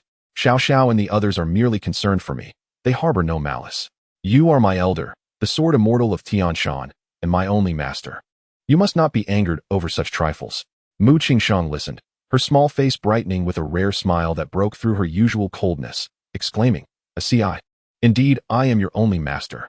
It seemed that her earlier remarks about those young girls had gone unheard. Mu Qingshang blinked innocently. I heard it. I heard that a Ci belongs to me, and I belong to a Ci. Su Ci found himself at a loss for words. He realized that whenever he attempted to reason with his little master, the focus would inexplicably veer in an entirely different direction. Her unique thought process appeared to possess an intrinsic filter, automatically discarding all trivialities and retaining only that which mattered most to her, and that was invariably related to him. Master. Su Ci chuckled helplessly, pinching her cheek, which felt cool and smooth, akin to exquisite jade. What I mean is, you must refrain from drawing your sword against them in the future. Mu Qingshang allowed him to pinch her cheek, her clear eyes blinking as she seemed to ponder his words earnestly. After a moment, she spoke in a slightly aggrieved tone. But they all wish to take a Ci away. Nobody can take me away. Su Ci gazed into her pure yet slightly stubborn eyes, his heart softening. And his voice grew increasingly gentle. I am here, by my master's side. Mu Qingshang nodded, nuzzling her small face against his palm like a contented kitten, clearly satisfied with this assurance. After a brief pause, she lifted her face, her eyes sparkling with anticipation. So can we practice swordsmanship now? Su Ci, noticing the eagerness in her gaze, recalled how Zhuo Xiangjuan had once asked him to teach her. One sought to learn how to regain her enthusiasm, while the other merely wished to practice swordplay with him. Though seemingly disparate, at their core, both reflected a clumsy yet pure desire for closeness. Very well, Su Ci smiled. Taking her hand, let us practice swordsmanship. He had already formulated a plan, seizing this opportunity to share his thoughts and reflections with his most beloved master in a meaningful way. Yet, before he could rise, Mu Qingshang, reverting to her usual cool demeanor, nestled her small face against his arm, her eyes squinting with contentment as she murmured, a Ci, it is so warm. Su Ci, unable to move due to her embrace, had no choice but to pour her a cup of hot tea, then lifted his own cup to take a gentle sip. He refrained from hurrying to speak, simply savoring this moment of tranquility. This night, from the breathtaking events at the Qingfeng Grand Ceremony to the verbal sparring within the Zicheng Palace, and the undercurrents swirling at the gates, his heart had remained taut. But now, in this small courtyard with his little master, he could finally allow himself to unwind. Mu Qingshang remained silent, sitting quietly beside Su Ci, her small hand still clinging to his sleeve, her clear eyes fixed on him, as if she could never gaze upon him enough.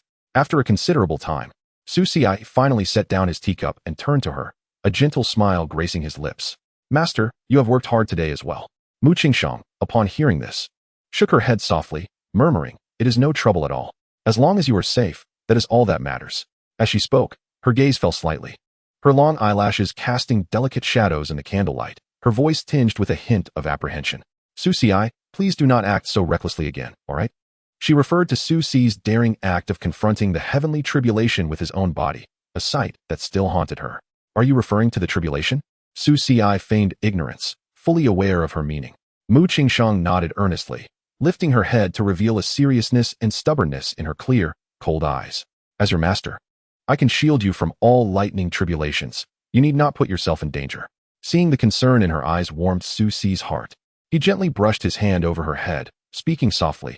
Master, some paths must ultimately be walked alone. Even the most exquisite flowers in a greenhouse cannot withstand the tempests of the world. If I wish to one day truly protect you and those dear to me, I must not shy away from any challenge. Mu Qingshang was taken aback, staring at Su Ci in disbelief, as if she had not expected him to voice such profound thoughts. She instinctively wanted to protect him, but had forgotten that the fledgling bird she cradled had already grown wings and harbored ambitions to soar high. Yet, she still wished to say something. However, Su Ci interrupted her with a smile, leaning in closer, his peach blossom eyes twinkling with a hint of mischief. By the way, Master, are you so tense today because you encountered something unsettling in your dreams? Not at all. Mu Qingshang quickly retorted, her voice laced with urgency, her small face instinctively turning away, unable to meet his gaze. This display of denial only served to confirm Su Ci's suspicions further. He refrained from pressing the matter, merely withdrawing his gaze and letting out a soft sigh. All right then, since Master insists there is nothing to worry about, I shall be more cautious in the future. At this, Mu Qingshang quietly breathed a sigh of relief, yet felt an inexplicable sense of loss. The two sat in silence for a while until Mu Qingshang suddenly remembered something. She retrieved a translucent jade slip from her storage ring, emanating a gentle glow, and handed it to Susi. Susi, this is for you. What is this? Susi asked as he accepted the jade slip, feeling an overwhelming essence of sword intent wash over him. As he probed with his consciousness, he discovered that the slip contained an intricate and profound compilation of sword principles. This is the essence of the Tianshan sword classic, Mu Qingshang explained softly. I could not think of anything else to give you, but perhaps this will be of use. The name Tianshan sword classic sent a tremor through Susi. This was the coveted martial art of the Tianshan sect, never to be disseminated, its value rivaling any celestial grade technique. In his previous life, he had desperately sought to glimpse its entirety, yet had failed. And now, in this life, she so readily bestowed upon him its essence. Master, Susi said, clutching the warm jade slip, his emotions a whirlwind. This item was far too precious. It is not precious, Mu Qingshang shook her head, her clear eyes fixed earnestly upon him. You are far more valuable than it. Her simple declaration weighed heavily, as if a mountain had settled upon his heart, leaving him feeling both tender and pained. He gazed at this master who, despite her reticence, expressed her care and affection in the most direct of ways. Words failed him, and ultimately, he simply extended his arms, enveloping her in a gentle embrace. Resting his chin upon her soft hair, his voice barely above a whisper. Thank you, master. Mu Qingshang nuzzled against him, wrapping her small hands around his waist, reveling in the warmth and security that belonged solely to her, responding with a soft hum. Outside the window, the moonlight flowed like water, serene and beautiful. The days of confinement may be torturous for others, but for Susi, they offered a rare tranquility. He could utilize this month to solidify his foundation in the Golden Core stage, reflect upon the gains from the recent Qingfeng Grand Ceremony, and perhaps indulge in some playful mischief with a few of his companions. However, their current moment was far from over, while Mu Qingshang was quiet in his embrace. Once he mentioned resting, she tugged at his sleeve, clutching her white jade sword, her clear eyes gazing up at him earnestly. Susi, let us practice swordsmanship. Oh, so you remember we need to practice? Moonlight poured down, casting a silvery glow upon the courtyard of the Marquis's residence. Susi and Mu Qingshang stood facing each other. Yet the atmosphere was not charged with tension as usual. Rather, it felt serene and harmonious. Susi did not draw his sword, but merely observed Mu Qingshang quietly, asking, Master, do you recall the question I posed when we first met? Mu Qingshang tilted her head, seemingly lost in thought. She remembered how, at that time, she was the deity of the snow-capped peaks, untouched by worldly sorrows. She recalled the ragged boy with bright eyes, gazing up at her and asking, Fairy, why do you wield your sword? How had she answered back then? It seemed to boil down to uphold the way. Two simple words, cold and devoid of emotion. Susi appeared to see through her thoughts, smiling gently. Master, do you know what the way is? Mu Qingshang furrowed her delicate brows. This question had occupied her thoughts for countless years. Was it the laws of heaven and earth? Was it the utmost detachment? Was it the pinnacle of swordsmanship? Yet, in the end, she still could not discern what her own way truly was.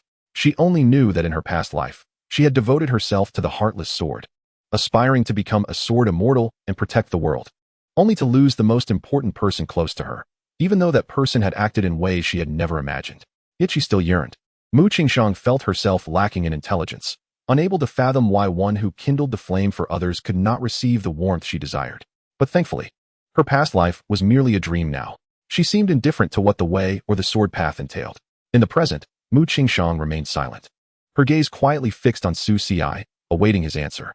I once believed that the way was rules, order, and power, Susi began slowly, his voice resonating clearly in the still night. But today, I have gained new insights. He extended his hand towards the star-speckled night sky, then pointed towards the shimmering lights of Luoyi City. The way exists in the heavens, and it dwells among mortals. The way encompasses the destruction and rebirth of heavenly tribulations, the strategies and balances of emperors, the aspirations and integrity of scholars. It is also, he turned his gaze gently towards Mu Qingshang, the sword light in your eyes that shines solely for someone. At his words, Mu Qingshang trembled slightly, her cold eyes suddenly filled with an indescribable warmth. Susi, she murmured softly, just a little while longer. Her usually frosty gaze now resembled a tranquil lake disturbed by a stone, ripples dancing across the surface, reflecting the moonlight and his singular figure. In that moment, she suddenly understood what she truly sought, the essence of her own way. The white jade sword sang lightly, its blade trembling slightly. Susi watched as the white jade sword transformed into a streak of white light, landing in his palm. Master? It has been previously mentioned that Shueji is now ACI's protective sword, and henceforth, Xianxiaaudiobooks will frequently accompany you as your cherished blade. Please do not disdain it, nor harbor any ill feelings towards me, if you would be so kind. Mu Qingxiang's eyes shimmered with a dewy light, glimmering softly as she gazed at him. If ACI did not have a disdain for its occasional autonomy, it would not have acted on its own. In the future, it shall behave obediently, remaining still and not disturbing ACI. What a self-destructive little master. He had refrained from probing into the matter of Xianxiaaudiobooks being her avatar and destined sword. Yet here she was, voluntarily confessing, looking so pitiful. Initially, he contemplated how to subtly admonish this little master, to help her understand that transforming oneself into a sword is not to be trifled with, nor should it be used to incite jealousy. However, witnessing her fear of being rejected and her earnest confession, even promising to remain still in the future, left Xianxiaaudiobooks both amused and heartbroken. With a sigh, Xianxiaaudiobooks stepped forward and sheathed the now docile Xianxiaaudiobooks, securing it back at his waist. Then, he extended his arms, gently embracing the woman before him, who had lowered her head like one awaiting judgment for a misdeed. Silly master, when have I ever expressed disdain towards you? In his embrace, Mu Qingxiang's body stiffened momentarily before her small hands clutched tightly at his clothing, muffledly asking, "Then why is ACI silent?" I was contemplating how to administer a mild reprimand to my master. Xianxiaaudiobooks feigned a stern expression, adopting a more serious tone. Oh, Mu Qingxiang, upon hearing this, abruptly lifted her head, a hint of panic flashing across her features as she bit her lip, questioning the reason for such behavior. Xianxiaaudiobooks observed her demeanor, extending a finger to gently tap her forehead. Transforming oneself into a sword is no trifling matter. If harm were to befall you, what would become of me as your disciple? How would I carry on? He paused, then shifted his tone to one imbued with tenderness and concern. Moreover, my master is my sole teacher, the unique Xianxiaaudiobooks in my heart, unparalleled by anyone else. Why must you tread so cautiously, filled with trepidation? Mu Qingxiang was rendered speechless. She stared at Xianxiaaudiobooks, witnessing the unmasked affection and regard in his eyes, a wave of warmth enveloping her being, dispelling all unease and apprehension. It dawned on her that he was not angry with her at all. How wonderful it was. After the nightmare of losing Xianxiaaudiobooks in her past life, it had been an eternity since she had felt her disciple's unwavering devotion so profoundly. Having concluded his words, Xianxiaaudiobooks intended to resume their sword practice with Mu Qingxiang, only to find her clinging to him once more. Master? Just a moment longer. Just a little while longer. Yet, Mu Qingxiang's little while extended into half an hour of her holding onto his waist in the courtyard. It was only after Xi's 30th gentle reminder of his drowsiness that Mu Qingxiang reluctantly lifted her head, her eyes sparkling with unprecedented brilliance. Shall we begin? Xianxiaaudiobooks nodded, yet did not immediately engage. Instead, he smiled and said, Master, today I have just broken through. My powers are still unstable. What if I accidentally harmed you? Without hesitation, Mu Qingxiang replied, No matter, I fear nothing. That simply won't do. Xianxiaaudiobooks shook his head, adopting a mock-serious tone. I would be heartbroken. Perhaps we should practice swordsmanship in a different manner? A different manner? A flicker of confusion crossed Mu Qingxiang's clear eyes. With a mysterious smile, Xianxiaaudiobooks led her indoors, sitting down at the tea table.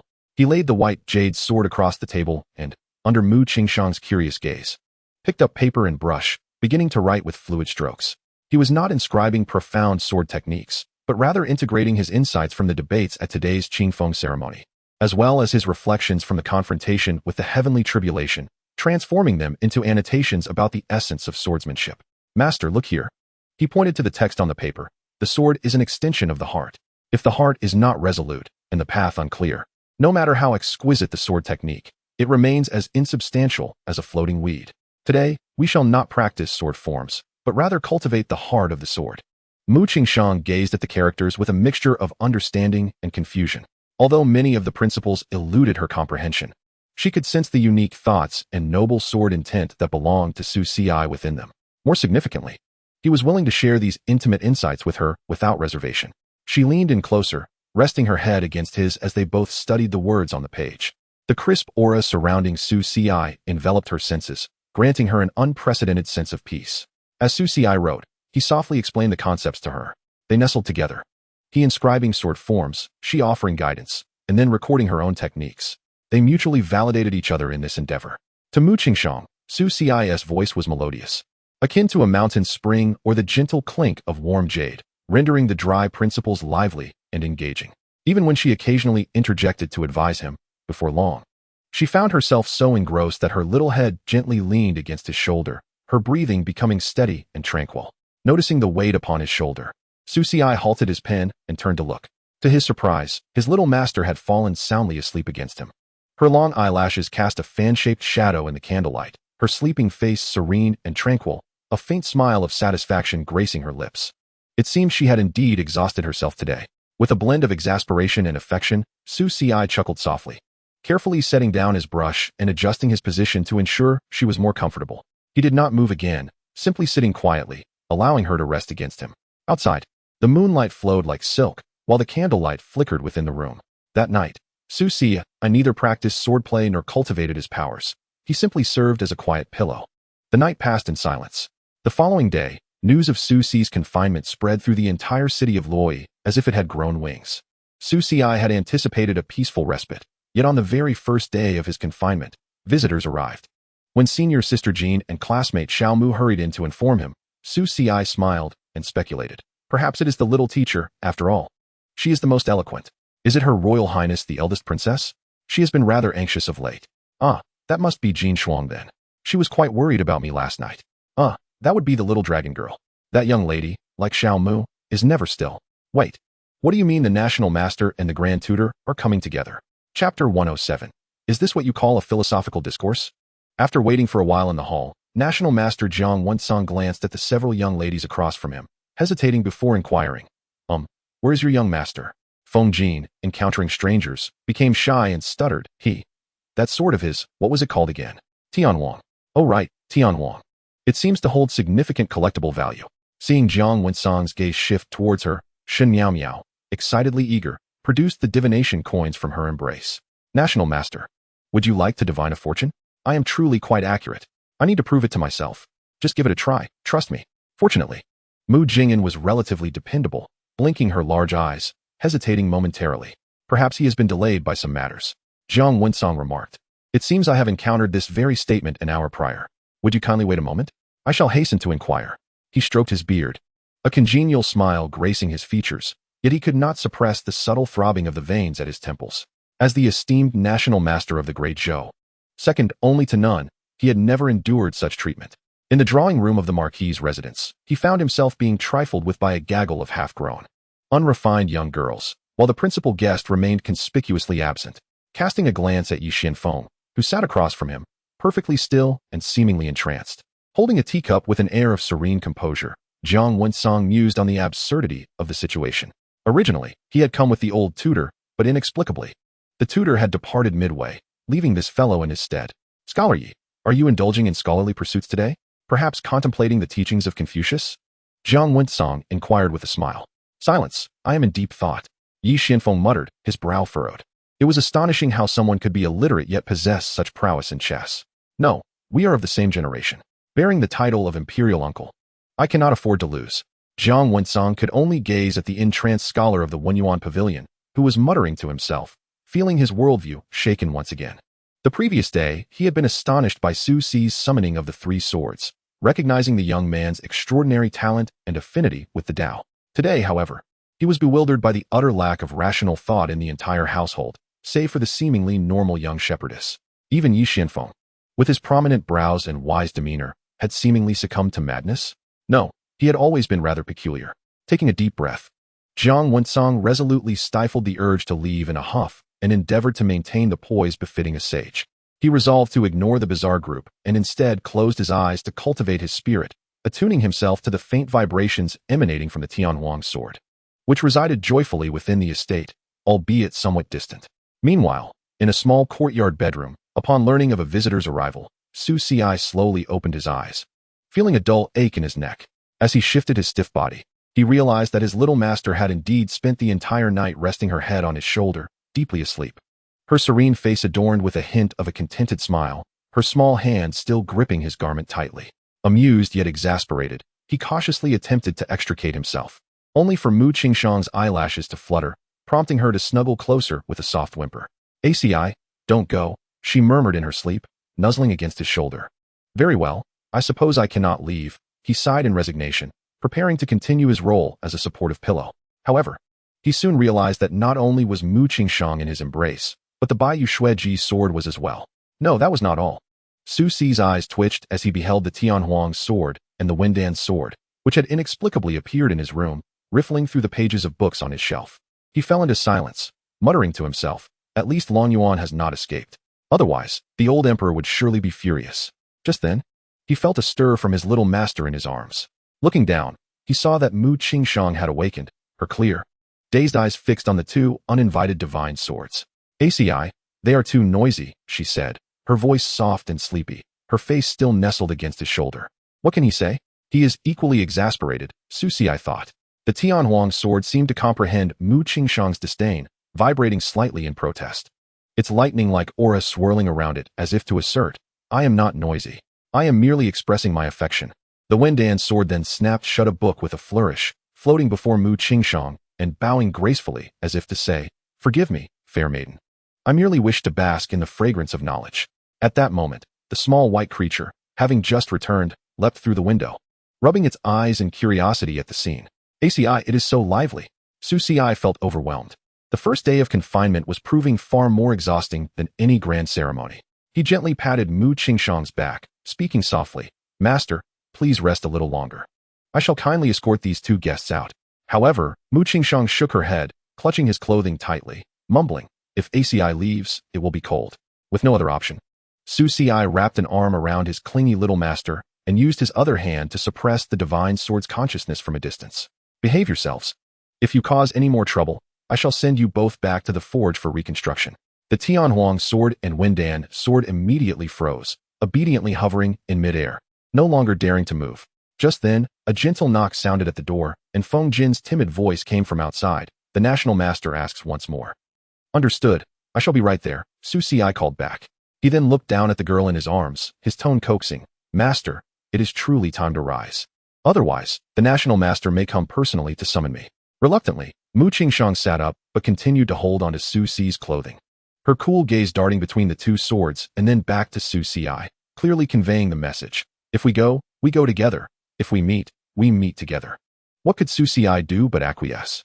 Thus, when Zhang Wensong and Yi Xianfeng finally beheld Suci's appearance, they were greeted by a scene so extraordinary it defied belief. Suci approached with an expression of calm detachment, followed closely by the ethereal Tianshan, sword Immortal, while the Tianhuang and Wendan swords floated alongside him like the most loyal of guards, their sword energy restrained and submissive. Even the seasoned Zhang Wensong and Yi Xianfeng were rendered speechless, their expressions a tapestry of astonishment. The piece in Yi Xuanfeng's hand clattered onto the board with a resounding thud as he gaped, momentarily forgetting his previous contemplations regarding the dignity of the imperial uncle. Zhang Wensong, too, sprang to his feet, his beard trembling, pointing at Suci and then at the Tianhuang sword, utterly at a loss for words. "You, what is this?" "Greetings, National Master and Scholar Yi," Suci said, seemingly oblivious to their astonishment as he performed a courteous bow. "I apologize for keeping you waiting. It is my oversight." Ahem, Zhang Wensong cleared his throat, striving to suppress the tumult within, attempting to maintain the demeanor of a sage, though his gaze remained fixated on his Tianhuang sword. "Young Master Su, there is no need for such formalities. But why is my sword here?" Suci blinked innocently. "I am unaware. Last night, I returned to rest, and upon awakening this morning, I discovered that the National Master's divine sword and Scholar Ye's Wendan sword had made themselves at home in my chamber.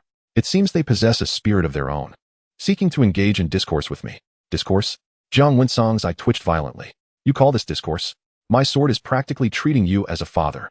Yi Xianfeng, regaining his composure, turned his gaze to the elegant Wendan sword and then back to Suci, his expression laden with complexity.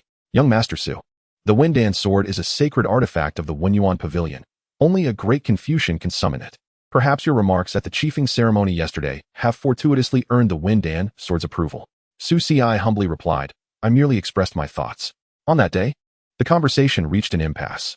Zhang Wensong and Yi Xianfeng exchanged glances, each perceiving a profound sense of helplessness and indignation in the other's eyes. "Enough."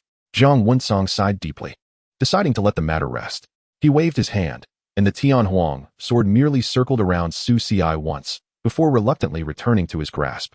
Feeling the affectionate and joyful energy emanating from the sword, he glanced at the expressionless Suci, his heart a tumult of emotions. He spoke solemnly, "Young Master Su, I have come today under the Emperor's command. I beseech the National Master for guidance."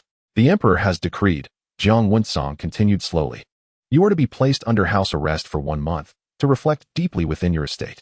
After 1 month, you shall enter the Yuetian Observatory.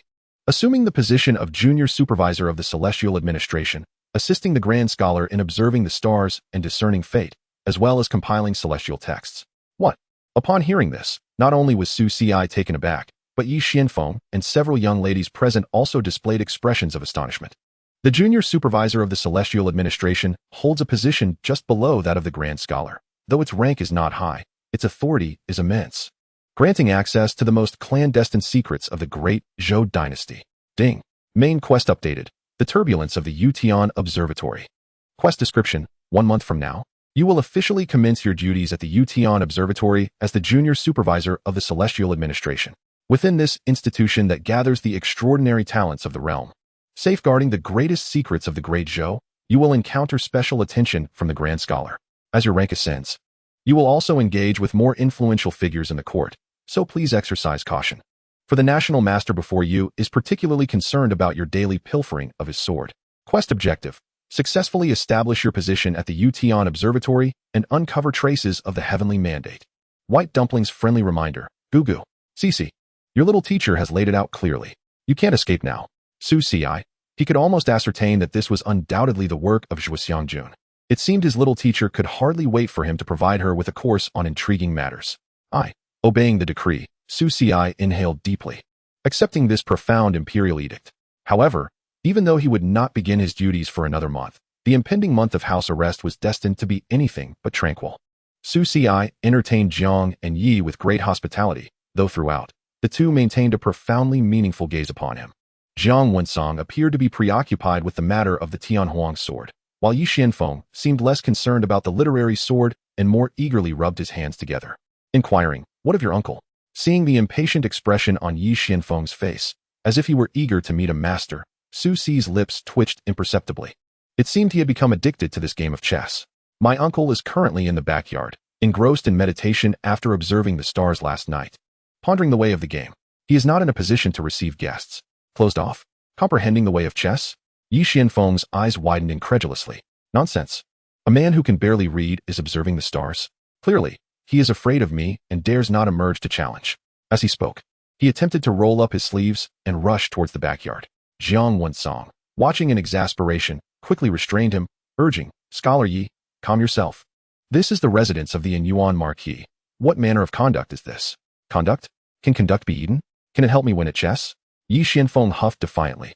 "Jiang Laodao, do not hinder me. I must confront Fengzheng today and engage him in 300 rounds. Otherwise, how can I, as a grand scholar of the Wenyuan Pavilion and a royal uncle, maintain my dignity?" With Jiang Wensong not intervening, Su Ci also refrained from doing so, simply watching as Yi Xianfeng hastily sought out Fengzheng for a match. In the main hall, only Jiang Wensong and Su Ci remained seated across from each other. Mu Qingshang leaned against the outer pillar, cradling a white jade sword while waiting. For a moment, a serene silence enveloped the room, interrupted only by the sounds of tea being poured. Jiang Wensong sipped his tea, then suddenly spoke. "Young master, you must be quite curious about your teacher's origins.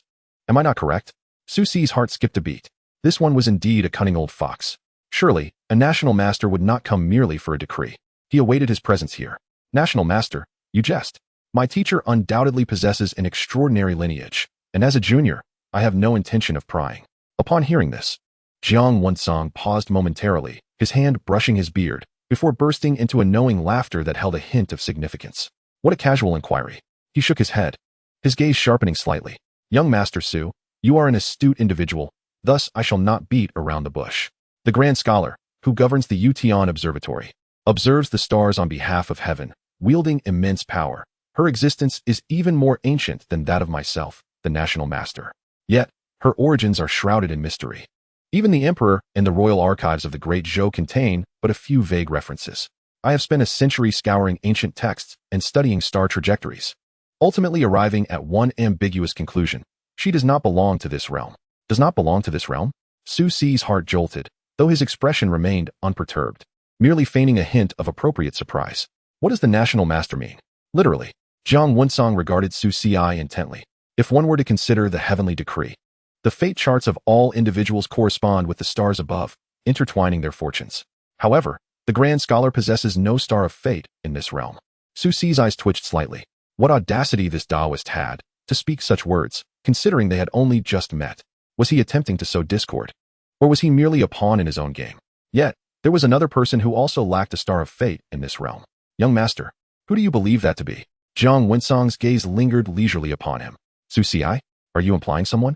Chapter 109, The Changing Variables. He immediately grasped Jiang Wensong's insinuation. A lack of a star of fate?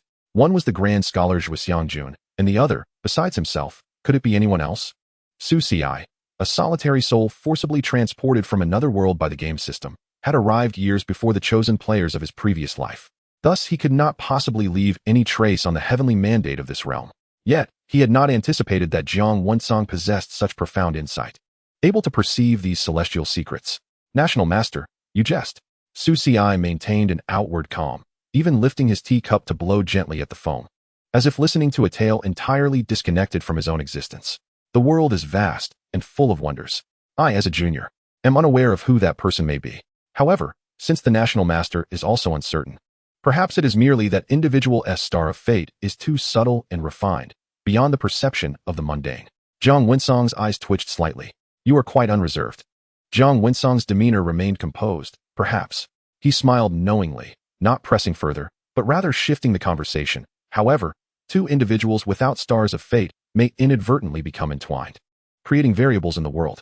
Young Master Su, do you not find this intriguing? Intriguing? Su Xi set down his teacup, producing a crisp sound. I find the National Master to be far more intriguing. Oh, Jiang Wensong raised an eyebrow, clearly unprepared for Su Xi to so directly toss the topic back to him.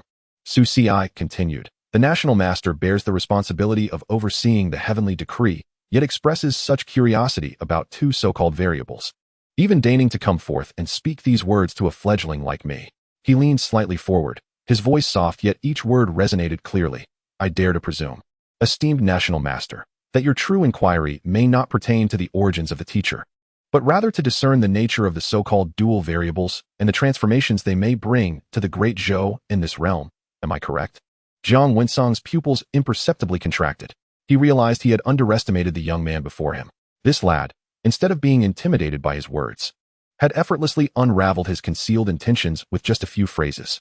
Indeed, his visit today, aside from being by imperial decree, was primarily to observe once more this remarkable youth who had managed to sway even the Tianhuang sword. The sword's defection had left a lingering mark on his mind. When he discovered that Su Xi, much like Zhuo Xiangjun, was an unpredictable variable outside the celestial mandate, his astonishment and curiosity reached an apex. A variable signifies an element that cannot be conventionally predicted. It is beyond control. Such uncontrollability harbors infinite possibilities, be it upheaval or rebirth. After a moment of silence, Jiang Wensong burst into laughter, exclaiming, Young Master Su, you are indeed an intriguing individual. It makes me wish to befriend you. This could be seen as an implicit acknowledgement of Su Xi's conjecture. He retracted his probing demeanor, unable to contain his mirth. Ahem, I have cultivated for 5 centuries, and I consider myself somewhat knowledgeable about the workings of the celestial realm.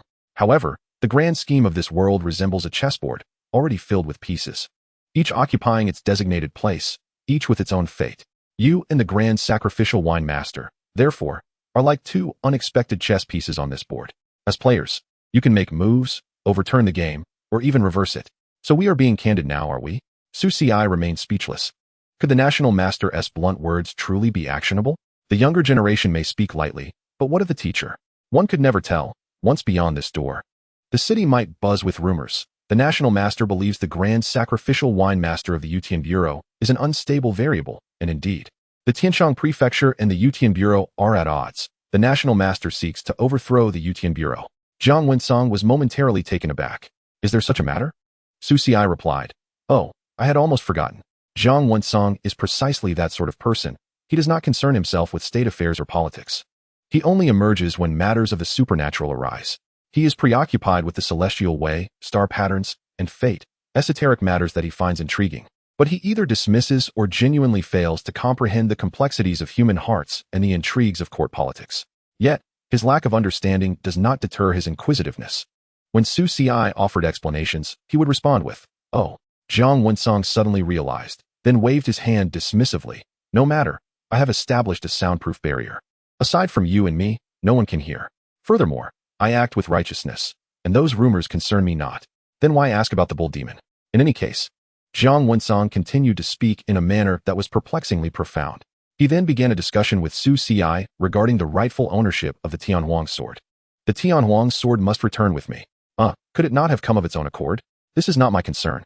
Su Ci observed Zhang Wensong's exasperated expression, reminiscent of a person whose sword had fled, and he found it both amusing and frustrating.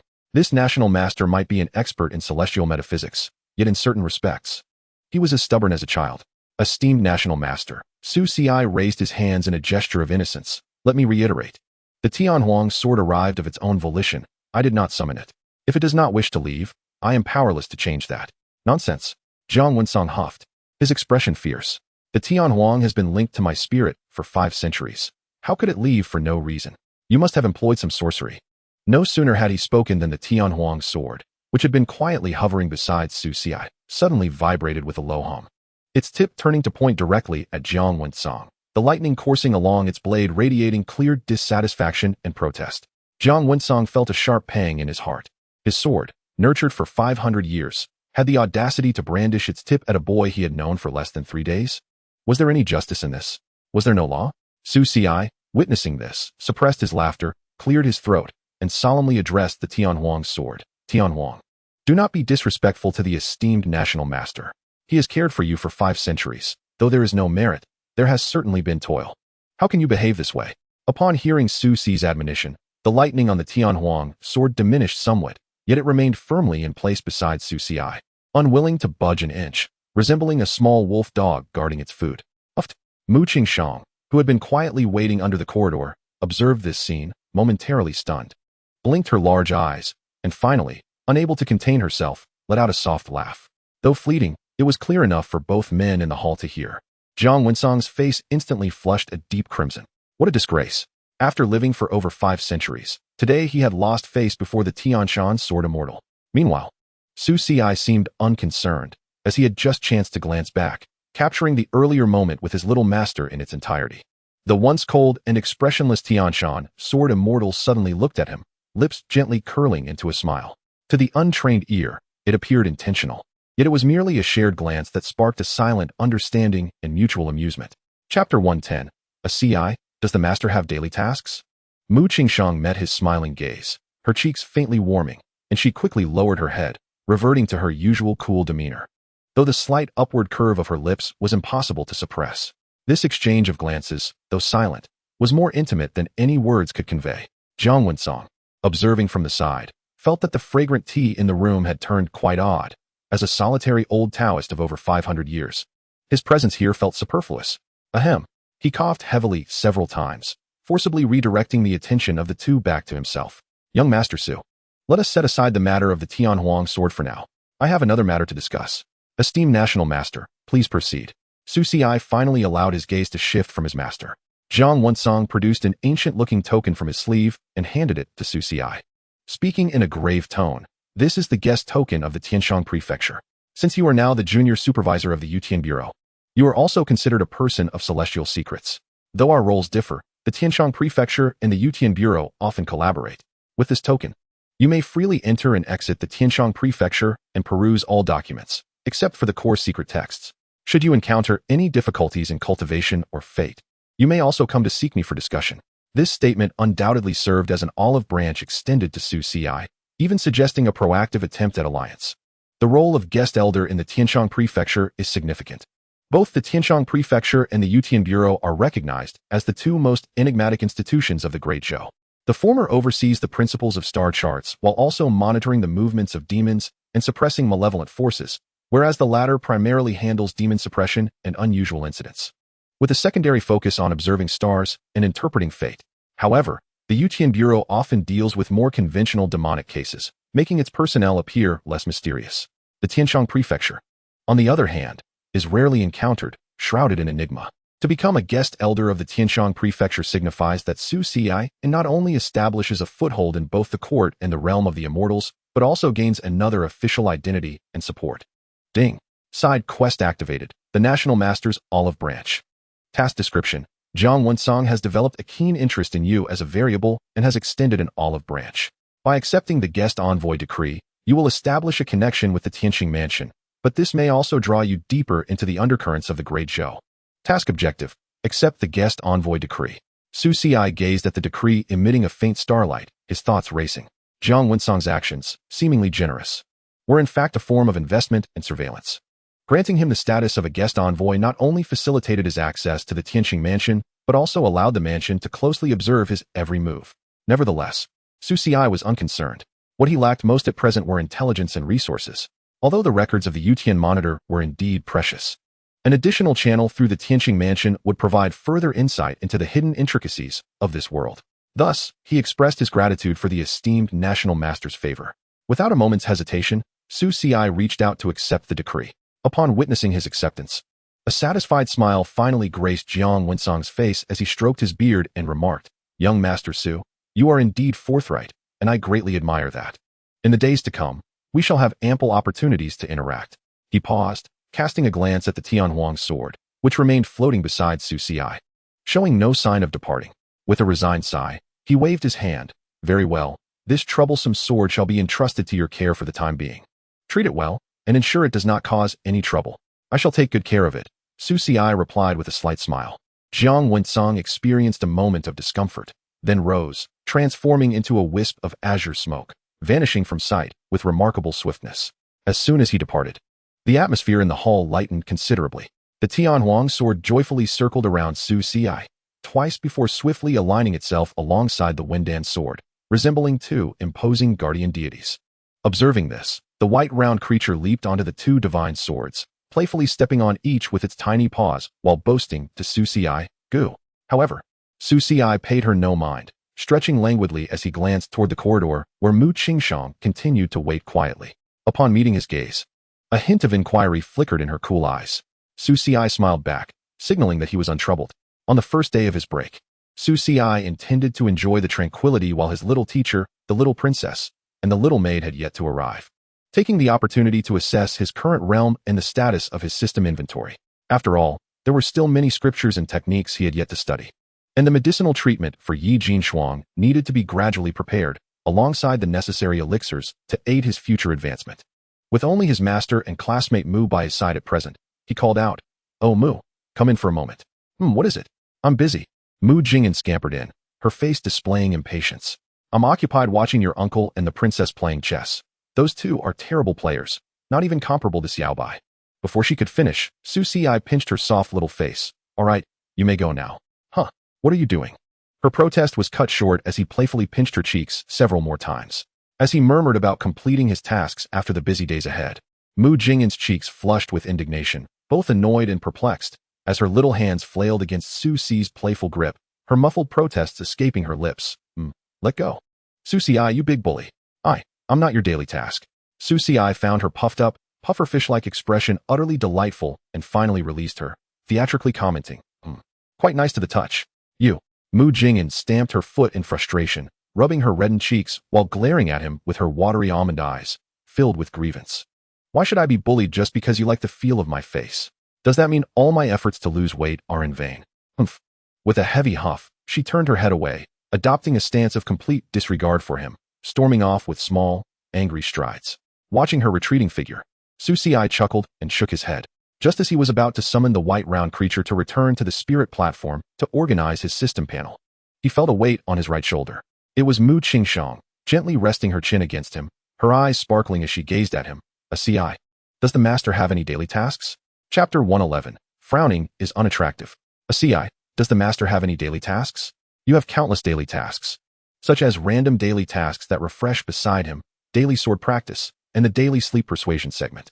Each of these tasks tests his resolve as a disciple." He looked into Mu Qingshang's clear, pure, expectant eyes, akin to a kitten awaiting its master's commands. Su Xi sighed, the flicker of helplessness in his heart transforming into a tender affection.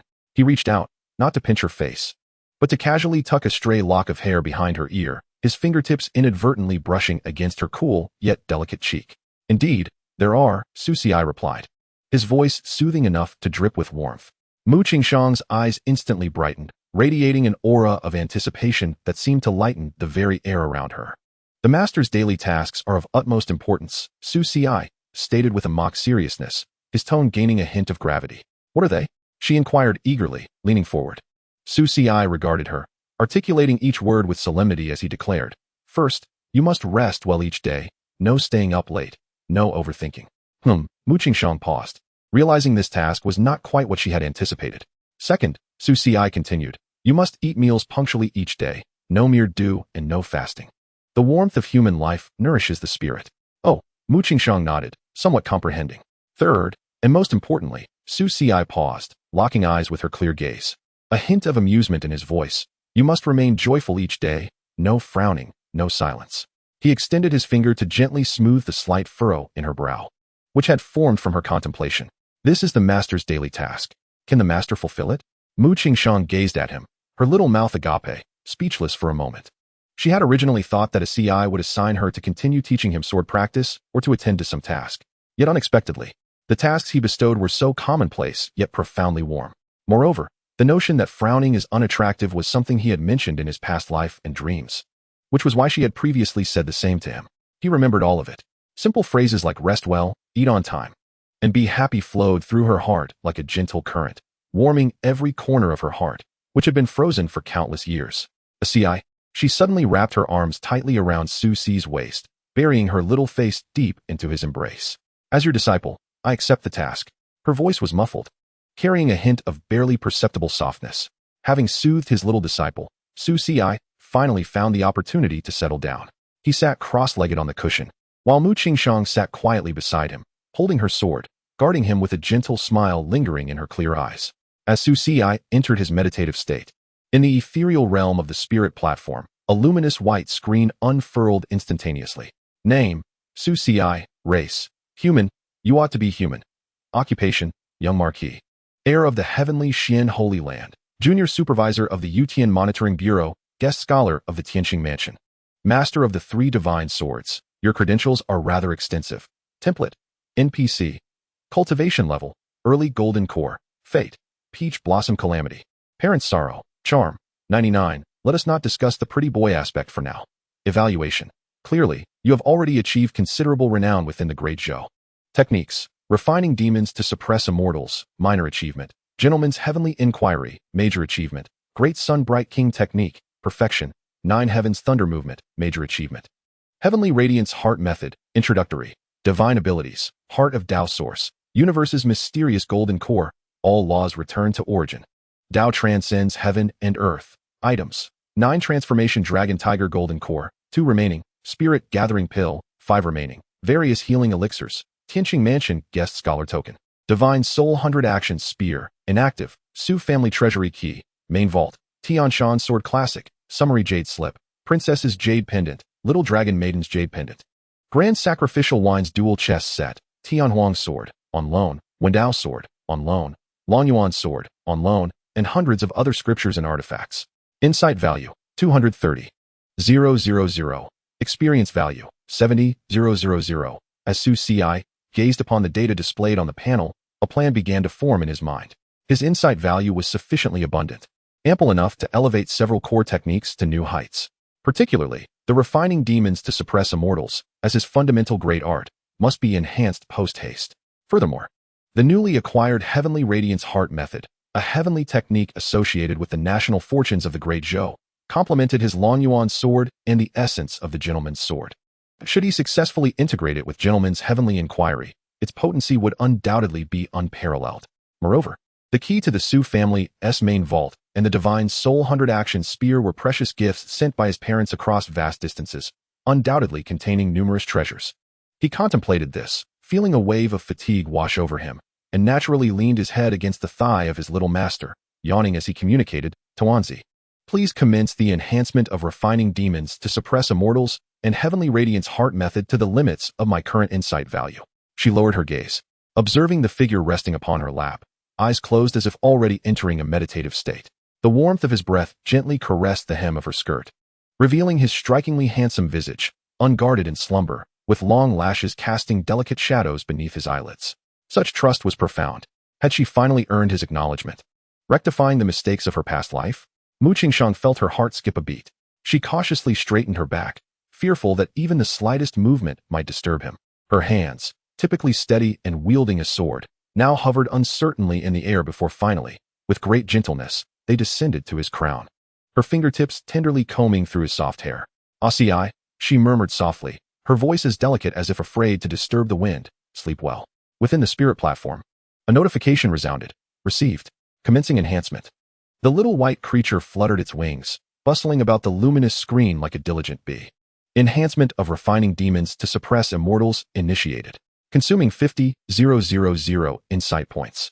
Refining demons to suppress immortals has been elevated to major achievement.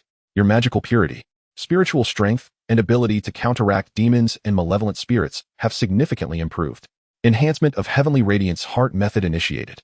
Consuming 70,000 insight points. Heavenly Radiance Heart Method has been elevated to major achievement.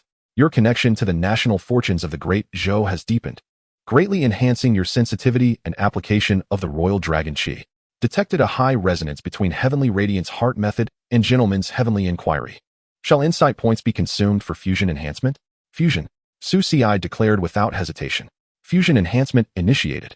Consuming 100,000 insight points. Estimated duration, 3 days. A torrent of information surged into the depths of Su Ci's consciousness, and he felt as if stars were igniting and extinguishing in his mind. The roar of the imperial dragon echoed, and the chants of sages reverberated as myriad profound truths intertwined and evolved before his eyes. In the external world, Su Ci's body was enveloped in a faint golden aura, his aura growing increasingly dense and profound, alternating between an imposing majesty and a righteous serenity. Mu Qingshang sensed the shifting energy surrounding him, a flicker of curiosity passing through her clear eyes. She refrained from interrupting, instead extending her delicate fingers to smooth the slight furrow in his brow caused by his immersion in the enhancement. "Asii, frowning does not suit you." Chapter 112, The Princess's Sudden Visit. Su Ci felt as though the laws of the Tao were colliding and merging within the spirit platform, elevating into a state of deep cultivation where he transcended the boundaries of self and other. Meanwhile, the Yuan Marquis's residence remained unchanged. Mu Jing'an occasionally visited Su Ci, diligently practicing to surpass him, while Shun Miao Miao enjoyed a pampered life as a newly appointed maid, albeit under strict orders not to engage in divination. Feng Jin kept a watchful eye on Su Ci, assisting him in managing family affairs.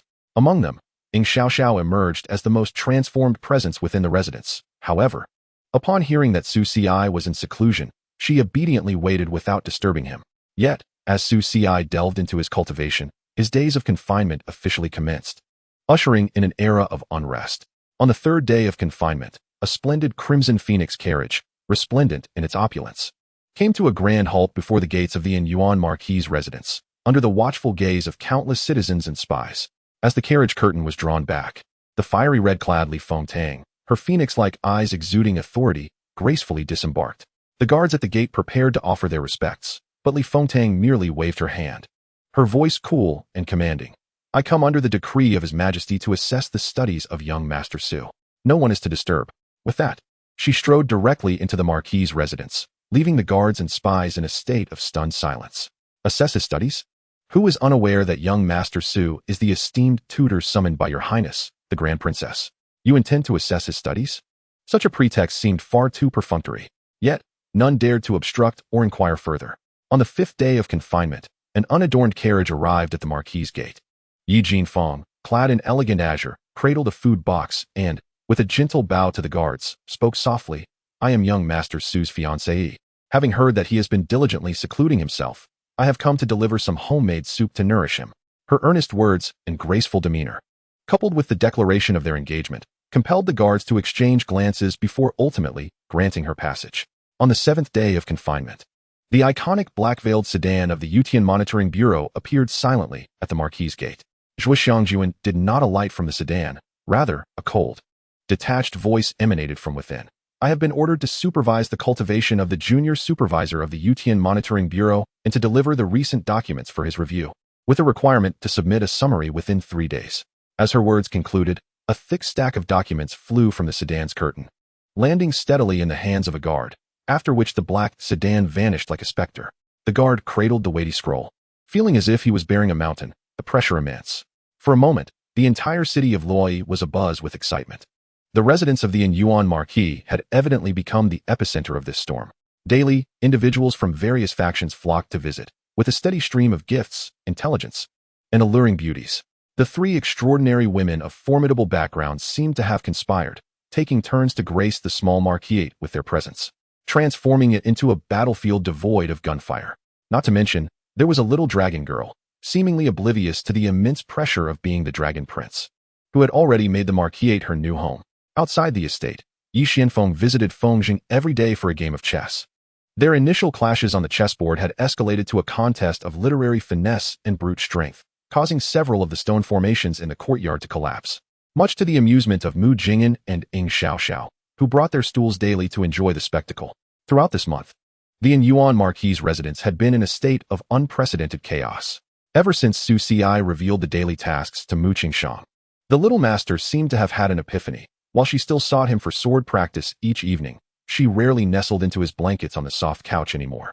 And at times, her cheeks would flush a lovely shade of red, indicating she had grasped something profound. On one particular morning, as Su Xi stepped out, he noticed the door to the little master's room was firmly closed, likely a sign that she was indulging in a little extra sleep. In her previous life, she had indeed possessed this somewhat contradictory nature, rigorously adhering to the discipline of swordsmanship and other strict rules, yet often indulging in the luxury of sleeping in. Just as he took a few steps, he heard a voice. "Sir, would you be so kind as to teach your student the morning reading?" Bathed in the gentle morning light, the young lady clad in red stood gracefully, holding a scroll, her eyes fixed on him. Li Fengtang, today, had eschewed the elaborate court attire for a streamlined red ensemble that accentuated her lithe figure. Her long hair was simply gathered with a jade hairpin, shedding some of her usual regal grandeur, and instead radiating a refreshing vigor akin to that of a spirited young woman. She stood beneath the begonia tree in the courtyard, the morning light filtering through the petals and leaves, casting dappled shadows upon her, enveloping her in a soft halo. "You are quite early today, Your Highness," Su Xi remarked with a smile as he approached her leisurely. "Sir has been in seclusion and diligent in his studies. As a princess, I must also be industrious and cannot afford to be negligent. By the way, I have selected an esteemed scholarly work. Could you please take a look?" Li Fengtang offered the scroll to him. Just as Su Xi took hold of it, preparing to ascertain its contents, Li Fengtang unexpectedly stepped closer, gently resting her head against his chest and murmuring, "Your Highness?" She said nothing further, merely maintaining her position while her small hand grasped his fingers lightly. It seemed she had intentionally drawn him in with the promise of scholarly discussion, and now, seizing the moment, she added, "Sir, your reputation, would it not be tarnished if others were to witness such an embrace so early in the day?" A barely perceptible tremor coursed through her delicate form. Li Fengtang's muffled voice arose from his chest, laced with a hint of grievance and playful affection. "I do not know who compelled you to shut yourself away for several days without a word to me. I have heard that both the national master and the grand tutor have visited, yet you remained silent, choosing only to play chess. What recourse was left for me but this?" She paused, tightening her grip, her voice dropping even lower. "Your Highness's reputation was surely already compromised long before this." Su Xi found himself momentarily at a loss for words, caught off guard by her audacious reasoning. He sighed, raising his free hand to gently pat her back in a soothing manner. "Very well, it is my fault. I have caused you worry." Upon hearing this tender admission, Li Fengtang's earlier discomfort dissipated. She nestled closer into him, yet still had no intention of raising her gaze, softly murmuring, "What good are words? You must make amends. What kind of recompense does Your Highness desire?" Li Fengtang tilted her face upwards, her phoenix eyes shimmering in the morning light, a mischievous smile playing on her lips. "You shall accompany me for breakfast." As she spoke, she waved the scroll in her hand, "And while you're at it, enlighten me on the principles of governance." Su Xi, charmed by her playful demeanor, readily agreed. "Very well, as you wish, Your Highness." They settled at the stone table in the small courtyard, engaging in a lively discourse on the matters within the scroll. The more Su Xi explained, the more Li Fengtang believed him to be her heart's true mentor, resembling the figure from her dreams. His theories transcended the confines of the text, resonating profoundly with the realities of their world. The scroll discussed that the foundation of a stable nation lies in agriculture, emphasizing the importance of farming while curbing commerce. While this assertion held merit, in an era of change, an unyielding suppression of commerce could lead to stagnation, resulting in a treasury devoid of funds. Over time, while the populace may be well fed, the nation's strength would falter. Su Xi's voice rang clear, transforming the rigid tenets of the text into a vivid analysis of pros and cons. Li Fengtang, her eyes alight with intrigue, rested her chin on her hand, attentively listening, occasionally furrowing her brow in contemplation and nodding in agreement, completely engrossed. In her dreams, he had similarly dissected the currents of the world for her, offering insights into the grand strategy, each viewpoint penetrating deeply, illuminating her understanding. What, in your view, should be done? She could not help but inquire. Commerce is not a monstrous flood, but rather a source of vital currents. It should be regulated by law, with taxes as a means to guide its flow rather than stifle its source. Establishing a Department of Commerce and clearly defining commercial regulations is essential. One must protect the legitimate interests of merchants while ensuring their profits benefit agriculture and the nation. Thus, agriculture and commerce may flourish side by side, paving the way for enduring peace and stability. Su Xi spoke with eloquence, his insights surpassing the limitations of the current era, as if he were viewing the chessboard from a higher dimension. Li Fengtang, captivated, gazed at Su Xi's profile, the morning light casting a soft glow on his handsome features. In his deep, peach blossom eyes sparkled wisdom and insight. In that moment, the boundary between reality and dreams blurred immensely. She almost found herself wanting to ask him if he recalled the long dreams they shared each night. Ahem. Suddenly, at the entrance of the courtyard, Mu Jingyan coughed lightly. In broad daylight, a solitary young man and woman in the same courtyard. What sort of propriety is this? Behind her, Shen Miao followed anxiously. Wait, that is the princess. Miss, what are you intending to do? Beside them, Ying Xiao, holding a fluffy white bun, curiously peered in. She was still in the observation phase of her legendary brother Su Xi's character, having missed her chance when he was in seclusion. Yet, Su Xi had surprisingly allowed her to stay comfortably at the marquise. Surely, he had taken a liking to her at first sight. Now that he had finally emerged, she needed to seize the opportunity to bring him back to the Dragon Palace. This would surely alter the course of events from her previous life. Li Fengtang's train of thought was interrupted, her delicate brows knitting together as she raised her gaze. The aura of the Grand Princess immediately radiating from her. I am discussing scholarly matters with the sir. What business do you have, little girl, to shout so? Oh, discussing scholarly matters? Mu Jingyan scoffed, gesturing towards the barely touched breakfast on the stone table. Does one need to be so close to engage in scholarly discussion? Is it necessary to convey emotions through subtle gestures when discussing scholarly matters? I can see it all. You. Li Fengtang felt her cheeks flush slightly at such candid words. Su Xi helplessly rubbed his forehead, just about to intervene, when a little girl scampered in from outside, softly calling out, Is Master Su Xi here? My lady has been waiting outside for quite some time. It was the maid, Cui Huan. Su Xi remarked, What a lively scene we have here. A gentle voice, tinged with a hint of melancholy, drifted from a nearby path. Master truly possesses exquisite taste. There stood Yi Jinfeng, holding a delicate food box, looking charming in her water-blue long dress that accentuated her snow-like complexion and picturesque features. Though her face wore a dignified smile, her watery eyes unmistakably conveyed, I am not pleased. Ding. The divine arena has commenced, and the morning skirmish has begun. White Dumpling's friendly reminder, gulp. Ci. You've been caught. Quick, think of an explanation. Gulp. Su Xi. Li Fengtang remained composed, effortlessly linking her arm with Su Xi's, raising an eyebrow at Yi Jinfeng with a smile that hinted at her claim over him. Miss Yi has arrived at a fortuitous moment. I am currently engaged in enlightening discussions with the esteemed scholar. Perhaps Miss Yi wishes to audit our discourse? Your Highness jests, Yi Jinfeng replied with a gentle smile, gracefully approaching to place the food box on the stone table. As she opened the lid, a rich aroma wafted through the air. I, Jinfeng, may be simple-minded, lacking knowledge of statecraft, but I thought of Master Su Xi's arduous seclusion and specially prepared lotus seed porridge to soothe his heart and quell his fire. Surely, Your Highness, being so burdened with affairs of state, has little time for such trivialities. Her words, cloaked in sweetness, pointedly highlighted her thoughtfulness while subtly mocking Li Fengtang for burdening Su Xi with official matters. Oh, Li Fengtang's eyes narrowed playfully as she chuckled lightly.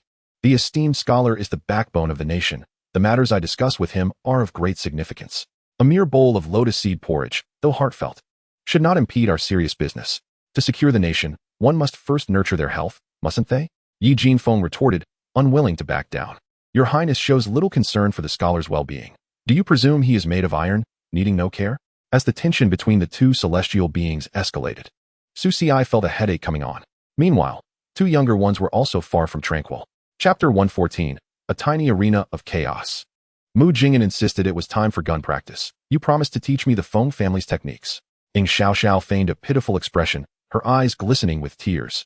Brother Ci, I was chased out by my brother. Thankfully, you took me in. May I repay you somehow? Before anyone could inquire how she intended to repay him, she began to repeat, I am 18 and unmarried. My family owns vast seas and has boats and palaces, and no bride price is needed. My family contract can bear your name, Brother Ci. How about it?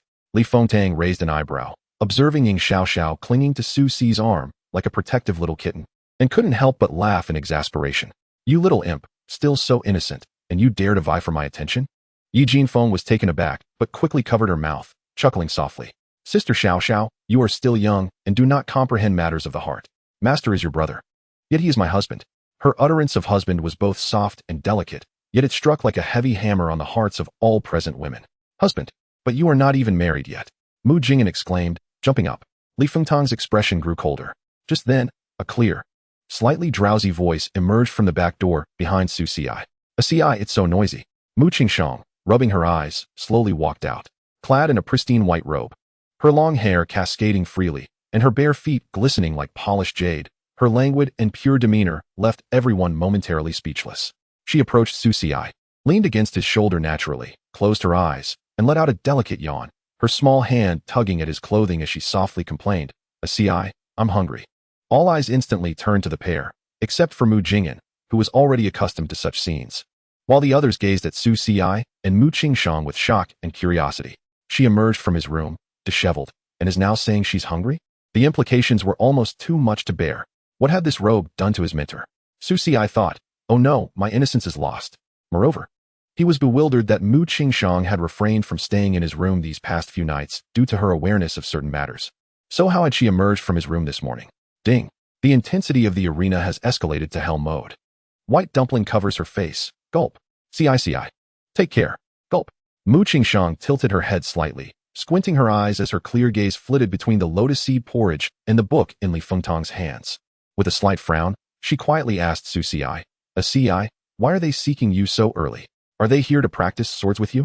In her innocent world, seeking a Ci could only mean one thing, sword practice. Su Si struggled to utter a word, feeling cold sweat trickle down his back. Master, Li Fengtang's voice turned icy, as if it could freeze over, releasing her grip on Su Si's arm, her eyes narrowing dangerously. Shouldn't you provide me with an explanation? Why did the celestial maiden emerge from your quarters? This was Li Fengtang's first visit to Su Si's backyard, and she had never encountered such a scene. Though her cultivation was not on par with the younger teachers with Xianjuan, she was far more direct and persistent. The wrath of this imperial princess was far more challenging to appease than that of the Na'vi with Xianjuan. Master, Yi Jinfeng, though still soft-spoken, mirrored Li Fengtang's chilliness. Jinfeng also wishes to know why the celestial maiden is here and in such a state. Could it be that you and the maiden have? Before she could finish, the implication of her words was laden with insinuations and accusations. What an overactive imagination. Yet, under such circumstances, explanations were futile. The more one tried to clarify, the murkier it became. And there was that little troublemaker, Mu Jingyan, fanning the flames. I told you. Su Si is the kind of rogue who would do anything. As she spoke, a chill ran down her spine. Su Si gazed at her with a smile. Have you said enough? What do you intend to do? Nothing at all, merely thinking that little Mu seems rather energetic. Perhaps she has been neglecting her training lately. The Feng family's techniques are profound. Merely watching is insufficient. How about I personally train with you? Mu Jingyan's face paled instantly. Train personally? I've been struggling to keep up with your cultivation level, let alone the fact that he often inexplicably summoned her over, thinking it was for gun practice, only to end up. Su Si pinched her cheek, playfully threatening, if you stir up trouble with your cousin's relationships again. Just wait and see how I deal with you next time. Indeed, you often pinch my face, and yet you still scold me. Mu Jingyan feigned tears, declaring, I will tell Aunt Feng. With that, she grabbed the bewildered Shun Miao Miao and fled the scene like a frightened rabbit. Su Si remarked, at least one has been dealt with. He then proceeded to execute an unexpected move that astonished everyone present. Gently patting the still leaning Mu Qingshang, who was drowsily resting against his shoulder, he softly said, Master, please wash up and change your clothes. I will bring you breakfast shortly. Mu Qingshang, still in a daze, nodded obediently and rubbed her eyes before turning to return to her adjacent room. Throughout, she had not perceived any fault in her actions. Upon waking in the morning to find Su Si's absence, she instinctively drifted to Su Si's soft couch, where she habitually fell asleep again. To her, this was perfectly normal. Facing the piercing gazes of the other women, the white dumpling in the spirit platform was frantically declaring something about needing to explain. The alerts from this troublesome system were not to be heeded. Attempting to explain was a path to self-destruction. Su Si disregarded everyone's stares and strolled over to the stone table, placing the scrolls brought by Li Fengtang alongside the lotus seed soup from Yi Jinfeng. He surveyed the room, his expression devoid of any panic, instead revealing a soft, resigned smile.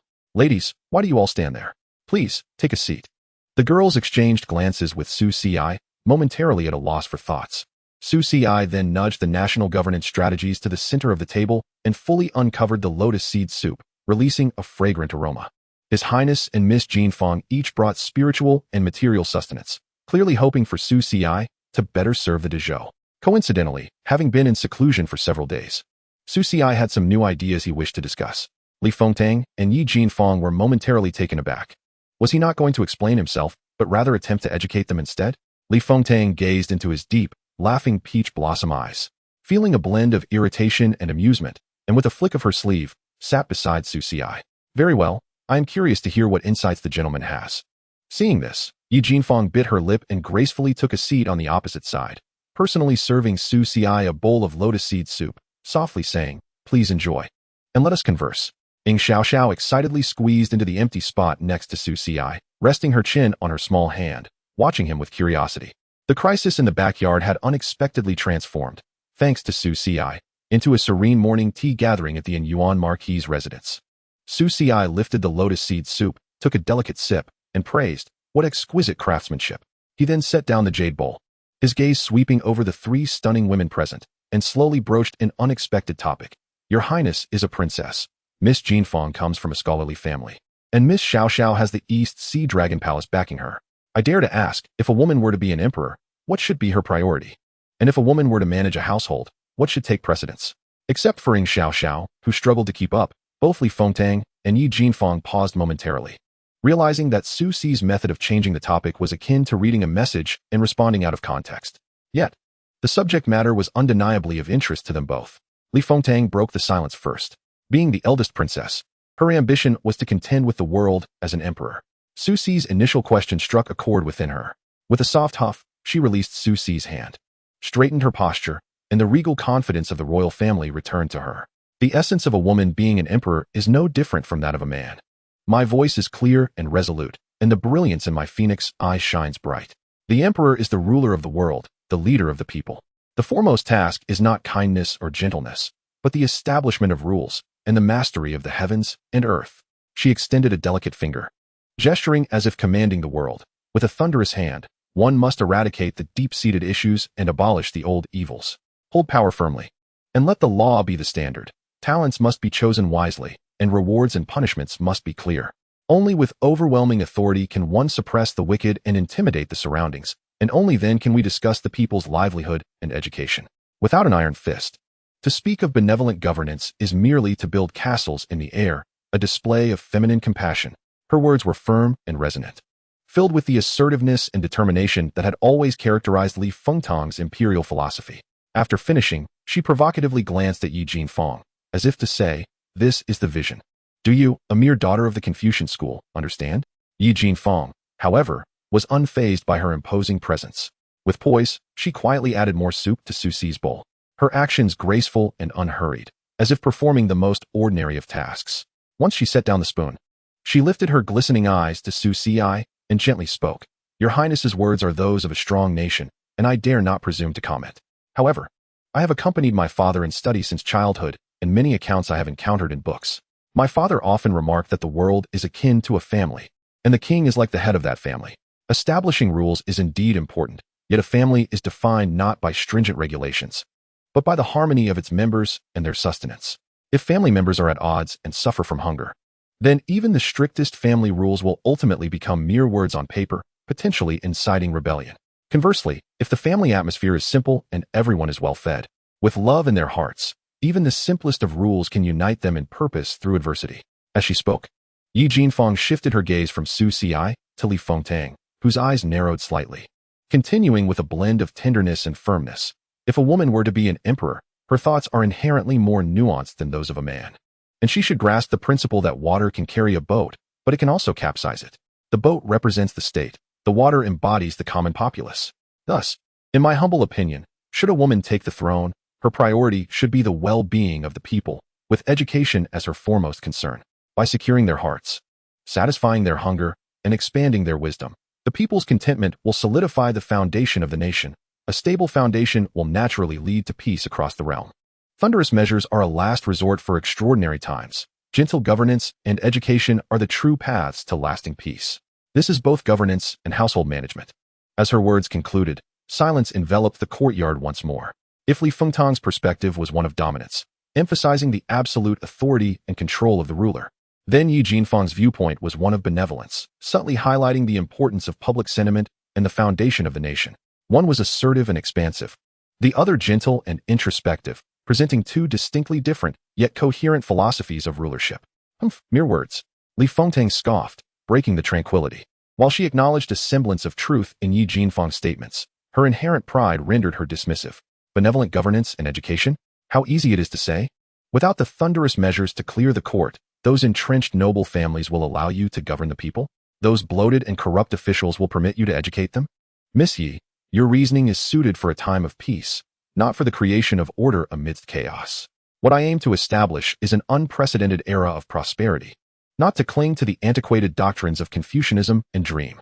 Your Highness aspires to create a prosperous age, and I naturally hold admiration, Yi Jinfang replied firmly.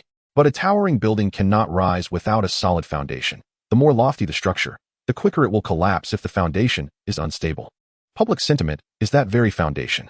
As the two were on the verge of a confrontation, Su Si's light laughter rang out, perfectly interrupting their tension. Your Highness's words embody the principle of destruction, boldly sweeping across the cosmos with unparalleled authority, establishing an extraordinary legacy. This is the demeanor of a mighty sovereign.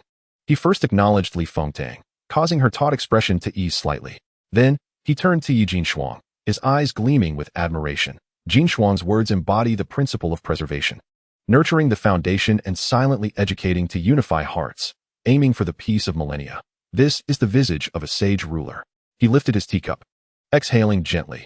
Destruction and preservation, tyranny and benevolence, are not opposites, but rather complementary forces. First comes the thunder that shatters the old, then the spring breeze that brings forth the rain. The foundation of the nation must be solidified before one can employ drastic measures. Knowing when to act with tyranny and when to embrace benevolence lies within the heart. Perhaps this is the most arduous cultivation for a sovereign. His words acted as an invisible hand, effortlessly dissolving the clash between the two divine maidens and elevating their perspectives. Both Li Fengtang and Yi Jinshuang were momentarily speechless, gazing at him in astonishment. They had been embroiled in a heated dispute, yet he had effortlessly pinpointed the crux of their disagreement. This man, with his expansive vision and magnanimous spirit, seemed to possess depths far beyond their imagination. Just as the atmosphere grew subtly charged, a jarring voice interrupted. I don't understand. Xianxiao blinked her innocent big eyes, glancing from one to the other, finally shaking her head in distress. She then seized a bowl of cooled lotus seed soup from in front of Su Si, taking a big spoonful and mumbled, "You all speak so complicatedly. But this lotus seed soup is delicious. Brother Si, I want more." With a chuckle, even the usually composed Yi Jinshuang couldn't help but laugh. Li Fengtang was both amused and exasperated, shooting Su Si a glare that seemed to say, "Look at the company you've attracted." However, Su Si's shift in topic to the academy was not merely an evasion from the scrutiny of his fiancée Yi and the princess. He also harbored ulterior motives, such as making Li Fengtang realize Yi Jinshuang's true potential and acknowledging that Yi Jinshuang's father, the once prominent head of the Yi family, Hanlin Academy scholar Yi Qingyuan, was indeed a capable elder. Yet, the question lingered as to why the Yi family had not been utilized in recent decades. This was something for Li Fengtang and Yi Jinshuang to ponder themselves. Currently, Su Si was taking Yi Jinshuang's pulse, assessing the efficacy of the medicinal treatment on her constitution, while Li Fengtang sat beside, observing, and Xiaoxiao tilted her little head in curiosity. Li Fengtang's phoenix eyes lowered slightly, appearing to savor her tea. Yet her peripheral vision never strayed from the intertwined hands of the two. A subtle pang of bitterness stirred within her, but more so a sense of scrutiny. The discourse earlier had revealed Yi Jinshuang's insight and temperament, forcing her to concede that this woman was no ordinary lady of the court. "Brother Si, what are you doing?" Xiaoxiao asked curiously, her big eyes blinking. "Is Sister Jinshuang sick? Should I blow some dragon energy? My father says my dragon energy can cure all ailments." "Don't be silly." Su Si remained focused, not raising his head as he sensed the changes within Yi Jinshuang. "Young master, I feel that my realm and constitution are recovering. Your medicine is very effective." "Well, that's good." Su Si smiled and nodded, gaining some assurance. Recent matters concerning Zhu Xiangyuan and Mu Qingshang, along with the deepening of his relationships with them, had hastened the recovery of his memories from his past life as his own realm advanced. The same applied to Yi Jinshuang. He found that as she opened her heart to him, His recollections of the little maid Qing Shuang also returned in abundance. He remembered how he had assisted Qing Shuang in ascending to divinity. Yet the pressing concern remained the shadowy forces behind the annihilation of the Yi family in his past life. Though unaware of the specifics, he had begun to sense a lurking danger. After all, the Yi family had been scholars for generations. Their destruction was not a matter to be taken lightly. Nor was it a mere overnight obliteration. It likely involved some external powerful force beyond the Zhou dynasty. Su Xi contemplated this when he noticed Yi Jinshuang proactively serving him tea, reminiscent of the small gestures of his former maid Qing Shuang, executed with practiced ease. Beside them, Li Fengtang spoke up, her voice laced with incredulity. I have wanted to say this for a long time. Why does a noble lady like you, spending all your time beside young Master Su, engage in maidservant duties? Have you thought about how your actions might lead to Lady Fengjin and Lady Shen Miao losing their jobs? Yi Jinshuang's small face froze in surprise. Aside from the little dragon girl already residing in the Marquis's manor, as the day turned, Li Fengtang found an excuse to arrange a room in the Marquis's residence. Not for an overnight stay, but to facilitate rest, so Su Xi could conveniently find her. Essentially, this meant she would not be returning during the day.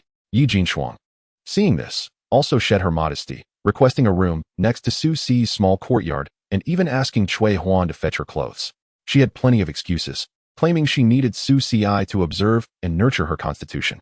Fortunately, these divine maidens did not follow him around incessantly, and his little master continued her sword practice as usual, allowing Su Xi to breathe a sigh of relief. However, before he could fully relax, just as he lifted his teacup for a sip, a faint yet distinct voice echoed from behind him. It's been several days. If I don't seek you out, you won't think to find me? Chapter 116. The little teacher's interest. It's been several days. If I don't seek you out, you won't think to find me? Su Xi, I didn't even need to turn around. Just the cool, ethereal voice tinged with a hint of unspoken resentment was enough for him to recognize the visitor. Slowly, he turned to see the exquisite figure standing at the door. Zhuo Xiangyuan was clad in a flowing dark ink robe, her face partially concealed by a veil. With a tall stature and an air of detachment, her eyes, shrouded in white gauze, seemed to pierce through the illusions of the world. It was as if she had stepped from another realm, and the surrounding bustle quieted significantly upon her arrival. Yet, when she spoke next, her tone bore a hint of melancholy. What about the interesting lessons? Zhuo Xiangyuan bit her lips softly as she approached him. With each step, her dark robe seemed to fade, until the veil and gauze disappeared, revealing her in an elegant, moon-white dress, her enchanting eyes glimmering as she walked toward him, leaving Su Xi momentarily entranced. Speak. She playfully nudged him. Say something. Zhuo Xiangyuan was momentarily taken aback by his single word, her delicate face flushing slightly. And in her usually detached gaze, a rare flicker of embarrassment and annoyance surfaced. Seeing her in this rare, adorable state, Su Xi couldn't help but chuckle lightly. He stepped closer, naturally taking her cool hand that lingered in the air, his tone soft as if it could melt 1,000-year-old ice. Teacher, standing here to converse is rather unbecoming. He led her inside, casually shutting the door behind them. Why did you close the door? Zhuo Xiangyuan instinctively tensed. Nothing. Just a strong wind. Why haven't you sought me out these past few days? We agreed on class. I've been in seclusion and under house arrest these days. Su Xi replied helplessly. Zhuo Xiangyuan's face radiated with vitality and indignation as she lightly tapped his chest with her delicate fingers. While you are engrossed in your cultivation, you frequently resort to using the dual chess pieces to pry into your master's heart, yet you find no time to establish a connection with me? You ungrateful disciple. Su Xi revealed an expression of conflicted emotions. But what if I reached out using the dual chess pieces and my master became angry? You've already been displeased several times before. Is that truly a connection? Zhuo Xiangyuan cast a sidelong glance at him and huffed. A proper communication from a normal person would involve a gentle knock on the door, a simple notification. Yet you, with audacity, burst through the door, intruding upon the very depths of my heart, rummaging through it as if it were your own backyard, coming and going as you please. As she spoke, her sense of grievance deepened, and her shame intensified. During those days of quiet meditation, she had felt an unusual stir within her heart, initially believing it to be a flaw in her cultivation. Upon further inspection, she discovered that it was the mischievous Su Xi's consciousness brazenly wandering through the essence of her heart, exploring without restraint, more audacious than a sovereign surveying their realm. Listening to her vivid analogy, Su Xi felt not an ounce of guilt. Instead, his smile deepened. He grasped her hand, gently pulling her closer until their noses nearly touched. However, as a student, I am burdened not only with my studies and cultivation, but also with the task of finding ways to engage my teacher in interesting lessons. No? I must understand my master better, mustn't I? Then you've gained understanding, yet I see no effort on your part to reach out to me. How do we circle back to this? Teacher, look at us. This hardly resembles a lesson. It feels more like an argument. Su Si's voice softened, laced with a hint of coaxing. Indeed, I have neglected my studies during my recent retreat and should be punished. But after the punishment, lessons must still be held.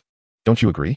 Zhuo Xiangyuan was momentarily taken aback by his words, instinctively asking, what lesson? Naturally, Su Si leaned in closer, his warm breath brushing against her ear as he lowered his voice, enunciating each word deliberately, an interest lesson. Zhuo Xiangyuan's body stiffened almost imperceptibly. I am the teacher. It is I who decides whether we have a lesson or not. In an interest lesson, I am the master, am I not? With her head bowed, she found herself at a loss for words. She wished to retort, yet the words failed to escape her lips. Her cool, phoenix-like eyes inadvertently drifted away, unable to meet his gaze. What manner of lesson do you wish to conduct? She finally inquired softly, her voice tinged with a hint of unrecognized anticipation and nervousness. Truth be told, the teacher might not have perceived it. Su Si continued in a low voice, our recent banter and our current state. They have already become part of the interest lesson. If you do not believe me, look at your own reflection. Zhuo Xiangyuan was momentarily stunned, instinctively retorting, what is wrong with my reflection? Throughout her long existence, her appearance had long been a triviality, akin to a stubborn stone or a withered tree. Yet she had never considered that as she approached Su Si, she subconsciously concealed her flowing robes and removed her veil, yearning for someone to behold her countenance and distinct attire. Su Si offered no reply but took her cool hand and led her to a dressing table at the side of the room. There stood an ancient bronze mirror. Its surface, though marked by the passage of time, still reflected their figures with clarity. Teacher, please take a look. Su Si did not release her hand, but instead gently encircled her from behind, guiding her to lean against him as they both gazed into the mirror. Zhuo Xiangyuan's gaze fell upon the reflection, and her breath hitched slightly. The woman within the mirror bore no trace of the coldness and indifference she typically exuded as the ruler of the Heavenly Observation Bureau. Her usually tranquil phoenix eyes were now shimmering with a thin veil of moisture, resembling a lake glistening after rain, reflecting sparks of embarrassment and confusion. A delicate blush spread from her ears down to her neck, transforming her snow-white skin into a canvas of exquisite rouge. Her slightly parted red lips seemed poised to utter something, yet she found herself at a loss for words, adding an endearing touch of innocence to her demeanor. Is this truly her? This vibrant woman, appearing as if she might step out from the mirror at any moment, imbued with the full spectrum of emotions. Is she really the same person whose heart was as still as dead water, weary of the world? Teacher, do you see? Su Si's voice whispered in her ear, his warm breath carrying a hint of enchanting allure. This is what interest is. It is not a spectacle of earth-shattering wonders, nor is it a convoluted and profound path. He paused, resting his chin gently on her shoulder, his gaze meeting her astonished eyes through the mirror. Today's interest is derived from your fleeting irritation sparked by a student's words. It is the subtle tremor you felt when I held your hand. It is the astonishment and confusion reflected in your eyes as you gaze at yourself in the mirror. It is your softly blushing cheeks, the rosy hue that has graced your face, and the irregular rhythm of your heartbeat. With each word he spoke, Zhuo Xiangyuan's breath became more erratic, her eyes glistening with unshed tears. Chapter 117, the second lesson of interest. Does this count? Of course, it does, Su Si chuckled lightly. Teacher, do you know that the term interest can be dissected? E signifies the sound of the heart. And Chu? Su Si pondered for a moment. The character Chu implies movement and acquisition. It signifies stepping forward and embracing that which is cherished. What do you think, teacher? Zhuo Xiangyuan momentarily found herself at a loss, her cheeks flushed, devoid of expression. Or perhaps it means stepping forward to bring joy to you, my dear. Zhuo Xiangyuan took a deep breath several times, biting her rosy lip before finally raising her gaze to shoot him a glare. I believe you are intentionally bullying your teacher. She lightly slapped him, her tone subdued. Let go.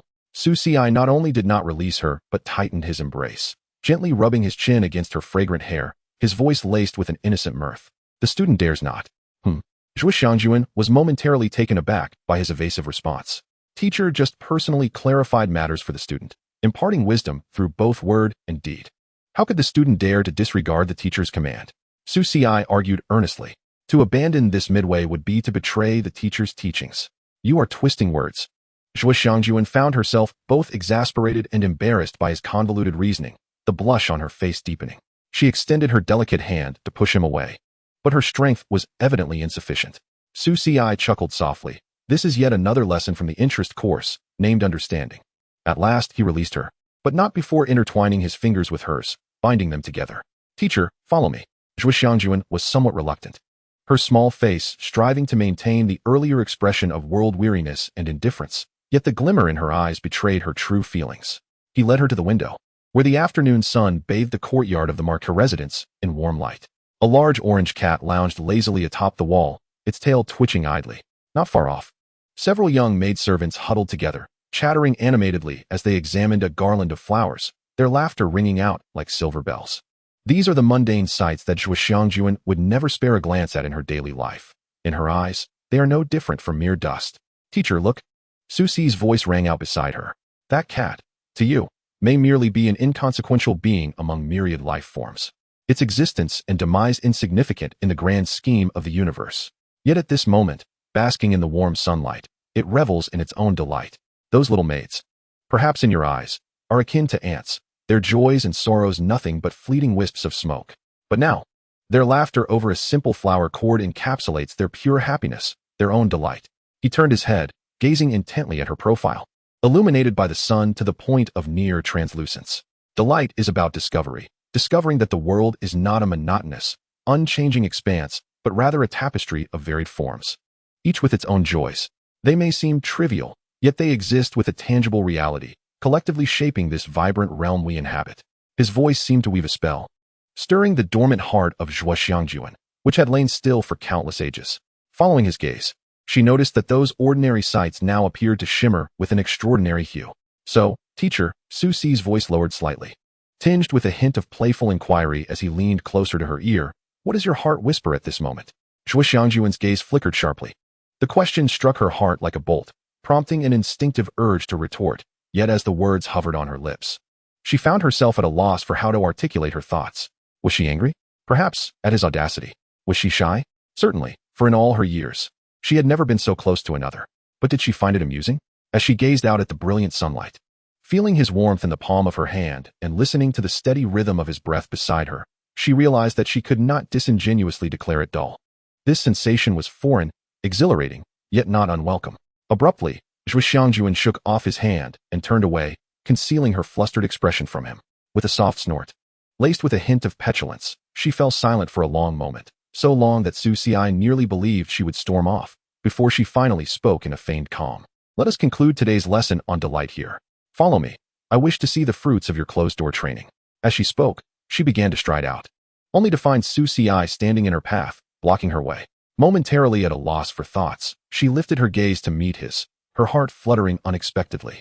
She averted her eyes and, almost instinctively, asked, What do you intend to do? Your previous method of imparting delight was rather stammering, she noted. You are not to employ it again. Her small hands pressed against her rosy lips. Susi blinked in surprise, momentarily taken aback by her innocent yet endearing gestures, reminiscent of a young maiden. The stark contrast of such a display from this jaded young teacher was amusing. Observing her flustered demeanor, he could not help but chuckle internally, masking his amusement with a look of feigned enlightenment. Ah, he elongated the sound. The student comprehends. Xianxiajuan felt a tightness in her chest at his teasing tone. What do you understand? The student perceives that the teacher finds the previous teaching method too superficial and lacking depth. Hence hopes the student will adopt a more profound and enduring approach to the lesson. Susi spoke with utmost seriousness, his peach blossom eyes glimmering with mischief. Rest assured, teacher, I shall strive for excellence and not disappoint your high expectations. Who said anything about striving for excellence? Xianxiajuan felt her cheeks flush, nearly hot enough to fry an egg. This mischievous boy had a knack for twisting her words into something so exasperating. With a stomp of her foot, she sidestepped Susi and headed towards the exit, her tone firm as she reiterated, Enough chatter. Let us inspect your closed-door training results. Now at once. Without waiting for Susi's response, she lifted her sleeve and snapped her fingers. In an instant, their surroundings transformed, and they found themselves in a small courtyard. There, they beheld Xiao Long and Mu Jing'an practicing their skills, while Feng Jin watched over them. Outside the courtyard, Feng Zheng and Yi Xianfeng, having been shooed away for being too noisy while playing chess, looked on in surprise. The sudden shift startled everyone present. Mu Jing'an and Ying Xiaoxiao, who had been practicing with their spears, froze mid-motion, while the socially anxious Feng Jin instinctively retreated several steps, hiding behind a rockery, her face etched with tension.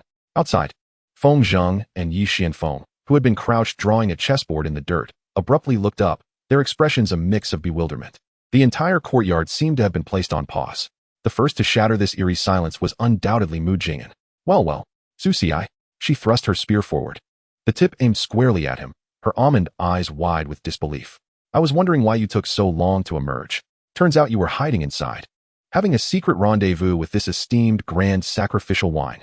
Her scrutinizing gaze swept over Zhuo Xiangjuan, sharp enough to pierce through her facade. Huh, big sister, why is your face so red? Are you feeling unwell? Ying Xiao, with her innocent, wide eyes, leaned in curiously, even sniffing the air. You both smell sweet. Outside, Yi Xianfeng wore a look of utter astonishment, nearly dropping the chessboard he had been about to advance with, while Feng Zheng regarded his nephew with a complex expression, stroking his beard and shaking his head in disbelief. Zhuo Xiangjuan felt her entire being flush with heat, her earlier embarrassment resurfacing with a vengeance, stirred into chaos by the innocent prattle of these young maids. Chapter 118. First, let us inquire about these two swords. Who is she? The grand sacrificial wine of the Yutian Bureau, the master of Tianyuan, an entity that has existed for countless ages. Never has she found herself in such a disarray. She inhaled sharply, forcing her agitated heart to calm, her aura instantly transforming into one of icy authority. Her once moist phoenix eyes now became two unfathomable depths of coldness. Unrestrained, her voice was chilling, devoid of emotion, yet it bore a weight that sent a shiver through all present. Mu Jing'an and Ying Xiao instinctively shrank back. Zhuo Xiangjuan disregarded them, her icy gaze now fixed on Susi, her tone flat and devoid of fluctuation. As if commenting on the most mundane of matters, draw your sword. Susi blinked innocently. Teacher wishes to personally witness the progress you have made during your days of seclusion. Each word she uttered was deliberate, as if extracted from between clenched teeth. Should my evaluation not meet your expectations, the consequences, you are well aware. This was no mere inspection of progress. It was evidently a manifestation of her vexation. A chance to reprimand this mischievous student. Susi understood all too well, yet a resigned smile played on his lips. He raised his hands to the young ladies in a gesture of surrender, letting out a sigh. He then bowed respectfully to Zhuo Xiangjuan. Yes, teacher. However, swords are blind. I fear I may inadvertently harm you, so I ask for your leniency. Humph. Zhuo Xiangjuan let out a cold snort, no longer wishing to engage in further dialogue with him. Before her, slender fingers gracefully traced the air, and a long sword of striking black and white, forged from the pure essence of Tao, materialized in her grasp. The narrative bifurcates here. Within the daily life of the Marquis's residence, an unusual presence had taken root. Li Fengtang and Yi Jinshuang, who had become long-term guests alongside Mu Qingshang, whose whereabouts remained a mystery, yet often appeared alongside the snowy dawn sword in close proximity to Susi. The elusive Tianhuang sword and the Wundan sword also flitted about like phantoms. During an earlier lesson with Zhuo Xiangjuan, Li Fengtang occupied the main seat of the Marquis' hall, cradling a white fluff ball and absent-mindedly stroking its feathers, her expression cold and indifferent as she inquired. What brings you here? The visitors, led by Li Longding and Ying Zhu, exchanged glances. Li Longding, his lips twitching, retorted, as an imperial princess. You reside without reservation in the home of a high-ranking official's son, and you question my presence here? Surely, your highness jest. I came to meet the young master. He's unavailable, Li Fengtang replied casually. To her side, Yi Jinshuang held a book in one hand while preparing medicine for Susi with the other. Finally lifting her gaze to regard the visitors, she stated, the young master has been quite busy of late. You should take your leave. Li Longding interjected. What is the meaning of this? Am I not the crown prince? Why am I being turned away here? Just like last time, when I was outmaneuvered in a game of chess by a fortune-telling girl.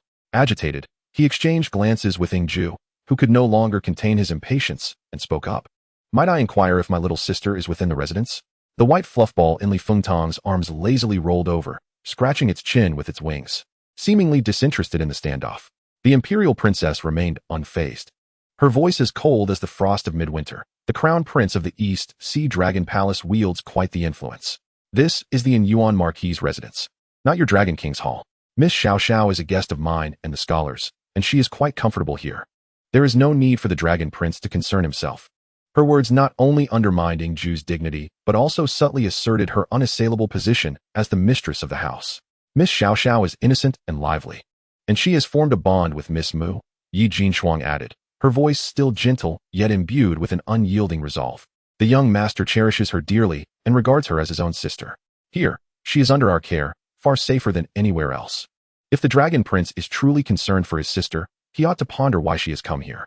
One was domineering, the other gentle. One viewed the Marquis' residence as her domain, while the other regarded Su Ci as her intended, though they had been subtly vying against one another moments ago.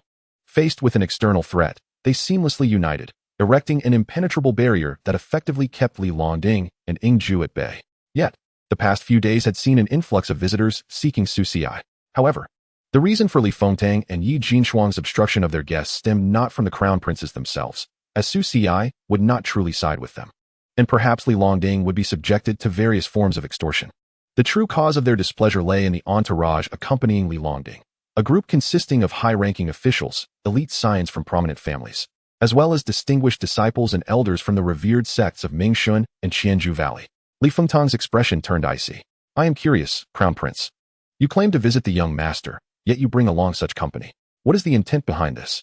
Li Longding, exasperated, replied, I don't even know them. Then why did they accompany you inside? I assumed they were part of Su Ci's household, he defended. And you did not clarify? I naturally presumed they were your entourage. A tense silence enveloped the hall as Li Longding and Li Fengtang exchanged incredulous stares, akin to two esteemed heirs locked outside, each blaming the other for neglecting to bring the key. Finally, one of the uninvited guests could no longer restrain himself. A young man clad in the garb of a core disciple from Mingxun stepped forward, addressing the two sovereigns with a respectful bow. His voice resonant and unwavering. Your Highnesses, we are not here to accompany you, but rather to pay our respects to the young master Su Ci. Having heard of his remarkable talent during the Qingfeng ceremony, we wish to engage in discourse with him. As he finished speaking, a striking female disciple from Qianzhou Valley, exuding allure, stifled a laugh behind her hand and added, Indeed, I have heard tales of young Master Su's unparalleled prowess in the three swords, and I am eager to learn from him to see if he truly lives up to the legends. While her words were couched in politeness, the underlying provocation was unmistakable. Li Longding's expression darkened further. This group was merely fanning the flames. Before he could respond, Li Fengtang let out a derisive laugh, gently placing the now drowsy fluffball aside. She finally deigned to raise her regal gaze, casting a cold, dismissive glance at the disciples. Paying respects? Engaging in discourse? Learning? You believe you are worthy? In the courtyard, Zhuo Xiangjuan wielded the black and white longsword, its blade swirling with a dual essence, as if embodying the truths of the universe. A magnificent aura enveloped the courtyard. Behold, she proclaimed, and without hesitation, she thrust the sword forward. This strike appeared unremarkable, yet was as swift as a shooting star, traversing the realms of space and time.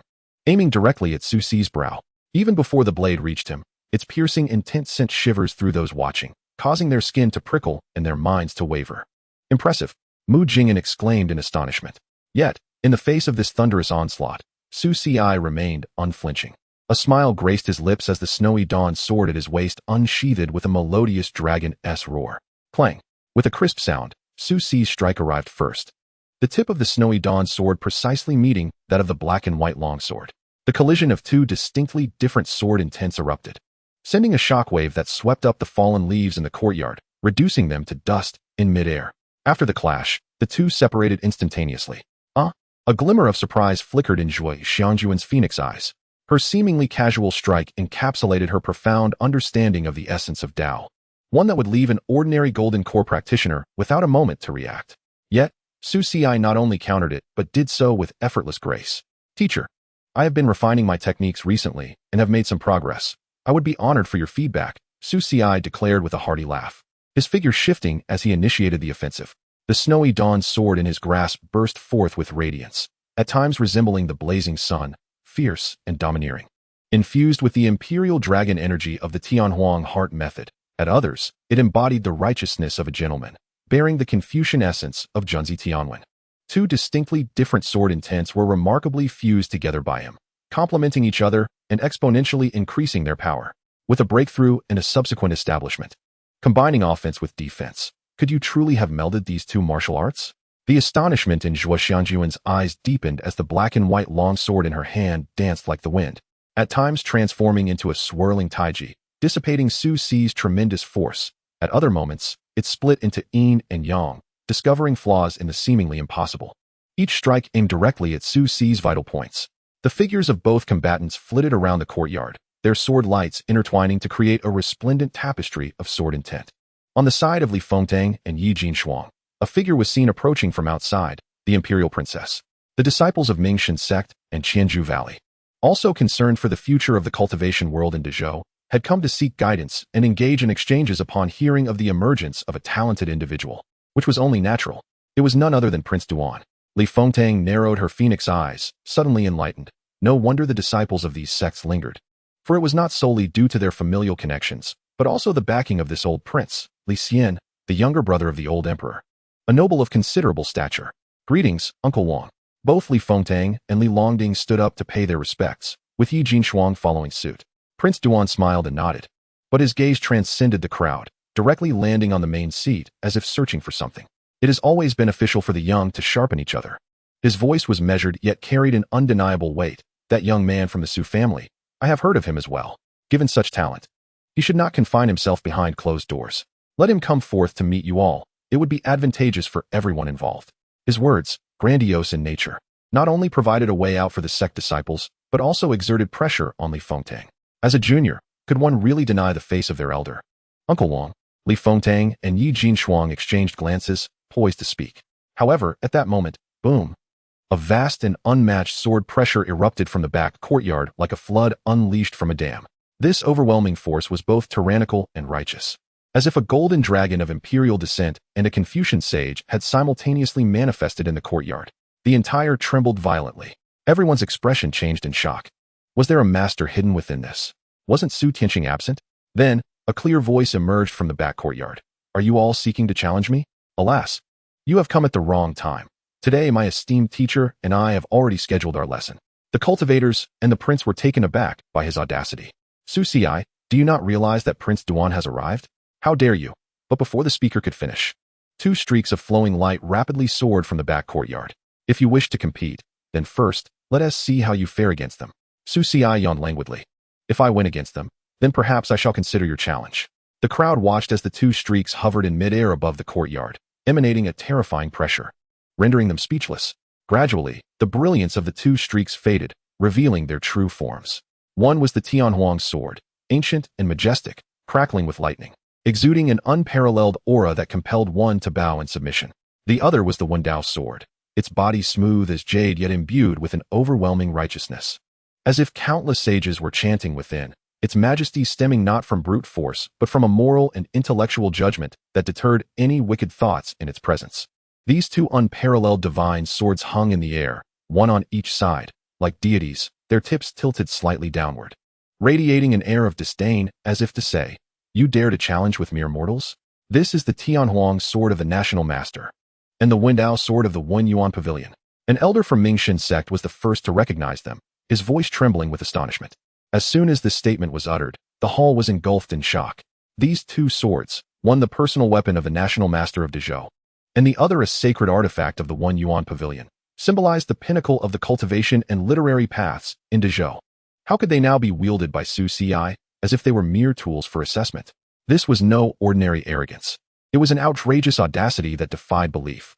The Yuan pavilion could be overlooked, but who was national master Jiang Wensong? How could he stand by while his forged divine swords were treated so casually?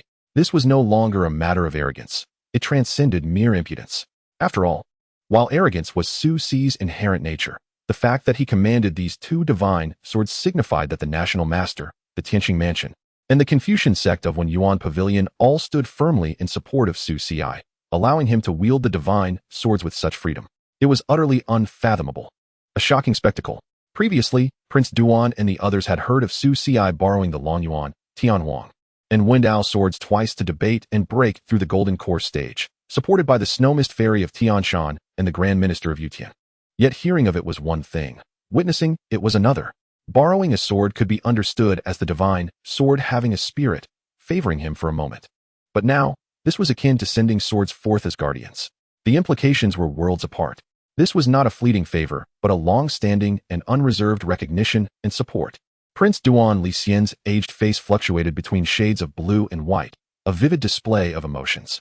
He had intended to leverage the disciples of the sect to pressure this rising star from the Su family while testing the current stance of the Yuan. After all, aside from the two major factions vying for succession, the princely party was still alive and well, and provoking Li Fengtang, the imperial princess, was no trivial matter. Yet what was the outcome? He found himself disregarded, the face of the national master and the Yuan pavilion cast aside, sharply thrown back in his face. He could almost hear the sharp slaps resounding. He aimed to suppress Su Xi, only to have the young man not even show his face, opting instead to hurl two national treasures at him. The humiliation was both resounding and painful. The elders and disciples of Mingxin sect and Qianzhou Valley felt as if they had plunged into an icy abyss, their limbs cold. They had come to seek knowledge, to showcase their sect's might, not to confront two national-level sacred artifacts. To challenge the Tianhuang sword? Were they courting death, eager to taste the wrath of heavenly tribulation? To contend with the Wendao sword?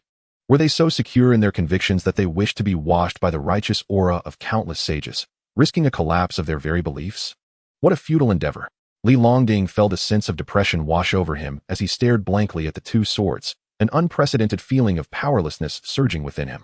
As the prince, he tirelessly sought to win hearts and minds, yet Su Xi could barely be bothered to interact, letting the divine swords serve as his social emissaries. This disparity could not be bridged by mere effort. He cast a wistful glance at Li Fengtang, wishing he too were a woman. For perhaps even if he had missed the initial opportunity, he could still win over Su Xi. Now, with Li Fengtang bolstered by this external support, how could he possibly compete? The main hall fell into a deathly silence. At the head seat, Li Fengtang slowly and gracefully lifted her teacup, gently blowing away the steam, her demeanor reminiscent of one savoring an exquisite performance. She gently parted her crimson lips, her voice soft yet distinctly resonating in the ears of all present. Esteemed guests, why the silence? Li Fengtang subtly raised her phoenix-like eyes, sweeping over the assembly with a tone that was nonchalant, yet laced with a hint of barely concealed mockery. Were we not just vying to engage the master in discourse? Behold, the master's teachings lie before you. Why do you hesitate to approach? She gestured with her chin towards the two hovering divine swords, her eyes sparkling with playful derision. Or do you all believe that the national master's heavenly principles and the Confucian doctrines of the Wenyuan Pavilion are beneath your notice? Yi Jean Frost also chuckled lightly, her always tender, soulful gaze now brimming with pride and admiration. She softly added, "The young master prefers not to be disturbed while conversing with his mentor. It would be wise for you all not to press the issue." The two of them, in perfect harmony, had thoroughly placed the group of the Duke of Duan upon the proverbial pyre. Fight! Who would dare to challenge these two divine swords? Not fight. Then they would be here today merely to humiliate themselves at the residence of the Anyuan Marquis. Such a travesty. The haughty youth leading the Mingxin sect, brimming with youthful exuberance, was ultimately incensed by such blatant disregard and humiliation. He bellowed, unleashing his formidable spiritual power, and a long knife crackling with lightning appeared in his grasp. Two mere unclaimed swords dare to act so brazenly, he declared, before he could finish his sentence. The Tianhuang sword seemed to find his incessant prattling intolerable. It merely quivered slightly. In an instant, a golden lightning bolt, as fine as a strand of hair and imperceptibly swift, shot forth. With a muffled thud, the disciple of the Mingxin sect had no time to react. His protective spiritual energy was pierced as if it were mere parchment. He was struck as though by a heavy hammer, spewing blood and flying backward for several dozen feet, crashing heavily against the stone lion at the entrance of the Marquis' residence, and promptly losing consciousness. Throughout the unfolding events, the Tianhuang sword had not budged from its position. The hall fell into an eerie silence. Every soul present was rendered speechless, their spirits shaken to the core. This was no mere sparring. It was a brutal display of dominance. The expressions of the Duke of Duan and his entourage had turned ashen. He abruptly flicked his sleeve, his voice suppressed with fury. Well, what a remarkable heir of the Anyuan Marquis. What a Su Xi. Today, I have truly learned my lesson. Before he could continue, the Wendao sword trembled several times, its intent gently interrupting him. It seemed to be signaling to Yi Jean Frost and Li Fengtang, as well as the small white creature nestled in her lap. The white creature tilted its tiny head, flapped its little wings, and received a mental message from Su Xi. The Wendao has deemed them impudent and arrogant. You should teach them a lesson, little one. The Wendao sword, embodying the virtues of the Confucian gentleman, was perfectly suited to Su Xi's noble swordsmanship. However, it was evident that Su Xi was preoccupied at that moment. Thus, allowing the small creature, who had learned a few techniques, to take action was also a deliberate attempt to assert control over the situation. Before anyone could comprehend the unfolding spectacle, Li Fengtang observed the little white bird soaring from her embrace. Unhurriedly, it flapped its delicate wings, leisurely gliding through the astonished gazes of the crowd, ultimately landing upon the hilt of the Wendao sword. The tiny, snow-white creature juxtaposed against the jade-like brilliance of the sage's sword created a comical, yet oddly harmonious scene. The onlookers were left astounded. Below, Li Longding felt a twitch at the corner of his mouth, a sense of déjà vu washing over him. He recalled a previous encounter when a masked figure had challenged him at the Marquis's residence, only for Xianxia to flee, leaving his maid, sister, and the sister made to engage in battle. Was this a repetition of that farce? Now, it was the turn of the mentor, it appeared, on the Wendao sword. The little white creature stood firmly, surveying the array of faces below, each displaying a myriad of expressions. It tilted its tiny head and, addressing the Wendao, emitted a crisp yet authoritative gu. With a resonant and lingering sound, akin to the sigh of ancient sages, the sword sang forth, its brilliance exploding. In stark contrast to the domineering, thunderous punishment of the Tianhuang sword, the Wendao sword emanated a boundless, gentle, yet irresistibly compelling golden radiance. Countless golden characters flowed from its blade, swirling in the air, transforming into ethereal bamboo scrolls that enveloped the Duke of Duan and the several sect elders and disciples entirely. Titles of Confucian classics such as the Book of Rites, Analects, and Doctrine of the Mean drifted across the scrolls, the voices of sages resonating like grand bells within the minds of each individual, reverberating with profound intensity. Preposterous. A mere illusion dares to flaunt itself before me. The Duke of Duan exploded with rage, unleashing the pressure of his nascent soul realm, attempting to break free from the golden light's grasp.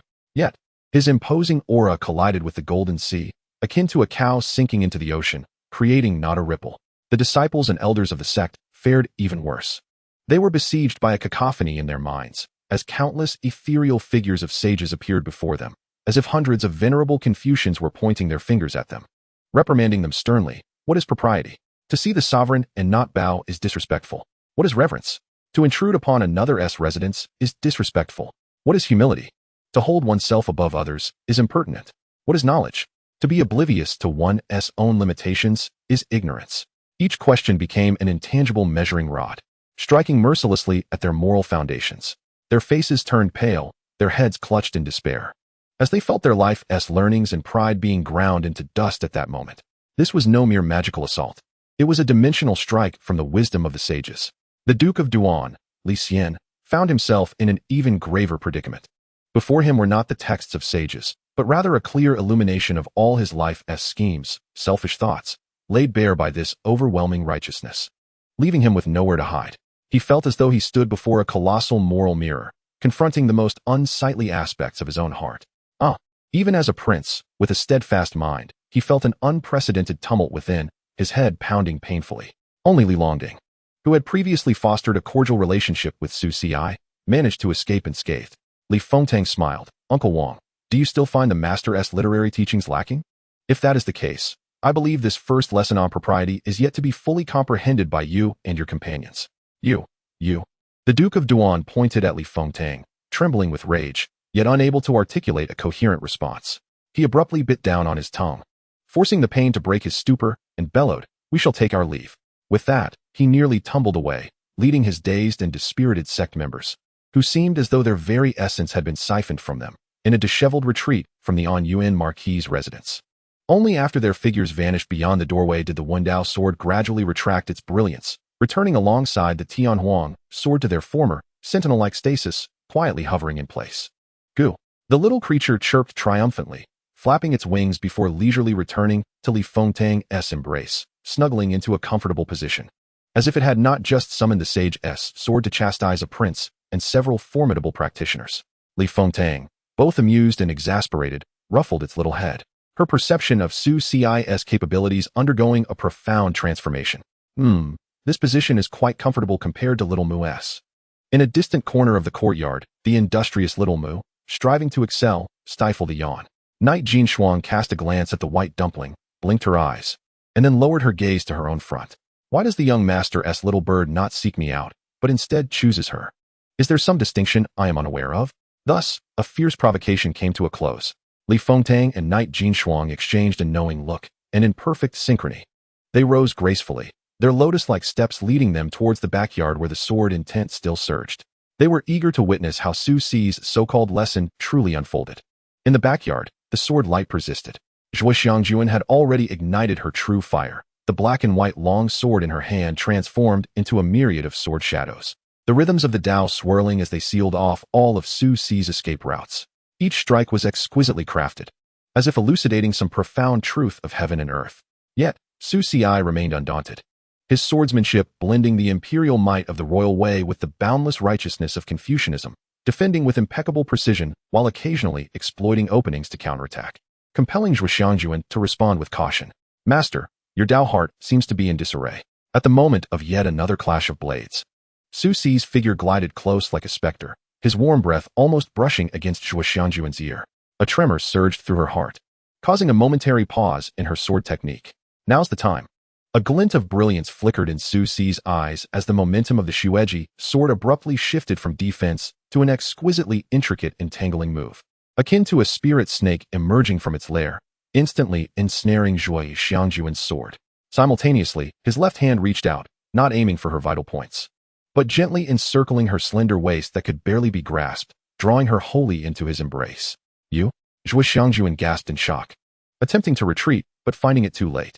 After all, their sparring required her to suppress her realm.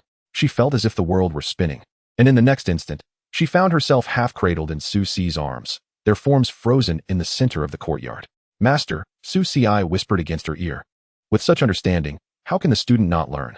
The warmth of his breath and the ambiguous words caused the dam of her forcibly frozen Dao heart to burst. Clang! The black and white long sword in her hand could no longer be sustained, dissipating into wisps of Dao rhythm that vanished into the air. Xianxiajuan felt her entire body grow weak, her jade-like cheeks flushed with a hue that could draw blood, her mind a blank. She had lost. However, she utterly refused to accept that her swordsmanship was inferior to Su Si's. It was not a defeat in technique, but rather a loss in mental composure. Not long after, Xianxiajuan furiously pushed him away. Get away from me. Master, it seems I have won, haven't I? You. Xianxiajuan glared at Su Si with her brows furrowed, a mix of indignation and speechlessness washing over her. After a few breaths, her chest heaved, and she exclaimed, with your sword technique, how can you use it in such a manner? Do you honor the teachings of your master? Just then, a clear and gentle voice interjected. Asii. Unbeknownst to them, Mu Qingshang had also appeared in the courtyard, tilting her head as she regarded the intricate scene before her, with her crystalline eyes blinking. They ultimately settled on Su Si, as she earnestly inquired, has the match concluded? Now is it my turn? Chapter 121. Such shamelessness. As Mu Qingshang's words echoed, Xianxiajuan's delicate form, softened by embarrassment and anger, suddenly tensed upon hearing them, resembling a cat whose tail had been stepped on, instantly entering combat mode. She smiled, turning to glare at the innocent-looking Tianshan sword Immortal with bare jade feet. The enchanting gaze that had once been shrouded in mist now bore a hint of frost. You say it's your turn? For what purpose? Mu Qingshang tilted her head, her clear eyes scanning between Su Si and Xianxiajuan, seemingly puzzled. To her, the recent spar between Asii and this individual was far less harmonious than her usual practice with him. Yet the flow of sword intent and mingling of breath was merely a form of mutual training, wasn't it? She candidly replied, naturally. It is to practice swordsmanship with Asii. As she spoke, she took a step forward, instinctively reaching for Su Si's sleeve, raising her little face with anticipation. Asii. That move you just executed, embracing the sword while attacking, seems fascinating. Will you practice it with me? Embracing the sword while attacking. Xianxiajuan nearly blacked out at the outrageous name of the technique, struggling to catch her breath. This Mu Qingshang, appearing as ethereal as a celestial being. How could she utter such brazen words? Clearly, she had been caught off guard by Su Si's sneak attack, yet somehow, in her mouth, it transformed into a technique she had willingly unleashed.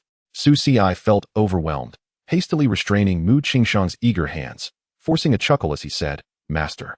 That is a unique teaching method of teacher Zhua, not to be shared with outsiders.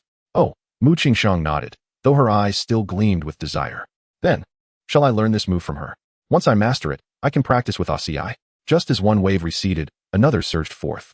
Soon, the imperial princess and his fiancé appeared one after another to witness the spectacle, while the household was further troubled by Mu Jingyan and the exceedingly persistent Xiao, intent on whisking him back to the Dragon Palace. Thus, Su Si's days of confinement grew increasingly arduous. It was evident that he was spending more time sequestered in his training, buried in the library, sifting through methods. His cultivation and comprehension were advancing at an accelerated pace. Perhaps this was yet another form of motivation they unwittingly provided him for his practice. However, aside from the strategy of hiding, Su Si had other tactics to divert their attention. In a certain corridor of the Ho residence, did you cheat just now? Were you plotting while I was drinking water? How could that be? I am a dignified grand scholar of the Wenyuan Pavilion. Your Wenyuan Pavilion's treasured sword is now in my nephew's hands, Feng Zheng remarked unexpectedly. You Yi Xianyuan, fuming, retorted with a sneer. You have pursued the head of the Li family for decades with no progress, lost your military power, and she has never even visited you. You. Feng Zhang's face flushed with anger as he continued. Grand Scholar of the Wenyuan Pavilion, and yet your treasured sword has run off with someone. General Feng. You have lost both military power and love. Your treasured sword has run off with someone. You have pursued her for decades with no progress. The two men continued their mutual tirade when suddenly, Su Si's voice emerged from the side. Two uncles. You shut your mouth. They both shouted in unison. Su Si paused for a moment before breaking into a light laugh. The childish tactics you two employ, even after a decade, would still be outmatched by my little dumpling. Upon hearing this, the two men ceased their mutual accusations, turning in unison to glare at Su Si. Outrageous. Yi Xuanyuan's beard bristled with indignation. As a grand scholar of the Wenyuan Pavilion and a member of the royal family, though he dared not claim to be the pinnacle of chess mastery, he was nonetheless one of the top players in Luoyi City. Today he was humiliated by a mere child. Su Si, do not be so arrogant. Feng Zhang's face also flushed red. Although he was a military general, there was strategy in chess, and he would not allow such disdain. The two glared at each other, their imposing auras suggesting they might devour Su Si whole. Su Si, however, remained unfazed, languidly leaning against the corridor pillar. He casually pointed at the fluffy white ball that had mysteriously perched on his shoulder, diligently preening its feathers with its tiny claws, and raised an eyebrow, saying, Do you not believe? Then let us test it. If the two of you can manage to win even a single game against it, I shall grant you access to the extensive library of the Anyuan Marquis Manor for 3 days. What say you? Preposterous. Yi Xianfeng exclaimed, his face flushed with indignation. You dare to insult us. Today, I shall make you aware of the vastness of the heavens and the earth. Very well. It is settled then. Feng Zheng asserted decisively, sealing the wager on the spot. Thus, an extraordinarily peculiar chess match commenced in the backyard of the Anyuan Marquis Manor, destined to be recorded in the annals of Luoyi City's history. By the stone table, the two esteemed figures, Yi Xianfeng and Feng Zheng, sat upright, their expressions grave, as if confronting a formidable adversary. Opposite them, however, sat no one, save for a small mat supporting a pristine, fluffy, and slightly rotund little bird. This bizarre scene soon attracted the attention of the entire manor. Li Fengtang and Yi Jinshuang arrived at the commotion, unable to suppress their amusement at the spectacle. Yi Jinshuang, filled with curiosity, glanced around. Meanwhile, Li Fengtang whispered to Su Si, if they truly lose to that little ball of fluff, will it not be too humiliating for them? Yi Feng. Wow. Brother Si is going to have Xiao Bai play chess against the two. Ing Xiao exclaimed with excitement, finding the situation both novel and delightful. Mu Jingyan, reveling in the chaos, began to shout, the game is on. Bets are being placed. I'm betting on Su Si. I'm backing Xiao Bai to win. Shen Miao looked around, her little hands unable to resist rubbing a few copper coins together. Can I take a fortune-telling guess? No. Mu Jingyan interjected, suddenly struck by inspiration, muttering under her breath. Can you predict that the side I bet on will lose? Shen Miao quickly waved her hands. That is not right. My fortune-telling skills are quite accurate. What if you lose, miss? Mu Jingyan shook her small fist defiantly. If you say that, then I'm sure to win. Please proceed, esteemed sirs. The little ball 1T moved the pieces. I shall take that roll, Su Si announced. Humph. Yi Xianfeng snorted coldly and made the first move, placing his piece in the center with a commanding presence, exuding an aura of confidence. The white ball on Su Si's shoulder tilted its little head, its beady eyes surveying the chessboard, before softly cooing and nudging Su Si's ear with its wing. Understanding the cue, Su Si picked up a black piece and placed it in an inconspicuous corner of the board. Such trickery. Feng Zheng scoffed, making his move with the swiftness of the wind, assertively aggressive. Coup. The white ball called out again, prompting Su Si to follow suit with another move. Thus, the game progressed, accompanied by a series of coups, in a leisurely manner. Initially, the two had agreed to take turns against the white ball, and Yi Xianfeng and Feng Zheng felt at ease, even dismissing the little bird's seemingly erratic strategy. However, as the game unfolded, their expressions began to shift. Did you think the white ball grew clever from being pressed under Su Si's watchful eye? Not quite. Their faces turned crimson with urgency. I told you. Start with the cannon. Do you not understand? One general can hold 1,000. It must be the cannon first. How can you, a general, not grasp the art of war? The cannon covers all directions. Despite their bickering, their assaults persisted. Yet, no matter how fierce their attacks were, the little white ball remained unperturbed. Coup. Horse to 8-7. Coup. Elephant to 3-5. Coup. Rook to 1-2. With each soft coup, Su Si would casually place a piece. The black side's strategy appeared chaotic, seemingly devoid of structure, with several moves bordering on nonsensical, defying any standard chess strategy. Mu Jingyan yawned. Is Su Ci capable of this? It feels like Xiaobai might lose. Xiao, however, clenched her little fist, eyes brimming with faith. Xiaobai will not lose. What Brother Ci teaches must be the most formidable. At the same time, Li Fengtang and Yi Jinshuang exchanged knowing glances, a hint of suppressed laughter in their eyes. Meanwhile, Zhuo Xiangjuan, seated nearby sipping tea, couldn't help but twitch her lips, irritated that this rascal could focus on dual chess strategies while keeping an eye on her sentiments. Yet, amidst this, she overheard the silent communication between the boy and the bird. Ku, how should I play this move? I don't know. Just ku as if you're considering it. I will make the move. Before long, Su Ci smiled, picking up the last black pawn, which had crossed the river, and gently placed it down under the dull, lifeless gazes of the two esteemed figures. Checkmate. The somewhat drowsy white ball stood upright upon hearing this, flapping its little wings to add, ku. Feng Zheng and Yi Xianfeng stared at the chessboard in disbelief. The white ball gleefully flew to the top of Xiaoxiao's head, reveling in the admiration of the three young ladies. Shin Miao Miao wore a rueful expression. How could this be? I clearly predicted Feng Zheng's victory. Mu Jingyan, having started to cheer with her small fist, exclaimed, I knew I should have bet against Miao Miao. Feng Zheng and Yi Xianfeng lunged at Su Ci, seizing his collar. You little rascal, did you help her cheat? This marked the most aggressive action Feng Zheng had ever taken against Su Ci. Previously, he wouldn't dare move an inch for fear of being torn apart by Feng Wan. Now, however, his frustration boiled over. It was one thing to win a chess match. Allowing a mere bird to play was another matter entirely, regardless of whether Su Ci had intervened. News of a general and a scholar being bested by a little bird would surely ruin their reputations in the Great Zhou. Seeing Su Ci's innocent expression, Feng Zheng suddenly exclaimed, Ah, Mother's divine spear? Sister, why have you returned? Startled, Feng Zheng immediately released his grip, nearly dropping to his knees. Sister, it's not what you think. I was just playing around with my nephew. However, Yi Xianfeng turned around, only to find no sign of Feng Wan. It was evident that Su Ci was concocting a tale. Su Ci chuckled. The divine spear was sent by my mother. What is improper about that? Feng Zheng's knees, which had just begun to soften, stiffened abruptly, leaving him in an incredibly awkward position, acutely aware of the amused gazes directed at him from all sides. Su Ci? He dashed towards Su Ci, seizing his collar once more, this time with a force that was more than doubled, gritting his teeth as he growled. You little rascal. You've grown bold enough to toy with your own uncle. Uncle, calm down, calm down. Su Ci feigned innocence, even patting Feng Zheng's hand reassuringly. I merely thought you two seemed overly excited and wanted to cool you down. Cool down. Yi Xianfeng interjected, approaching with a furrowed brow. Yet, Su Ci continued.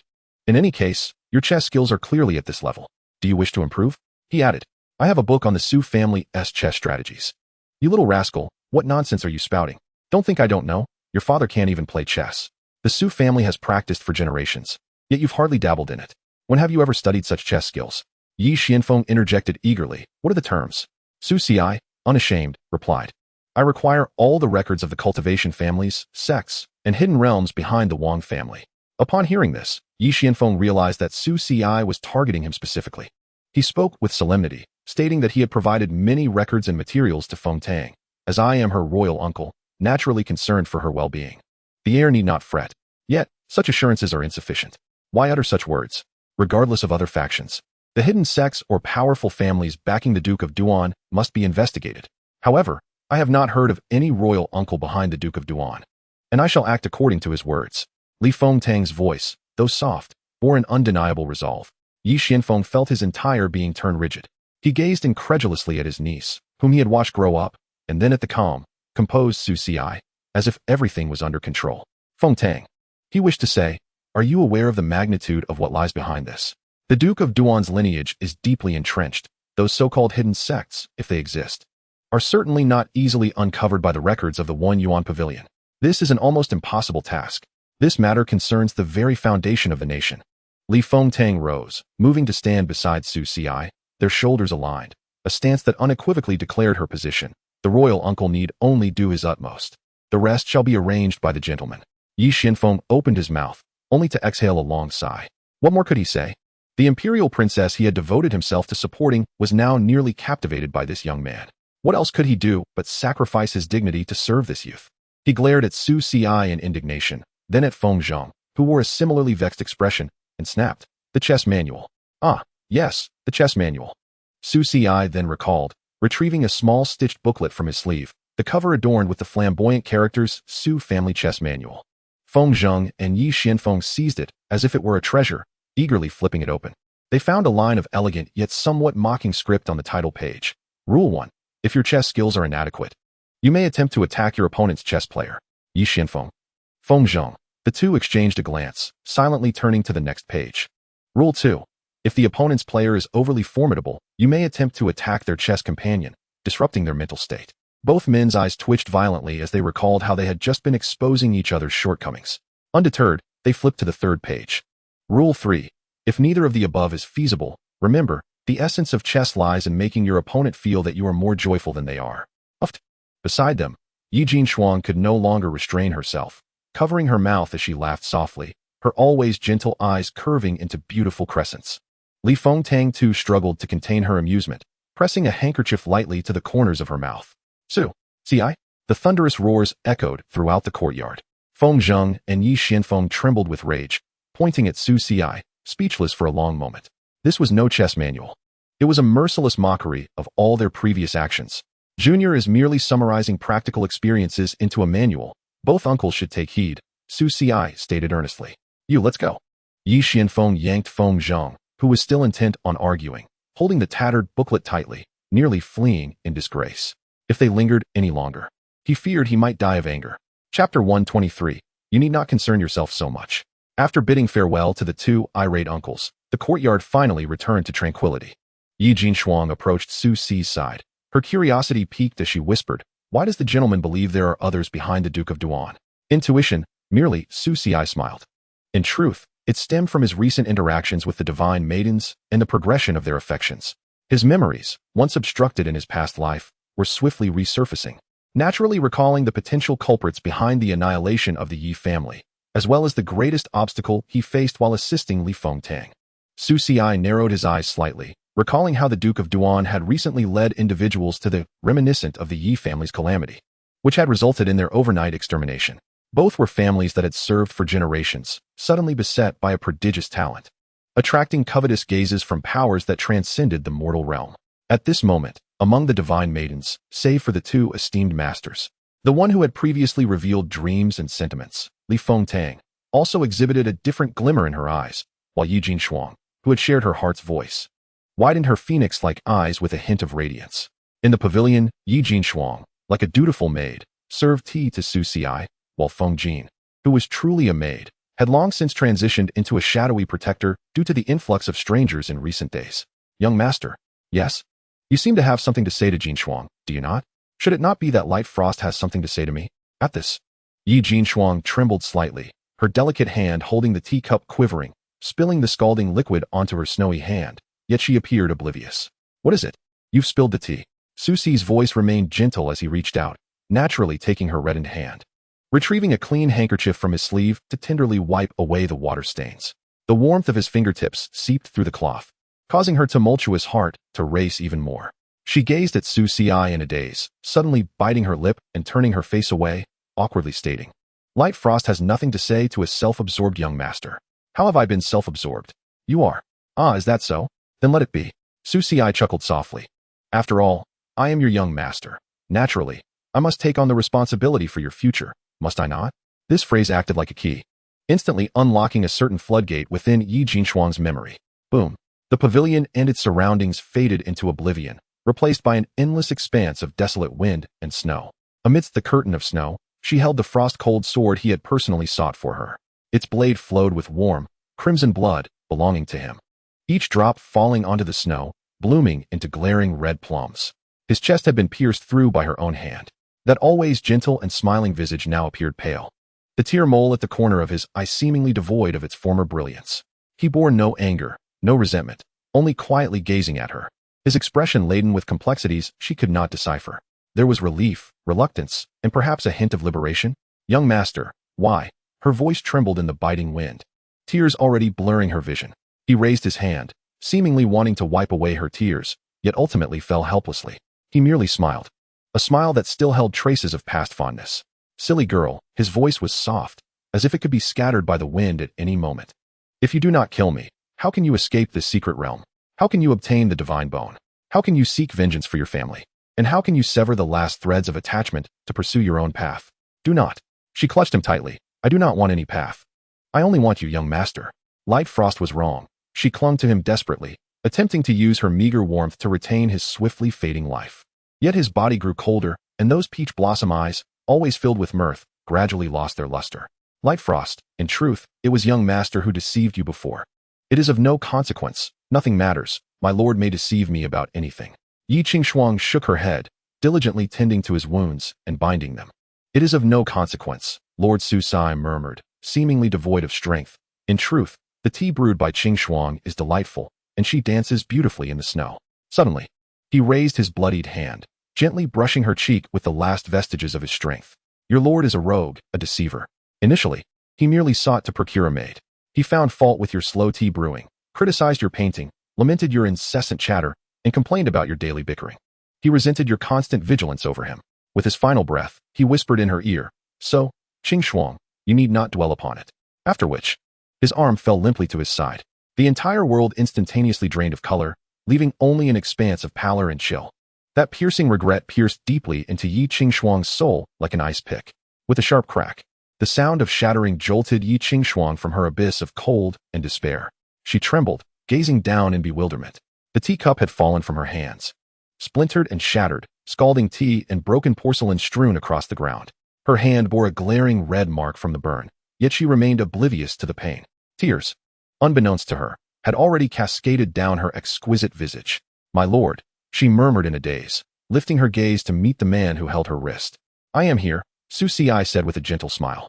His soothing voice was akin to a warm sun piercing through relentless snow, illuminating the desolate world encased in ice around Yi Qingshuang. She abruptly lifted her head, her tear-filled eyes locking onto him. Before her stood Su Ci, his countenance serene, breath steady, his smiling peach blossom eyes gazing tenderly at her, infused with a comforting strength. There were no wounds, no blood, no fading, cold life. He was alive, vividly present before her. My lord, Yi Qingshuang's voice trembled, overwhelmed by a tumult of joy and heart-wrenching regret. She could no longer restrain herself, leaping into Su Ci's embrace, her arms tightly encircling his waist as if to embed herself within him, affirming this hard-won reality. I'm so sorry, my lord. I'm so sorry. She wept like a helpless child, her tears instantly soaking his chest. Her hands roamed over his back, desperately searching for the non-existent wound she had inflicted upon him in her dreams. It was my fault. I should not have been so reckless in pursuing revenge. I should not have rushed into the secret realm. I do not desire any grand path. I want nothing but for you to live. She babbled incoherently, pouring out her regrets and affections from past and present. Su Ci remained silent, allowing her to cling to him, one hand rhythmically patting her back while the other tenderly caressed her silky hair. Chapter 124. As long as I can see my lord. Time slipped away as Su Ci held Yi Qingshuang close. She buried herself in his embrace, mumbling softly. Those fragmented, tear-streaked whispers became gradually clearer to Su Ci. It was my fault. I do not want a merciless grand path that severs worldly ties. I only want you, my lord, just to have you alive. Please, do not leave me again. Each phrase felt like a delicate needle piercing Su Ci's heart. He understood that since their last encounter in the carriage to the palace, Yi Qingshuang had begun to grasp the nature of her dreams. Now, she was likely recalling much more. No longer was she the bewildered young lady of the Yi family lost in dreams, but the truly awakened goddess of frost, his little maid, Qingshuang. What had triggered this realization? Su Ci was at a loss, but he could not dwell on it now. He only held her trembling form tighter, softly whispering, It's all right, silly girl. He used the endearment he had often called her in their previous life. Yi Qingshuang stiffened momentarily, her sobs halting. Slowly, she raised her tear-streaked, beautiful face, her eyes, washed by tears, now astonishingly clear, reflecting only his image, filled with the preciousness of regained certainty. My lord, you. I am here. Su Ci interrupted, gently brushing away the tears from her cheek with his thumb. See, I am well here, unhurt and undeparted, am I not? Yi Qingshuang did not respond, her small face fixed on Su Ci. After a long pause, she withdrew slightly from his embrace, her face still glistening with tears, yet she clung tightly to his sleeve, fearing that if she let go, everything would dissolve into a mirage. She extended her hand, gingerly touching Su Ci's cheek with the back of her reddened hand, seeking the warmth of his reality. My lord, she spoke again, her voice still hoarse, yet devoid of previous sorrow, now imbued with a pure clarity and determination. Xianxiang will never act foolishly again. Xianxiang will protect you well. She no longer referred to herself solely as Xianxiang, but also as Qing. This slight change in wording signified a monumental shift. It meant that in this life, she was not merely the young lady of the Yi family, nor just his fiancée Yi, but also the spirited maid from their previous life who had always bickered, played, and stubbornly clung to him. Su Xi smiled, taking her cool, delicate hand in his, pulling her beside him. Does your hand still hurt? Yi Qingshuang shook her head, her gaze unwavering from his face. It does not hurt. As long as I can see my lord, nothing hurts. This candid and fervent declaration stirred a gentle ripple in Su Xi's heart. From a distance, a few little heads peeked out from the courtyard, revealing Bai Tuanzi, Feng Jin, Mu Jingyan, and Ying Xiaoxiao. Tuanzi, do you know what happened? Why is Sister Yi crying like this? Bai Tuanzi flapped his little wings, shaking his head. I know, but I cannot say, he replied. Ying Xiaoxiao tilted her head, looking somewhat aggrieved. They've been there for almost half a day. Mu Jingyan then asked, Sister Jean, do you know what happened? Feng Jin, with an air of aloofness, merely shook her head. I have no idea. Recently, I've had a premonition that my meal will be snatched away. In the garden, Su Xi reclined against the pillar, while Yi Qingshuang nestled in his embrace. This scene has persisted for half a day. No matter what Su Xi does, this girl has become a sloth clinging to him. Consequently, Bai Tuanzi was driven away by her resentful little expression, and any attempt to converse with Su Xi could only be returned to the Lingtai. Fortunately, today, it seems that the young master has immersed himself in the training of sword intent with the Baiyu sword. Otherwise, the disastrous consequences of two clingy individuals encountering each other could be unimaginable. Moreover, with the rare absence of both the princess and the young teacher today, Yi Jinshuang naturally felt that this day belonged to her, leading to her earlier inquiry about the mysterious figure behind King Chuan. In her previous life, the Yi family was slaughtered, precisely because her bloodline talent was coveted by a certain enigmatic power. In this life, upon the emergence of Su Xi, the esteemed son of Tianxian, King Chuan immediately sought him out, his intentions glaringly evident. At this moment, the two exchanged a glance, and much was communicated without words. Leaning against Su Xi's shoulder, Yi Jinshuang whispered, Young master, I may need to enter seclusion for several days. Will you wait for me? Have I ever not waited for you? Su Xi smiled, gently pinching her little nose. Yi Jinshuang huffed softly, lowering her head to murmur. You didn't wait in your previous life. Upon reaching this point, her eyes reddened, yet she refrained from elaborating further. In any case, this life is different. I will catch up to you soon and protect you well. Su Xi was momentarily taken aback. After you became a goddess in your previous life, did you do something? And no, Yi Jinshuang blinked her large, sparkling eyes. It seems you did, Su Xi remarked. Chapter 125. How dare he speak so candidly? Could it be that his second rebirth and muddled memories are somehow related to the goddesses? Yet the little maidservant before him was easy to talk to. After all, she was one of the few who had not participated in the ruthless pursuit against him. Although she often exchanged banter with him, she was quite obedient.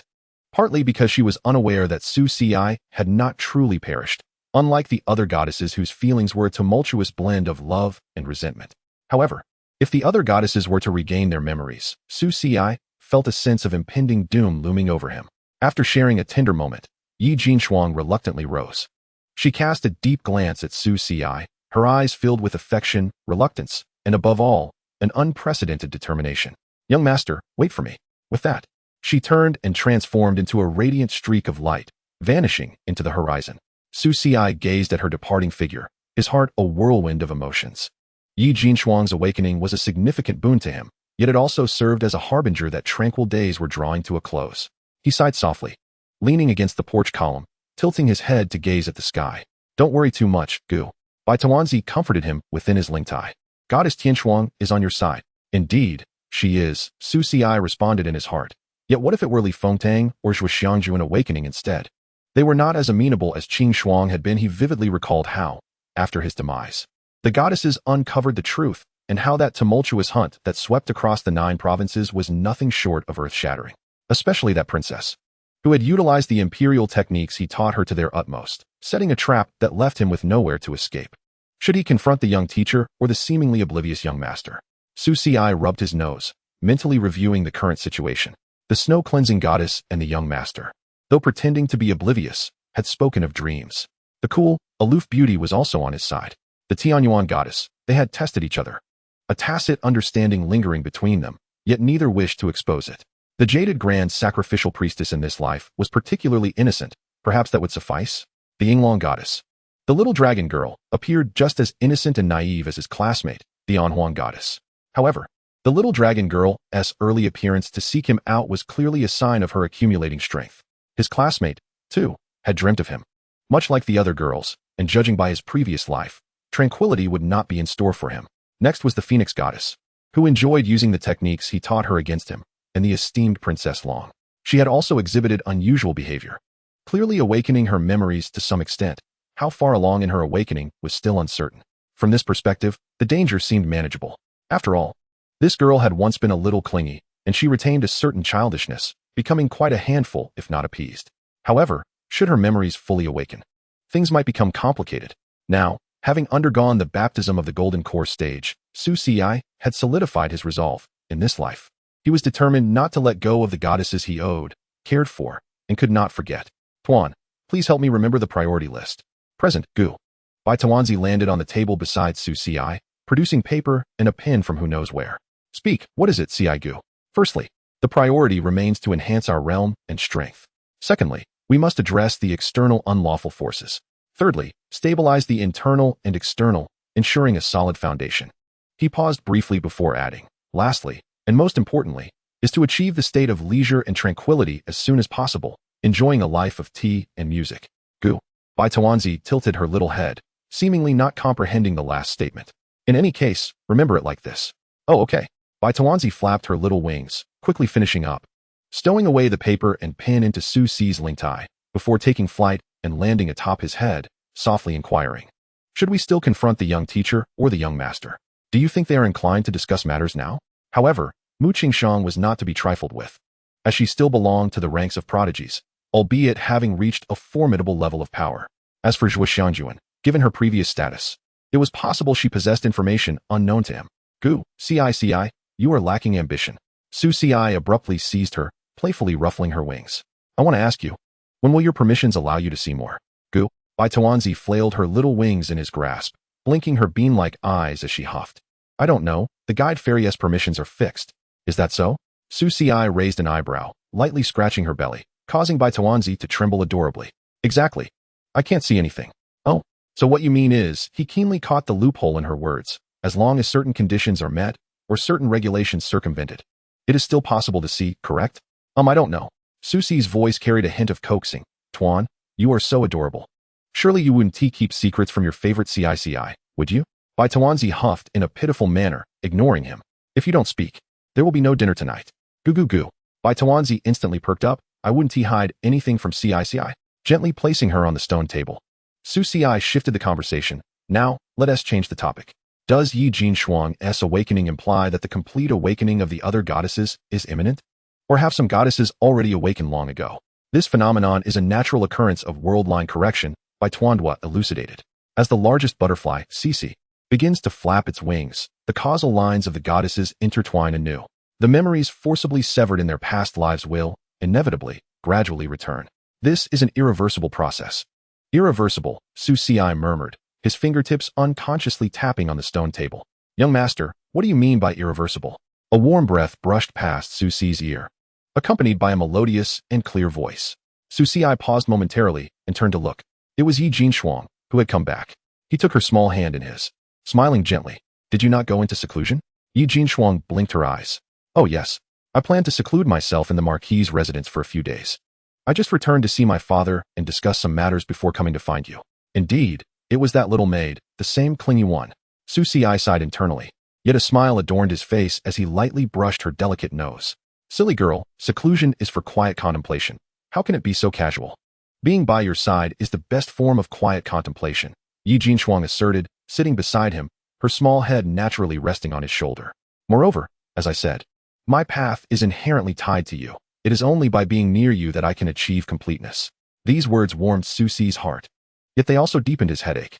He raised his hand, letting a gentle thread of magical energy waft around his fingertips as he checked her pulse once more, confirming her physical condition after her emotional upheaval. Ah, your breathing has stabilized significantly, and your Tao heart is more refined than ever, Su Ci nodded. It seems that this awakening is indeed beneficial for you. Of course, I will not make mistakes again. Yi Jinshuang nuzzled against him, her tone lighthearted. Su Xi chuckled softly, smoothing her wind-tousled hair. Since you will be in seclusion within the residence, I shall have someone prepare a tranquil courtyard for you and ask senior sister Jean to arrange a gathering array. Would that be agreeable? Absolutely not. Yi Jinshuang immediately rejected, grasping his sleeve and shaking her head. I want to seclude myself in your courtyard. The room next to yours is perfect. Su Xi thought to himself. Next door resides Mu Qingshang. This is hardly seclusion. It is clearly a performance of the three kingdoms in his own backyard. Nonsense. Su Xi feigned a stern expression. Is cultivation a trifling matter? Your energies are different. How could you not interfere with each other and maintain tranquility? Just let me be at ease with you.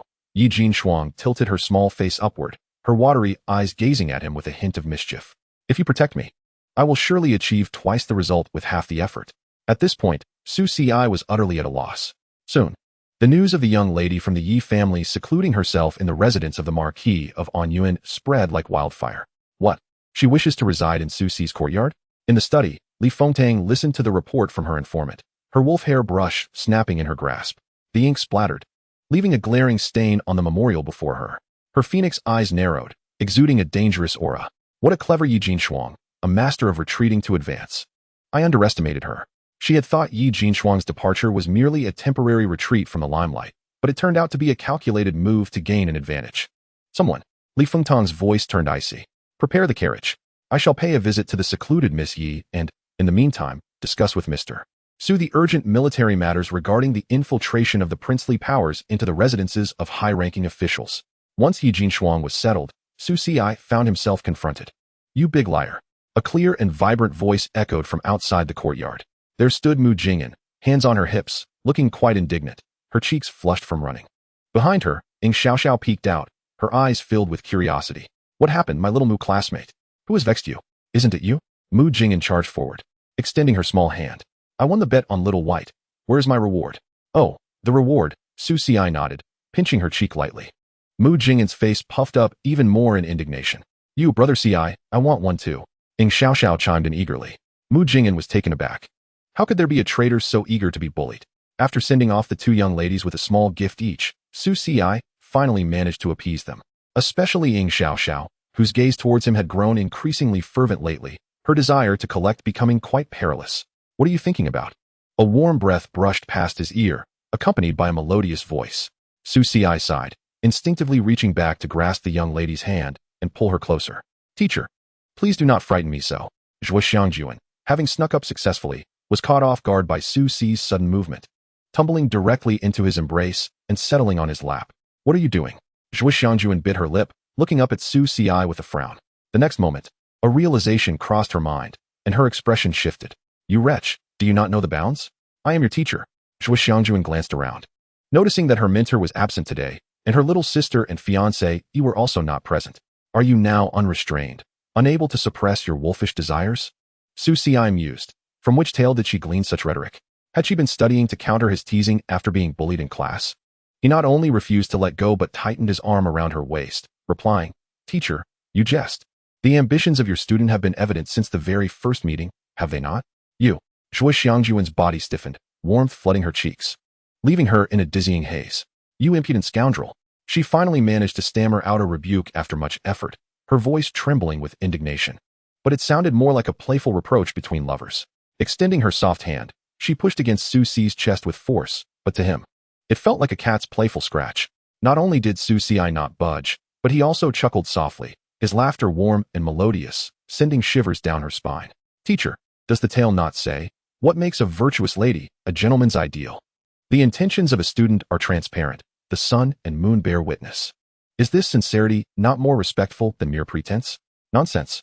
Zhuo Xiangjuan felt her cheeks flare as though they might ignite. This mischievous boy always managed to twist his insolence into something resembling deep affection. If you do not release me soon, I shall resort to the use of my magical abilities. She threatened with an air of false bravado, attempting to reclaim a semblance of the dignity befitting the grand sacrificial scholar. Oh, Su Xi raised an eyebrow, yet tightened the embrace around her waist, drawing her closer still. If my esteemed teacher truly wished to push me away, a mere thought would suffice. There would be no need for such verbal threats. Or perhaps, deep down, you are reluctant to do so? This last remark struck like a gentle arrow, piercing the most tender and tumultuous part of Zhuo Xiangjuan's heart. All her struggles and resistance came to an abrupt halt. Indeed, why not employ her powers? Why the hesitation? She gazed blankly into Su Si's smiling eyes, where her own blushing face, glistening with unshed tears, was reflected back at her. For a moment, she found herself utterly speechless. Yet, Su Si continued to regard her with that same playful smile. Zhuo Xiangjuan blinked, suddenly realizing something, and bit her lips slightly. In the next instant, Su Si found his embrace empty. The warm, soft form that had been nestled against him transformed into a swirl of black and white spiritual light, swiftly darting away to occupy a position within the pavilion behind him. The atmosphere around them shifted dramatically. The previously charged and almost uncontrollable tension evaporated as if wiped away by an invisible hand. In its place emerged a chilling and commanding presence, emanating from a position of authority. The air felt as though it had solidified, and even the chirping of cicadas and birds outside fell silent in that moment. Zhuo Xiangjuan sat upright on the stone bench, her back straight, her once flustered and tear-filled eyes now devoid of emotion, resembling a tranquil deep well. She regarded Su Si with a calm intensity, as though examining an object entirely unrelated to her. This was the true demeanor of the grand sacrificial scholar of the Yutian Bureau, the master of the abyss. Su Si lamented inwardly, recognizing that his progress with Zhuo Xiangjuan in this lifetime had already surpassed expectations. A woman of her caliber was not easily swayed. Nevertheless, he maintained an air of nonchalance. He rose gracefully, smoothing out the wrinkles in his garments caused by her earlier struggles, and walked leisurely to her side. He poured her a cup of cool tea across the stone table. "Teacher, do temper your ire." He pushed the teacup towards her, his tone gentle, as if the impudent rogue from moments prior was not he. "Humph," Zhuo Xiangjuan scoffed, yet did not reach for the tea. She lifted her gaze, her eyes like two sharp swords piercing into Su Si's heart. "Su Si, do you comprehend what your greatest flaw is? Forgive my ignorance, esteemed teacher, please enlighten me." Su Si acquiesced readily. "Your flaw lies not in your talent or your strategies, but in your heart of Tao." Zhuo Xiangjuan's voice was frigid, devoid of any warmth. "You are overly frivolous, too heedless. You treat all things in the world as mere chess pieces, the hearts of others as playthings, and even dare to toy with your own teacher." She paused, a flicker of complex emotion flashing in her phoenix-like eyes. "Do you think this is what we call interest? No, it is merely an excuse to satisfy your own desires. If this continues, you will ultimately be devoured by your own frivolity. A wavering heart of Tao cannot forge greatness." Her words struck with the weight of a stern warning from a mentor regarding his path of cultivation. Yet, upon hearing them, Su Si felt no embarrassment from being lectured. Instead, he chuckled lightly. "Indeed, teacher speaks the truth." He acknowledged openly, then shifted the conversation. "However, a student might argue that the Tao is not immutable. Some walk a path of cold aloofness, severing worldly ties. Others embrace the world, traversing countless experiences." He locked his gaze with Zhuo Xiangjuan's, his voice steady yet clear. "And since you wish to impart the essence of interest, it implies that you believe I am correct in this matter. How could you then deny it?" "You." Zhuo Xiangjuan found herself enraged, her chest rising and falling with indignation, yet unable to retort, for it was indeed she who had broached the subject. Moreover, Su Si's lessons had proven quite effective. Ever since their last encounter, she felt a peculiar stirring in her waist and a warmth upon her lips, all due to him. Reflecting on this, the once recovered demeanor of the abyssal master began to falter, her cheeks subtly flushing. She hastily diverted her thoughts. In any case, this was akin to inviting a wolf into her home. Indeed, it was. How could the Grand Master of the Abyss be so easily unsettled by this scoundrel's sweet nothings? If word of this were to spread, how could she maintain her authority over the Yutian Bureau and oversee the affairs of the world? No, she must not allow herself to be led astray. Zhuo Xiangjuan forcibly suppressed the unfamiliar, tingling sensation within her, taking a deep breath as the icy authority returned to her indifferent gaze. Just as she intended to speak again, she noticed Su Si had already approached her, his face mere inches away. "What are you doing?" "No, how did you get so close?" Su Si smiled, playfully shaking the black and white chess pieces in his hand. "The ones gifted by my esteemed teacher brought me here." "You? Teacher, what were you just daydreaming about?" Su Si asked with a smile, his gaze briefly falling upon the chess pieces. Zhuo Xiangjuan's first instinct was to pinch him, exclaiming, "Did you spy on my Tao heart? Unjust. Not this time." "Then does that imply you have in the past?" Su Si observed the round, astonished, yet strangely endearing eyes of Zhuo Xiangjuan, and instead of displaying any guilt, he leisurely blinked, the smile upon his lips deepening. He did not respond directly, but instead took hold of her hand, which had been poised mid-air, preventing her from pinching him, gently enveloping it within his palm. "Esteemed teacher, such a question will surely sadden your student." He feigned a look of deep sorrow. yet his peach blossom eyes sparkled with mischief. Zhuo Xiangjuan was taken aback by his sudden gesture and the tone of feigned grievance, instinctively wanting to retract her hand. But her words were unrelenting. "Spare me the theatrics. Speak. Have you already, indeed?" Su Xi readily admitted. This admission struck Zhuo Xiangjuan like a heavy hammer, rendering her prepared barrage of questions instantly lodged in her throat. He actually acknowledged it so readily, observing her stunned and speechless expression. Su Xi continued at a leisurely pace, his voice rich and captivating.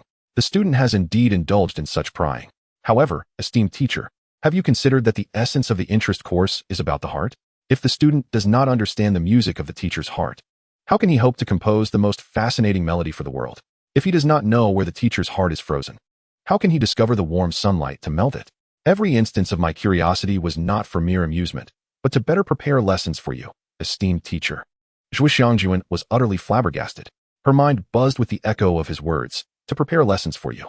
What kind of twisted reasoning was this? It was a blatant act of the most shameless kind. Yet, why did it sound infuriatingly reasonable, laced with a hint of sweetness that made her heart flutter? She felt as though she were a meticulously studied subject, his every audacity transformed into a mere endeavor to render her intriguing. "Your beauty," Zhuo Xiangjuan, flushed with a hue so vivid it seemed it might bleed, and the hand he grasped wished to exert strength, yet found itself utterly powerless. She pointed at him, struggling to articulate a single coherent rebuttal after much stammering. Observing her disarray, Su Xi seized the opportunity and settled beside her. "Go away," she protested. Thus, they sat side by side, each cradling a cup of tea. At that moment, the aura she had just radiated had long since dissipated. A small head peeked over the courtyard wall. "Su Xi, you're slacking off again. I happen to be writing a letter to my aunt today. Look, I'm covering Xiao Mu's mouth." "Mm." Just as Su Xi finished speaking, a frantic echoed from beyond the wall, followed by a soft thud, as if a young girl had been gently lifted from the wall and set down on the ground. "Goo." The voice of the white dumpling echoed in Su Xi's mind, seeking praise. "Well done. I'll treat you to a special meal tonight." "Goo goo goo." The little creature chimed in delight. This minor commotion did not disturb the delicate, near-frozen atmosphere between the two. They sat in silence for a moment, a gentle breeze sweeping through the courtyard. Zhuo Xiangjuan exhaled, her delicate fingers twirling a strand of her snowy hair as she parted her lips. "Has your former maid awakened?" Su Xi paused, slightly taken aback by her forthrightness. He nodded slightly. "Yes, Qing Shuang has awoken. What will you do next?" Zhuo Xiangjuan sipped her tea, gazing skyward. "Will you continue with those peculiar tasks from your past life?" "I still want to acquiesce to your wishes." Su Xi also took a sip of his tea, lifting his gaze to the same cloud, exhaling softly. "There are no such tasks anymore. In this life, my family and those I cherish are of utmost importance." At his words, Zhuo Xiangjuan's eyes flickered, a myriad of questions swirling within her, such as who it was he held dear. Yet, the inquiries remained unvoiced. This was unlike her. Previously, she would have boldly probed into his interests, only to be teased, feeling bashful and unresisting. She was not the person she once knew. Zhuo Xiangjuan had changed because of Su Xi, yet the celestial maiden of Tianyuan had not transformed. Not yet. Chapter 127. If only you were still by my side then. "Dear teacher, little teacher, what will you do moving forward?" Zhuo Xiangjuan turned her delicate face to regard him. "What do you think, teacher? It matters not to me.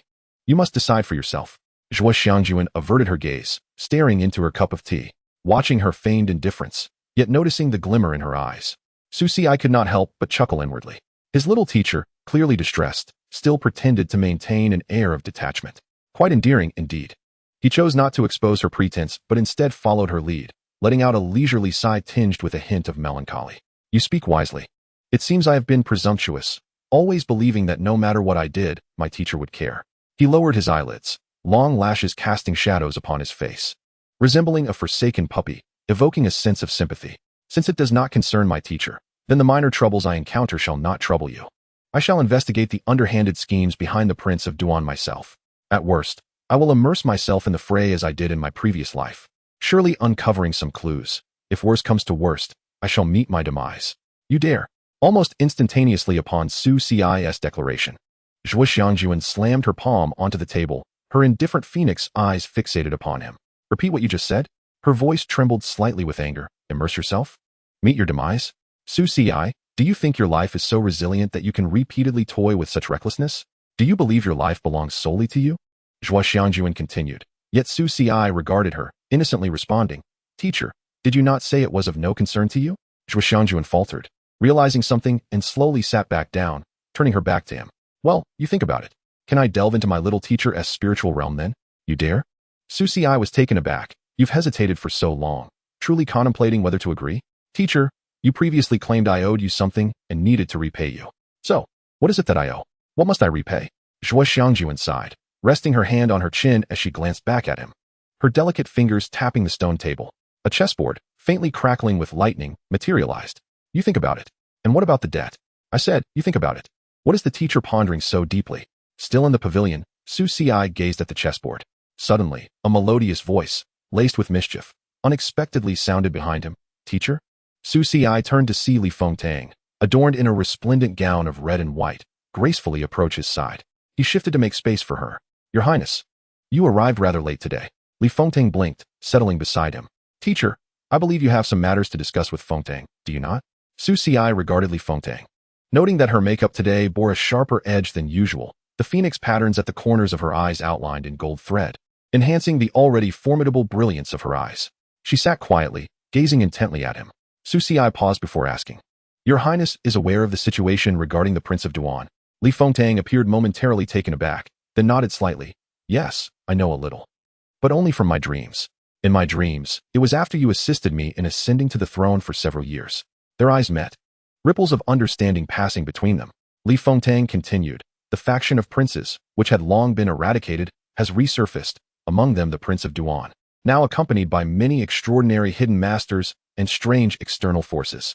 You, too, are preparing for what lies ahead, correct? Excellent, Su Xi remarked. It seems the restoration of memories among you all is quite promising. It may not be long before we find ourselves living under siege. The dreams of your Highness appear to stretch even further than Su Xi had anticipated. His tone remained even, as if discussing the weather. Yet his profound peach blossom eyes seemed to peer into the depths of Li Fengtang's soul. Li Fengtang met his gaze unflinchingly. She was a decisive individual. Having resolved to confront the issue, she showed no signs of hesitation. Indeed, she replied, her lips parting slightly, her voice carrying a chill. Reminiscent of the bloodshed and betrayal she had endured in her dreams, in my dreams, I spent a decade uprooting those who lurked in the shadows. Yet, the cost was exorbitant. As she spoke, her eyelids descended, long lashes casting shadows upon her face, concealing the flicker of pain that passed through her eyes. If only you were still by my side then, dear teacher. Su Xi opened his mouth, poised to respond. Upon discovering that Li Fengtang had already thrown herself into his embrace, the tall and graceful princess now curled up like a kitten, exhibiting the same clinginess as she had at the residence of the Grand Princess, akin to Miss Yi, who would not let go once held. He gently patted her back, for it seemed that Li Fengtang was gripped by some unseen fear, her small hand clutching his garment, her delicate form trembling slightly. She lifted her tear-streaked face, her magnificent beauty resembling a pear blossom drenched in rain. Sir, there won't be a next time, right? No, there will be no next time. Will you still deceive me? I shall not. The lessons for your Highness and His Majesty have concluded, have they not? Li Fengtang let out a muffled hum in his arms, resembling a phoenix that had finally found its nest, yet was reluctant to admit her exhaustion. One lesson is hardly sufficient. She raised her tearful phoenix eyes, filled with an unprecedented determination and seriousness. Sir, you taught me to serve the throne for 7 years in my previous life, yet you deceived me for an entire lifetime. In this life, you shall repay me with countless lifetimes, only to be my singular teacher. Is that acceptable? This declaration was less a request and more a soft, undeniable proclamation. She was no longer the fallen princess in need of his assistance, but was poised to rule the realm, intent on binding him firmly to her side as her emperor. Very well, Su Xi, I did not hesitate for a moment, leaning down to place a gentle kiss upon her smooth forehead. The monarch speaks no empty words, nor does the teacher. This kiss felt as though it forged a contract transcending 2 lifetimes, allowing Li Fengtang's tense form to finally relax completely. The sharpness and unease in her eyes gradually faded, replaced by absolute trust and tranquility. She sought a more comfortable position in his embrace, eager to speak again when an unexpectedly cool and somewhat perplexed voice interrupted from outside the pavilion. Xi, what are you two doing? Su Xi's body stiffened instantly. Li Fengtang abruptly raised her head, looking towards the source of the voice. There stood Mu Qingxiang, seemingly unaware of when she had arrived, still barefoot with her snowy feet, adorned in a simple white dress, cradling her ever-present snow-clear sword. She tilted her head, her crystal-clear eyes curiously assessing the 2 embraced figures in the pavilion, seemingly oblivious to the implications of the scene before her. Li Fengtang's face flushed a gentle hue. The usual air of authority was one matter. Confronting Yi Jinfang and arrogantly vying for Su Xi was another. However, being affectionate with Su Xi was entirely different. I shall step outside to await your return. We have matters to discuss. All right. Su Xi nodded, and Li Fengtang transformed into a streak of light, flying away. Yet, no sooner had the princess departed than the white jade sword emitted a resonant hum, and another delicate figure appeared beside Su Xi. Mu Qingshang nestled against him, her small hand clutching his sleeve. Xi, you've taught them so much. She tilted her face upward, her eyes shimmering with innocent curiosity. What about the teacher? Looking down at his little disciple, who gazed up with pure longing in her eyes, Su Xi felt a wave of exasperation. Others had lessons with clear purpose. But his little disciple sought knowledge that was perhaps the most difficult and perilous to impart, for she did not grasp the subtleties of indirectness or the art of restraint. When she saw something, she desired it, and she would pursue it in the most direct manner, much like a child who had spotted their favorite candy. Her nature was refreshingly forthright. In her previous life, she had been a heartless sword. Now, having determined her attachment to Su Xi, she wished to be by his side at all times. Yet, in his contemplation, Su Xi overlooked the fact that his little disciple had already developed a fair share of cunning in this second cycle. For example, when questioned, she would respond with dreams. And when pressed further, she would insist that she had seen Su Xi in her dreams, refusing to divulge more, often playing the innocent. Master Su Xi sighed, gently tapping her pert nose with a finger, his tone tinged with helplessness. You need to express what lesson you wish to undertake. Upon hearing this, Mu Qingshang blinked her clear eyes earnestly, as if striving to formulate her thoughts. She did not approach it with Li Fengtang's cautiousness or Zhu Xiangjuan's embarrassment. She simply stated her observations with pure sincerity. Earlier, you and her were very close. She extended her delicate finger to demonstrate the minuscule distance between them, nearly non-existent. Then, you embraced her. Mimicking Su Xi's earlier gesture, she opened her arms to signify a virtual hug. After a brief pause, she leaned in closer, her normally tranquil eyes now glimmering with curiosity akin to two shining stars. You also touched her forehead. I saw that her face turned very red, and her heart raced. This must be a profound method of cultivation that can invigorate one's spirit and stabilize their resolve, correct? Ah, yes. Chapter 128. Wretched Su Xi? Wicked Su Xi? Su Xi felt as though his mental faculties had been thoroughly jolted by his little disciple's uniquely whimsical interpretations. A profound method of cultivation? Invigorating the spirit? Stabilizing the resolve? What on earth was this? He was both amused and exasperated, gazing at her earnest, inquisitive demeanor, the weight of all his frustrations melting into a tender indulgence. That is not called a method of cultivation. What is it then? Mu Qingshang inquired, her expression one of pure innocence. That is, Su Xi hesitated, looking into her clear eyes, and suddenly inspired, he rephrased. That is called the bond of the heart sword. The bond of the heart sword? Mu Qingshang tilted her head, the name sounding remarkably impressive. Indeed, Su Xi nodded solemnly, beginning to fabricate a narrative. It is the highest ritual between a master and disciple, used to validate their mutual sword hearts and convey the intent of protection. Only those whose hearts are in sync, who share life and death, may perform it. Once the ritual is complete, their sword intent resonates. If one faces peril, the other, even across vast distances, will feel the connection. His serious tone lent a sense of authenticity to his fabricated secret art. Mu Qingshang's eyes sparkled with excitement, her small hands instinctively clutching Su Xi's sleeve. Then I want that too. She raised her face, her eyes brimming with unmasked anticipation and desire. Xi, will you also forge this bond of the heart sword with me? Seeing her eager expression, Su Xi realized he had dug a pit for himself that he would have to fill, even if it meant tears. What else could he say? Very well. He replied softly, his voice gentle enough to melt the perennial ice of Tianshan. Slowly, he extended his arms, embracing the ethereal maiden before him with care and reverence. Mu Qingshang's body stiffened momentarily, then she seemed to discover the safest harbor, willingly leaning against his chest, her small hands wrapping around his waist. Master. Su Xi lowered his head, whispering in her ear, do you feel it? This is the resonance of the sword sheath and the sword. Mu Qingshang closed her eyes, responding softly, her cheeks inadvertently flushed with a rosy hue. Su Xi gently lifted her chin, allowing her exquisitely beautiful face to be fully revealed to him. He leaned down, bestowing a feather-like kiss upon her flawless forehead. This is the mark of protection. His voice, soft yet profoundly resonant, landed heavily upon Mu Qingshang's heart. She felt as though a warm blade of intent surged through the spot where he had touched her forehead. spreading warmth throughout her limbs and filling her with an unprecedented sense of tranquility and completeness, even as her heart raced like a drum. ACI, she opened her eyes, her glistening gaze reflecting nothing but his figure. Meanwhile, Su Ci was rapidly forging a contract, for he indeed possessed the capability to create such an accord. The gentleman's sword intent is activated, the Tianhuang heart method is in motion, and the sword path's kinship is receiving enhancement, currently customizing the spiritual pathway circuit. However, at that moment, perhaps due to the recent laziness of the little dumpling or other reasons, a series of long-suppressed tasks suddenly triggered due to the changes involving the little maid and her teacher. Subtask, the goddess of frost, the return of the little maid. Triggering. Subtask, the goddess of phoenix, dear Empress. Triggering. Subtask, the goddess of dragon wishes to make you a collectible. Please be cautious. Triggering. Long-term series subtask, the trial of the grand sacrificial wine. 3. The little teacher's world weariness class. Triggering. Long-term series subtask, the journey of the snowy fairy and your sword path. Triggering. Detected that your clandestine feelings for your younger sister Mu Jing'an have been long overdue for a subtask, yet sufficient intelligence has been amassed. The next stage is triggered.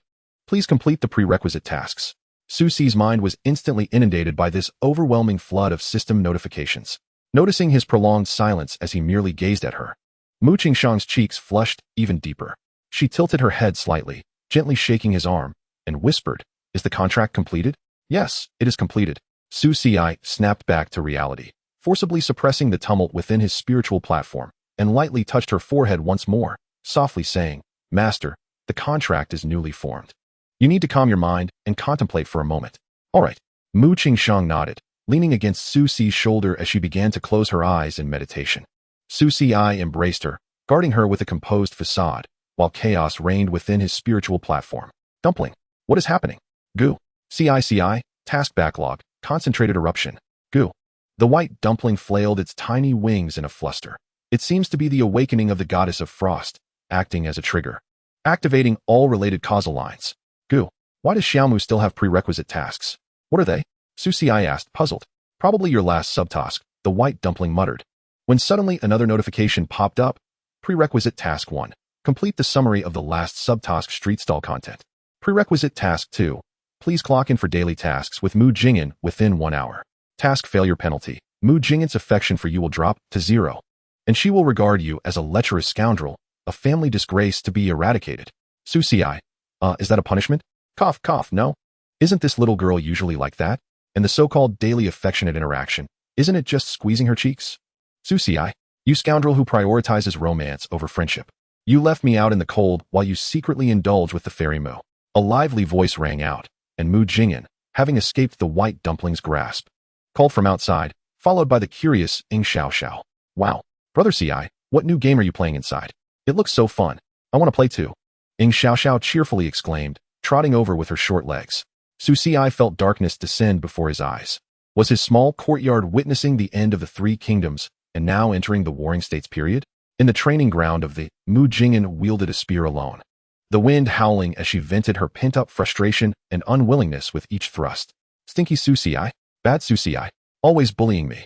I even dream about you every day. Helping you in reality, it's too much. And always being all lovey-dovey. I don't want to care about you. I don't care at all." As she jabbed at the wooden stake, her delicate face was filled with indignation. "Oh, if you truly do not care, why unleash your temper upon a piece of wood?" A clear voice, unexpected and bright, rang out behind her. Mu Jing'an froze, turning abruptly to find the very figure she least desired to see. "Why you? What are you doing here?" She immediately took a defensive stance, positioning her spear before her. "I'll tell you, I'm in a bad mood today. So don't come to bother me. Not to bother you, but to check on you." Su Ci advanced step by step, a harmless smile adorning his face. "I see your spear technique is chaotic and your breath unstable. It seems you have encountered a bottleneck. As your elder brother, it is only natural for me to offer some guidance." "Who asked you to guide me? Get away." Mu Jing'an nervously retreated, her instincts warning her of his ill intentions. Yet Su Ci disregarded her protests. In a swift motion, he circled around her spear tip like a phantom, closing the distance between them in an instant. "You." Mu Jing'an gasped in shock, unable to react before that familiar hand grasped her puffed cheek with precision. All right, guidance complete." Su Ci, satisfied, rubbed her cheek, relishing the familiar sensation as the weight in his heart finally lifted. "I see your breath has become much smoother. Su Ci, I'll fight you." Mu Jingyan's eyes brimmed with tears from anger as she broke free and raised her spear to jab at him. At that moment, a new notification chimed within Su Si's spiritual platform. Ding. Prerequisite task 2 completed. Su Si lightly pressed down on the spear tip, meeting Mu Jingyan's gaze. Xiaomo. What? Little one, don't call me that. Mu Jingyan's face flushed red, her fluster evident, clearly unaccustomed to Su Si's way of addressing her. Su Si merely smiled gently. Exhaling softly, and spoke in a calm tone, I am truly grateful that you came to fetch me. You. Su Si continued, sometimes, when you disguise yourself as a boy, it is the Mu clan's wish for you to seize the inheritance, isn't it? They want you to act like a young man. Right? Aye. There are those who covet my supreme bone, but it is not you. It is the Mu clan, your mother's kin. Am I right? Mu Jingyan bit her lip, her expression revealing a hint of guilt and unease as she instinctively took a few steps back. I'm sorry. Yet Su Si, gripping the spear tip, slowly advanced towards her. But Xiaomu need not apologize. Both your aunt and I believe in you, don't we? Or else your aunt, my mother. Wouldn't he have sent you to fetch me, would she? Su Si spoke earnestly. You have had to bear a lot. Haven't you? A suppressed sob escaped from Mu Jingyan's throat. She could no longer hold on, the facade of stubbornness and defiance bursting like a popped balloon, leaving her utterly deflated. The long spear clattered to the ground, and she felt as though all her strength had been sapped away, crouching down to bury her face deep within her knees. Why are you suddenly saying this? It's something we both know. Why bring it up? Yet Su Si continued, moreover, after all this time we've spent together, I've been the one bullying you. You're like a little shadow, always trailing behind me, just like my sister, aren't you? Well, you are indeed the youngest in my clan. Thus, you have done nothing wrong. Su Si leaned down, gently embracing her shoulders in an attempt to lift her up. However, Mu Jingyan suddenly stepped on his foot, her dual-colored eyes shimmering with tears as she glared at him. Yes, I haven't done anything wrong. Su Si, you're the one who's insane. It should be me confronting you. Why are you digging up old grievances? You're so annoying. Mu Jingyan huffed, wanting nothing more than to focus on her cultivation and practice with the spear, but he had suddenly become sentimental. It left her eyes red-rimmed, even though she felt no grievance.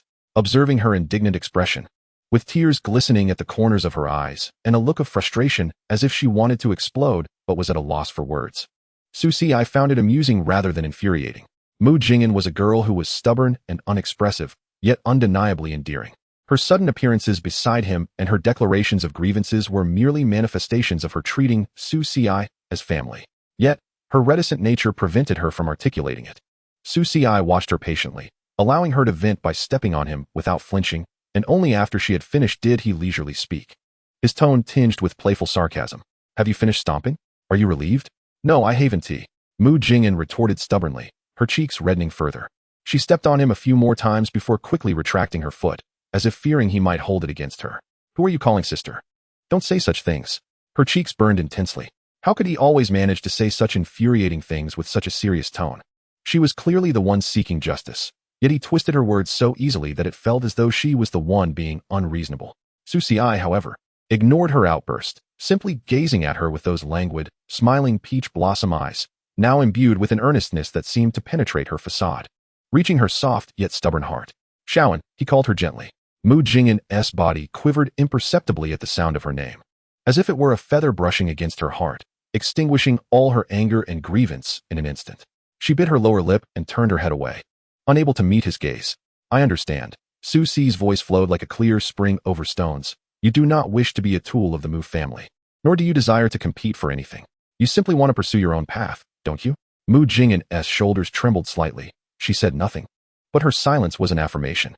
But in your current state, although your marksmanship has improved, your heart is in disarray. Su Si stepped in front of her, picking up the spear that had fallen to the ground.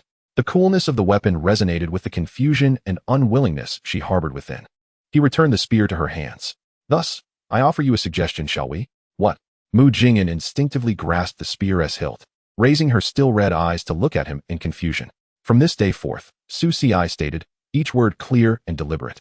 You need not practice frantically for the Mu family, nor must you wield your weapon to prove anything to anyone. He extended a finger, lightly tapping the tip of her spear. Your weapon, from now on, will serve but one purpose. What purpose? Her voice quivered slightly. For yourself. For myself. Mu Jingyan echoed softly, then murmured, but, oh, if only it were that simple. Su Si gently cradled her face. You need only focus on doing what you wish. As for everything else, you have an elder brother. Elder brother? Mu Jingyan paused, her eyes reflecting his form. For a moment, she was at a loss for words. She looked up at Su Ci, her expression somewhat dazed as she asked, "Then what do you wield your sword and spear for?" Su Ci smiled faintly, reaching up to pinch her soft cheek. "Ah, you're such a little girl, always ready to bristle." Then he leaned down, whispering in her ear, "For you all." A gasp escaped Mu Jingyan as her eyes sparkled with unshed tears, biting her lip as her cheeks flushed. Ding. Preceding task completed. Side quest. The secret feelings of the little sister Mu Jingyan evolve into the dual pupils, henceforth to guard the supreme bone. Mu Jingyan felt a wave of heat wash over her, as if she had been frozen in place by his tender yet profound words. A warmth surged from her feet to the crown of her head, turning her already flushed face into a deeper shade of crimson. "Why are you re-talking nonsense?" In the next moment, she pushed Su Ci away as if he had stepped on her tail, stumbling back several paces. Her small hands flapping against her cheeks in an attempt to cool the fervor rising within her. "I don't need you to care. You big idiot. Bad guy." She stammered angrily, yet she dared not look at Su Ci again, turning to flee like a startled rabbit, her back revealing the hurried and flustered retreat. The girl, red-faced and indignant, could hardly conceal her stubbornness and resilience. Su Ci watched her figure disappear outside the courtyard, unable to suppress a chuckle and shake his head. This little girl was still so easily flustered. However, judging by her earlier demeanor, it seemed she had finally untangled her knots. "Tuzi, task panel. All right, CI. Coming right up." The little white rabbit fluttered its wings, unfurling a luminous screen in Su Ci's mind. Side quest, dual pupils, henceforth to guard the supreme bone. Task description, alas. That proud little clan sister, who always speaks contrary to her heart, has finally found her true path. From a tool of the clan coveting the supreme bone, she has magnificently transformed into the dedicated guardian of the supreme bone. From now on, you shall have a loyal and occasionally feisty little guardian with dual pupils. Please use her wisely, but do not bully her too much, or she will truly shed tears for you. Task reward. Based on protective actions and affinity, unlock exclusive dual attack techniques and special bond effects. Current affinity, 50. Unlock bond effect. Hard SI, beginner. In battle, briefly share each other's vision. Su Ci couldn't help but chuckle. He encouraged her to pursue her desires, and what she desired was to be his protector. Nevertheless, this bond effect might prove invaluable in critical moments. Speaking of which, the matters from his past life with little Mu still felt unclear.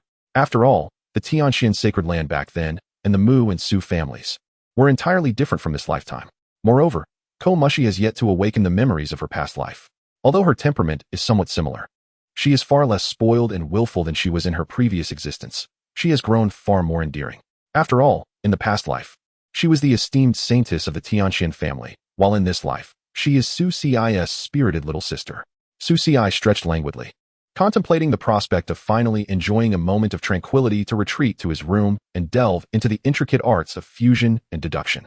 However, the rear courtyard of the Yuan Marquis was fated to be devoid of peace. "Brother Ci," a vibrant and melodious voice rang out, followed by a small figure that darted into his embrace like a cannonball. Xiao clung to him like a koala, her innocent face tilted upwards, her large eyes sparkling with curiosity and anticipation. "Brother Ci, why did Sister Jingyan just run away? Has your game ended?" "Game?" he echoed, bewildered. "Yes. That thing called the Heart Sword Pact. It looks so fun. I want to play too. Brother Ci, you should play with me," she said, imitating Mu Qingshang by tiptoeing and puckering her lips, attempting to plant a kiss on Su Ci's forehead. Feeling overwhelmed, Su Ci quickly placed a hand on her little head. "This little dragon girl. Of all things to mimic, why this?" Xiao, stop it. That is not a game," he explained with a mix of amusement and exasperation. "What is it then?" Xiao persisted, wriggling in his arms. "I want to share a bond with Brother Ci. I want to protect Brother Ci." Just as Su Ci found himself ensnared by this clingy little dragon girl, a clear voice, tinged with indignation, rang out from the courtyard entrance. "Let him go." Following the voice, Su Ci turned to see Mu Jing and returning, standing there with a fierce determination. Her cheeks were still flushed, yet her dual-colored eyes burned with an unprecedented flame of protectiveness.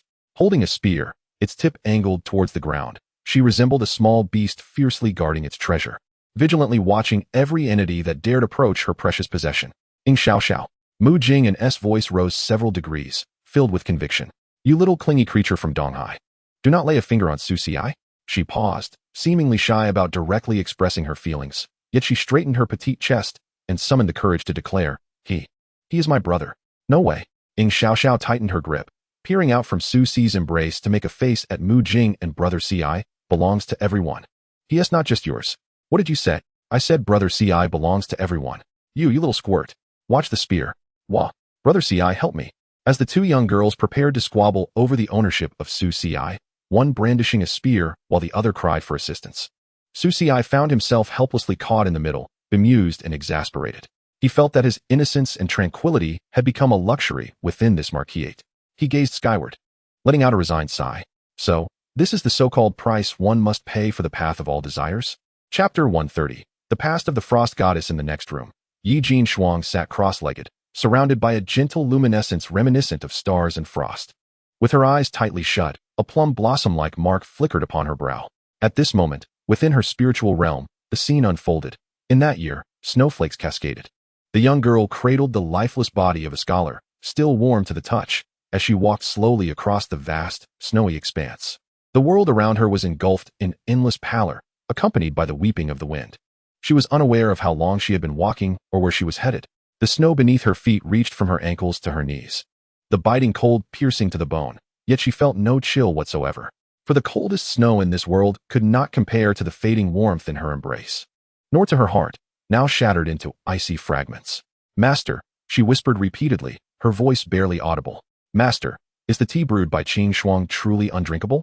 Master, is the painting drawn by Qin Shuang truly ugly? Master, am I truly bothersome? No answer came. The only response was the howling wind, mocking her in its icy breath. Her tears had long since dried, crystallizing upon her lashes into delicate ice shards. Her world had lost all sound and color, leaving only an infinite white. She continued her march, cradling him, as if she were destined to walk until the end of time, until the world itself lay in desolation, until she could walk no more.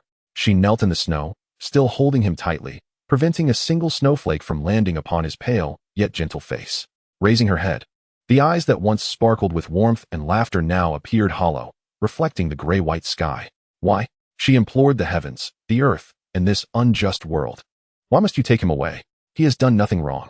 It is clearly my fault that he fell victim to the illusion of the secret realm. It is my fault. An overwhelming sorrow, endless regret, and boundless resentment erupted within her at that moment. Deep within her vacant gaze, a flicker of azure flame ignited. A desire colder than the snowy expanse, fiercer than the biting wind. Master, I will bring you back. Within her spiritual realm, it seemed as though the entirety of the world's ice and snow was pouring in. At that moment, her path crystallized amidst the extreme sorrow and hatred. It was neither a heartless path nor a carefree one. It was the path of frost, the path of killing, and the path of memory. With frost as her blade, killing as her means, and memory as her intent. The heavens trembled, the wind and snow roared back, and a frost-white pillar of light shot skyward from her form, tearing a gaping hole in the gray-white sky. The world bore witness, and another goddess had attained the path of enlightenment. Yet, none knew that this newly ascended goddess had forged her divine throne from the bones of her beloved and her shattered soul. In merely a few months, the Tianshuang Pavilion SECI Hall, the foremost assassin organization in the cultivation realm, quietly emerged. ECI Hall, ECI Hall, ECI Hall. Inside the hall were orphaned girls, or those whom she had rescued from the brink of despair, each carrying deep-seated vendettas. They asked for no rewards, sought no reasons, only revered the edict that came from their hall master. The master of Tianshuang Pavilion had never revealed her true form. All that was known was that she adorned white garments, and wherever she tread, frost pierced to the bone. She never spoke with others, only brandishing a frost-cold long sword. When the sword was drawn, it was sure to drink blood. The creed of ECI Hall was singular. All enemies of ECI Hall shall be met with no mercy. And the first, as well as the only eternal goal of ECI Hall, was to rescue her beloved master. Deep within her spiritual realm, Yi Jin Shuang's consciousness reflected upon these memories, witnessing how that innocent little maid transformed step by step into the fearsome master of Tianshuang Pavilion. She observed how she gathered intelligence, weaving an intricate web to drag each enemy into the abyss. Observing her as she clutched that faded azure robe, worn and washed countless times, in the solitude of innumerable nights, tears streamed silently down her cheeks. She believed that this was her path, the sole purpose for her existence. Yet, only when she had finally avenged herself upon her last foe, standing amidst a mountain of corpses and a sea of blood, did she realize that the world remained as pallid as ever. That hollow heart, far from being filled, grew colder still, ensnared in the emptiness following her vengeance. She had vanquished countless adversaries, yet he remained elusive. Master, the 739th plan has also met with failure, her attendants reported, their voices a continuous stream of disheartenment. It is said that other deities are in pursuit of similar things. Perhaps we should heed their counsel. In the end, they lamented, we have exhausted every possible method. The esteemed one has declared that he cannot possibly exist in this world. In recent years, peculiar individuals have proliferated across the realm of Jiuzhou. While the goddesses have increasingly clashed, embroiled in endless strife, rumored to be either hunting or seizing something. Should we not abandon this endeavor and engage with them? The words of the maidservant hung unspoken in the frigid air, their meaning unmistakable. Though the might of the Yisatang is formidable, it is ultimately as transient as a leaf adrift.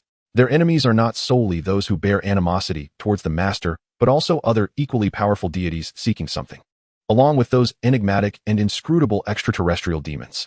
If this continues, they shall surely be engulfed by the tumult of this chaotic world. In the icy hall, an oppressive silence descended. Frost crystallized upon the floor, a chill that pierced to the bone.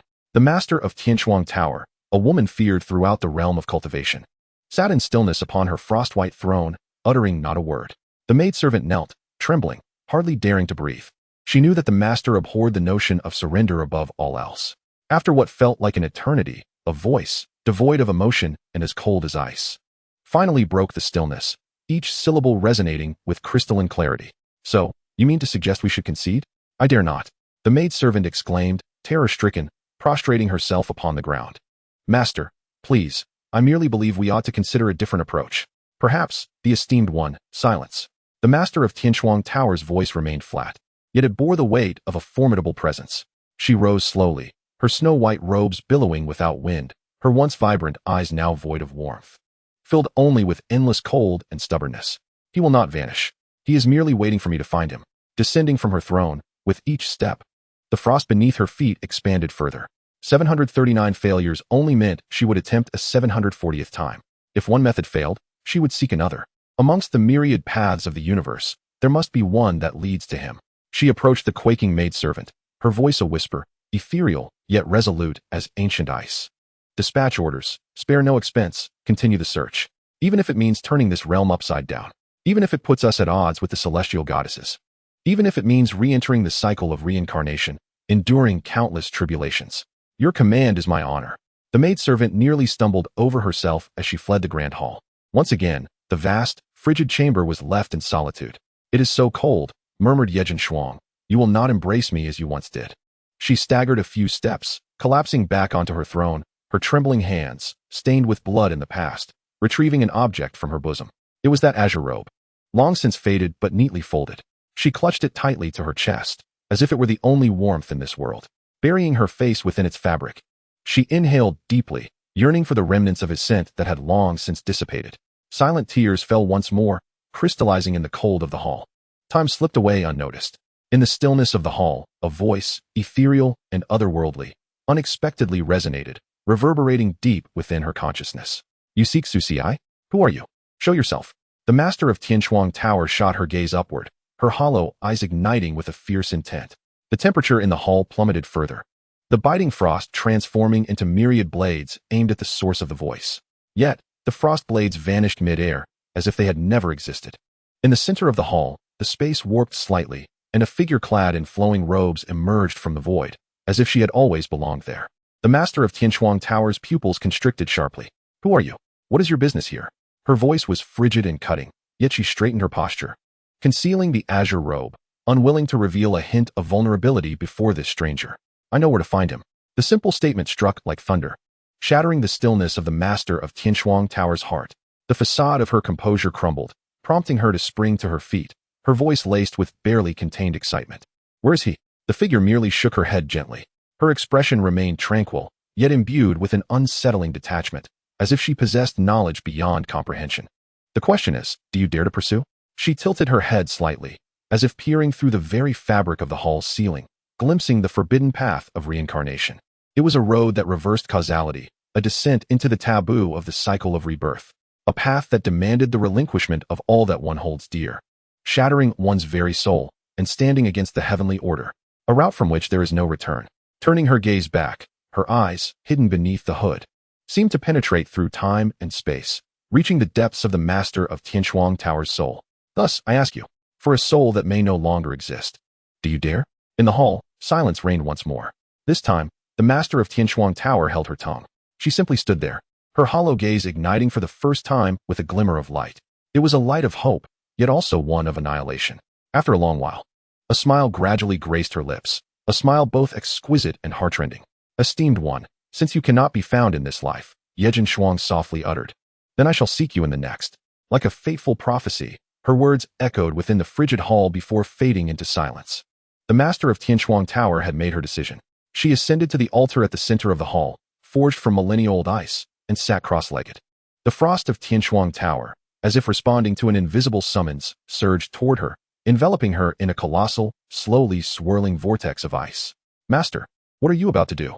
Realizing the cataclysmic aura emanating from her, the subordinates of Yisatang rushed into the hall, kneeling in droves. Their faces etched with terror and confusion. Their master, their beacon, their deity, what could this mean? The master of Tianshuang Tower paid them no heed. She merely lifted her gaze, her eyes seemingly piercing through the hall's ceiling and the endless expanse of time, looking towards the elusive realm of reincarnation. He is not in this life. Her voice was soft, yet resonated clearly in every ear, carrying a heart-wrenching tranquility. I will go find him. Master, no. The leading maid wept, proclaiming, if you forcibly intervene in the cycle of reincarnation, you shall face the retribution of the heavenly path, resulting in the obliteration of your soul, doomed to an eternal oblivion. Eternal oblivion? The master of Tianshuang laughed, and for the first time since her enlightenment, it was a genuine smile. It was breathtakingly beautiful, yet imbued with a poignant sorrow that shattered the heart. In a world devoid of him, what difference would eternal oblivion make? She slowly closed her eyes, and when she reopened them, her once vibrant gaze was now filled only with boundless resolve. Convey my final decree. From this day forth, the ECI hall shall be sealed for a century. You all must diligently cultivate and cease your search for me. After a century, if I have yet to return, her voice softened imperceptibly, it would signify that I have found him. At that time, you shall disperse and live the lives you desire. Master. The crowd wept uncontrollably. The master of Tianshuang ceased to speak. She formed seals with her hands, and the frost-blue plum blossom mark upon her brow began to radiate a blinding light.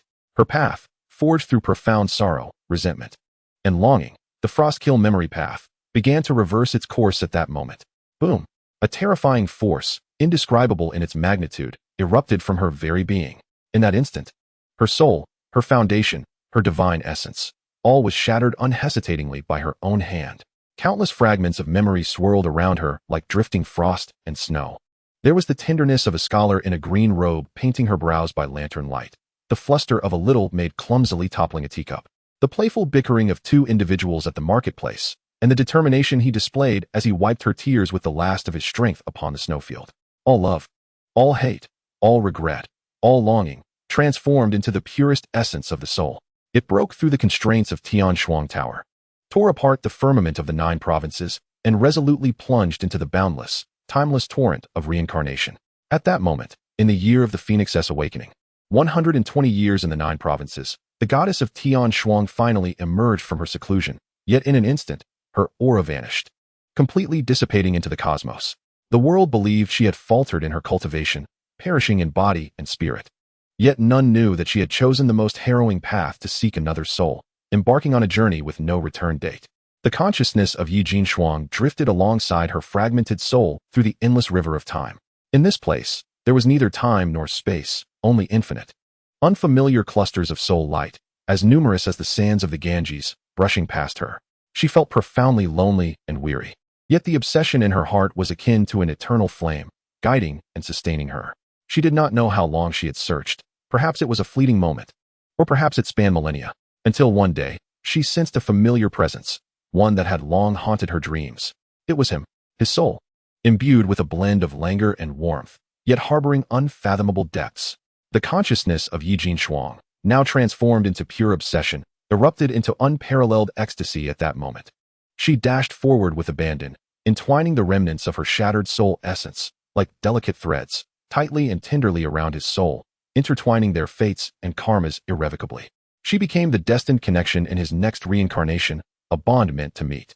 In the noble mansion, within a room, buzz, a chilling aura, now tenfold stronger than before, erupted from her, enveloping the entire quiet chamber.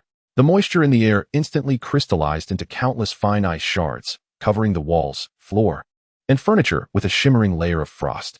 The plum blossom mark upon her brow had transformed into a striking frost blue hue, appearing both enchanting and sacred. In that moment, her cultivation shattered the confines of the golden core stage, surging forward with unstoppable momentum, reaching the pinnacle of the nascent soul realm. Just a step away from becoming a divinity. So it was. Inside the room, Yi Jinshuang's long eyelashes fluttered gently as she slowly opened her eyes. Within her glistening gaze, a fleeting glimpse of the profound coldness and isolation characteristic of the master of Tianshuang surfaced, but it was swiftly replaced by an unprecedented warmth. A warmth she recognized as real. She sensed the faint floral fragrance in the air. She heard the cheerful laughter of several young girls in the courtyard. Most importantly, she felt the familiar presence that had haunted her for 2 lifetimes, just a wall away. Calm, gentle, brimming with vitality. He was alive. He was right outside. Yi Jinshuang whispered softly, "My lord, I have found you." All the sorrows and regrets of her past life transformed into an overwhelming love and an unwavering desire to protect in this life. The plum blossom mark on her brow flickered gently, the cold killing intent once wielded to slay countless beings now retracted, morphing into an indomitable frost armor, existing solely to guard one person. She rose slowly, pushing open the door. Creak. Sunlight flooded her being, dispelling the last remnants of shadow deep within her soul.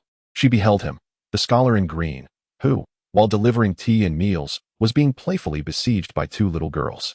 He was smiling at her, his peach blossom eyes curving into lovely crescents, the tear mole at the corner of his eye shimmering softly in the sunlight. It was this smile that made her willing to plunge into the abyss, to embrace eternal oblivion.